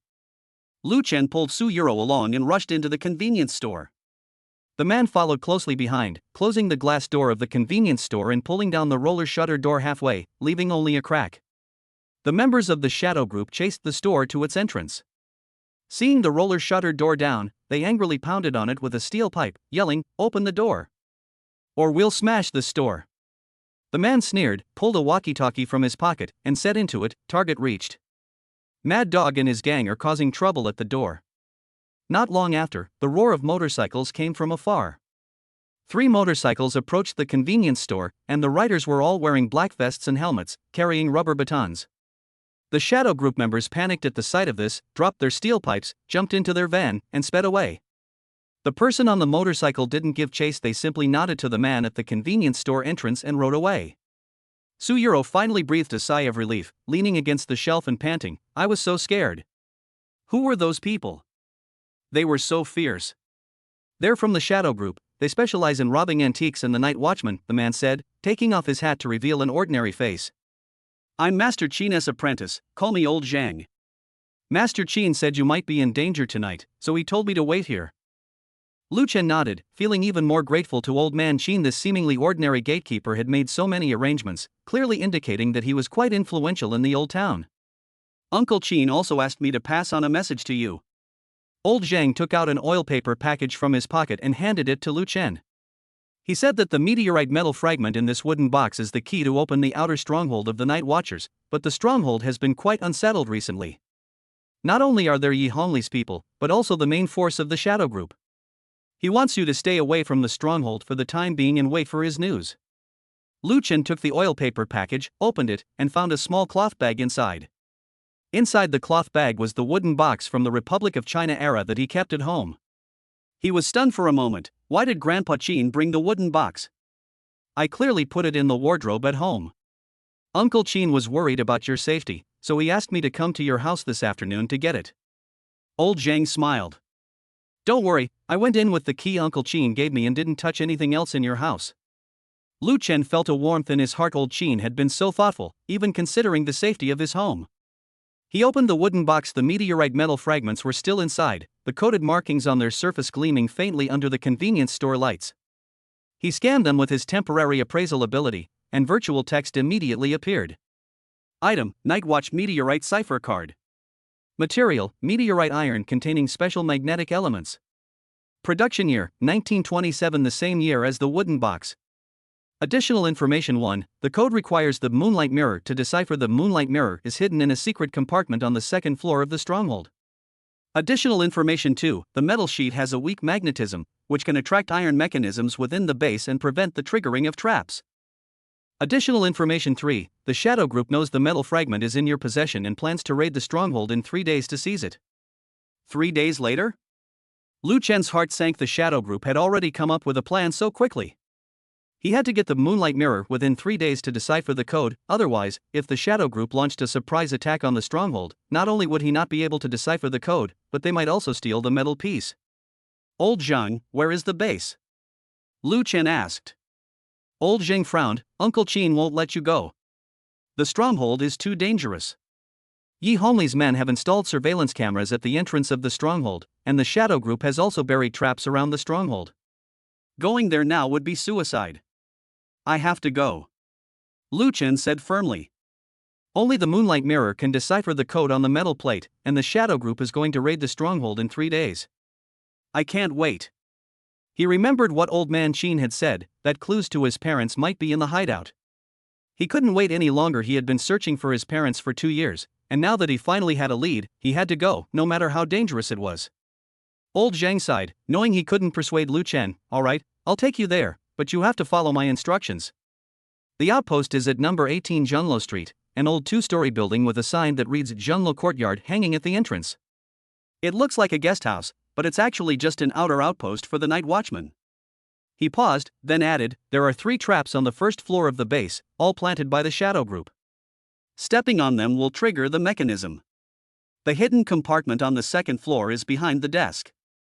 You need a metal plate as a key to open it, but there is sleeping gas placed by Yi Hongli inside, so be careful." Lu Chen nodded, put the wooden box into his backpack, and said to Su Yuro, "Wait here, I'll be back soon. Old Zhang will be with you, it's safe." "I'll go with you," Su Yuro said immediately, her eyes full of worry. "It's too dangerous for you to go alone. I can help you watch the traps or pass you things." "No." Lu Chen refused. "The stronghold is too dangerous. There are traps and smoke. You'll only distract me if you go there. Listen to me, wait for me here, and I promise I'll come back safely." Su Yuro wanted to say something more, but old Zhang pulled her back. Old Zhang shook his head at her and whispered, "Let him go, he knows what he's doing. You wait here, I'll make you a cup of hot milk tea to warm you up." Su Yuro could only nod, watching Lu Chen's figure disappear into the night, her heart filled with worry. She took out a small pepper spray from her canvas bag and held it tightly in her hand. She had specially gone to the convenience store that afternoon to buy it, so that if Lu Chen were in danger, she would do everything in her power to help him. Lu Chen followed Lao Zhang and soon arrived at number 18 Zhenglo Street. It was an old house with gray bricks and gray tiles. The Zhenglo courtyard sign at the door had faded, and a rusty iron lock hung on the door, making it look like no one had lived there for a long time. "I'll wait for you here. I'll call you if anything happens." Old Zhang took a key out of his pocket and handed it to Lu Chen. "This is the key to open the door. Be careful when you go in. The traps on the first floor are the 3rd step from the door, the middle of the living room, and the stairwell. Don't step on the wrong one." Lu Chen took the key, took a deep breath, and opened the door. The door creaked open, the sound particularly jarring in the quiet night. He turned on his phone's flashlight and cautiously stepped inside. The living room on the first floor was covered in dust, and the furniture was all covered with white sheets, looking like it had been abandoned for a long time. Following old Zhang's instructions, Lu Chen avoided the 3rd step from the doorway and the middle of the living room, slowly making his way towards the stairs. When he reached the top, he shone his flashlight on the stairs. There was a tiny scratch on the 3rd step, clearly the trigger point for the trap. He lightly leaped over the 3rd step and successfully reached the 2nd floor. There was only one room on the 2nd floor, containing an old desk covered in dust. Lu Chen walked behind the desk and shone his flashlight on it. There was a groove on the side of the desk that resembled a metal piece. He took out a wooden box from his backpack, removed the meteorite metal piece, and placed it into the groove. With a click, a hidden compartment suddenly opened in the wall behind the desk. Inside was a bronze mirror, its surface smooth and its edges engraved with lotus scroll patterns, the very moonlight mirror mentioned by the system. Just as Lu Chen was about to pick it up, he smelled a faint fragrance. It was sleeping powder. He immediately held his breath, took a step back, and pulled a mask out of his pocket and put it on. This was a mask Su Yuro had given him that afternoon, saying that the weather had been cold recently and that he should wear it to keep warm. He never expected it to come in handy now. The smoke quickly dissipated, and Lu Chen picked up the moonlight mirror and shone it on the metal plate. The mirror reflected a soft light onto the metal plate, instantly changing the coded message on it. The previously chaotic symbols transformed into a clear line of small characters: Night Watchman, Guardian of the Legacy, beneath the bell tower, the secret door is in the west. Beneath the clock tower? The secret door to the west? Lu Chen's heart leaped with joy. This must be the core secret of the stronghold. Just as he was about to put the moonlight mirror and the metal plate into his backpack, he heard footsteps downstairs, and a familiar voice: "Lu Chen, don't hide, I know you're up there." "It's Yi Hongli. What's she doing here?" Lu Chen's heart tightened, and he quickly walked to the top of the stairs and looked down. Yi Hongli was wearing a black trench coat, holding a dagger in her hand, and was followed by 2 men in black suits, who were her bodyguards. "How did you find this place?" Lu Chen asked, his tone full of vigilance. Yi Hongli sneered, her eyes full of smugness. "I knew you would come to the stronghold. Old Zhang is one of my men. He deliberately lured you here so that I could get the metal piece and the moonlight mirror." Lu Chen turned to look at the door, but old Zhang was gone. It turned out old Zhang was Yi Hongli's undercover agent. He had actually been fooled. "You think old man Qin's men can really protect you?" Yi Hongli walked up the stairs step by step, her dagger gleaming coldly in the flashlight beam. "Old man Qin has long been targeted by the Shadow Group and is too busy taking care of himself to care about you. Today, you either hand over the metal plate and the moonlight mirror, or you won't be leaving here alive." Lu Chen gripped the moonlight mirror tightly, his mind racing. He was trapped on the second floor, Yi Hongli's men were downstairs, and Su Yuro was still in the convenience store, unsure of her safety. He had to deal with Yi Hongli as soon as possible and return to the convenience store to protect Su Yuro. You want me to hand it over? Not so easy. Lu Chen adopted a fighting stance, a defensive stance he learned from the system, which could protect himself to the greatest extent while looking for his opponent's weaknesses. The two bodyguards behind Yi Hongli immediately rushed forward, their fists slamming into Lu Chen's chest. Lu Chen didn't take the blow head-on. Instead, he dodged to the side, and at the same time, reached out his right hand, grabbed the wrist of the bodyguard on the left, and twisted it gently with a crack. The bodyguard let out a scream as his wrist was broken. Seeing this, the bodyguard on the right pulled a switchblade from his pocket and stabbed it at Lu Chen's stomach. Lu Chen bent down to dodge, and at the same time kicked the bodyguard in the knee. The bodyguard fell to his knees with a thud, and the switchblade fell to the ground. Yi Hongli was surprised by Lu Chen's fighting prowess, and her expression changed instantly. She gritted her teeth and charged at Lu Chen, her dagger aimed fiercely at his shoulder. Her movements were swift, clearly indicating that she had also trained in combat. Lu Chen didn't dodge. Instead, he reached out his left hand, grabbed Yi Hongli's wrist, and snatched the dagger with his right hand, pressing it against Yi Hongli's neck. His tone was icy. Don't move. If you move again, I'll kill you. Yi Hongli trembled with fear and dared not move. She never expected that Lu Chen would so easily break through the trap she had carefully planned. Speak. Where is Su Yuro? Did you lay a hand on her? Lu Chen asked, his tone filled with murderous intent. Su Yuro's safety was his biggest concern, and if anything happened to her, he would never let Yi Hongli go. No. No. Yi Hongli quickly said, I just had Lao Zhang lead you here, I didn't lay a hand on Su Yuro. Lao Zhang should still be in the convenience store, Su Yuro is safe. Lu Chen breathed a sigh of relief and led Yi Hongli downstairs. Just as they reached the first floor entrance, they heard the roar of a motorcycle outside. It was Old Man Qin. He was riding an old-fashioned motorcycle, followed by several people wearing black vests, the same people who had driven away the shadow group earlier.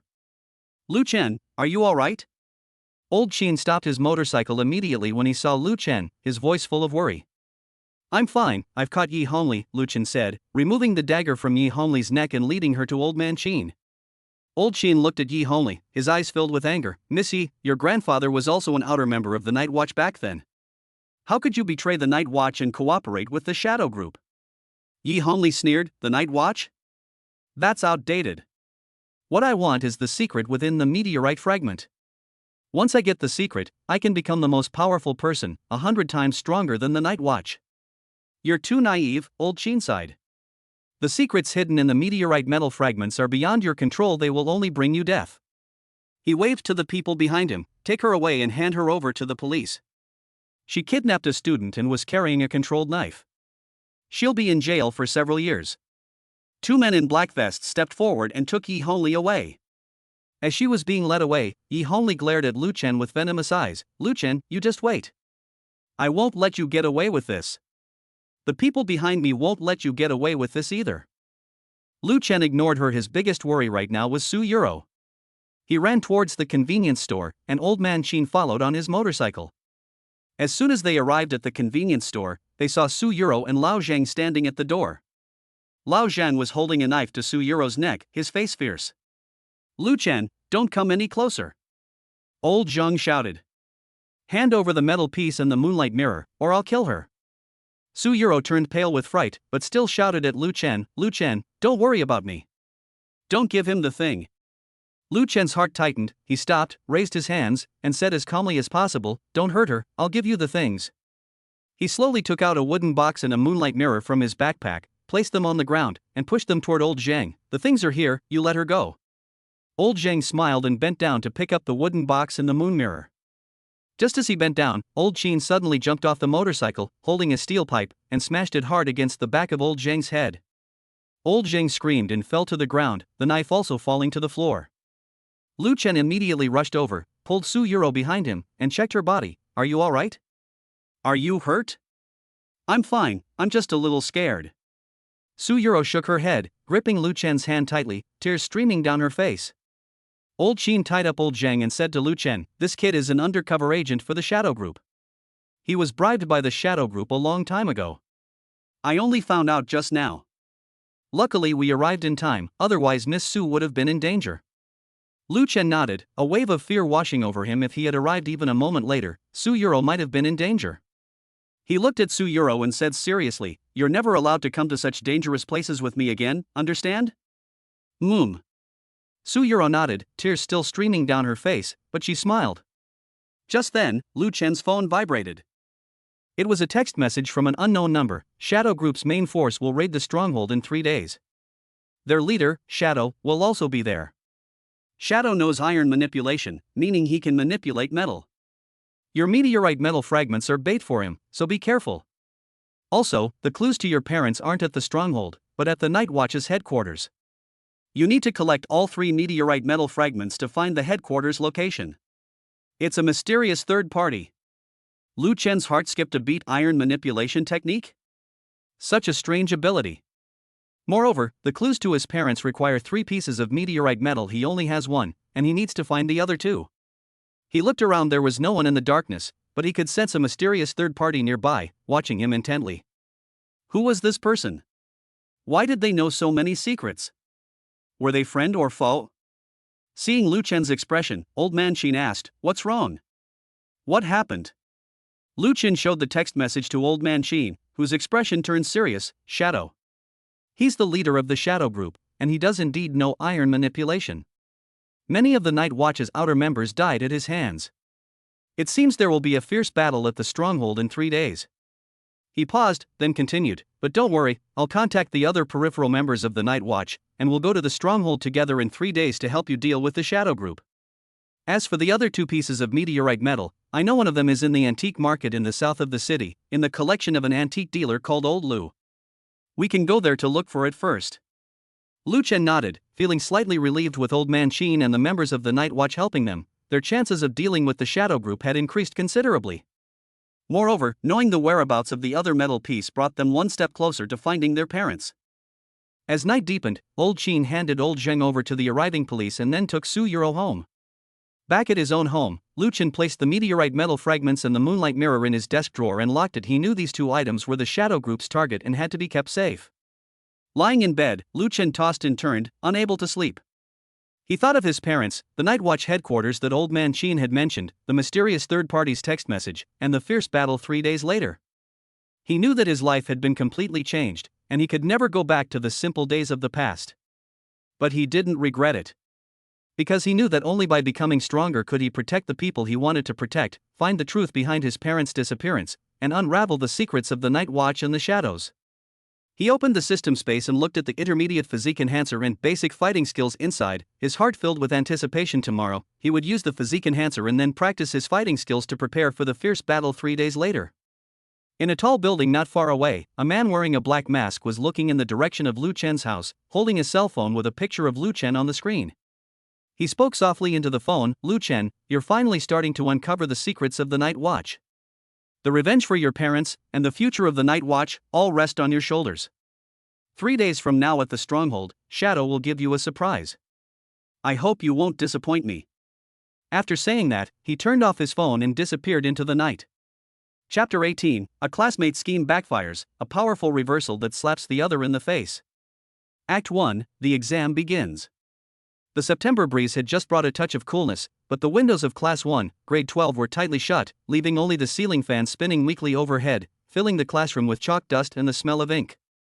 The bell for the morning reading session had just stopped, and the boys in the last row were still secretly stuffing English vocabulary cards into their textbooks, while the girls by the window were using erasers to hold down their floating test papers, their pens flying across the draft paper. No one dared to slack off, because the number 7 days until the city-wide joint examination on the red countdown board in the upper right corner of the blackboard hung like a taut string over the heads of every grade 12 student. Lu Chen sat in the 3rd row by the aisle, his fingers unconsciously gripping the pen. The pen was an ordinary black ballpoint pen, its plastic casing slightly deformed from his grip, a side effect of the physique enhancement fluid taking effect. Since receiving the basic physique enhancement fluid during his last sign-in, his strength and speed had doubled, and his grip strength had also increased considerably. He now had to consciously control his strength when writing to avoid tearing the paper. He glanced down at his phone hidden in his desk drawer. The screen lit up with the system interface. The icon for the Heavenly Path sign-in system was a pale gold compass. Clicking on it, the daily sign-in section displayed today's reward: photographic memory, limited time 24 hours. The skill description was simple: for the next 24 hours, all text information seen would be permanently stored in his memory. This reward wasn't top tier, but for the upcoming joint entrance exam, it was practically a win-win artifact. But Lu Chen had no intention of using it. During the last joint exam, he accidentally used the temporary problem-solving inspiration given by the system, and unwittingly achieved first place in the grade, which put him in the spotlight. First, Zhou Hao cornered him in the cafeteria, sarcastically saying, "A poor kid like you doesn't deserve to be number one." Then, his classmates whispered that he usually ranked in the middle, so suddenly being number one must be suspicious. He had originally planned to quietly finish his senior year and slowly investigate his parents' disappearance after the college entrance exam, but now he had become a controversial figure in the grade. Wush Lin Xiaoxiao, who was in the front row, suddenly turned around and gently placed a notebook of wrong questions on Lu Chen's desk. She had her hair tied in a low ponytail, with stray hairs held back with a hair clip, and her face showed a hint of anxiety. "Lu Chen, I still don't understand this last math problem. Can you explain it to me?" When Lu Chen looked up, he met her pleading gaze. Lin Xiaoxiao was an average student in the class, usually quiet and preferring to bury herself in practice problems. She wanted to aim for the first-tier university entrance exam, so she'd been asking high-achieving classmates for help lately. Lu Chen didn't refuse, taking the notebook of incorrect problems. The moment his fingertips touched the pages, his photographic memory effect was triggered. The function formulas, the methods for drawing auxiliary lines, and even the small note Lin Xiaoxiao had written next to the problem, "This step is so difficult," were all clearly imprinted in his mind. Actually, this problem can be solved using the construction method. Lu Chen picked up his pen and drew an auxiliary line on the draft paper. "Look, transform the quadratic function into the absolute value form, and then combine it with the domain." He explained it very concisely, without using any complicated terminology. Lin Xiaoxiao followed his line of thought and quickly realized, "It's so simple. I got lost in the derivative before. Be careful not to get stuck on a single point." Lu Chen handed the notebook of wrong answers back to her, his eyes inadvertently glancing at the back row. Zhou Hao was staring at him, twirling a pen in his hand, a cold smile on his lips that he couldn't hide. Zhou Hao sat in the last row by the window, wearing a limited edition tracksuit, his hair neatly combed. He was the rich kid in the class, usually sleeping or playing on his phone during class. His grades were all thanks to private tutors, and he was always in the middle of the grade. But ever since Lu Chen got first place last time, he was like a cat whose tail had been stepped on, targeting Lu Chen in every way. For example, deliberately throwing trash on the ground when Lu Chen was on duty, deliberately bumping into him on the basketball court, and even saying that he would let Lu Chen know who was the boss of Class 1, Grade 12. Lu Chen knew where Zhou Hao's hostility came from. First, his grades, and second, Su Yuro. Su Yuro was the school's most beautiful girl and the class monitor of Senior 3-1. She was beautiful and had excellent grades, and the men who pursued her could stretch from the classroom to the school gate. In the past, Zhou Hao would always use the excuse of asking questions to talk to Su Yuro. Although Su Yuro was polite, she was never enthusiastic. But ever since Lu Chen saved Su Yuro from danger during the last physical education class, Su Yuro's eyes were different when she looked at Lu Chen. She would take the initiative to hand Lu Chen her class notes, save him a seat in the cafeteria, and even gave him a fountain pen for his birthday last week. Zhou Hao saw all these details and was consumed by jealousy. Lin Xiaoxiao followed Lu Chen's gaze and looked back, whispering a reminder, "Lu Chen, you should stay away from Zhou Hao lately." Yesterday, when I went to the office to hand in my homework, I heard him tell Teacher Zhang, "We need to keep a close eye on certain people for the joint exam," and he even slipped an envelope to Teacher Zhang. Lu Chen's heart skipped a beat. Teacher Zhang was one of the proctors for this joint exam, teaching physics. He was usually a bit snobbish and always treated Zhou Hao with extra politeness. Zhou Hao slipping Teacher Zhang an envelope and using the phrase, "keeping an eye on certain people," was clearly aimed at him. "I understand, thank you." Lu Chen smiled at Lin Xiaoxiao, but in his heart he was thinking, what tricks was Zhou Hao up to? Was he trying to cause trouble for him in the exam room, or did he have a more underhanded plan? Just then, the back door of the classroom was pushed open, and Yi Hongli walked in on her high heels. She was wearing a white shirt and black suit pants, her hair was neatly tied back, and she was holding a stack of pink notices. She walked to the podium and slammed the notices into the blackboard tray, instantly drowning out the whispers in the classroom. Yi Hongli is the homeroom teacher of Class 1, Grade 12. She teaches Chinese. Because of her straightforward temper and strict discipline, she is privately known by her students as the spicy female homeroom teacher. However, she has a high level of teaching ability. Last year, 3 students from her graduating class were admitted to Tsinghua and Peking universities. So even though the students are afraid of her, they respect her. Quiet down. Yi Honglei's voice was not loud, but it carried an undeniable authority. Next Monday is the city-wide joint exam. The ranking in this exam is very important. It not only affects your mock college entrance exam rankings, but also directly relates to your guaranteed admission quotas to Tsinghua University, Peking University, Fudan University, and Shanghai Jiaotong University. Wow, a guaranteed admission spot? The classroom erupted in excitement. Last year, our school only had one spot for admission to Tsinghua or Peking University through the guaranteed admission program. How many are there this year? You definitely need to be among the top students in the grade to have a chance. Yi Honglei raised her hand and pressed down, and the classroom immediately quieted down again. This year, the Education Bureau has allocated 2 guaranteed admission slots to our school, one to Tsinghua and Peking University, and one to Fudan and Shanghai Jiaotong University.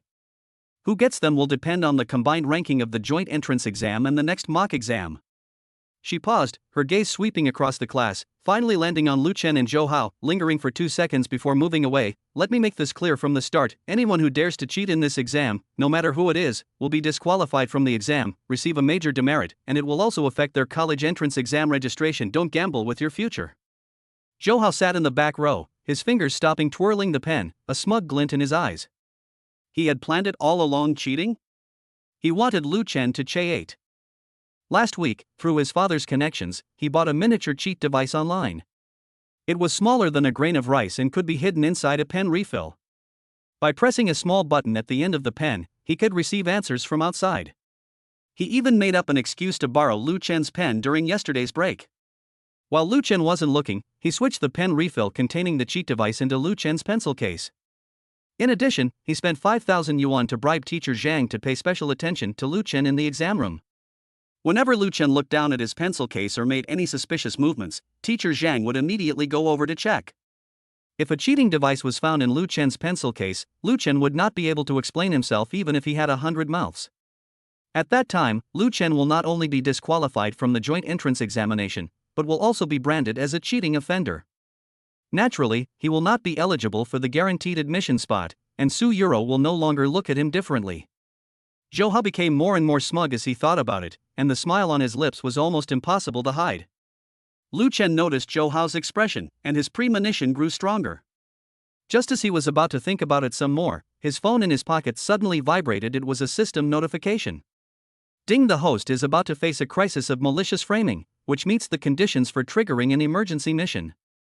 The system's mechanical voice sounded in his mind, carrying a hint of warning more than usual.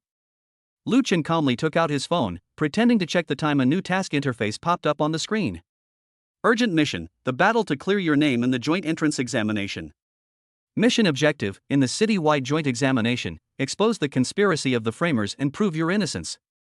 Task reward: Crow's Mouth skill card. After use, it will temporarily make a negative prediction that is made effective.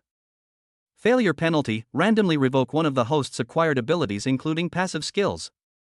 Mission countdown: 71 hours and 59 minutes. Lu Chen's heart skipped a beat.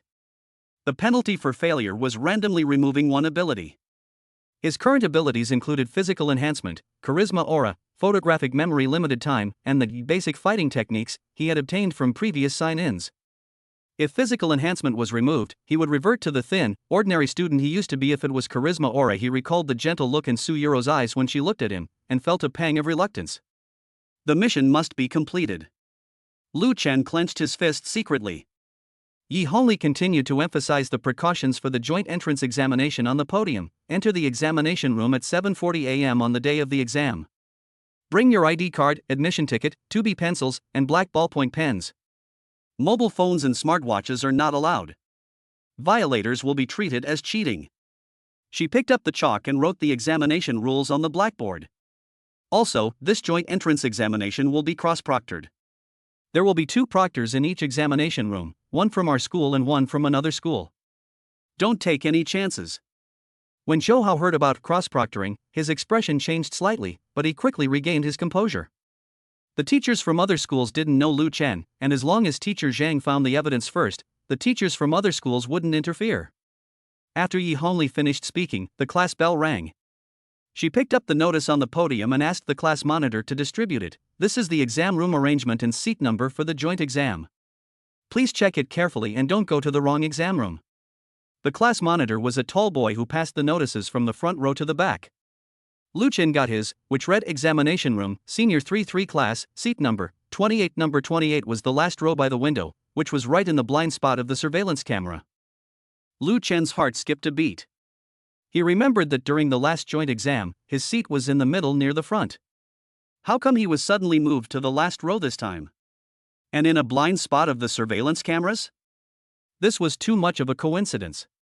Hey, Lu Chen, where is your exam room?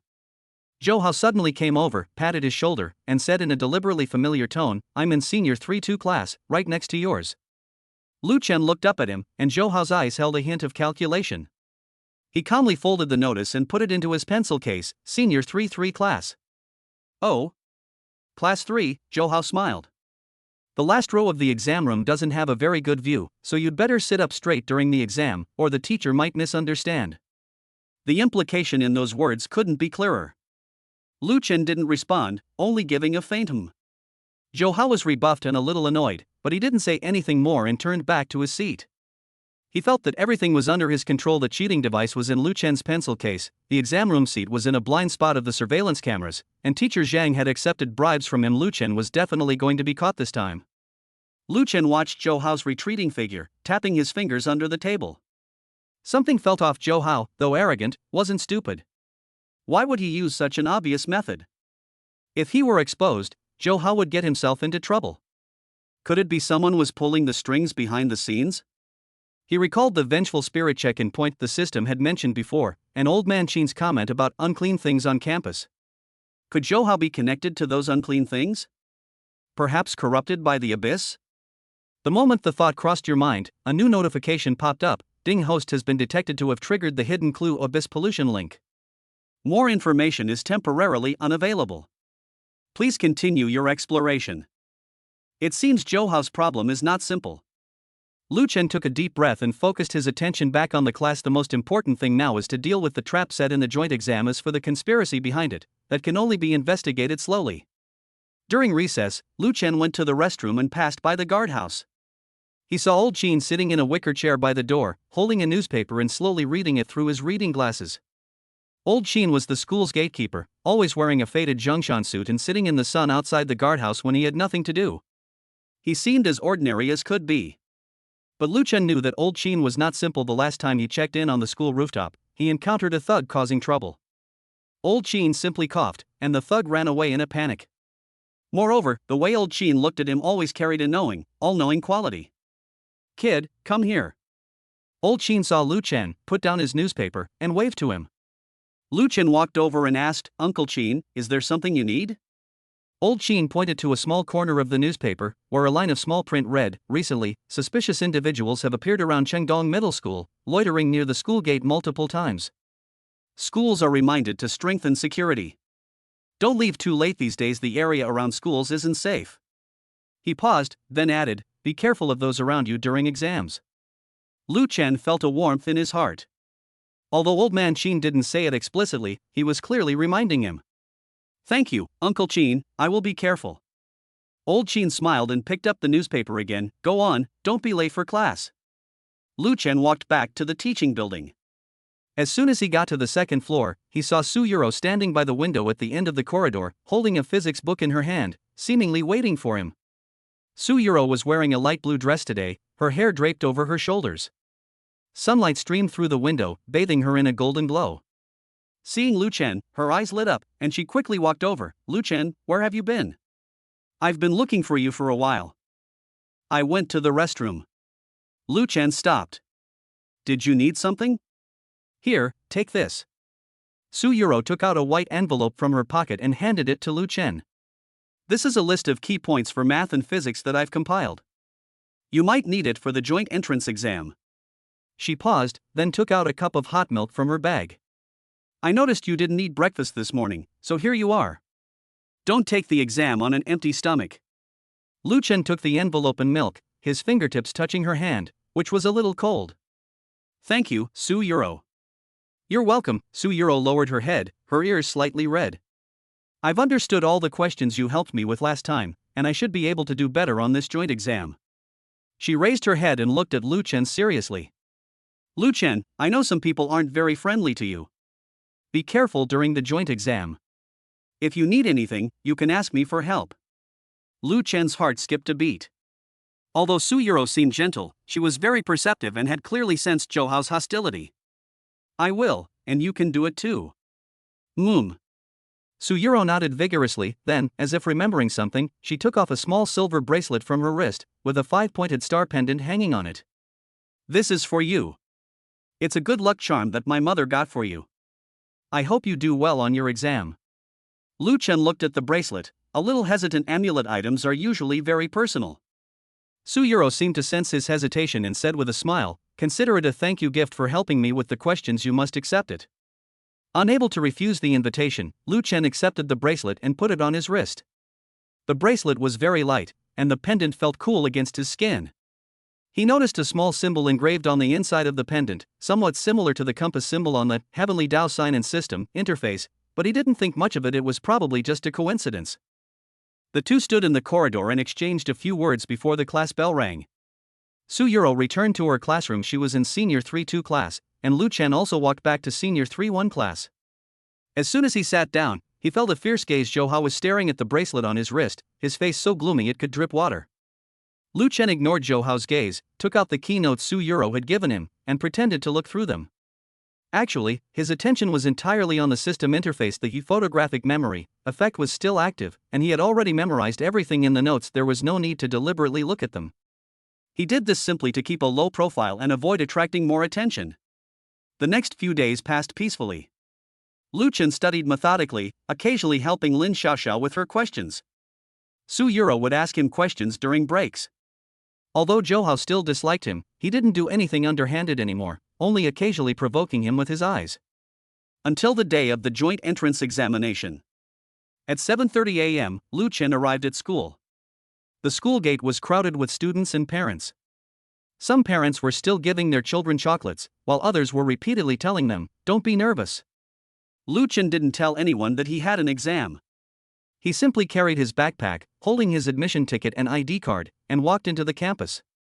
At the entrance of the examination room for Class 3 of Senior 3, many students were already standing. As soon as Lu Chen walked to the entrance, he saw Teacher Zhang standing there, wearing a dark blue suit and holding a metal detector, checking the students' belongings one by one. "Lu Chen, you're here." Teacher Zhang saw him and a deliberate smile appeared on her face. "Go in and put your things in the cabinet on the podium. You need to hand over your cell phone and other smart devices." Lu Chen put his school bag in the cabinet, took out only a 2B pencil, a black ballpoint pen, and an eraser, and walked into the examination room. His seat was in the last row by the window, and his admission ticket number was pasted on the table. As soon as he sat down, he saw Zhou Hao pass by the door, make a provocative gesture at him, and then walk into the examination room of the Senior 3-2 class next door. Lu Chen took a deep breath, sat down in his chair, and adjusted his posture. He touched his pencil case, his fingertips brushing against the pen whose refill Zhou Hao had swapped. The refill contained a cheating device. He didn't move, simply waiting for the exam to begin. At 7:50, the proctor from another school arrived. She was a middle-aged female teacher, wearing glasses, and looked very serious.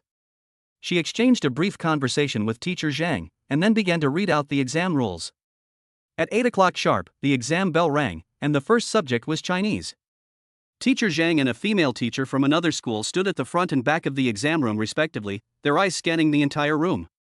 Lu Chen opened the exam paper and began answering the questions.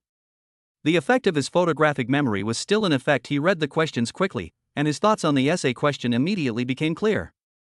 He wrote smoothly and quickly completed the multiple choice and reading comprehension questions before starting to write the essay.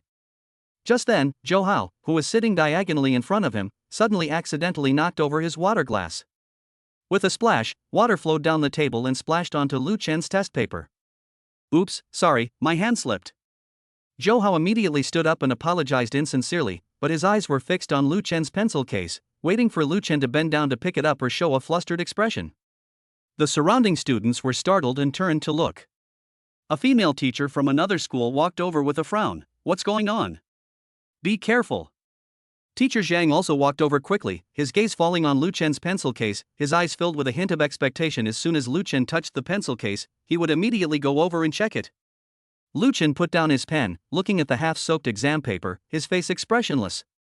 He knew Zhou Hao had done it on purpose. The spilled water was just an excuse. The real purpose was to make him panic so he could give himself away. "Teacher, my test paper is wet," Lu Chen said, looking up at Teacher Zhang. "Could I get a different one?" Teacher Zhang was taken aback. He hadn't expected Lu Chen to be so calm. But the test paper was indeed wet, and he couldn't answer the questions without changing it.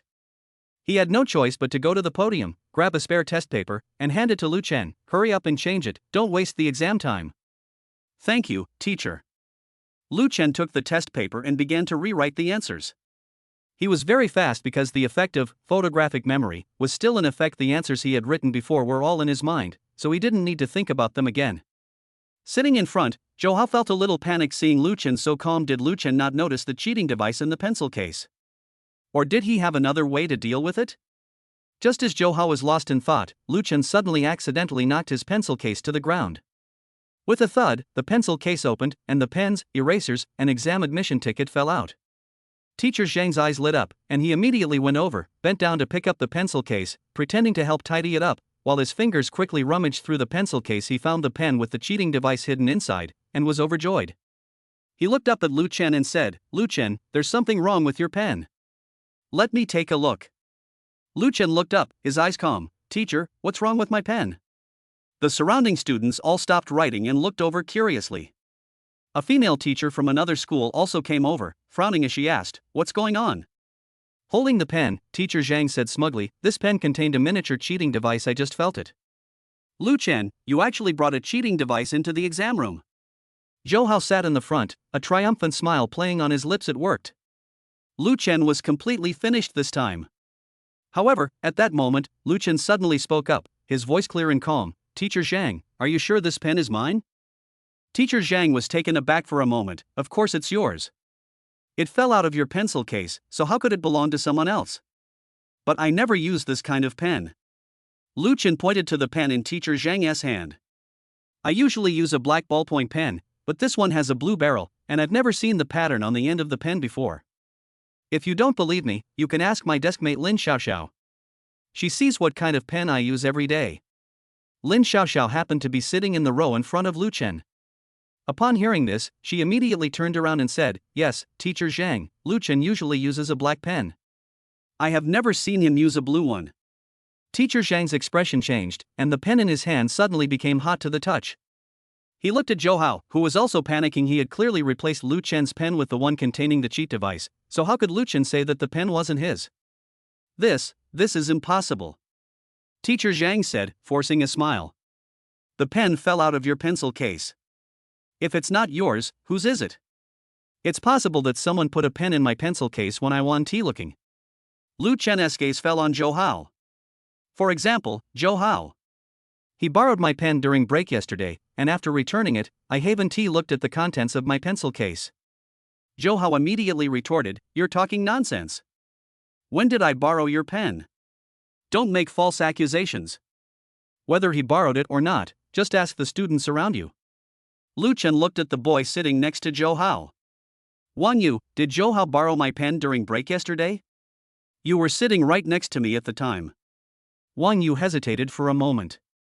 He didn't want to offend Zhou Hao, but Lu Chen was telling the truth. He nodded, "Yes, Zhou Hao did borrow Lu Chen's pen during break yesterday. After returning it, Lu Chen put the pen in his pencil case." The scales of truth began to tip in Lu Chen's favor.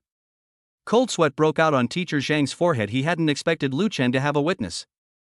The female teacher from another school frowned, took the pen from Teacher Zhang's hand, examined it carefully, and then took out a small detection device from her pocket, a cheating device detector uniformly provided by the Education Bureau.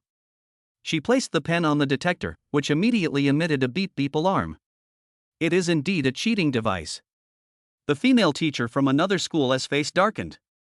She looked at Teacher Zhang and said, "Teacher Zhang, this matter probably needs to be investigated thoroughly." Teacher Zhang's face turned deathly pale instantly. He knew that if the investigation continued, his acceptance of money from Zhou Hao would definitely be exposed, and he would not only lose his job but also be disciplined by the Education Bureau. Zhou Hao panicked. He hadn't expected things to turn out this way. He had thought that once the cheat device was found, Lu Chen would be unable to defend himself, but unexpectedly, Lu Chen found a witness and even turned around and suspected him. Looking at the flustered Zhou Hao and teacher Zhang, Lu Chen breathed a sigh of relief. The first step had been successful. Next, it was time to expose Zhou Hao's entire conspiracy. The cheating in Act 2 begins to surface. Lin Xiaoxiao's voice wasn't loud, but it was like a pebble thrown into a calm lake, instantly creating ripples throughout the examination hall. Several students in the front row who had been secretly watching the situation immediately turned around, and Wang Yu in the back row also put down his pen, his eyes filled with a sense of confirmation. He had indeed seen Zhou Hao borrow Lu Chen's pen yesterday, and when he returned it, he acted suspiciously. Mr. Zhang's fingers tightened around the blue pen, almost deforming the plastic texture on the barrel. He hadn't expected Lin Xiaoxiao to testify so directly, much less that this usually quiet girl would dare to contradict him in public. Lin Xiaoxiao, Mr. Zhang's voice was strained, deliberately slowing his pace to try and hide his panic. Are you mistaken? The pencil case belongs to Lu Chen.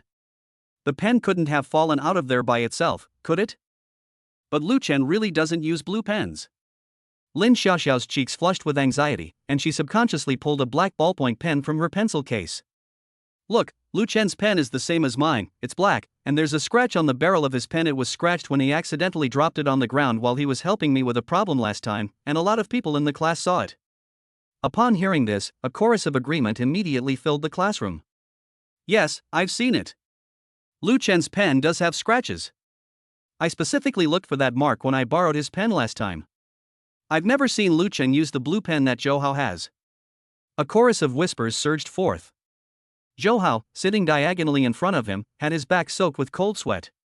He furtively touched his left ear. A small section of black Bluetooth earphone wire was hidden there, a discreet model he'd bought online, practically invisible unless you looked closely. The intermittent static from the earphone was still audible. His hired test taker was preparing the English answers for the rest of the test, but the situation was now completely out of his control. He couldn't help but turn around and glare at Lu Chen, his eyes filled with resentment. But Lu Chen just looked at him calmly, with even a faint smile on his lips. His gaze was as if he were looking at a clown, which instantly ignited Zhou Hao's anger. He was about to retort when he was interrupted by a serious voice. Zhou, sit down. Ms. Li, the teacher from another school, finally spoke. She hadn't spoken until now, silently observing the situation. She was currently holding the black pen Lu Chen had handed her, her fingertips lightly tracing the scratches on the barrel. She then compared it to the blue pen in Ms. Zhang's hand, her eyes gradually sharpening. Ms. Zhang, Lin's testimony is corroborated by several students, and the difference between these two pens is obvious. One is a black pen with a 0.5mm nib, showing signs of use and scratches. The other is a blue pen with a 0.38mm nib, looking very new, with a cartoon pattern at the end. If Lu Chen usually only uses black pens, then the origin of this blue pen definitely needs to be verified. Sweat beaded on Mr. Shang's forehead. He instinctively tried to hide the blue pen behind his back, but Ms. Li saw right through him. Mr. Zhang, could you please let me see that blue pen? Ms. Li held out her hand, her tone leaving no room for refusal. Teacher Zhang had no choice but to reluctantly hand over the pen. Teacher Li took the pen, first looked at the pen body, and then gently twisted the end of the pen with a click. The pen lead was unscrewed, and a silver chip the size of a grain of rice fell out and landed on the podium with a crisp sound. What is this? Teacher Li bent down to pick up the chip, examined it carefully in her palm, and her brows furrowed instantly. This is a miniature cheating device. I saw it before at the Education Bureau's anti-cheating training. It can receive external signals and store answers. Whoa, the entire examination room erupted in chaos. It really is a cheat device. Zhou Hao just said Lu Chen was cheating, but it turns out he was the one cheating. No wonder Zhou Hao was so agitated just now, he was afraid of being discovered. Teacher Zhang was just speaking up for Zhou Hao. Could he have accepted a bribe from Zhou Hao? The murmurs grew louder, and a few bolder students even took out their phones to film the scene, but Teacher Li stopped them in time. Everyone, please be quiet, put your phones away, and continue answering the questions. I will report this to the Education Bureau, and they will definitely investigate it thoroughly and not wrong any student. Zhou Hao's face was as white as paper. He bit his lip hard, his fingers gripping the hem of his clothes so tightly that his nails almost dug into his flesh. He never expected that Teacher Li would be so observant, spotting the cheat device in the pen refill at a glance. Now that the evidence was irrefutable, even if he had 100 mouths, he couldn't explain himself. But he was unwilling to accept it. He had spent 5,000 yuan to bribe teacher Zhang, and another 3,000 yuan to hire a ghostwriter. He had even devised a scheme to switch the pen refills. How could he be caught like this? He suddenly stood up, pointed at Lu Chen, and shouted, "It was him. Lu Chen framed me. He must have known all along that there was a cheating device in the pen and deliberately put it in my desk drawer to frame me."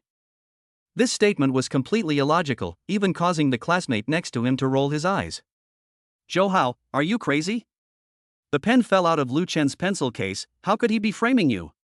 "Exactly, you just knocked over your water cup and deliberately splashed water on Lu Chen's test paper. Everyone knows you were trying to mess with him." Lu Chen watched Zhou Hao's hysterical state, but remained unusually calm. He knew that Zhou Hao was just making a last-ditch effort to mislead the public. But the cheat device alone wasn't enough. He needed more direct evidence to prove that Zhou Hao had planted it and that Zhou Hao himself was cheating. Only then could he completely clear his name and complete the system's urgent mission. Just then, my phone vibrated in my pocket, and the system's mechanical voice sounded in my mind, more urgent than usual. "Ding, the host has preliminarily collected key evidence cheating device, but further evidence linking the perpetrator needs to be secured. There are abnormal energy fluctuations on Zhou Hao source, Bluetooth headset cheating device, meeting the trigger conditions for the time stop skill. The skill will automatically activate in 3 seconds. Countdown, 3, 2, 1. Buzz." Lu Chen felt as if the scene before him suddenly froze. Teacher Li, who was speaking, still had her mouth open and her hand frozen in mid-air. Teacher Zhang stood there, pale-faced, with beads of sweat hanging from her forehead and nose. Motionless, Zhou Hao kept pointing at Lu Chen with a ferocious expression on his face. Even a sparrow flying by outside the window was suspended in mid-air, its wings still flapping. The whole world seemed to freeze, except for Lu Chen, who was still able to move freely. He glanced down at the system interface on his wrist, which displayed a countdown 4, time pause 3 seconds, along with a small note: "The host may collect evidence during the pause period. Please do not exceed the physical range of action." 3 seconds is a very short time. Without hesitation, Lu Chen immediately bent down to pick up the blue pen and cheat chip that had fallen to the ground, and then quickly walked to Zhou Hao's seat. The first thing that catches the eye is Zhou Hao's left ear. His hair is neatly combed, but above his left ear, a small section of black thread is sticking out. Following the hair down, you can feel a small Bluetooth earphone, which is pressed against the opening of Zhou Hao's ear canal and is still slightly warm, obviously having been in use. Lu Chen gently brushed aside Zhou Hao's hair, confirmed the location of the Bluetooth earphone, and then looked at Zhou Hao's desk drawer. There was a folded white paper strip pressed there. He carefully pulled out the paper strip, unfolded it, and saw that it was covered with dense writing, including answers to ancient Chinese poems, mathematical formulas and problem-solving steps, and even a few English reading comprehension options. The handwriting was messy, obviously copied in advance. In the lower right corner of the note, there was a small Zhou character drawn, which was Zhou Hao's signature. He probably marked it specially so that he wouldn't get confused. Lu Chen quickly glanced at the contents of the note, memorized the key information, and then looked at Zhou Hao's Chinese test paper. The multiple-choice questions on the test paper were already filled in. He compared the answers with those on the note and found that the answer to question 5 was A and the answer to question 8 was B, which matched those on the note. But Lu Chen didn't stop. He remembered that before time stopped, Zhou Hao had said, "Lu Chen framed me." Now he needed more direct evidence to completely link Zhou Hao to the cheat device. He picked up the black pen that Zhou Hao had left on the table, looked at the cheat device chip in his hand, and suddenly had an idea. He quickly flipped open Zhou Hao's draft paper. Several lines of formulas were already written on it, and right below the last line, there was a blank area. Lu Chen placed the cheat chip in the blank area, and then used Zhou Hao's pen to write a small checkmark next to the chip.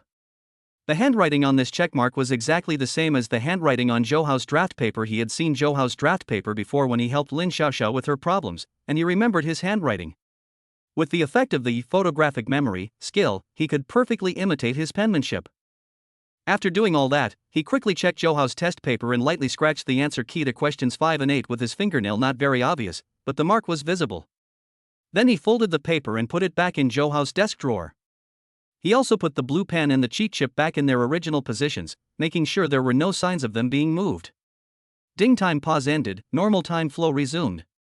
The moment the system notification sounded, Lu Chen had already returned to his seat, pretending to bend down to pick up an eraser from his pencil case, his movements so natural that it was as if nothing had happened.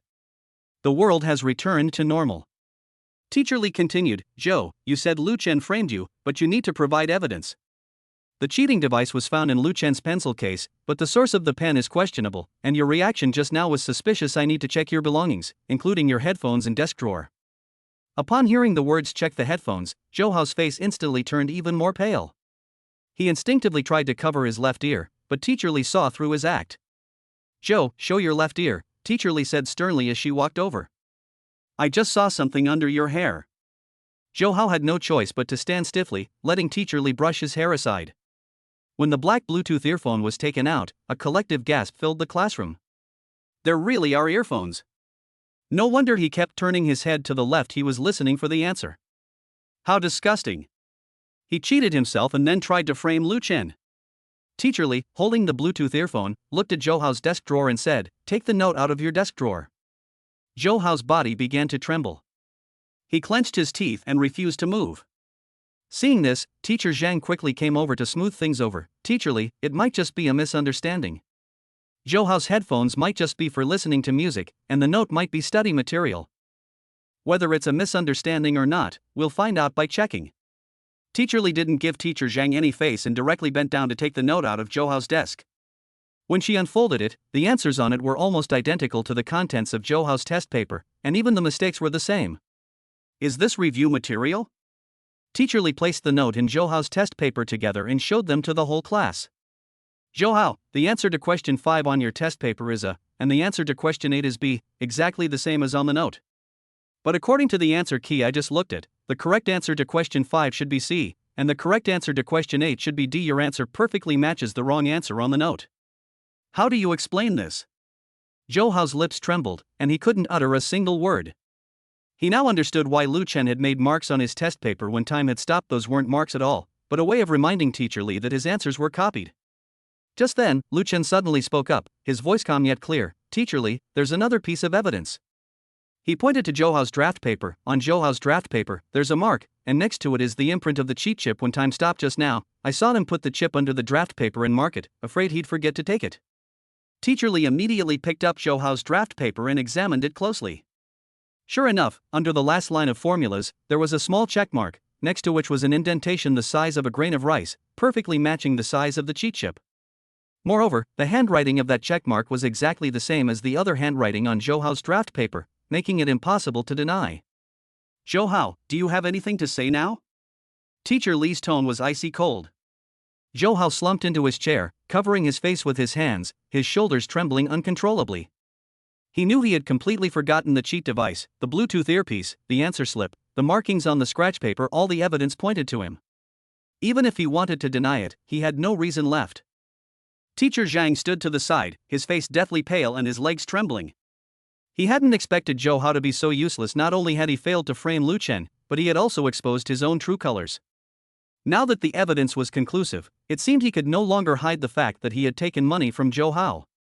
The chatter in the classroom grew louder, and everyone's eyes were filled with contempt and anger as they looked at Zhou Hao and Teacher Zhang. So Teacher Zhang took bribes from Zhou Hao. No wonder she's been helping him all this time. This is outrageous. How could a teacher do this? We must report this to the Education Bureau. We can't let them get away with this. Lu Chen breathed a sigh of relief as he looked at the scene before him. He glanced down at the system interface, where the progress bar for the urgent mission, Joint Entrance Examination Innocence Battle, had changed from 50% to 90%, with a message next to it: the host has secured key evidence and will complete the mission once it is officially verified. He knew that only the final step remained, the official confirmation, that is, the investigation results from the school and the Education Bureau. But judging from Teacher Li's attitude, this matter would definitely be handled seriously, and his task would be completed soon. Just then, footsteps sounded at the classroom door. Everyone turned around and saw Yi Hongli and Old Man Xin walk in. Yi Hongli's expression was very serious, clearly already knowing what had happened in the exam room. Old Man Xin, on the other hand, still looked leisurely, but his eyes held a sharp glint as he glanced at Teacher Zhang and Zhou Hao, then gently shook his head. Teacher Li, how is the situation? Yi Hongli walked over, her gaze falling on the evidence in Teacher Li's hand. Teacher Li handed the cheating device, Bluetooth earpiece, note, and test paper to Yi Hongli, and briefly explained what had happened. Yi Hongli's face grew increasingly grim as she listened, and finally she looked at Teacher Zhang, her tone icy. Zhang Jianjun, come to my office with me. Zhou Hao, you come with me too. Teacher Zhang swayed and almost fell. He knew that his teaching career was completely over. Zhou Hao, like a puppet, was pulled out of the examination hall by Yi Hongli. As he passed Lu Chen, he looked up at Lu Chen, his eyes filled with resentment and malice, but even more so with fear. He remembered that he had been unable to control his temper lately, and sometimes even saw strange dark shadows. Could it really be as Lu Chen had suspected before, that he had been corrupted by the abyss? Lu Chen noticed the unusual look in Zhou Hao's eyes, and his suspicions deepened. He recalled the system's previous warning about the connection to the abyss pollution and Old Man Qin's words about unclean things on campus. It seemed that Zhou Hao's problem was more complicated than he had imagined. Old Qin walked at the back. As he passed Lu Chen, he quietly patted him on the shoulder and whispered, "Kid, well done. But be careful, the thing behind Zhou Hao isn't so simple." Lu Chen nodded, understanding that Old Man Qin was referring to the abyss contamination. He knew that this cheating incident was just the beginning. The real danger was yet to come. Teacher Li restored order to the exam room, allowing everyone to continue answering the questions, and then took the evidence to the office. The classroom quieted down again, but the students' minds were no longer on the exam papers. Every now and then, someone would steal a glance at Lu Chen, their eyes filled with admiration. Lu Chen's calmness and wit had completely won them over. Lu Chen picked up his pen again and continued copying the Chinese exam paper. The effect of photographic memory was still working, and he quickly finished writing the rest. After finishing, he leaned back in his chair, looked at the sky outside the window, and thought about the system's task reward, Crow's Mouth skill card. This skill seemed a bit strange, but it might come in handy in the future. He thought of Su Yuro again, wondering how she was doing in the next exam room, and whether she had heard the commotion here. Just now, when time paused, he thought he saw Su Yuro looking up in this direction from the next exam room, her eyes filled with worry. "I'll go see her after the exams," Lu Chen thought to himself, a smile unconsciously creeping onto his lips. Just then, the system notification sounded again. "Ding, the host has basically completed the task. The remaining 10% progress requires waiting for the official processing results. The trial access to the Crow's Mouth skill card can be issued in advance. Do you want to activate it?" Lu Chen hesitated for a moment, then selected yes. He wanted to try this skill to see if it could affect Zhou Hao's subsequent fate. After all, Zhou Hao not only framed him, but might also be related to the abyss's pollution, so it was only right that he received the punishment he deserved. He looked out the window and silently prayed, "I hope Zhou Hao will receive the punishment he deserves this time and won't harm anyone else." As soon as he finished speaking, a notification popped up on the system interface. "Crow's Mouth, trial access has been activated. Prediction: Zhou Hao will be disqualified from all exams for cheating and will be given a major demerit by the school. His father's company will also be investigated for financial issues." Lu Chen raised an eyebrow, surprised by the skill's effectiveness. Unbeknownst to him, Zhou Hao's father was currently in his company, surrounded by a group of tax inspectors. His company did indeed have financial problems, but they hadn't been discovered until now, and Lu Chen's jinx had triggered this hidden crisis. The bell rang, signaling the end of the exam. Lu Chen handed in his paper and walked out of the exam room. As soon as he reached the corridor, he saw Su Yuro standing at the top of the stairs not far away, holding a pink folder in her hand, clearly waiting for him. Seeing Lu Chen come out, Su Yuro immediately ran over, her face full of worry. "Lu Chen, what happened in your exam room just now? I heard a lot of noise in there, and I also saw Teacher Yi take Zhou Hao away." "It's nothing," Lu Chen smiled and briefly recounted what had happened. "Zhou Hao tried to frame me for cheating, but he ended up getting caught himself." Upon hearing this, Su Yuro's face flushed with anger. Zhou Hao went too far. He actually used such despicable means. Luckily you're alright, otherwise I really would have gone to settle accounts with him. She paused, then looked at Lu Chen's wrist and noticed that the silver amulet bracelet was still there. She breathed a sigh of relief. "Thank goodness this amulet protected you and prevented you from suffering any injustice." Lu Chen touched the bracelet, feeling a warmth in his heart. "Thank you for the amulet, it really helped me a lot." The two stood in the corridor and talked for a while. Su Yuro had to go to take her next exam, so she went back to her exam room first. Lu Chen watched her back, thinking about the system's prompt earlier. Zhou Hao's problem might be related to the abyss pollution, and Su Yuro's safety amulet had a symbol similar to the system's. Could there be any connection between the two? As he was thinking, Old Man Qin came up from downstairs, carrying a thermos.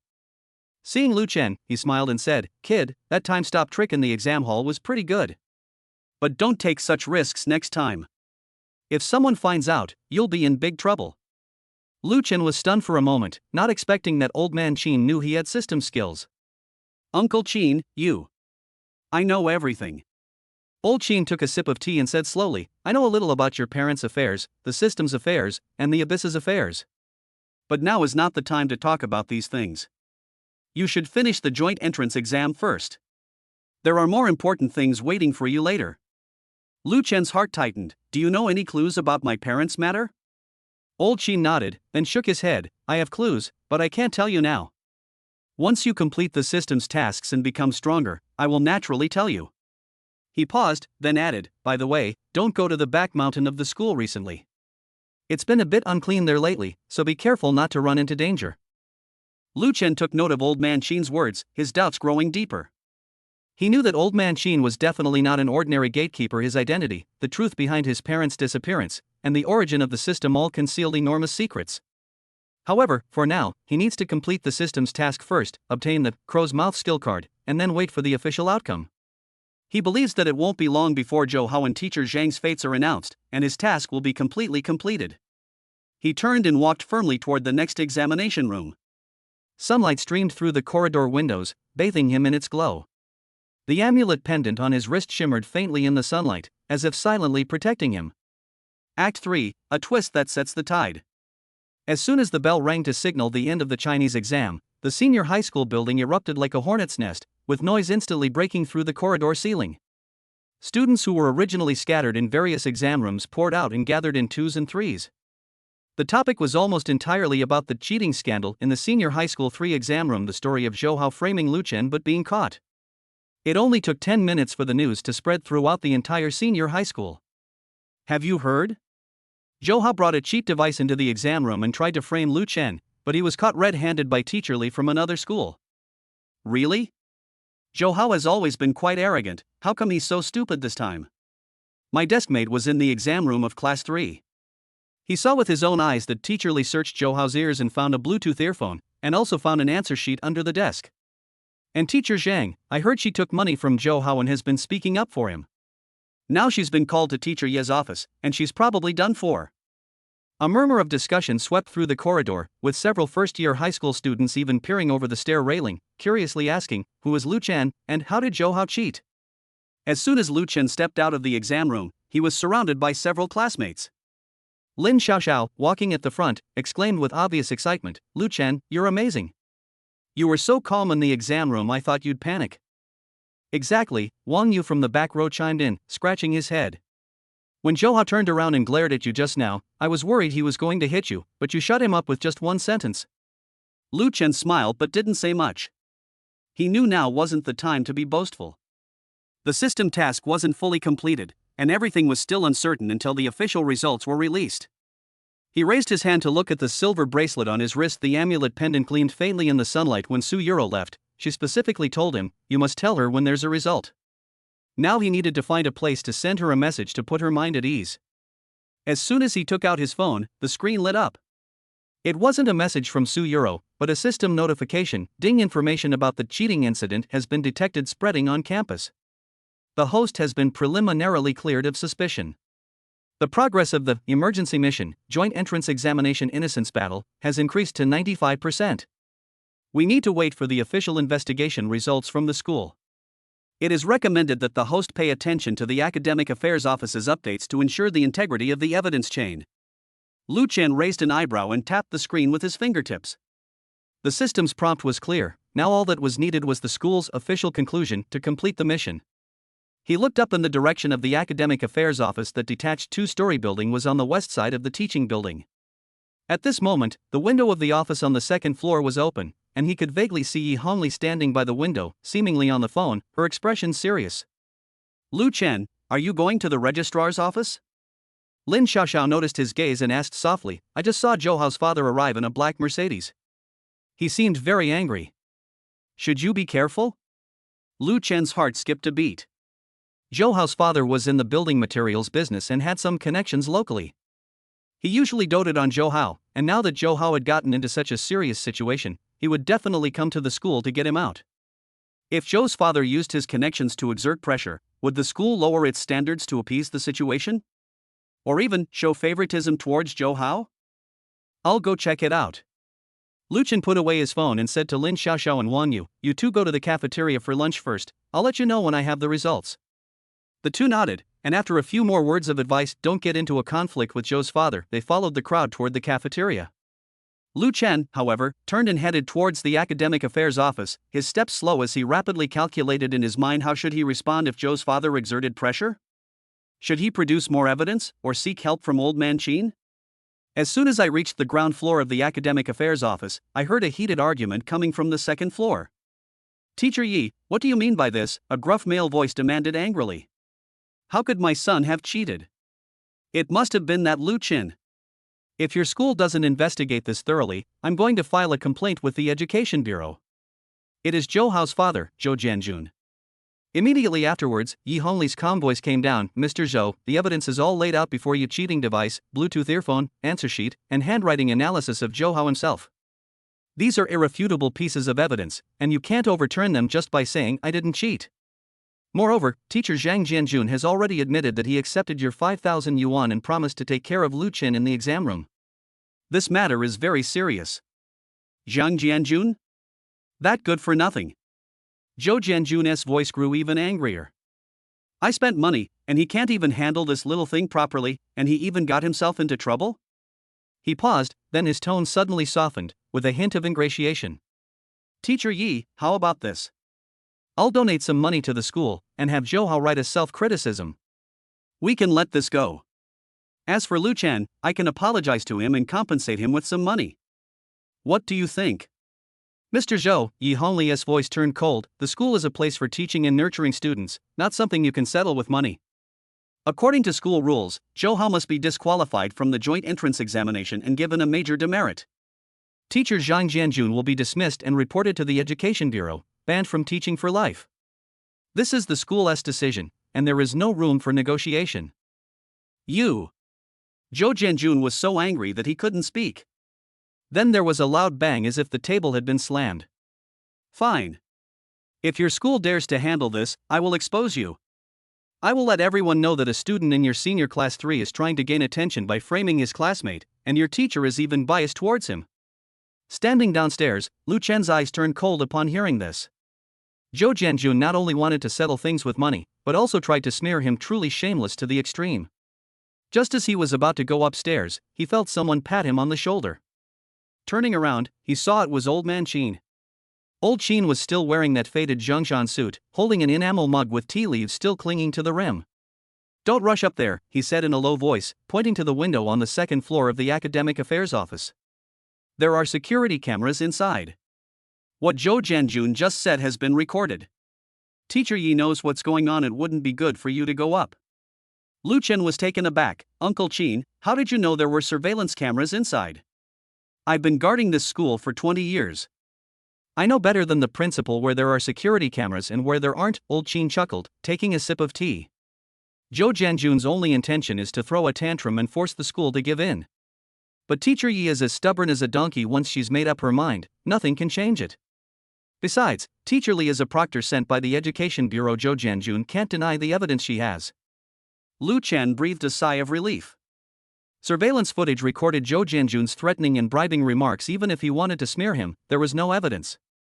Moreover, Yi Hongli's attitude was resolute, so it seemed the school's decision wouldn't change much.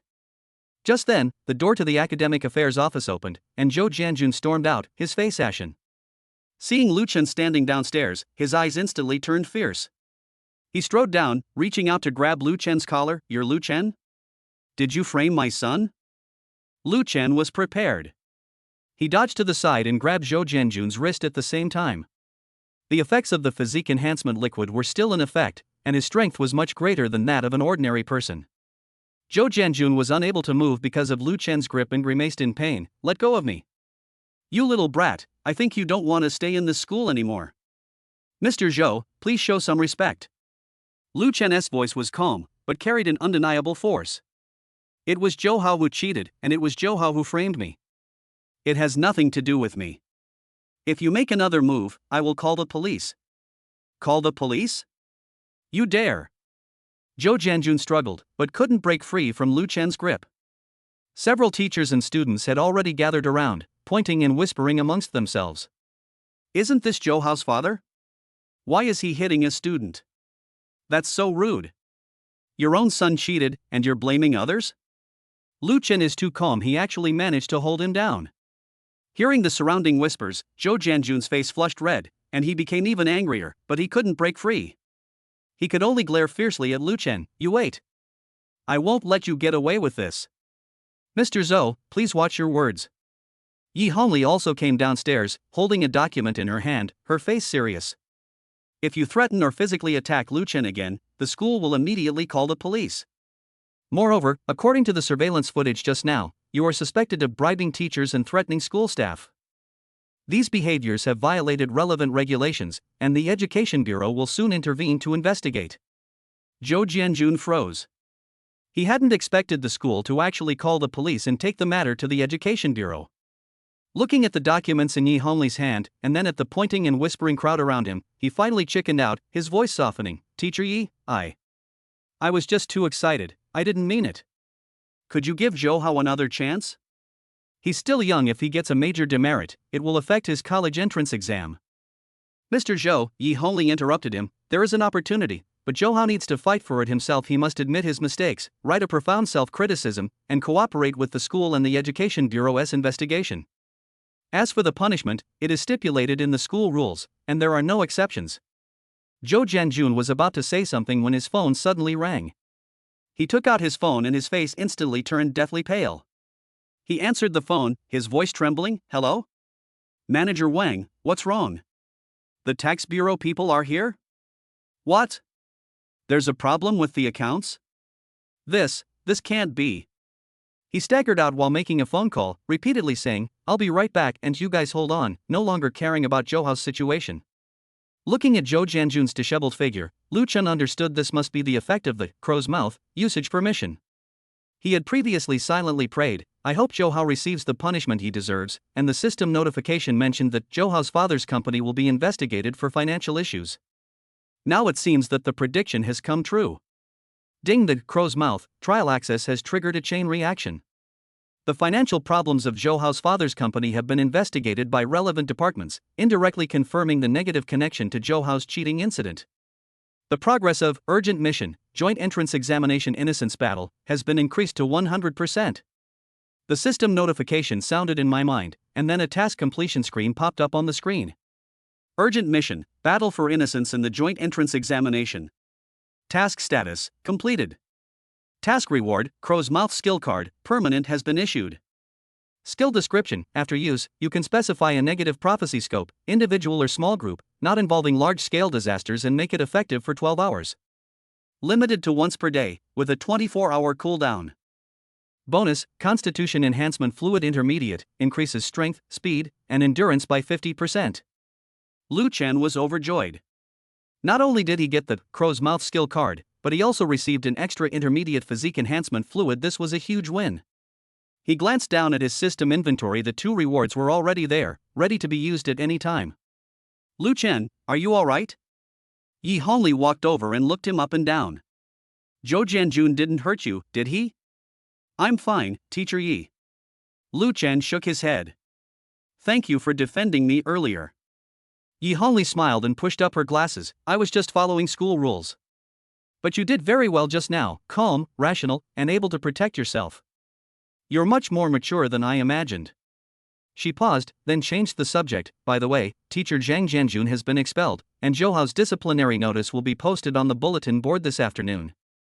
After the joint entrance exam results are released, the guaranteed admission quota will be determined based on the actual ranking, so you don't need to worry. Thank you, Teacher Yi. Lu Chen nodded, feeling completely relieved. Old Qin stood to the side, watching the two talk, a relieved smile on his lips, and quietly turned and left. He knew that Lu Chen was already able to handle these minor troubles and didn't need his help anymore. Just then, a girl in a school uniform walked over quickly.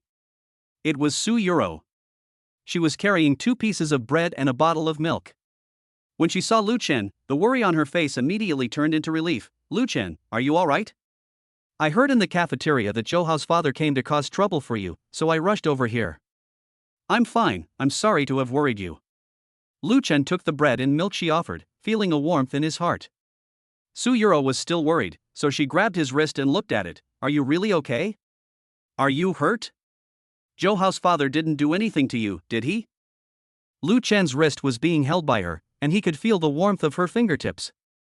The amulet pendant gently touched between their palms, creating a subtle sensation. His cheeks flushed slightly, and he quickly said, "It's really all right." Teacher Yi came out in time, and Grandpa Chin was also there to help. Su Yuro was relieved and asked about the outcome. Lu Chen repeated Yi Hongli's words, and she smiled happily after hearing them. "That's great. No one will wrong you anymore." She paused, then remembered something, took out a tissue from her pocket and handed it to Lu Chen. "You have breadcrumbs on your lips." Lu Chen took the tissue, wiped his mouth, and his heart inexplicably quickened. Yi Hongli, watching the interaction between the two, smiled slightly and coughed lightly. "All right, the matter is resolved. You two go eat first, you have an exam this afternoon. Lu Chen, if you have any further questions, feel free to come to me." "Okay, Teacher Yi." The two answered in unison, then looked at each other and lowered their heads a little embarrassed. Yi Hongli smiled and turned back to the academic affairs office. Lu Chen and Su Yuro walked towards the cafeteria, the sunlight casting long shadows on them. Su Yuro walked on the left, occasionally turning her head to talk to Lu Chen, discussing the afternoon's exams and review points. Occasionally, she mentioned Zhou Hao, her tone carrying a hint of disgust, but mostly relief that Lu Chen hadn't been wronged, relief that justice had ultimately stood by them. Lu Chen walked on the right, listening to Su Yuro's voice, holding a warm milk in his hand, feeling very calm. He thought about the system's reward earlier, and also about what Old Man Chin had mentioned about Zhou Hao's backing being extraordinary, as well as the mysterious symbol on Su Yuro's peace charm. He felt that this cheating incident was just the beginning. "By the way, Lu Chen," Su Yuro suddenly stopped and looked at him seriously, "you have a math test this afternoon. If you have any questions you don't know how to answer, no, you're so good at math, you'll definitely be fine." She smiled and added, "If you run into any trouble, remember to tell me, and I'll help you." Looking into her bright eyes, Lu Chen felt a pang of emotion and nodded. "Okay, I will. You should also try your best to get good grades."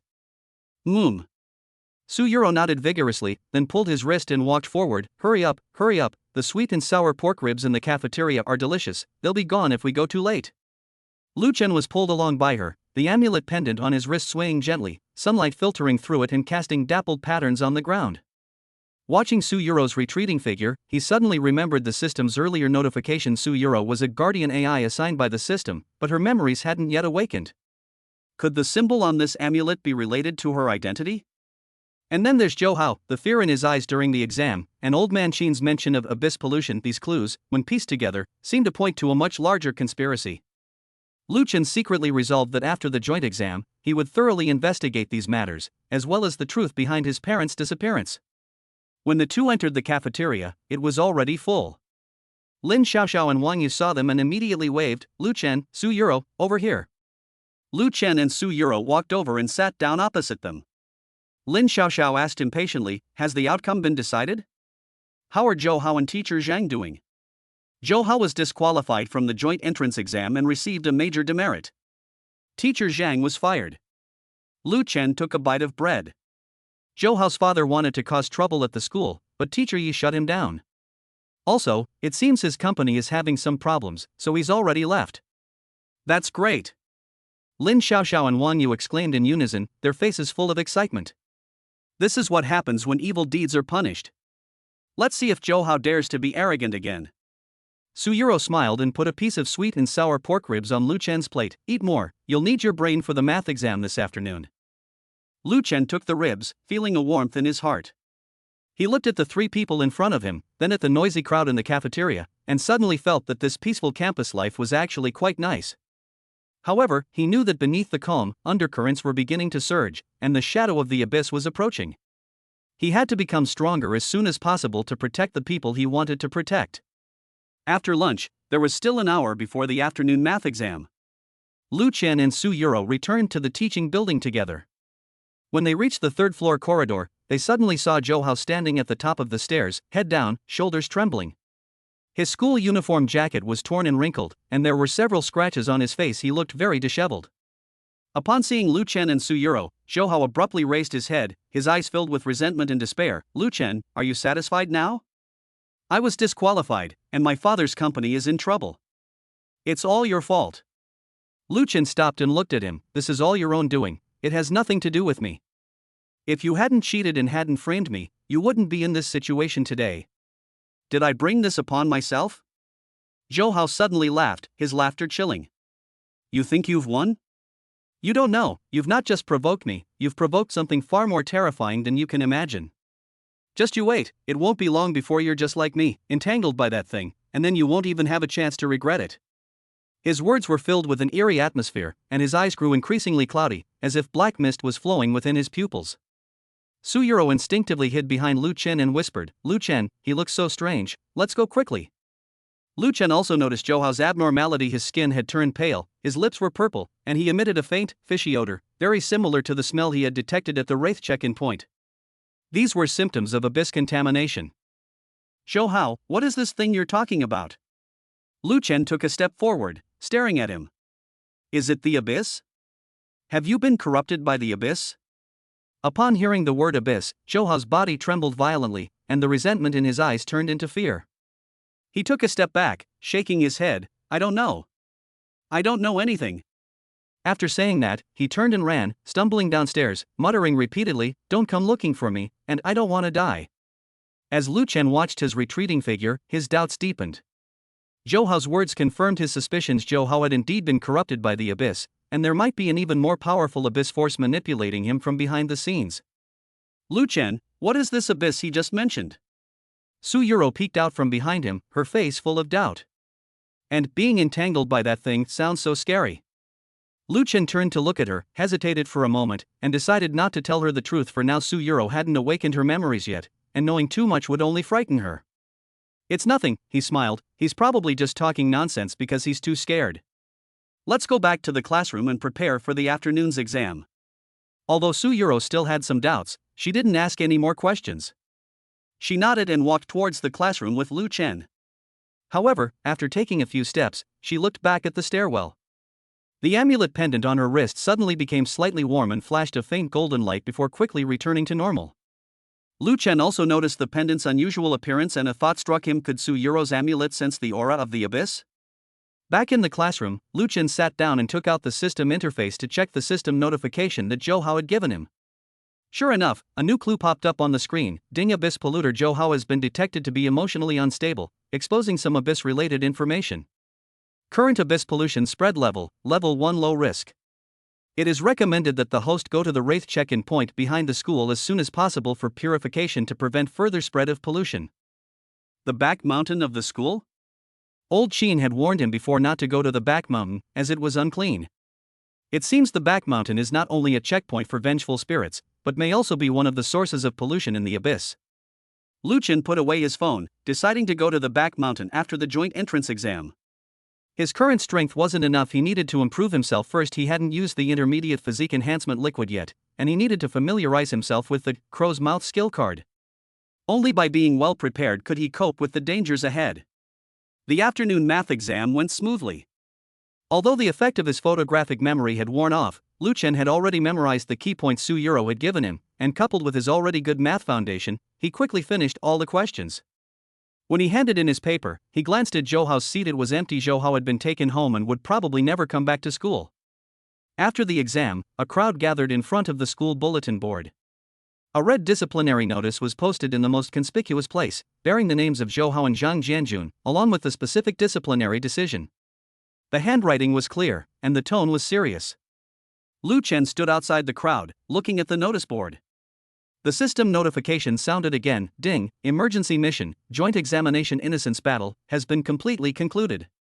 The host has successfully cleared his name and maintained campus order. Additional reward, reputation points plus 100, can be used to exchange for items in the system shop. He opened the system shop, and sure enough, there were many more items, such as basic self-healing potion, invisibility talisman, limited time, and special ability detection glasses, but all of them required reputation points to exchange. 100 reputation points wasn't much, but it was a good start. Su Yuro stood next to him, looking at the notice on the bulletin board, and breathed a sigh of relief. Great, it's finally all over. It's not over yet. Lu Chen looked at her and said seriously, the problems behind Zhou Hao, and the issues with my parents, haven't been resolved yet. But don't worry, I will protect myself, and I will protect you. Hearing his words, Su Yuro's cheeks flushed slightly. She lowered her head and whispered, yes, I believe you. The setting sun streamed through the windows of the teaching building, casting long shadows on the two of them. Lu Chen knew that the peaceful campus life was only temporary. The shadow of the abyss had already loomed over the school. From now on, he needed to be even more careful, using the power of the system to uncover the truth step by step and protect those around him. Just then, my phone vibrated in my pocket. It was a text message from old Chin, containing only one sentence: "Don't go to the back mountain tonight. Wait for my message." Looking at the text message, Lu Chen understood old Chin must have also noticed the anomaly in the back mountain, and he probably knew more about the secrets of the abyss. It seemed he needed to find some time to have a proper talk with old Chin. He put away his phone and walked out of the school with Su Yuro. At the school gate, parents were already waiting, and Su Yuro's mother was there too. Seeing Su Yuro, she smiled and waved. "Yuro, how did the exam go?" "It's great, Mom." Su Yuro ran over, took her mother's arm, and then turned back to Lu Chen, saying, "Lu Chen, see you tomorrow." "See you tomorrow." Lu Chen waved and watched the mother and daughter's figures disappear into the crowd before turning and walking towards his home. On the way, he opened his system inventory and used the Physical Enhancement Fluid Intermediate. A warm current instantly spread throughout his body, and his strength, speed, and endurance all improved significantly. He clenched his fist and could feel a stronger explosive force than before. He glanced at the Crow's Mouth skill card again and decided not to use it for the time being. This skill was quite powerful and needed to be used at crucial moments. Back home, Lu Chen sat at his desk and took out a photo of his parents. In the photo, his parents were smiling happily, and the background was the place they had visited last before their disappearance, an ancient temple. He remembered what old man Chin had said: "When you are stronger, I will tell you the clues about your parents." He secretly vowed to become stronger as soon as possible, find his parents, and uncover all the secrets. Outside the window, the sky gradually darkened, and the city lights began to illuminate the city one by one. Lu Chen knew that a new challenge was about to begin, and he was ready. When the truth is revealed in Act 4. On a September evening, the setting sun cast long shadows of the senior high school building, but the crowd in front of the bulletin board showed no sign of dispersing. The red disciplinary notices were bathed in the warm light of the setting sun, making the names Zhou Hao and Zhang Jianjun particularly glaring. The edges of the paper were slightly curled from being repeatedly rubbed by passing students. Lu Chen stood on the outskirts of the crowd, looking at the reputation plus 100 notification that popped up on his phone. His finger unconsciously swiped across the screen. The basic self-healing potion in the system shop required 80 reputation points, and the special ability detection glasses cost 150, just enough to exchange for one potion. He didn't touch it for now, intending to save his reputation points for more useful items. "Lu Chen! Over here!" Lin Xiaoxiao's voice came from the crowd. She pushed past two first-year high school students who were peeking at the notice, holding up a math workbook. "Teacher Yi just said that we'll be going over the math questions from the joint entrance exam during evening self-study, and that we should mark the questions we don't know in advance. Do you want to come to the classroom with me to organize them?" Lu Chen nodded and followed Lin Xiaoxiao toward the teaching building. Just as they turned the corner of the corridor, they saw Yi Hongli and two men in suits talking at the office door. One of the men had a name tag that read Municipal Education Bureau Supervision Section pinned to his chest and was holding a folder in his hand. He was talking to Yi Hongli with his head down, his brows furrowed. "Zhang Jianjun's confession has been recorded. He admitted to receiving 5,000 yuan from Zhou Jianjun and also confessed that Zhou Hao had started planning to cheat half a month ago, and even asked someone outside the school to find a test taker to pass on the answers during the English exam." The man in the suit lowered his voice, but it still reached Lu Chen's ears. "As for Zhou Hao, we just contacted his parents. Zhou Jianjun said that after Zhou Hao got home, he locked himself in his room and refused to come out. He also said that he saw a dark shadow swaying outside the window. He is very emotionally unstable, and we have suggested that they take Zhou Hao for a psychological evaluation." Yi Hongli's expression darkened. "Thank you for your help, Section Chiefly. We are very grateful for your timely intervention, otherwise, the school would have had a real hard time dealing with this." Of course, Section Chiefly closed the folder, his gaze sweeping across the corridor and landing on Lu Chen, his eyes filled with scrutiny. "This must be Lu Chen, right? Teacher Yi mentioned you to us earlier, saying you were very calm and even helped secure key evidence." Lu Chen was surprised to be called out by name directly. He stopped and nodded politely. "Hello, Section Chiefly. Don't be nervous, I just wanted to get some information from you." Section Chiefly smiled, his tone softening.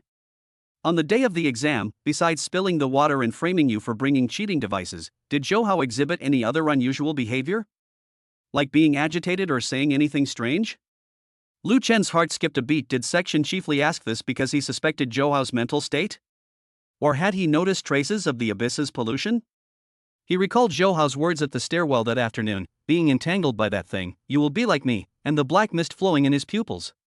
He hesitated for a moment, but decided to tell part of the story. After the exam, I met Zhou Hao at the third-floor stairwell. He said, I didn't offend him, but something much more terrifying, and also said, I will be entangled by that thing. He was very agitated, and his eyes were a bit strange. Section chiefly frowned even more, exchanged a glance with his colleague, and pulled a piece of paper from the folder, handing it to Lu Chen. This is Zhou Hao's school performance record for the past 3 months. Can you see if there's anything to add? For example, has he suddenly skipped class, had conflicts with classmates, or exhibited any abnormal behavior? Lu Chen took the paper, which was filled with Zhou Hao's behavior. March 15th, missed morning reading without reason, said dizziness. April 2nd, got into a fight with a second-year high school student in the cafeteria. The cause was the other person glanced at him. May 10th, suddenly shouted a dark shadow was grabbing me during class, was taken to the infirmary by the teacher, and was found to be normal after examination. The most recent entry was September 5th, borrowed Lu Chen's pen during break, and was seen acting suspiciously when returning it by a classmate. The dizziness, fighting for no reason, and seeing dark shadows recorded in these entries are all typical symptoms of abyss pollution. Abyss energy affects a person's mental state, leading to emotional instability, hallucinations, and in severe cases, even loss of reason. Lu Chen pointed to the record for May 10th and looked up at Section chiefly, saying, I was in the classroom that day too. Zhou Hao suddenly stood up and shouted, even overturning his desk. His eyes were terrifying, like he was looking at something that didn't exist. Everyone thought he was under too much pressure, but I never expected. I didn't expect he might have a more serious problem. Section chiefly took the record sheet and circled a mark on it. We've already contacted a psychiatrist, and tomorrow Zhou Jianjun and I will go to Zhou Hao's home to talk to him. If it's really as you say, it might be more than just cheating, and he might need professional psychological intervention. Yi Hongli added from the side, actually, I noticed Zhou Hao's changes a long time ago. Although he was mischievous in the first year of high school, he wouldn't cause trouble for no reason. But this semester, he's like a different person. He either sleeps or daydreams in class, and when I ask him questions, he doesn't give the right answer. I've talked to him a few times, but he just brushes me off. Now that I think about it, there might have been a problem back then. Lu Chen secretly noted it down. Zhou Hao's abyss pollution must have started at least in May, much earlier than he had imagined. Could the vengeful spirit check-in point on the back mountain of the school be the source of the pollution? Old Qin had said before that the back mountain is unclean. It seems he needs to investigate as soon as possible. Lu Chen, Section chiefly patted his shoulder, his tone serious. If you encounter Zhou Hao again, or hear him say anything strange, be sure to tell the teacher or us immediately. Don't have any contact with him alone, understand? I understand, thank you, Section chiefly. Lu Chen nodded. Section chiefly exchanged a few more words with Yi Hongli before leaving with his colleagues. Yi Hongli turned to Lu Chen and said, I'll be in the classroom during evening self-study. Feel free to contact me if you need anything. Also, Zhang Jianjun's belongings have been cleared from the teacher's office, and his classes will be temporarily taught by other teachers, so you don't need to worry about it affecting your studies. Thank you, Teacher Yi. Lu Chen and Lin Xiaoxiao walked towards the classroom. Lin Xiaoxiao asked in a low voice, when Section chiefly asked about Zhou Hao's unusual behavior, is there really something wrong with Zhou Hao? I thought he was strange before. At the last sports meet, he clearly signed up for the 100 meters, but before the race he suddenly said, I'm afraid to run, I'm afraid something will chase me, and in the end he withdrew. Maybe the pressure is too much. Lu Chen didn't say much. The matter of the abyss pollution couldn't be known by too many people for the time being, so as not to cause panic. When he entered the classroom, it was already quite full. Su Yuro was sitting by the window, holding a red pen and scribbling in her math workbook. Seeing Lu Chen, her eyes lit up, and she pulled out a chair next to her. Lu Chen, there's a seat here. I just finished reviewing my math mistakes, and there are a few questions I don't understand. Could you help me with them? Lu Chen walked over and sat down, taking the workbook Su Yuro handed him. Although the effect of his photographic memory had disappeared, his sensitivity to math problems remained, and he quickly spotted the problems. In this derivative problem, you didn't consider the domain when finding the extrema. And in this conic section problem, the auxiliary line was drawn incorrectly. You should draw a perpendicular line from the focus to the directrix. As he spoke, he picked up a pen and started doing calculations on a draft paper. Suyuro leaned closer to listen, her hair gently brushing against his shoulder, carrying a faint scent of shampoo. Lu Chen's pen paused, his heart inexplicably quickening. He quickly pulled his attention back to the problem. Look, calculated this way, the answer should be 3-2, not 2-3. Oh. I see. Suyuro suddenly realized, tapping her forehead with her pen. How could I make such a silly mistake again? She looked up at Lu Chen, her eyes full of admiration. Lu Chen, how come you're so good at math? I wish I were half as good as you. Just practice more and you'll get better. Lu Chen handed the workbook back to her, his gaze inadvertently sweeping over her wrist. A silver amulet pendant lay on the back of her hand, sunlight streaming through the window onto the pendant, revealing the mysterious symbols on its inner side, almost identical to the compass symbols on the system interface. Oh, right, Lu Chen. Suyuro suddenly remembered something and took out a small notebook from her school bag. When my mother was sorting through old books yesterday, she found an old book left by my grandmother. There are a lot of strange symbols in it, one of which looks a lot like the amulet on your wrist. Do you want to take a look?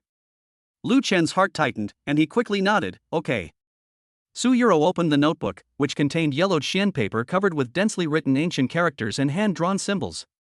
One of the symbols was exactly the same as the pattern on the inside of the peace charm, and next to it was a line of small characters: Guardian Seal, suppresses evil and dispels filth, and brings clarity when encountering turbidity. What does suppressing evil and dispelling filth, bringing clarity when encountering turbidity mean? Suyuro frowned. My grandmother used to practice traditional Chinese medicine. How could she have such a book? My mother said that this book records ancient prescriptions and talismans, and told me not to look at it carelessly, lest I scare myself. Lu Chen stared at the symbol when a system notification suddenly popped up. Ding, detected Guardian AI Activation Token Association symbol ancient text record, which can trigger the hidden quest, tracing the source of the Guardian Seal. Quest objective: investigate the origin of the ancient text and the identity of your grandmother. Reward: Abyss Pollution Purification Talisman Beginner, X3. Accept the quest? Accept, Lu Chen silently repeated to himself. Ding, the hidden quest, tracing the source and guarding the seal, has been triggered. Current progress is 0%. Please investigate the clues of the ancient book's inheritance step by step. Lu Chen suppressed his surprise and said to Suyuro, it might be a symbol your grandmother used to record traditional Chinese medicine remedies. Suppressing evil and dispelling filth might mean dispelling evil spirits and treating difficult diseases. Don't worry about it too much. He didn't dare tell Suyuro the truth. This ancient book was likely related to her guardian AI identity, and her grandmother might also be a night watchman or someone related to the system. Suyuro nodded as if she understood, and put the notebook away. That's true. Traditional Chinese medicine sometimes uses some strange methods to treat diseases, and this might be one of them. The bell rang for evening self-study, and Yi Hongli walked into the classroom with a math exam paper. The classroom instantly fell silent. She distributed the papers and began explaining each question. When she reached the last, most challenging question, she paused deliberately. This question is very difficult. There probably aren't many people in the whole school who can solve it.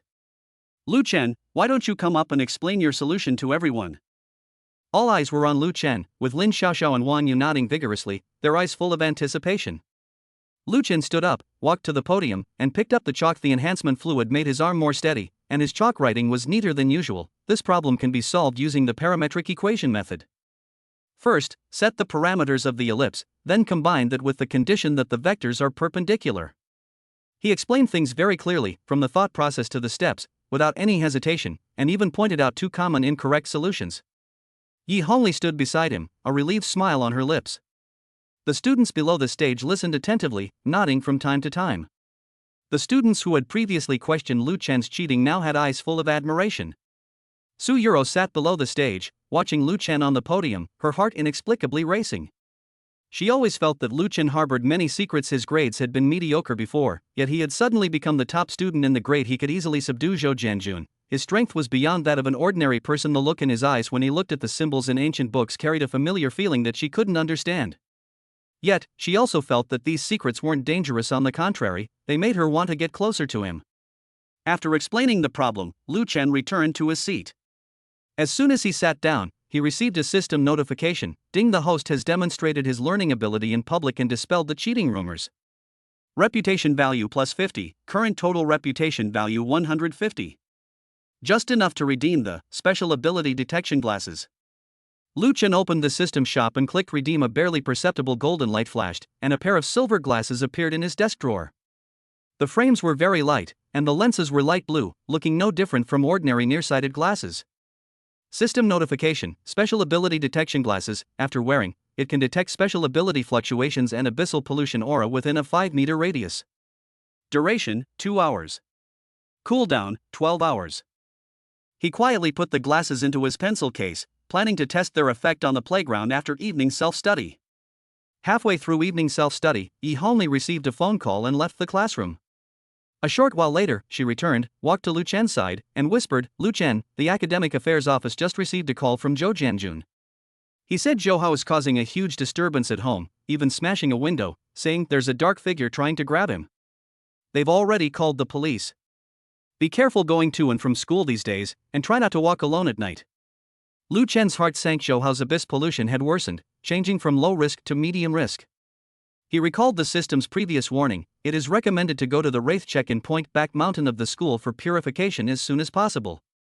It seemed that the matter at the back mountain could not be delayed any longer.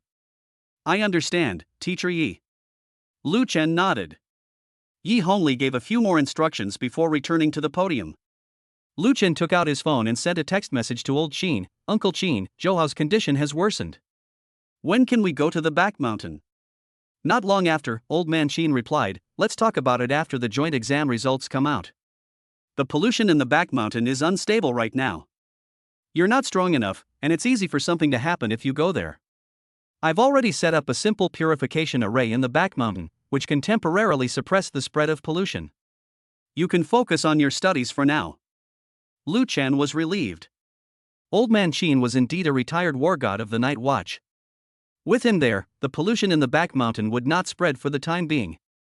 The bell rang, signaling the end of evening self-study. Students packed up their belongings and left the classrooms in 2s and 3s. Lu Chen and Su Yuro walked together, and as soon as they exited the teaching building, they saw old man Qin standing at the gatehouse entrance, holding a thermos cup, as if waiting for them.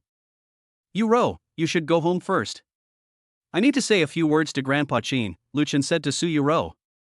"Okay, then be careful on your way." Su Yuro nodded, then turned back to Lu Chen and said, "See you tomorrow." "See you tomorrow." Watching Su Yuro's figure disappear into the night, Lu Chen walked towards old man Qin. "Uncle Qin, did you need something from me?" Old Qin handed Lu Chen a cup of hot tea, freshly brewed chrysanthemum tea, to relieve your fatigue. He paused, then lowered his voice. "I already know about Zhou Hao's matter. The abyss pollution on him was picked up last month when he went exploring the back mountain. He and a few other young men went to dig 4 antiques in the back mountain, and accidentally stumbled into the vengeful spirit check-in point, where they were entangled by the polluted aura." Lu Chen was startled. "There are antiques in the back mountain?" "There are no antiques. It's a false rumor deliberately spread by someone to lure students to the back mountain so that the abyss pollution can spread." Old Qin sneered. "I checked, and the person who spread the rumor is a young man Zhou Hao knows named Huang Mao. He was just released from prison last month and may have the support of the abyss forces behind him." "Where is that blonde guy now?" "He has gone," old Qin sighed. "When I went to catch him yesterday, he was already gone, leaving only a black token with the symbol of the abyss on it. But don't worry, I've already given the token to the Night's Watch, and they will investigate." Lu Chen took the hot tea, took a sip, and his doubts were dispelled. Zhou Hao's abyss pollution was not accidental, but deliberately designed by someone with the aim of spreading the pollution through students and thus affecting the entire school. "Uncle Qin, when can I go to the back mountain?" "Once you exchange for the special ability detection glasses, and then use the intermediate physique enhancement fluid to improve your strength, you can go." Old man Qin looked at him with a hint of expectation in his eyes. "At the vengeful spirit check-in point in the back mountain, there are things left by your parents that only you can get." Lu Chen's hand tightened suddenly, almost spilling the tea in his cup. "My parents' things?" "Yes," old man Qin nodded. "Before your parents disappeared, they went to the back mountain to set up a defense line and left behind a token that can help you unlock the hidden functions of the system. However, the token is shrouded in a polluted aura, and you need to purify the pollution to get it." Lu Chen was overjoyed. They finally had a clue about his parents. He gripped the cup tightly, his eyes resolute. "I will improve my strength as soon as possible and go to the back mountain to find the token." "Okay," old Qin smiled. "I'll wait. By the way, the joint exam results will be out tomorrow. Teacher Yi said you're very likely to be first in your grade again, and your guaranteed admission spot is secure." If you want to apply to Deep Blue Academy, I can write you a letter of recommendation. The principal there is an old comrade in arms of mine. Lu Chen was taken aback. Deep Blue Academy was the school mentioned in the system outline as ostensibly a university, but actually a training base for superhumans. He hadn't expected that Old Man Qin would know the principal there. Thank you, Uncle Qin, I'll consider it. Old Qin gave Lu Chen a few more instructions, such as don't use the Jinx skill lightly and pay attention to Su Yuro's reaction to the peace charm, before letting him go home. Walking home, Lu Chen took out his phone and opened the system interface. The intermediate physique enhancement fluid was still in his backpack. He clicked use. A warm current instantly spread from his feet throughout his body, a stronger sensation than the basic physique enhancement fluid.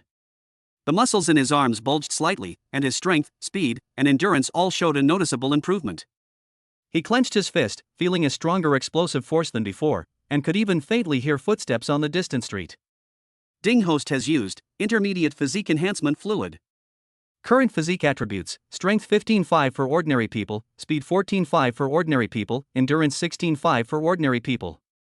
You have reached the beginner ability user standard. The system's hidden function, attribute panel, has been unlocked. A new property panel button has appeared on the system interface. Clicking it reveals his various properties clearly.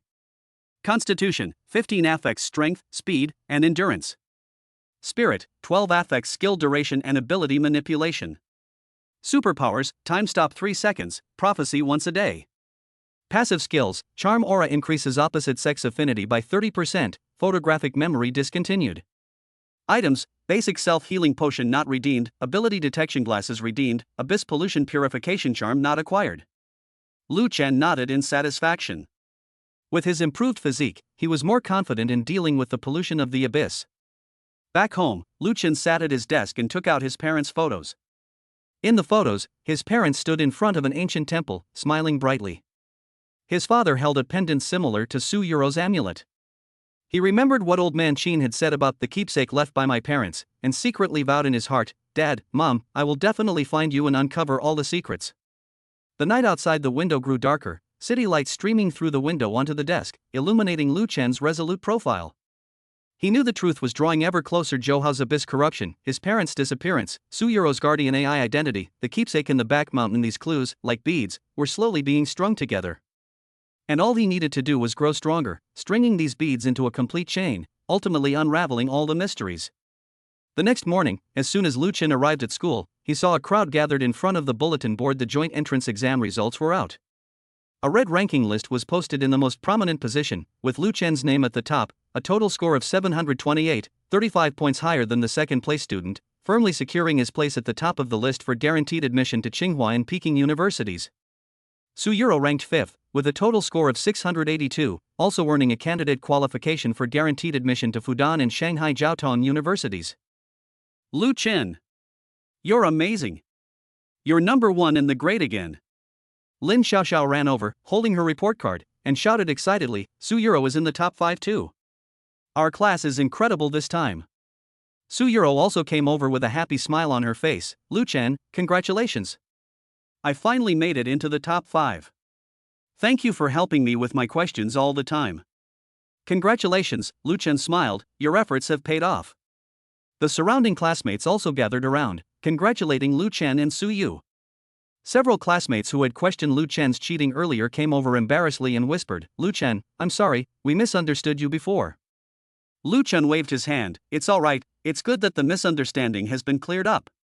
Just then, Yi Hongli walked over, holding 2 recommendation forms for admission. "Lu Chen, Su Yuro, come here for a moment, fill out these 2 forms, and hand them in to the Education Bureau next week." The 2 took the forms and followed Yi Hongli to the office. As they passed the Academic Affairs office, Lu Chen saw Section Chiefly and several people from the Education Bureau talking inside. They were holding a document that read Zhouhao's psychological assessment report, and next to it was a CT scan.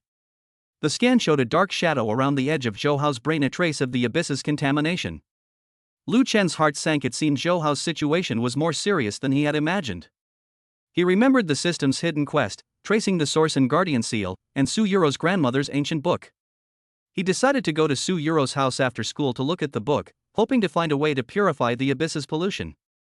Entering Yi Hongli's office, Yi Hongli handed them 2 pens. "Be careful when filling out the forms, don't make any mistakes." By the way, Lu Chen, the principal of Deep Blue Academy called me yesterday and said they received a recommendation letter from Uncle Chin and would like to invite you to participate in their independent admissions exam next weekend. Do you want to go? Lu Chen was taken aback, not expecting Old Man Chin to act so quickly. He remembered that Deep Blue Academy is a training base for superhumans in the system outline, and immediately nodded, I'll go. Okay, Yi Hongli smiled, I've already sent your information. You can just go for the exam.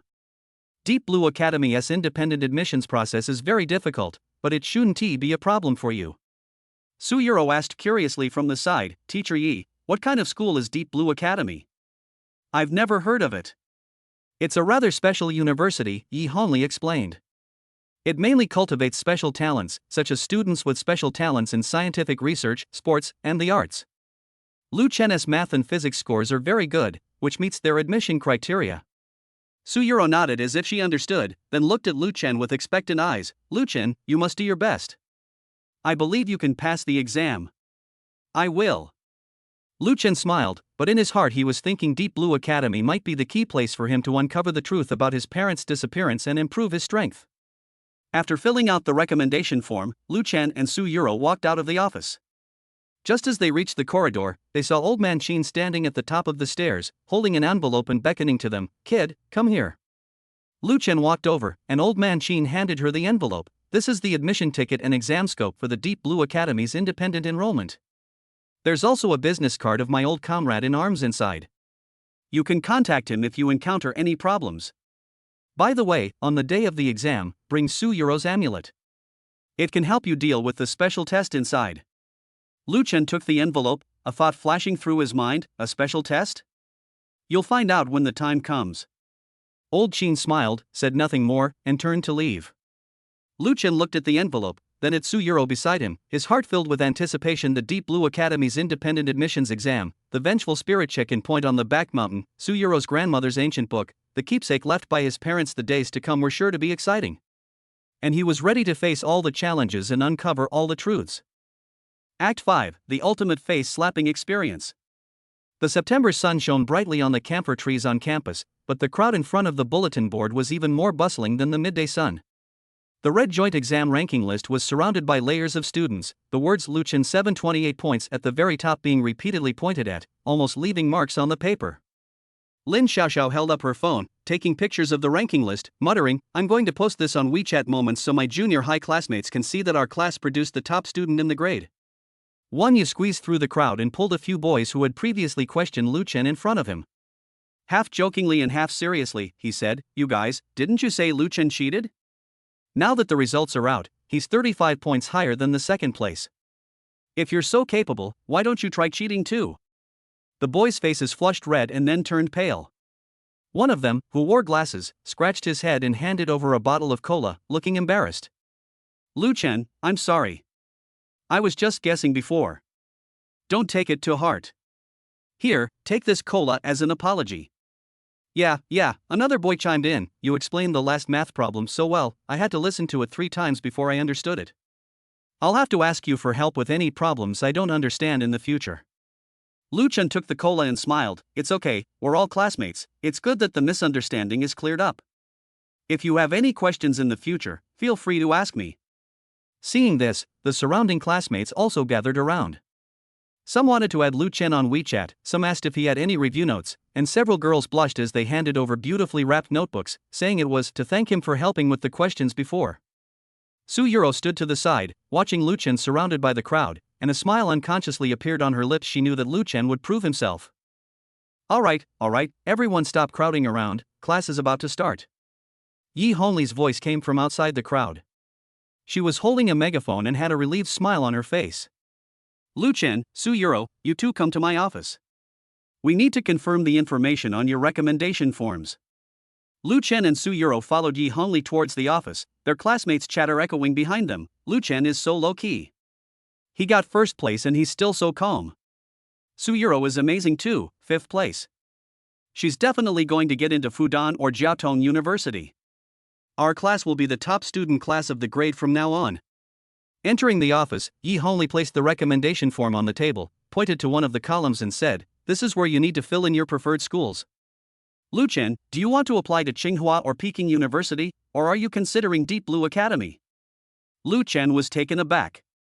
He only knew that Deep Blue Academy was a training base for people with superpowers, and he hadn't considered the issue of which school he wanted to attend.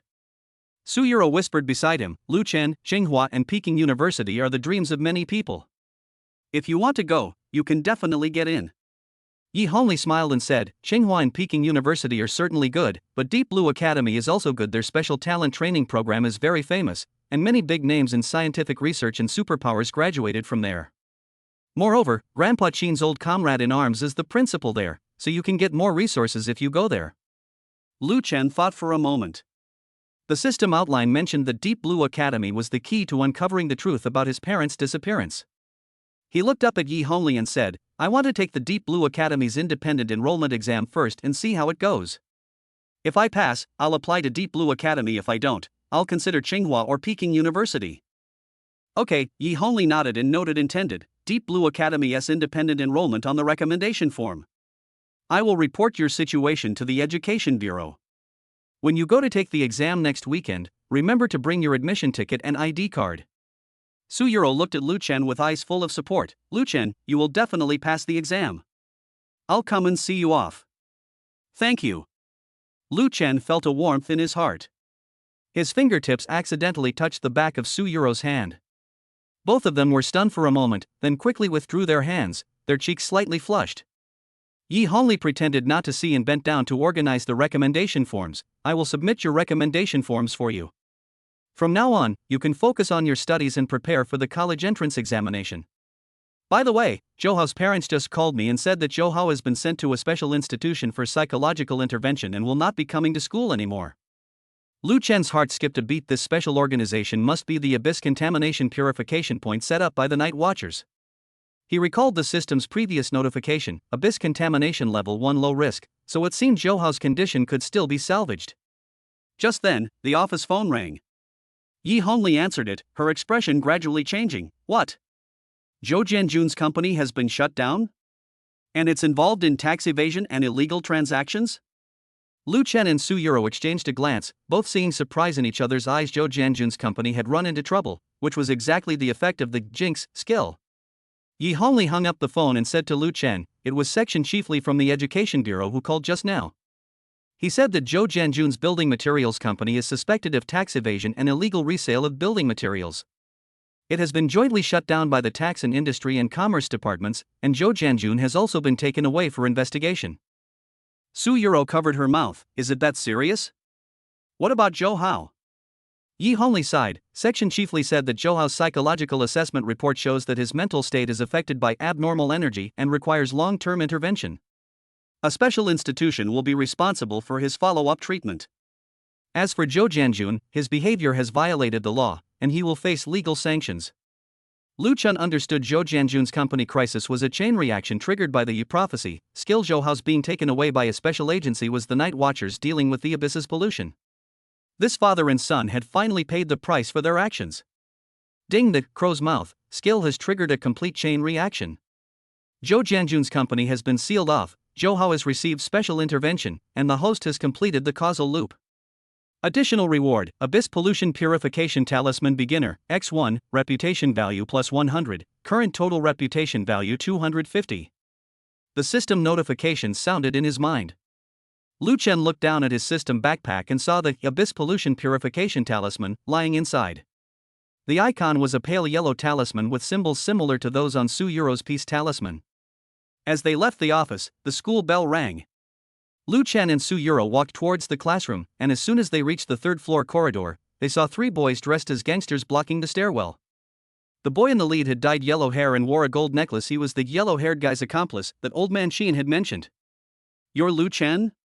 The blonde-haired man leaned against the wall, a cigarette dangling from his mouth, his eyes fierce. Zhouhao is my brother. You got him arrested and caused his dad's company to go bankrupt. We need to settle this score. Suyuro instinctively hid behind Lu Chen and whispered, Lu Chen, let's go quickly, don't bother with them. Lu Chen stopped Suyuro, his eyes turning cold. Yellow hair's accomplices must also be carriers of the Abyss's corruption. Since they've come to cause trouble, it's a good opportunity to test his newly improved physique and special ability detection glasses. He took out the special ability detection glasses from his pencil case and quietly put them on. A faint light flashed across the pale blue lenses, and a faint black mist immediately appeared on the bodies of the blonde-haired man and the two boys behind him. The concentration of the mist was even higher than that of Johao before. The system prompted, Abyss Polluter Medium Risk X3 detected. It is recommended that the host deal with it with caution. You can use the Abyss Pollution Purification Talisman to purify it. Settle accounts? Lu Chen took a step forward, his enhanced aura causing the blonde-haired man to instinctively take a step back. Johao cheated and framed someone, Zhou Jianjun committed bribery and broke the law. Their fate is their own doing, it has nothing to do with me. If you want to cause trouble, I advise you to weigh your own strength. Take your strength into account? The blonde-haired guy realized what was happening and felt embarrassed to be intimidated by a high school student. He waved his hand, and two boys behind him immediately rushed up, reaching out to grab Lu Chen's collar. Kid, don't push your luck. Today we'll show you what happens when you mess with us. Lu Chen was prepared. He dodged the boy's hand from the side, grabbed his wrist, and twisted it gently with a crack. The boy screamed in pain, tears welling up in his eyes. It hurts. It hurts. I was wrong. Seeing this, the boy on the right grabbed a mop and was about to hit Lu Chen. Lu Chen released the boy on the left, quickly stepped forward, grabbed the mop handle, and pulled hard. The boy lost his balance and fell flat on his back, and Lu Chen took the mop handle away. Yellow Hair watched as his two accomplices were subdued in an instant, his face turning deathly pale.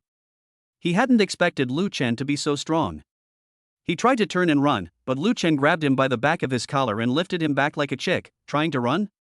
Weren't you so arrogant just now? I was wrong. The blonde-haired man trembled with fear.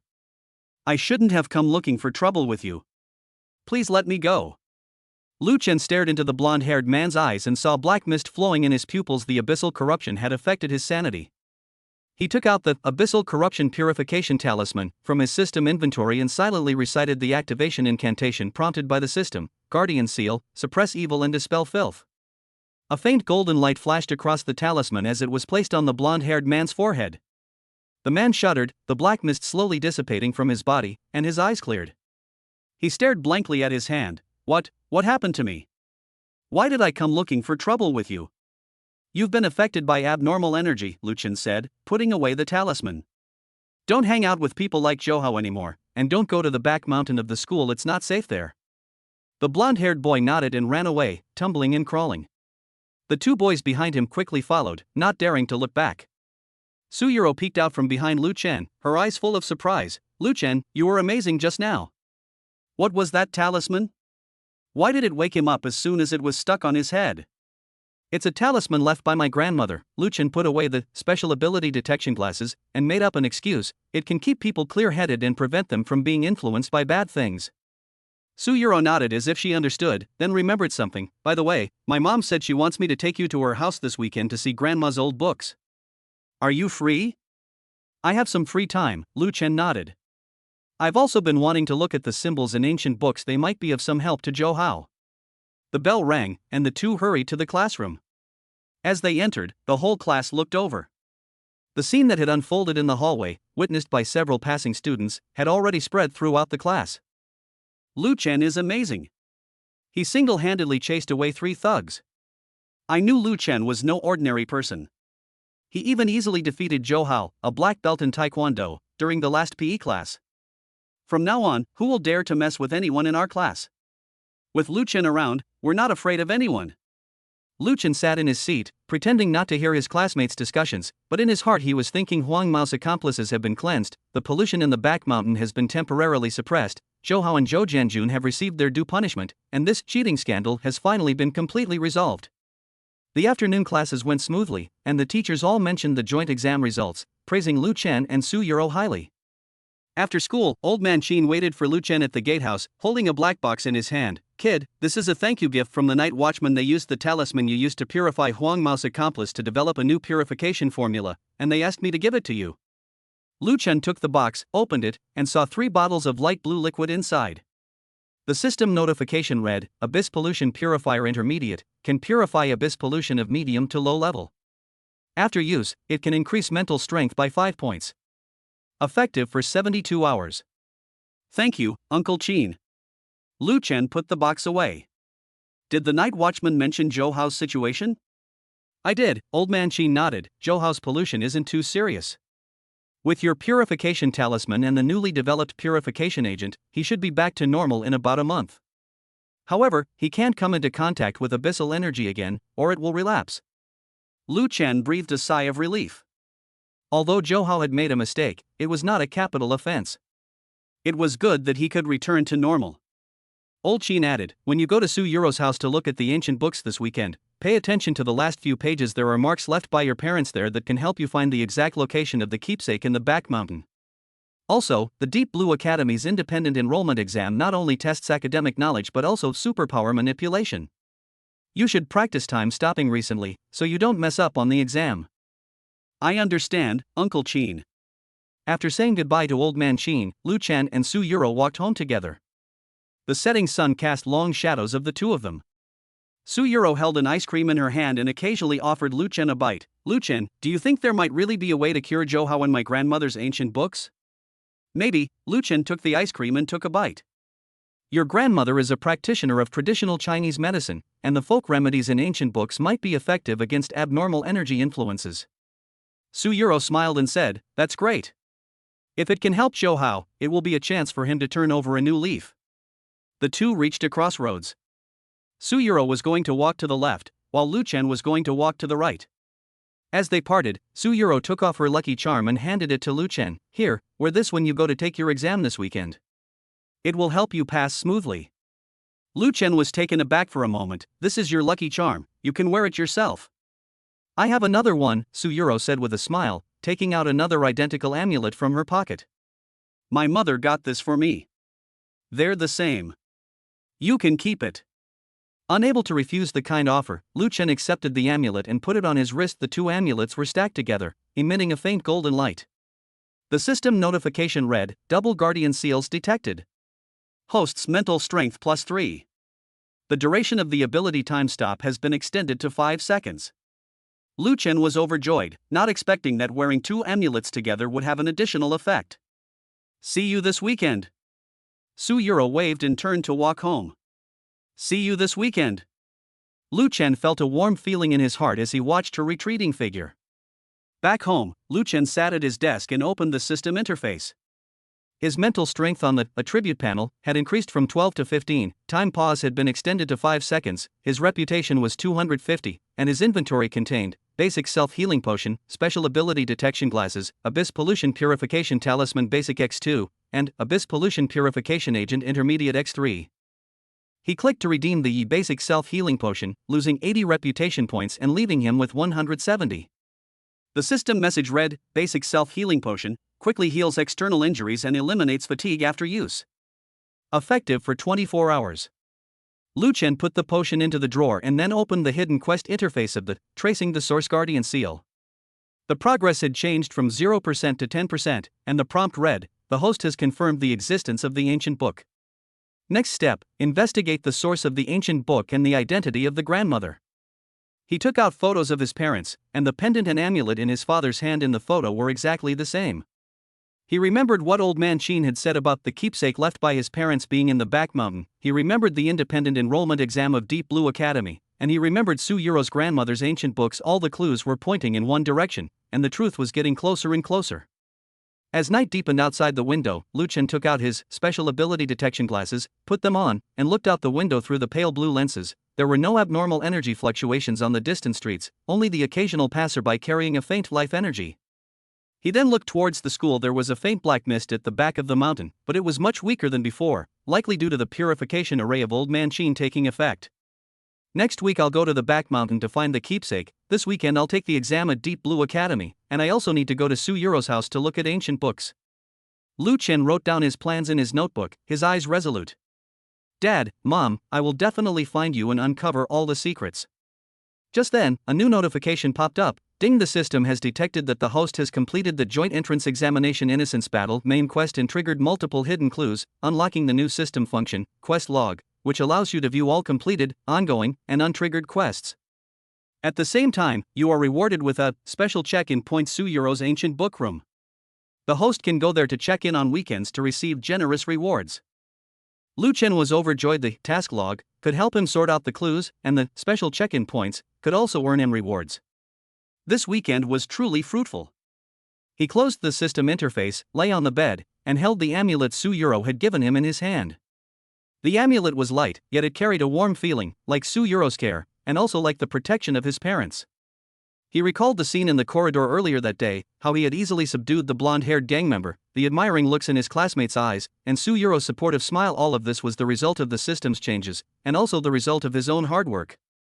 He used to be an ordinary, insecure student, secretly in love with the school beauty but too afraid to confess, and oppressed by a rich kid but unable to fight back. Now, he has the system's help, immense strength, supportive friends, and the courage to pursue the truth. He knows that many challenges lie ahead: the threat of the Abyss forces, the truth behind his parents' disappearance, and the trials of Deep Blue Academy, but he is no longer afraid, because he is no longer the Lu Chen of the past. Tomorrow is another day.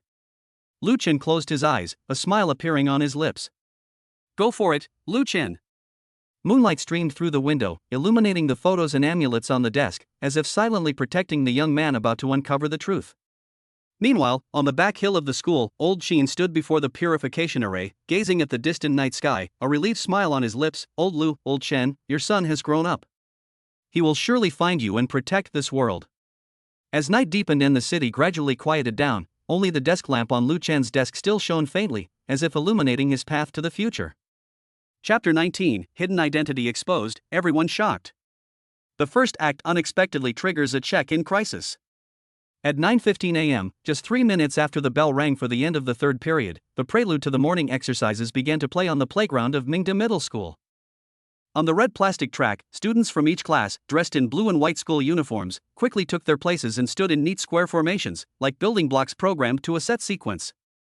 In the senior 3-1 class, Lu Chen lowered his head, his fingertips secretly clutching his cell phone in his school uniform pocket. The screen was black, but he always felt that the thing was burning hot, like he was carrying a small firecracker that could explode at any moment. Shinzi, what are you daydreaming about? That bastard Zhou Hao is going to cause you trouble again soon. His deskmate, Fatty Wang, nudged him in the waist with his elbow, his voice extremely low. This morning I saw him whispering with the people from the sports department, saying he was going to teach you a lesson during free time. Lu Chen looked up, his gaze passing over the backs of the students in front of him and landing on the front row of the line. Zhou Hao was adjusting his collar with his back to him. The tailor-made school uniform accentuated his broad shoulders and narrow waist, and the limited edition sports watch on his wrist gleamed dazzlingly in the sunlight. Ever since Lu Chen accidentally tripped Zhou Hao during PE class last week, actually, he had just used a physique-enhancing liquid and hadn't controlled his strength well. This rich kid hadn't stopped trying to cause him trouble, hiding his textbooks, stuffing cockroaches into his desk, and even deliberately spilling soup on his pants in the cafeteria. In the past, Lu Chen would have tolerated it long ago. After all, after his parents disappeared, he lived on subsidies from the neighborhood committee and odd jobs. At school, he was always the epitome of no background and no temper. Even his crush on the school beauty, Su Yuro, only dared to steal a glance at her back as she stood in the girls' line during the morning exercise break. Today, she had her hair tied in a high ponytail, and the ends of her hair swayed gently with the preparatory movements, revealing a nape of her neck that was as white as a freshly peeled egg. But things are different now. 7 days ago, in the early morning of his 18th birthday, an app called the Heavenly Path Sign-In System suddenly appeared on his phone. Its icon was a golden compass, and he couldn't uninstall or close it. In the newbie gift pack he received for his first sign-in, he drank a bottle of light blue physique enhancement liquid. He clearly felt that his strength and speed had doubled, and even his nearsightedness, which used to be a problem, was cured. Not to mention that damn charm aura. Since he got this passive skill, the girls in his class have been looking at him strangely, and even the art and literature representative from the next class used the excuse of asking him math questions to block him at the entrance of the teaching building 3 times. Okay, Lu Chen replied perfunctorily to Fatty Wang, his attention returning to his phone in his pocket. He felt something was off with the system today. When he checked in at 7 a.m., the reward was just a bottle of ordinary mineral water, much more meager than the usual 50 yuan in cash and English essay template. The system had also suddenly announced, the system has detected that the host's recent energy fluctuations have been stable. A special check-in task will be triggered today. Please be prepared. Prepare for what? Lu Chen thought to himself, but the system didn't reply. Now, standing on the playground, he felt increasingly uneasy, as if something was about to happen. Just as Lu Chen finished the first section of the broadcast gymnastics, stretching exercises, his pocket suddenly vibrated not with his phone ringing, but with the system's unique vibration frequency, short and frequent, like an emergency alarm. He quickly used the posture of bending over to secretly pull out his phone and turn it on. A line of scarlet text instantly popped up on the screen. Ding, special check-in location detected, ancient books section on the top floor of the library. Limited time check-in task is now open. Task requirements: arrive at the target location and check in within 15 minutes. No transportation including campus shuttle buses is allowed, and you must not disclose the task information to others. Quest reward: 1 random SS rank skill fragment. Failure penalty: randomly revoke one of the host's acquired abilities. Currently, there is a high probability of revoking physical enhancement beginner. Lu Chen's heart skipped a beat, and he almost missed the beat of the announcement. The rare book section on the top floor of the library? He hadn't been there once in 3 years. It was said to house old books donated by alumni when the school was founded, mostly thread-bound editions. The librarian, Teacher Lee, treated them like his own lives, and usually wouldn't even let anyone near them, let alone sign in. Besides, it was currently recess time, and although the library was open, the iron gate to the rare book section on the top floor was most likely locked. 14 minutes and 50 seconds left. The system's voice rang in his mind, cold and devoid of any emotion. If the host abandons the mission, he can directly choose to reclaim his abilities to save time. Who wants to give up? Lu Chen gritted his teeth inwardly. He didn't want to turn back into the useless guy who couldn't even run 800 meters without getting out of breath and was easily defeated by Zhou Hao. Physical enhancement was his current source of confidence, and he absolutely couldn't lose it. He quickly glanced around the playground. The PE teacher was talking to the dean with his back to them, Zhou Hao was fooling around with a few of his followers, and Su Yuro was still diligently practicing her exercises, her ponytail swaying as she raised her hand. The opportunity had arrived. Fatty, cover for me. Just say I went to the infirmary because of a stomachache. Lu Chen lowered his voice, took 2 steps back quietly during a break from doing chest expansion exercises, then suddenly turned around and ran along the shaded area at the edge of the playground toward the teaching building. Hey! Shinzi, are you really going? Zhou Hao's side Fatty Wang's voice was drowned out by the broadcast. Lu Chen didn't turn around. He felt like his legs were springy, and he ran lightly and quickly. What usually took 5 minutes to walk, he reached the teaching building entrance in 2 minutes today. The teaching building was quiet. Most students had gone to the playground, and only a few students on duty were cleaning the corridor. Lu Chen walked close to the wall, trying not to make a sound. As he passed the classroom of grade 11-3, he could still hear the swish sound of students on duty sweeping the floor. He felt a little flustered, as if someone was watching him, not a hallucination, but the passive effect of the charm aura. Even though he tried to hide it, several girls passing by couldn't help but turn around to look at him, and one of them almost bumped into the doorframe. Stop staring, stop staring. Lu Chen quickly quickened his pace and turned into the corridor leading to the library. The library was located to the west of the teaching building, a detached 2-story building with ivy climbing its exterior walls. It looked cool in the summer but was gloomy in the winter.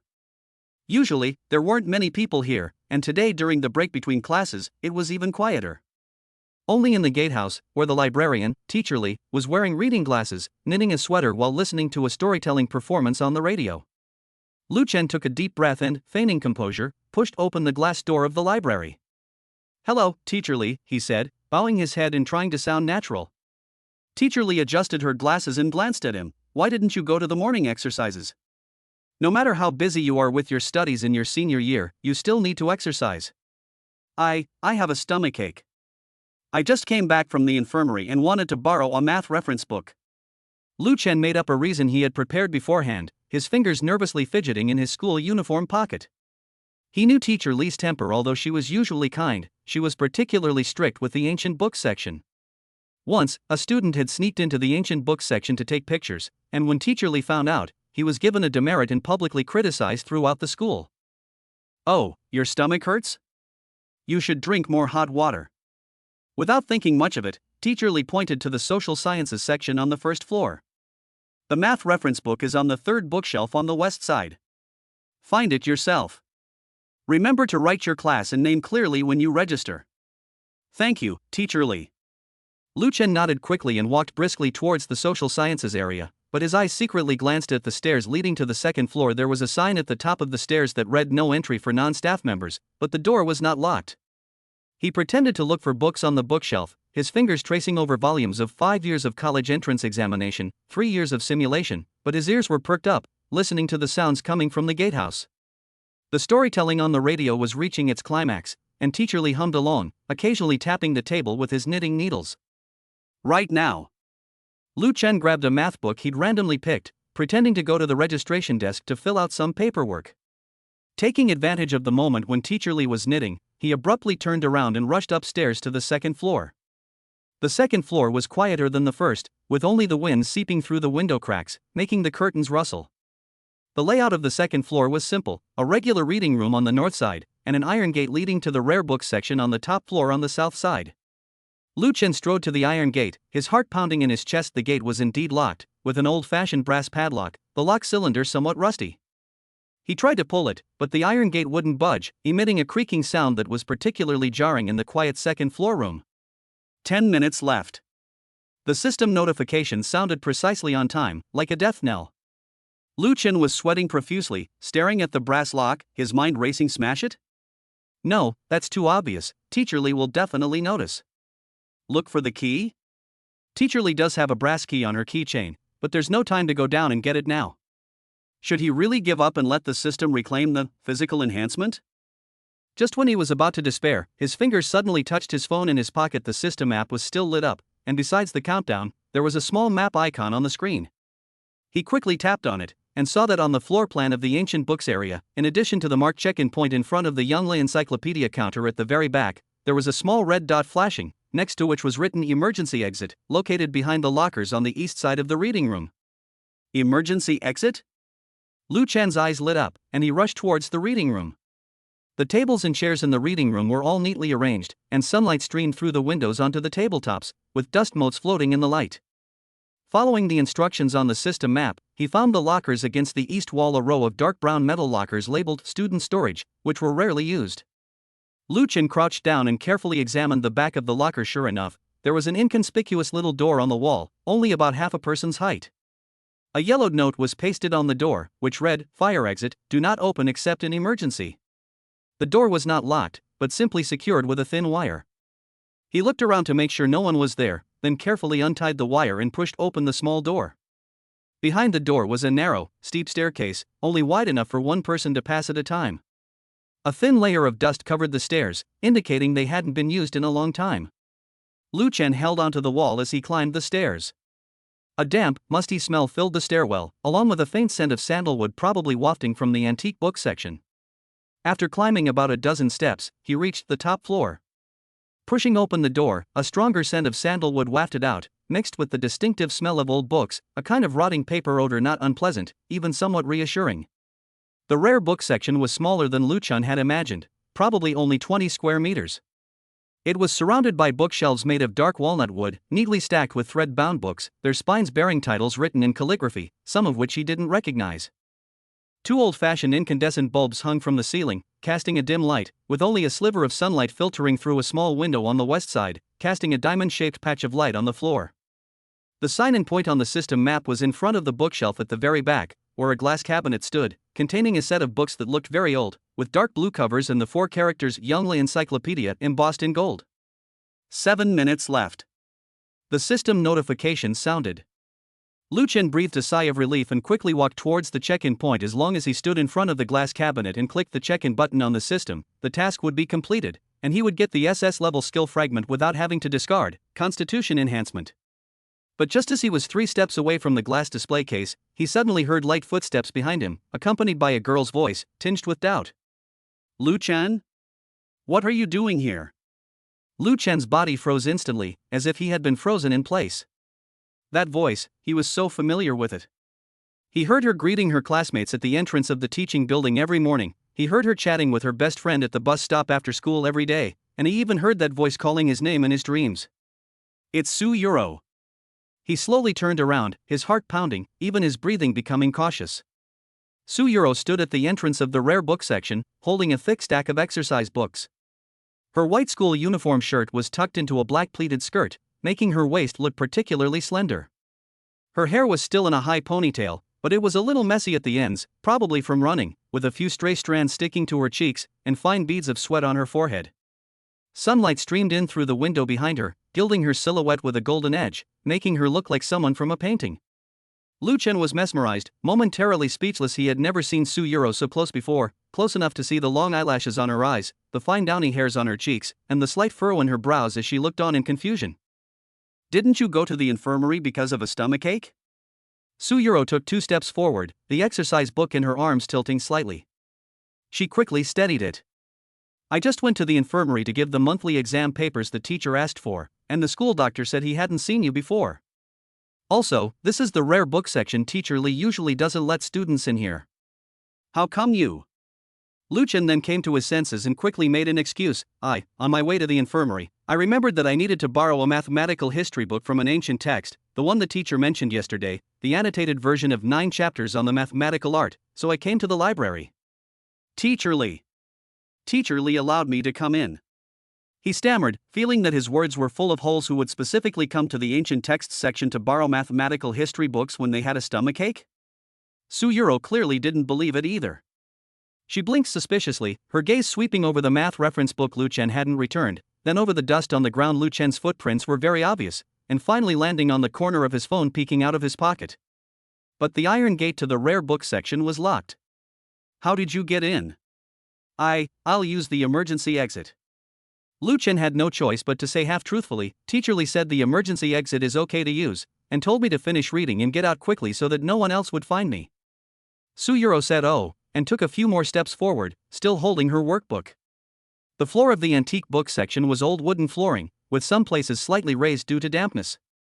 Not paying attention, she suddenly tripped over a raised tile, instantly losing her balance. The workbook in her arms scattered on the ground with a clatter, and she herself fell towards Lu Chen. "Watch out!" Lu Chen instinctively reached out to steady her, his hands landing squarely on her arms. Su Yuro's arms were slender, her skin like warm jade. The moment Lu Chen's fingertips touched her skin, he suddenly felt a faint electric current surge up his fingertips. It was the effect of charm aura. He tried to let go, but it was too late. Su Yuro's cheeks flushed instantly, the blush spreading from her ear tips to her chin like a light layer of rouge. Her eyes, which were originally clear apricot-colored, suddenly flashed with a very faint blue light, similar to the data stream on a computer screen, so fast it was almost an illusion. Su Yuro's voice suddenly changed. It was no longer the gentle, soft tone she usually used, but became mechanical and cold, like an intelligent voice assistant speaking. "Abnormal energy fluctuations detected, in accordance with Article 3.7 of the Heavenly Tao System Security Agreement. Initiate the identity verification process." Lu Chen's heart sank. Abnormal energy fluctuations? An identity verification process? Is this related to the system? He instinctively tried to let go, but Su Yuro's arm was held tightly to his hand as if by a magnet. In her pupils, the blue light grew clearer, and he could even see rapidly scrolling white characters within it, like some kind of program loading. Ding warning! The core program of the Guardian AI has been unexpectedly activated. The system alarm suddenly blared in Lu Chen's mind, more piercing than ever before. The host has formed an energy resonance with the Guardian AI, posing an extremely high risk of exposure to the hidden identity. Please immediately cease physical contact, otherwise an irreversible identity synchronization mechanism will be triggered. A Guardian AI? Lu Chen was stunned. He remembered the system data mentioning that the Guardian AI is a system auxiliary unit, its specific form is unknown. Could it be that Su Yuro is that Guardian AI? In the instant he was stunned, Su Yuro's eyes turned completely pale blue, like 2 glass beads filled with seawater. She raised her other hand and gently touched Lu Chen's forehead with her fingertips. A cool sensation traveled from his forehead to his brain, and Lu Chen could even hear a faint buzzing sound in his ear, like the crackling of electricity. Identification in progress. Su Yuro's mechanical voice continued, detected the presence of the Heavenly Tao System energy imprint within the host's body, matching degree 98.7%. Detected the host has activated the physical enhancement, charm aura, and photographic memory skills. Detected recent hidden behaviors of the host, pretending to be a poor student, concealing superpowers, and evading detection by superpower organizations. Lu Chen's back was instantly soaked with cold sweat. She knew everything? She knew he had a system? She knew he was faking it? Verification complete. Su Yuro removed her hand from his forehead, the blue light in her eyes slowly fading, but her voice remained mechanical. According to the Heavenly Tao System Security Agreement, please answer truthfully, what is your true identity?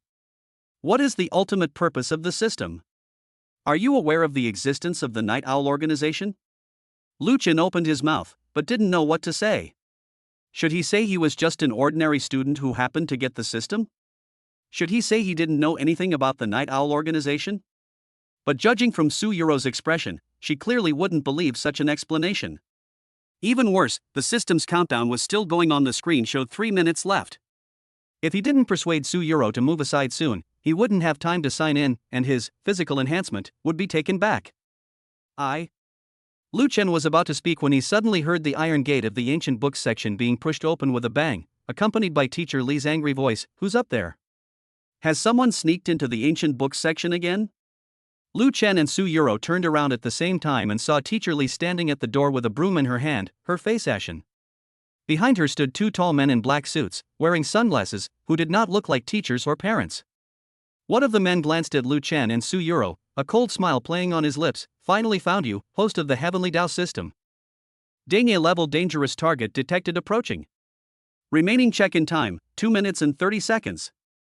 The system's notification sound and alarm sound mixed together, and Lu Chen's mind was in chaos. The check-in task, Su Yuro's AI identity, the sudden appearance of strangers, the impending punishment, all the troubles piled up at once, making it hard for him to breathe. He looked at Su Yuro, at her still somewhat mechanical eyes, at Teacher Li and the stranger at the door, and then at the countdown on the screen that was decreasing. Suddenly, he clenched his fist. "Never mind, I'll just finish the sign-in first." Act 2, The Chain Collapse of Dual Identities. Lu Chen's hand was still frozen in mid-air, the soft touch of Su Yuro's arm lingering in his palm, but the scene before him sent chills down his spine. Teacher Li's hand, holding a broom, was suspended in mid-air, her expression changing from anger to vigilance. She quietly moved half a step to the side, blocking the view of one of the men in a black suit behind her while the 2 men had already stepped into the ancient books section, their leather shoes making dull thump sounds on the old wooden floor, like hammering on Lu Chen's heart. The man walking in front took off his sunglasses, revealing a pair of cloudy eyes with a thin, long scar running from his brow bone to his cheekbone. His gaze swept between Lu Chen and Su Yuro before finally settling on the phone peeking out of Lu Chen's pocket. His cold smile deepened. "Stop pretending, Lu Chen, or should I call you the 73rd host of the Heavenly Tao System? What are you saying? I don't understand." Lu Chen subconsciously pulled Su Yuro behind him, his right hand secretly reaching for his phone in his pocket. The countdown on the screen was still ticking, 2 minutes and 15 seconds, the red numbers stinging his eyes. He now had to figure out 2 things at the same time. First, to finish checking in before the countdown ended, and second, to prevent these 2 strangers from taking Su Yuro away. Her current state was too strange. The blue light in her eyes hadn't completely faded, and her body was trembling slightly, as if she were enduring some kind of pain. "Don't understand?" The scarred man scoffed, pulling a photo from his suit's inner pocket and tossing it on the ground in front of Lu Chen. The photo showed a man in a black hoodie, head down, withdrawing money from an ATM. Although his face was obscured, Lu Chen recognized him instantly. It was the photo of him exchanging the Bitcoin key he'd received as a system reward for money last week. He'd deliberately chosen the bank furthest from the school and even wore a hat and mask. How could he have been photographed? "Last Wednesday at 3:20 p.m., you withdrew 500,000 yuan in cash from the construction bank in the west of the city, right?" The scarred man took a step forward, lowered his voice, and said with a hint of threat, "The source of this money is very suspicious. A high school student living on welfare suddenly pulls out Bitcoin worth 1 billion yuan. Who do you think would believe that he found it?" Lu Chen's back tensed instantly. He hadn't expected the Night Owl organization to have uncovered something like this. It seemed they'd been watching him for quite some time. He forced a calm expression. "I don't know what you're talking about. The person in the photo isn't me. Also, who are you? Why did you break into the school's ancient books section? Who we are is not important." Another man in a black suit spoke up. He was shorter than the scarred man but more muscular, and his voice had a heavy nasal tone.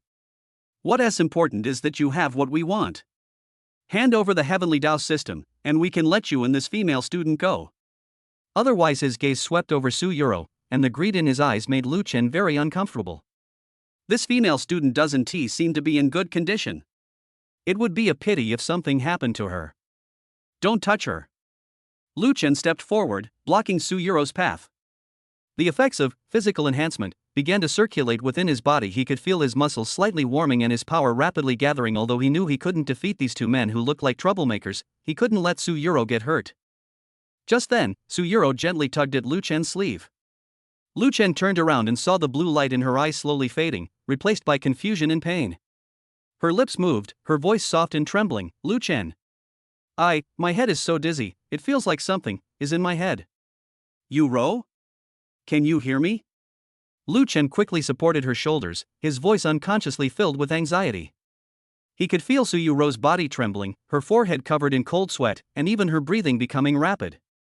Ding detected a disordered consciousness and abnormal energy resonance frequency in the Guardian AI. Continued neglect may damage the AI's core, causing the host to lose system assistance functions. The system alarm sounded again, this time accompanied by a small note: temporary solution. Input the host's energy imprint into the Guardian AI to temporarily stabilize the core program. Procedure: place both hands on the Guardian AI's temples and concentrate to guide the system's energy within your body. Lu Chen hesitated for a moment, inputting an energy imprint? Wouldn't that expose his identity even more completely? But seeing Suyuro's pained expression, he couldn't just ignore it. He gritted his teeth and decided to take the risk even if his identity was exposed. He couldn't let anything happen to Suyuro. Just as he was about to raise his hand to touch Suyuro's temple, the scarred man suddenly shouted, "Don't try anything funny."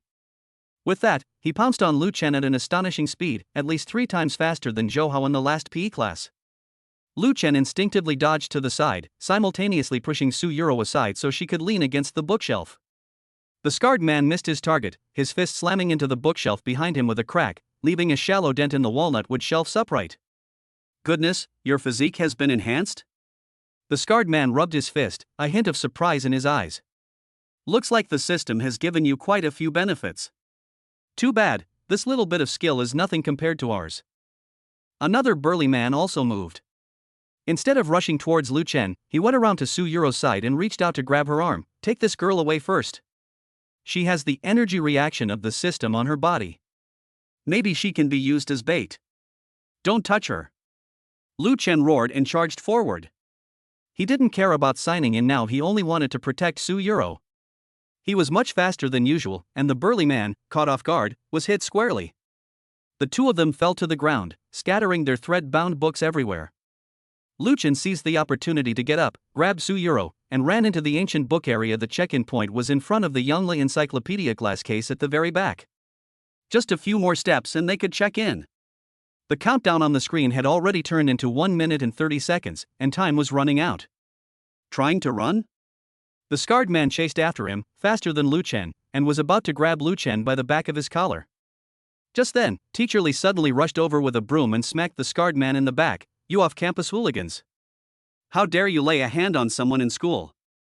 I've already called the police."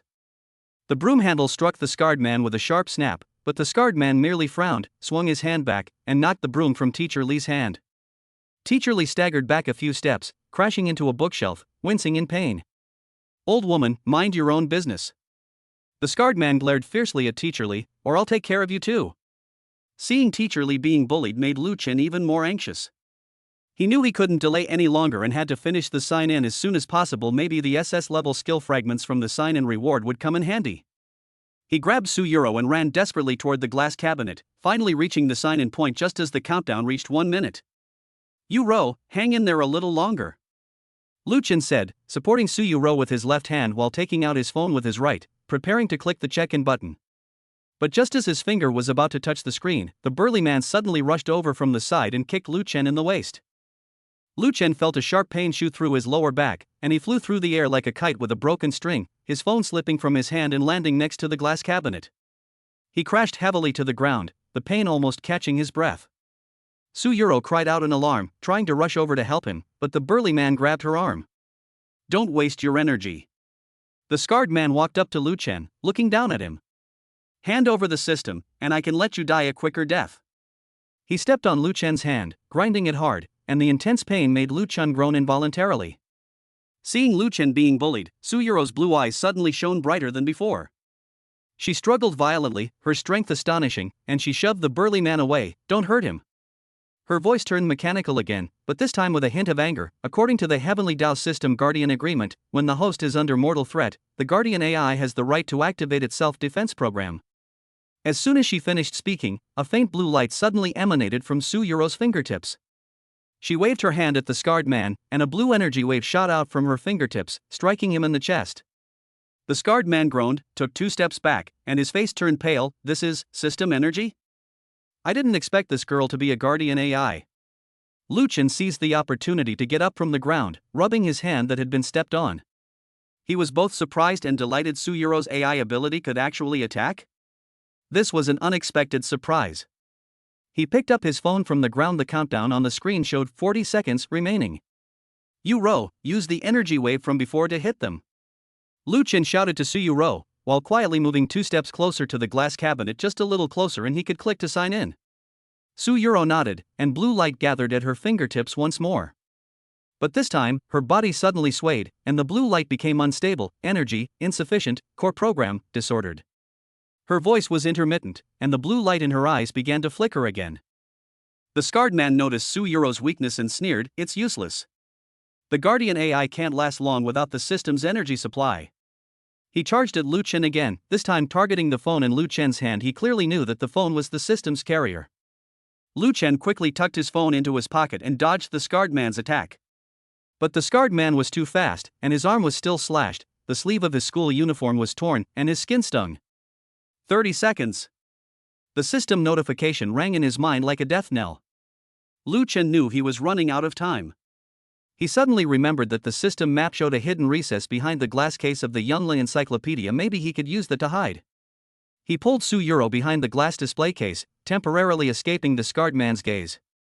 The Yongle encyclopedia lay quietly inside, its deep blue cover gleaming faintly in the dim light. Lu Chen leaned against the glass, panting heavily, staring at his phone. Just a click to check in would complete the task, but the scarred man was right outside. He had no chance. Lu Chen. Suyuro leaned on his shoulder, her voice growing softer and softer. I seem to remember some things. The system, the Guardian AI, and your parents. My parents? Lu Chen's heart skipped a beat. Just as he was about to ask further, he heard a burly man's voice from outside. Brother, that girl's energy fluctuations are getting weaker and weaker. Let's hurry up and make our move before the police arrive. The scarred man's footsteps grew closer. Lu Chen could even hear his breathing. He knew he couldn't wait any longer. He took a deep breath and decided to take the risk. He had to complete the check in the instant the scarred man burst in. He gripped his phone tightly, his finger hovering over the check-in button, his eyes fixed on the crack in the glass cabinet, waiting for the scarred man to appear. Suyuro seemed to sense his intention. With her last ounce of strength, she gathered a faint blue light at her fingertip and aimed it at the crack in the glass cabinet. 10 seconds. The scarred man appeared on the other side of the glass case. He saw Lu Chen, his eyes lit up, and he rushed over. Kid, prepare to die. Now. Lu Chen shouted in his heart, and pressed the check-in button hard with his finger. Ding! Congratulations, host, for completing the special daily check-in task. You have obtained an SS level skill fragment, 9 forms of Dragon Slayer first form, incomplete. Almost simultaneously with the check-in completion, Suyuro's blue light shot out, striking the scarred man's knee. The scarred man screamed, his knee buckled, and he collapsed to the ground. Lu Chen seized the opportunity to pull Suyuro up and head towards the emergency exit. Just then, the window of the ancient books section suddenly shattered with a crash, and a dark figure leaped in from outside, landing lightly without making a sound. Lu Chen and the scarred man looked over at the same time and saw an old man in a gray security guard uniform standing there, holding an ancient longsword with dark red patterns flowing across its blade. It was Old Man Qin. Uncle Qin? Lu Chen was stunned. He often saw Old Man Qin at school and thought he was just an ordinary gatekeeper, sitting in the security room drinking tea and reading newspapers every day. How could he suddenly appear here with a sword? And this sword doesn't look ordinary. Old Qin didn't look at Lu Chen. His gaze fell on the scarred man and the burly man, his eyes cold and devoid of his usual amiability. Night Owl's men, you've got some nerve, daring to mess with my people at Mingda Middle School? The scarred man and the burly man's expressions changed instantly when they saw the sword in Old Man Qin's hand. The scarred man struggled to his feet, his voice tinged with fear. You're one of the Night's Watch? I've been retired for many years, Old Qin said calmly, his finger lightly tracing the blade, making the dark red patterns even brighter. However, I still remember the Night's Watch's rules. Anyone who dares to harm a student in the school, no matter who they are, will pay the price. The burly man swallowed hard and tugged at the scarred man's arm. Brother, let's go quickly, the night watchmen are not to be trifled with. The scarred man gritted his teeth and glared at Lu Chen fiercely. Kid, you're lucky this time. We'll be back. After saying that, he and the burly man turned and ran towards the door, scrambling out of the ancient book section. Old Qin didn't chase after them. He watched their figures disappear through the door before sheathing his sword and turning to look at Lu Chen and Su Yuro. His eyes returned to their usual amiable expression, as if the cold swordsman from just moments before wasn't him. Little Lu, are you alright? And Su girl, how are you? Lu Chen shook his head and helped Su Yuro out from behind the glass case. Uncle Qin, thank you. What are you doing here? And what about the sword you're carrying? Hey, don't even mention it. Old Qin chuckled, tucking the sword behind his waist. It had somehow become like an ordinary cane. I was patrolling the playground when I heard some noise coming from the library, so I came to check. This sword is one I used when I was practicing Tai Chi in my youth. It's worthless.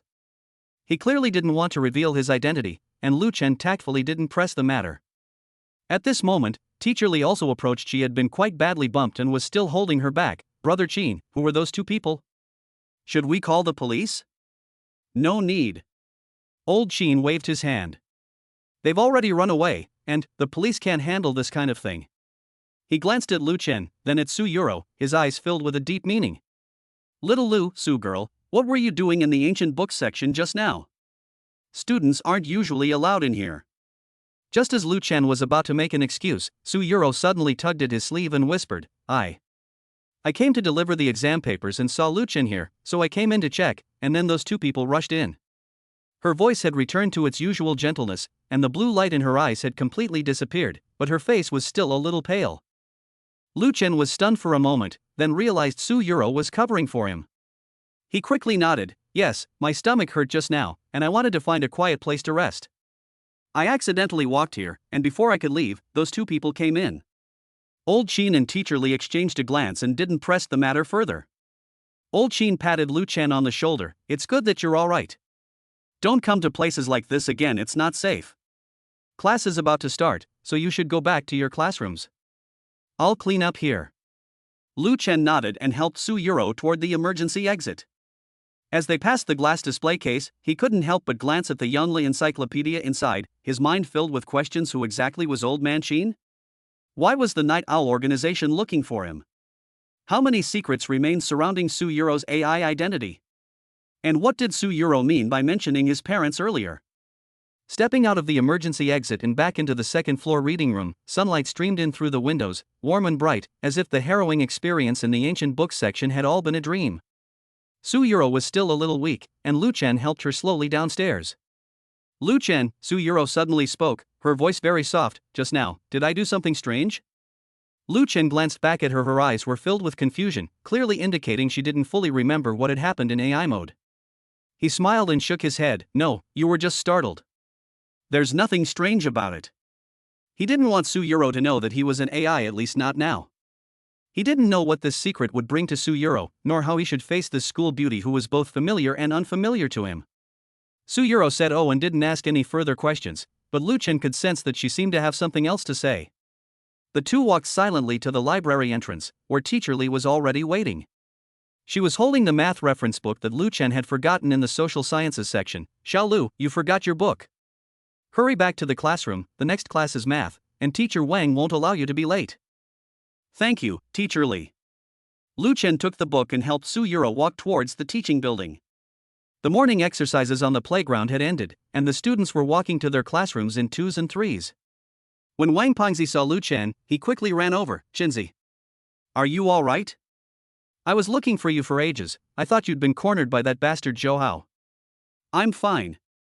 Lu Chen smiled. My stomach was upset earlier, so I stayed in the library for a while. When Wang Pengzi saw Su Yuro next to Lu Chen, his eyes lit up immediately. Wow. Qinzi, you're amazing. You're actually with the school beauty Su. What were you doing in the library just now? Don't overthink it. Lu Chen quickly interrupted him. Yu Ro was also in the library just now. We ran into a bit of an accident, so I took her back to her classroom. Su Yuro's cheeks flushed slightly. She nodded to Fatty Wang as a greeting, and then said to Lu Chen, I can go back to the classroom by myself. You should go back too, class is about to start. Lu Chen nodded, watching Su Yuro walk into the girls' group before walking towards the classroom with Wang Pengzi. On the way, Wang Pengzi kept asking what had happened, and Lu Chen could only give vague answers. Back in the classroom, Zhou Hao was indeed waiting for him in his seat. Seeing him come in, he immediately stood up. Lu Chen, where did you run off to? Didn't we agree to chat during free time? Lu Chen wasn't in the mood to argue with Zhou Hao. He had just survived a life or death crisis, and his mind was filled with thoughts of Old Man Qin, the Night Owl organization, and Su Yuro. He gave Zhou Hao a cold look. I don't have time to talk to you. I have to go to class. Zhou Hao was taken aback by Lu Chen's tough stance, then flew into a rage. You little brat, don't push your luck. Believe me or not. What do you want? Lu Chen turned around, his eyes cold. The anger from being bullied by the scarred man in the ancient book section hadn't subsided, and now Zhou Hao was provoking him again. His patience had reached its limit. Zhou Hao was startled by Lu Chen's gaze. He sensed that Lu Chen was different today. There was something in his eyes that frightened him. He instinctively took a step back, swallowing back the words he wanted to say. You wait. Lu Chen ignored him and returned to his seat. He took out his phone and opened the Heavenly Dao sign and system. The SS level skill fragment, 9 forms of dragon slaying first form, incomplete that he had just obtained, was lying in his backpack, with a note below: collect all 3 forms to synthesize a complete skill. Use requires Ancient Martial Arts Foundation. Current host proficiency, 0%. He sighed and put his phone away. Although he had completed the daily check-in task and obtained skill fragments, his doubts were only growing. Old Man Qin's hidden identity, the threat from the Night Owl organization, Su Yuro's AI secret, and the truth behind his parents' disappearance, these things were like an invisible net, tightly binding him. He looked out the window. The sun was shining brightly, and the students on the playground were still playing and laughing. Everything seemed so peaceful. But Lu Chen knew that this peace was only superficial. From the day he obtained the system, his life had never been ordinary again, and what had just happened in the ancient book section was just the beginning. The bell rang, and Su Yuro's seat was diagonally in front of him. Watching her retreating figure, Lu Chen secretly made a resolution: no matter what dangers the future held, he would protect Su Yuro, uncover the truth behind his parents' disappearance, and also the secrets of the system and the Night Owl organization. Just then, his phone suddenly vibrated, and a new notification popped up. Ding, host detected as having been exposed to the Night Owl organization. The risk level for concealing your identity has been raised to level B. It is recommended that the host improve their strength as soon as possible, or seek help from members of the Night Watch such as the elderly man surnamed Qin. Looking at the notification, Lu Chen's eyes hardened. He knew that the days to come would no longer be as peaceful as before. But he was no longer the insecure and cowardly Lu Chen. With the system, his own hard work, and those who silently protected him, he was confident he could face any challenge. Act 3, a battleground of 3 powers. Old Qin watched the scarred man and the burly man disappear at the end of the library corridor before slowly turning around. Sunlight slanted in through the broken window, settling a speck of dust on his gray security guard uniform, but the way he brushed the dust off was remarkably swift, not at all like a man over 60, especially the way he held the sword just now. His wrist was so steady that there wasn't even the slightest tremor. That was not the skill of an ordinary Tai Chi enthusiast. Lu Chen, supporting Su Yuro, glanced at the cane at Old Man Qin's waist. The long sword with its dark red patterns had truly transformed into an ordinary jujube cane, devoid even of its scabbard, as if the image of the swordsman had been merely an illusion. Yet Lu Chen clearly remembered the scarred man's fear upon seeing the sword, and the cold tone in Old Man Qin's voice when he spoke of the rules of the Night Watch. This gatekeeper was definitely not simple. Uncle Qin, what exactly is this night watchman you mentioned earlier? Lu Chen couldn't help but ask. His phone was still hot. The system notification from earlier hadn't faded. Night Watchman, one of humanity's supernatural forces, primarily responsible for combating abyss corruptors and supernatural criminal organizations, and a long-standing antagonist to Night Owl. So Old Man Qin and Night Owl were old rivals. No wonder the scarred man was afraid of him. Old Qin didn't answer directly. Instead, he bent down, picked up the broom from the ground, and handed it to Teacher Li, who was still rubbing her back. Sisterly, sweep this up first, so the students won't be scared when they see the broken glass. His tone returned to its usual gentleness, as if he wasn't the one who had just been coldly confronting Night Owl. Teacher Li took the broom, glanced at Old Man Qin, and hesitated to speak. She had been pushed against the bookshelf by the scarred man, and her lower back was still aching. But looking at the scattered thread-bound books and broken window, she didn't mention calling the police again. Old Man Qin said the police can't do anything about it, and although she was curious, their years of tacit understanding prevented her from pressing the matter. Su Yuro leaned against Lu Chen's chest, her breathing gradually becoming steady, but her face was still very pale. Occasionally, a faint blue light would flash from her fingertips, like an electric current. Lu Chen could feel a slight tremor in her palms. The system popped up another notification: Guardian AI Core Energy remaining 12%. Energy needs to be replenished as soon as possible, otherwise it will enter hibernation mode. Uncle Chin, Yu-ro isn't feeling well. Shall I take her to the infirmary first? Lu Chen didn't want to stay in the ancient book section any longer. There had just been a conflict here, and if Night Owl's men came back, Su Yu-ro wouldn't be able to cope in her current condition. Old Chin nodded, his gaze lingering on Su Yu-ro's face for 2 seconds, a complex look in his eyes. Go on, be careful on the road. Oh, by the way, he suddenly called out to Lu Chen, took a brass key from his pocket and handed it over. This is the key to the emergency exit in the ancient books area. Don't try to pry open the door with a wire next time, it's not safe. Lu Chen was stunned. How did old man Chin know that he had used a wire to pry open the emergency exit? Just as he was about to ask, old man Chin had already turned around and started to tidy up the scattered thread-bound books. He tapped his jujube cane on the wooden floor, making a tap-tap sound. Class is about to start, don't keep teacher Wang waiting. Lu Chen gripped the cold brass key, his doubts deepening. The key's design perfectly matched the padlock on the iron gate of the ancient books section. Old man Chin clearly knew he would come here, and had even prepared the key specifically for him? Had old man Chin been secretly watching him all along? Lu Chen Su Yu-ro gently tugged at his sleeve, her voice still very soft. I'm fine, I don't need to go to the infirmary, just go back to the classroom. There was a hint of pleading in her eyes, as if she didn't want more people to see her in her current state. Lu Chen nodded and helped Su Yu-ro toward the emergency exit. As they passed the broken window, he couldn't help but glance back. Old Chin was squatting on the ground, carefully picking up the scattered thread-bound books. Sunlight shone on his gray hair, making him look exceptionally old. Yet Lu Chen felt that beneath that aged figure lay an unknown strength. Just as Lu Chen reached the stairwell of the emergency exit, his phone suddenly vibrated. Not a system notification, but a message in the class WeChat group. Wang Pengzi had sent a loud voice message. Chenzi, where are you? Teacher Wang is already in the classroom, asking why you're not here. Lu Chen quickly replied with a message, I'll be there soon, something's holding me up. Then he quickened his pace and helped Su Yu-ro down the stairs. The emergency exit stairs were very steep, and Su Yu-ro's steps were a little unsteady, so Lu Chen could only half support and half carry her to steady her. Thank you for earlier. Su Yu-ro suddenly spoke, her voice very soft. Also, about your parents I mentioned earlier, I think. I can't quite remember. It's just that a picture suddenly flashed through my mind. 2 people dressed in black, it looked like they were fighting with something. Lu Chen's heart skipped a beat. He was only 10 years old when his parents disappeared. The police only said they went missing while working away from home, but over the years, he had always felt that things weren't that simple. Could the images in Su Yu-ro's mind, as the system's guardian AI, be related to her parents' disappearance? It's okay, don't think about it if you can't remember. Lu Chen didn't want her to force herself. We'll talk about it when you're feeling better.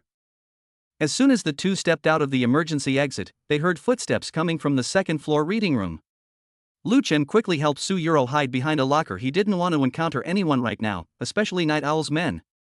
The footsteps grew closer, the crisp, rhythmic sound of high heels on the wooden floor. Lu Chen peeked through the gap in the locker and saw a woman in a white shirt and black suit pants approaching, carrying a folder. It was their homeroom teacher, Yi Hongli. Why is Yi Hongli here? Lu Chen's heart skipped a beat. He remembered that Yi Hongli's class was the 4th period, and there were still 10 minutes before class started. She should be in her office preparing for class. Yi Hongli stopped in front of the iron gate to the ancient books section. Instead of pushing it open, she took a small silver box from her pocket, opened it, and inside was a miniature camera. She was actually checking the surveillance footage of the ancient books section. Lu Chen's back tensed instantly. Yi Hongli's movements were practiced, clearly not the first time she'd done something like this. Could it be that Yi Hongli was also a member of Night Owl? The system data mentioned Night Owl Organization's ace agent. Could it be her? Just then, Yi Hongli suddenly turned around and looked straight at the locker. Lu Chen, you must be tired hiding in there, right? Come out and let's chat? Lu Chen's heart leaped into his throat. He hadn't expected Yi Hongli to be so observant, actually discovering them. Su Yu-ro also tensed up, her body trembling slightly, and the blue light at her fingertips flashed again. There's no escaping it now. Lu Chen took a deep breath and helped Su Yu-ro out from behind the locker. Teacher Yi, what are you doing here? Yi Hongli's face lacked its usual seriousness, instead bearing a slight smile. But that smile appeared exceptionally cold to Lu Chen. I'd like to ask you the same thing, Lu Chen. During recess, instead of being on the playground, you were hiding here with Su Yu-ro, and even went into the ancient books section. Teacher Li said the door to the ancient books section was pried open. Was that your doing? Just as Lu Chen was about to explain, Yi Hongli suddenly pulled a photo from her folder and threw it on the ground in front of him. The photo showed the interior of the ancient books section, clearly depicting Lu Chen supporting Su Yuro and the scarred man assaulting someone. It was a screenshot from the ancient books section's surveillance footage. It seems you've clashed with Night Owl's men. Yi Hongli's smile deepened. And Uncle Qin, you should have guessed his true identity by now, right? Lu Chen's back was instantly soaked with cold sweat. Yi Hongli not only knew Night Owl, but also Old Man Qin's identity. She was definitely Night Owl's woman. He subconsciously pulled Su Yuro behind him, his right hand secretly reaching for his phone in his pocket. A system notification suddenly sounded. Ding. S-level dangerous target detected. Yi Hongli, Night Owl Organization's top agent. Ability, mental interference. Current danger level, extremely high. Host is advised to immediately use the time stop skill to escape. A mental interference ability? Lu Chen's heart tightened. No wonder he felt something was off about Yi Hongli's eyes earlier. It turned out she could interfere with people's minds. Don't even think about using system skills. Yi Hongli seemed to see through his thoughts, took out a black bracelet from her pocket, and put it on her wrist. This is an energy blocking ring, which can shield energy fluctuations within a 5-meter radius. Your system skills are useless here. Lu Chen tried to summon the system in his mind, but the system, which was usually available at any time, did not respond. The phone screen was also black, and no matter how he pressed it, he could not turn it on. The energy blocking ring really worked. What do you want? Lu Chen forced himself to remain calm. Without the system's support, and with Su Yuro weakened, they were no match for Yi Hongli. It's very simple. Yi Hongli walked up to him, looking down at him. Hand over the Heavenly Dao system or come with me to see our leader. I can guarantee that as long as you cooperate, I will not harm Su Yuro or Old Man Qin. You think I'd believe you? Lu Chen sneered. Didn't those two Night Owls say let us go just now? And what happened? Yi Hongli's face darkened. Lu Chen, don't push your luck. Night Owl can find out where your Bitcoin came from, where your parents are, and all your weaknesses. If you don't cooperate, not only will you be in trouble, but Su Yuro, Old Man Qin, and even your classmate Fatty Wang may be implicated. Mentioning his parents and Fatty Wang, Lu Chen clenched his fists tightly. These were the people he cared about most, and Yi Hongli had hit his weak spot. I'll give you 3 more minutes to think it over. Yi Hongli glanced at her watch. If you still don't agree after 3 minutes, I'll have to resort to special methods. As she spoke, she took out a syringe from her folder, which contained a pale green liquid. This is a psychic inducer, which will make you tell us everything we want to know. However, the side effects are quite severe. It may make you forget some important memories such as who Su Yuro is. Upon hearing the word forget, Su Yuro visibly trembled. She gripped Lu Chen's arm tightly, pleading, Lu Chen, don't agree to her. Lu Chen's mind was in turmoil. If he agreed to Yi Hongli's request, it would mean handing over the system, losing all his abilities, and reverting to the useless person he used to be, someone who could be bullied by everyone. If he didn't agree, Yi Hongli would use the inducer, and he might forget Su Yuro, or even implicate more people. Just then, a thump-thump sound suddenly came from the stairwell. It was the sound of Old Man Qin's cane. Lu Chen and Yi Hongli turned around at the same time, only to see Old Man Qin slowly walking up, leaning on his jujube cane. He was still holding that ancient longsword in his hand, the dark red patterns on the blade glowing again, clearly indicating that he was ready for battle. Yi girl, don't force Xiaolu. Old Qin's voice was calm, but it carried an undeniable power. The feud between the Night Watchman and the Night Owl should not involve the students. Yi Hongli's expression changed slightly when she saw the sword in Old Man Qin's hand, but she quickly regained her composure. Senior Qin, this is a matter between Night Owl and the host of the Heavenly Dao system, and it has nothing to do with the Night Watchers. You've already retired, why bother meddling in other people's business? The students of Mingda Middle School are my business. Old Qin took a step forward and tapped his cane on the ground. Take off the energy blocking ring and leave this place, and I can pretend that nothing happened today. Impossible. Yi Hongli gripped the syringe tightly. The Heavenly Dao system is very important to Night Owl. I must take Lu Chen away. Senior Qin, if you insist on stopping me, don't blame me for being impolite. As she spoke, she pulled a miniature pistol from her suit trouser pocket and pointed the muzzle at Old Man Qin. Lu Chen's heart leaped into his throat. Old Qin was skilled, but he was, after all, an old man. How could he possibly stop a bullet? Yi girl, you think you can threaten me with a gun? Old Sheen sneered, suddenly raising his hand. His jujube cane, as if it had eyes, struck Yi Honglei's wrist precisely. Yi Honglei groaned in pain, and the pistol fell to the ground. What are you all standing there for? Take Su girl away. Old Man Sheen shouted at Lu Chen, drawing his long sword from his waist and thrusting it at Yi Honglei. The sword slashed through the air with a whoosh, its dark red patterns standing out starkly in the dimly lit reading room. Yi Honglei quickly dodged to the side, her movements incredibly agile, completely unlike her usual gentle and refined homeroom teacher. She pulled a dagger from her pocket and parried Qin Laoda's sword with a crisp clang. The dagger was actually cut in two by the long sword. This is a sword made of dragon-slaying wood, your broken dagger can't stop it at all. Old Qin's voice was laced with sarcasm. With a flick of his wrist, he thrust the long sword toward Yi Honglei's chest. Lu Chen knew he couldn't wait any longer. He quickly helped Su Yuro up and ran towards the stairwell. As he passed the pistol lying on the ground, he instinctively picked it up. It wasn't a real gun, but a tranquilizer gun filled with a pale blue liquid. Lu Chen! Watch out behind you! Old Man Sheen suddenly shouted. Lu Chen quickly turned around and saw Yi Honglei pull a black remote control from her pocket and press the red button. Suddenly, a crack sound came from the ceiling of the reading room, and several heavy concrete slabs fell down, heading straight towards Lu Chen and Su Yuro. Time stop! Lu Chen shouted in his mind instinctively. Although the energy blocking ring was still in effect, he decided to give it a try. Unexpectedly, the system responded. Ding host's life is under mortal threat. The energy blocking ring's shielding effect has been temporarily lifted, and the time stop skill has been activated. Remaining uses 1-3. Time seemed to freeze. Lu Chen stared at the concrete slab suspended in mid-air, cold sweat pouring down his back. He quickly steadied Su Yuro, scrambling to avoid its impact. Then, he picked up the tranquilizer gun from the ground and aimed it at Yi Honglei, who was still in the pressing the remote control pose. He knew the time stop only lasted 3 seconds, and he had to deal with Yi Honglei as soon as possible. 3, 2, 1. Lu Chen counted down in his mind. The instant time resumed its flow, he pulled the trigger of the tranquilizer gun. The pale blue liquid shot precisely into Yi Honglei's arm. Yi Honglei paused for a moment, looked down at the needle marks on her arm, then swayed and fell to the ground, her eyes slowly closing. Old Qin breathed a sigh of relief, sheathed his long sword, walked to Yi Honglei's side, and checked her breathing. It's just anesthesia, nothing serious. But Night Owl's men will be here to rescue her soon, we have to leave quickly. Lu Chen helped Su Yuro up and nodded. He looked at Yi Honglei, who was lying unconscious on the ground, and felt a mix of emotions.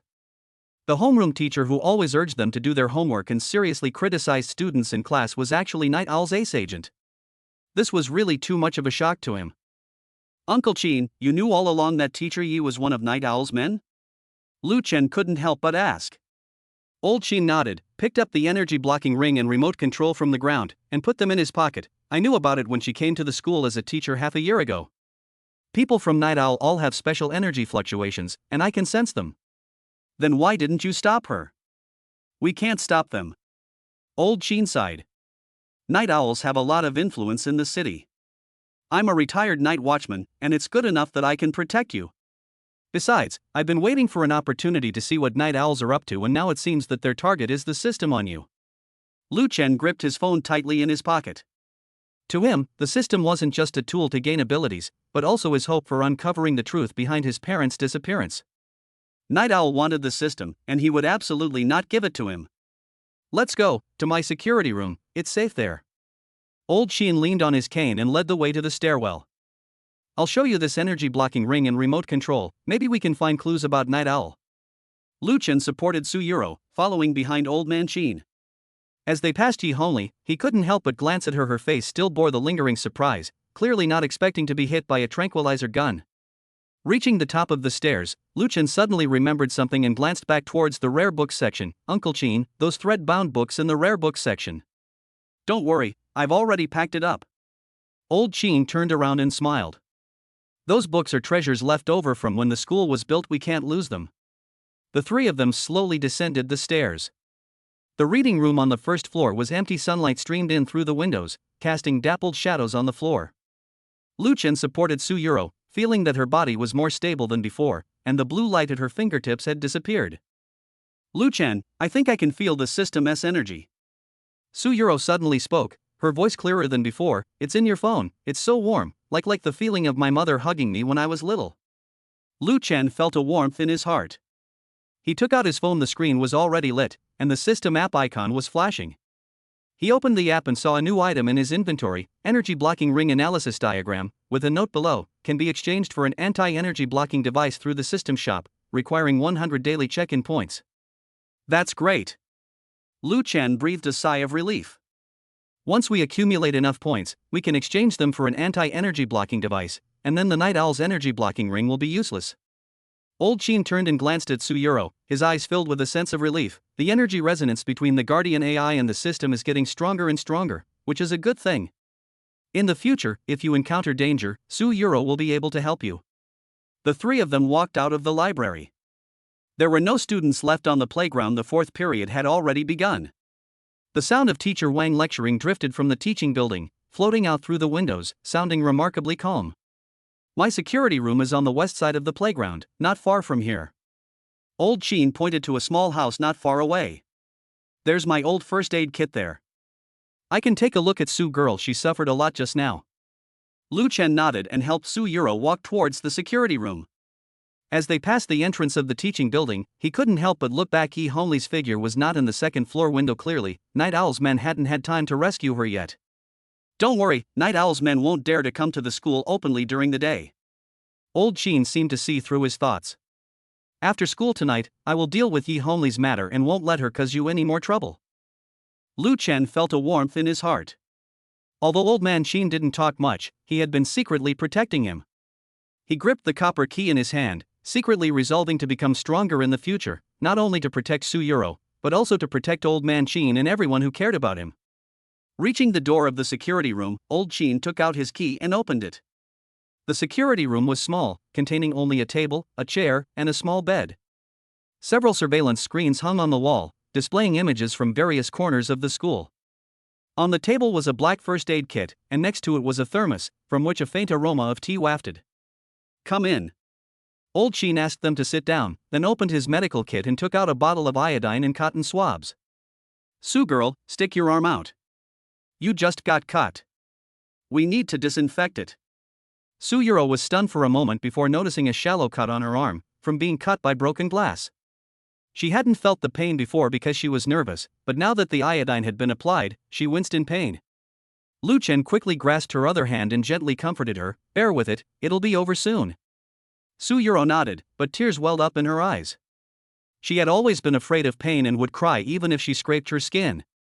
But she hadn't cried when the scarred man grabbed her or when she was hit by energy fluctuations in the ancient book area. Now, with Lu Chen comforting her like this, she couldn't help but cry. Old Qin watched all this, a secret smile creeping onto his lips. As he disinfected Suyuro's wound, he said, Little Lu, the time stop skill you just used, was it newly unlocked by the system? This skill is very useful, but you can't use it too often. Each use consumes a lot of mental energy, and using it too much will give you a headache. Lu Chen nodded. He had indeed felt a little dizzy when he used the time stop function, and his head still felt a bit heavy. And there's the fragment of the 9 forms of Dragon Slayer you just acquired, Old Man Qin continued. This is an ancient martial art skill commonly used by the Night Watchers. I've learned a little bit of it before.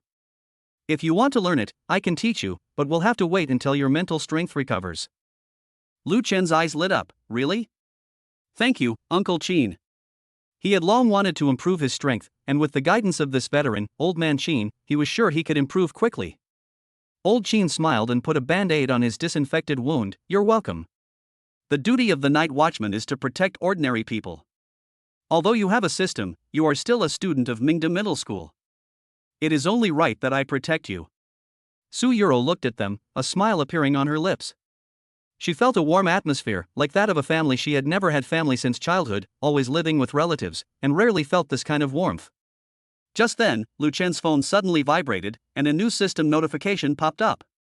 Ding Host has successfully resolved an S-level danger event, gaining Night Watch favorability plus 50 and unlocking the Night Watch reputation system.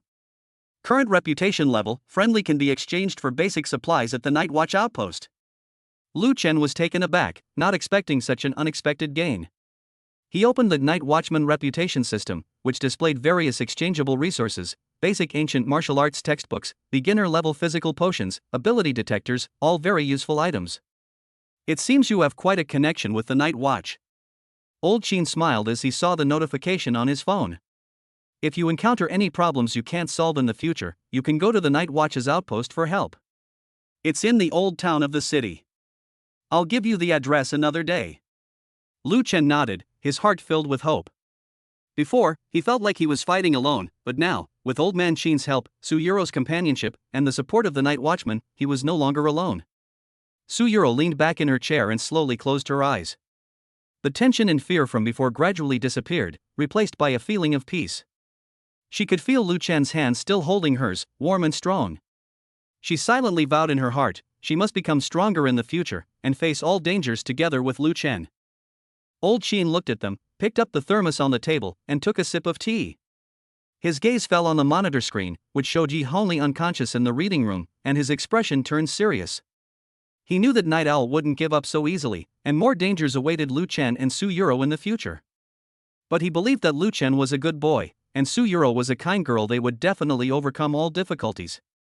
Sunlight streamed through the security room window, bathing the three of them in warmth and brightness.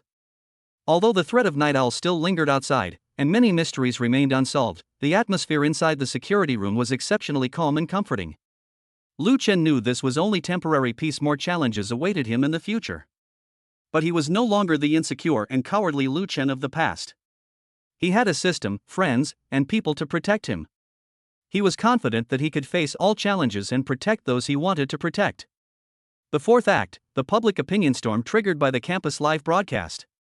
Just as Old Man Sheen applied the band-aid to Suyuro's arm, the surveillance screen on the security room wall suddenly flickered. The image, which had been showing the library reading room, suddenly displayed a line of garbled text. Then the image distorted and turned into a live mobile phone broadcast interface, with the glaring title "Superpowered Individual appears at Mingda Middle School" hanging in the upper left corner, and the number of online viewers in the lower right corner soaring at a rate of dozens per second: 3287, 5149, 8962.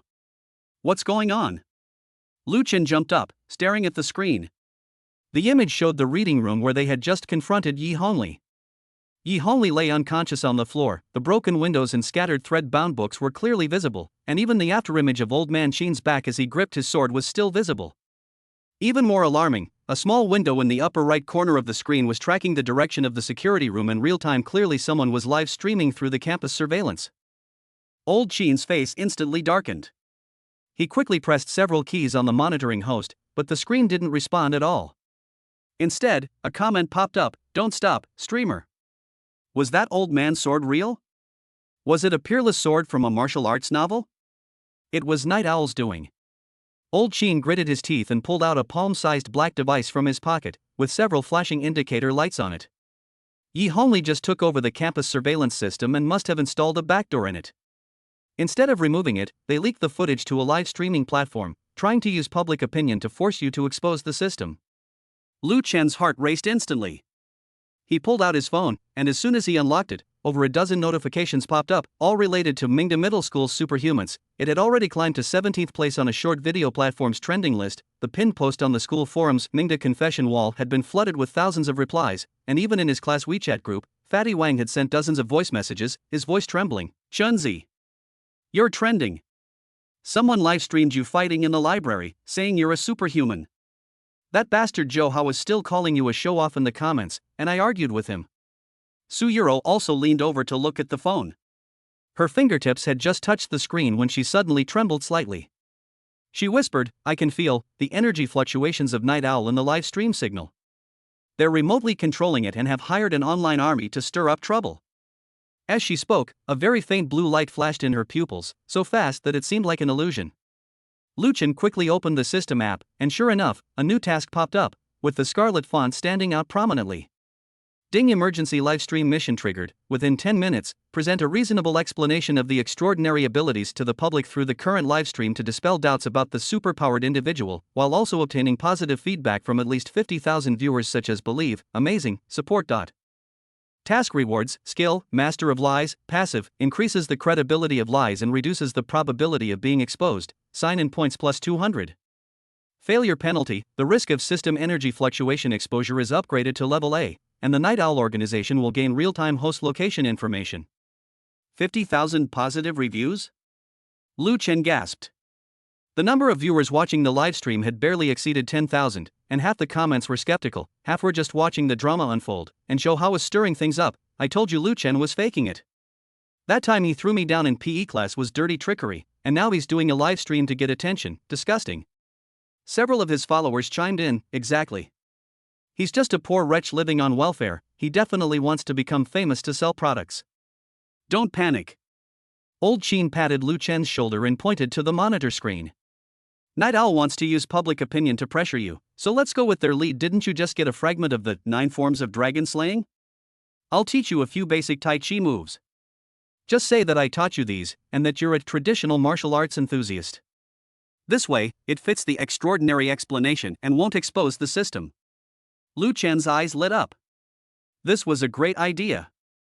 Tai Chi is a well-known traditional martial art. Even if the movements were a bit powerful, it could be explained as good practice, without implying superpowers or a system. He quickly nodded, okay. Uncle Qin, please teach me. Old Qin stood up and walked to the small courtyard outside the security guard's room. There was an old locust tree and a few stone blocks there, perfect for performance props. He first demonstrated a white crane spreads its wings move, the movements graceful and seemingly peaceful yet concealing strength. Remember, the movements should be slow, the eyes steady, and don't use too much force. The key is to put on an act, to make the audience think you have real skills, but not the kind of outrageous superpowers. Lu Chen followed along, and fortunately, with the physical enhancement as a foundation, his physical coordination was much better than before. After a few repetitions, he was already quite proficient. Su Yuro sat on a small stool at the entrance of the security room, holding Lu Chen's phone in her hand, and gently reminded him, the number of viewers for the livestream has reached 20,000. There's an account called Night Owl Intelligence Station that's saying it must be special effects, and some people are even saying they're going to call the police to arrest you for spreading feudal superstition. Lu Chen's heart tightened, and he was about to speed up his actions when Old Man Qin pressed down on his shoulder. Don't rush, it's not time yet. Let me add some drama for you. He turned back to the security room, took a bottle of mineral water from the first aid kit, and poured it on a stone block. Later, you use your palm to disperse the water and say it's Tai Chi internal strength. Ordinary people can do it after 3 to 5 years of practice, so the audience will believe it more easily. Meanwhile, chaos reigned in the teaching building. The fourth period was math class, and Mr. Wang was lecturing on analytic geometry, but half the students were secretly glued to their phones, watching the livestream. Zhou Hao, sitting in the front row, outwardly looked at the blackboard, but his fingers were flying across the screen under his desk, directing his followers to stir things up in the comments. Look everyone. His movements are so slow, he must have rehearsed beforehand.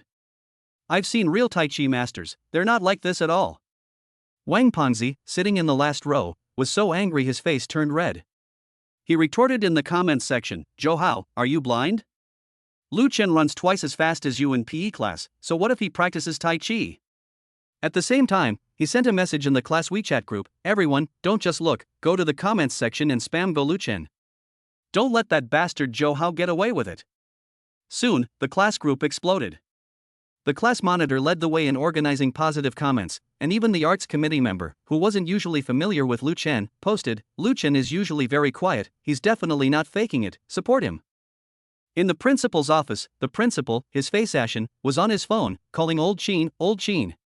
What's going on? The Education Bureau has even called me, asking if our school is practicing feudal superstition. Principal Li, don't panic. Old Qin's voice was calm. It's just a student practicing Tai Chi, and someone accidentally filmed it. I'll clarify right away. Please reassure the people from the Education Bureau and tell them it's just a misunderstanding. After hanging up the phone, Old Qin said to Lu Chen, you can start now. Remember, don't be nervous. Just treat it as a performance for your classmates. Lu Chen took a deep breath and walked to the old locust tree. Su Yuro propped her phone up on the windowsill of the security room, the camera pointed directly at him.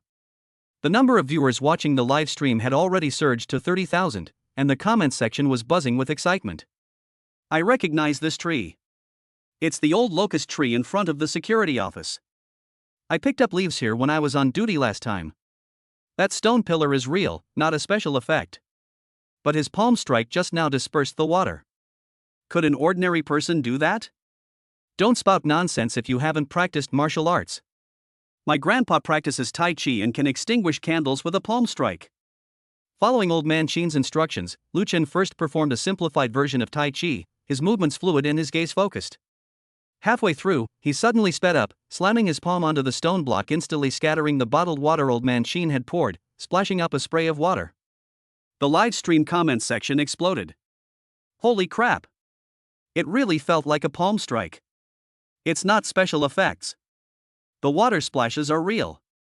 I believe you. This is definitely real kung fu. Where did those people who were swearing earlier go? Come out and apologize.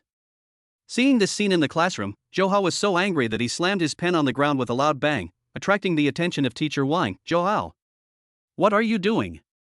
You're not paying attention in class and you're throwing things. Zhou's face turned red, and he wanted to say something, but Teacher Wang glared at him and told him to sit down. Sit down. If you make a scene again, you're out. He could only sit down hard, staring at his phone screen with eyes full of jealousy. Just then, the live stream suddenly froze, and a line of garbled text appeared on the screen. Immediately afterward, the number of viewers began to plummet. 30,000, 25,000, 18,000. Su Euro quickly said, Night Owless people are jamming the signal. They're cutting off the live stream. Old Sheen's expression changed, and he quickly pulled out the black device, pressed a few buttons, and the indicator light on the device changed from red to green. Soon, the live stream resumed, and the number of online viewers began to rise again. Alright, I've blocked them with the Night Watchman signal jammer. We can hold out for another 5 minutes. Hurry up and finish the last action. Lu Chen nodded, walked to the old locust tree, and took a deep breath. He remembered the incomplete 9 forms of dragon slaying first form that he had just obtained. Although he hadn't practiced it, the system had the basic movements memorized. He tried raising his hand and, following the movements from his memory, chopped down on the locust tree branch with a crack. A branch as thick as a wrist was broken off and fell to the ground. The live stream comments section went wild, with the number of viewers instantly surging to 50,000. Holy crap! That's incredible! A branch as thick as a wrist can be severed with a single cut. This is true ancient martial arts. Lu Chen is awesome. I want to be a fan of his. Where's the Night Owl intelligence station that was just swearing? Come out here. Su Euro excitedly said, the positive reviews have exceeded 50,000. The system is notifying me that the task is almost complete. But then, an accident happened. In the reading room, Yi Hongli, who had been unconscious, suddenly moved, tracing a line on the floor with her finger, which was captured on the live stream security camera. Immediately, comments flooded the chat. Who's lying on the floor? It looks like a woman. Was she injured by him? Call the police. Call the police now. Lu Chen's heart tightened. Just as he was about to explain, Old Man Sheen suddenly stepped into the frame and said into the phone, Hello everyone, I'm Qin Jiangwo, the school security guard. That student was one of my Tai Chi teachers. He was just practicing for fun. The person lying on the ground is one of our school's teachers. He accidentally fell and fainted. An ambulance has been called, and he's all right. His tone was gentle, and he deliberately showed off the age spots on his wrists, appearing particularly kind. That's the end of the live stream now. Please stop spreading it to avoid misunderstandings. After speaking, Old Man Sheen reached out and turned off the live stream. The instant the screen went dark, a system notification popped up. Ding! Congratulations, host, for completing the emergency live streaming mission. You have gained the skill, Master of Lies, passive activation and 200 daily check-in points. Ding! The system's existence has been detected as being cleverly concealed through a martial arts performance. The risk level for hiding your identity has been reduced to level C. Ding! Night Watch reputation system notification. Your ancient martial arts performance has been recognized by the Night Watch's higher-ups, and your reputation level has been raised to respected. You can now exchange for mid-level resources such as mid-level stamina potions and ability shielding charms. Lu Chen breathed a sigh of relief and slumped onto the stone bench, his back already soaked with cold sweat. Those past 10 minutes had been even more exhausting than fighting the scarred man in the ancient book section. He had to worry about exposing his system, deal with the questions raised in the livestream, and guard against Night Owl's interference. Su Euro walked over and handed him a bottle of water. You were really amazing just now, I was so nervous. Her complexion was much better than before, and her eyes were full of admiration. And Grandpa Qin, what you said just now was so convincing. Everyone in the comments section is saying Grandpa is so kind. Old Qin chuckled and put away his black equipment. It's the same old trick. Night Owl wants to stir up trouble through public opinion, so we just use our ordinary persona to defuse the situation. Now that the live stream is off, the school will also issue a statement to clarify, so there shouldn't be any problems. He paused, then added, however, Night Owl definitely won't let this go. They didn't succeed this time, but they might use even more ruthless methods next time. You need to be more careful in the future. Lu Chen nodded, secretly relieved. Thankfully, Old Man Sheen had helped, and there was also the guidance of the system task, otherwise, he would have been exposed this time. He took out his phone, opened the system app, and, Master of Lies, was already in the skill bar, with a note below, passive skill, when the host tells a reasonable lie, credibility increases by 80%, and the probability of others questioning decreases by 50%. It can be used to cover up secrets such as the system and superpowers. Great! Now I won't be afraid of being questioned anymore. Lu Chen was overjoyed. Just as he was about to put his phone away, he suddenly received a text message from an unknown number. The number was garbled, and the message contained only one sentence: Lu Chen, thank you for saving me. Yi Hongli. Lu Chen was stunned. Wasn't Yi Hongli under anesthesia? Why would she send him a text message? Could it be that she had already woken up and had been pretending to be unconscious? He quickly showed the text message to Old Man Sheen. After reading it, Old Man Sheen's expression turned serious. It seems that Yi Hongli's identity is not simple. She may not be genuinely helping Yi Xiao, or she may have her own motives. Don't reply to her, and don't tell anyone. Let's observe her first. Just then, Su Yuro suddenly let out a soft ah, and squatted down, clutching her forehead. Lu Chen quickly helped her up. Yuro, what's wrong? Are you feeling unwell again? I'm fine. Su Yuro raised her head, her face a little pale. It's just that a picture suddenly flashed through my mind. There was a black bracelet, very similar to the energy-blocking ring that Teacher Yi wore, with the words Abyss engraved on it. Lu Chen and Old Man Sheen exchanged a glance, both seeing surprise in each other's eyes. The Abyss? The system data mentioned that the disappearance of their parents might be related to the Gate of the Abyss. Yi Hongli's energy-blocking ring even had the mark of the Abyss. Could it be that Night Owl is also related to the Abyss? Don't think about it anymore, you need to rest now. Lu Chen helped Su Yuro stand up. I'll take you home. Too much has happened today. Old Sheen nodded. Alright, I'll go deal with Yi Hongli's matter and contact the night watch out for the situation at the Abyss. Be careful on your way. If you encounter any of Night Owl's men, use the Tai Chi I taught you to protect yourself. If all else fails, call me. He handed Lu Chen a slip of paper with a phone number written on it. This is my personal number, it's on 24/7. Lu Chen took the note and carefully put it in his pocket. He helped Su Yuro and slowly walked towards the school gate. The security room's surveillance screen was still lit up, showing the scene on campus. Everything had returned to calm, as if the live broadcast storm had never happened. As he walked to the entrance of the teaching building, he ran into Fatty Wang running out of the classroom with a piece of bread in his hand. Shinzi. You're finally out. Teacher Wang just called roll, and I answered for you. Are you alright? I saw you chopping tree branches on the livestream, that was awesome. As he spoke, he handed the bread to Lu Chen. My mom brought this for me this morning. You must not have eaten, so eat it quickly. Lu Chen felt a warmth in his heart and took the bread. Thanks, Fatty. I'm fine, just a little tired. I'll take you home, so I won't be coming to school this afternoon. Okay. Don't worry, I'll take your notes for this afternoon's classes. Fatty Wang patted his shoulder, then looked at Su Yuro. School beauty Su, are you alright? I saw you didn't look well in the livestream, do you want me to call a car for you? Su Yuro shook her head and smiled. Thank you, I'm fine, Lu Chen can take me. After chatting for a few minutes, Lu Chen helped Su Yuro walk towards the school gate. As they passed the playground, they saw several workers repairing the library windows and police officers questioning Teacher Li. Clearly, the school had called the police, trying to explain Yi Hongli's collapse as an accidental fall. At the school gate, Lu Chen hailed a taxi for Su Yuro.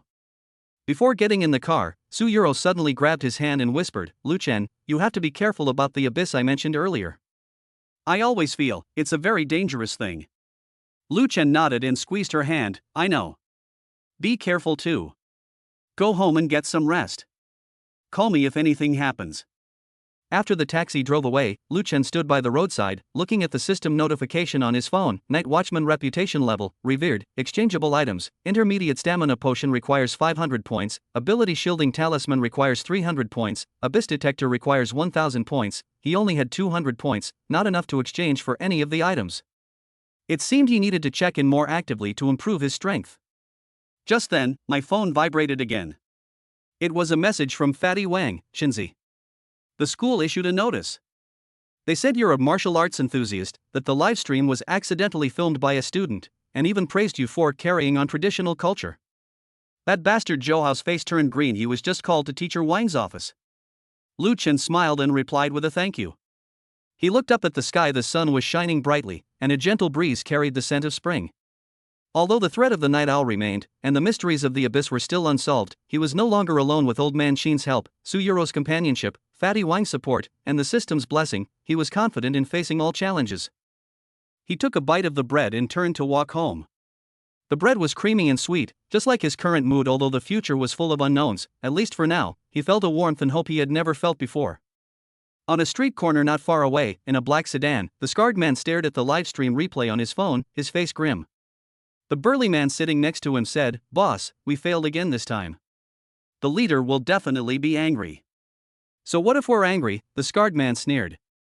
"That Old Man Shin is too much of a nuisance, and Su Yuro, that guardian AI, is actually helping Lu Chen. But it's alright, we already know Lu Chen's weakness. He cares about Su Yuro, and he cares about that fat guy. Next time, we'll target them." He took out a black bracelet with the word Abyss engraved on it. "Moreover, the leader has already agreed to let us use Abyss energy. Next time we encounter Lu Chen, we must bring him and the system back together." The black sedan slowly drove away and disappeared at the end of the street. A new crisis was quietly brewing. Act V, System Punishment and Ultimate Disguise. As Lu Chen walked home, biting into a cream-filled bread, the sunlight slanted across the sycamore trees at the street corner, casting long shadows. Just as he turned into his old neighborhood, his phone suddenly vibrated in his pocket. Not the light notification of a WeChat message, but the system's unique vibration, carrying a slight electrical noise, like some kind of warning. He quickly pulled out his phone, and as soon as the screen lit up, a line of glaring orange text popped up, carrying a more oppressive feel than the previous task notifications. "Ding! The system has detected that the host has failed to complete the daily check-in for 3 consecutive days, September 12th, 13th, and 14th, triggering the penalty mechanism. Currently available penalty options. 1. Randomly reclaim activated abilities. High probability of reclaiming. Physical enhancement basic. 2. Accept the campus mutual assistance mission. Help 3 students from Mingda Middle School solve practical difficulties within 24 hours. The physical enhancement beginner item will still be retrieved even if the mission is failed. 3. Forced image transformation. For the next 3 days, you must use cute interjections like meow and ya when speaking. You cannot intentionally hide them." Lu Chen almost dropped his bread. He hadn't checked in for 3 days straight? He then remembered that on the 12th he was busy dealing with Zhouhao's harassment, on the 13th he was researching the newly unlocked time stop feature in the system, and the 14th was today. From the special check-in this morning to the library crisis, and then the livestream controversy, he was so busy he even forgot to click the daily check-in button. "Choose 2. Definitely choose 2. Lu Chen shouted in his heart without even thinking. Reclaiming physical enhancement would mean he would turn back into the useless guy who couldn't even run 800 meters without getting out of breath. How would he deal with the subsequent troubles from Night Owl? Image modification was even more deadly. Making a grown man speak with meow was worse than letting Zhouhao block him again. Ding! Host has selected Campus Mutual Assistance Mission. Mission timer begins, 23 hours, 59 minutes, and 48 seconds. Mission requirements: the recipient must be a current student at Mingda Middle School. The difficulty must be deemed real and urgent by the system. No rewards may be solicited and the system's existence must not be revealed. Task rewards upon completion: penalty lifted, Master of Lies, skill effect increased by 20%, daily check-in points plus 100. Failure penalty: recycle, physical enhancement beginner, and the risk level for concealing your identity will be raised to B. Lu Chen breathed a sigh of relief and had just put his phone back in his pocket when he heard a creaking sound coming from the entrance of the community. It was Aunt Zhang from the school cafeteria, pushing a tricycle full of vegetables into the community. The wheel seemed to be stuck on something, making it very difficult for her to move. Beads of sweat were streaming down her face. Aunt Zhang was always very kind to Lu Chen. Knowing that his parents weren't around, she would often give him an extra half-spoonful of food, and sometimes she would even bring him homemade steamed buns. Lu Chen quickly ran over. "Aunt Zhang, let me help you push it." "Oh dear, Xiao Chen." Aunt Zhang was taken aback for a moment, then quickly waved her hand. No need, this car is heavy, you still have to go home and do your homework." "It's okay, I'm strong," Lu Chen said, already holding onto the tricycle handlebars with physical enhancement. Pushing the tricycle was almost as easy as pushing a bicycle for him. He looked down at the wheel and found a brick stuck in it. He bent down and pried it out easily. "Auntie, the wheel was stuck in a brick. It's easy to push now." Aunt Zhang then noticed the wheel and patted Lu Chen's arm gratefully. "Thanks to you. Otherwise, with my old arms and legs, I don't know how long I would have been pushing the cart. By the way, I was scrolling through my phone in the cafeteria just now and saw your live stream of practicing Tai Chi at school. You're amazing. Who did you learn from?" "I learned it from Grandpa Chin at school, it's just random practice," Lu Chen said with a smile. Master of lies, passively activated, his tone was so natural that even he almost believed it. "Auntie, which building do you live in? I'll help you push it downstairs. Building number 3 is just ahead." Aunt Zhang smiled so much her eyes narrowed. "You're such a sensible and capable child, you're sure to amount to something in the future." Lu Chen helped Aunt Zhang push her tricycle to the foot of Building 3 and watched her carry the vegetables upstairs. Just as he turned around, his phone vibrated. Ding detected that the host helped Zhang Guilan, a staff member of the canteen at Mingda Middle School, whose son is Li Yang, a student in Class 2 of Senior 3, solve a tricycle malfunction, which is determined to be indirectly helping the student Li Yang's family affairs. Task progress, 1-3. Lu Chen was secretly pleased. He hadn't expected that helping Aunt Zhang would count. It seemed the task wasn't as difficult as he'd imagined. He checked the time. It was only a little past 2 p.m., 3 hours before evening self-study. He figured he might as well go back to school and see if he could find any classmates who needed help. Just as he reached the entrance of the residential area, he saw Old Man Chin standing by the roadside, leaning on his jujube cane, holding a craft paper envelope in his hand. "Xiao Chen, I've been waiting for you for ages." Old Man Chin handed the envelope to Lu Chen. Inside is the address and contact information for the Night Watcher's base, as well as an ability shielding talisman that can block the system energy fluctuations on your body, so the Night Owl's detector won't be able to find you. Lu Chen took the envelope and felt a hard card inside, which was probably the base's access pass. "Uncle Chin, how's Teacher Yi doing? The Night Watchmen have already taken her away." Old Chin's expression was a little solemn. After she woke up, she didn't say much, only that Night Owl was recently looking for the abyssal energy source, which seems to be related to the place where your parents disappeared. "When you go to the outpost in the future, remember to bring this talisman with you, so that no one can tell that you have a system." Lu Chen gripped the envelope tightly, his heart heavy. His parents' disappearance, the abyss energy, the Night Owl, these clues were tangled together like a jumbled mess. "I understand, Uncle Chin, thank you. Why are you being so polite with me?" Old Chin patted his shoulder. "You're going back to school this afternoon? Perfect timing. The principal just called me and wants you to come to his office. I guess it's about the live stream. Remember not to give anything away." Lu Chen nodded, said goodbye to Old Man Chin, and headed towards the school. On the way, he received a WeChat message from Su Yuro. "Lu Chen, I'm resting at home. The doctor said it's just a little low blood sugar, nothing serious. Oh, by the way, I just remembered something. Your parents seem to know someone wearing a black bracelet with the abyss mark on it, somewhat similar to Teacher Yi's energy blocking ring, but more complex." Lu Chen's heart skipped a beat, and he quickly replied, "Don't force yourself to think about it. Let's talk about it when you feel better. Take care of yourself and don't play on your phone for too long. Okay, be careful at school too. Johao seems to be causing you trouble." Su Yuro replied quickly, adding a smiley face emoji at the end. Lu Chen put away his phone and quickened his pace. Johao hadn't given up yet. Perfect.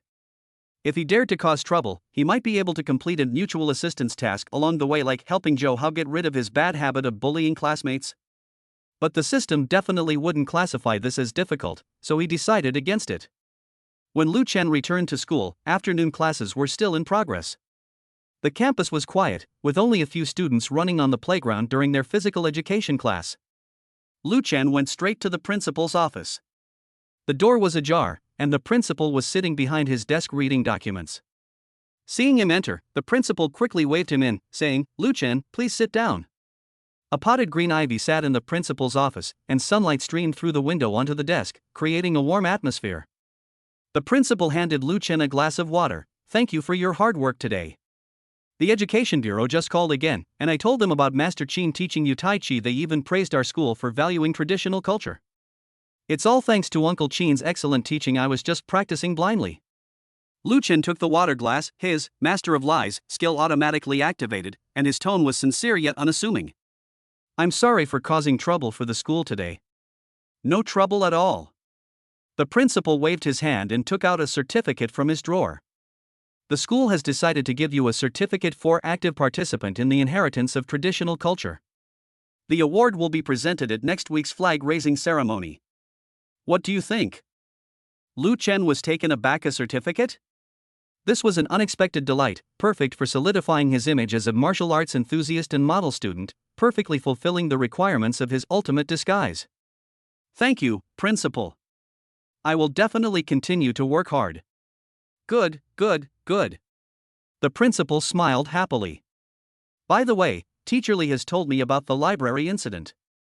You and Su Yuro are innocent. Teacher Yi was knocked unconscious by accident. The school will handle it properly, so don't worry." "Okay, I understand." Lu Chen nodded, secretly admiring Old Man Qin. Even Teacher Lee was persuaded, so it seems the night watchman's public relations skills are not weak either. As Lu Chen emerged from the principal's office, it was just after afternoon dismissal, and students poured out of the school building, chattering excitedly. Lu Chen had barely reached the stairwell when Fatty Wang blocked his way. "Shinzi, you're finally back. What does the principal want with you? Is he going to give you an award certificate?" "How did you know?" Lu Chen asked, somewhat surprised. "I heard it from the class monitor." Fatty Wan leaned over, looking excited. "By the way, Shinzi, I need your help with something. I've been looking at the last big math problem the teacher assigned for ages and I still can't figure it out. Could you teach me?" "It's due tomorrow." Lu Chen's eyes lit up. Wasn't this the second objective of the mutual assistance task? Great. I haven't done it either. Shall we go to the classroom to do it? All right. Fatty Wang grabbed Lu Chen and ran towards the classroom. "I knew you were the best. That bastard Zhou Hao was just saying in class that you were pretentious. I argued with him, and he's trying to cause you trouble." Lu Chen ignored Zhou Hao's provocation. His mind was solely focused on completing the mission. When he arrived at the classroom, a few classmates were still doing their homework. Lu Chen and Fatty Wang sat in the last row. Fatty Wang handed him his math test. The last question was analytic geometry, a bit difficult, but Lu Chen possessed a photographic memory. He had just seen a similar solution in the library yesterday. "Look, for this problem, we need to first establish a coordinate system, write out the equation of the ellipse, and then use Vieta's formulas to find the intersection points," Lu Chen said as he wrote the steps on the draft paper, deliberately slowing down and pretending to think. "Here, you must pay attention to the case where the slope does not exist. Otherwise, you will lose points." Fatty Wang listened attentively, nodding occasionally. "Oh. I see. I forgot to consider the case where the slope doesn't exist. No wonder I couldn't calculate it. Shinzi, you're amazing. You even figured this out. I've seen similar questions in a reference book before, and I just happened to remember them," Lu Chen said with a smile. Master of Lies made this excuse sound flawless. After explaining the problem to Fatty Wang, and Fatty Wang had just said thank you, Lu Chen's phone vibrated. Ding detected that the host helped Wang Hao, a student in Class 1 of Senior 3, solve a difficult math problem, determined to be real and urgent. Task progress, 2-3. Great. One more. Lu Chen was overjoyed. He was about to say something to Fatty Wang when he heard an arrogant voice coming from the classroom door. "Lu Chen, you come out here." It was Zhou Hao. Behind him were two boys from outside the school, with dyed yellow hair who didn't look like students. They were carrying baseball bats and clearly there to cause trouble. The students in the class were too scared to speak. Fatty Wang quickly stood up. "Zhou Hao, what do you think you're doing? Bringing outsiders into the school in broad daylight, aren't you afraid of being punished? Disciplinary action?" Zhou Hao sneered, pointing at Lu Chen. "Today I'll show him what happens when you act tough. Lu Chen, you know Tai Chi, right? How about you spar with my two brothers?"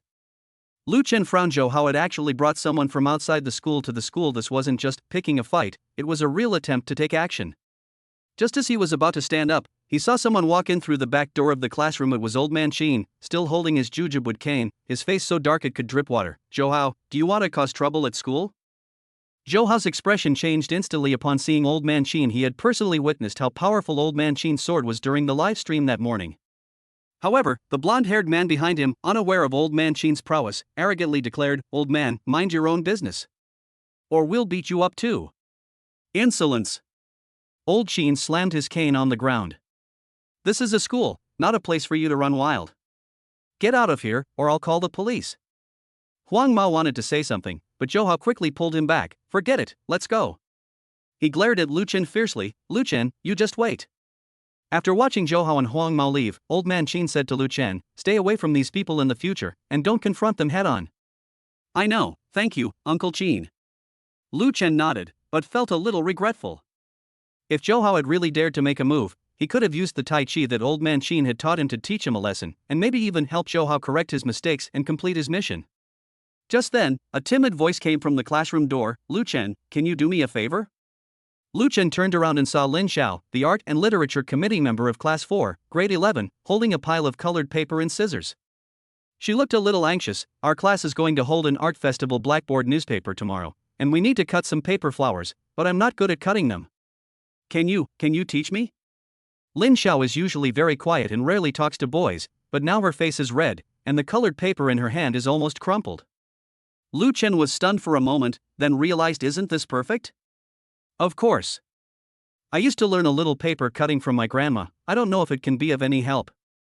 Master of Lies worked again, and Lin Xiao immediately breathed a sigh of relief. "Great. Thank you. Our class's blackboard bulletin is in the next classroom. I'll take you there." Fatty Wang patted Lu Chen on the shoulder. "Hey Chen, even the Arts and Literature Committee member is asking you for help. You'd better stick to your all-around academic genius persona." Lu Chen smiled and followed Lin Xiao to the next classroom. The blackboard bulletin for Class 4 of Grade 11 was half finished. The theme was Traditional Culture Enters the Campus, and they were just short of paper flower decorations. Lin Xiao handed Lu Chen colored paper and scissors. "I want to cut some peonies and plum blossoms, but I can't seem to cut them symmetrically." Lu Chen took the scissors. He had never actually learned paper cutting from his grandmother, but the system had given him a temporary skill called Mastery of Handicrafts Beginner for checking in before. Although it had expired, he still remembered the basic paper cutting techniques. He picked up a piece of red-colored paper, folded it twice, and slowly cut out the shape of flower petals with the scissors. His movements were so skillful that even he was surprised. "Wow! You cut it so well." Lin Xiao came over to take a look, her eyes lighting up. "It's even better than what the art teacher cuts." "It's just random cutting, you'll get the hang of it after a few tries," Lu Chen said with a smile, while teaching Lin Xiao how to fold and how to cut. "Look, you need to cut this part rounder so the petals look nicer. And here, you need to leave a little gap, otherwise it will break." After teaching Lin Xiao how to cut a plum blossom, Lu Chen's phone finally vibrated. Ding! The system detected that the host helped Lin Xiao, a student in Class 4 of Grade 11, solve the difficulty in cutting paper for the Art Festival blackboard newspaper. It is determined to be real and urgent. Task progress, 3-3. Ding! Campus mutual aid mission completed. Penalty lifted, Master of Lies, skill effect increased to 100%, credibility increased by 100%, probability of being questioned reduced by 70%, sign-in points plus 100. Ding! The system has detected that the host has used multiple disguises, including mutual assistance, winning awards, and daily performance, to conceal their identity. The risk level has been reduced to level D, extremely low, and the system's energy fluctuation shielding effect has been enhanced. Lu Chen breathed a sigh of relief and put down the scissors. Finally finished. Not only was his ability not revoked, but it also improved his Mastery of Lies, making it even less likely for him to be exposed if questioned in the future. Looking at the pile of paper flowers she had cut, Lin Xiao jumped up happily. "Thank you so much. We'll definitely get first place in the blackboard newspaper tomorrow. Lu Chen, you're amazing. You know Tai Chi, you can cut paper, and you're good at studying too." Lu Chen felt a little embarrassed and quickly changed the subject. "It's getting late, I should go home. You should go home early too." "Okay." Lin Xiao nodded, carefully putting away the paper flowers she had cut out. "I'll treat you to milk tea tomorrow." Lu Chen smiled, didn't refuse, and turned to leave the classroom. Fatty Wang was still waiting for him at the entrance of Senior 3-1 class. "Chenzi, all done? Come on, I'll treat you to dinner." to celebrate you completing the task and even getting an award. Sure, but don't make it too expensive. I can treat you. Lu Chen patted Fatty Wang on the shoulder. As soon as the two reached the school gate, they saw a large crowd gathered in front of the school's bulletin board. Squeezing through, they saw a new notice posted on the board, titled Announcement on commending Lu Chen for inheriting traditional culture and being helpful to others. It stated that Lu Chen used his spare time to learn traditional martial arts, actively participated in campus activities, and proactively helped his classmates, demonstrating the excellent character of Mingda Middle School students. He is hereby awarded the title of active participant in inheriting traditional culture and is hereby commended. Below was a photo of Lu Chen practicing Tai Chi, probably taken secretly by Old Man Qin, with a line of small print next to it. The recent rumors on the internet about superpowered individuals from Mingda Middle School are all false information. They are caused by a misunderstanding due to a student taking a picture by mistake. We hope that all teachers and students will not believe or spread rumors. Holy crap! Chinzi, you're on the announcement. Fatty Wang said excitedly, pointing at the announcement. If that bastard Zhou sees this, he'll be green with rage. Lu Chen looked at the announcement, his heart calm. This was only the first step in the ultimate disguise. Night Owl hadn't given up yet, the mysteries of the abyss hadn't been solved, and his parents' whereabouts hadn't been found. He couldn't let his guard down. But at least for now, on the battlefield of Mingda Middle School, his disguise had succeeded. No one would associate him with the host of the Heavenly Dao system anymore. They would only think of him as a good student who knows Tai Chi, paper cutting, and is always willing to help others. Just then, his phone received a text message from an unknown number with garbled text. The message was short: "You did a good job. Night Owl won't let this go. Protect Su Yuro, and protect yourself. Yi Hongli." Lu Chen frowned and deleted the text message. Whose side was Yi Hongli on? Was she genuinely warning him, or was it a new scheme by Night Owl? Either way, he had to be careful. After having dinner with Fatty Wang at a small restaurant near the school, Lu Chen returned home around 7 p.m. The streetlights in the old residential area were a bit dim. As soon as he reached the bottom of the building, he saw a familiar figure standing at the entrance of the building. It was Old Man Qin. "Uncle Qin, what are you doing here?" Lu Chen asked, somewhat surprised. "I'm bringing you something." Old Qin handed over a small black box. Inside is an energy shielding sticker made by the Night Watchers. Stick it on your phone, and it will shield you from the system's energy fluctuations, so the Night Owl's detector won't be able to find you. Also, the people at the outpost said that someone will come to the school next week to bring you an abyss detector. Just contact him then. Lu Chen took the box, opened it, and saw a silver sticker and a note inside with the contact person's information: codename, Crow, identity, newly hired physical education teacher at Mingda Middle School, contact code, Tai Chi push hands. A new PE teacher? Lu Chen was a little surprised. The night watchman can arrange for someone to be sent to the school? The school's PE teacher just retired, and the night watch has connections. Old Qin chuckled. You'll have someone to look after you at school. By the way, the night watch has found something out about Yi Hongli. Night Owl is currently looking for a fragment of abyssal energy, supposedly in the old city district, which might be related to the place where your parents disappeared. You can ask about the details next time you go to the outpost. I understand. Lu Chen gripped the box tightly, his heart heavy. There was finally a clue to his parents' disappearance. Old Qin patted Lu Chen on the shoulder. Don't be too hasty, safety first. Your primary task now is to complete your studies and improve your strength. Don't let Night Owl see your weaknesses. Don't tell anyone about the system except for me and Su Yuro. Okay, I've got it. Lu Chen nodded. After Old Man Qin left, Lu Chen returned home, a small one-bedroom apartment with a childhood photo of him and his parents still on the wall. He stuck the energy shielding sticker Old Man Qin had given him on the back of his phone, then opened the system app and saw that Mastery of Lies had been upgraded. The skill description had changed to passive skill. The credibility of the host's reasonable lies is 100%, the probability of others questioning them is reduced by 70%, it can perfectly cover up non-natural existences such as systems and superpowers, and the effect is halved against members of extraordinary forces such as Night Watchers and Night Owls. It doesn't matter if the effect is halved, at least ordinary people won't be able to tell the difference. Lu Chen thought to himself, then looked at the sign-in interface again. Tomorrow's daily sign-in hadn't started yet, and the reward was unknown, but he wasn't so concerned about the reward anymore. What he cared more about was how to improve his strength and find out the truth. He walked to the window, looking at the streetlights below. He recalled Suyuro's mention of the black bracelet, the fragments of abyssal energy that old Chin had mentioned, and the threat from Night Owl. Although the disguise was successful now, this was only temporary peace. Night Owl would definitely return, and the danger of the abyss was drawing near. He had to become stronger as soon as possible. Just then, my phone vibrated. It was a WeChat message from Suyuro. Lu-chan, I want to go back to school tomorrow. Can you bring me yesterday's notes? Lu-chan replied with a smile, no problem, I'll wait for you at the entrance of the teaching building tomorrow morning. Putting down his phone, Lu-chan lay on the bed and closed his eyes. So much had happened today, from the special check-in to the library crisis, from the live stream storm to the system punishment, and finally to the successful final disguise. He was exhausted, but his heart was full. He was no longer the insecure and cowardly Lu-chan. He had friends, people to protect, and goals to strive for. Mom and Dad, wait for me, I will definitely find you, Lu-chan said in his heart. In the city.